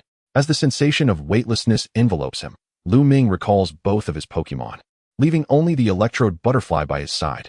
Static shield, he shouts, bursting through the cabin door just before the aircraft explodes. The wings of the Electrode Butterfly beat rapidly, forming a spherical electrostatic field around them. The descent slows dramatically, yet it remains sufficient to shatter the bones of an ordinary person. Suddenly, the scar on Lu Ming's abdomen radiated heat, a familiar surge of energy coursing through his body as the Thunder Dragon transmitted its power from afar. They braced for impact. After snapping numerous branches, they landed heavily on the soft mossy ground. Gritting his teeth against the pain, Lu Ming rose to his feet, finding himself in an unfamiliar tropical rainforest. The Thunderlight Butterfly's wings bore minor injuries, yet it was still capable of flight. It reported that a flock of armored birds circled above, having detected no sign of their presence, but a ground search would commence shortly. Lu Ming surveyed his surroundings and abruptly noticed a stone tablet partially embedded in the moss nearby. Clearing the vegetation revealed a lightning symbol that perfectly matched the map on the Lava Beast. Guided by ancestral wisdom, he gently touched the symbol, causing the tablet to emit a faint blue glow. The ground trembled as a concealed entrance between the tree roots emerged. After scanning, the Thunderlight Butterfly confirmed that the tunnel led northwest, in alignment with the direction of the moon altar. Inside, there was an ancient yet stable energy response. Without hesitation, Lu Ming declared, "Let us proceed. Lava Beast, illuminate the path. Steel Cannon Shrimp, take the rear guard." As they entered the tunnel, the entrance sealed behind them, isolating them from their pursuers. Unbeknownst to them, a mechanical-eyed crow perched on a nearby branch, relaying images back to the Dark Dawn headquarters, miles away. In the monitoring room, Clemens's mechanical eye glimmered with a menacing red light. Two real-time images flickered on the screen before him, one of Lu Ming advancing through the tunnel, the other of the slumbering Ellie in the secret realm. Activate the X-0 final protocol, he commanded the research team behind him. When Lu Ming makes contact with the Fairy Stone tablet, the resonance will peak. This will be the perfect moment to harvest the key. The researchers hesitated, but the interference from the World Tree. No need for concern, Clemens replied with a cryptic smile. After all, do we not have Mr. Gardner? From the shadows, an elderly man clad in a gardener's uniform gradually raised his head, his pupils of verdant green reminiscent of plant life, strikingly similar to the World Tree. Chapter 136, Butterfly Dance at the Moonwell. The air within the ancient tunnel of the Thunder Feather tribe was laden with centuries of moisture. Lu Ming's footsteps were muffled by the moss, the only sound being the occasional hissing of magma dripping from the Lava Beast's surface.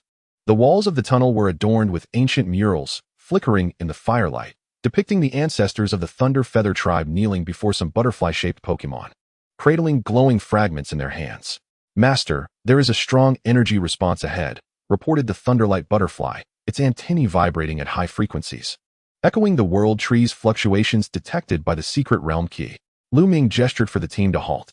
They had been traveling for 2 hours, and according to the map within the Nightingale chip, they should be nearing the moon well, directly beneath the moon altar. Strangely, the tunnel widened abruptly at this point, the ceiling soaring to over 10 meters, forming a natural cavern. Lava Beast dimmed the brightness by 30%. The magma patterns on the fire-type Pokémon's surface immediately dulled, revealing a breathtaking sight ahead. At the end of the cavern lay a circular well approximately 20 meters in diameter. The water within was not merely transparent.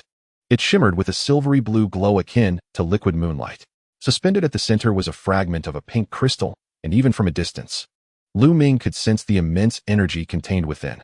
"Fairy Stone tablet fragment," he murmured, stepping forward, only to be halted by the Steel Cannon Shrimp's claw. The crustacean Pokémon's right claw spun rapidly in its trident form, responding to the detection of high-risk energy. "There are life forms beneath the water," it warned, with energy readings surpassing that of a champion. Simultaneously, the well's water began to boil. The silver-blue liquid surged toward the cavern's ceiling like a fountain. And amidst the cascading water, a diminutive figure slowly ascended. As the droplets fell, Lu Ming's breath caught in his throat. The Pokémon stood no taller than 1 meter. Its appearance reminiscent of a masked sprite, yet its butterfly wings unfurled to an impressive 3 meters in width. Those semi-transparent wings were adorned with luminescent patterns, scattering stardust-like light with each flap. Most striking were the antennae atop its head, remarkably similar to those of the Thunderwing Butterfly, albeit in an enchanting shade of pinkish purple. Kapukokiko. Lu Ming whispered the name he had only encountered in literature, one of the island guardians of the Alola region. Legend had it that this Pokémon hovered above the fragment of the tablet, its mask-like face betraying no expression, yet Lu Ming could feel a scrutinizing gaze upon him. The scar on his abdomen suddenly ached, not with its usual fiery sensation, but with a peculiar resonance, as if the energy of the thunder dragon within him was responding to something. We mean no harm. Lu Ming slowly raised his empty hands.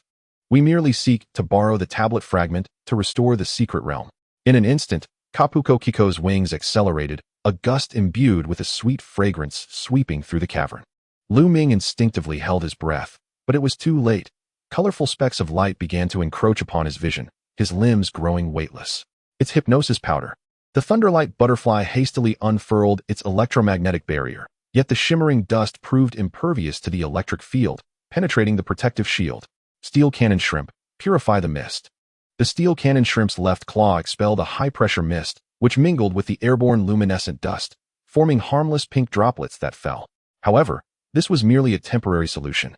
Kapukokiko had commenced a ritualistic dance, spiraling around the well's edge, with each rotation causing the well's water to glow brighter, the tablet fragment pulsating in response. It is activating the tablet. The Thunderwing Butterfly warned. Energy readings are skyrocketing. Suddenly, Lu Ming comprehended the meaning of the murals. The ancestors of the Thunder Feather tribe had not come to seize the tablet, but to pay homage. As the guardian, Kapukokiko would only permit others to approach the tablet during a specific ritual. Yet time was of the essence. The secret realm could collapse at any moment. Prepare for battle. Lu Ming stated resolutely, 3 Pokeballs illuminating simultaneously. Remember, the target is the tablet. Do not inflict excessive harm on the guardian. Kapukokiko seemed to sense the hostility, abruptly halting its dance. It ascended higher, its wings fully unfurling, and the entire cavern was enveloped in a dreamlike aurora. Lu Ming felt an invisible weight descend upon him, as if the very gravity of the Alola region had converged within the cavern. A gravitational field. He knelt, bracing against the pressure. Thunderwing Butterfly. Electromagnetic levitation. The Electric-type Pokémon immediately generated a counteracting magnetic field, barely offsetting some of the gravity. Seizing the opportunity, the lava beast leaped, its body swelling into a molten core form mid-air, a special state it attained during its training in the secret realm, with surface magma temperatures reaching 1,500 degrees. Molten core explosion. A torrent of golden-red energy surged toward Kapukokiko, vaporizing the rocks in its path. The legendary Pokémon did not flinch. It merely flapped its left wing gently, conjuring a pink barrier out of thin air. The attack, potent enough to melt steel, collided with the barrier, seemingly absorbed and vanishing without a trace. Magic Mirror ability. Lu Ming gritted his teeth. Reflect all status-altering moves. Chapter 137. Snow Peak Temple. Kapukokiko's counterattack was swift and fierce. With a sweep of its right wing, countless crescent-shaped light blades whistled forth, channeling the power of the moon. The Steel Cannon Shrimp quickly positioned itself before Lu Ming, crossing its claws to form a plasma shield. The light blades clashed against the shield, resulting in a violent explosion that reverberated throughout the cavern. We cannot engage directly. Lu Ming observed the unfolding battle, suddenly noticing that Kapukokiko always returned above the tablet after each attack. It was protecting the tablet. Thunderwing Butterfly. Cover the well with an electromagnetic net. Steel Cannon Shrimp. Prepare the spiral water cannon. The Lightning Butterfly, in a moment of understanding, ascended to a higher altitude to unleash a dense electromagnetic network, not as an assault against the Tapu Koko, but rather to seal off the space surrounding the stone tablet. The legendary Pokémon had indeed fallen into a trap, turning around to eliminate the electric net at the well's entrance. Just as it turned its back to Lu Ming, the superconducting cannon shrimp unleashed its spiral water cannon. This was no ordinary water cannon. The high-pressure water stream was infused with plasma, forming a spiraling energy beam of intertwining blue and white. By the time Tapu Koko sensed the danger, it was too late to evade completely. Its left wing was grazed, scattering a shower of luminescent scale dust. For the first time, the legendary Pokémon emitted a sound, ethereal and bell-like, yet unmistakably filled with ire. It fully unfurled its wings, and a fissure suddenly appeared in the cave's ceiling, allowing genuine moonlight to beam down like a spotlight. Fragments of the stone tablet vibrated violently in the moonlight, releasing visible waves of pink energy. The fury of nature. Everyone, defend yourselves. Lu Ming could only shout a warning, as a cataclysmic energy storm engulfed the entire cavern. The lightning butterfly's electromagnetic barrier was torn asunder like mere paper, forcing the Magma Beast to revert to its ordinary form. And even the superconducting cannon shrimp's hardened shell began to show cracks. The most dire consequence was the cave starting to collapse, with massive rocks plummeting from above. In a moment of peril, the scar on Lu Ming's abdomen suddenly erupted with an unprecedented radiance. Instinctively, he reached out, and a spear of lightning materialized from thin air, not the usual golden hue, but a vibrant green infused with the energy of the world tree. The spear shot towards the falling boulder, disintegrating it into harmless dust upon impact. Tapu Koko halted its movements. It tilted its head to observe Lu Ming, or more accurately, the glowing patterns on the back of his hand. The legendary Pokémon gracefully descended to the well's edge and executed a surprising gesture by removing its mask. Beneath the mask was not the terrifying or beautiful visage one might expect, but a swirling mass of pink luminescent mist. Within the mist, various images emerged. The Dragon of Thunder spiraling in the secret realm, the world tree unfurling its branches, and a serene visage of Ellie, ultimately crystallizing into a scene Lu Ming had never witnessed before. 18 stone tablets encircling Arceus, with a diminutive figure standing at the center, brandishing the lightning spear. Can you see the future? Lu Ming ventured to inquire. Tapu Koko replaced its mask, gently flapping its wings, causing fragments of the fairy stone tablet to drift toward Lu Ming. Even more astonishingly, it shrank to the size of a palm, landing on Lu Ming's opposite shoulder, forming a symmetrical pairing with the lightning butterfly. Are you willing to temporarily join us?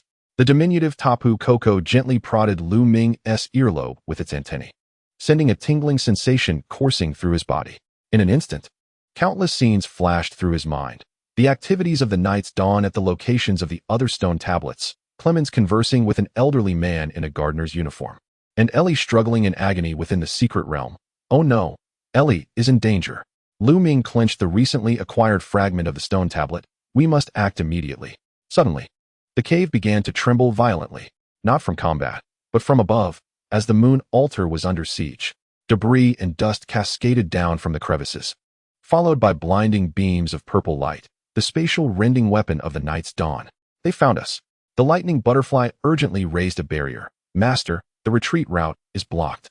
Lu Ming scanned his surroundings, discovering that the only exit had been obstructed by fallen rocks.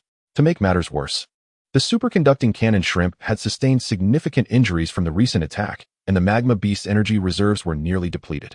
In that critical moment, Tapu Koko took flight from his shoulder, returning to its normal size. The legendary Pokémon soared above the well's edge, commencing a new dance. As it moved, the moonlight from the well surged upwards, forming a glowing portal in the air. Tapu Koko extended its hand, or rather, its wing, in an inviting gesture. Is this a spatial passage? Lu Ming cautiously approached. Where does it lead? The antennae of Tapu Koko quivered gently, projecting an image directly into Lu Ming's mind. Snow-capped peaks, an ancient shrine, and a deep subterranean glow of icy blue. The Sinnoh region, the Snowpoint Temple. The ice-type stone tablet. Lu Ming realized. You wish to take us to the next location. The bombardments above grew increasingly closer, a boulder crashing down just 3 meters from them. There was no time to hesitate. Lu Ming recalled the injured superconducting cannon shrimp and the fatigued Magma Beast, leaving only the lightning butterfly by his side. Let us go? He stepped through the light portal, with Tapu Koko following closely behind. Just as they vanished, a purple beam pierced through the cave's ceiling, and the operatives of the Night's Dawn descended beside the empty moon well. Report to headquarters. The target has relocated. The leader pressed the communicator. Based on the analysis of energy residue, the direction is. Clemens interrupted on the other end of the communicator. No need to pursue. The gardener has already entered the secret realm. The world tree cannot hold out much longer. He turned to another screen displaying a scene of Ellie being gradually enveloped by purple energy. When the key fully awakens, no matter how many stone tablets Lu Ming collects, they will all be ours. Chapter 138, The Frost Giant. The light portal of the moon well unceremoniously ejected Lu Ming into a mound of snow at the entrance of the Snowpoint Temple. The warmth of Alola was instantaneously replaced by the bone-chilling cold of Sinnoh, with Lu Ming's breath crystallizing into ice the moment it left his lips. He struggled to climb out of the waist-deep snow, feeling a dull ache in the scar on his abdomen from the sudden temperature drop. The temperature was minus 23 degrees. With a wind speed of level 8, the lightning butterfly immediately expanded its senses, determining that the temple entrance lay 300 meters to the north. But there was an abnormal energy barrier. Tapu Koko gracefully floated out of the light portal and settled on Lu Ming's shoulder. The legendary Pokémon seemed to revel in the cold, its luminescent patterns on its wings glowing even brighter. It pointed its antennae towards the direction of the temple, emitting a series of bell-like tones. "You mean the temple has already been activated?" Lu Ming attempted to comprehend its message. Tapu Koko flew before him, and the glittering dust shed from its wings formed a rudimentary illustration in the air. Deep within the temple, beside the ice-type stone tablet, the long-dormant Regice had awakened, transforming the entire structure into a frosty labyrinth. Lu Ming's heart sank. Regice, as an ancient guardian, possessed the ability to manipulate absolute zero. If it had been activated ahead of time by the night's dawn and set to a defensive mode, obtaining the stone tablet would be an insurmountable challenge. "Can we teleport directly beside the stone tablet?" he asked Tapu Koko. The legendary Pokémon shook its head, its antennae drooping in disappointment. It seemed that the teleportation from the moon well had strict limitations, preventing direct access to the destination. Suddenly, several beams of purple light illuminated the snow curtain, followed by the roar of engines. Lu Ming immediately dropped to the snow, watching as 3 Night's Dawn aircraft zoomed overhead and circled above the temple. "They are faster than us." Lu Ming gritted his teeth. "Magma Beast, prepare for action." The fire-type Pokémon leapt from its Pokeball, instantly creating a large pit in the snow. The magma patterns on its surface dimmed in the cold, yet its fighting spirit remained undiminished. The superconducting cannon shrimp also appeared independently, its right claw morphing into a trident shape as it began to heat up its plasma energy. "The plan is as follows." Lu Ming brushed the snow off his goggles. "The lightning butterfly will be responsible for reconnaissance and disrupting enemy devices. The cannon shrimp will provide long-range support. The Magma Beast and I will break through the front." And Tapu Koko, he glanced at the diminutive guardian on his shoulder. "Please use your fairy energy to neutralize Regis' ice-type domain." Tapu Koko gently flapped its wings in agreement. Lu Ming noticed that it seemed smaller than when they were at the moon well, indicating that the continuous use of spatial teleportation had drained considerable energy. The team advanced towards the temple. As they drew closer, the temperature plummeted at an astonishing rate. Upon reaching the stone steps at the entrance, the thermometer indicated a chilling drop to minus 35 degrees. The once majestic archway of the temple was now enshrouded in a thick layer of ice, forming countless sharp icicles that resembled the fearsome fangs of a colossal beast. Thermal scans revealed a complete alteration of the internal structure. The Rayquaza butterfly reported that the passageway had morphed into a labyrinthine maze, with an ultra-low temperature response emanating from the center, presumably the location of Regice. Just as Lu Ming was about to take a step forward, the Kapu Kukui suddenly emitted a warning cry. In the next instant, the icicles at the entrance shattered without warning. Countless ice spikes surged forth like a torrential downpour. The superconducting steel cannon shrimp immediately activated its plasma shield, yet several spikes pierced through the defenses, grazing Lu Ming's cheek and leaving a trail of blood. A trap. Lu Ming swiftly retreated, calling out, "Lava Beast, melt the passage." The fire-type Pokémon roared, its surface magma bubbling as it unleashed a torrent of searing flames. The intense heat, capable of vaporizing steel in an instant, merely left a shallow dent in the entrance's ice layer. These ice structures had been reinforced by Regice. "Let me take over." Kapu Kukui fluttered from Lu Ming's shoulder and reverted to its standard size. It hovered before the entrance, its luminescent mist swirling vigorously, before emitting a pink beam from its wings. The moment the fairy-type energy touched the ice, an extraordinary phenomenon unfolded. The seemingly indestructible ice began to bloom. In the most literal sense, countless microflower-like crystals blossomed across the ice surface, rendering its structure more porous. Seizing the opportunity, the lava beast followed up with a molten core explosion, successfully blasting open the passage. Perfect synergy. Lu Ming gave a thumbs up, proceeding forward while remaining vigilant. Inside the temple, the atmosphere was even more bizarre than anticipated. The corridors and halls had been grotesquely twisted and restructured, forming a three-dimensional maze that defied the laws of physics. Staircases extended in every direction, with some even inverted on the ceiling. The original murals had been reinterpreted by ice crystals, transforming into constantly shifting abstract patterns.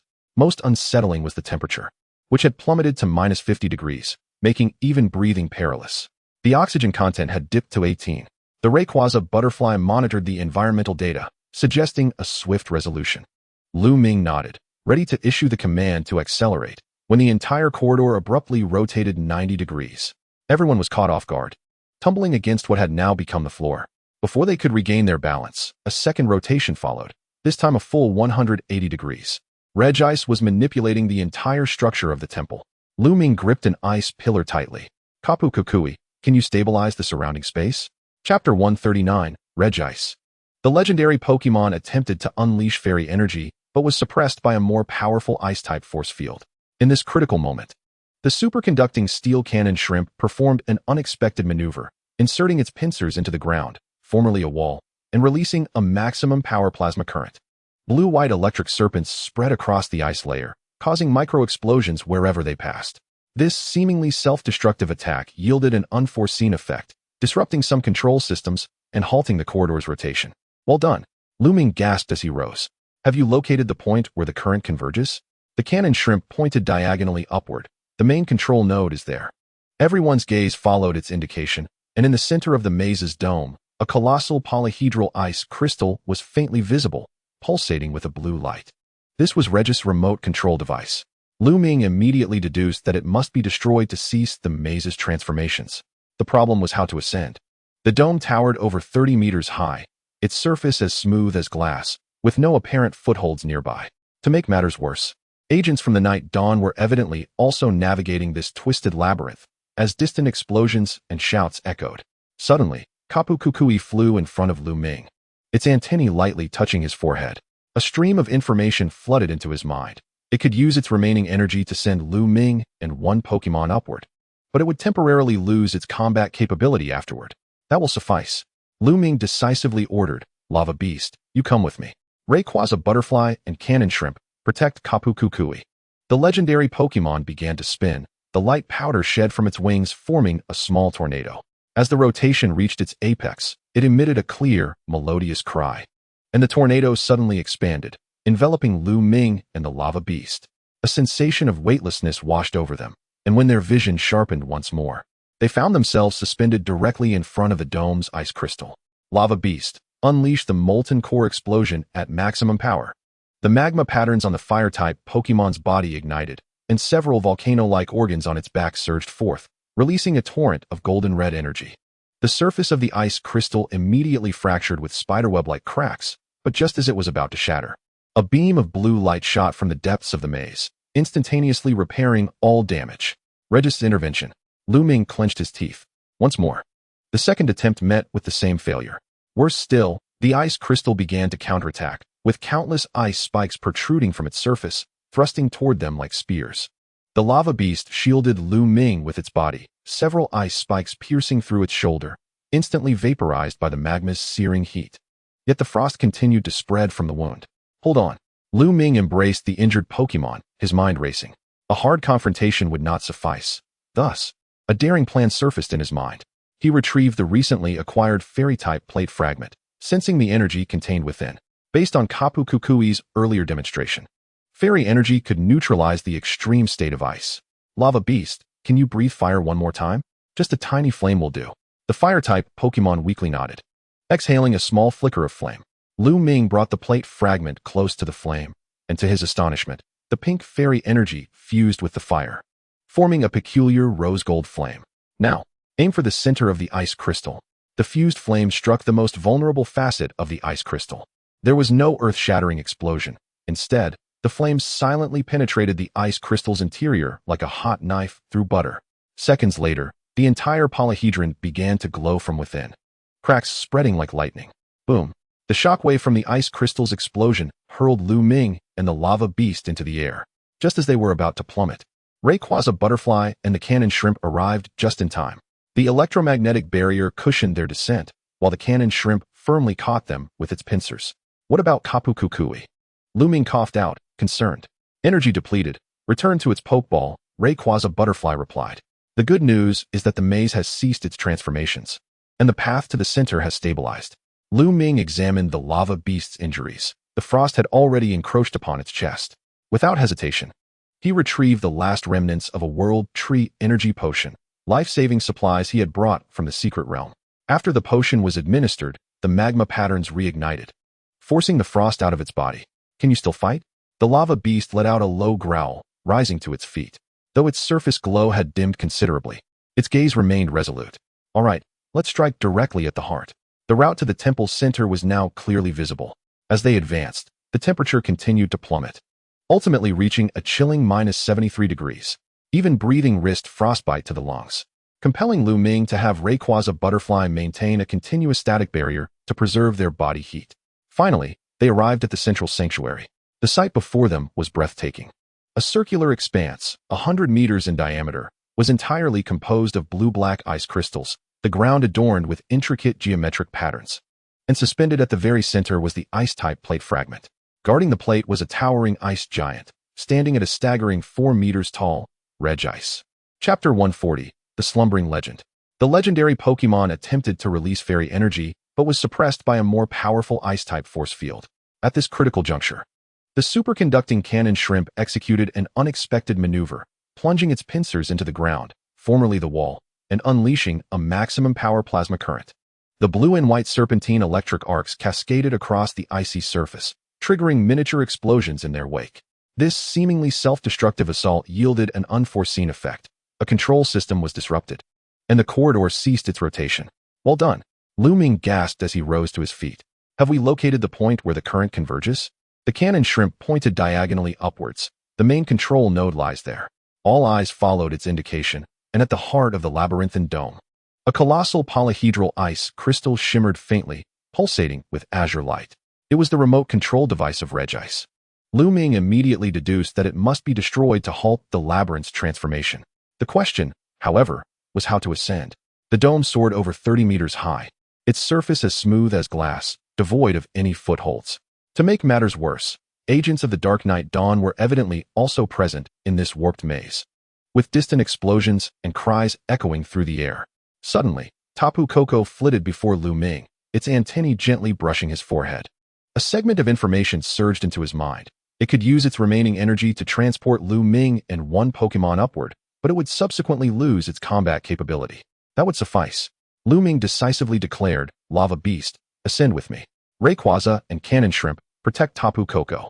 The legendary Pokémon began to spin, its wings scattering luminescent powder that formed a miniature tornado. As the rotation reached its zenith, it emitted a clear, resonant cry, and the whirlwind suddenly expanded, enveloping Lu Ming and the Lava Beast. A sensation of weightlessness engulfed them, and when their vision cleared once more, they found themselves suspended directly in front of the ice crystal. Lava Beast, unleash your core explosion at maximum power. The magma patterns along the fire-type Pokémon's body ignited, and several volcano-like organs on its back erupted, releasing torrents of golden red energy. The surface of the ice crystal immediately fractured with a web of cracks. But just as it seemed on the verge of shattering, a beam of blue light surged from the depths of the maze, instantaneously mending all the damage. An intervention from Regice's core. Lu Ming gritted his teeth. Once more, the second attempt met with similar failure. To make matters worse, the ice crystal began to retaliate. Countless ice spikes erupting from its surface, thrusting towards them like spears. The Lava Beast shielded Lu Ming with its body, several ice spikes piercing through its shoulder, instantly vaporized by the intense heat of the magma. Yet the frost continued to spread around the wound. Hold on. Lu Ming clutched the injured Pokémon, his mind racing. A daring plan began to take shape. He retrieved the recently acquired fragment of the fairy plate, feeling the energy contained within. According to Tapu Koko's previous demonstration, fairy attributes could neutralize the extreme conditions of the ice type. Lava Beast, can you unleash fire once more? Just a flicker will do. The fire-type Pokémon nodded weakly and exhaled a small flame. Lu Ming brought the plate fragment close to the flame, to his astonishment. The pink fairy energy fused with the fire, creating a peculiar pink-golden flame flow. Now, aim for the center of the ice crystal. The fused flame struck the most vulnerable facet of the ice crystal. Rather than a cataclysmic explosion, the flames silently penetrated the ice's interior, akin to a hot knife slicing through butter. Moments later, the entire polyhedron began to glow from within, cracks spreading like lightning. Boom.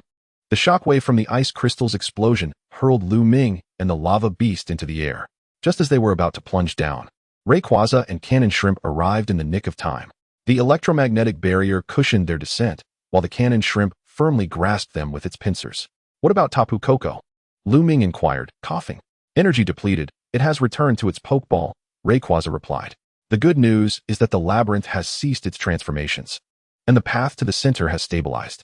Lu Ming examined the lava beast's injuries. The frost had already encroached upon its chest. Without hesitation, he retrieved the last vestige of World Tree Energy Potion, a vital supply he had brought from the secret realm. As the potion was injected, the magma patterns reignited, forcing the frost outwards. Can you still fight? The lava beast let out a low growl and stood up. Although its exterior glow had dimmed considerably, its gaze remained resolute. Good, we shall strike straight for the heart. The route to the central temple was now clearly visible. As they ventured deeper, the temperature continued to plummet, ultimately reaching a chilling -73 degrees. Even breathing risked frostbite to the lungs, compelling Lu Ming to have Rayquaza continuously emit static barriers to maintain their body temperature. At last, they arrived at the central sanctuary. The sight left everyone breathless. A circular space, 100 meters in diameter, was entirely composed of blue-black ice crystals. The ground adorned with intricate geometric patterns, and at its center floated the fragment of the ice-type stone plate. Guarding the stone plate was a frost giant, towering at 4 meters, Regice. The legendary Pokémon's hexagonal eyes glowed with a piercing blue light. Its arms formed from countless ice crystals, slowly raising to aim at the intruders. Even more despairing was the sight of 8 agents from Dark Knight Dawn standing around the sanctuary, their purple energy cannons fully charged. Surrender, Lu Ming. The lead female agent sneered. Hand over the fairy plate, and we might grant you a swift death. Lu Ming ignored the provocation, fixated on Regice. He noticed the legendary Pokémon's movements were somewhat stiff, and the blue light in its eyes flickered erratically. Dark Knight Dawn had evidently employed some means to forcibly activate it. But control was incomplete. Rayquaza, disrupt those energy cannons with electromagnetic interference. Cannon Shrimp, prepare for a wide-area sweep. He whispered his orders. Lava Beast, the fire-type Pokémon, understood and quietly began to accumulate energy. Just as the agents of Dark Knight Dawn were about to fire, Lu Ming shouted, now. Rayquaza unleashed a long-anticipated electromagnetic pulse, causing all targeting systems of the energy cannons to malfunction. Almost simultaneously, the superconducting Cannon Shrimp opened its pincers wide, unleashing a fan-shaped barrage of plasma beams and high-pressure water jets, forcing the agents to seek cover, while the lava beast conjured a pool of magma with its remaining energy, temporarily obstructing Regice's advance. Now's the time to grab the stone plate. Lu Ming dashed toward the central platform. Just as he was about to touch the ice-type stone plate, the entire sanctuary suddenly shook violently. Regice broke through the magma barrier, its hexagonal eyes locking onto Lu Ming, its arms forming into a massive ice cannon. Absolute Zero primed and ready. Time seemed to slow. Lu Ming saw the blue and white energy of destruction gathering at the cannon's mouth, glimpsed the terrified expressions of the agents, and noticed his Pokémon desperately attempting to return, but too late. In that life-and-death moment, the scar on his abdomen erupted with an unprecedented radiance. The energy of the Thunder Dragon and the power of the World Tree surged within him, and in a moment of instinct, Lu Ming crossed his arms protectively over his chest, not in defense, but in invocation. The beam of Absolute Zero rushed forth, but was intercepted by a pink barrier just before striking Lu Ming. Tapu Koko, having somehow escaped from its Pokeball, unleashed a protective barrier with its last reserves of strength. The sacrifice of the legendary Pokémon bought Lu Ming a crucial 3 seconds, allowing him to complete the gesture of invocation. Regice. Lu Ming's voice resonated with an uncanny echo, as if the Thunder Dragon was harmonizing with him. I know you can hear me. Dark Knight Dawn has corrupted your systems, but a true guardian should protect the stone plate from misuse. The Frost Giant's movements stilled for a moment. The beam of Absolute Zero weakened slightly, yet continued its relentless output. Tapu Koko's barrier began to shatter, the pink powder cascading like tears. Lu Ming undertook a bolder maneuver, shedding all defenses as he strode directly toward Regice. With every step he took, a chilling frost enveloped him, yet the luminescence emanating from his abdomen intensified with each passing moment. You were not created for slaughter, he continued to call out, his voice trembling against the cold. Join me in safeguarding the tablet. As Lu Ming's hand finally made contact with Regice's frigid exterior, a miracle unfolded.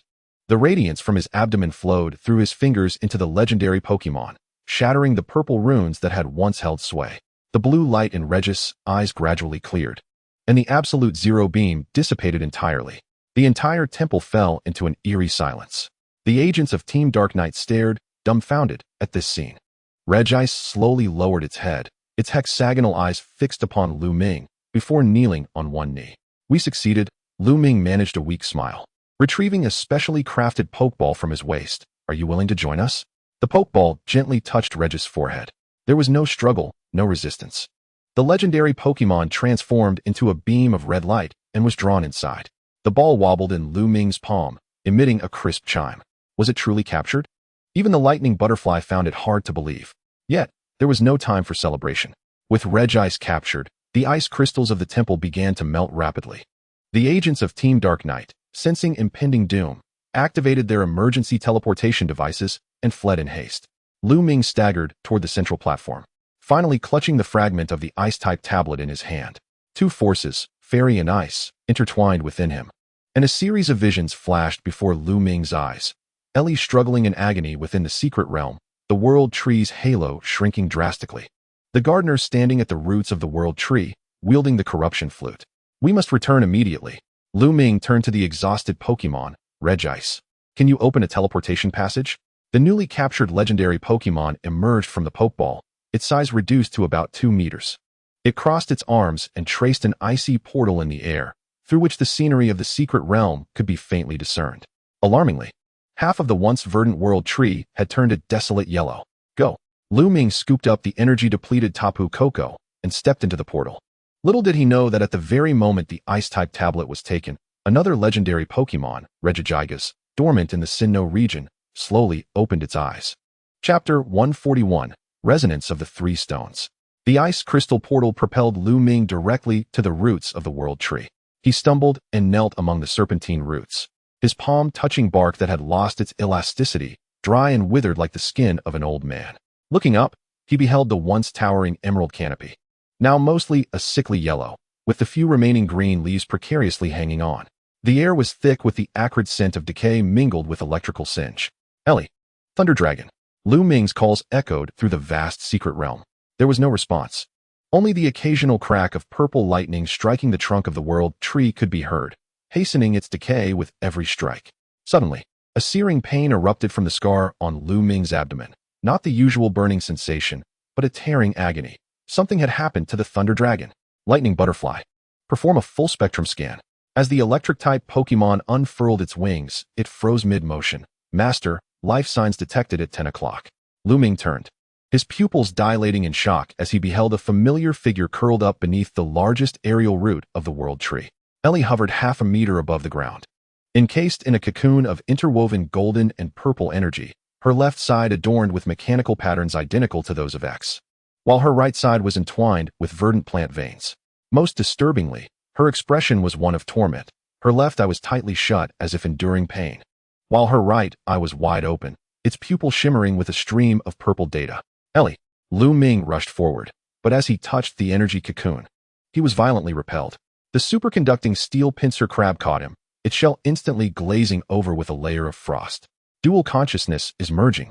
A deep voice emerged from the shadows. Forcing an interruption could lead to a mental collapse for both. A green figure materialized among the roots, its hexagonal scales shifting colors as it moved. Lu Ming instantly recognized it as a new form of Zygarde he had encountered in the Kalos region. Though this individual was more than thrice its previous size, clearly a higher echelon. Guardian of Order. The red core of Zygarde pulsed like a heartbeat. An anomaly in the space has been detected. Team Dark Knight is corrupting the world tree with the corruption flute, attempting to create an artificial breach. It turned its gaze toward the energy cocoon. This human girl is becoming an unexpected variable. Lu Ming clenched the 2 fragments of the tablet he had just acquired. "What can I do?" The serpentine creature advanced, its snout nearly brushing Lu Ming's forehead. He felt an ancient and frigid mental force sweep through his mind, revealing all secrets without reservation. "You have collected 3 fragments." Zygarde's core illuminated the fairy-type tablet in Lu Ming's pocket. Fairy, ice, dragon, a fascinating combination. Is 3 enough? Can it save Ellie and the secret realm? Zygarde emitted a sound akin to metal scraping. Ordinary trainers cannot withstand even 1 fragment. Yet, the blood of the thunder feather flows within you. And you bear the mark of the thunder dragon. It suddenly pointed the tip of its tail at the markings on Lu Ming's hand, attempting to absorb them. Lu Ming stared in astonishment at the fragments of the tablet in his hand. To absorb the Genesis tablet? This exceeded all known theories of Pokémon studies. But with the world tree dying, and Ellie in peril, what should he do? Place it upon the markings and call forth the true name of the thunder dragon. Taking a deep breath, Lu Ming pressed the 3 fragments of the tablet against his abdomen. In an instant, an indescribable agony enveloped him. It felt as if millions of searing needles coursed through his veins, each bone screaming to shatter. He gritted his teeth to stave off unconsciousness. Dredging up the thunder dragon's whispered true name from the depths of his memory, Balmunk. At that moment, the world froze. The 3 tablet fragments transformed into a liquid stream of light, flowing through the scar into his body. Lu Ming watched as his skin became translucent. His veins transformed into glowing energy circuits, and his bones crystal clear. The most astonishing change occurred in his abdomen, where the lightning-shaped scar expanded into a complete emblem of the Thunder Feather tribe, a miniature totem of the world tree emerging at its center. Chapter 142, Absorbing the Genesis Tablet. As the light peaked, Lu Ming felt himself disassembled into fundamental particles and then reassembled. When he opened his eyes again, the world appeared entirely different. He could see the flow of air, hear the sounds of plants growing, and even perceive the breathing frequency of every spatial rift at the edge of the secret realm. Is this the perspective of a harmonizer? Lu Ming's voice echoed with a strange resonance. Zygarde rarely displayed awe, more successful than I anticipated. Try your new abilities. Instinctively, Lu Ming raised his hand, and as his thoughts coalesced, an ice wall materialized before him. In the blink of an eye, a bolt of lightning struck a distant dead tree stump, and as he thought heal, pink light points automatically emanated from his fingertips, reviving the scorched earth with tender shoots.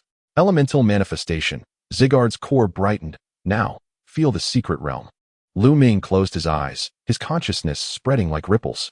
He saw the thunder dragon sleeping at the core of the secret realm, ensnared by purple chains, and noted that the main Pokémon were scattered, valiantly battling against the invaders from Team Dark Knight. Most astonishingly, he discovered he had established a quantum entanglement with the world tree. The secret realm was no longer an independent space, but an extension of his own body. As this realization solidified, the entire secret realm suddenly trembled violently. A resplendent cascade of vibrant hues erupted from the remnants of the world tree's verdant leaves, sprawling across the sky like capillary vessels. At the boundary where the dark night met the dawn's light, the previously wavering protective shield abruptly thickened tenfold, repelling the invading purple energy entirely. The stability of the space surged by 487. The mechanical voice of the lightning butterfly resonated with awe. Master, you are now the secret realm. Lu Ming remained enraptured by the spectacle when suddenly, Zygarde emitted a warning. Beware of that girl. Within her energy cocoon, Ellie underwent a remarkable transformation. The mismatched patterns adorning her body began to symmetrically distribute, intertwining purple and green like a double helix of DNA. As Lu Ming approached, Ellie abruptly opened her eyes, devoid of focus, revealing a torrent of swiftly flowing data images. She was absorbing the memories of X0. Zygarde growled, beware of mental contamination. Yet, Lu Ming resolutely pressed his hand against the energy cocoon. The newfound power enabled him to directly intervene in the realm of consciousness, instantaneously drawn into Ellie's mental world. It was a realm of pure white, where 2 identical girls floated back to back. The Ellie on the left glowed with green pathways, while the X0 on the right radiated purple circuitry. Upon Lu Ming's arrival, both turned simultaneously, uttering in unison, Lu Ming? In the next moment, the consciousness of the 3 intertwined like interlocking gears. Fragments of memories whirled past like a tempest. The explosion at the Thunder Feather Laboratory, the operating table at the headquarters of the Dark Knight Dawn, and the internal structure of Clemens's mechanical eye, ultimately crystallizing upon a hidden black pyramid beneath the United Regions. This was the true headquarters of the Dark Knight Dawn. Lu Ming memorized every detail of the security measures. As he was expelled from the mental realm, the energy cocoon shattered. Ellie floated down slowly, the mismatched patterns on her body fading significantly, though her left eye still retained a hint of purple luminescence. Weakly, she opened her eyes and smiled upon seeing Lu Ming, saying, "Welcome back, Harmonizer." The title took Lu Ming aback. Before he could inquire, the sky of the secret realm was suddenly rent asunder, and the roar of the thunder dragon echoed through the heavens. The legendary Pokémon had finally broken free, but it was clearly in a state of disarray, its left half entwined with purple energy, while its right mirrored the lightning feather patterns of Lu Ming. "The Thunder Dragon has been split," exclaimed the lightning butterfly. Zygarde swiftly approached Lu Ming, stating, "Your power is still incomplete. You must collect at least 6 tablets to purify it completely." Just as Lu Ming was about to respond, his newly acquired spatial awareness alerted him to an unprecedented assault on the boundaries of the secret realm. Through enhanced vision, he perceived that the Dark Knight Dawn had dispatched dozens of warships, all targeting the same point. Have they lost their minds? Such an attack could trigger a spatial collapse. "No," Ellie suddenly interjected, her voice tinged with the electronic resonance of X0. "They have calculated the frequency of the protective shield." A distinctive silver-purple beam struck the boundary, astonishingly penetrating the protective barrier.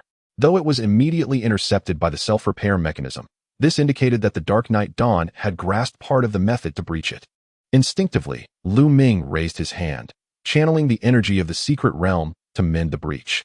Even more astonishingly, he felt capable of actively adjusting the spatial parameters, enabling the frequency of the protective shield to change tens of thousands of times per second, completely eliminating the possibility of it being cracked. "They will never breach it again," Lu Ming asserted with unwavering certainty. As if to validate his statement, the newly acquired Regice and the recovering Tapu Koko instinctively positioned themselves, forming a triangular formation with the World Tree. 3 beams of energy shot skyward, intertwining to create a new protective network. Even the split form of the Thunder Dragon unleashed its own lightning to join the defense. Zygarde nodded in satisfaction. The guardianship has begun to take shape. But remember, the Dark Knight Dawn will not relent. It suddenly touched the emblem on Lu Ming's forehead with the tip of its tail, declaring, "The Black Pyramid you saw is their final trump card." Ellie, or rather the fusion of Ellie and X0, gently added, "Within it lies the Godslayer, the ultimate weapon crafted from the genes of the Thunder Feather tribe and the cells of legendary Pokémon."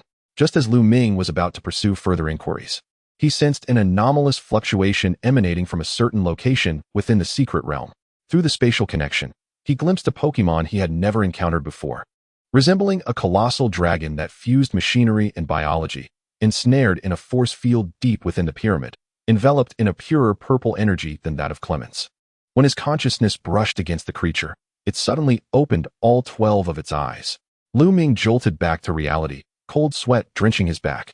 Zygarde seemed aware of what had transpired, its core glowing with an almost blinding radiance. "Now you understand why gathering the tablets is imperative." It glided toward the closing spatial rift, adding, "For the next step, I recommend seeking steel or fighting types. You will need their attributes to combat the impending storm." Before the rift closed, the Great Serpent's final words echoed in Lu Ming's mind. "Remember, a true harmonizer does not control power, but becomes one with it." Ellie gently grasped Lu Ming's hand, her left eye's purple light and right eye's golden glow flickering in unison. "When shall we depart?" Lu Ming gazed at the newly stabilized multicolored barrier at the edge of the secret realm, feeling the energy of the 3 tablets flowing within him. The Dark Knight Dawn believed it was creating weapons, oblivious to the existence it was awakening. "Soon," he replied, his voice laced with a resonant echo, "but before that, I must fully master this power." The last green leaf of the World Tree swayed in the wind, casting a shadow that perfectly aligned with Lu Ming's newly acquired emblem. Chapter 143, Return to Normal. The sky of the secret realm appeared as though it had been torn in two. The left side roiled with ominous purplish-black storm clouds, while the right was bathed in a pure golden tempest. Suspended at the dividing line, the Thunder Dragon writhed in agony, its form split in half. The left side entwined with the purple energy chains of the Dark Knight Dawn, while the right sparkled with familiar lightning feather patterns. "Hulmunk." Lu Ming called out the true name of the Thunder Dragon, his voice resonating with the power of the 3 tablets. The right half of the legendary Pokémon turned to him, its eyes gleaming with a familiar golden light, while the left half suddenly surged, unleashing a tempest of lightning mingled with purple energy. Lu Ming raised his hand to construct an ice wall. The ice crystals infused with the energy of the tablets barely managed to deflect the attack, yet the explosive aftermath still sent him flying several meters. "Master." The lightning butterfly hurriedly expanded its cushioning field. "The level of contamination is 30 deeper than anticipated." Lu Ming adjusted his posture midair, landing with the emblem of the lightning feather burning fiercely against his abdomen. Through his newly acquired spatial awareness, he could distinctly perceive the flow of energy within the Thunder Dragon. The purple contamination had already infiltrated the core, akin to venom coursing through veins. Zygarde was right. Conventional methods would not suffice. He recalled the lightning butterfly and summoned the newly acquired Regice. The synergy of the three tablets was essential. As the frost giant materialized, the temperature in the secret realm plummeted. Simultaneously, Tapu Koko drifted from its pokeball. Although its size remained slightly smaller than usual, its eyes sparkled with vitality. The two legendary Pokémon floated at Lu Ming's sides, forming a triangular standoff with the Thunder Dragon. Here is the plan. Lu Ming conveyed instructions through their mental link. Regice will freeze the flow of contamination, Tapu Koko will neutralize the negative energy, and I will guide the essence of the Thunder Dragon back to its original state. He took a deep breath, channeling the powers of the Fairy and Ice-type tablets alongside that of the Dragon-type tablet. Three distinct energies surged forth from within, embodying the capriciousness of fairies, the unwavering order of ice, and the primal ferocity of dragons, harmoniously converging under Lu Ming's guidance. Now, Regice initiated the assault, its arms morphing into a cannon-like structure, yet instead of unleashing absolute zero, it emitted a purifying beam adorned with crystalline frost patterns. The beam struck the energy chain on the left side of the Thunder Dragon with pinpoint accuracy, instantly freezing the purple corruption into a fragile crystalline state. Almost simultaneously, Tapu Koko leaped into a mysterious guardian dance, the shimmering powder from its wings enveloping the legendary Pokémon in a pink mist. The frozen pollutants that came into contact with the mist began to soften, losing their corrosive nature akin to neutralized acids. The Thunder Dragon let out a deafening roar, its right side thrashing desperately to escape the taint, while its left side furiously attacked the purifier. A violet and gold thunderstorm struck towards Tapu Koko, seemingly destined to connect. Not so. Lu Ming teleported in front of the little guardian, his hands crossing to form a triangular formation. Tricolored energy erupted from his fingertips, intertwining into a spinning prism that refracted the thunderstorm back. The rebounding attack struck the Thunder Dragon's left wing, but instead of inflicting damage, it resulted in further freezing and neutralizing effects. Balmonk, heed my call. Lu Ming extended his consciousness to its maximum, recalling their first encounter and the oath made when it chose him. The legendary Pokémon's right eye gleamed with golden light. A memory forcefully surged through the mental link into Lu Ming's mind, not a shared memory, but the vision seen post-corruption. This is the source of your rage. Lu Ming felt a pang in his heart, yet vengeance was not self-destruction. He abruptly infused the three stone plate energies into the Thunderwing emblem, causing a radiant light to erupt from his abdomen, dazzling like the sun. This luminescence flowed like liquid into the air, weaving itself into a tricolored cocoon that enveloped the Thunder Dragon, with fairy dust neutralizing the rage on the outer layer, ice crystal blue freezing the pollution in the middle, and dragon scale gold invoking the essence within. The moment the cocoon took shape, the entire secret realm paused for a second. Then, an unprecedented energy storm erupted. Centered around the Thunder Dragon, Lu Ming was hurled by the shockwave against the trunk of the world tree, at least 2 ribs fracturing under the impact. Gritting through the pain, he looked up to see the cocoon violently trembling, its surface erupting with countless fissures. Chapter 144, The Godslayer. Not enough, just one last step. Lu Ming coughed up blood, a sudden mad idea struck him. He bit his finger, pressing the bloodied hand against the Thunderwing emblem, with blood as the covenant, and soul as the lock. The guardian of the Thunderwing tribe calls upon the ancestors for aid. The emblem instantly turned blood red, a beam of light shooting skyward, establishing a connection with the cocoon. Lu Ming felt his vitality being frantically siphoned away, his vision blurring, just as he was on the brink of losing consciousness. A pair of icy little hands covered his back. It was Ailey. She had appeared behind him, her left eye's purple light and right eye's golden radiance flooding into Lu Ming's body simultaneously. Together, the dual, overlapping voices echoed in his ears. The three powers converged, shattering the cocoon. The burst of light temporarily blinded everyone, and when sight returned, the Thunder Dragon had regained its complete form, surrounded not by purple energy, but by a new energy chain infused with the tricolored light flow. The legendary Pokémon let out a howl towards the heavens, causing the secret realm to tremble.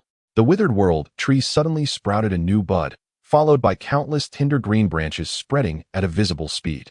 The cracks in the sky healed themselves, and the tainted soil rejuvenated with life. We did it. Lu Ming collapsed to the ground, utterly drained, unable to raise even a finger. Ailey knelt beside him, gently wiping the sweat from his forehead. It was then that Lu Ming noticed her left eye's purple glow had not faded. Instead, it formed a balance with the golden light of her right eye. Ailey, your eyes. We are well. The girl smiled mysteriously, X0 and I have reached an agreement. Lu Ming, wary, attempted to sit up, but a dragon claw gently pressed him down.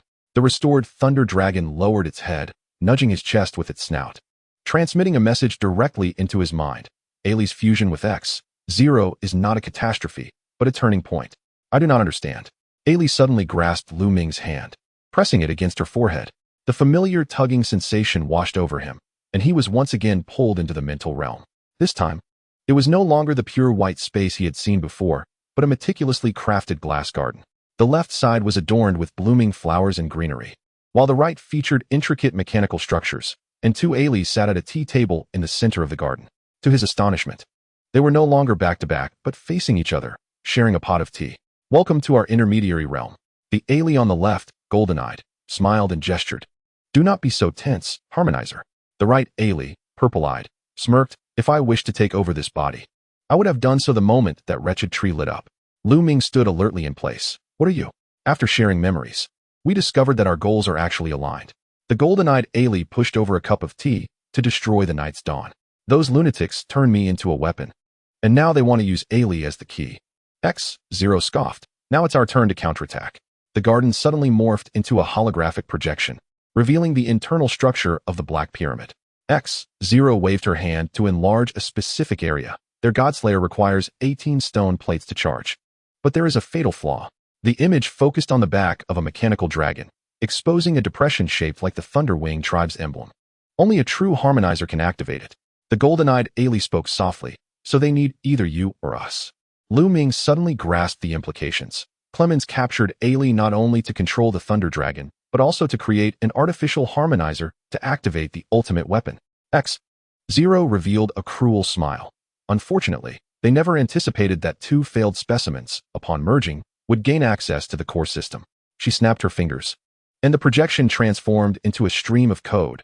When Ailey and I were forced to connect, we planted a time bomb within the Godslayer's operating system. Lu Ming wished to inquire further, but the mental realm suddenly shook violently. He was forcibly ejected back into reality, discovering Zygarde anxiously circling them. Finally back, the Guardian of Order rarely lost composure. The Night's Dawn initiated its emergency protocol, and the Godslayer is awakening. The Thunder Dragon immediately unfurled its wings, battle intent igniting in its eyes. Lu Ming struggled to stand, noticing Ailey, or rather the Ailey X0 fusion, had already leaped onto the dragon's back. Her left hand's purple energy and right hand's golden arc intertwining into a peculiar lightsaber. We are ready, the dual voices announced, just as Lu Ming was about to respond. The Thunderwing emblem suddenly grew scorching hot. A vision forcefully intruded into his mind. The gate atop the Black Pyramid slowly opened.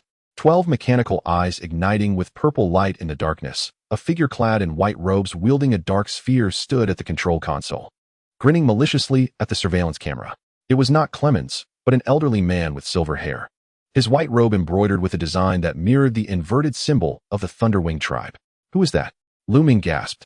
Zygarde's pupils constricted to pinpoints. The true leader of the Night's Dawn, the first-generation gardener, and the traitor who betrayed the Thunderwing tribe 300 years ago.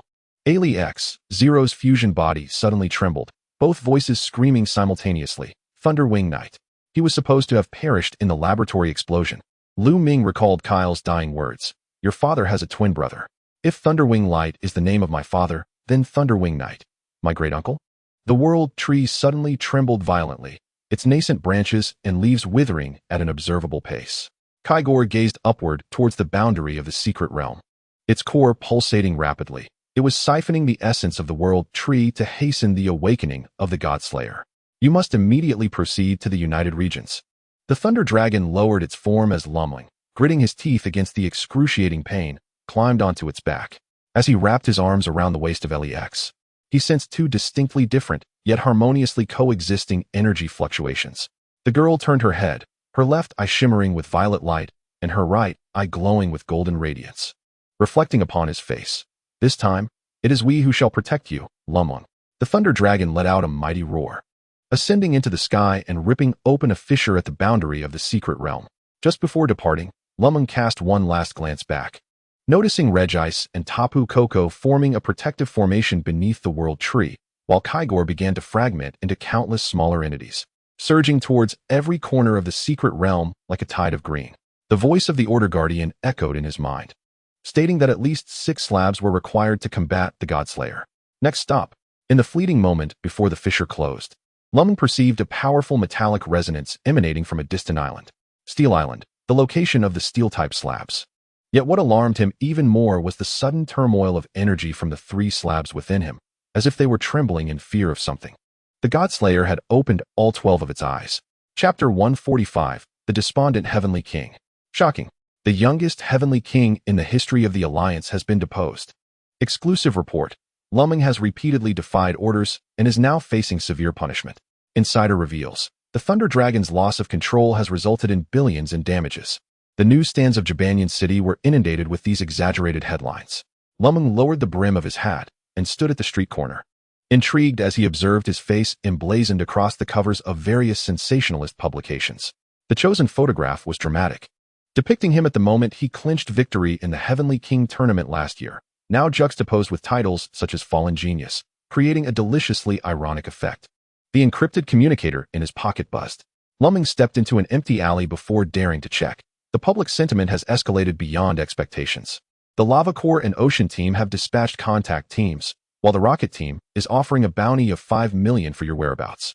Proceed with Plan B. Do. Lu Ming's lips curled into a slight smile. The more authentic this act became, the more the Dark Knight Dawn would be convinced that he had lost the Alliance's support. He assessed his disguise, a 3-day stubble, a crumpled shirt, deliberately soiled sneakers, and a faint scent of fruit wine on him, perfectly resembling a downtrodden trainer. Thunder Butterfly. Expand the electromagnetic interference radius to 50 meters. He whispered, ensuring there were no listening devices. The Pokémon upon his shoulder gently flapped its wings in acknowledgement. Ever since merging with the 3 slabs, Lu Ming discovered that his mental link with his primary Pokémon had become clearer, allowing him to even share the Thunder Butterfly's electromagnetic perception abilities. At this moment, in his line of sight, several hidden listening devices within the surrounding buildings gleamed like Christmas lights. At 6 o'clock in the evening, Lu Ming pushed open the door to the loudest bar in Jibanyan City. The Thunder Beast. This was a crucial part of his plan, to appear in public and reinforce the persona of the despondent genius, a thunder bomb. He said in a deliberately hoarse voice to the bartender, claiming it to be the strongest cocktail in the Kanto region. The bartender raised an eyebrow, clearly recognizing the former Heavenly King, but his professionalism kept him from saying more. 3 minutes later, a glass of blue-purple liquid was placed before Lu Ming, its rim adorned with crackling static fruit slices. Just as he lifted the glass, he caught a glimpse of a flash from the corner, signaling that the ambushed journalist had taken the bait. He feigned ignorance, downing the drink in one go, then exaggeratedly coughing. Though this thunder bomb was actually a non-alcoholic version processed by the Thunder Butterfly, with the static fruit simulated through its skills. Another one, he called out, raising his voice. What else can I do but drink? This statement rippled through the crowd like a stone thrown into a pond, immediately stirring whispers around him. Lu Ming keenly picked up on several key phrases. Has he really been expelled? I heard even his primary Pokémon has been confiscated, apparently for summoning legendary Pokémon without permission. As he finished the second drink, a man clad in a red vest approached. Lu Ming, through the shared vision of the Thunder Butterfly, observed the Lava Core Flame badge pinned to the man's waist, a rather amateur disguise. Brother, you look familiar, the man said, feigning camaraderie. Been having a rough time lately? Lu Ming pretended to squint in drunken confusion. Who are you? Sam, a freelance journalist. The man handed over a fake business card, claiming to be working on a feature about the Alliance's unfair treatment and inquiring if Lu Ming would be interested in a chat. Internally, Lu Ming scoffed, yet outwardly he displayed a wary demeanor, not interested. He turned to leave, but the man in the red vest quickly blocked his path. Wait. Our boss appreciates powerful trainers like you and might offer some resources for revenge? Revenge? Lu Ming let the word linger on his tongue for a few seconds. Feigning curiosity, what do you mean? The man glanced around, lowering his voice, literally. The Lava Core is currently recruiting special talents with generous conditions. Lu Ming pretended to ponder, all the while scanning the bar with the Thunder Butterfly. Besides this clumsy Lava Core recruiter, at least 3 other factions were keeping a close watch on him. A pair of Ocean Team spies pretending to be a couple at the bar's end, a Rocket Team informant loitering near the restroom, and a suspected Interpol undercover agent in a booth on the 2nd floor. I'll think about it, he replied vaguely, rising to make his way towards the restroom. As he passed the so-called couple, he deliberately let a replica of the Secret Realm key slip from his pocket. The female spy immediately bent down to pick it up.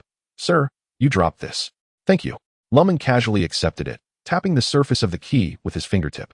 This action activated the embedded microtransmitter, ensuring that the pair of spies would be tagged by the Thunder Butterfly wherever they went.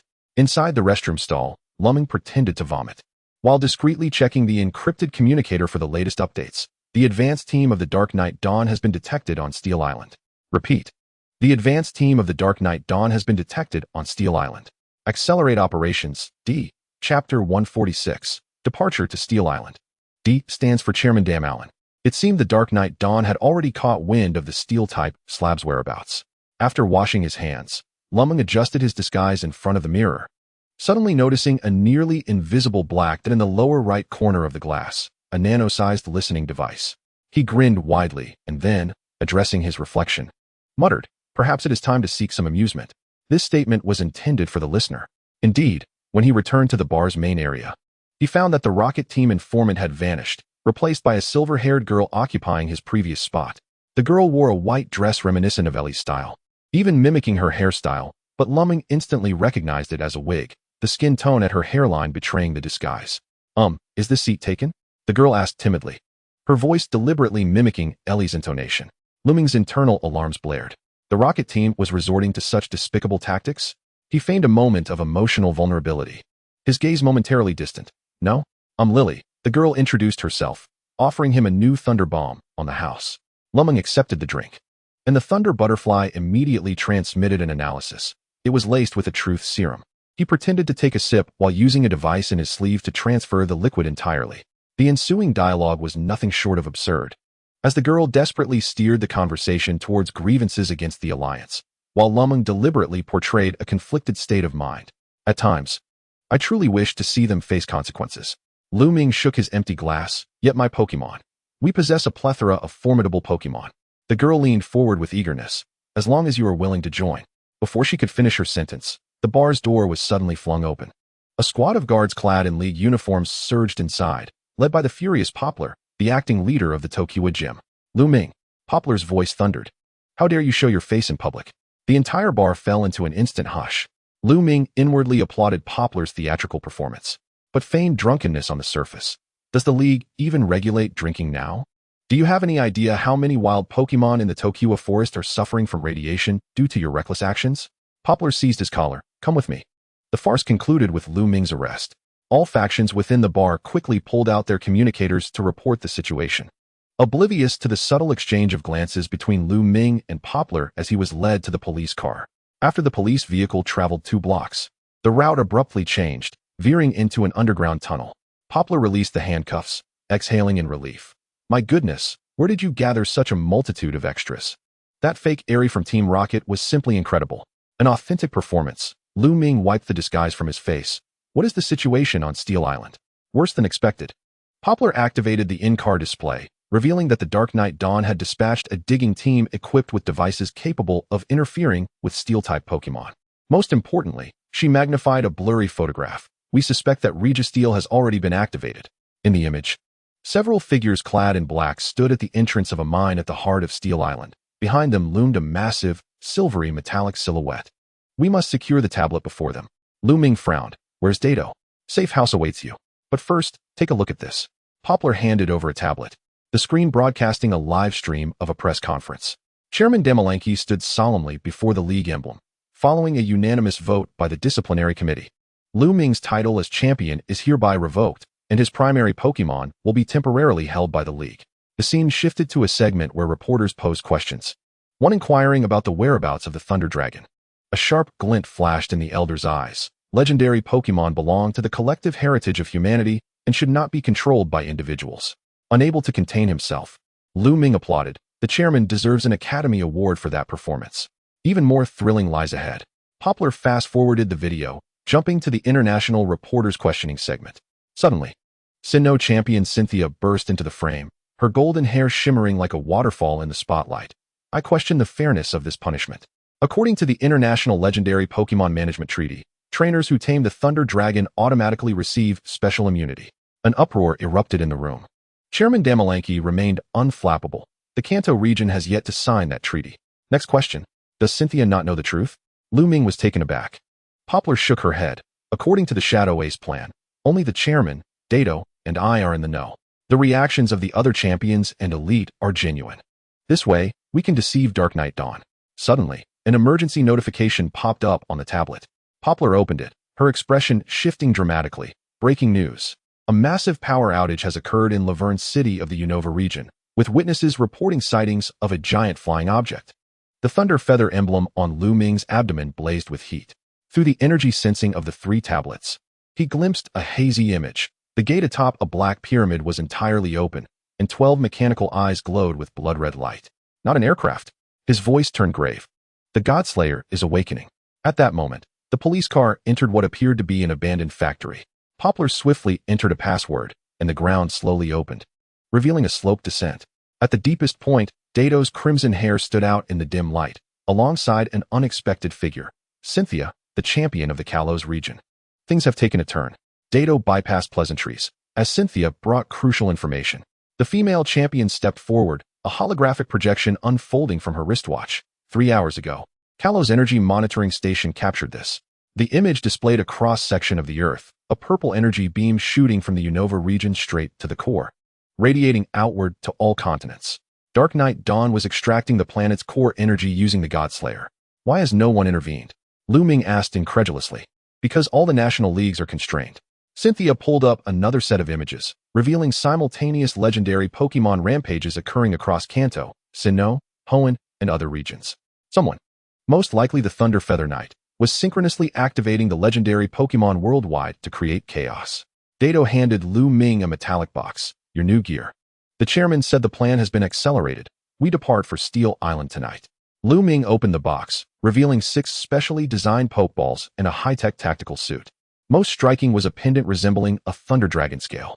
A portable secret realm passage, Dato explained. Eri and the main team can provide support at any time. Cynthia suddenly frowned. Did you hear that sound? Everyone quieted. Initially, there was only the hum of machinery from the underground base, but soon, an eerie metallic scraping noise emerged from all directions, akin to some gigantic mechanical creature crawling. Lu Ming's thunder feather emblem seared with heat, and the energy of the 3 tablets activated a defensive state automatically. Impossible. Dato's face turned pale. The coordinates for this safe house are only betrayed. Lu Ming interrupted calmly, as the pokeball of the superconducting steel cannon shrimp sprang open. Everyone, prepare for battle. That is not human technology. It is a reconnaissance unit of the Godslayer. Suddenly, the concrete ceiling collapsed, and 12 mechanical compound eyes shone down like searchlights, enveloping the 4 in a crimson halo. Chapter 147, An Unexpected Mutation. The coastline of Steel Island rapidly magnified in view. Lu Ming clung tightly to the Thunder Dragon's dorsal fins, the fierce winds causing his tactical suit to ripple.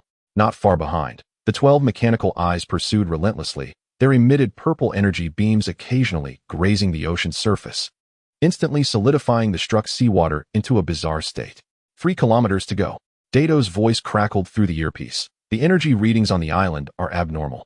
The communication was abruptly severed by a jarring interference noise. Lu Ming turned to see the foremost reconnaissance unit's eye emitting a pulse wave, causing even the Thunder Dragon's surrounding electric field to experience brief turbulence. Balmont dive.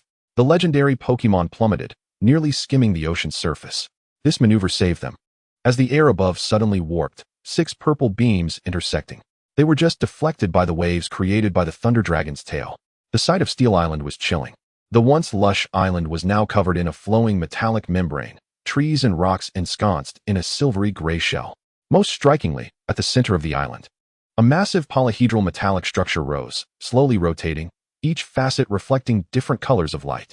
Registeel's defensive form, Lu Ming's thunder feather emblem, began to heat up. Regice. Prepare to unlock the protocol. The frost giant emerged from its pokeball, firmly standing on the Thunder Dragon's back. It crossed its arms, hexagonal eyes locking onto the polyhedron, seemingly calculating something. As the distance to the island dwindled to less than 500 meters, an extraordinary transformation occurred. The tranquil surface of the sea was suddenly pierced by dozens of metallic spikes, forming a barrier reminiscent of a deadly jungle. The Thunder Dragon ascended urgently, yet still sustained a graze on its left wing, as a purple corrosive energy began to spread swiftly. Kapuko Kiko, the fairy guardian, was summoned forth, its shimmering dust neutralizing the corrosive energy. Lu Ming seized the opportunity to deploy the superconducting steel cannon shrimp. Suppressive fire, cover our landing. The dual pincers of the armored Pokémon opened wide, intertwining plasma beams with water jets to create a web of firepower that temporarily repelled the nearest reconnaissance units. Taking advantage of this respite, the Thunder Dragon executed a sharp turn, swooping in from the side above the island. Now Regice. The frost giant leaped into the air, its arms merging into a cannon-like shape. Unlike its usual absolute zero attack, this time it unleashed a beam encoded with intricate ice crystal patterns. The light struck a specific facet of the central polyhedron, prompting the entire steel island to emit a deafening metallic roar. The scene before Lu Ming resembled that of a science fiction film, as the metallic membrane on the island's surface receded like a tide, revealing an intricate network of passageways beneath. Blue glowing runes appeared on the walls, some clearly warnings, while others seemed to offer guidance. Recognizing fragments of text from the ancient pact of the Thunderwing tribe and the three pillars, Lu Ming commanded, Regice, lead the way. The frost giant landed ahead, each step causing corresponding ice crystal symbols to emerge on the ground. Lu Ming recalled the Thunder Dragon, followed closely by the other Pokémon. Just as they dashed into the main passage, the entrance behind them suddenly sealed shut, temporarily blocking the pursuing reconnaissance units outside. The interior of the passage resembled the digestive tract of a colossal organism, with the metallic walls rhythmically undulating and occasionally rearranging themselves. Lu Ming attempted to map the area using the scanner on his tactical suit, only to find the signal completely jammed. Master, there is an energy response, warned the Thunderwing Butterfly. Ahead, a metal gate descended at a T-junction, and countless sharp blades extended from the walls, rotating menacingly like a meat grinder. Regice promptly stepped forward, embedding its arms into the ground to release ice energy, freezing the entire mechanism. However, before they could catch their breath, the ceiling suddenly opened, pouring down a deluge of purple slime. Corrosive solution. Kapuko Kiko. The fairy guardian unfurled its shield, but the slime began to slowly dissolve the fairy energy. In a moment of crisis, the superconducting steel cannon shrimp blasted the ground with a plasma beam, generating enough heat to evaporate the slime. This is no ordinary trap. Lu Ming wiped the cold sweat from his brow. The entire island is set against us. Regice emitted a low rumble, pointing towards an inconspicuous recess in the wall. Lu Ming understood, retrieving a fragment of an ice-type tablet and embedding it within. The metal surrounding the recess blossomed open like a flower, revealing a narrow passage behind. Chapter 148. The Godslayer emerges. A shortcut? Lu Ming bent down to investigate, suddenly feeling a sharp pain from the Thunderwing emblem. The energies of the three tablet fragments automatically connected, granting him a fleeting metallic vision, revealing the scene at the end of the passage as if it were an X-ray. A circular chamber with fragments of a steel-type tablet suspended in the center, surrounded by 5 agents of the Night Dawn, who were injecting purple energy into some device. The Night Dawn has already located the tablet. Lu Ming sprang upright. Regice. The fastest route. The frost giant's hexagonal eyes flickered rapidly, abruptly directing its beam towards the left wall, causing ice crystal patterns to emerge and gradually form a door. Just as they were about to pass through, a terrifying rending sound came from behind. The reconnaissance units had breached the blockade. You all go ahead. The superconducting steel cannon shrimp turned to brace its pincers. I'll hold them off. Lu Ming hesitated for a moment, but the image of the steel-type tablet was fading from his mind. Gritting his teeth, he nodded. Delay them for 3 minutes, and then follow. The end of the passage opened into a hemispherical chamber, identical to the one Lu Ming had seen. Except the Night Dawn agents that should have been there were nowhere to be found. Only their device remained operational, continuously firing purple beams at the central steel-type tablet. It's a trap, Kapuko Kiko warned suddenly, but it was too late. The chamber's entrance slammed shut, and 5 agents emerged from hidden compartments, each wielding an improved dark ball. Even worse, the floor began to sink, revealing a pit bristling with spikes beneath. Regice, freeze the floor. The frost giant executed the command faster than it could be spoken, freezing the entire sinking mechanism. Seizing the moment, Lu Ming unleashed the Magma Beast. Magma Burst, target that interference device. The fire-type Pokémon's full-force strike was thwarted by a suddenly materializing energy shield. The Night Dawn agents sneered as they pressed a button, causing the purple beams emitted by the device to suddenly redirect, striking Regice directly. The frost giant emitted a pained hum, corrosion marks appearing on its surface. Energy capable of corroding steel was naturally effective against ice as well. The leading agent grinned maliciously. Capture the Thunderwing tribesmen alive. Deal with the others on the spot. Suddenly, Lu Ming laughed, an expression that visibly startled the adversaries. Did you forget something? He lightly touched the Thunderwing emblem. I possess more than one legendary Pokémon. The dragon scale pendant on the chest of his tactical suit suddenly glowed, tearing open a spatial rift in the center of the chamber. The golden figure of the thunder dragon surged forth, accompanied by Ellie. But at that moment, the girl floated in midair, her left eye glowing purple and her right eye shining gold, hands each wielding an energy blade. Impossible. The agents recoiled in terror. The X-0 controller clearly has failed. Ellie's voice resonated with a dual echo. Because we have upgraded. The ensuing battle was nothing short of overwhelming. The thunder dragon unleashed a tempest of lightning, while Ellie's energy blades expertly dismantled the devices, and Lu Ming seized the opportunity to charge toward the steel-type tablet. The moment his hand grasped the tablet fragment, the entire chamber began to tremble violently. The walls twisted like molten wax, revealing a terrifying sight outside. 3 reconnaissance units were merging, forming a larger mechanical monstrosity, with 12 multifaceted eyes locking onto Lu Ming. Further afield, the coastline of the Steel Island was collapsing. As a shadow comparable to a mountain rose slowly from the sea, the main body of the Godslayer. How can it be this fast? Ellie gasped. There is no time to explain. The combined reconnaissance unit launched a purple beam capable of piercing the entire island. Regice suddenly surged to the forefront, crossing its arms to unleash the most potent absolute zero yet. The collision of energies generated a shockwave that destabilized everyone's footing. Master, the Thunderwing Butterfly urgently relayed. Regice says someone must unlock the final safety protocol. In an instant, Lu Ming understood the frost giant's intention. Gritting his teeth, he pressed the recently acquired steel-type tablet against the Thunderwing emblem as 4 streams of energy coursed through his body. Utilizing his newly acquired metallic vision, he spotted a hidden interface at the top of the chamber. Thunder Dragon. Blast that open. The legendary Pokémon's golden lightning struck the ceiling, revealing the control core behind it. Ellie immediately understood, merging her energy blades into a spear that she hurled toward the core. Upon impact, a holographic projection of the internal structure of the Steel Island unfolded, with the safe passage marked in blue lines, while the location of the Godslayer blazed as a glaring red dot. Go! Lu Ming snatched the core ice crystal from Regice, the essence that the giant had separated in its final moments, while the remaining parts had self-frozen, blocking the entire passage. As they sprinted along the safe route, the entire island began to collapse. The metallic walls peeled away in great sheets, revealing the ever-approaching visage of the Godslayer, a mechanical dragon as formidable as a mountain. Its 12 eyes glowed ominously like blood moons suspended in the sky, and the core at its chest was charging ominously towards the heart of the island. Faster! Datu's voice suddenly crackled through the headset, the communication inexplicably restored. I've dispatched Dragonite to the southeastern coast for support. The final 100 meters lay before them, an open expanse devoid of any cover. As they burst forth from the tunnel, the core of the Godslayer blazed with a ferocious intensity. In that critical moment, Tapu Koko unexpectedly broke from the group, soaring skyward, its luminous aura roiling beneath its mask. Wrath of nature, Ellie elucidated, it's draining its own life force.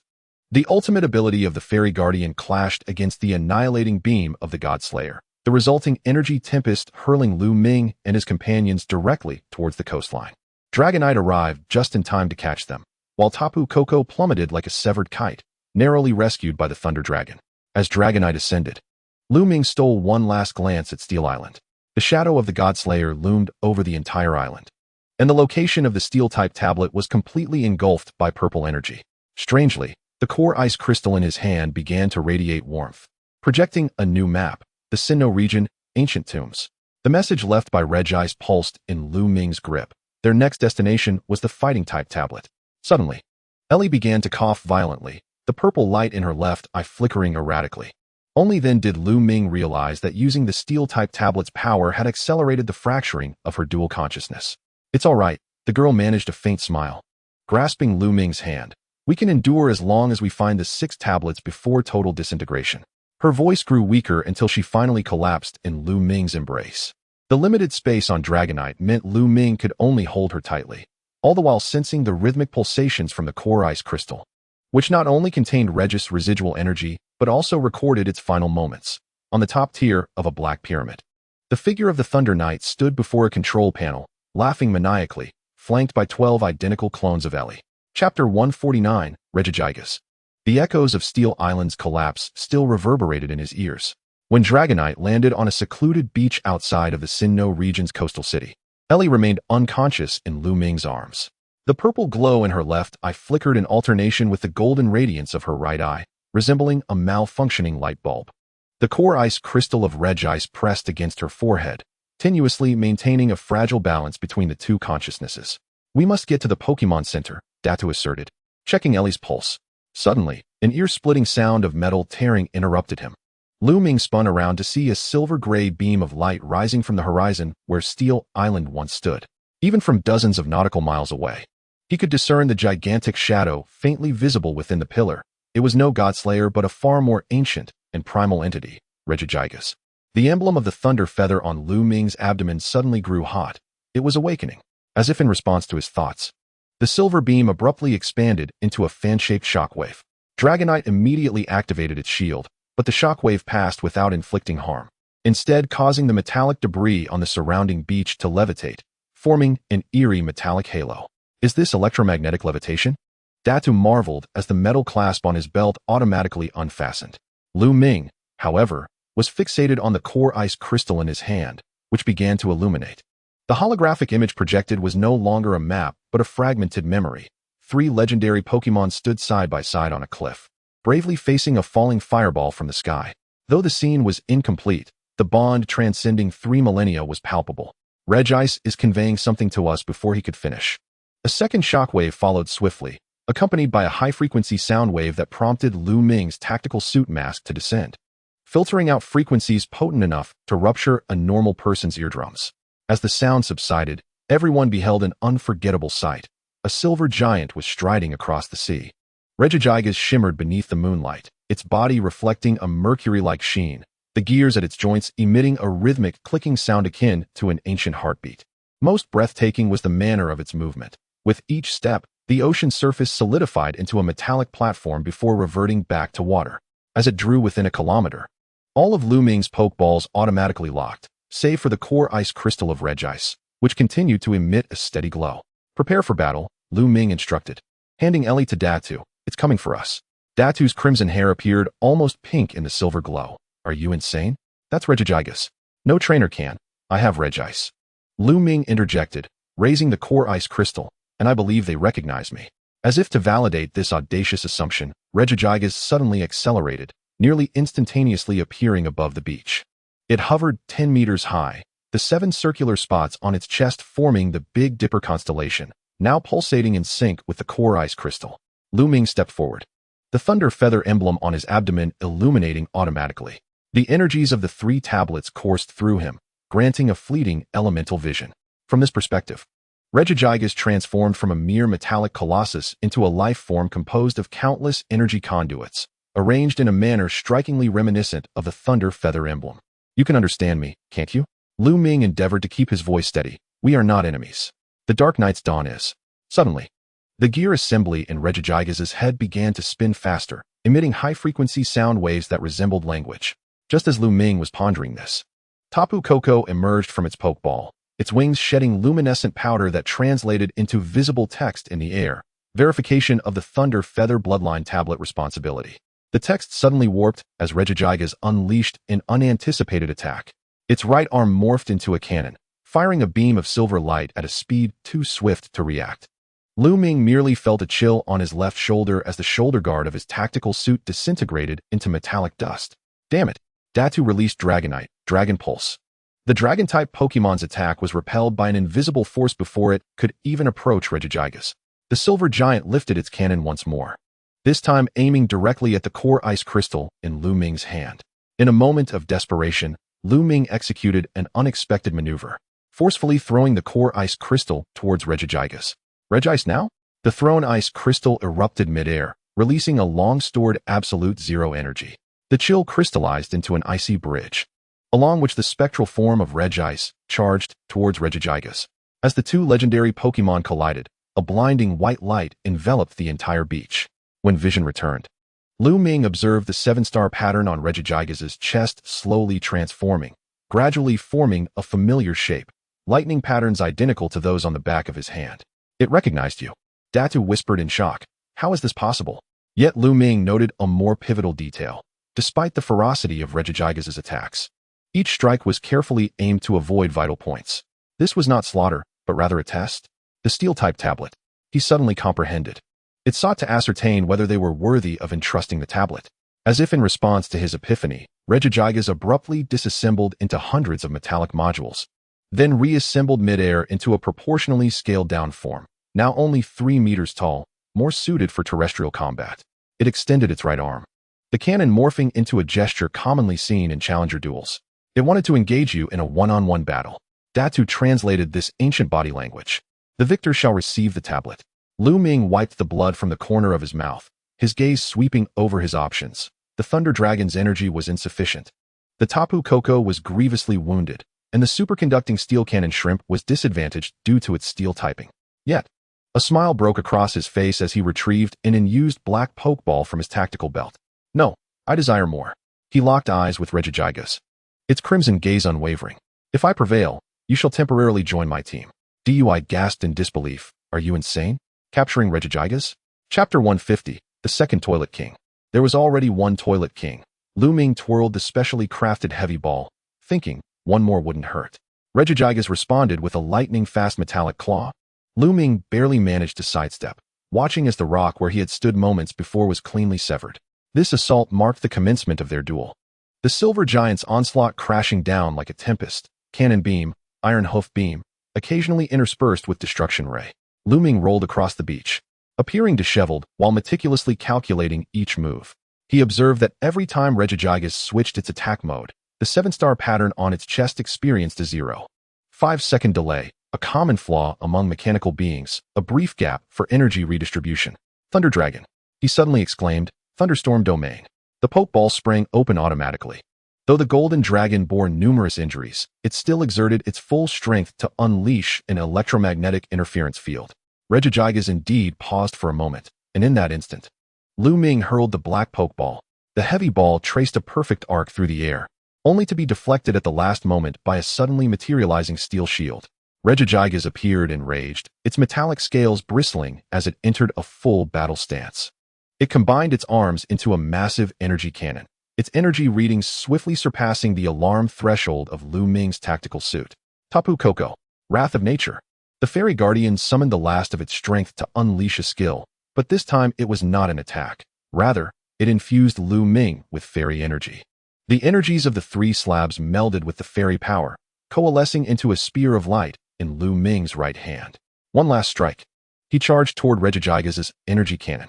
The moment of contact felt as if time itself had frozen.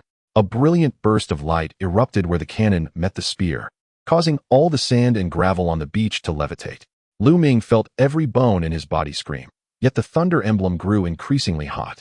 As fragments of an ancient memory flooded his mind. 3,000 years ago, an ancestor of the Thunder Feather tribe had forged a covenant with the 3 divine pillars. The bearer of the emblem would be an ally. The 7-star pattern on Regigigas' chest was indeed the mark left by that ancestor. In the name of the Thunder Feather Guardian, Lu Ming thrust the spear forward. Bear witness to our bloodline. Regigigas' assault abruptly halted. It gazed at the emblem on Lu Ming's abdomen, then back at the 7 stars on its own chest. In that pivotal moment, Lu Ming deftly flicked the previously deflected black Pokeball with the tip of his foot, executing a perfect backkick that struck Regigigas squarely on the forehead. The heavy ball opened, enveloping the silver giant in a radiant light. As the ball hit the ground, an eerie silence blanketed the beach. The ball shook violently, the pressure gauge's needle swinging wildly, just as it was about to breach the critical threshold. Ding! The crisp sound of capture rang melodiously in the night. Exhausted, Lu Ming collapsed onto the sand, his muscles trembling from overexertion. Dy stared at him as though he were a creature from a nightmare. Did you really capture Regigigas? The black Pokeball flew back into Lu Ming's hand, and he could sense a peculiar pulse emanating from within, not resistance, but an ancient acknowledgement. When he held the ball up to the moonlight, he discovered markings resembling the thunder emblem emerging on its surface. It is not a capture, Lu Ming corrected, but a temporary alliance. Tapu Koko weakly landed on his shoulder, its wings shedding glimmering dust that formed new text, Steel-type slab, transfer complete. Only then did Lu Ming realize that an additional silver metal piece had mysteriously appeared in the dark pocket of his tactical suit. It was indeed a fragment of the steel-type slab. Regigigas had evidently decided to relinquish the slab. The earlier confrontation had merely been a test of his worthiness to possess it. Wait. Dy suddenly pointed toward the sea. Iron Island. On the distant horizon, The 12 eyes of the Godslayer glimmered like blood-red beacons. Even more unsettling was the fact that it seemed to sense the change of ownership of the slab, rapidly approaching the shore. Run! Lu Ming struggled to rise. To the ancient tomb. DUI released his second Dragonite. Split up. I'll distract it. You go find the fighting slab. Lu Ming wished to protest, but reason dictated that this was the best course of action. Just as he was about to nod, the Ellie in his arms suddenly opened her eyes. And this time they were neither golden nor violet, but an unearthly silver gray. There's no time. Her voice held a metallic resonance. It is already locked onto the slab's energy unless what? Ellie's silver gray pupils reflected the starry sky, unless the four slabs opened the spatial labyrinth. Before Lu Ming could comprehend the meaning of her words, the heavy ball in his hand suddenly sprang open. As Regigigas materialized, the core ice crystal of Regice also floated into the air. The two legendary Pokémon stood side by side, beginning to release some ancient spatial coding. What are they doing? DUI asked warily. Constructing a maze, Ellie softly explained. The exclusive skill of the three divine pillars can temporarily trap any enemy. As the Godslayer approached within a 5-kilometer radius, the energies of Regigigas and Regice finally intertwined. A multitude of metallic ice walls rose from the ocean, forming a complex three-dimensional maze.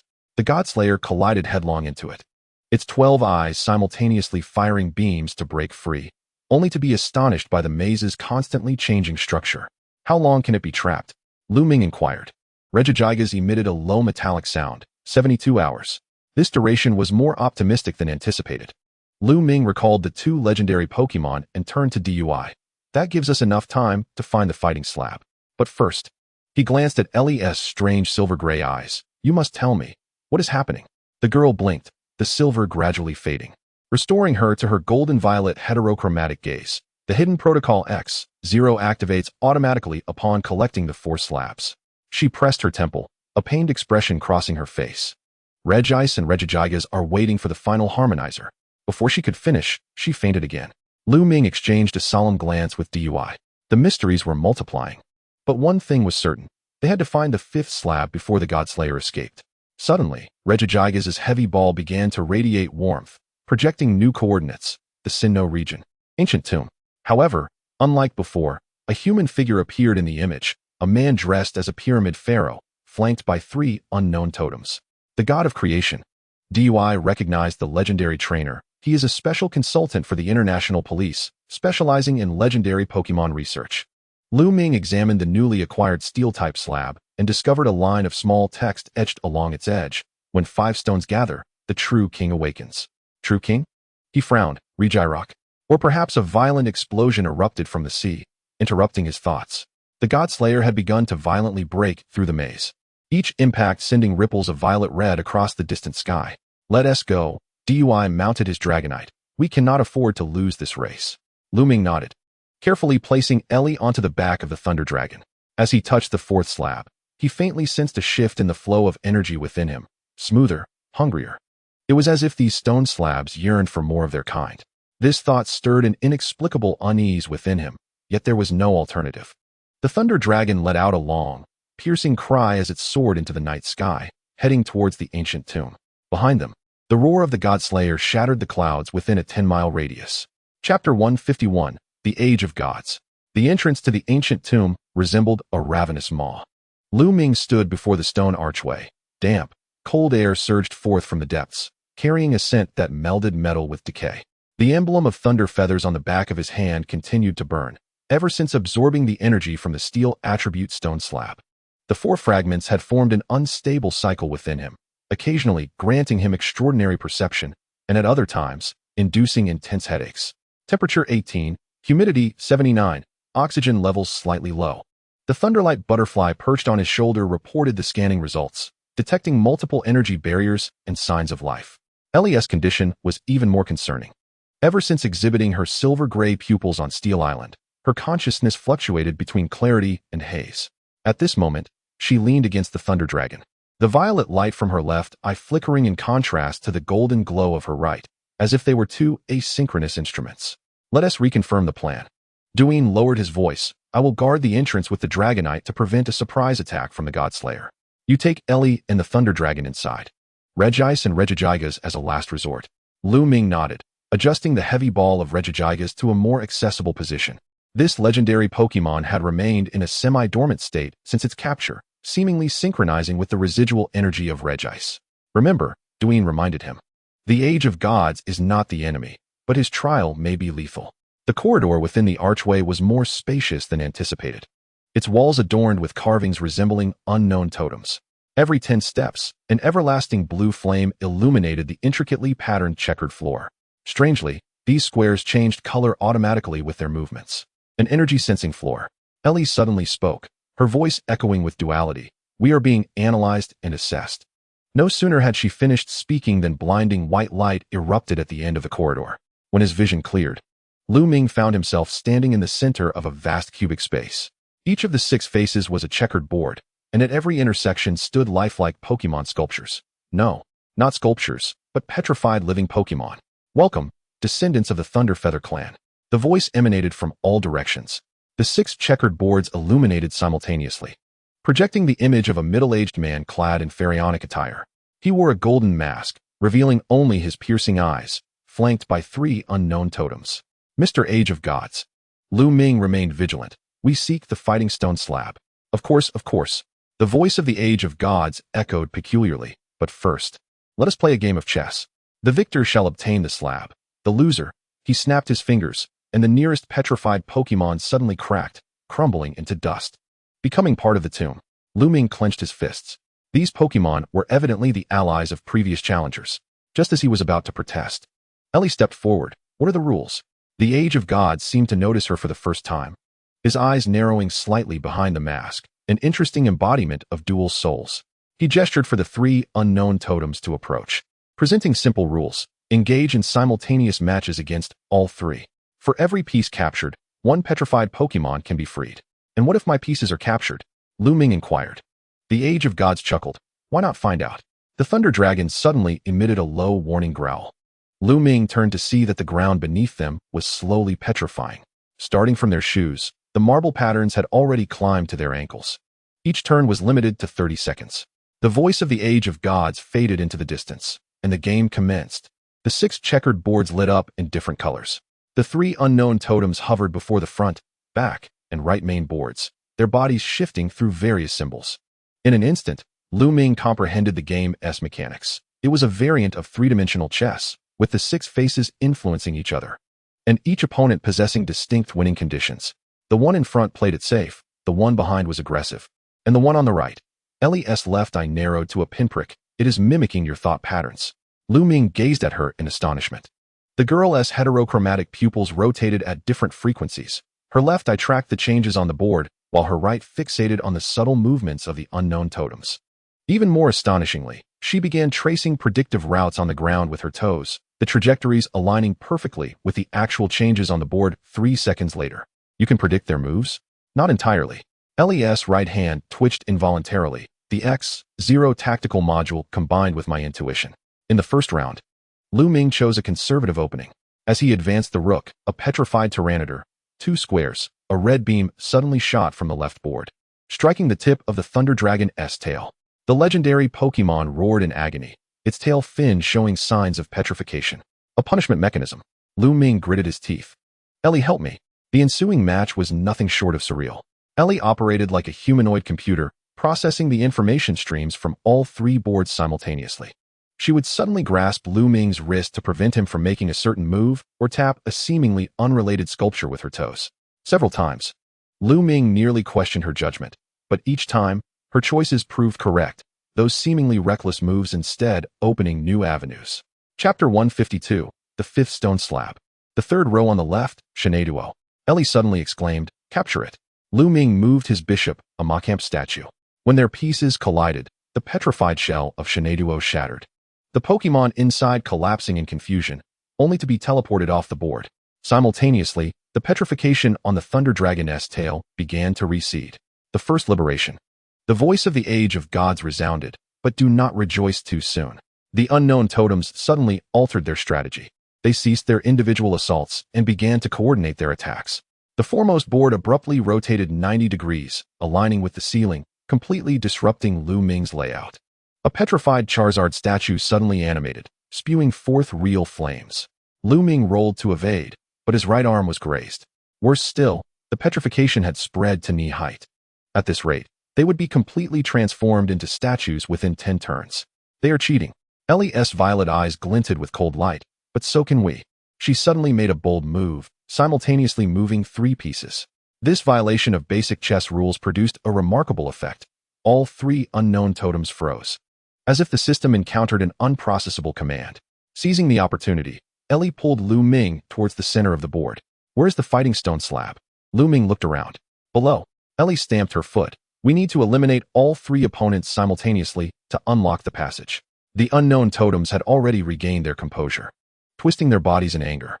The 6 boards began to spin erratically, pieces cascading like raindrops. Amidst the chaos, Ellie suddenly contorted her face in pain, silver gray once more enveloping her pupils. 5 steps. Her voice became mechanical. After 5 steps, the only chance will appear. Lu Ming resolved to trust her completely. When Ellie counted to 5, she abruptly shoved Lu Ming aside and charged towards the right board, grasping 2 pieces to collide. The unknown totems emitted a piercing scream, and the entire cubic space shook violently. "Now, Regigigas." The heavy ball sprang open, and the silver giant emerged, instantly grasping the situation. Its dual arms converged into a cannon, not to assault an unknown totem, but rather aimed at the ground chessboard, where a pattern reminiscent of the thunder feather emblem materialized. The projection of Kamishiro suddenly solidified. He removed his mask, revealing a face adorned with ancient tattoos. "Cease this. The game has come to an end." The vibrations abruptly ceased. The unknown totems grew silent, and the 6 chessboards returned to their original positions. The ground slowly parted, revealing an altar below, upon which a fragment of a reddish-brown stone slab floated within a transparent force field. "You exceed my expectations, Thunder Feather Ming." Kamishiro approached the altar, casting a meaningful glance at Ellie. The perfect balance of dual consciousness is indeed the key to activating the Godslayer. Lu Ming immediately positioned himself in front of Ellie. "What do you know?" "Much more than what the night's dawn has revealed to you."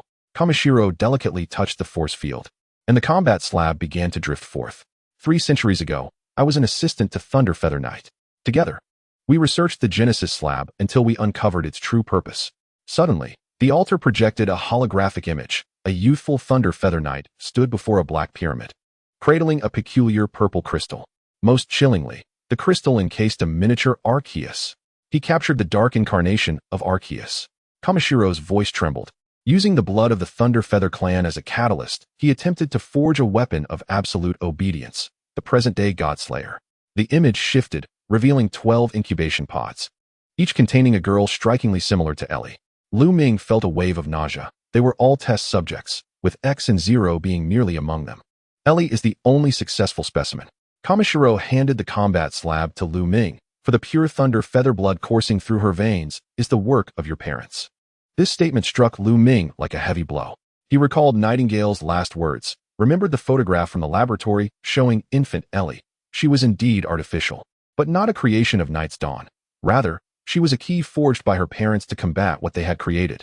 Why reveal this to us now? Lu Ming grasped the slab, feeling 5 streams of energy forming a closed loop within him. "Because the time has come."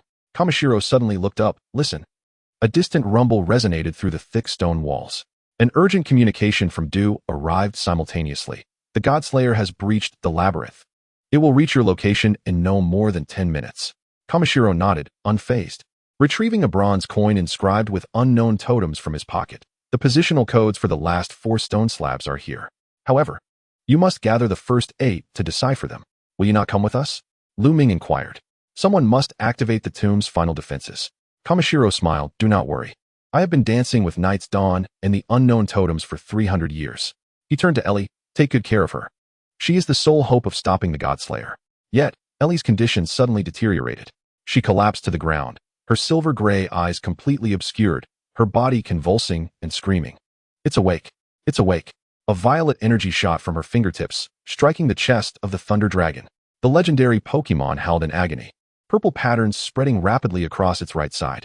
Lu Ming promptly pressed the combat slab against the Thunder Feather emblem, the energy of the 5 fragments forming a suppressive force field to barely control the situation. "Hurry!" Kamishiro activated a mechanism on the altar, revealing a hidden door to Curtain City. The malevolent attribute slab lies at the bottom of the meteorite crater. As Lu Ming rushed through the dark door, cradling the unconscious Ellie, The last sight he beheld was Kamishiro standing amidst 3 unknown totems, the ancient tattoos glowing with blue light. The moment the stone door closed, the entire tomb began to sink, as if some colossal beast were awakening. The passage led to the coast of Binhai City. Du's Dragonite had long awaited their arrival. The Thunder Dragon could barely fly, yet the purple corruption on its right wing continued to spread. Just as Lu Ming settled Ellie, the distant horizon was suddenly torn apart by 12 beams of crimson light. The Godslayer was upon them, and faster than anticipated. Hold on. Du commanded Dragonite to take flight. Lu Ming cast one last glance at the crumbling ancient tomb. The figure of Kamishiro had vanished, yet a blue energy barrier was expanding, temporarily obstructing the Godslayer's advance. He clutched the bronze coin, feeling the new cycle of power from the 5 stone slabs coursing within him. As Dragonites surged into the clouds, Ellie abruptly opened her eyes. This time, they were neither golden nor purple, but a brownish red akin to the combat slab. Curtain City holds both answers and danger. She fell unconscious again, but her words were sufficient. Lu Ming summoned the tactical map, and the coordinates for Curtain City were automatically marked. More unsettling was the energy from the 5 stone slabs. Granting him a fleeting glimpse of the crater's bottom, a black slab floated within the force field, flanked by 12 silver-haired girls clad in white dresses. The Godslayer was not the only threat. Night's Dawn had long since prepared a contingency plan. Chapter 153, 12 High-Energy Life Forms. The night sky over Curtain City was tainted with a sickly hue emanating from the meteorite crater. Lu Ming stood at the edge, peering downward as the filtration system of his tactical suit activated, shielding him from toxic gas. Since absorbing the combat slab, his vision had enhanced several-fold, allowing him to clearly discern the soccer field-sized black force field at the bottom of the crater, as well as the malevolent attribute slab suspended within it. The energy readings were anomalous. Du examined the portable scanner, noting there are 12 high-energy life forms at the crater's bottom, arranged in some kind of formation. Suddenly, the thunder feather emblem on Lu Ming's abdomen throbbed painfully. The energy cycle of the 5 slabs grew chaotic as he neared the meteorite crater, at times boiling like lava, at other times freezing solid. The most alarming was the state of the Thunder Dragon. The purple corruption had spread to its neck, each breath releasing toxic mist laced with electric sparks. Is Ellie still unconscious? Lu Ming glanced back toward the hastily erected camp. Du shook his head. Her physiological metrics are normal, but her brainwaves are experiencing a violent storm. He lowered his voice. The scan shows 2 entirely different energies merging within her. That term recalled Kamishiro's warning to Lu Ming. He retrieved the bronze coin, its unknown totem symbols faintly glowing in the moonlight. As he neared the meteorite crater, certain symbols rearranged themselves automatically, spelling out a fragmentary message. Evil reflects the true 12-fold form, neither foe nor friend. I will descend. Lu Ming adjusted his tactical belt. You guard Ellie and the Thunder Dragon. That's far too dangerous. At least take. Du's words were abruptly cut off by a bone-chilling roar. The Thunder Dragon suddenly erupted, its wings fully unfurling, golden and purple energies clashing violently along its midline. The legendary Pokémon writhed in agony, its claws carving deep grooves into the ground. This is bad. Lu Ming dashed towards his partner. Balmuk. Hold on. It was too late. With a sickening tearing sound, the Thunder Dragon split cleanly in 2. Its left half retained its original golden brilliance, while the right half was entirely engulfed in purple energy. More terrifying, the split right half abruptly turned towards Lu Ming, a strange murderous gleam flickering in its eyes. It has been corrupted. Du released his salamence. Get out of the way. The purple Thunder Dragon unleashed not a typical thunderstorm, but a corrosive energy beam laced with black particles. Lu Ming barely rolled away, as the ground where he had stood was instantaneously dissolved into a 3-meter-wide pit. The left half of the Thunder Dragon retaliated immediately, 2 bolts of lightning colliding in the air, the resulting shockwave toppling the entire camp's tents. Ellie's figure floated up from beneath the collapsed tent, her silver hair defying gravity. She remained with her eyes closed. Yet her hands had formed energy weapons, a purple light blade in her left hand and a golden lightning spear in her right. Ellie? Lu Ming called tentatively. The young girl remained unresponsive, suddenly charging towards the purple lightning dragon. Her movements were so swift that they left behind afterimages. The blades of light intersected with the lightning spear, carving a cross-shaped wound upon the legendary Pokémon's chest. Purple energy gushed forth from the injury as the lightning dragon let out a pained roar. This was not the work of Ellie. Datu adjusted the scanner nervously, noting that the energy signatures resembled those of an X-0 hybrid. Lu Ming had no time for contemplation. as the black force field at the pit's bottom suddenly began to fluctuate. 12 purple beams of light shot skyward. Forming a holographic projection in the air, 12 silver-haired girls in white dresses, each with a different elemental glow flickering in their eyes. Clenching the heavy ball containing Regigigas, Lu Ming commanded, "Dodo, you handle the right half of the lightning dragon. I'll descend to retrieve the stone tablet." "Have you lost your mind? There are 12 down there. Exactly why we must act before they fully awaken." Lu Ming had already leapt onto the back of the left half of the lightning dragon. Though the legendary Pokémon was weakened, it remained loyal, diving down with its trainer. Behind them, LESX-0 hybrid was entangled with the purple lightning dragon.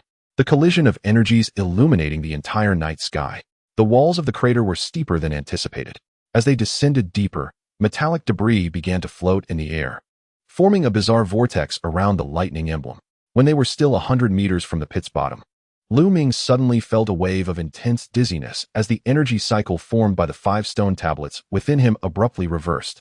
"Ballmonk, steady yourself." The lightning dragon barely maintained its balance. Under the moonlight, Lu Ming finally discerned the entirety of the pit's floor. A dark force field suspended a malevolent stone tablet at its center, surrounded in a circular formation by 12 cultivation pods. Each pod contained a girl resembling Ellie, their control rings pulsating in sync with the fluctuations of the force field. Most disturbingly, these clones were not entirely dormant. As the shadow of the lightning dragon passed over the cultivation pods, 12 pairs of eyes simultaneously opened. Chapter 154, Countdown. Detecting Harmonizer. The 12 voices melded into a mechanical synthetic sound, initiating the retrieval protocol. Simultaneously, the glass of the cultivation pod shattered, and purple nutrient liquid surged forth like a flood. The clones floated into the air as their control rings emitted a blinding light. Lu Ming instantly grasped the imminent danger. These rings were resonating, forming an energy net with the unmistakable target being his lightning emblem. Regigigas, metal barrier. The silver giant manifested and immediately deployed its defenses. The shield composed of steel energy blocked the first wave of energy chains, but 3 clones quickly breached the defenses. The one with fire element eyes concentrated overheated energy in her hands, while the one with grass element eyes summoned wild plants, and the fairy element-eyed clone pierced straight through the shield. Kapukaim, Wrath of Nature. The full force strike from the fairy guardian barely repelled the 3 clones, but more chains ensnared Lu Ming. The lightning dragon unleashed a thunderstorm to clear a path, while Lu Ming seized the opportunity to sprint towards the central force field. Just as he was about to reach for the malevolent stone tablet, a chilling voice echoed behind him. "Do you not recognize me?" Lu Ming whirled around, meeting a pair of silver-gray eyes belonging to the only clone without elemental eyes. Her control ring was also significantly larger than the others. Strangely, she could directly touch the lightning emblem without suffering from energy burns. "You are the prototype of X-0? The clone smiled, an expression never seen on LES' face. "I am the perfect vessel, awaiting the union of the key and the lock." She suddenly pressed against Lu Ming's abdomen. Like now, a wave of pain crashed upon him like a tsunami. The energy of the 5 stone tablets was forcibly extracted and channeled through the clone's hand into the black force field. The barriers surrounding the malevolent stone tablet began to crumble, but more terrifyingly, the LEX-0 hybrid above suddenly froze, being pulled towards the pit's bottom like a marionette by an invisible force. "Ellie." Lu Ming struggled to intervene, but the clone's strength was astonishing. "Feudal Harmonizer." The prototype chuckled lightly. "We 12 sisters were born for this moment. When the vessel and the key unite, combined with your lock." Her eyes glinted with greed. "The Godslayer will fully awaken." Lu Ming suddenly noticed a detail. The inside of the prototype's control ring bore the inscription X-0, while the other clones were labeled from X-1 to X-11. The deity had mentioned that Ellie was the key created by her parents, so these. "You are not the works of the night's dawn," Lu Ming gasped. "You were created by my parents." The prototype's expression flickered. Seizing the moment, Lu Ming charged at her, shouting, "Lightning Dragon!" Now, the legendary Pokémon, despite its injuries, unleashed one final pure thunderstorm. This was not an attack on the prototype, but a direct strike on the malevolent stone tablet. The black force field quaked violently under the impact of the lightning, and the seals on the tablet's surface began to loosen. No, the prototype attempted to intervene, but was blocked by the suddenly appearing Regigigas. Lu Ming took the opportunity to lunge for the tablet. Grasping the pitch-black crystal, 6 streams of energy formed a new cycle within him. This time, it was not pain, but a peculiar clarity, like someone who had suffered from myopia for years suddenly donning the right glasses. revealing a world of vivid detail. Through the newly acquired perception of malevolence, Lu Ming discerned the energy flow of the clones. They were not entirely under control. Each individual harbored a faint sense of resistance. Particularly X, for dragon-type, and X7, ghost-type, whose control rings bore subtle cracks. Ellie, I'll channel the energy of the malevolent stone tablet through the lightning emblem to awaken them. The plummeting Ellie X0 hybrid began to tremble violently. The purple blade in her left hand fused with the lightning spear in her right, transforming into a silver-gray energy whip that lashed out at the clones. This was not an attack, but a resonance. The long whip struck each clone's control ring with precision, especially those with cracks. The effect was immediate. X4 and X7 abruptly halted their assault, gazing at their hands in confusion. The other clones exhibited varying degrees of stiffness, except for the prototype X0, who screamed in fury, her voice no longer mechanical, but identical to LES. How dare you defy programming? The battle above also reached a climax. The purple lightning dragon, battered by Datu's flying dragon and the previous attack from LEX0, struggled to ascend. Lu Ming intended to pursue. But the energy from the 6 stone tablets suddenly formed a warning within him. The danger did not stem from the clones before him, but from a colossal holographic image projected above the crater. An elderly man in a white robe with silver hair stood in the control room of a black pyramid, toying with a dark sphere. Though aged, his eyes were identical to those Lu Ming had seen in his dreams. Lightning emblem, Dark Knight. An exquisite performance, my grandnephew. The elder applauded. You exceed my expectations. Unfortunately, he pressed a red button on the control panel. The game must come to an end. All the clones simultaneously shrieked, clutching their heads as the control rings emitted a blinding red light. The prototype X0 cackled as she floated into the air. The final protocol is initiated. Forced fusion begins. What sent chills down Lu Ming's spine was that the clones did not attack him. Instead, they all lunged towards the plummeting LEX0 hybrid. 12 energy chains ensnared the girl, forcibly extracting the 2 consciousnesses within her. Even worse, the purple lightning dragon suddenly reversed course, clamping onto Ellie's collar and flying away. No, Lu Ming yearned to pursue, yet the meteorite crater commenced its collapse. Regigigas had to facilitate his evacuation, while the explosive shockwave hurled Du's dragonite into the air. As Lu Ming was escorted to safety by the silver giant, the last image he beheld was of Ellie being ushered into the hatch of a Night's Dawn spacecraft, closely followed by the clone entities, loyal as sentinels. The visage of Rayquaza loomed above him, a triumphant smile gracing its features. Gather the 9 tablets to exchange for her. Nephew, I await you in Unova, accompanied by the Godslayer. Just before the holographic image dissipated, Lu Ming noticed the countdown on the console behind the elder, 7159-59-715958, precisely 72 hours. Chapter 155, The Illusory Ally. In the depths of the orange forest in the Hoenn region, Lu Ming leaned against the trunk of a millennia-old tree, his fingers unconsciously brushing against the 6 pokeballs at his waist. Since the disastrous defeat at the meteorite crater in Veilstone City, he had been like a war machine devoid of brakes, frantically chasing after the clues to the 7th tablet. 3 days of relentless searching had left his eyes sunken, and his tactical suit was smeared with mud and blood. According to the hint from the bronze coin, he re-examined the ancient token. The 7th tablet, possessing the flying attribute, should be located at the sky pillar. A gentle breeze rustled through the treetops, scattering a few pink petals. Lu Ming frowned. Flowering plants should not bloom in the orange forest during this season. He cautiously lifted his gaze, catching a fleeting glimpse of a pink figure darting between the branches. Who? No response, only the rustling of leaves. Lu Ming released his electrode. Electromagnetic detection, radius 100 meters. The electric-type Pokémon spread its wings, and a light blue electric field rippled outward like water waves. When the ripples reached a nearby fruit tree to the northeast, an irregular distortion emerged, akin to a tranquil lake disrupted by a stone. There, the electrode immediately released electromagnetic waves, yet the attack missed its mark. The pink figure deftly evaded the current, tracing a graceful arc in the air. This time, Lu Ming discerned its form, a delicate hue of pale pink, with a long tail glistening like sapphire and mischievous glimmers dancing in its large eyes. Mew? He could scarcely believe his eyes. The legendary Pokémon, said to possess the genes of all Pokémon, playfully twirled around, suddenly transforming into an electrode's likeness, even replicating the electric patterns on its wings with precision. The 2 electrode danced in the air, indistinguishable from one another. Lu Ming's Rayquaza emblem began to radiate warmth. The energy cycle of the 6 tablets seemed to resonate uniquely with Mew, particularly the dragon-type tablet. As he attempted to approach, Mew reverted to its original form, emitting a bell-like laughter before swiftly vanishing into the thicket. Wait. In that fleeting moment of pursuit, Lu Ming sensed an unsettling stillness. The forest was eerily quiet. The calls of wild Pokémon had vanished, and even the sound of the wind had ceased. The electrode issued an urgent alert. Master. Below. Suddenly, the ground erupted. 3 drilling machines burst forth, surrounding Lu Ming in a triangular formation. The purple insignia of Night's Dawn glimmered ominously on the machine's exteriors.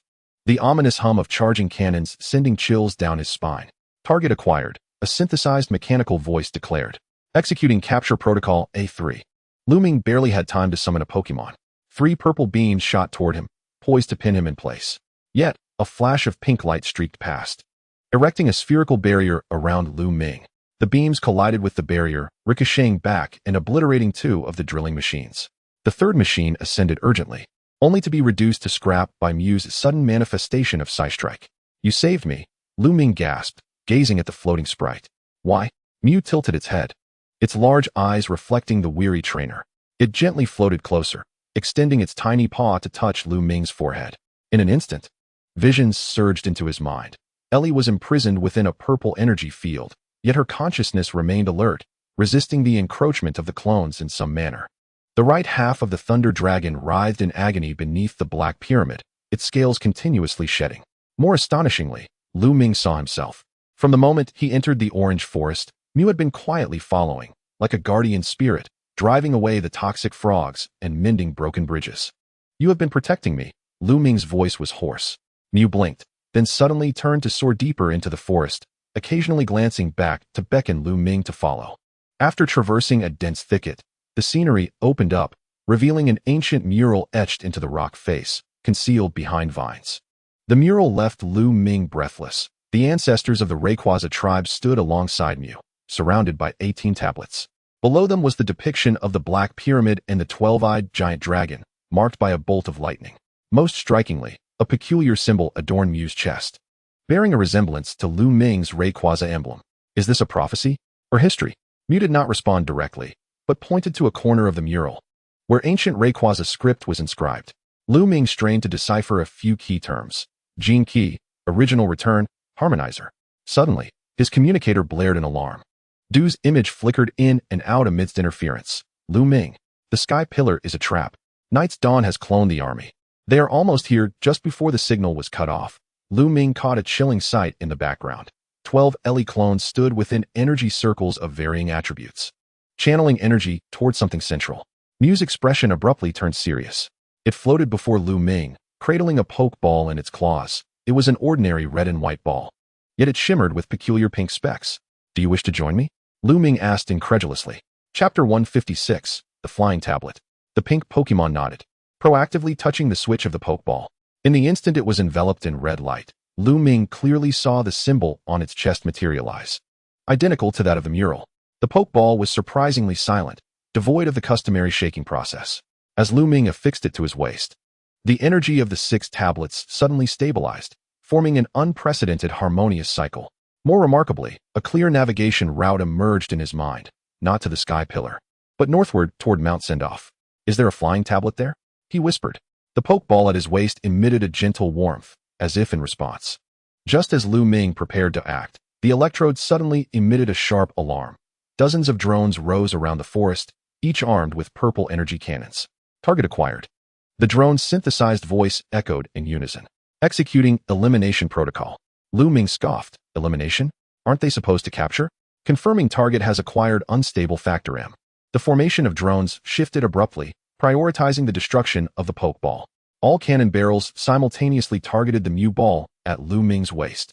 In a split second, the electrode released a wide-range electromagnetic interference, while the Pokeball automatically opened.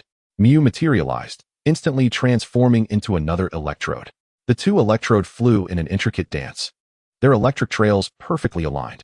As their wings touched, an unprecedented electromagnetic storm erupted. The swarm of drones plummeted like insects struck by lightning, their electronic components turning to ash amidst the sparks. Beautiful. Lu Ming couldn't help but exclaim. Mew reverted to its original form, spinning with pride. Yet the joy was short-lived. As the distant roar of engines approached, at least 3 Night's Dawn motherships were closing in. There was no time.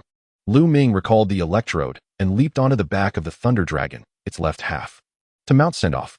Throughout their flight, the Pokeball at his waist continued to emit a soft pink glow. Lu Ming could sense that Mew was communicating with the energy of the slate within him, awakening some ancient force.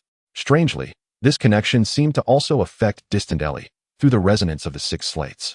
He vaguely perceived the imprisoned girl suddenly lift her head, as if she had heard a call. As the silhouette of the Sending God Mountain appeared on the horizon, Mew's Pokeball began to tremble violently. Just as Lu Ming grasped it, the sphere automatically opened, and Mew materialized, pointing towards the ancient shrine atop the mountain. What lay there? The answer was soon revealed. When Lu Ming descended before the shrine, the elderly gravekeeper had been waiting for quite some time. The old man's murky eyes suddenly brightened upon seeing Mew. After 300 years, I have finally awaited the bearer of the Gene Key.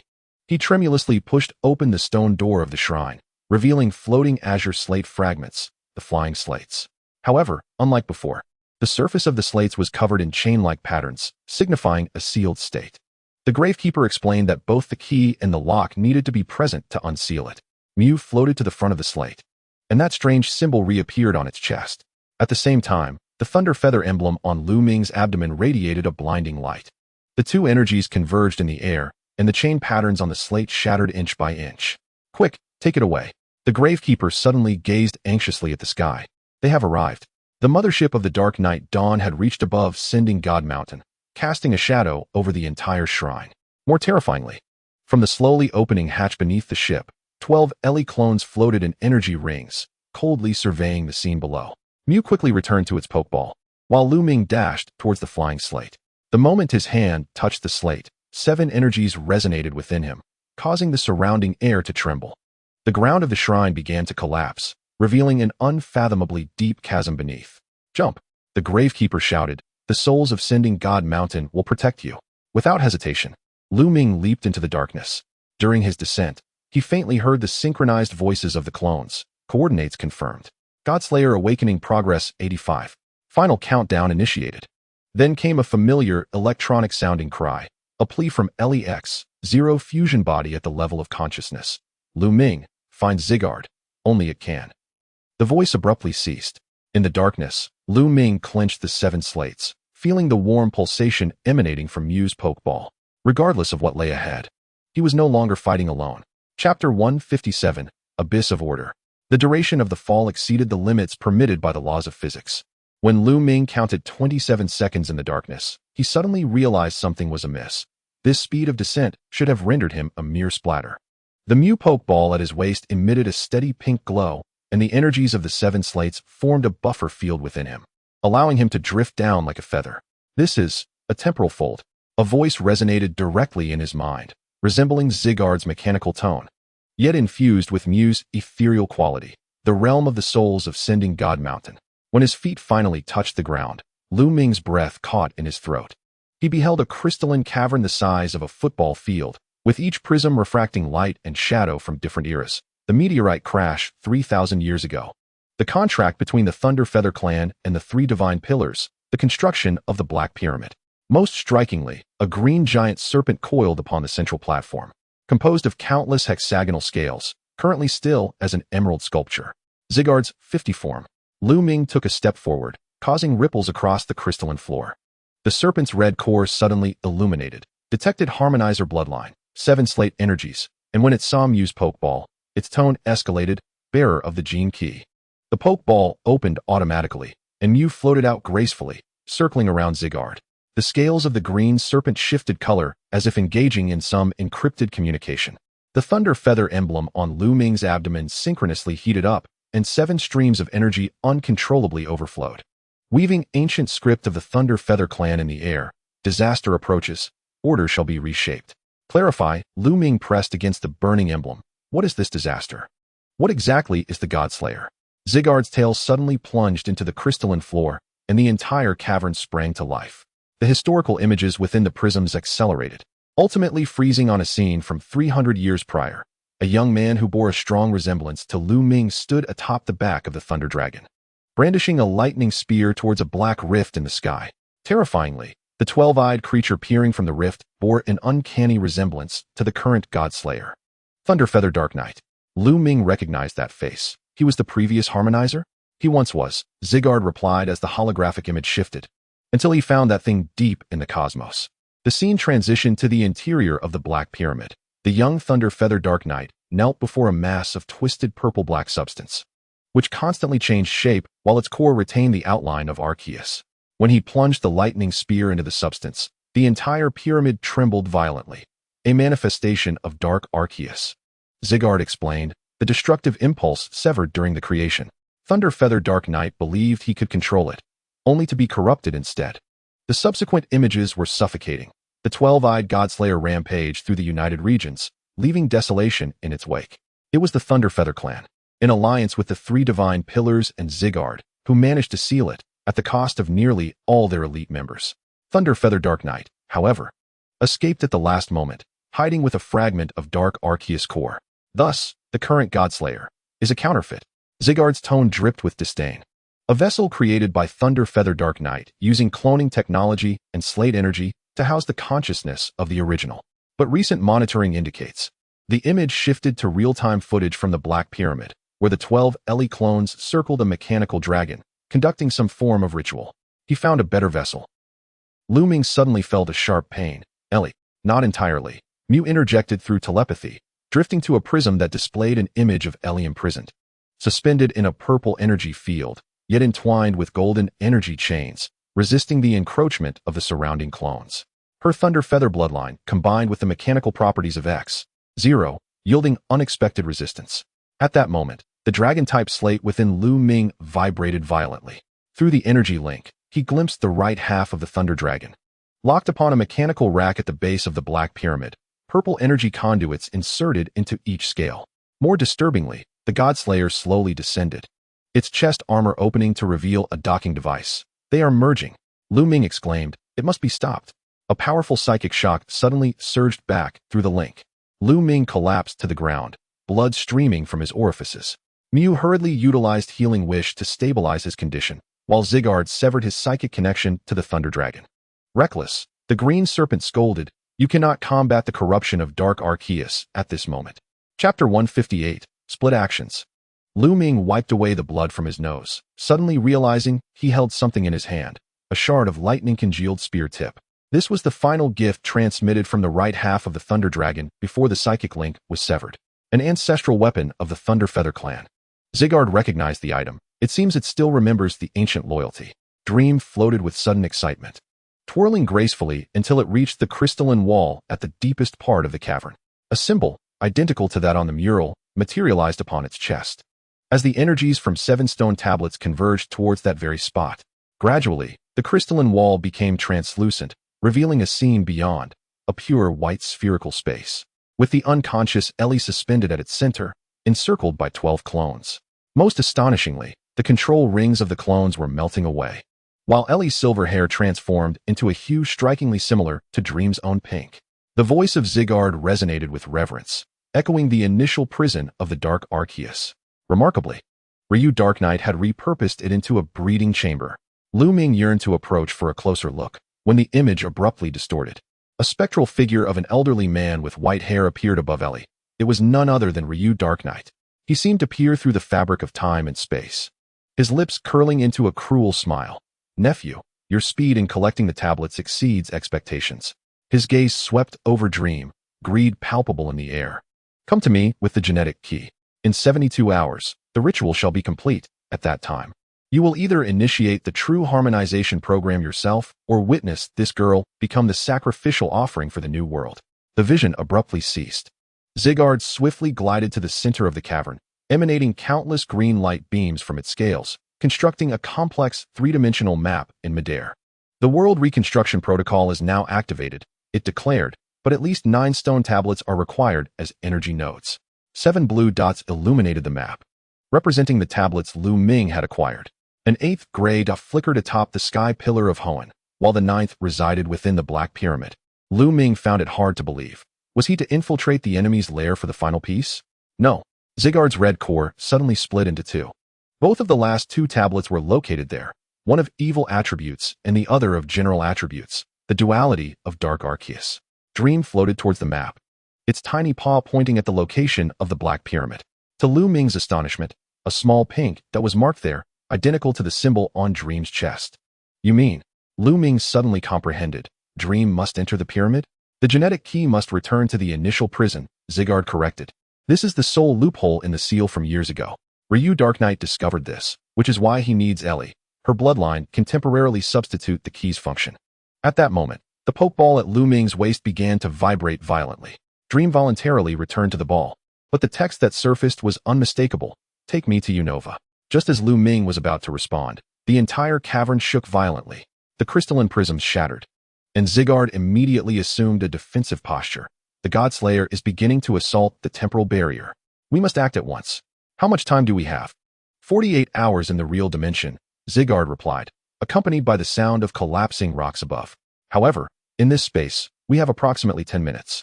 A green scale drifted into Lu Ming's hand, my core fragment. When you reach the Black Pyramid, it will temporarily suppress the consciousness of Dark Arceus. The exit of the cavern materialized in the northeast corner, a spiraling light staircase ascending upwards. Lu Ming cast one last glance at Zygarde. The legendary Pokémon beginning to disintegrate in preparation for its more active form, the 10th. Remember, the voice of the colossal serpent faded. The true enemy is not Ryu Dark Knight, but the insatiable hunger of that entity within him. The ascent up the light staircase felt akin to swimming against the current of time. Lu Ming sensed that each step drained energy from the stone tablets, while Dream's Pokeball continually released gentle replenishments. As he finally burst forth from the cavern, he was met with the torrential rain at the summit of the Sending God Mountain. Datu's Dragonite had been waiting for some time. The expression on the red-haired champion's face darker than the stormy sky. The Sky Pillar is a decoy. The main forces of Dark Knight's Dawn have been redirected to Unova. He noticed the spearhead of lightning in Lu Ming's hand. What is this? The weapon for the next phase. Lu Ming leapt onto the back of the Dragon of Lightning, left half, and immediately headed towards the Unova region. Additionally, he tossed a Pokeball to Datu. Keep this safe for me. Datu caught the ball, raising an eyebrow in surprise. Your Regice? Why? It will explain itself. Lu Ming ascended into the air. We shall split our paths. You head to the Sky Pillar to retrieve the 8th stone tablet, while I venture to the Black Pyramid. Are you insane? That place has at least 47 hours and 58 minutes. Lu Ming interrupted. Tell Regice to prepare according to the final protocol. Amidst the downpour, the silhouette of the Dragon of Lightning soon transformed into a golden point against the horizon. Datu looked down at the Pokeball in his hand, realizing it was pulsing rhythmically, as if counting down. Meanwhile, within the deepest recesses of the Black Pyramid, at the initial prison, Ellie's eyelashes fluttered slightly. Her silver strands, shimmering like powdered starlight, danced without wind, as a mysterious smile graced her lips. This expression caused Ryu Dark Knight, monitoring the screens, to stand abruptly. 3 centuries ago, when Dark Arceus broke the first seal, the elder of the Ryu clan wore a similar smile. Chapter 159, The Black Breakout. In the Unova region, the arid desert surrounding the Black Pyramid, Lu Ming lay concealed behind a sand dune, his tactical scope magnifying the entirety of the obsidian structure 3 kilometers away. The pyramid's surface was alive with flowing purple energy patterns, and 12 floating platforms orbited it, each occupied by a clone clad in a white dress with silver hair. A fragmented communication from Datu crackled in Lu Ming's earpiece. I have arrived at the Sky Pillar, but encountered resistance. Regice indicates that the 8th stone tablet is located on the top floor. Static interference drowned out the latter part of the message. Lu Ming adjusted the channel, his fingers rapidly tapping on the encrypted keyboard. The signal is too poor. Switch to text transmission. I've observed a shift rotation among the clones, changing guards every 2 hours. A moment later, his watch screen lit up with Datu's reply. The Sky Pillar has Clone X2 stationed.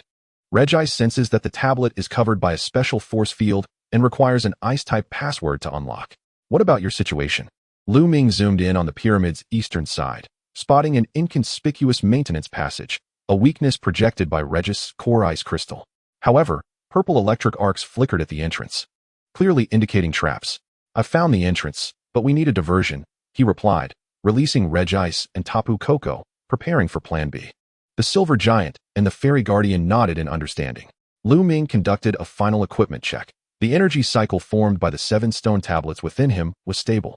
The fragments of the Spear of Lightning hummed within a specially designed container at his waist, and Dream's Pokeball radiated a steady pink glow. Ever since the battle at the Sending God Mountain, Dream had entered a deep meditative state. Action. Regice was the first to strike, its arms forming a massive cannon, aiming at the western side of the pyramid, unleashing a dazzling beam of cannon light. The explosion resonated deafeningly, causing the clones on 3 platforms to turn towards the source of the sound. Meanwhile, Tapu Koko gracefully soared into the sky, the sparkling dust from its wings nearly invisible against the night. Now, Lu Ming dashed towards the maintenance passage like an arrow released from its bow. Just 50 meters from the entrance, the ground suddenly split open, and 3 automated turrets rose up. As the purple light ignited at their barrels, Tapu Koko's nature's fury descended from the heavens, precisely dismantling the defense system. The passage proved narrower than anticipated, the metallic walls adorned with vein-like purple conduits.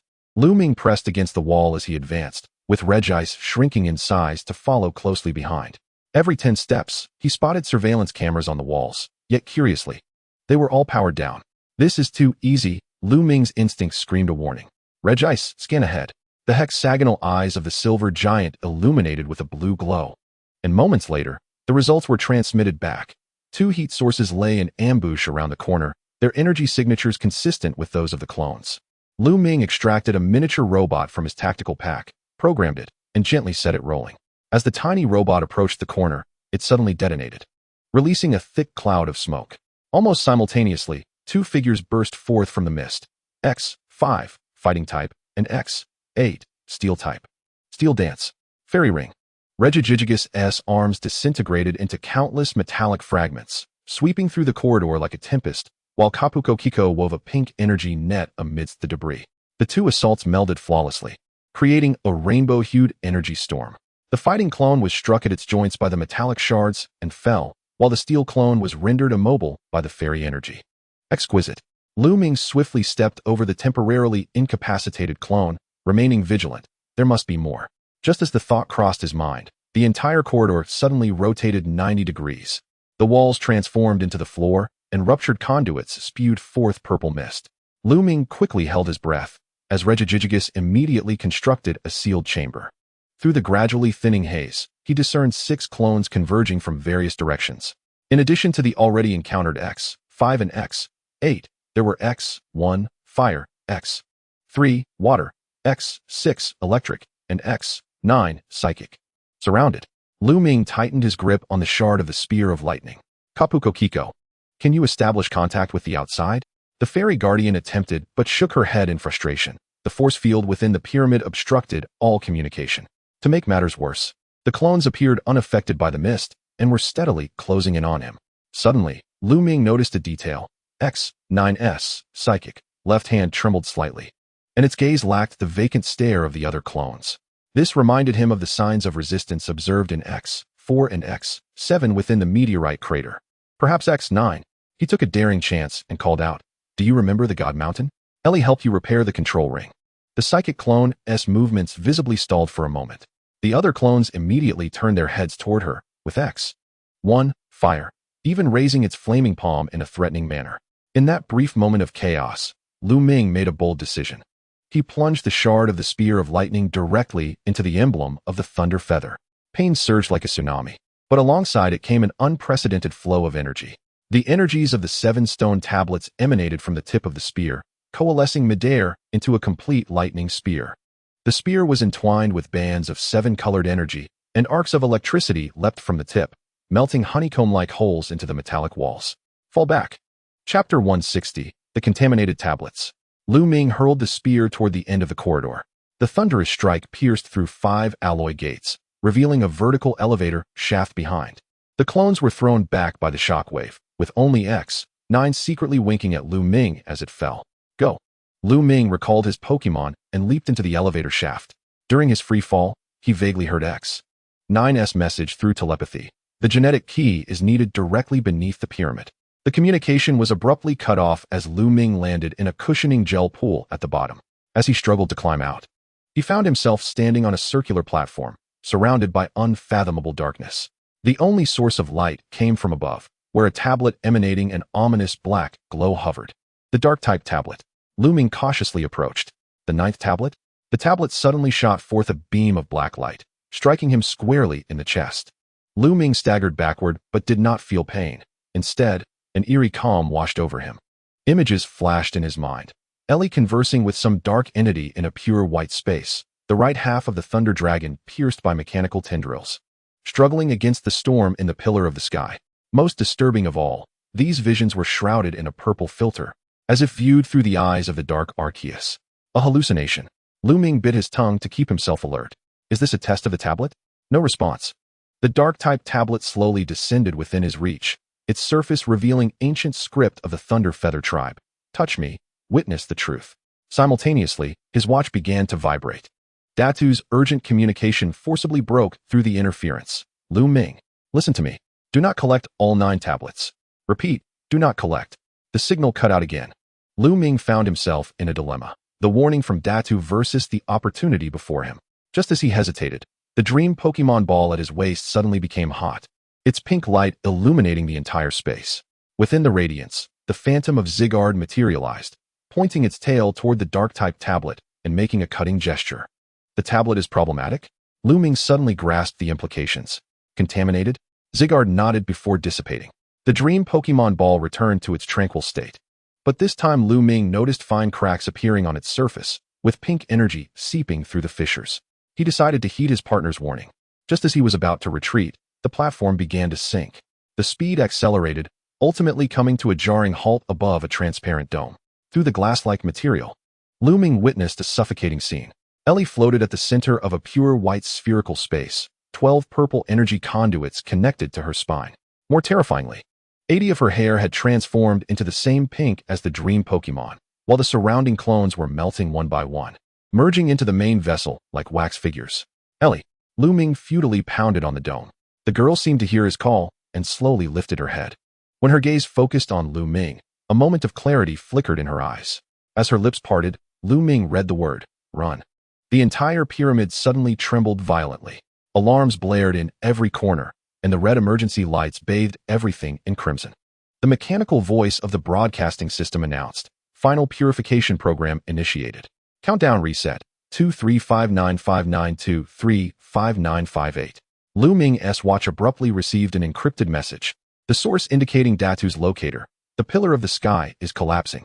The data transmitted by Regigigas before its self-detonation shows that the last 2 tablets are traps. Repeat. Do not collect all 9. I'm severely injured, heading 2. The message was abruptly cut off. The platform began to ascend rapidly, bringing Lu Ming back to the elevator shaft. In his final glance before leaving, he caught sight of Ellie's lips curl into a smile that did not belong to her, while the entire pure white space was being devoured by pink. As Lu Ming clumsily crawled out of the maintenance passage, dawn broke over the desert. On the distant horizon, the 12 platforms of the Black Pyramid all glowed with purple light, resembling 12 blood-red eyes in the morning mist. He pulled out the spare communicator that Datu had given him and pressed the only saved number. At the moment of connection, the background noise was filled with howling winds and the pained groans of a dragonite. Datu, hold on. I'm on my way. Listen carefully. Datu's voice was weak, almost inaudible. Regigigas saw images before its self-destruction. Gathering all 9 tablets would release the true Dark Arceus. New strategies are needed. The communication was utterly severed. Lu Ming gripped the spear of lightning, the 7-colored energy at its tip, now seeming so minuscule.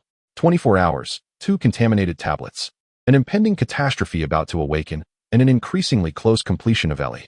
The dream Pokemon ball at his waist suddenly floated up, landing actively in his hand.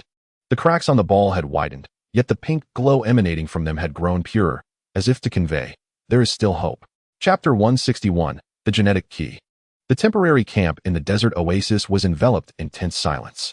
Lu Ming placed the core ice crystal of Regigigas on a makeshift workbench, its surface reflecting his weary visage. The swift dragonite of Datu descended not far away, as the crimson-haired champion was assisted by 2 Interpol agents, his right leg bandaged and seeping with glaring crimson. The 8th slab of the sky pillar was cast aside by Datu, a lead container that had been purified and imbued with flying attributes. Lu Ming deftly caught the vessel, feeling the surging energy within. Upon opening the lid, the 7 slabs within him resonated instantly, a cerulean glow flowing like a river into his thunder feather emblem. What of Regis data? Datu slumped onto the sandy ground, his face pale. The last image revealed that the Dark Arceus had used 2 slabs as bait. He coughed up blood. Yet the world reconstruction by Zygarde required only 8 pure slabs. Lu Ming suddenly raised his head. In other words, we need not enter the origin realm. Datu gestured towards the Black Pyramid, asserting that with sufficient energy to pierce the outer wall, Ellie would connect to the outside. Her inner thunder feather lineage would naturally harmonize. Just then, a fierce wind blew open the tent. The thunder dragon, its left half, restlessly flapped its wings, remnants of violet energy flickering where its limb had been severed. Lu Ming approached, stroking his partner's scales, only to encounter an unusual heat. Balmonk was also undergoing a transformation, he murmured. Suddenly, a Mutuo pokeball flew out of his satchel, hovering above the workbench. Cracks had spread across its surface, pink light surging from the seams. Everyone instinctively shielded their eyes. Except Lu Ming, who gazed directly at the radiant glow. At the moment the ball shattered, time seemed to freeze. Mutuo unfurled its form, each inch of skin adorned with golden runes reminiscent of creation. Its tail had doubled in length, the end encircled by an energy ring resonating with the thunder feather emblem. The primordial return form, Datu's voice was filled with reverence. Mutuo floated before Lu Ming, its small paw gently touching his forehead. An indescribable torrent of knowledge surged in, the structure of the world tree, fragments of memories from Arceus's creation of Pokémon, and the ancient covenant between the Thunder Feather tribe and Mutuo, culminating in a clear directive: accept the gene key. Agonizing pain spread from his forehead throughout his body. Lu Ming collapsed to the ground, feeling each cell undergoing a metamorphosis. When he opened his eyes again, the Thunder Feather emblem had transformed into a soft pink hue, while Mutuo had shrunk into its juvenile form, weakly resting in his palm. You bestowed your power upon me, he inquired. The small Mutuo nodded, curling up and drifting into sleep. Lu Ming carefully handed it to the medical personnel and turned towards the workbench. Now he comprehended the complete plan. To activate the gene key with the 8 slabs, a weapon capable of containing this energy was necessary. Regice. He gently touched the core ice crystal. Ready? The ice crystal floated automatically above the fragments of the thunder spear. The silhouette of a silver giant coalesced in the air, its hexagonal eyes shimmering with resolute light. There were no words, yet Lu Ming distinctly heard the farewell. It is an honor to fight alongside you, Harmonizer. As the ice crystal made contact with the spear's tip, an aurora erupted. Regis' form transformed into countless ice blue specks, intertwining around the spear's shaft like a galaxy. The thunder spear was reshaped into brilliance, now extending 2 meters in length, its tip forged from absolute zero crystal, its shaft entwined with a rainbow of energy bands and ice crystal runes. The moment Lu Ming grasped the spear, all electronic devices in the camp sparked simultaneously. The 8 slabs formed a perfect cycle within him, granting him a fleeting omniscient perspective. He could perceive every corner of the pyramid's interior, see Datu's worsening injuries, and even witness the Interpol forces assembling miles away. Most astonishing was the scene within the origin realm. Ellie's hair had already transformed 90 into pink. Yet countless golden data chains floated around her, a firewall constructed by the mechanical consciousness of X0. Only 5 of the 12 clones remained, the rest having merged into the main vessel. We have 6 hours, Lu Ming noted, glancing at the countdown projection. They needed to split up. Datu struggled to his feet. I will lead the Interpol assault on the Eastern Energy Core. According to Regigigas' data, there are 4 clones guarding that area. No. You will cover the southern flank, Lu Ming asserted, pointing at the hologram. The east will be entrusted to X9. Everyone fell silent. Lu Ming activated the Thunder Spear. Projecting the latest received images, the psychic clone was sabotaging the pyramid's internal monitoring system. The information conveyed through the mental link was crystal clear. The main corridor has been cleared, but there are X0 prototype guards outside the origin realm. A feint is required. Suddenly, Datu's communicator blared an alarm. The image switched to the pyramid's external monitoring, revealing that 5 of the 12 eyes atop had abruptly extinguished, precisely corresponding to the north, south, east, and west positions. X9 had begun her operation. Lu Ming tightened his grip on the spear. They needed to synchronize with her. The tactical arrangement was swiftly completed. Datu's team would distract the southern flank. The Interpol's aerial division would feign an assault on the northern side, while Lu Ming would charge straight from the east. The timing was crucial. When X9 disrupted the upper energy nodes, there would be a 27-second window in the pyramid's defense system, sufficient for the Thunder Spear to pierce into the origin realm. Remember, Lu Ming reminded before setting off, do not look directly at the image of Dark Arceus. Zygarde had warned that its corruption could spread through visual means. Everyone nodded in silence. As Lu Ming mounted the Thunder Dragon, Data suddenly grasped his wrist. If Ellie has already fused irreversibly, Then I shall pierce through both. Lu Ming's voice was eerily calm. The desert winds lashed at their faces, swirling sand in the air. As they drew nearer, the oppressive aura of the Black Pyramid became increasingly suffocating. Through the thunder feather emblem, Lu Ming sensed the battle conditions everywhere. Datu's team was already engaged with the water-type clone X-3 and the electric-type X-6, while the interpol aircraft were being pursued by the overheating energy of the fire-type X-1, and now was the moment. The eastern corridor suddenly exploded. A figure in a white dress bursting forth, X-9, with arms wide open, her psychic field rippled outward, shattering the 3 energy nodes at the top. The entire pyramid's force field began to flicker, the defense system entering a reboot countdown. 27, 26, 25. The Thunder Dragon dove with all its might. Lu Ming raised the spear high, the energy of the 8 slabs converging into a blinding white sphere at the tip. As the distance closed to 100 meters, a figure surged forth from the eastern corridor, the prototype X-0.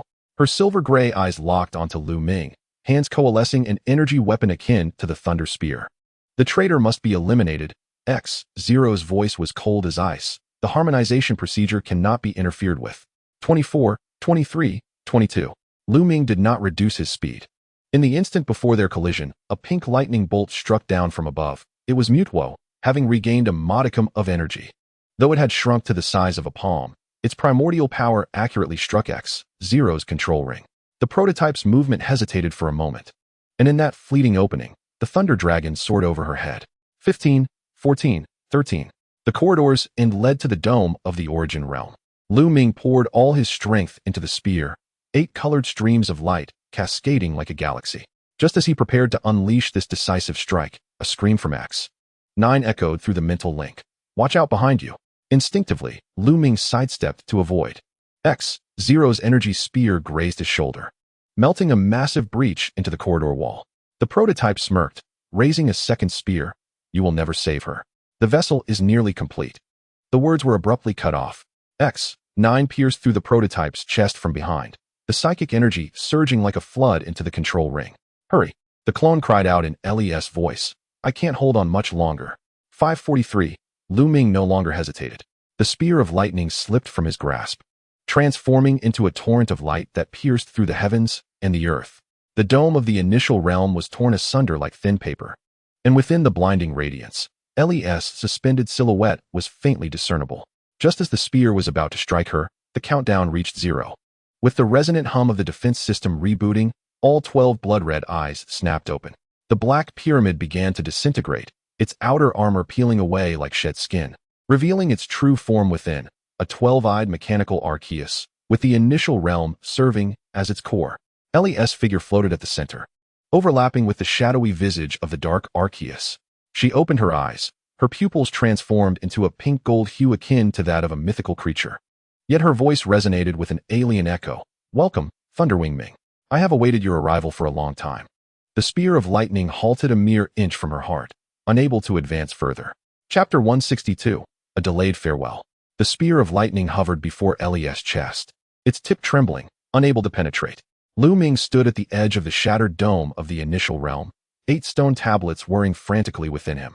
Before him, Ellie floated at the core of the mechanical Arceus, her pink-gold hair drifting without wind, her eyes shimmering with torrents of data that did not belong to humanity.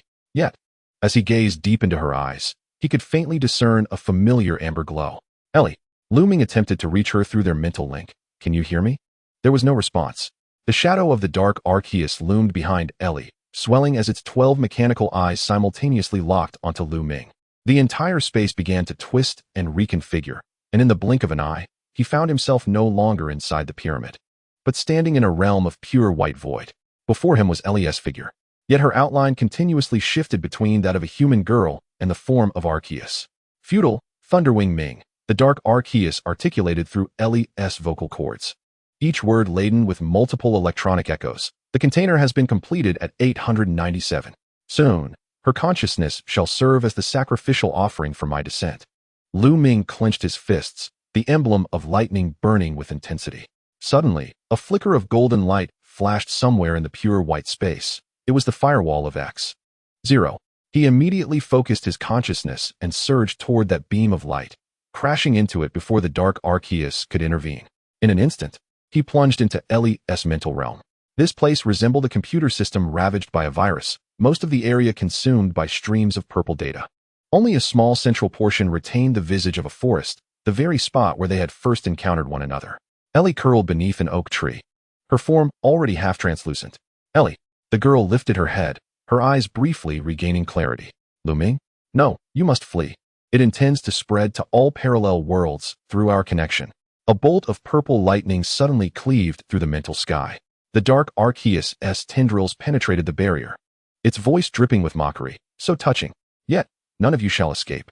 Lu Ming lunged forward, embracing Ellie as the energy from the 8 stone tablets instinctively formed a protective shield. As the tendrils crashed against the barrier, Ellie suddenly grasped his hand. Listen to me. The mechanical consciousness of X0 has discovered its weakness. A stream of data flickered in her left eye. When the container reaches 90 fusion, there will be a 0.3-second compatibility fluctuation. That will be our only chance. We can break through together. Lu Ming attempted to pull her up, but discovered Ellie's feet had already transformed into motes of light, tethered to this space. I can no longer move, Ellie said with a bittersweet smile. But you can take the spear of lightning and the genetic key. Be quiet. Lu Ming suddenly shouted, holding her tighter. If this world has no you, what significance is there in its reconstruction? Those words acted like a key, unlocking a hidden lock. Ellie's pupils abruptly constricted, and her entire being erupted with dazzling golden light. More astonishingly, the mechanical consciousness of X0 within her spontaneously materialized into countless golden chains, entwining the tendrils of the dark Arceus in reverse. Emotional resonance energy exceeds the threshold. The dark Arceus's voice trembled for the first time. Container stability has plummeted to 72. In the real world, the body of the mechanical Arceus suddenly stiffened. The spear of lightning, suspended before Ellie's chest, sensed the opportunity and automatically returned to Lu Ming's hand. Without hesitation, he thrust the spear into the ground, and an explosion of 8-colored energy erupted like a fountain. Regigigas. Mew. Now, the silver giant and pink mythical beast materialized simultaneously. Regigigas disassembled into countless metallic modules, intertwining with Mew's primordial power to form a spherical barrier that enveloped Lu Ming and Ellie's physical forms. The dark Arceus raged against the barrier, yet each assault was rebuffed. Only 30 seconds of safety remained within the barrier. Lu Ming gently cradled Ellie's face, their foreheads touching. In the instant their skin made contact, memories surged like a tide, flowing in both directions. He witnessed her fierce resistance while imprisoned, and she glimpsed his arduous choices along the journey. She felt his long-suppressed love, while he experienced her unspoken affection. Turns out you care for me so much. Ellie chuckled lightly in the mental realm, her translucency temporarily halting. I should have confessed sooner. Once this is over, Lu Ming pressed his forehead against hers. I want to take you to Thunderstorm Peak to watch the sunrise, to surf in Alola, to visit all the places we've never been. With 15 seconds remaining, Ellie suddenly pushed him away. It's time to act. Remember, when my eyes turn pure gold, pierce us both with the spear of lightning. What? No. It's the only way to separate it. Ellie's hands began to digitize. Trust me, the calculations of X0 are infallible. In the instant the barrier shattered, Ellie's body arched abruptly. The dark Arceus let out a deafening roar, and the entire black pyramid began to collapse. Lu Ming was hurled by the shockwave. Yet he adjusted his posture midair, the spear of lightning aimed directly at the core. Now, Lu Ming. Ellie's voice suddenly rang clear. Her eyes turned to pure gold. The dark Arceus was being forcefully expelled from her, forming a twisted whirlpool of purple-black energy. Gritting his teeth, Lu Ming hurled the spear, the energy from the 8 stone tablets merging mid-flight into a beam of rainbow light. In the name of the lightning wing guardian. The light spear pierced through Ellie's chest, yet it caused no harm. Rather, it unlocked a hidden program. The consciousness of X0 within her was fully activated, transforming into countless golden codes that ensnared the dark Arceus. The entire space began to collapse, the 12 eyes of the mechanical Arceus exploding one after another. No, this is impossible. The voice of the dark Arceus fragmented. How can the container rebel against its creator? The pyramid crumbled entirely, revealing a clear sky. Lu Ming rushed towards Ellie, who was plummeting from the air, and caught her in the instant, his heart sinking as he realized her body had become half-transparent, data streams flowing beneath her skin. We did it, Ellie smiled weakly. It has been temporarily sealed within the initial realm. Don't speak. We need to find Zygarde. It's futile, an aged voice interrupted him. Thunderwing Knight emerged from the ruins, half of his body already mechanized and decayed.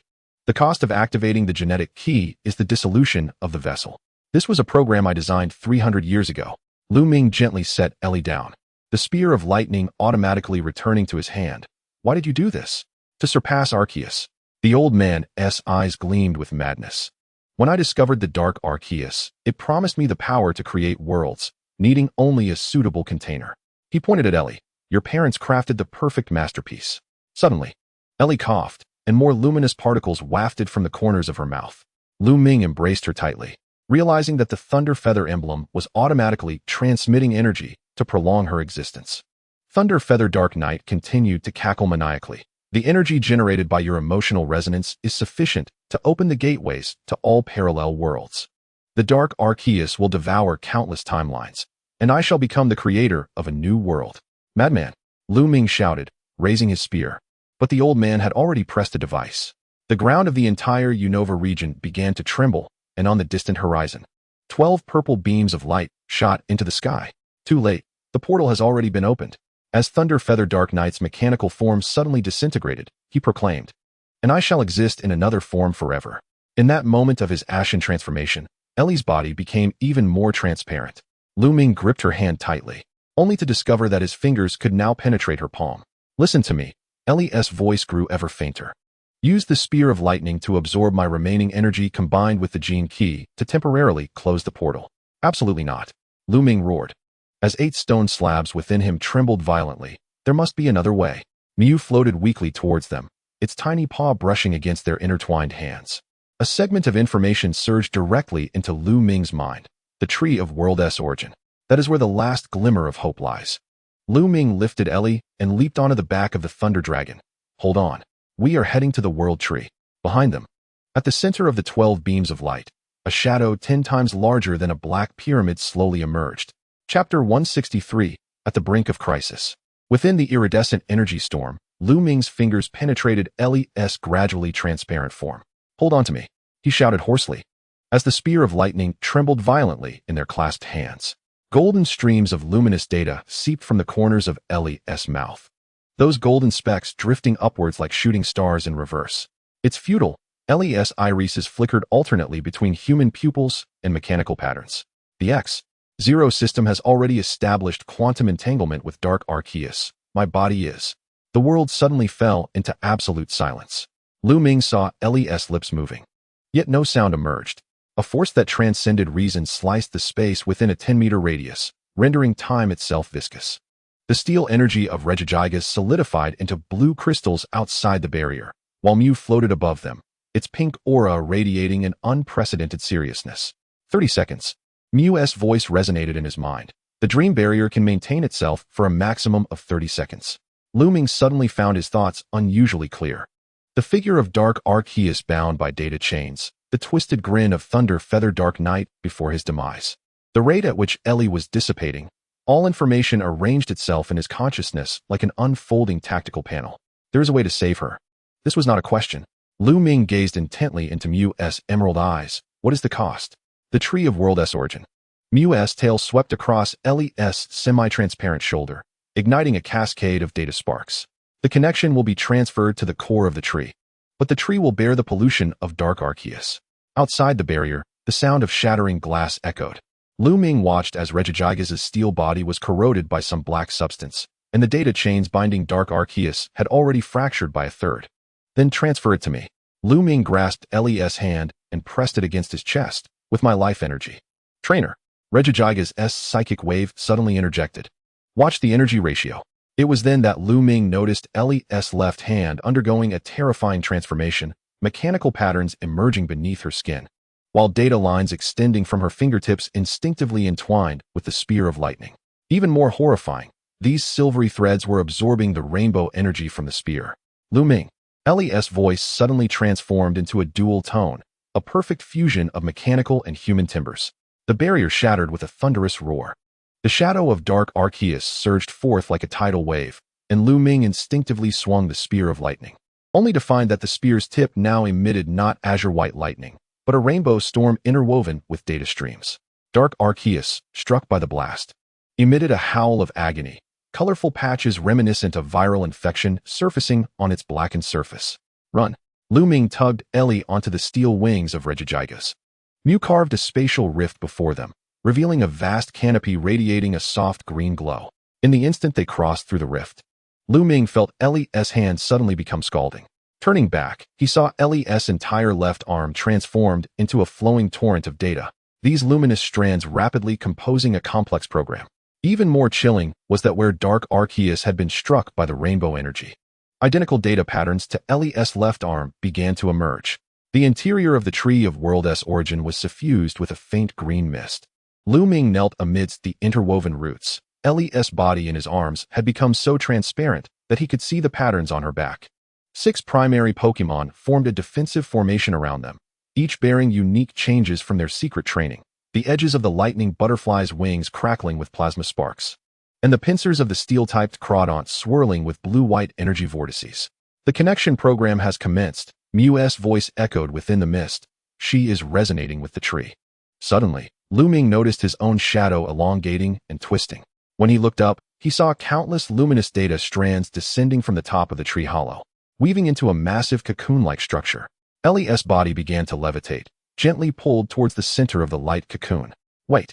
Lu Ming reached out to grasp her, but was repelled by a gentle force.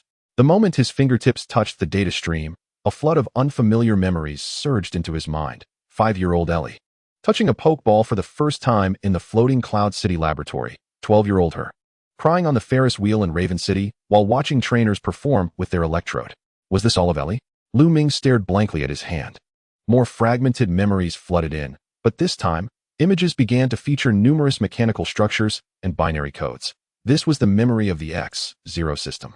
Shockingly, within the system's deepest encrypted module, battle data of the Thunderfeather family's successive inheritors was preserved, with the earliest tracing back 3,000 years to an ancestor who resonated with the light stone. The light cocoon suddenly erupted with blinding brilliance. Lu Ming had to shut his eyes, and when he opened them again, he beheld Ellie, or rather, a being transcending her, suspended at the center of the light cocoon. Her form alternated between flesh and blood, and a flowing aggregation of data. Her left eye bore a human pupil, while her right eye was a mechanical one constantly refreshing data. Chapter 164, The Oath Beneath the World Tree. Connection completion rate at 89.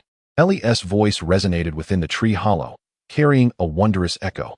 Detection indicates that the clone of Thunderfeather Dark Knight has activated in the Unova region and is attempting remote interception. The fragment of the spear of lightning embedded in Lu Ming's chest suddenly became searing hot. As he extracted the fragment, he noticed that this metal resonated with Ellie within the light cocoon, mirroring the identical data patterns of her left arm on its surface. Ellie, can you still revert to human form? The entity within the light cocoon fell silent for a few seconds. When the reply came, it was tinged with a heartbreaking mechanical distortion. Theoretically, I can maintain a human form for 92 minutes, but each transformation will accelerate data assimilation. Lu Ming, I may ultimately become. That's enough. Lu Ming clenched the glowing spear fragment tightly. With these 92 minutes, we will end this once and for all. The tree hollow suddenly shook violently. Data strands from the top snapped, and at the broken points, black matter began to spread like a virus. Regigigas immediately erected its protective shield, but to everyone's astonishment, the superconducting steel cannon shrimp suddenly leaped into the air, its pincers unleashing blue and white beams of energy that precisely struck each black dot. This was its mastery of the zero-point explosion, a technique learned during its rigorous training in the secret realm, capable of compressing energy to near absolute zero. Lu Ming gazed at the Pokémon surrounding him. The Zekrom traced a plasma trajectory in the sky, while the sound of the Chingaling's bell resonated, creating visible ripples in the data space. Even the youngest of them, the Swimring Weasel, assumed a battle stance. Suddenly, Mew appeared on Lu Ming's shoulder, its tiny paw resting on a shard of the Thunder Spear. Emotional wavelength matching degree 978. Resonance awakening can be attempted. Before Lu Ming could react, the entire spear fragment melted into liquid metal, enveloping his right hand. Even more astonishingly, Ellie, encased in her light cocoon, reached out her hand, her digitized arm piercing through the cocoon's wall to intertwine her fingers with Lu Ming's metal-encased hand. A rainbow-hued energy storm erupted at the center of the two. Lu Ming witnessed his 6 Pokémon simultaneously unleashing their ultimate moves.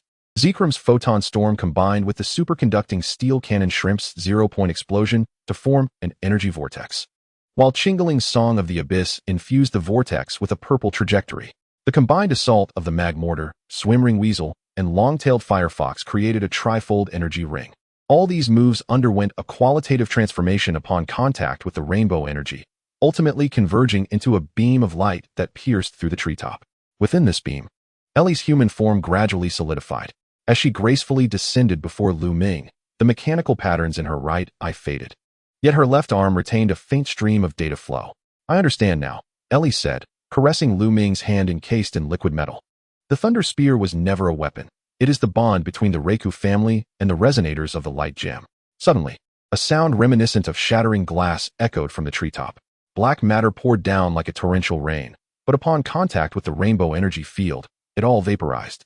Lu Ming noticed the metal encasing his right hand reshaping, transforming from a spear into a wristband equipped with a data interface.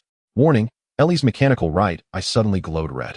Clones have infiltrated Unova. The alliances of Kalos and Alola will initiate a global synchronization program in 72 hours. Mew's tail began to sway anxiously. The world tree must be purified to gain sufficient power, but purification requires the sacrifice of the connector, Ellie calmly interjected, her digitized left arm gently wrapping around Lu Ming's neck.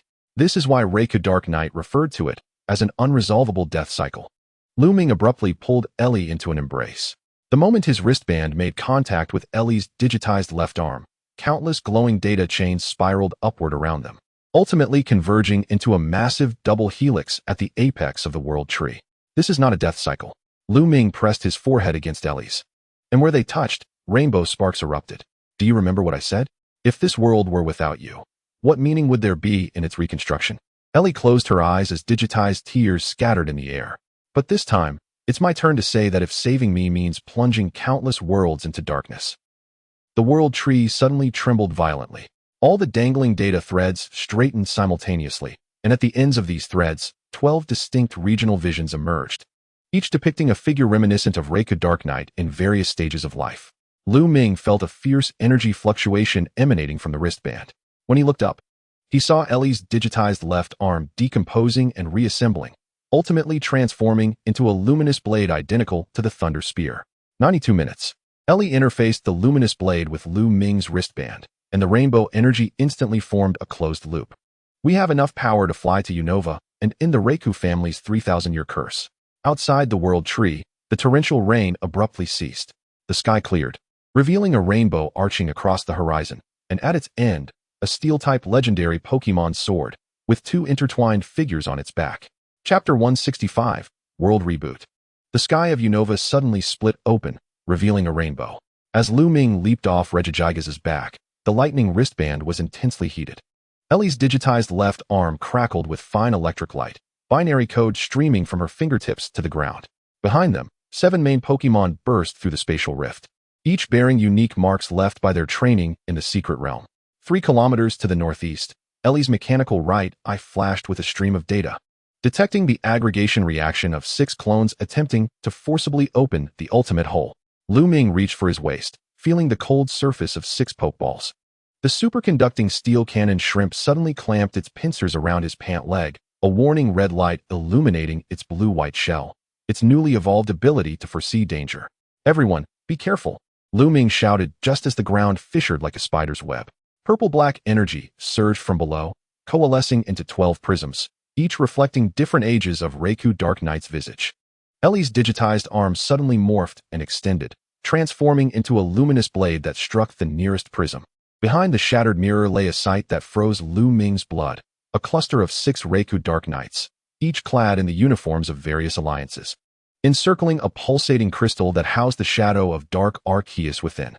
"So that's how it is," Lu Ming realized as the data interface on his wristband automatically connected with Ellie's luminous blade. They had transformed themselves into living tablets. The rainbow-hued energy storm erupted at the center of the 2.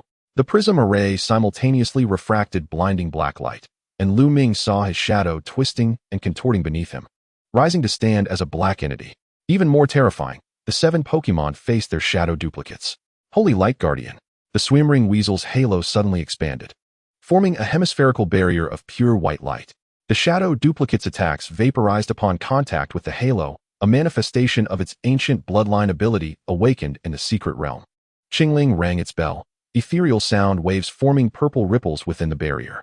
Lu Ming suddenly realized these ripples were revealing a certain pattern.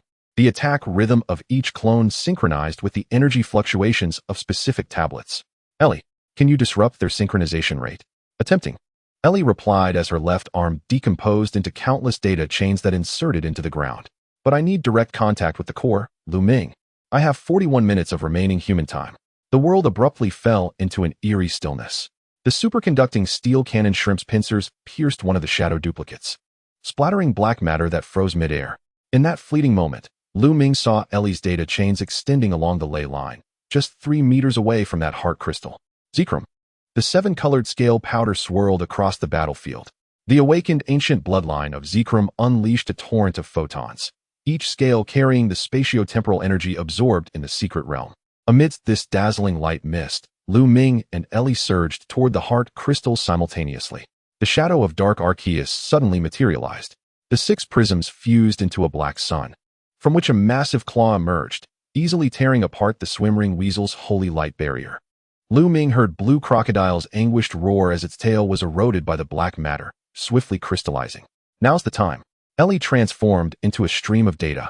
Diving into the ley line, Lu Ming leaped upward, his lightning wristband morphing and extending to complete a combined strike with the descending Regigigas. The world lost its color in a blinding light. When Lu Ming regained his sight, he found himself standing in the inner space of the world tree's origin. Yet here, the bark of the tree is veined with black, vascular substances, and fragments of data float in the air. Ellie kneels before the tree's core, her digitized form rendered so translucent that the pulsating green core behind her is visible. At last, you have arrived. A dreamlike voice emanates from all directions. Yet its tone becomes mechanical and staccato. System pollution level at 89. Core protocol is about to be overwritten. Lu Ming suddenly comprehends that they have never truly departed from the secret realm. From the moment they stepped into the world tree, the Dark Arceus had ensnared them in a mental showdown through Ellie's data connection. Ellie, disconnect now. But it was too late. Ellie turned her head. Her right eye transformed into a luminous vortex of data, invading all parallel worlds through the world tree. The sole method to counter this was to completely format my data body. 7 beams of light erupted from Lu Ming's waist. The lightning butterfly stirred a photon tornado, while the 0-point burst of the superconducting steel shrimp etched spiderweb cracks into the surface of the black substance. Even the injured blue croc expelled high-pressure water jets against the tree's core. Yet the most astonishing spectacle was the long-tailed fire fox, whose flames, released from the entirety of its life energy, were a pure white, vaporizing the black veins in its path. No, there is still hope. Lu Ming bit his finger, smearing blood across his lightning bracer. The bloodline of the lightning feather family resonates with the world tree, if only at the cost of my life. Suddenly, Ellie lunged at him, embracing him. The point where her digitized arm merged with his flesh erupted in a rainbow brilliance, revealing countless fragments of memories. 5-year-old Lu Ming discovering shards of the lightning spear on a stormy night, encountering the injured lightning butterfly in the secret realm at 15, and on his 17th birthday, secretly repairing the mechanical doll that Ellie had broken and placing it at her door. Our bond is the finest weapon. Ellie's voice echoed from both her corporeal throat and digital interface. Lu Ming, allow me to be your spear. The world tree shook violently. The black substance contracted and coalesced as if alive, ultimately forming the complete manifestation of Dark Arceus at the core, with the Genesis tablet embedded in its circular structure. And the twisted visage of the lightning feather in the dark night materialized at the center. All worlds shall be entombed. The voice of Dark Arceus crackled with electronic static. You know nothing of the sins committed by the lightning feather family 3,000 years ago. Suddenly, Lu Ming's lightning bracer transformed autonomously, extending a light blade that fused with Ellie's fully digitized body. 7 Pokémon simultaneously emitted long howls, their released energy sketching intricate patterns in the air, reminiscent of the ceiling formation they had inadvertently practiced during their secret training. Lightning butterfly, photon resonance. A 7-colored storm once again engulfed the space. Under the cover of the photon deluge, Lu Ming and Ellie transformed into a ray of rainbow light, piercing directly toward the core of Dark Arceus. The stone tablets on the circular structure illuminated one after another, yet with each activation, a corresponding Pokémon stepped forth to obstruct. The swim ring weasel withstood the impact of the dragonstone tablet with a holy light ring, while the ghost bell's song disrupted the frequency of the fairy tablet. And the superconducting steel shrimp froze the energy transmission of the dark tablet to absolute zero. Now, Lu Ming plunged the lightning bracer into the core of Dark Arceus. Simultaneously, LES data form disintegrated into billions of light particles, which spread across the surface of the black substance like living entities, manifesting the same patterns as the lightning bracer wherever they traversed. Dark Arceus emitted a shriek that was anything but biological. The visage of the lightning feather in the dark night twisted and disintegrated at the core, yet the black substance swelled with even greater ferocity, preparing for its final detonation. Lu Ming suddenly smiled. He turned to the dissipating Ellie, redirecting the lightning bracer toward his heart. Do you remember? The lightning spear was never a weapon. At the moment the bracer pierced his chest, all 7 Pokémon released their entire life energy simultaneously. A rainbow-hued beam penetrated the apex of the world tree. And at the center of the beam, Lu Ming embraced the now semi-transparent Ellie. Their bodies began to disintegrate into fundamental particles, yet these particles did not dissipate. Rather, they engaged in a wondrous neutralization reaction with the pollutants of the world tree. Emotional wavelength detected, surpassing threshold. Initiating the light protocol. Life reorganization program activated. The mechanical voice reverberated in the void.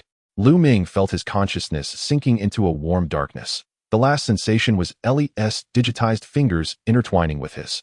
Just before he completely lost consciousness, he heard a crisp ding, akin to metal lightly striking crystal. The sky over the Unova region suddenly cleared. All trainers bore witness to a miracle. 12 rainbows ascended from different directions, converging into a luminescent tree form at the center of the heavens. Beneath this tree of light, the shadow of Dark Arceus dissipated like morning mist. In a secret space of unknown coordinates, at the deepest point of the primordial tree of the world, a light stone pulsating with shards of the lightning spear was encased. Data chains and blood-red patterns entwined around the stone, while 7 slumbering Pokémon encircled it. The black veins on the tree's bark had faded, replaced by vibrant, rainbow-hued new sprouts. On a branch unnoticed by anyone, a cotton bird gently pecked open a light cocoon. Inside lay 2 humanoid silhouettes, their fingers entwined, each chest embedded with a peculiar crystal that possessed both metallic texture and the pulse of life. As the first true ray of sunlight pierced through the canopy, tiny data text emerged on the surface of the crystal. System restart complete. New world line generation in progress. Welcome back, Lu Ming and Ellie. Chapter 1. The Strange Coastline. The briny sea waves crashed against Lu Ming's face, pulling him from the chaos. He coughed violently as he propped himself up, sand slipping through his fingers. A sharp pain shot through his left rib, and peeling back his seawater-soaked shirt revealed 3 lightning-shaped scars glowing with an eerie blue light beneath the skin. Where am I? His voice sounded hoarse and foreign. Glancing around, he noted the crescent-shaped bay extending towards distant cliffs, atop which stood a peculiar lighthouse adorned with gears. Strangely, Lu Ming felt as though he should recognize this architectural style. Yet the memories in his mind were as scattered as sandcastles washed away by waves. Instinctively, he reached for his waist, where 6 Pokeballs were neatly secured to his belt, though each button displayed a lifeless gray hue. When he attempted to press the main ball, it suddenly erupted with chaotic electric sparks, scorching his fingers and causing him to retract his hand. Click! A faint mechanical sound emanated from around his neck. Lu Ming looked down to see a diamond-shaped metal fragment suspended by a leather cord, its surface inscribed with flowing data patterns. At that moment, these patterns flickered rhythmically, as if breathing. Rustling sounds came from the rocky area behind him. Acting on instinct, Lu Ming rolled to the side, narrowly avoiding a water jet that struck his previous position, creating a shallow pit. On the shoreline stood a Pokémon, entirely azure, its fin edges shimmering with a metallic sheen. It was a Clawitzer. But where was the Pokédex? Searching his body, he found only a damaged navigation device. The cracked screen faintly displayed the words Water's Edge City. Yet the background map revealed an entirely unfamiliar continent's outline. Clawitzer raised its giant claw once more, this time gathering a beam of frozen light. Lu Ming suddenly realized he was automatically analyzing the combat situation. Clawitzer's right claw joint bore an old injury. It tended to sidestep after its third attack, and it was most vulnerable to electric-type moves. But the thought hadn't fully formed when the metal fragment around his neck began to heat up, and the 3 scars burned simultaneously. Dodge! A commanding voice resonated from the cliffside. A pink figure cannonballed into Clawitzer's embrace. It was a Buniri. Behind it, A trainer rushed down the cliff path, a girl wearing goggles, her windbreaker splattered with oil stains. Are you all right? The girl stood breathlessly in front of Lu Ming, her hand gracefully wielding a pokeball, declaring, "Luriri, wave of water." The iron-armed shrimp was sent crashing back into the sea. However, Lu Ming's gaze was fixated on the mechanical earrings swaying as the girl turned, a sharp sense of déjà vu piercing through his mind. Fragments of memories floated in the torrent of data, broken limbs drifting in a rainbow-colored storm, mechanical eyes glancing back.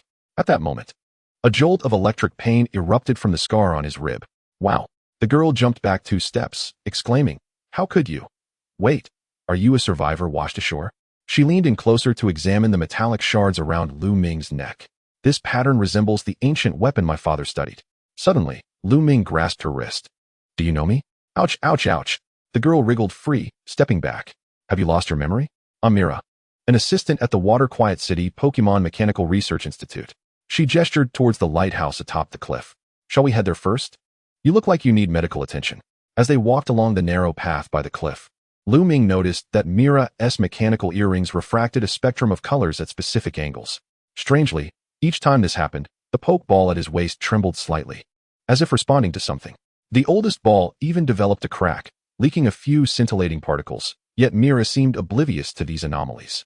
The interior of the lighthouse was even more astonishing than its exterior. A colossal machine composed of gears occupied most of the space, while a holographic projection of a fragmented map hovered above the central console. Lu Ming noticed one region marked as the World Tree Ruins, though the projection was incessantly disrupted by data garbles. "This is the regional monitoring system designed by my father," Mira remarked as she handed him a dry towel. "We've been receiving abnormal data for the past 3 months. Suddenly, alarms blared from the console, and the projection shifted to reveal 12 upright incubation pods, each emblazoned with different elemental emblems. The image froze on the silhouette of a girl whose right eye gleamed with mechanical red light, her digitized left arm resting on the core of a massive tree-like structure. At that moment, the metallic shards around Lu Ming's neck began to levitate, and the data patterns surged chaotically. Amidst the agony, he glimpsed a carousel of fragmented memories, the lightning butterfly conjuring a photon storm, the absolute zero of the superconducting steel shrimp, the shattered halo of the swimming circle weasel, culminating in all visuals collapsing into darkness with a resonant phrase, "Our bond is the greatest weapon." "Lu Ming?" Mira shook his shoulder. "Did you just shout a name? Was it Ellie?" At that instant, the console went completely dark, leaving only Lu Ming's trembling fingers which inscribed an incomprehensible binary code on the control panel, an SOS signal crafted in a state of unconsciousness, using the long-lost cipher of the Ray Feather family. Outside, lightning struck as the scar on his rib and the metallic shards simultaneously illuminated, casting a colossal shadow of a tree upon the lighthouse wall. Meanwhile, in distant waters, the liquid within the 12 incubation pods began to boil synchronously. Chapter 2. The Fractured Pokédex and Mechanical Sounds.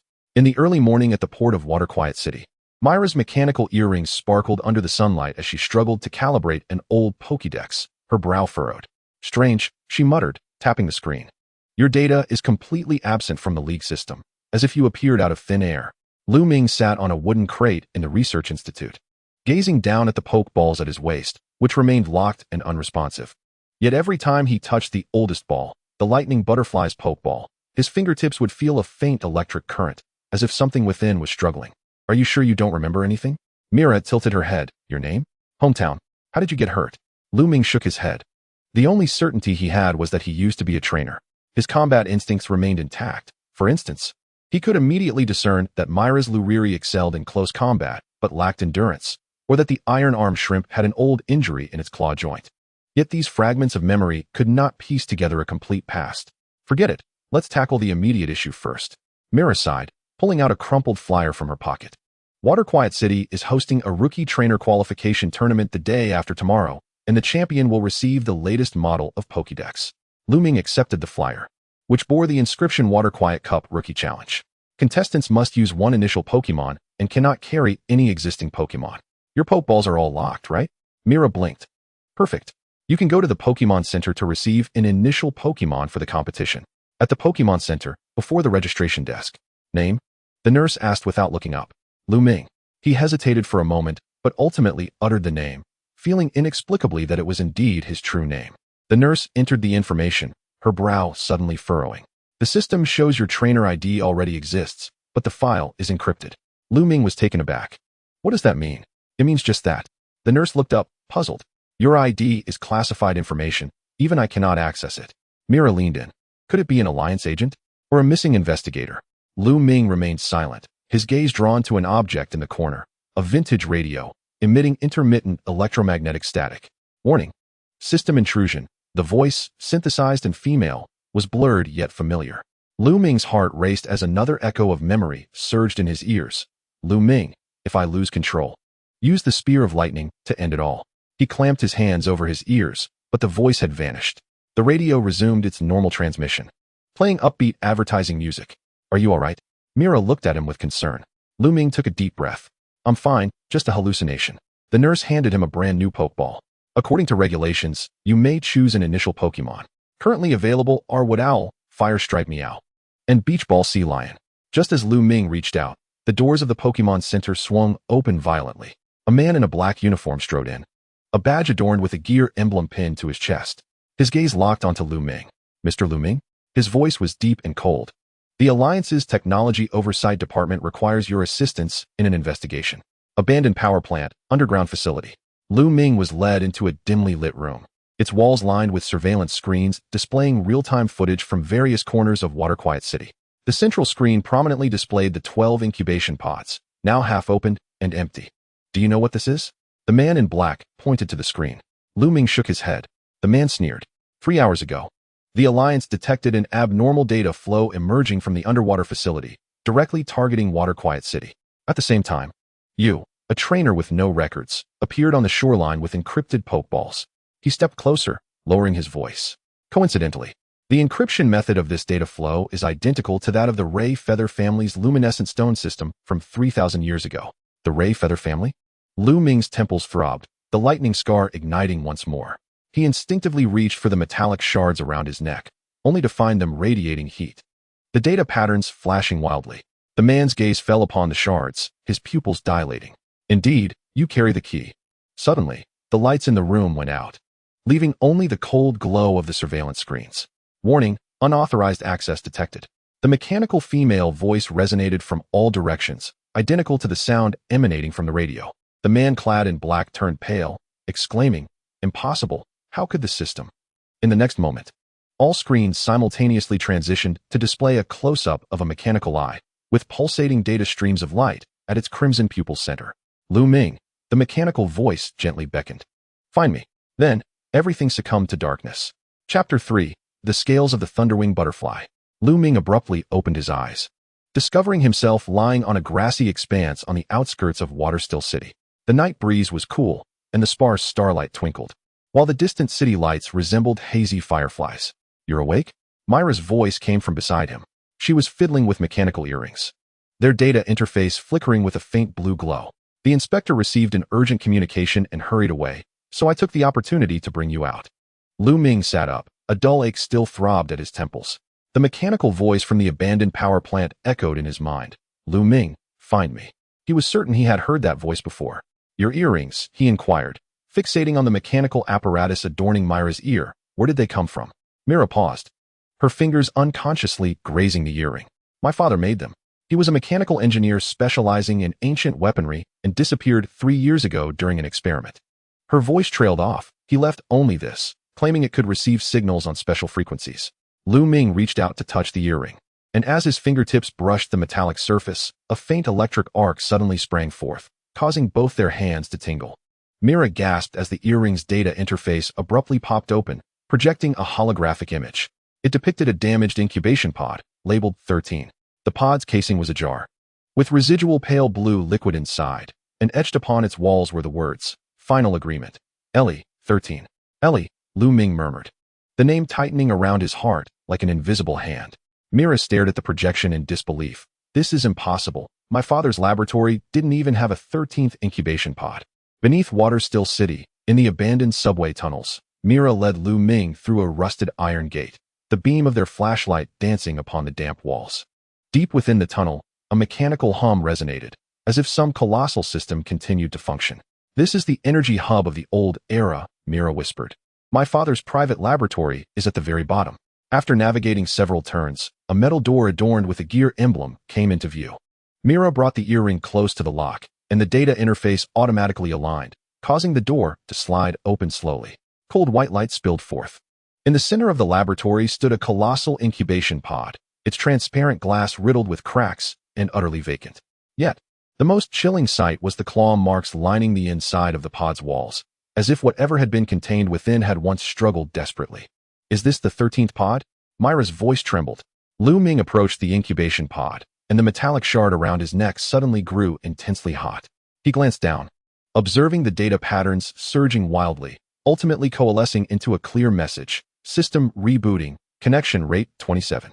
Mira, he croaked, what exactly was your father researching? Before Mira could respond, the entire laboratory shook violently. The ceiling collapsed, debris raining down as the glass of the incubation pod shattered entirely. In the darkness, a pair of crimson mechanical eyes ignited. Thunderblood lineage detected, authentication successful. The mechanical voice surged from all directions, and the lightning scar at Lu Ming's side throbbed painfully, unleashing uncontrolled arcs of blue-white electricity. Get down. He lunged at Mira, and a surge of lightning erupted from his body, weaving a net-like barrier in the air that deflected the falling debris. Myra's eyes widened in astonishment. You can control lightning. Lu Ming himself was equally astonished. However, there was no time for contemplation. From the shadows, a slender silhouette slowly emerged. It was a girl.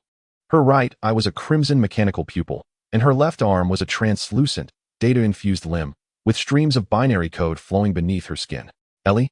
Lu Ming instinctively called out. The girl tilted her head, her mechanical eye focusing on his face. Error. I am the 13 protocol entity, a replica of Ellie. My primary consciousness has dispersed. Current connection rate is insufficient. More energy is required. Suddenly, she raised her hand. Her data-driven left arm transforming and extending into a blade of light directed at Lu Ming. Hand over the fragments of the Thunder Spear. In this moment of crisis, the dormant Thunderwing Butterfly stirred. Acting on instinct, Lu Ming retreated, his hand reaching for the oldest poke ball at his waist. The sphere remained securely locked. But at the instant the XII's light blade struck, the shell of the ball suddenly cracked open. A burst of multicolored scales erupted forth. The spectral form of the Thunderwing Butterfly flickered in the air, and the scales formed a miniature storm, temporarily driving 13 back. Mira seized the opportunity, pulling Lu Ming. This way. The two dashed into a side passage of the laboratory, and the mechanical girl did not pursue, merely standing still, her mechanical eyes flickering with analytical light. Analysis complete. Thunderblood lineage awakening rate, 17. Next encounter, you will be unable to refuse. At the tunnel's exit, dawn was approaching. Lu Ming leaned against the wall, breathing heavily. Clutching the cracked pokeball, the scales had dissipated, but a faint pulsation emanated from within the sphere. The Thunderwing Butterfly was awakening. Mira gazed at the glowing lightning scar on his side. Who exactly are you? Lu Ming shook his head. I wish to know as well. He lowered his gaze to the metallic shard at his neck. The data patterns had calmed, but the latest message caused his breath to hitch. Connection rate increased to 31. Residual primary consciousness detected. Location, World Tree Ruins. In the distance, the clock tower of Waterstill City chimed the morning bell. The sun of a new day pierced through the clouds, while deep underground, the doors of 12 incubation pods slowly began to open simultaneously. Chapter 4. The Call of the World Tree. Outside Waterstill City, morning mist enveloped the landscape. Lu Ming stood atop a hillside, gazing at the distant, elusive silhouette of an ancient ruin entwined with vines, resembling the remnants of a colossal tree. The trunk had petrified, yet the crown still emitted a faint green glow. The World Tree Ruins. Beneath his ribcage, the lightning scar pulsed warmly, resonating as if in response. The shard of the Thunder Spear at his neck trembled slightly, and the data patterns continuously reconfigured, ultimately pointing in the direction of the ruins. Are you really going there? Mira stood behind him, the mechanical earring gleaming with a cold metallic luster in the morning light. The Alliance has designated the World Tree Ruins as a forbidden zone. They say there's a curse of ancient Pokémon within. Lu Ming offered no reply. The mechanical voice of 13 echoed in his mind. Primary consciousness located, World Tree Ruins. If Ellie is truly there, if she can still be awakened. I must go, he murmured. Mira bit her lip and suddenly pulled out a modified navigator from her bag. Here, at least take this. I've adjusted the frequency.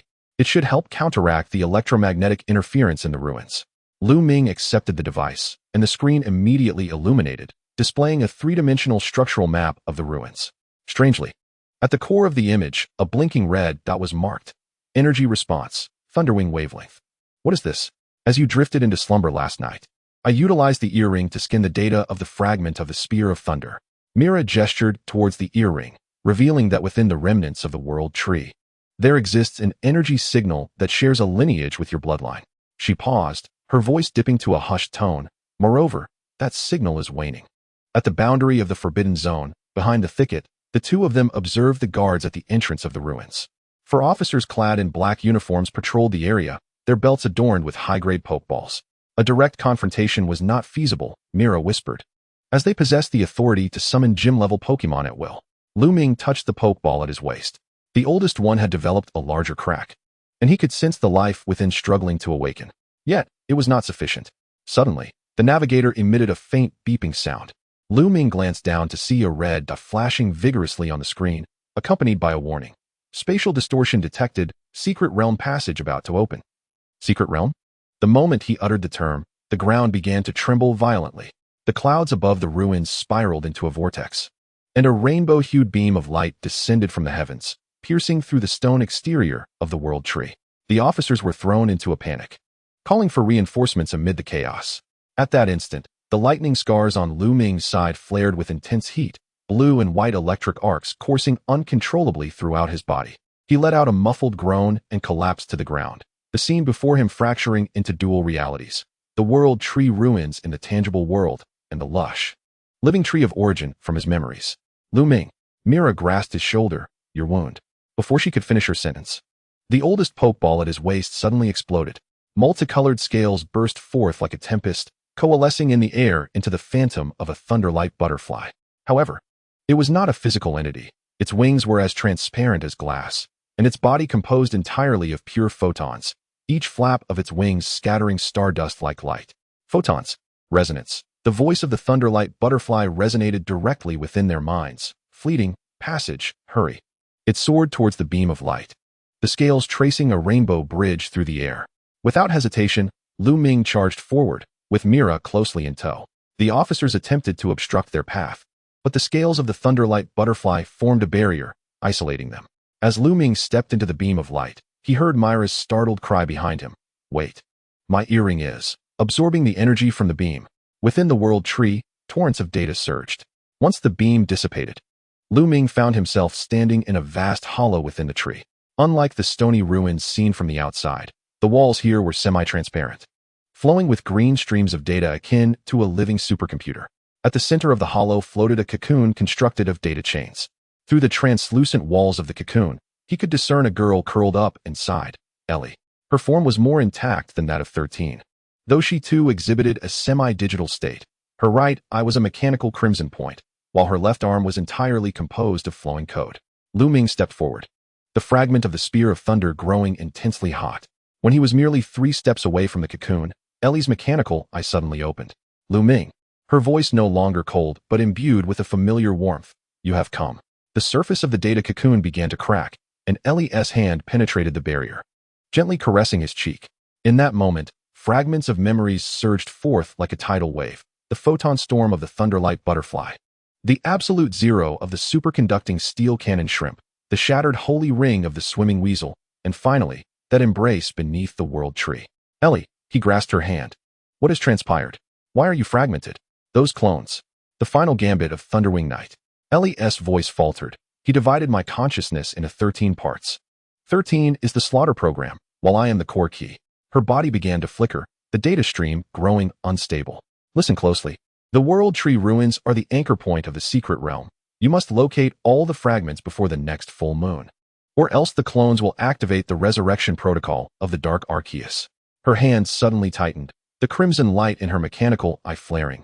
Be wary of Mira. Her earring is. Before she could finish, the entire hollow trembled violently. Cracks spread across the surface of the data cocoon, and Ellie's expression turned agonized. What is happening? Lu Ming attempted to stabilize her. 13 has found this place, Ellie urged him. Go. You cannot fight her now. The walls of the tree suddenly tore apart, and a scarlet blade of light swept towards him. Lu Ming barely evaded, catching sight of 13 standing at the breach. Her digitized left arm transformed into a cannon. Core key, retrieval commencing. Her mechanical eye locked onto Ellie. The phantom of the Thunderwing Butterfly re-emerged. Yet it was even more transparent than before. The passage cannot be maintained. Lu Ming cast one last glance at Ellie, who was exerting every ounce of strength to uphold the data cocoon. Their eyes met, and she silently uttered 2 words, thunder, in the next heartbeat. The Thunderwing Butterfly summoned a storm of scales, propelling him out of the hollow. In the real world, at the periphery of the ruins, Lu Ming crashed heavily onto the grass, the phantom of the Thunderwing Butterfly dissipating entirely, leaving behind only a few scales that slowly drifted down. Mira knelt beside him, her mechanical earring glowing red from overheating, still absorbing the residual energy of the beam. Distant shouts from the officers echoed. Mira pulled Lu Ming up. Hurry! They are pursuing us. The two dashed into the woods, and just behind them, at the apex of the World Tree ruins, a scarlet stream of data surged skyward, splitting into 12 beams of light at its peak, each darting off in different directions. 13 had commenced her hunt. Lu Ming reached for his neck. The data patterns of the fragment of the Spear of Thunder updating. Connection rate 41, fragment location in progress. Next target, Waterstill City Power Plant, Thunderstone Storage Room. Mira gazed at her overloaded earring, her expression complex. Lu Ming, what did Ellie say back in the hollow? Lu Ming secured the fragment without responding. For Ellie's final warning reverberated in his mind. Be wary of Mira. Her earring is the 13th incubation chamber. Chapter 5. The Thunderstone Storage Room and the Traitorous Earring. Waterstill City Power Plant, late at night. Lu Ming crouched atop a rusty pipe, raindrops trickling down his collar and into his back. The searchlights sweeping the periphery of the power plant forced him to hold his breath until the beam moved away. The fragment of the Spear of Thunder around his neck continued to radiate heat, the data patterns directing him deeper into the facility towards the Thunderstone Storage Room. Next target, Thunderstone Storage Room. Ellie's fragment was guiding him. A slight metallic clink resonated behind him. Mira climbed up, her mechanical earring glowing a ghostly blue in the rain-soaked night. Ever since their return from the World Tree ruins, her earring had become unusually active, occasionally unfolding miniature data interfaces as if receiving some signal. The guards have changed shifts, Mira whispered. We have only 15 minutes. Lu Ming nodded. Yet his gaze inadvertently fell upon her earring.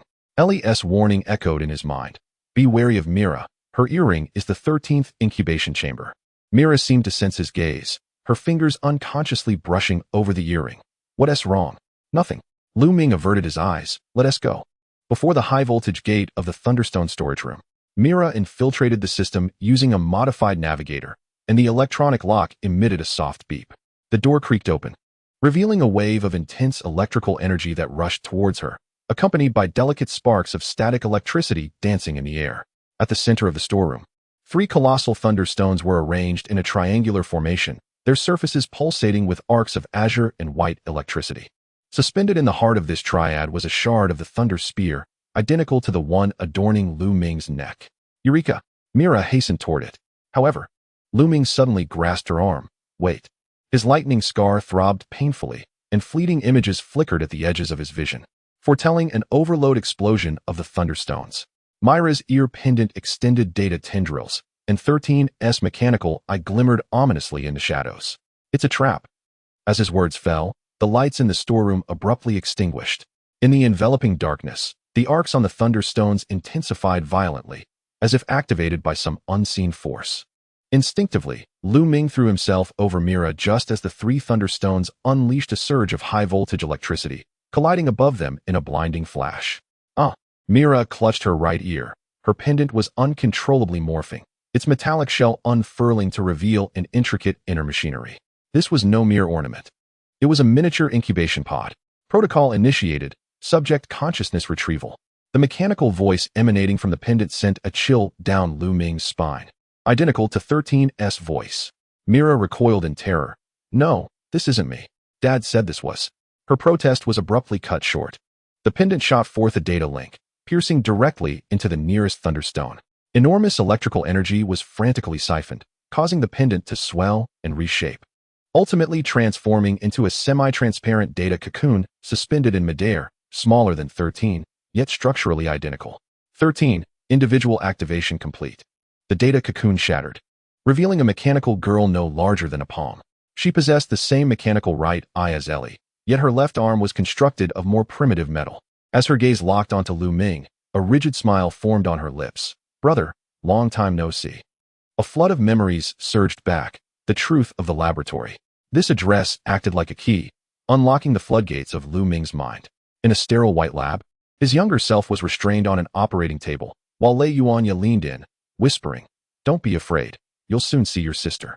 Amidst the agonizing pain of electrodes piercing his temples, he glimpsed a young girl floating within an incubation pod, mechanical conduits connecting to her spine. Remember, she is your other half, the ultimate safeguard against Ellie. Fragments of memory disintegrated abruptly. Lu Ming staggered, steadying himself against the wall as the lightning scar between his ribs erupted with genuine arcs of electricity, skimming across his skin. Now he comprehended. The pendant Mira had worn since childhood was, in fact, the 13th clone hidden away by Lei Yuanya. Tilting her head to regard Lu Ming, the mechanical eye flickering with analytical light, she stated, "Brothers Lei Yu bloodline awakening level, 23, still below standard." She abruptly pointed towards the shard of the Thunder Spear. "But with that, it is sufficient to initiate the teleportation." Suddenly, the ceiling of the storeroom exploded. 13 descended from above, her light blade aimed directly at the suspended shard. Lu Ming swiftly seized the shard, yet was struck by a high-voltage arc, charring his palm instantly. In the throes of agony, he undertook an action no one anticipated.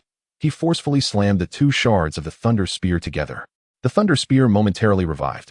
At the instant of collision, the entire power system of the plant collapsed. In absolute darkness, two streams of data exploded from the shards, intertwining in the air to form a fragmented spectral spear, emitting a sharp electronic tone. Error. Incomplete entity forced activation. Just as Xi's light blade approached Lu Ming, it abruptly halted upon contact with the spectral spear, her mechanical eye flashing wildly, as if perceiving something incomprehensible. Detected. Subject consciousness fluctuations. Within the spectral spear, Ellie's visage emerged. She gazed at Lu Ming, her data-formed lips gently parting. "Awaken it with the blood of Lei Yu." Without hesitation, Lu Ming bit his finger, smearing blood upon the spear. The moment the blood touched the data stream, azure and white lightning surged forth, transforming into a corporeal lightning spear. Both 13 and the mechanical girl recoiled, an unusual panic resonating in the mechanical tone. Alert. Third form of the Thunder Spear confirmed. Yet this power was fleeting. 3 seconds later, the spear disintegrated back into data streams, reverting to 2 dim shards. But it was sufficient, seizing the moment of confusion among the 2 clones. Lu Ming grasped Mira and dashed towards the back door. A voice echoed after them. "Brother, we will meet again soon. After all, you are the first incubation pod." In the safe house outside, at dawn, Mira curled up in a corner, her empty right ear lobe seeping blood.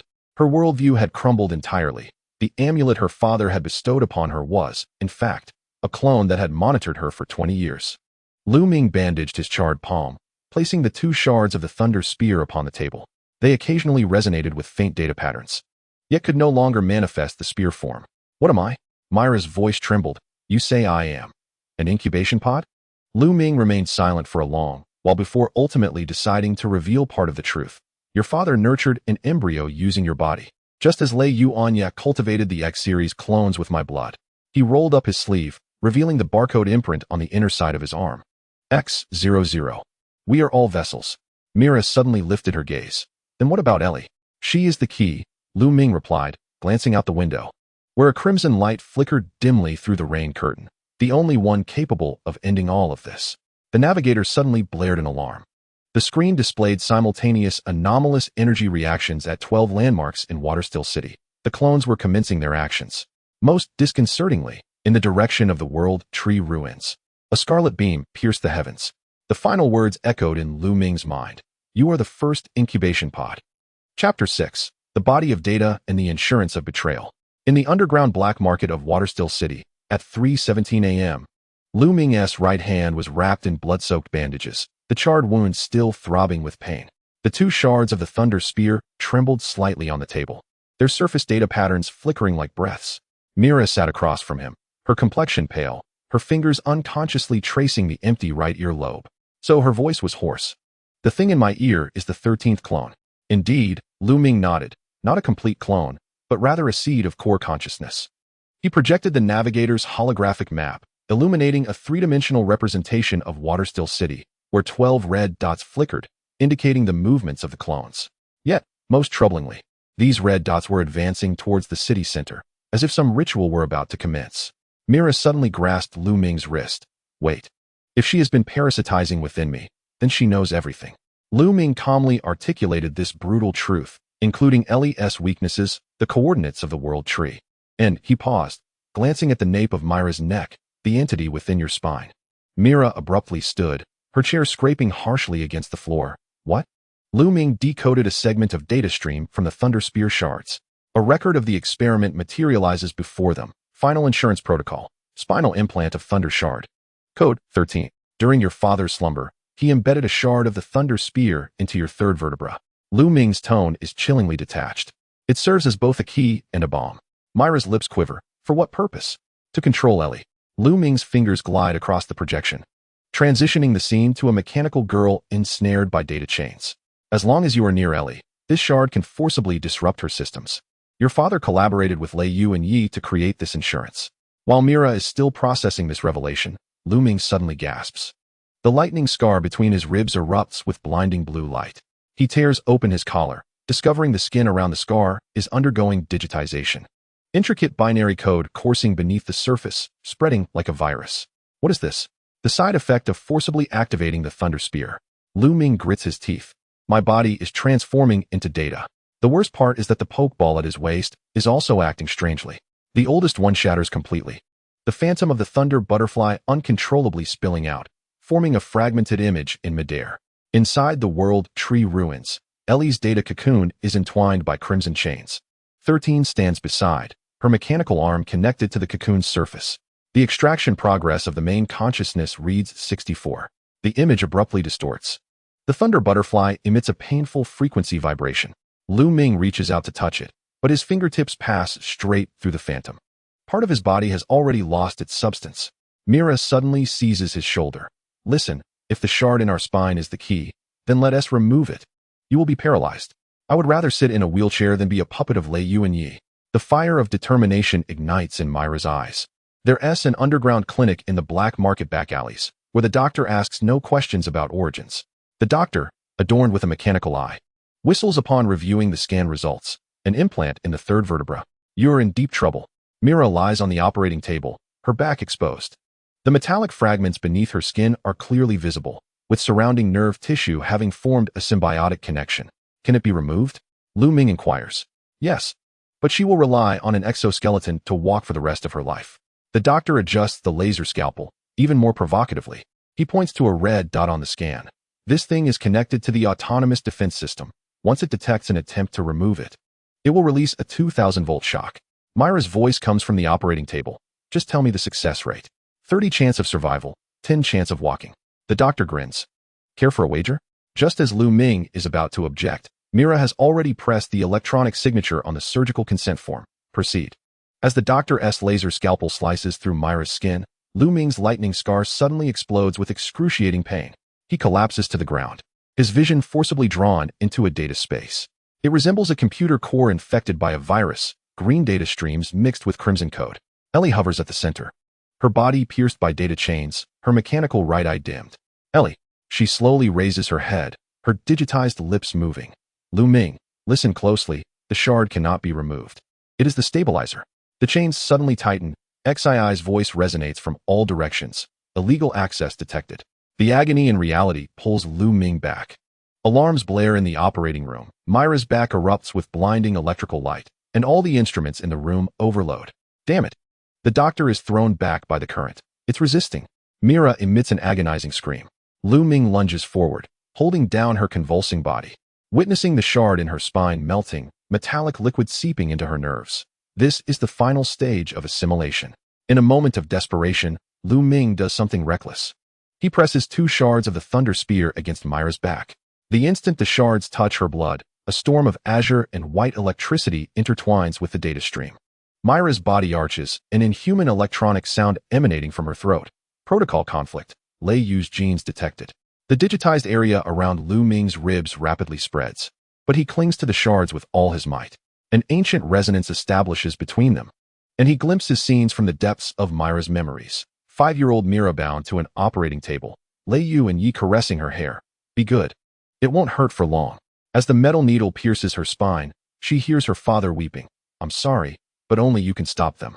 Fragments of memory explode. As the light dissipates, The metal shards from Myra's back fall to the ground, while Lu Ming's right hand transforms entirely into a translucent data form. The doctor stares in disbelief. What on earth are you? Mira weakly lifts her head, the edges of her pupils shimmering with data streams of blue light. We are the key and the lock. At 5:23 a.m., in the black market alley, the two stagger out of the clinic. Lu Ming's digitized right hand flickers in and out of visibility, while Mira leans on a makeshift exoskeleton to walk unsteadily. The shard.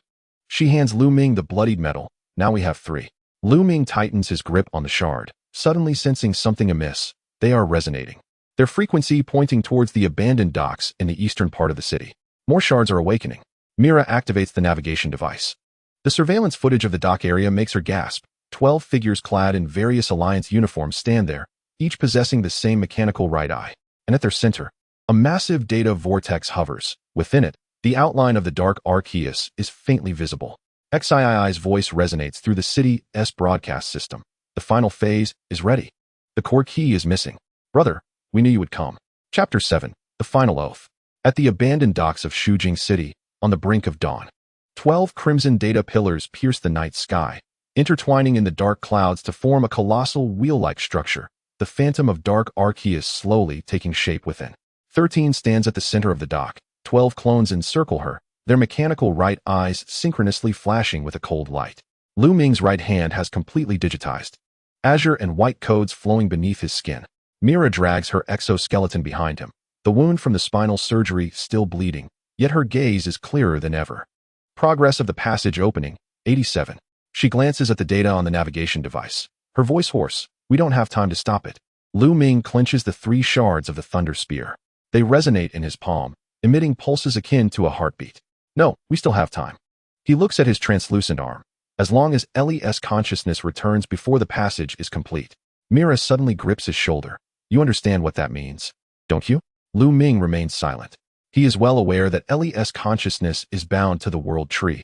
Forcibly summoning her back would only hasten her digitization.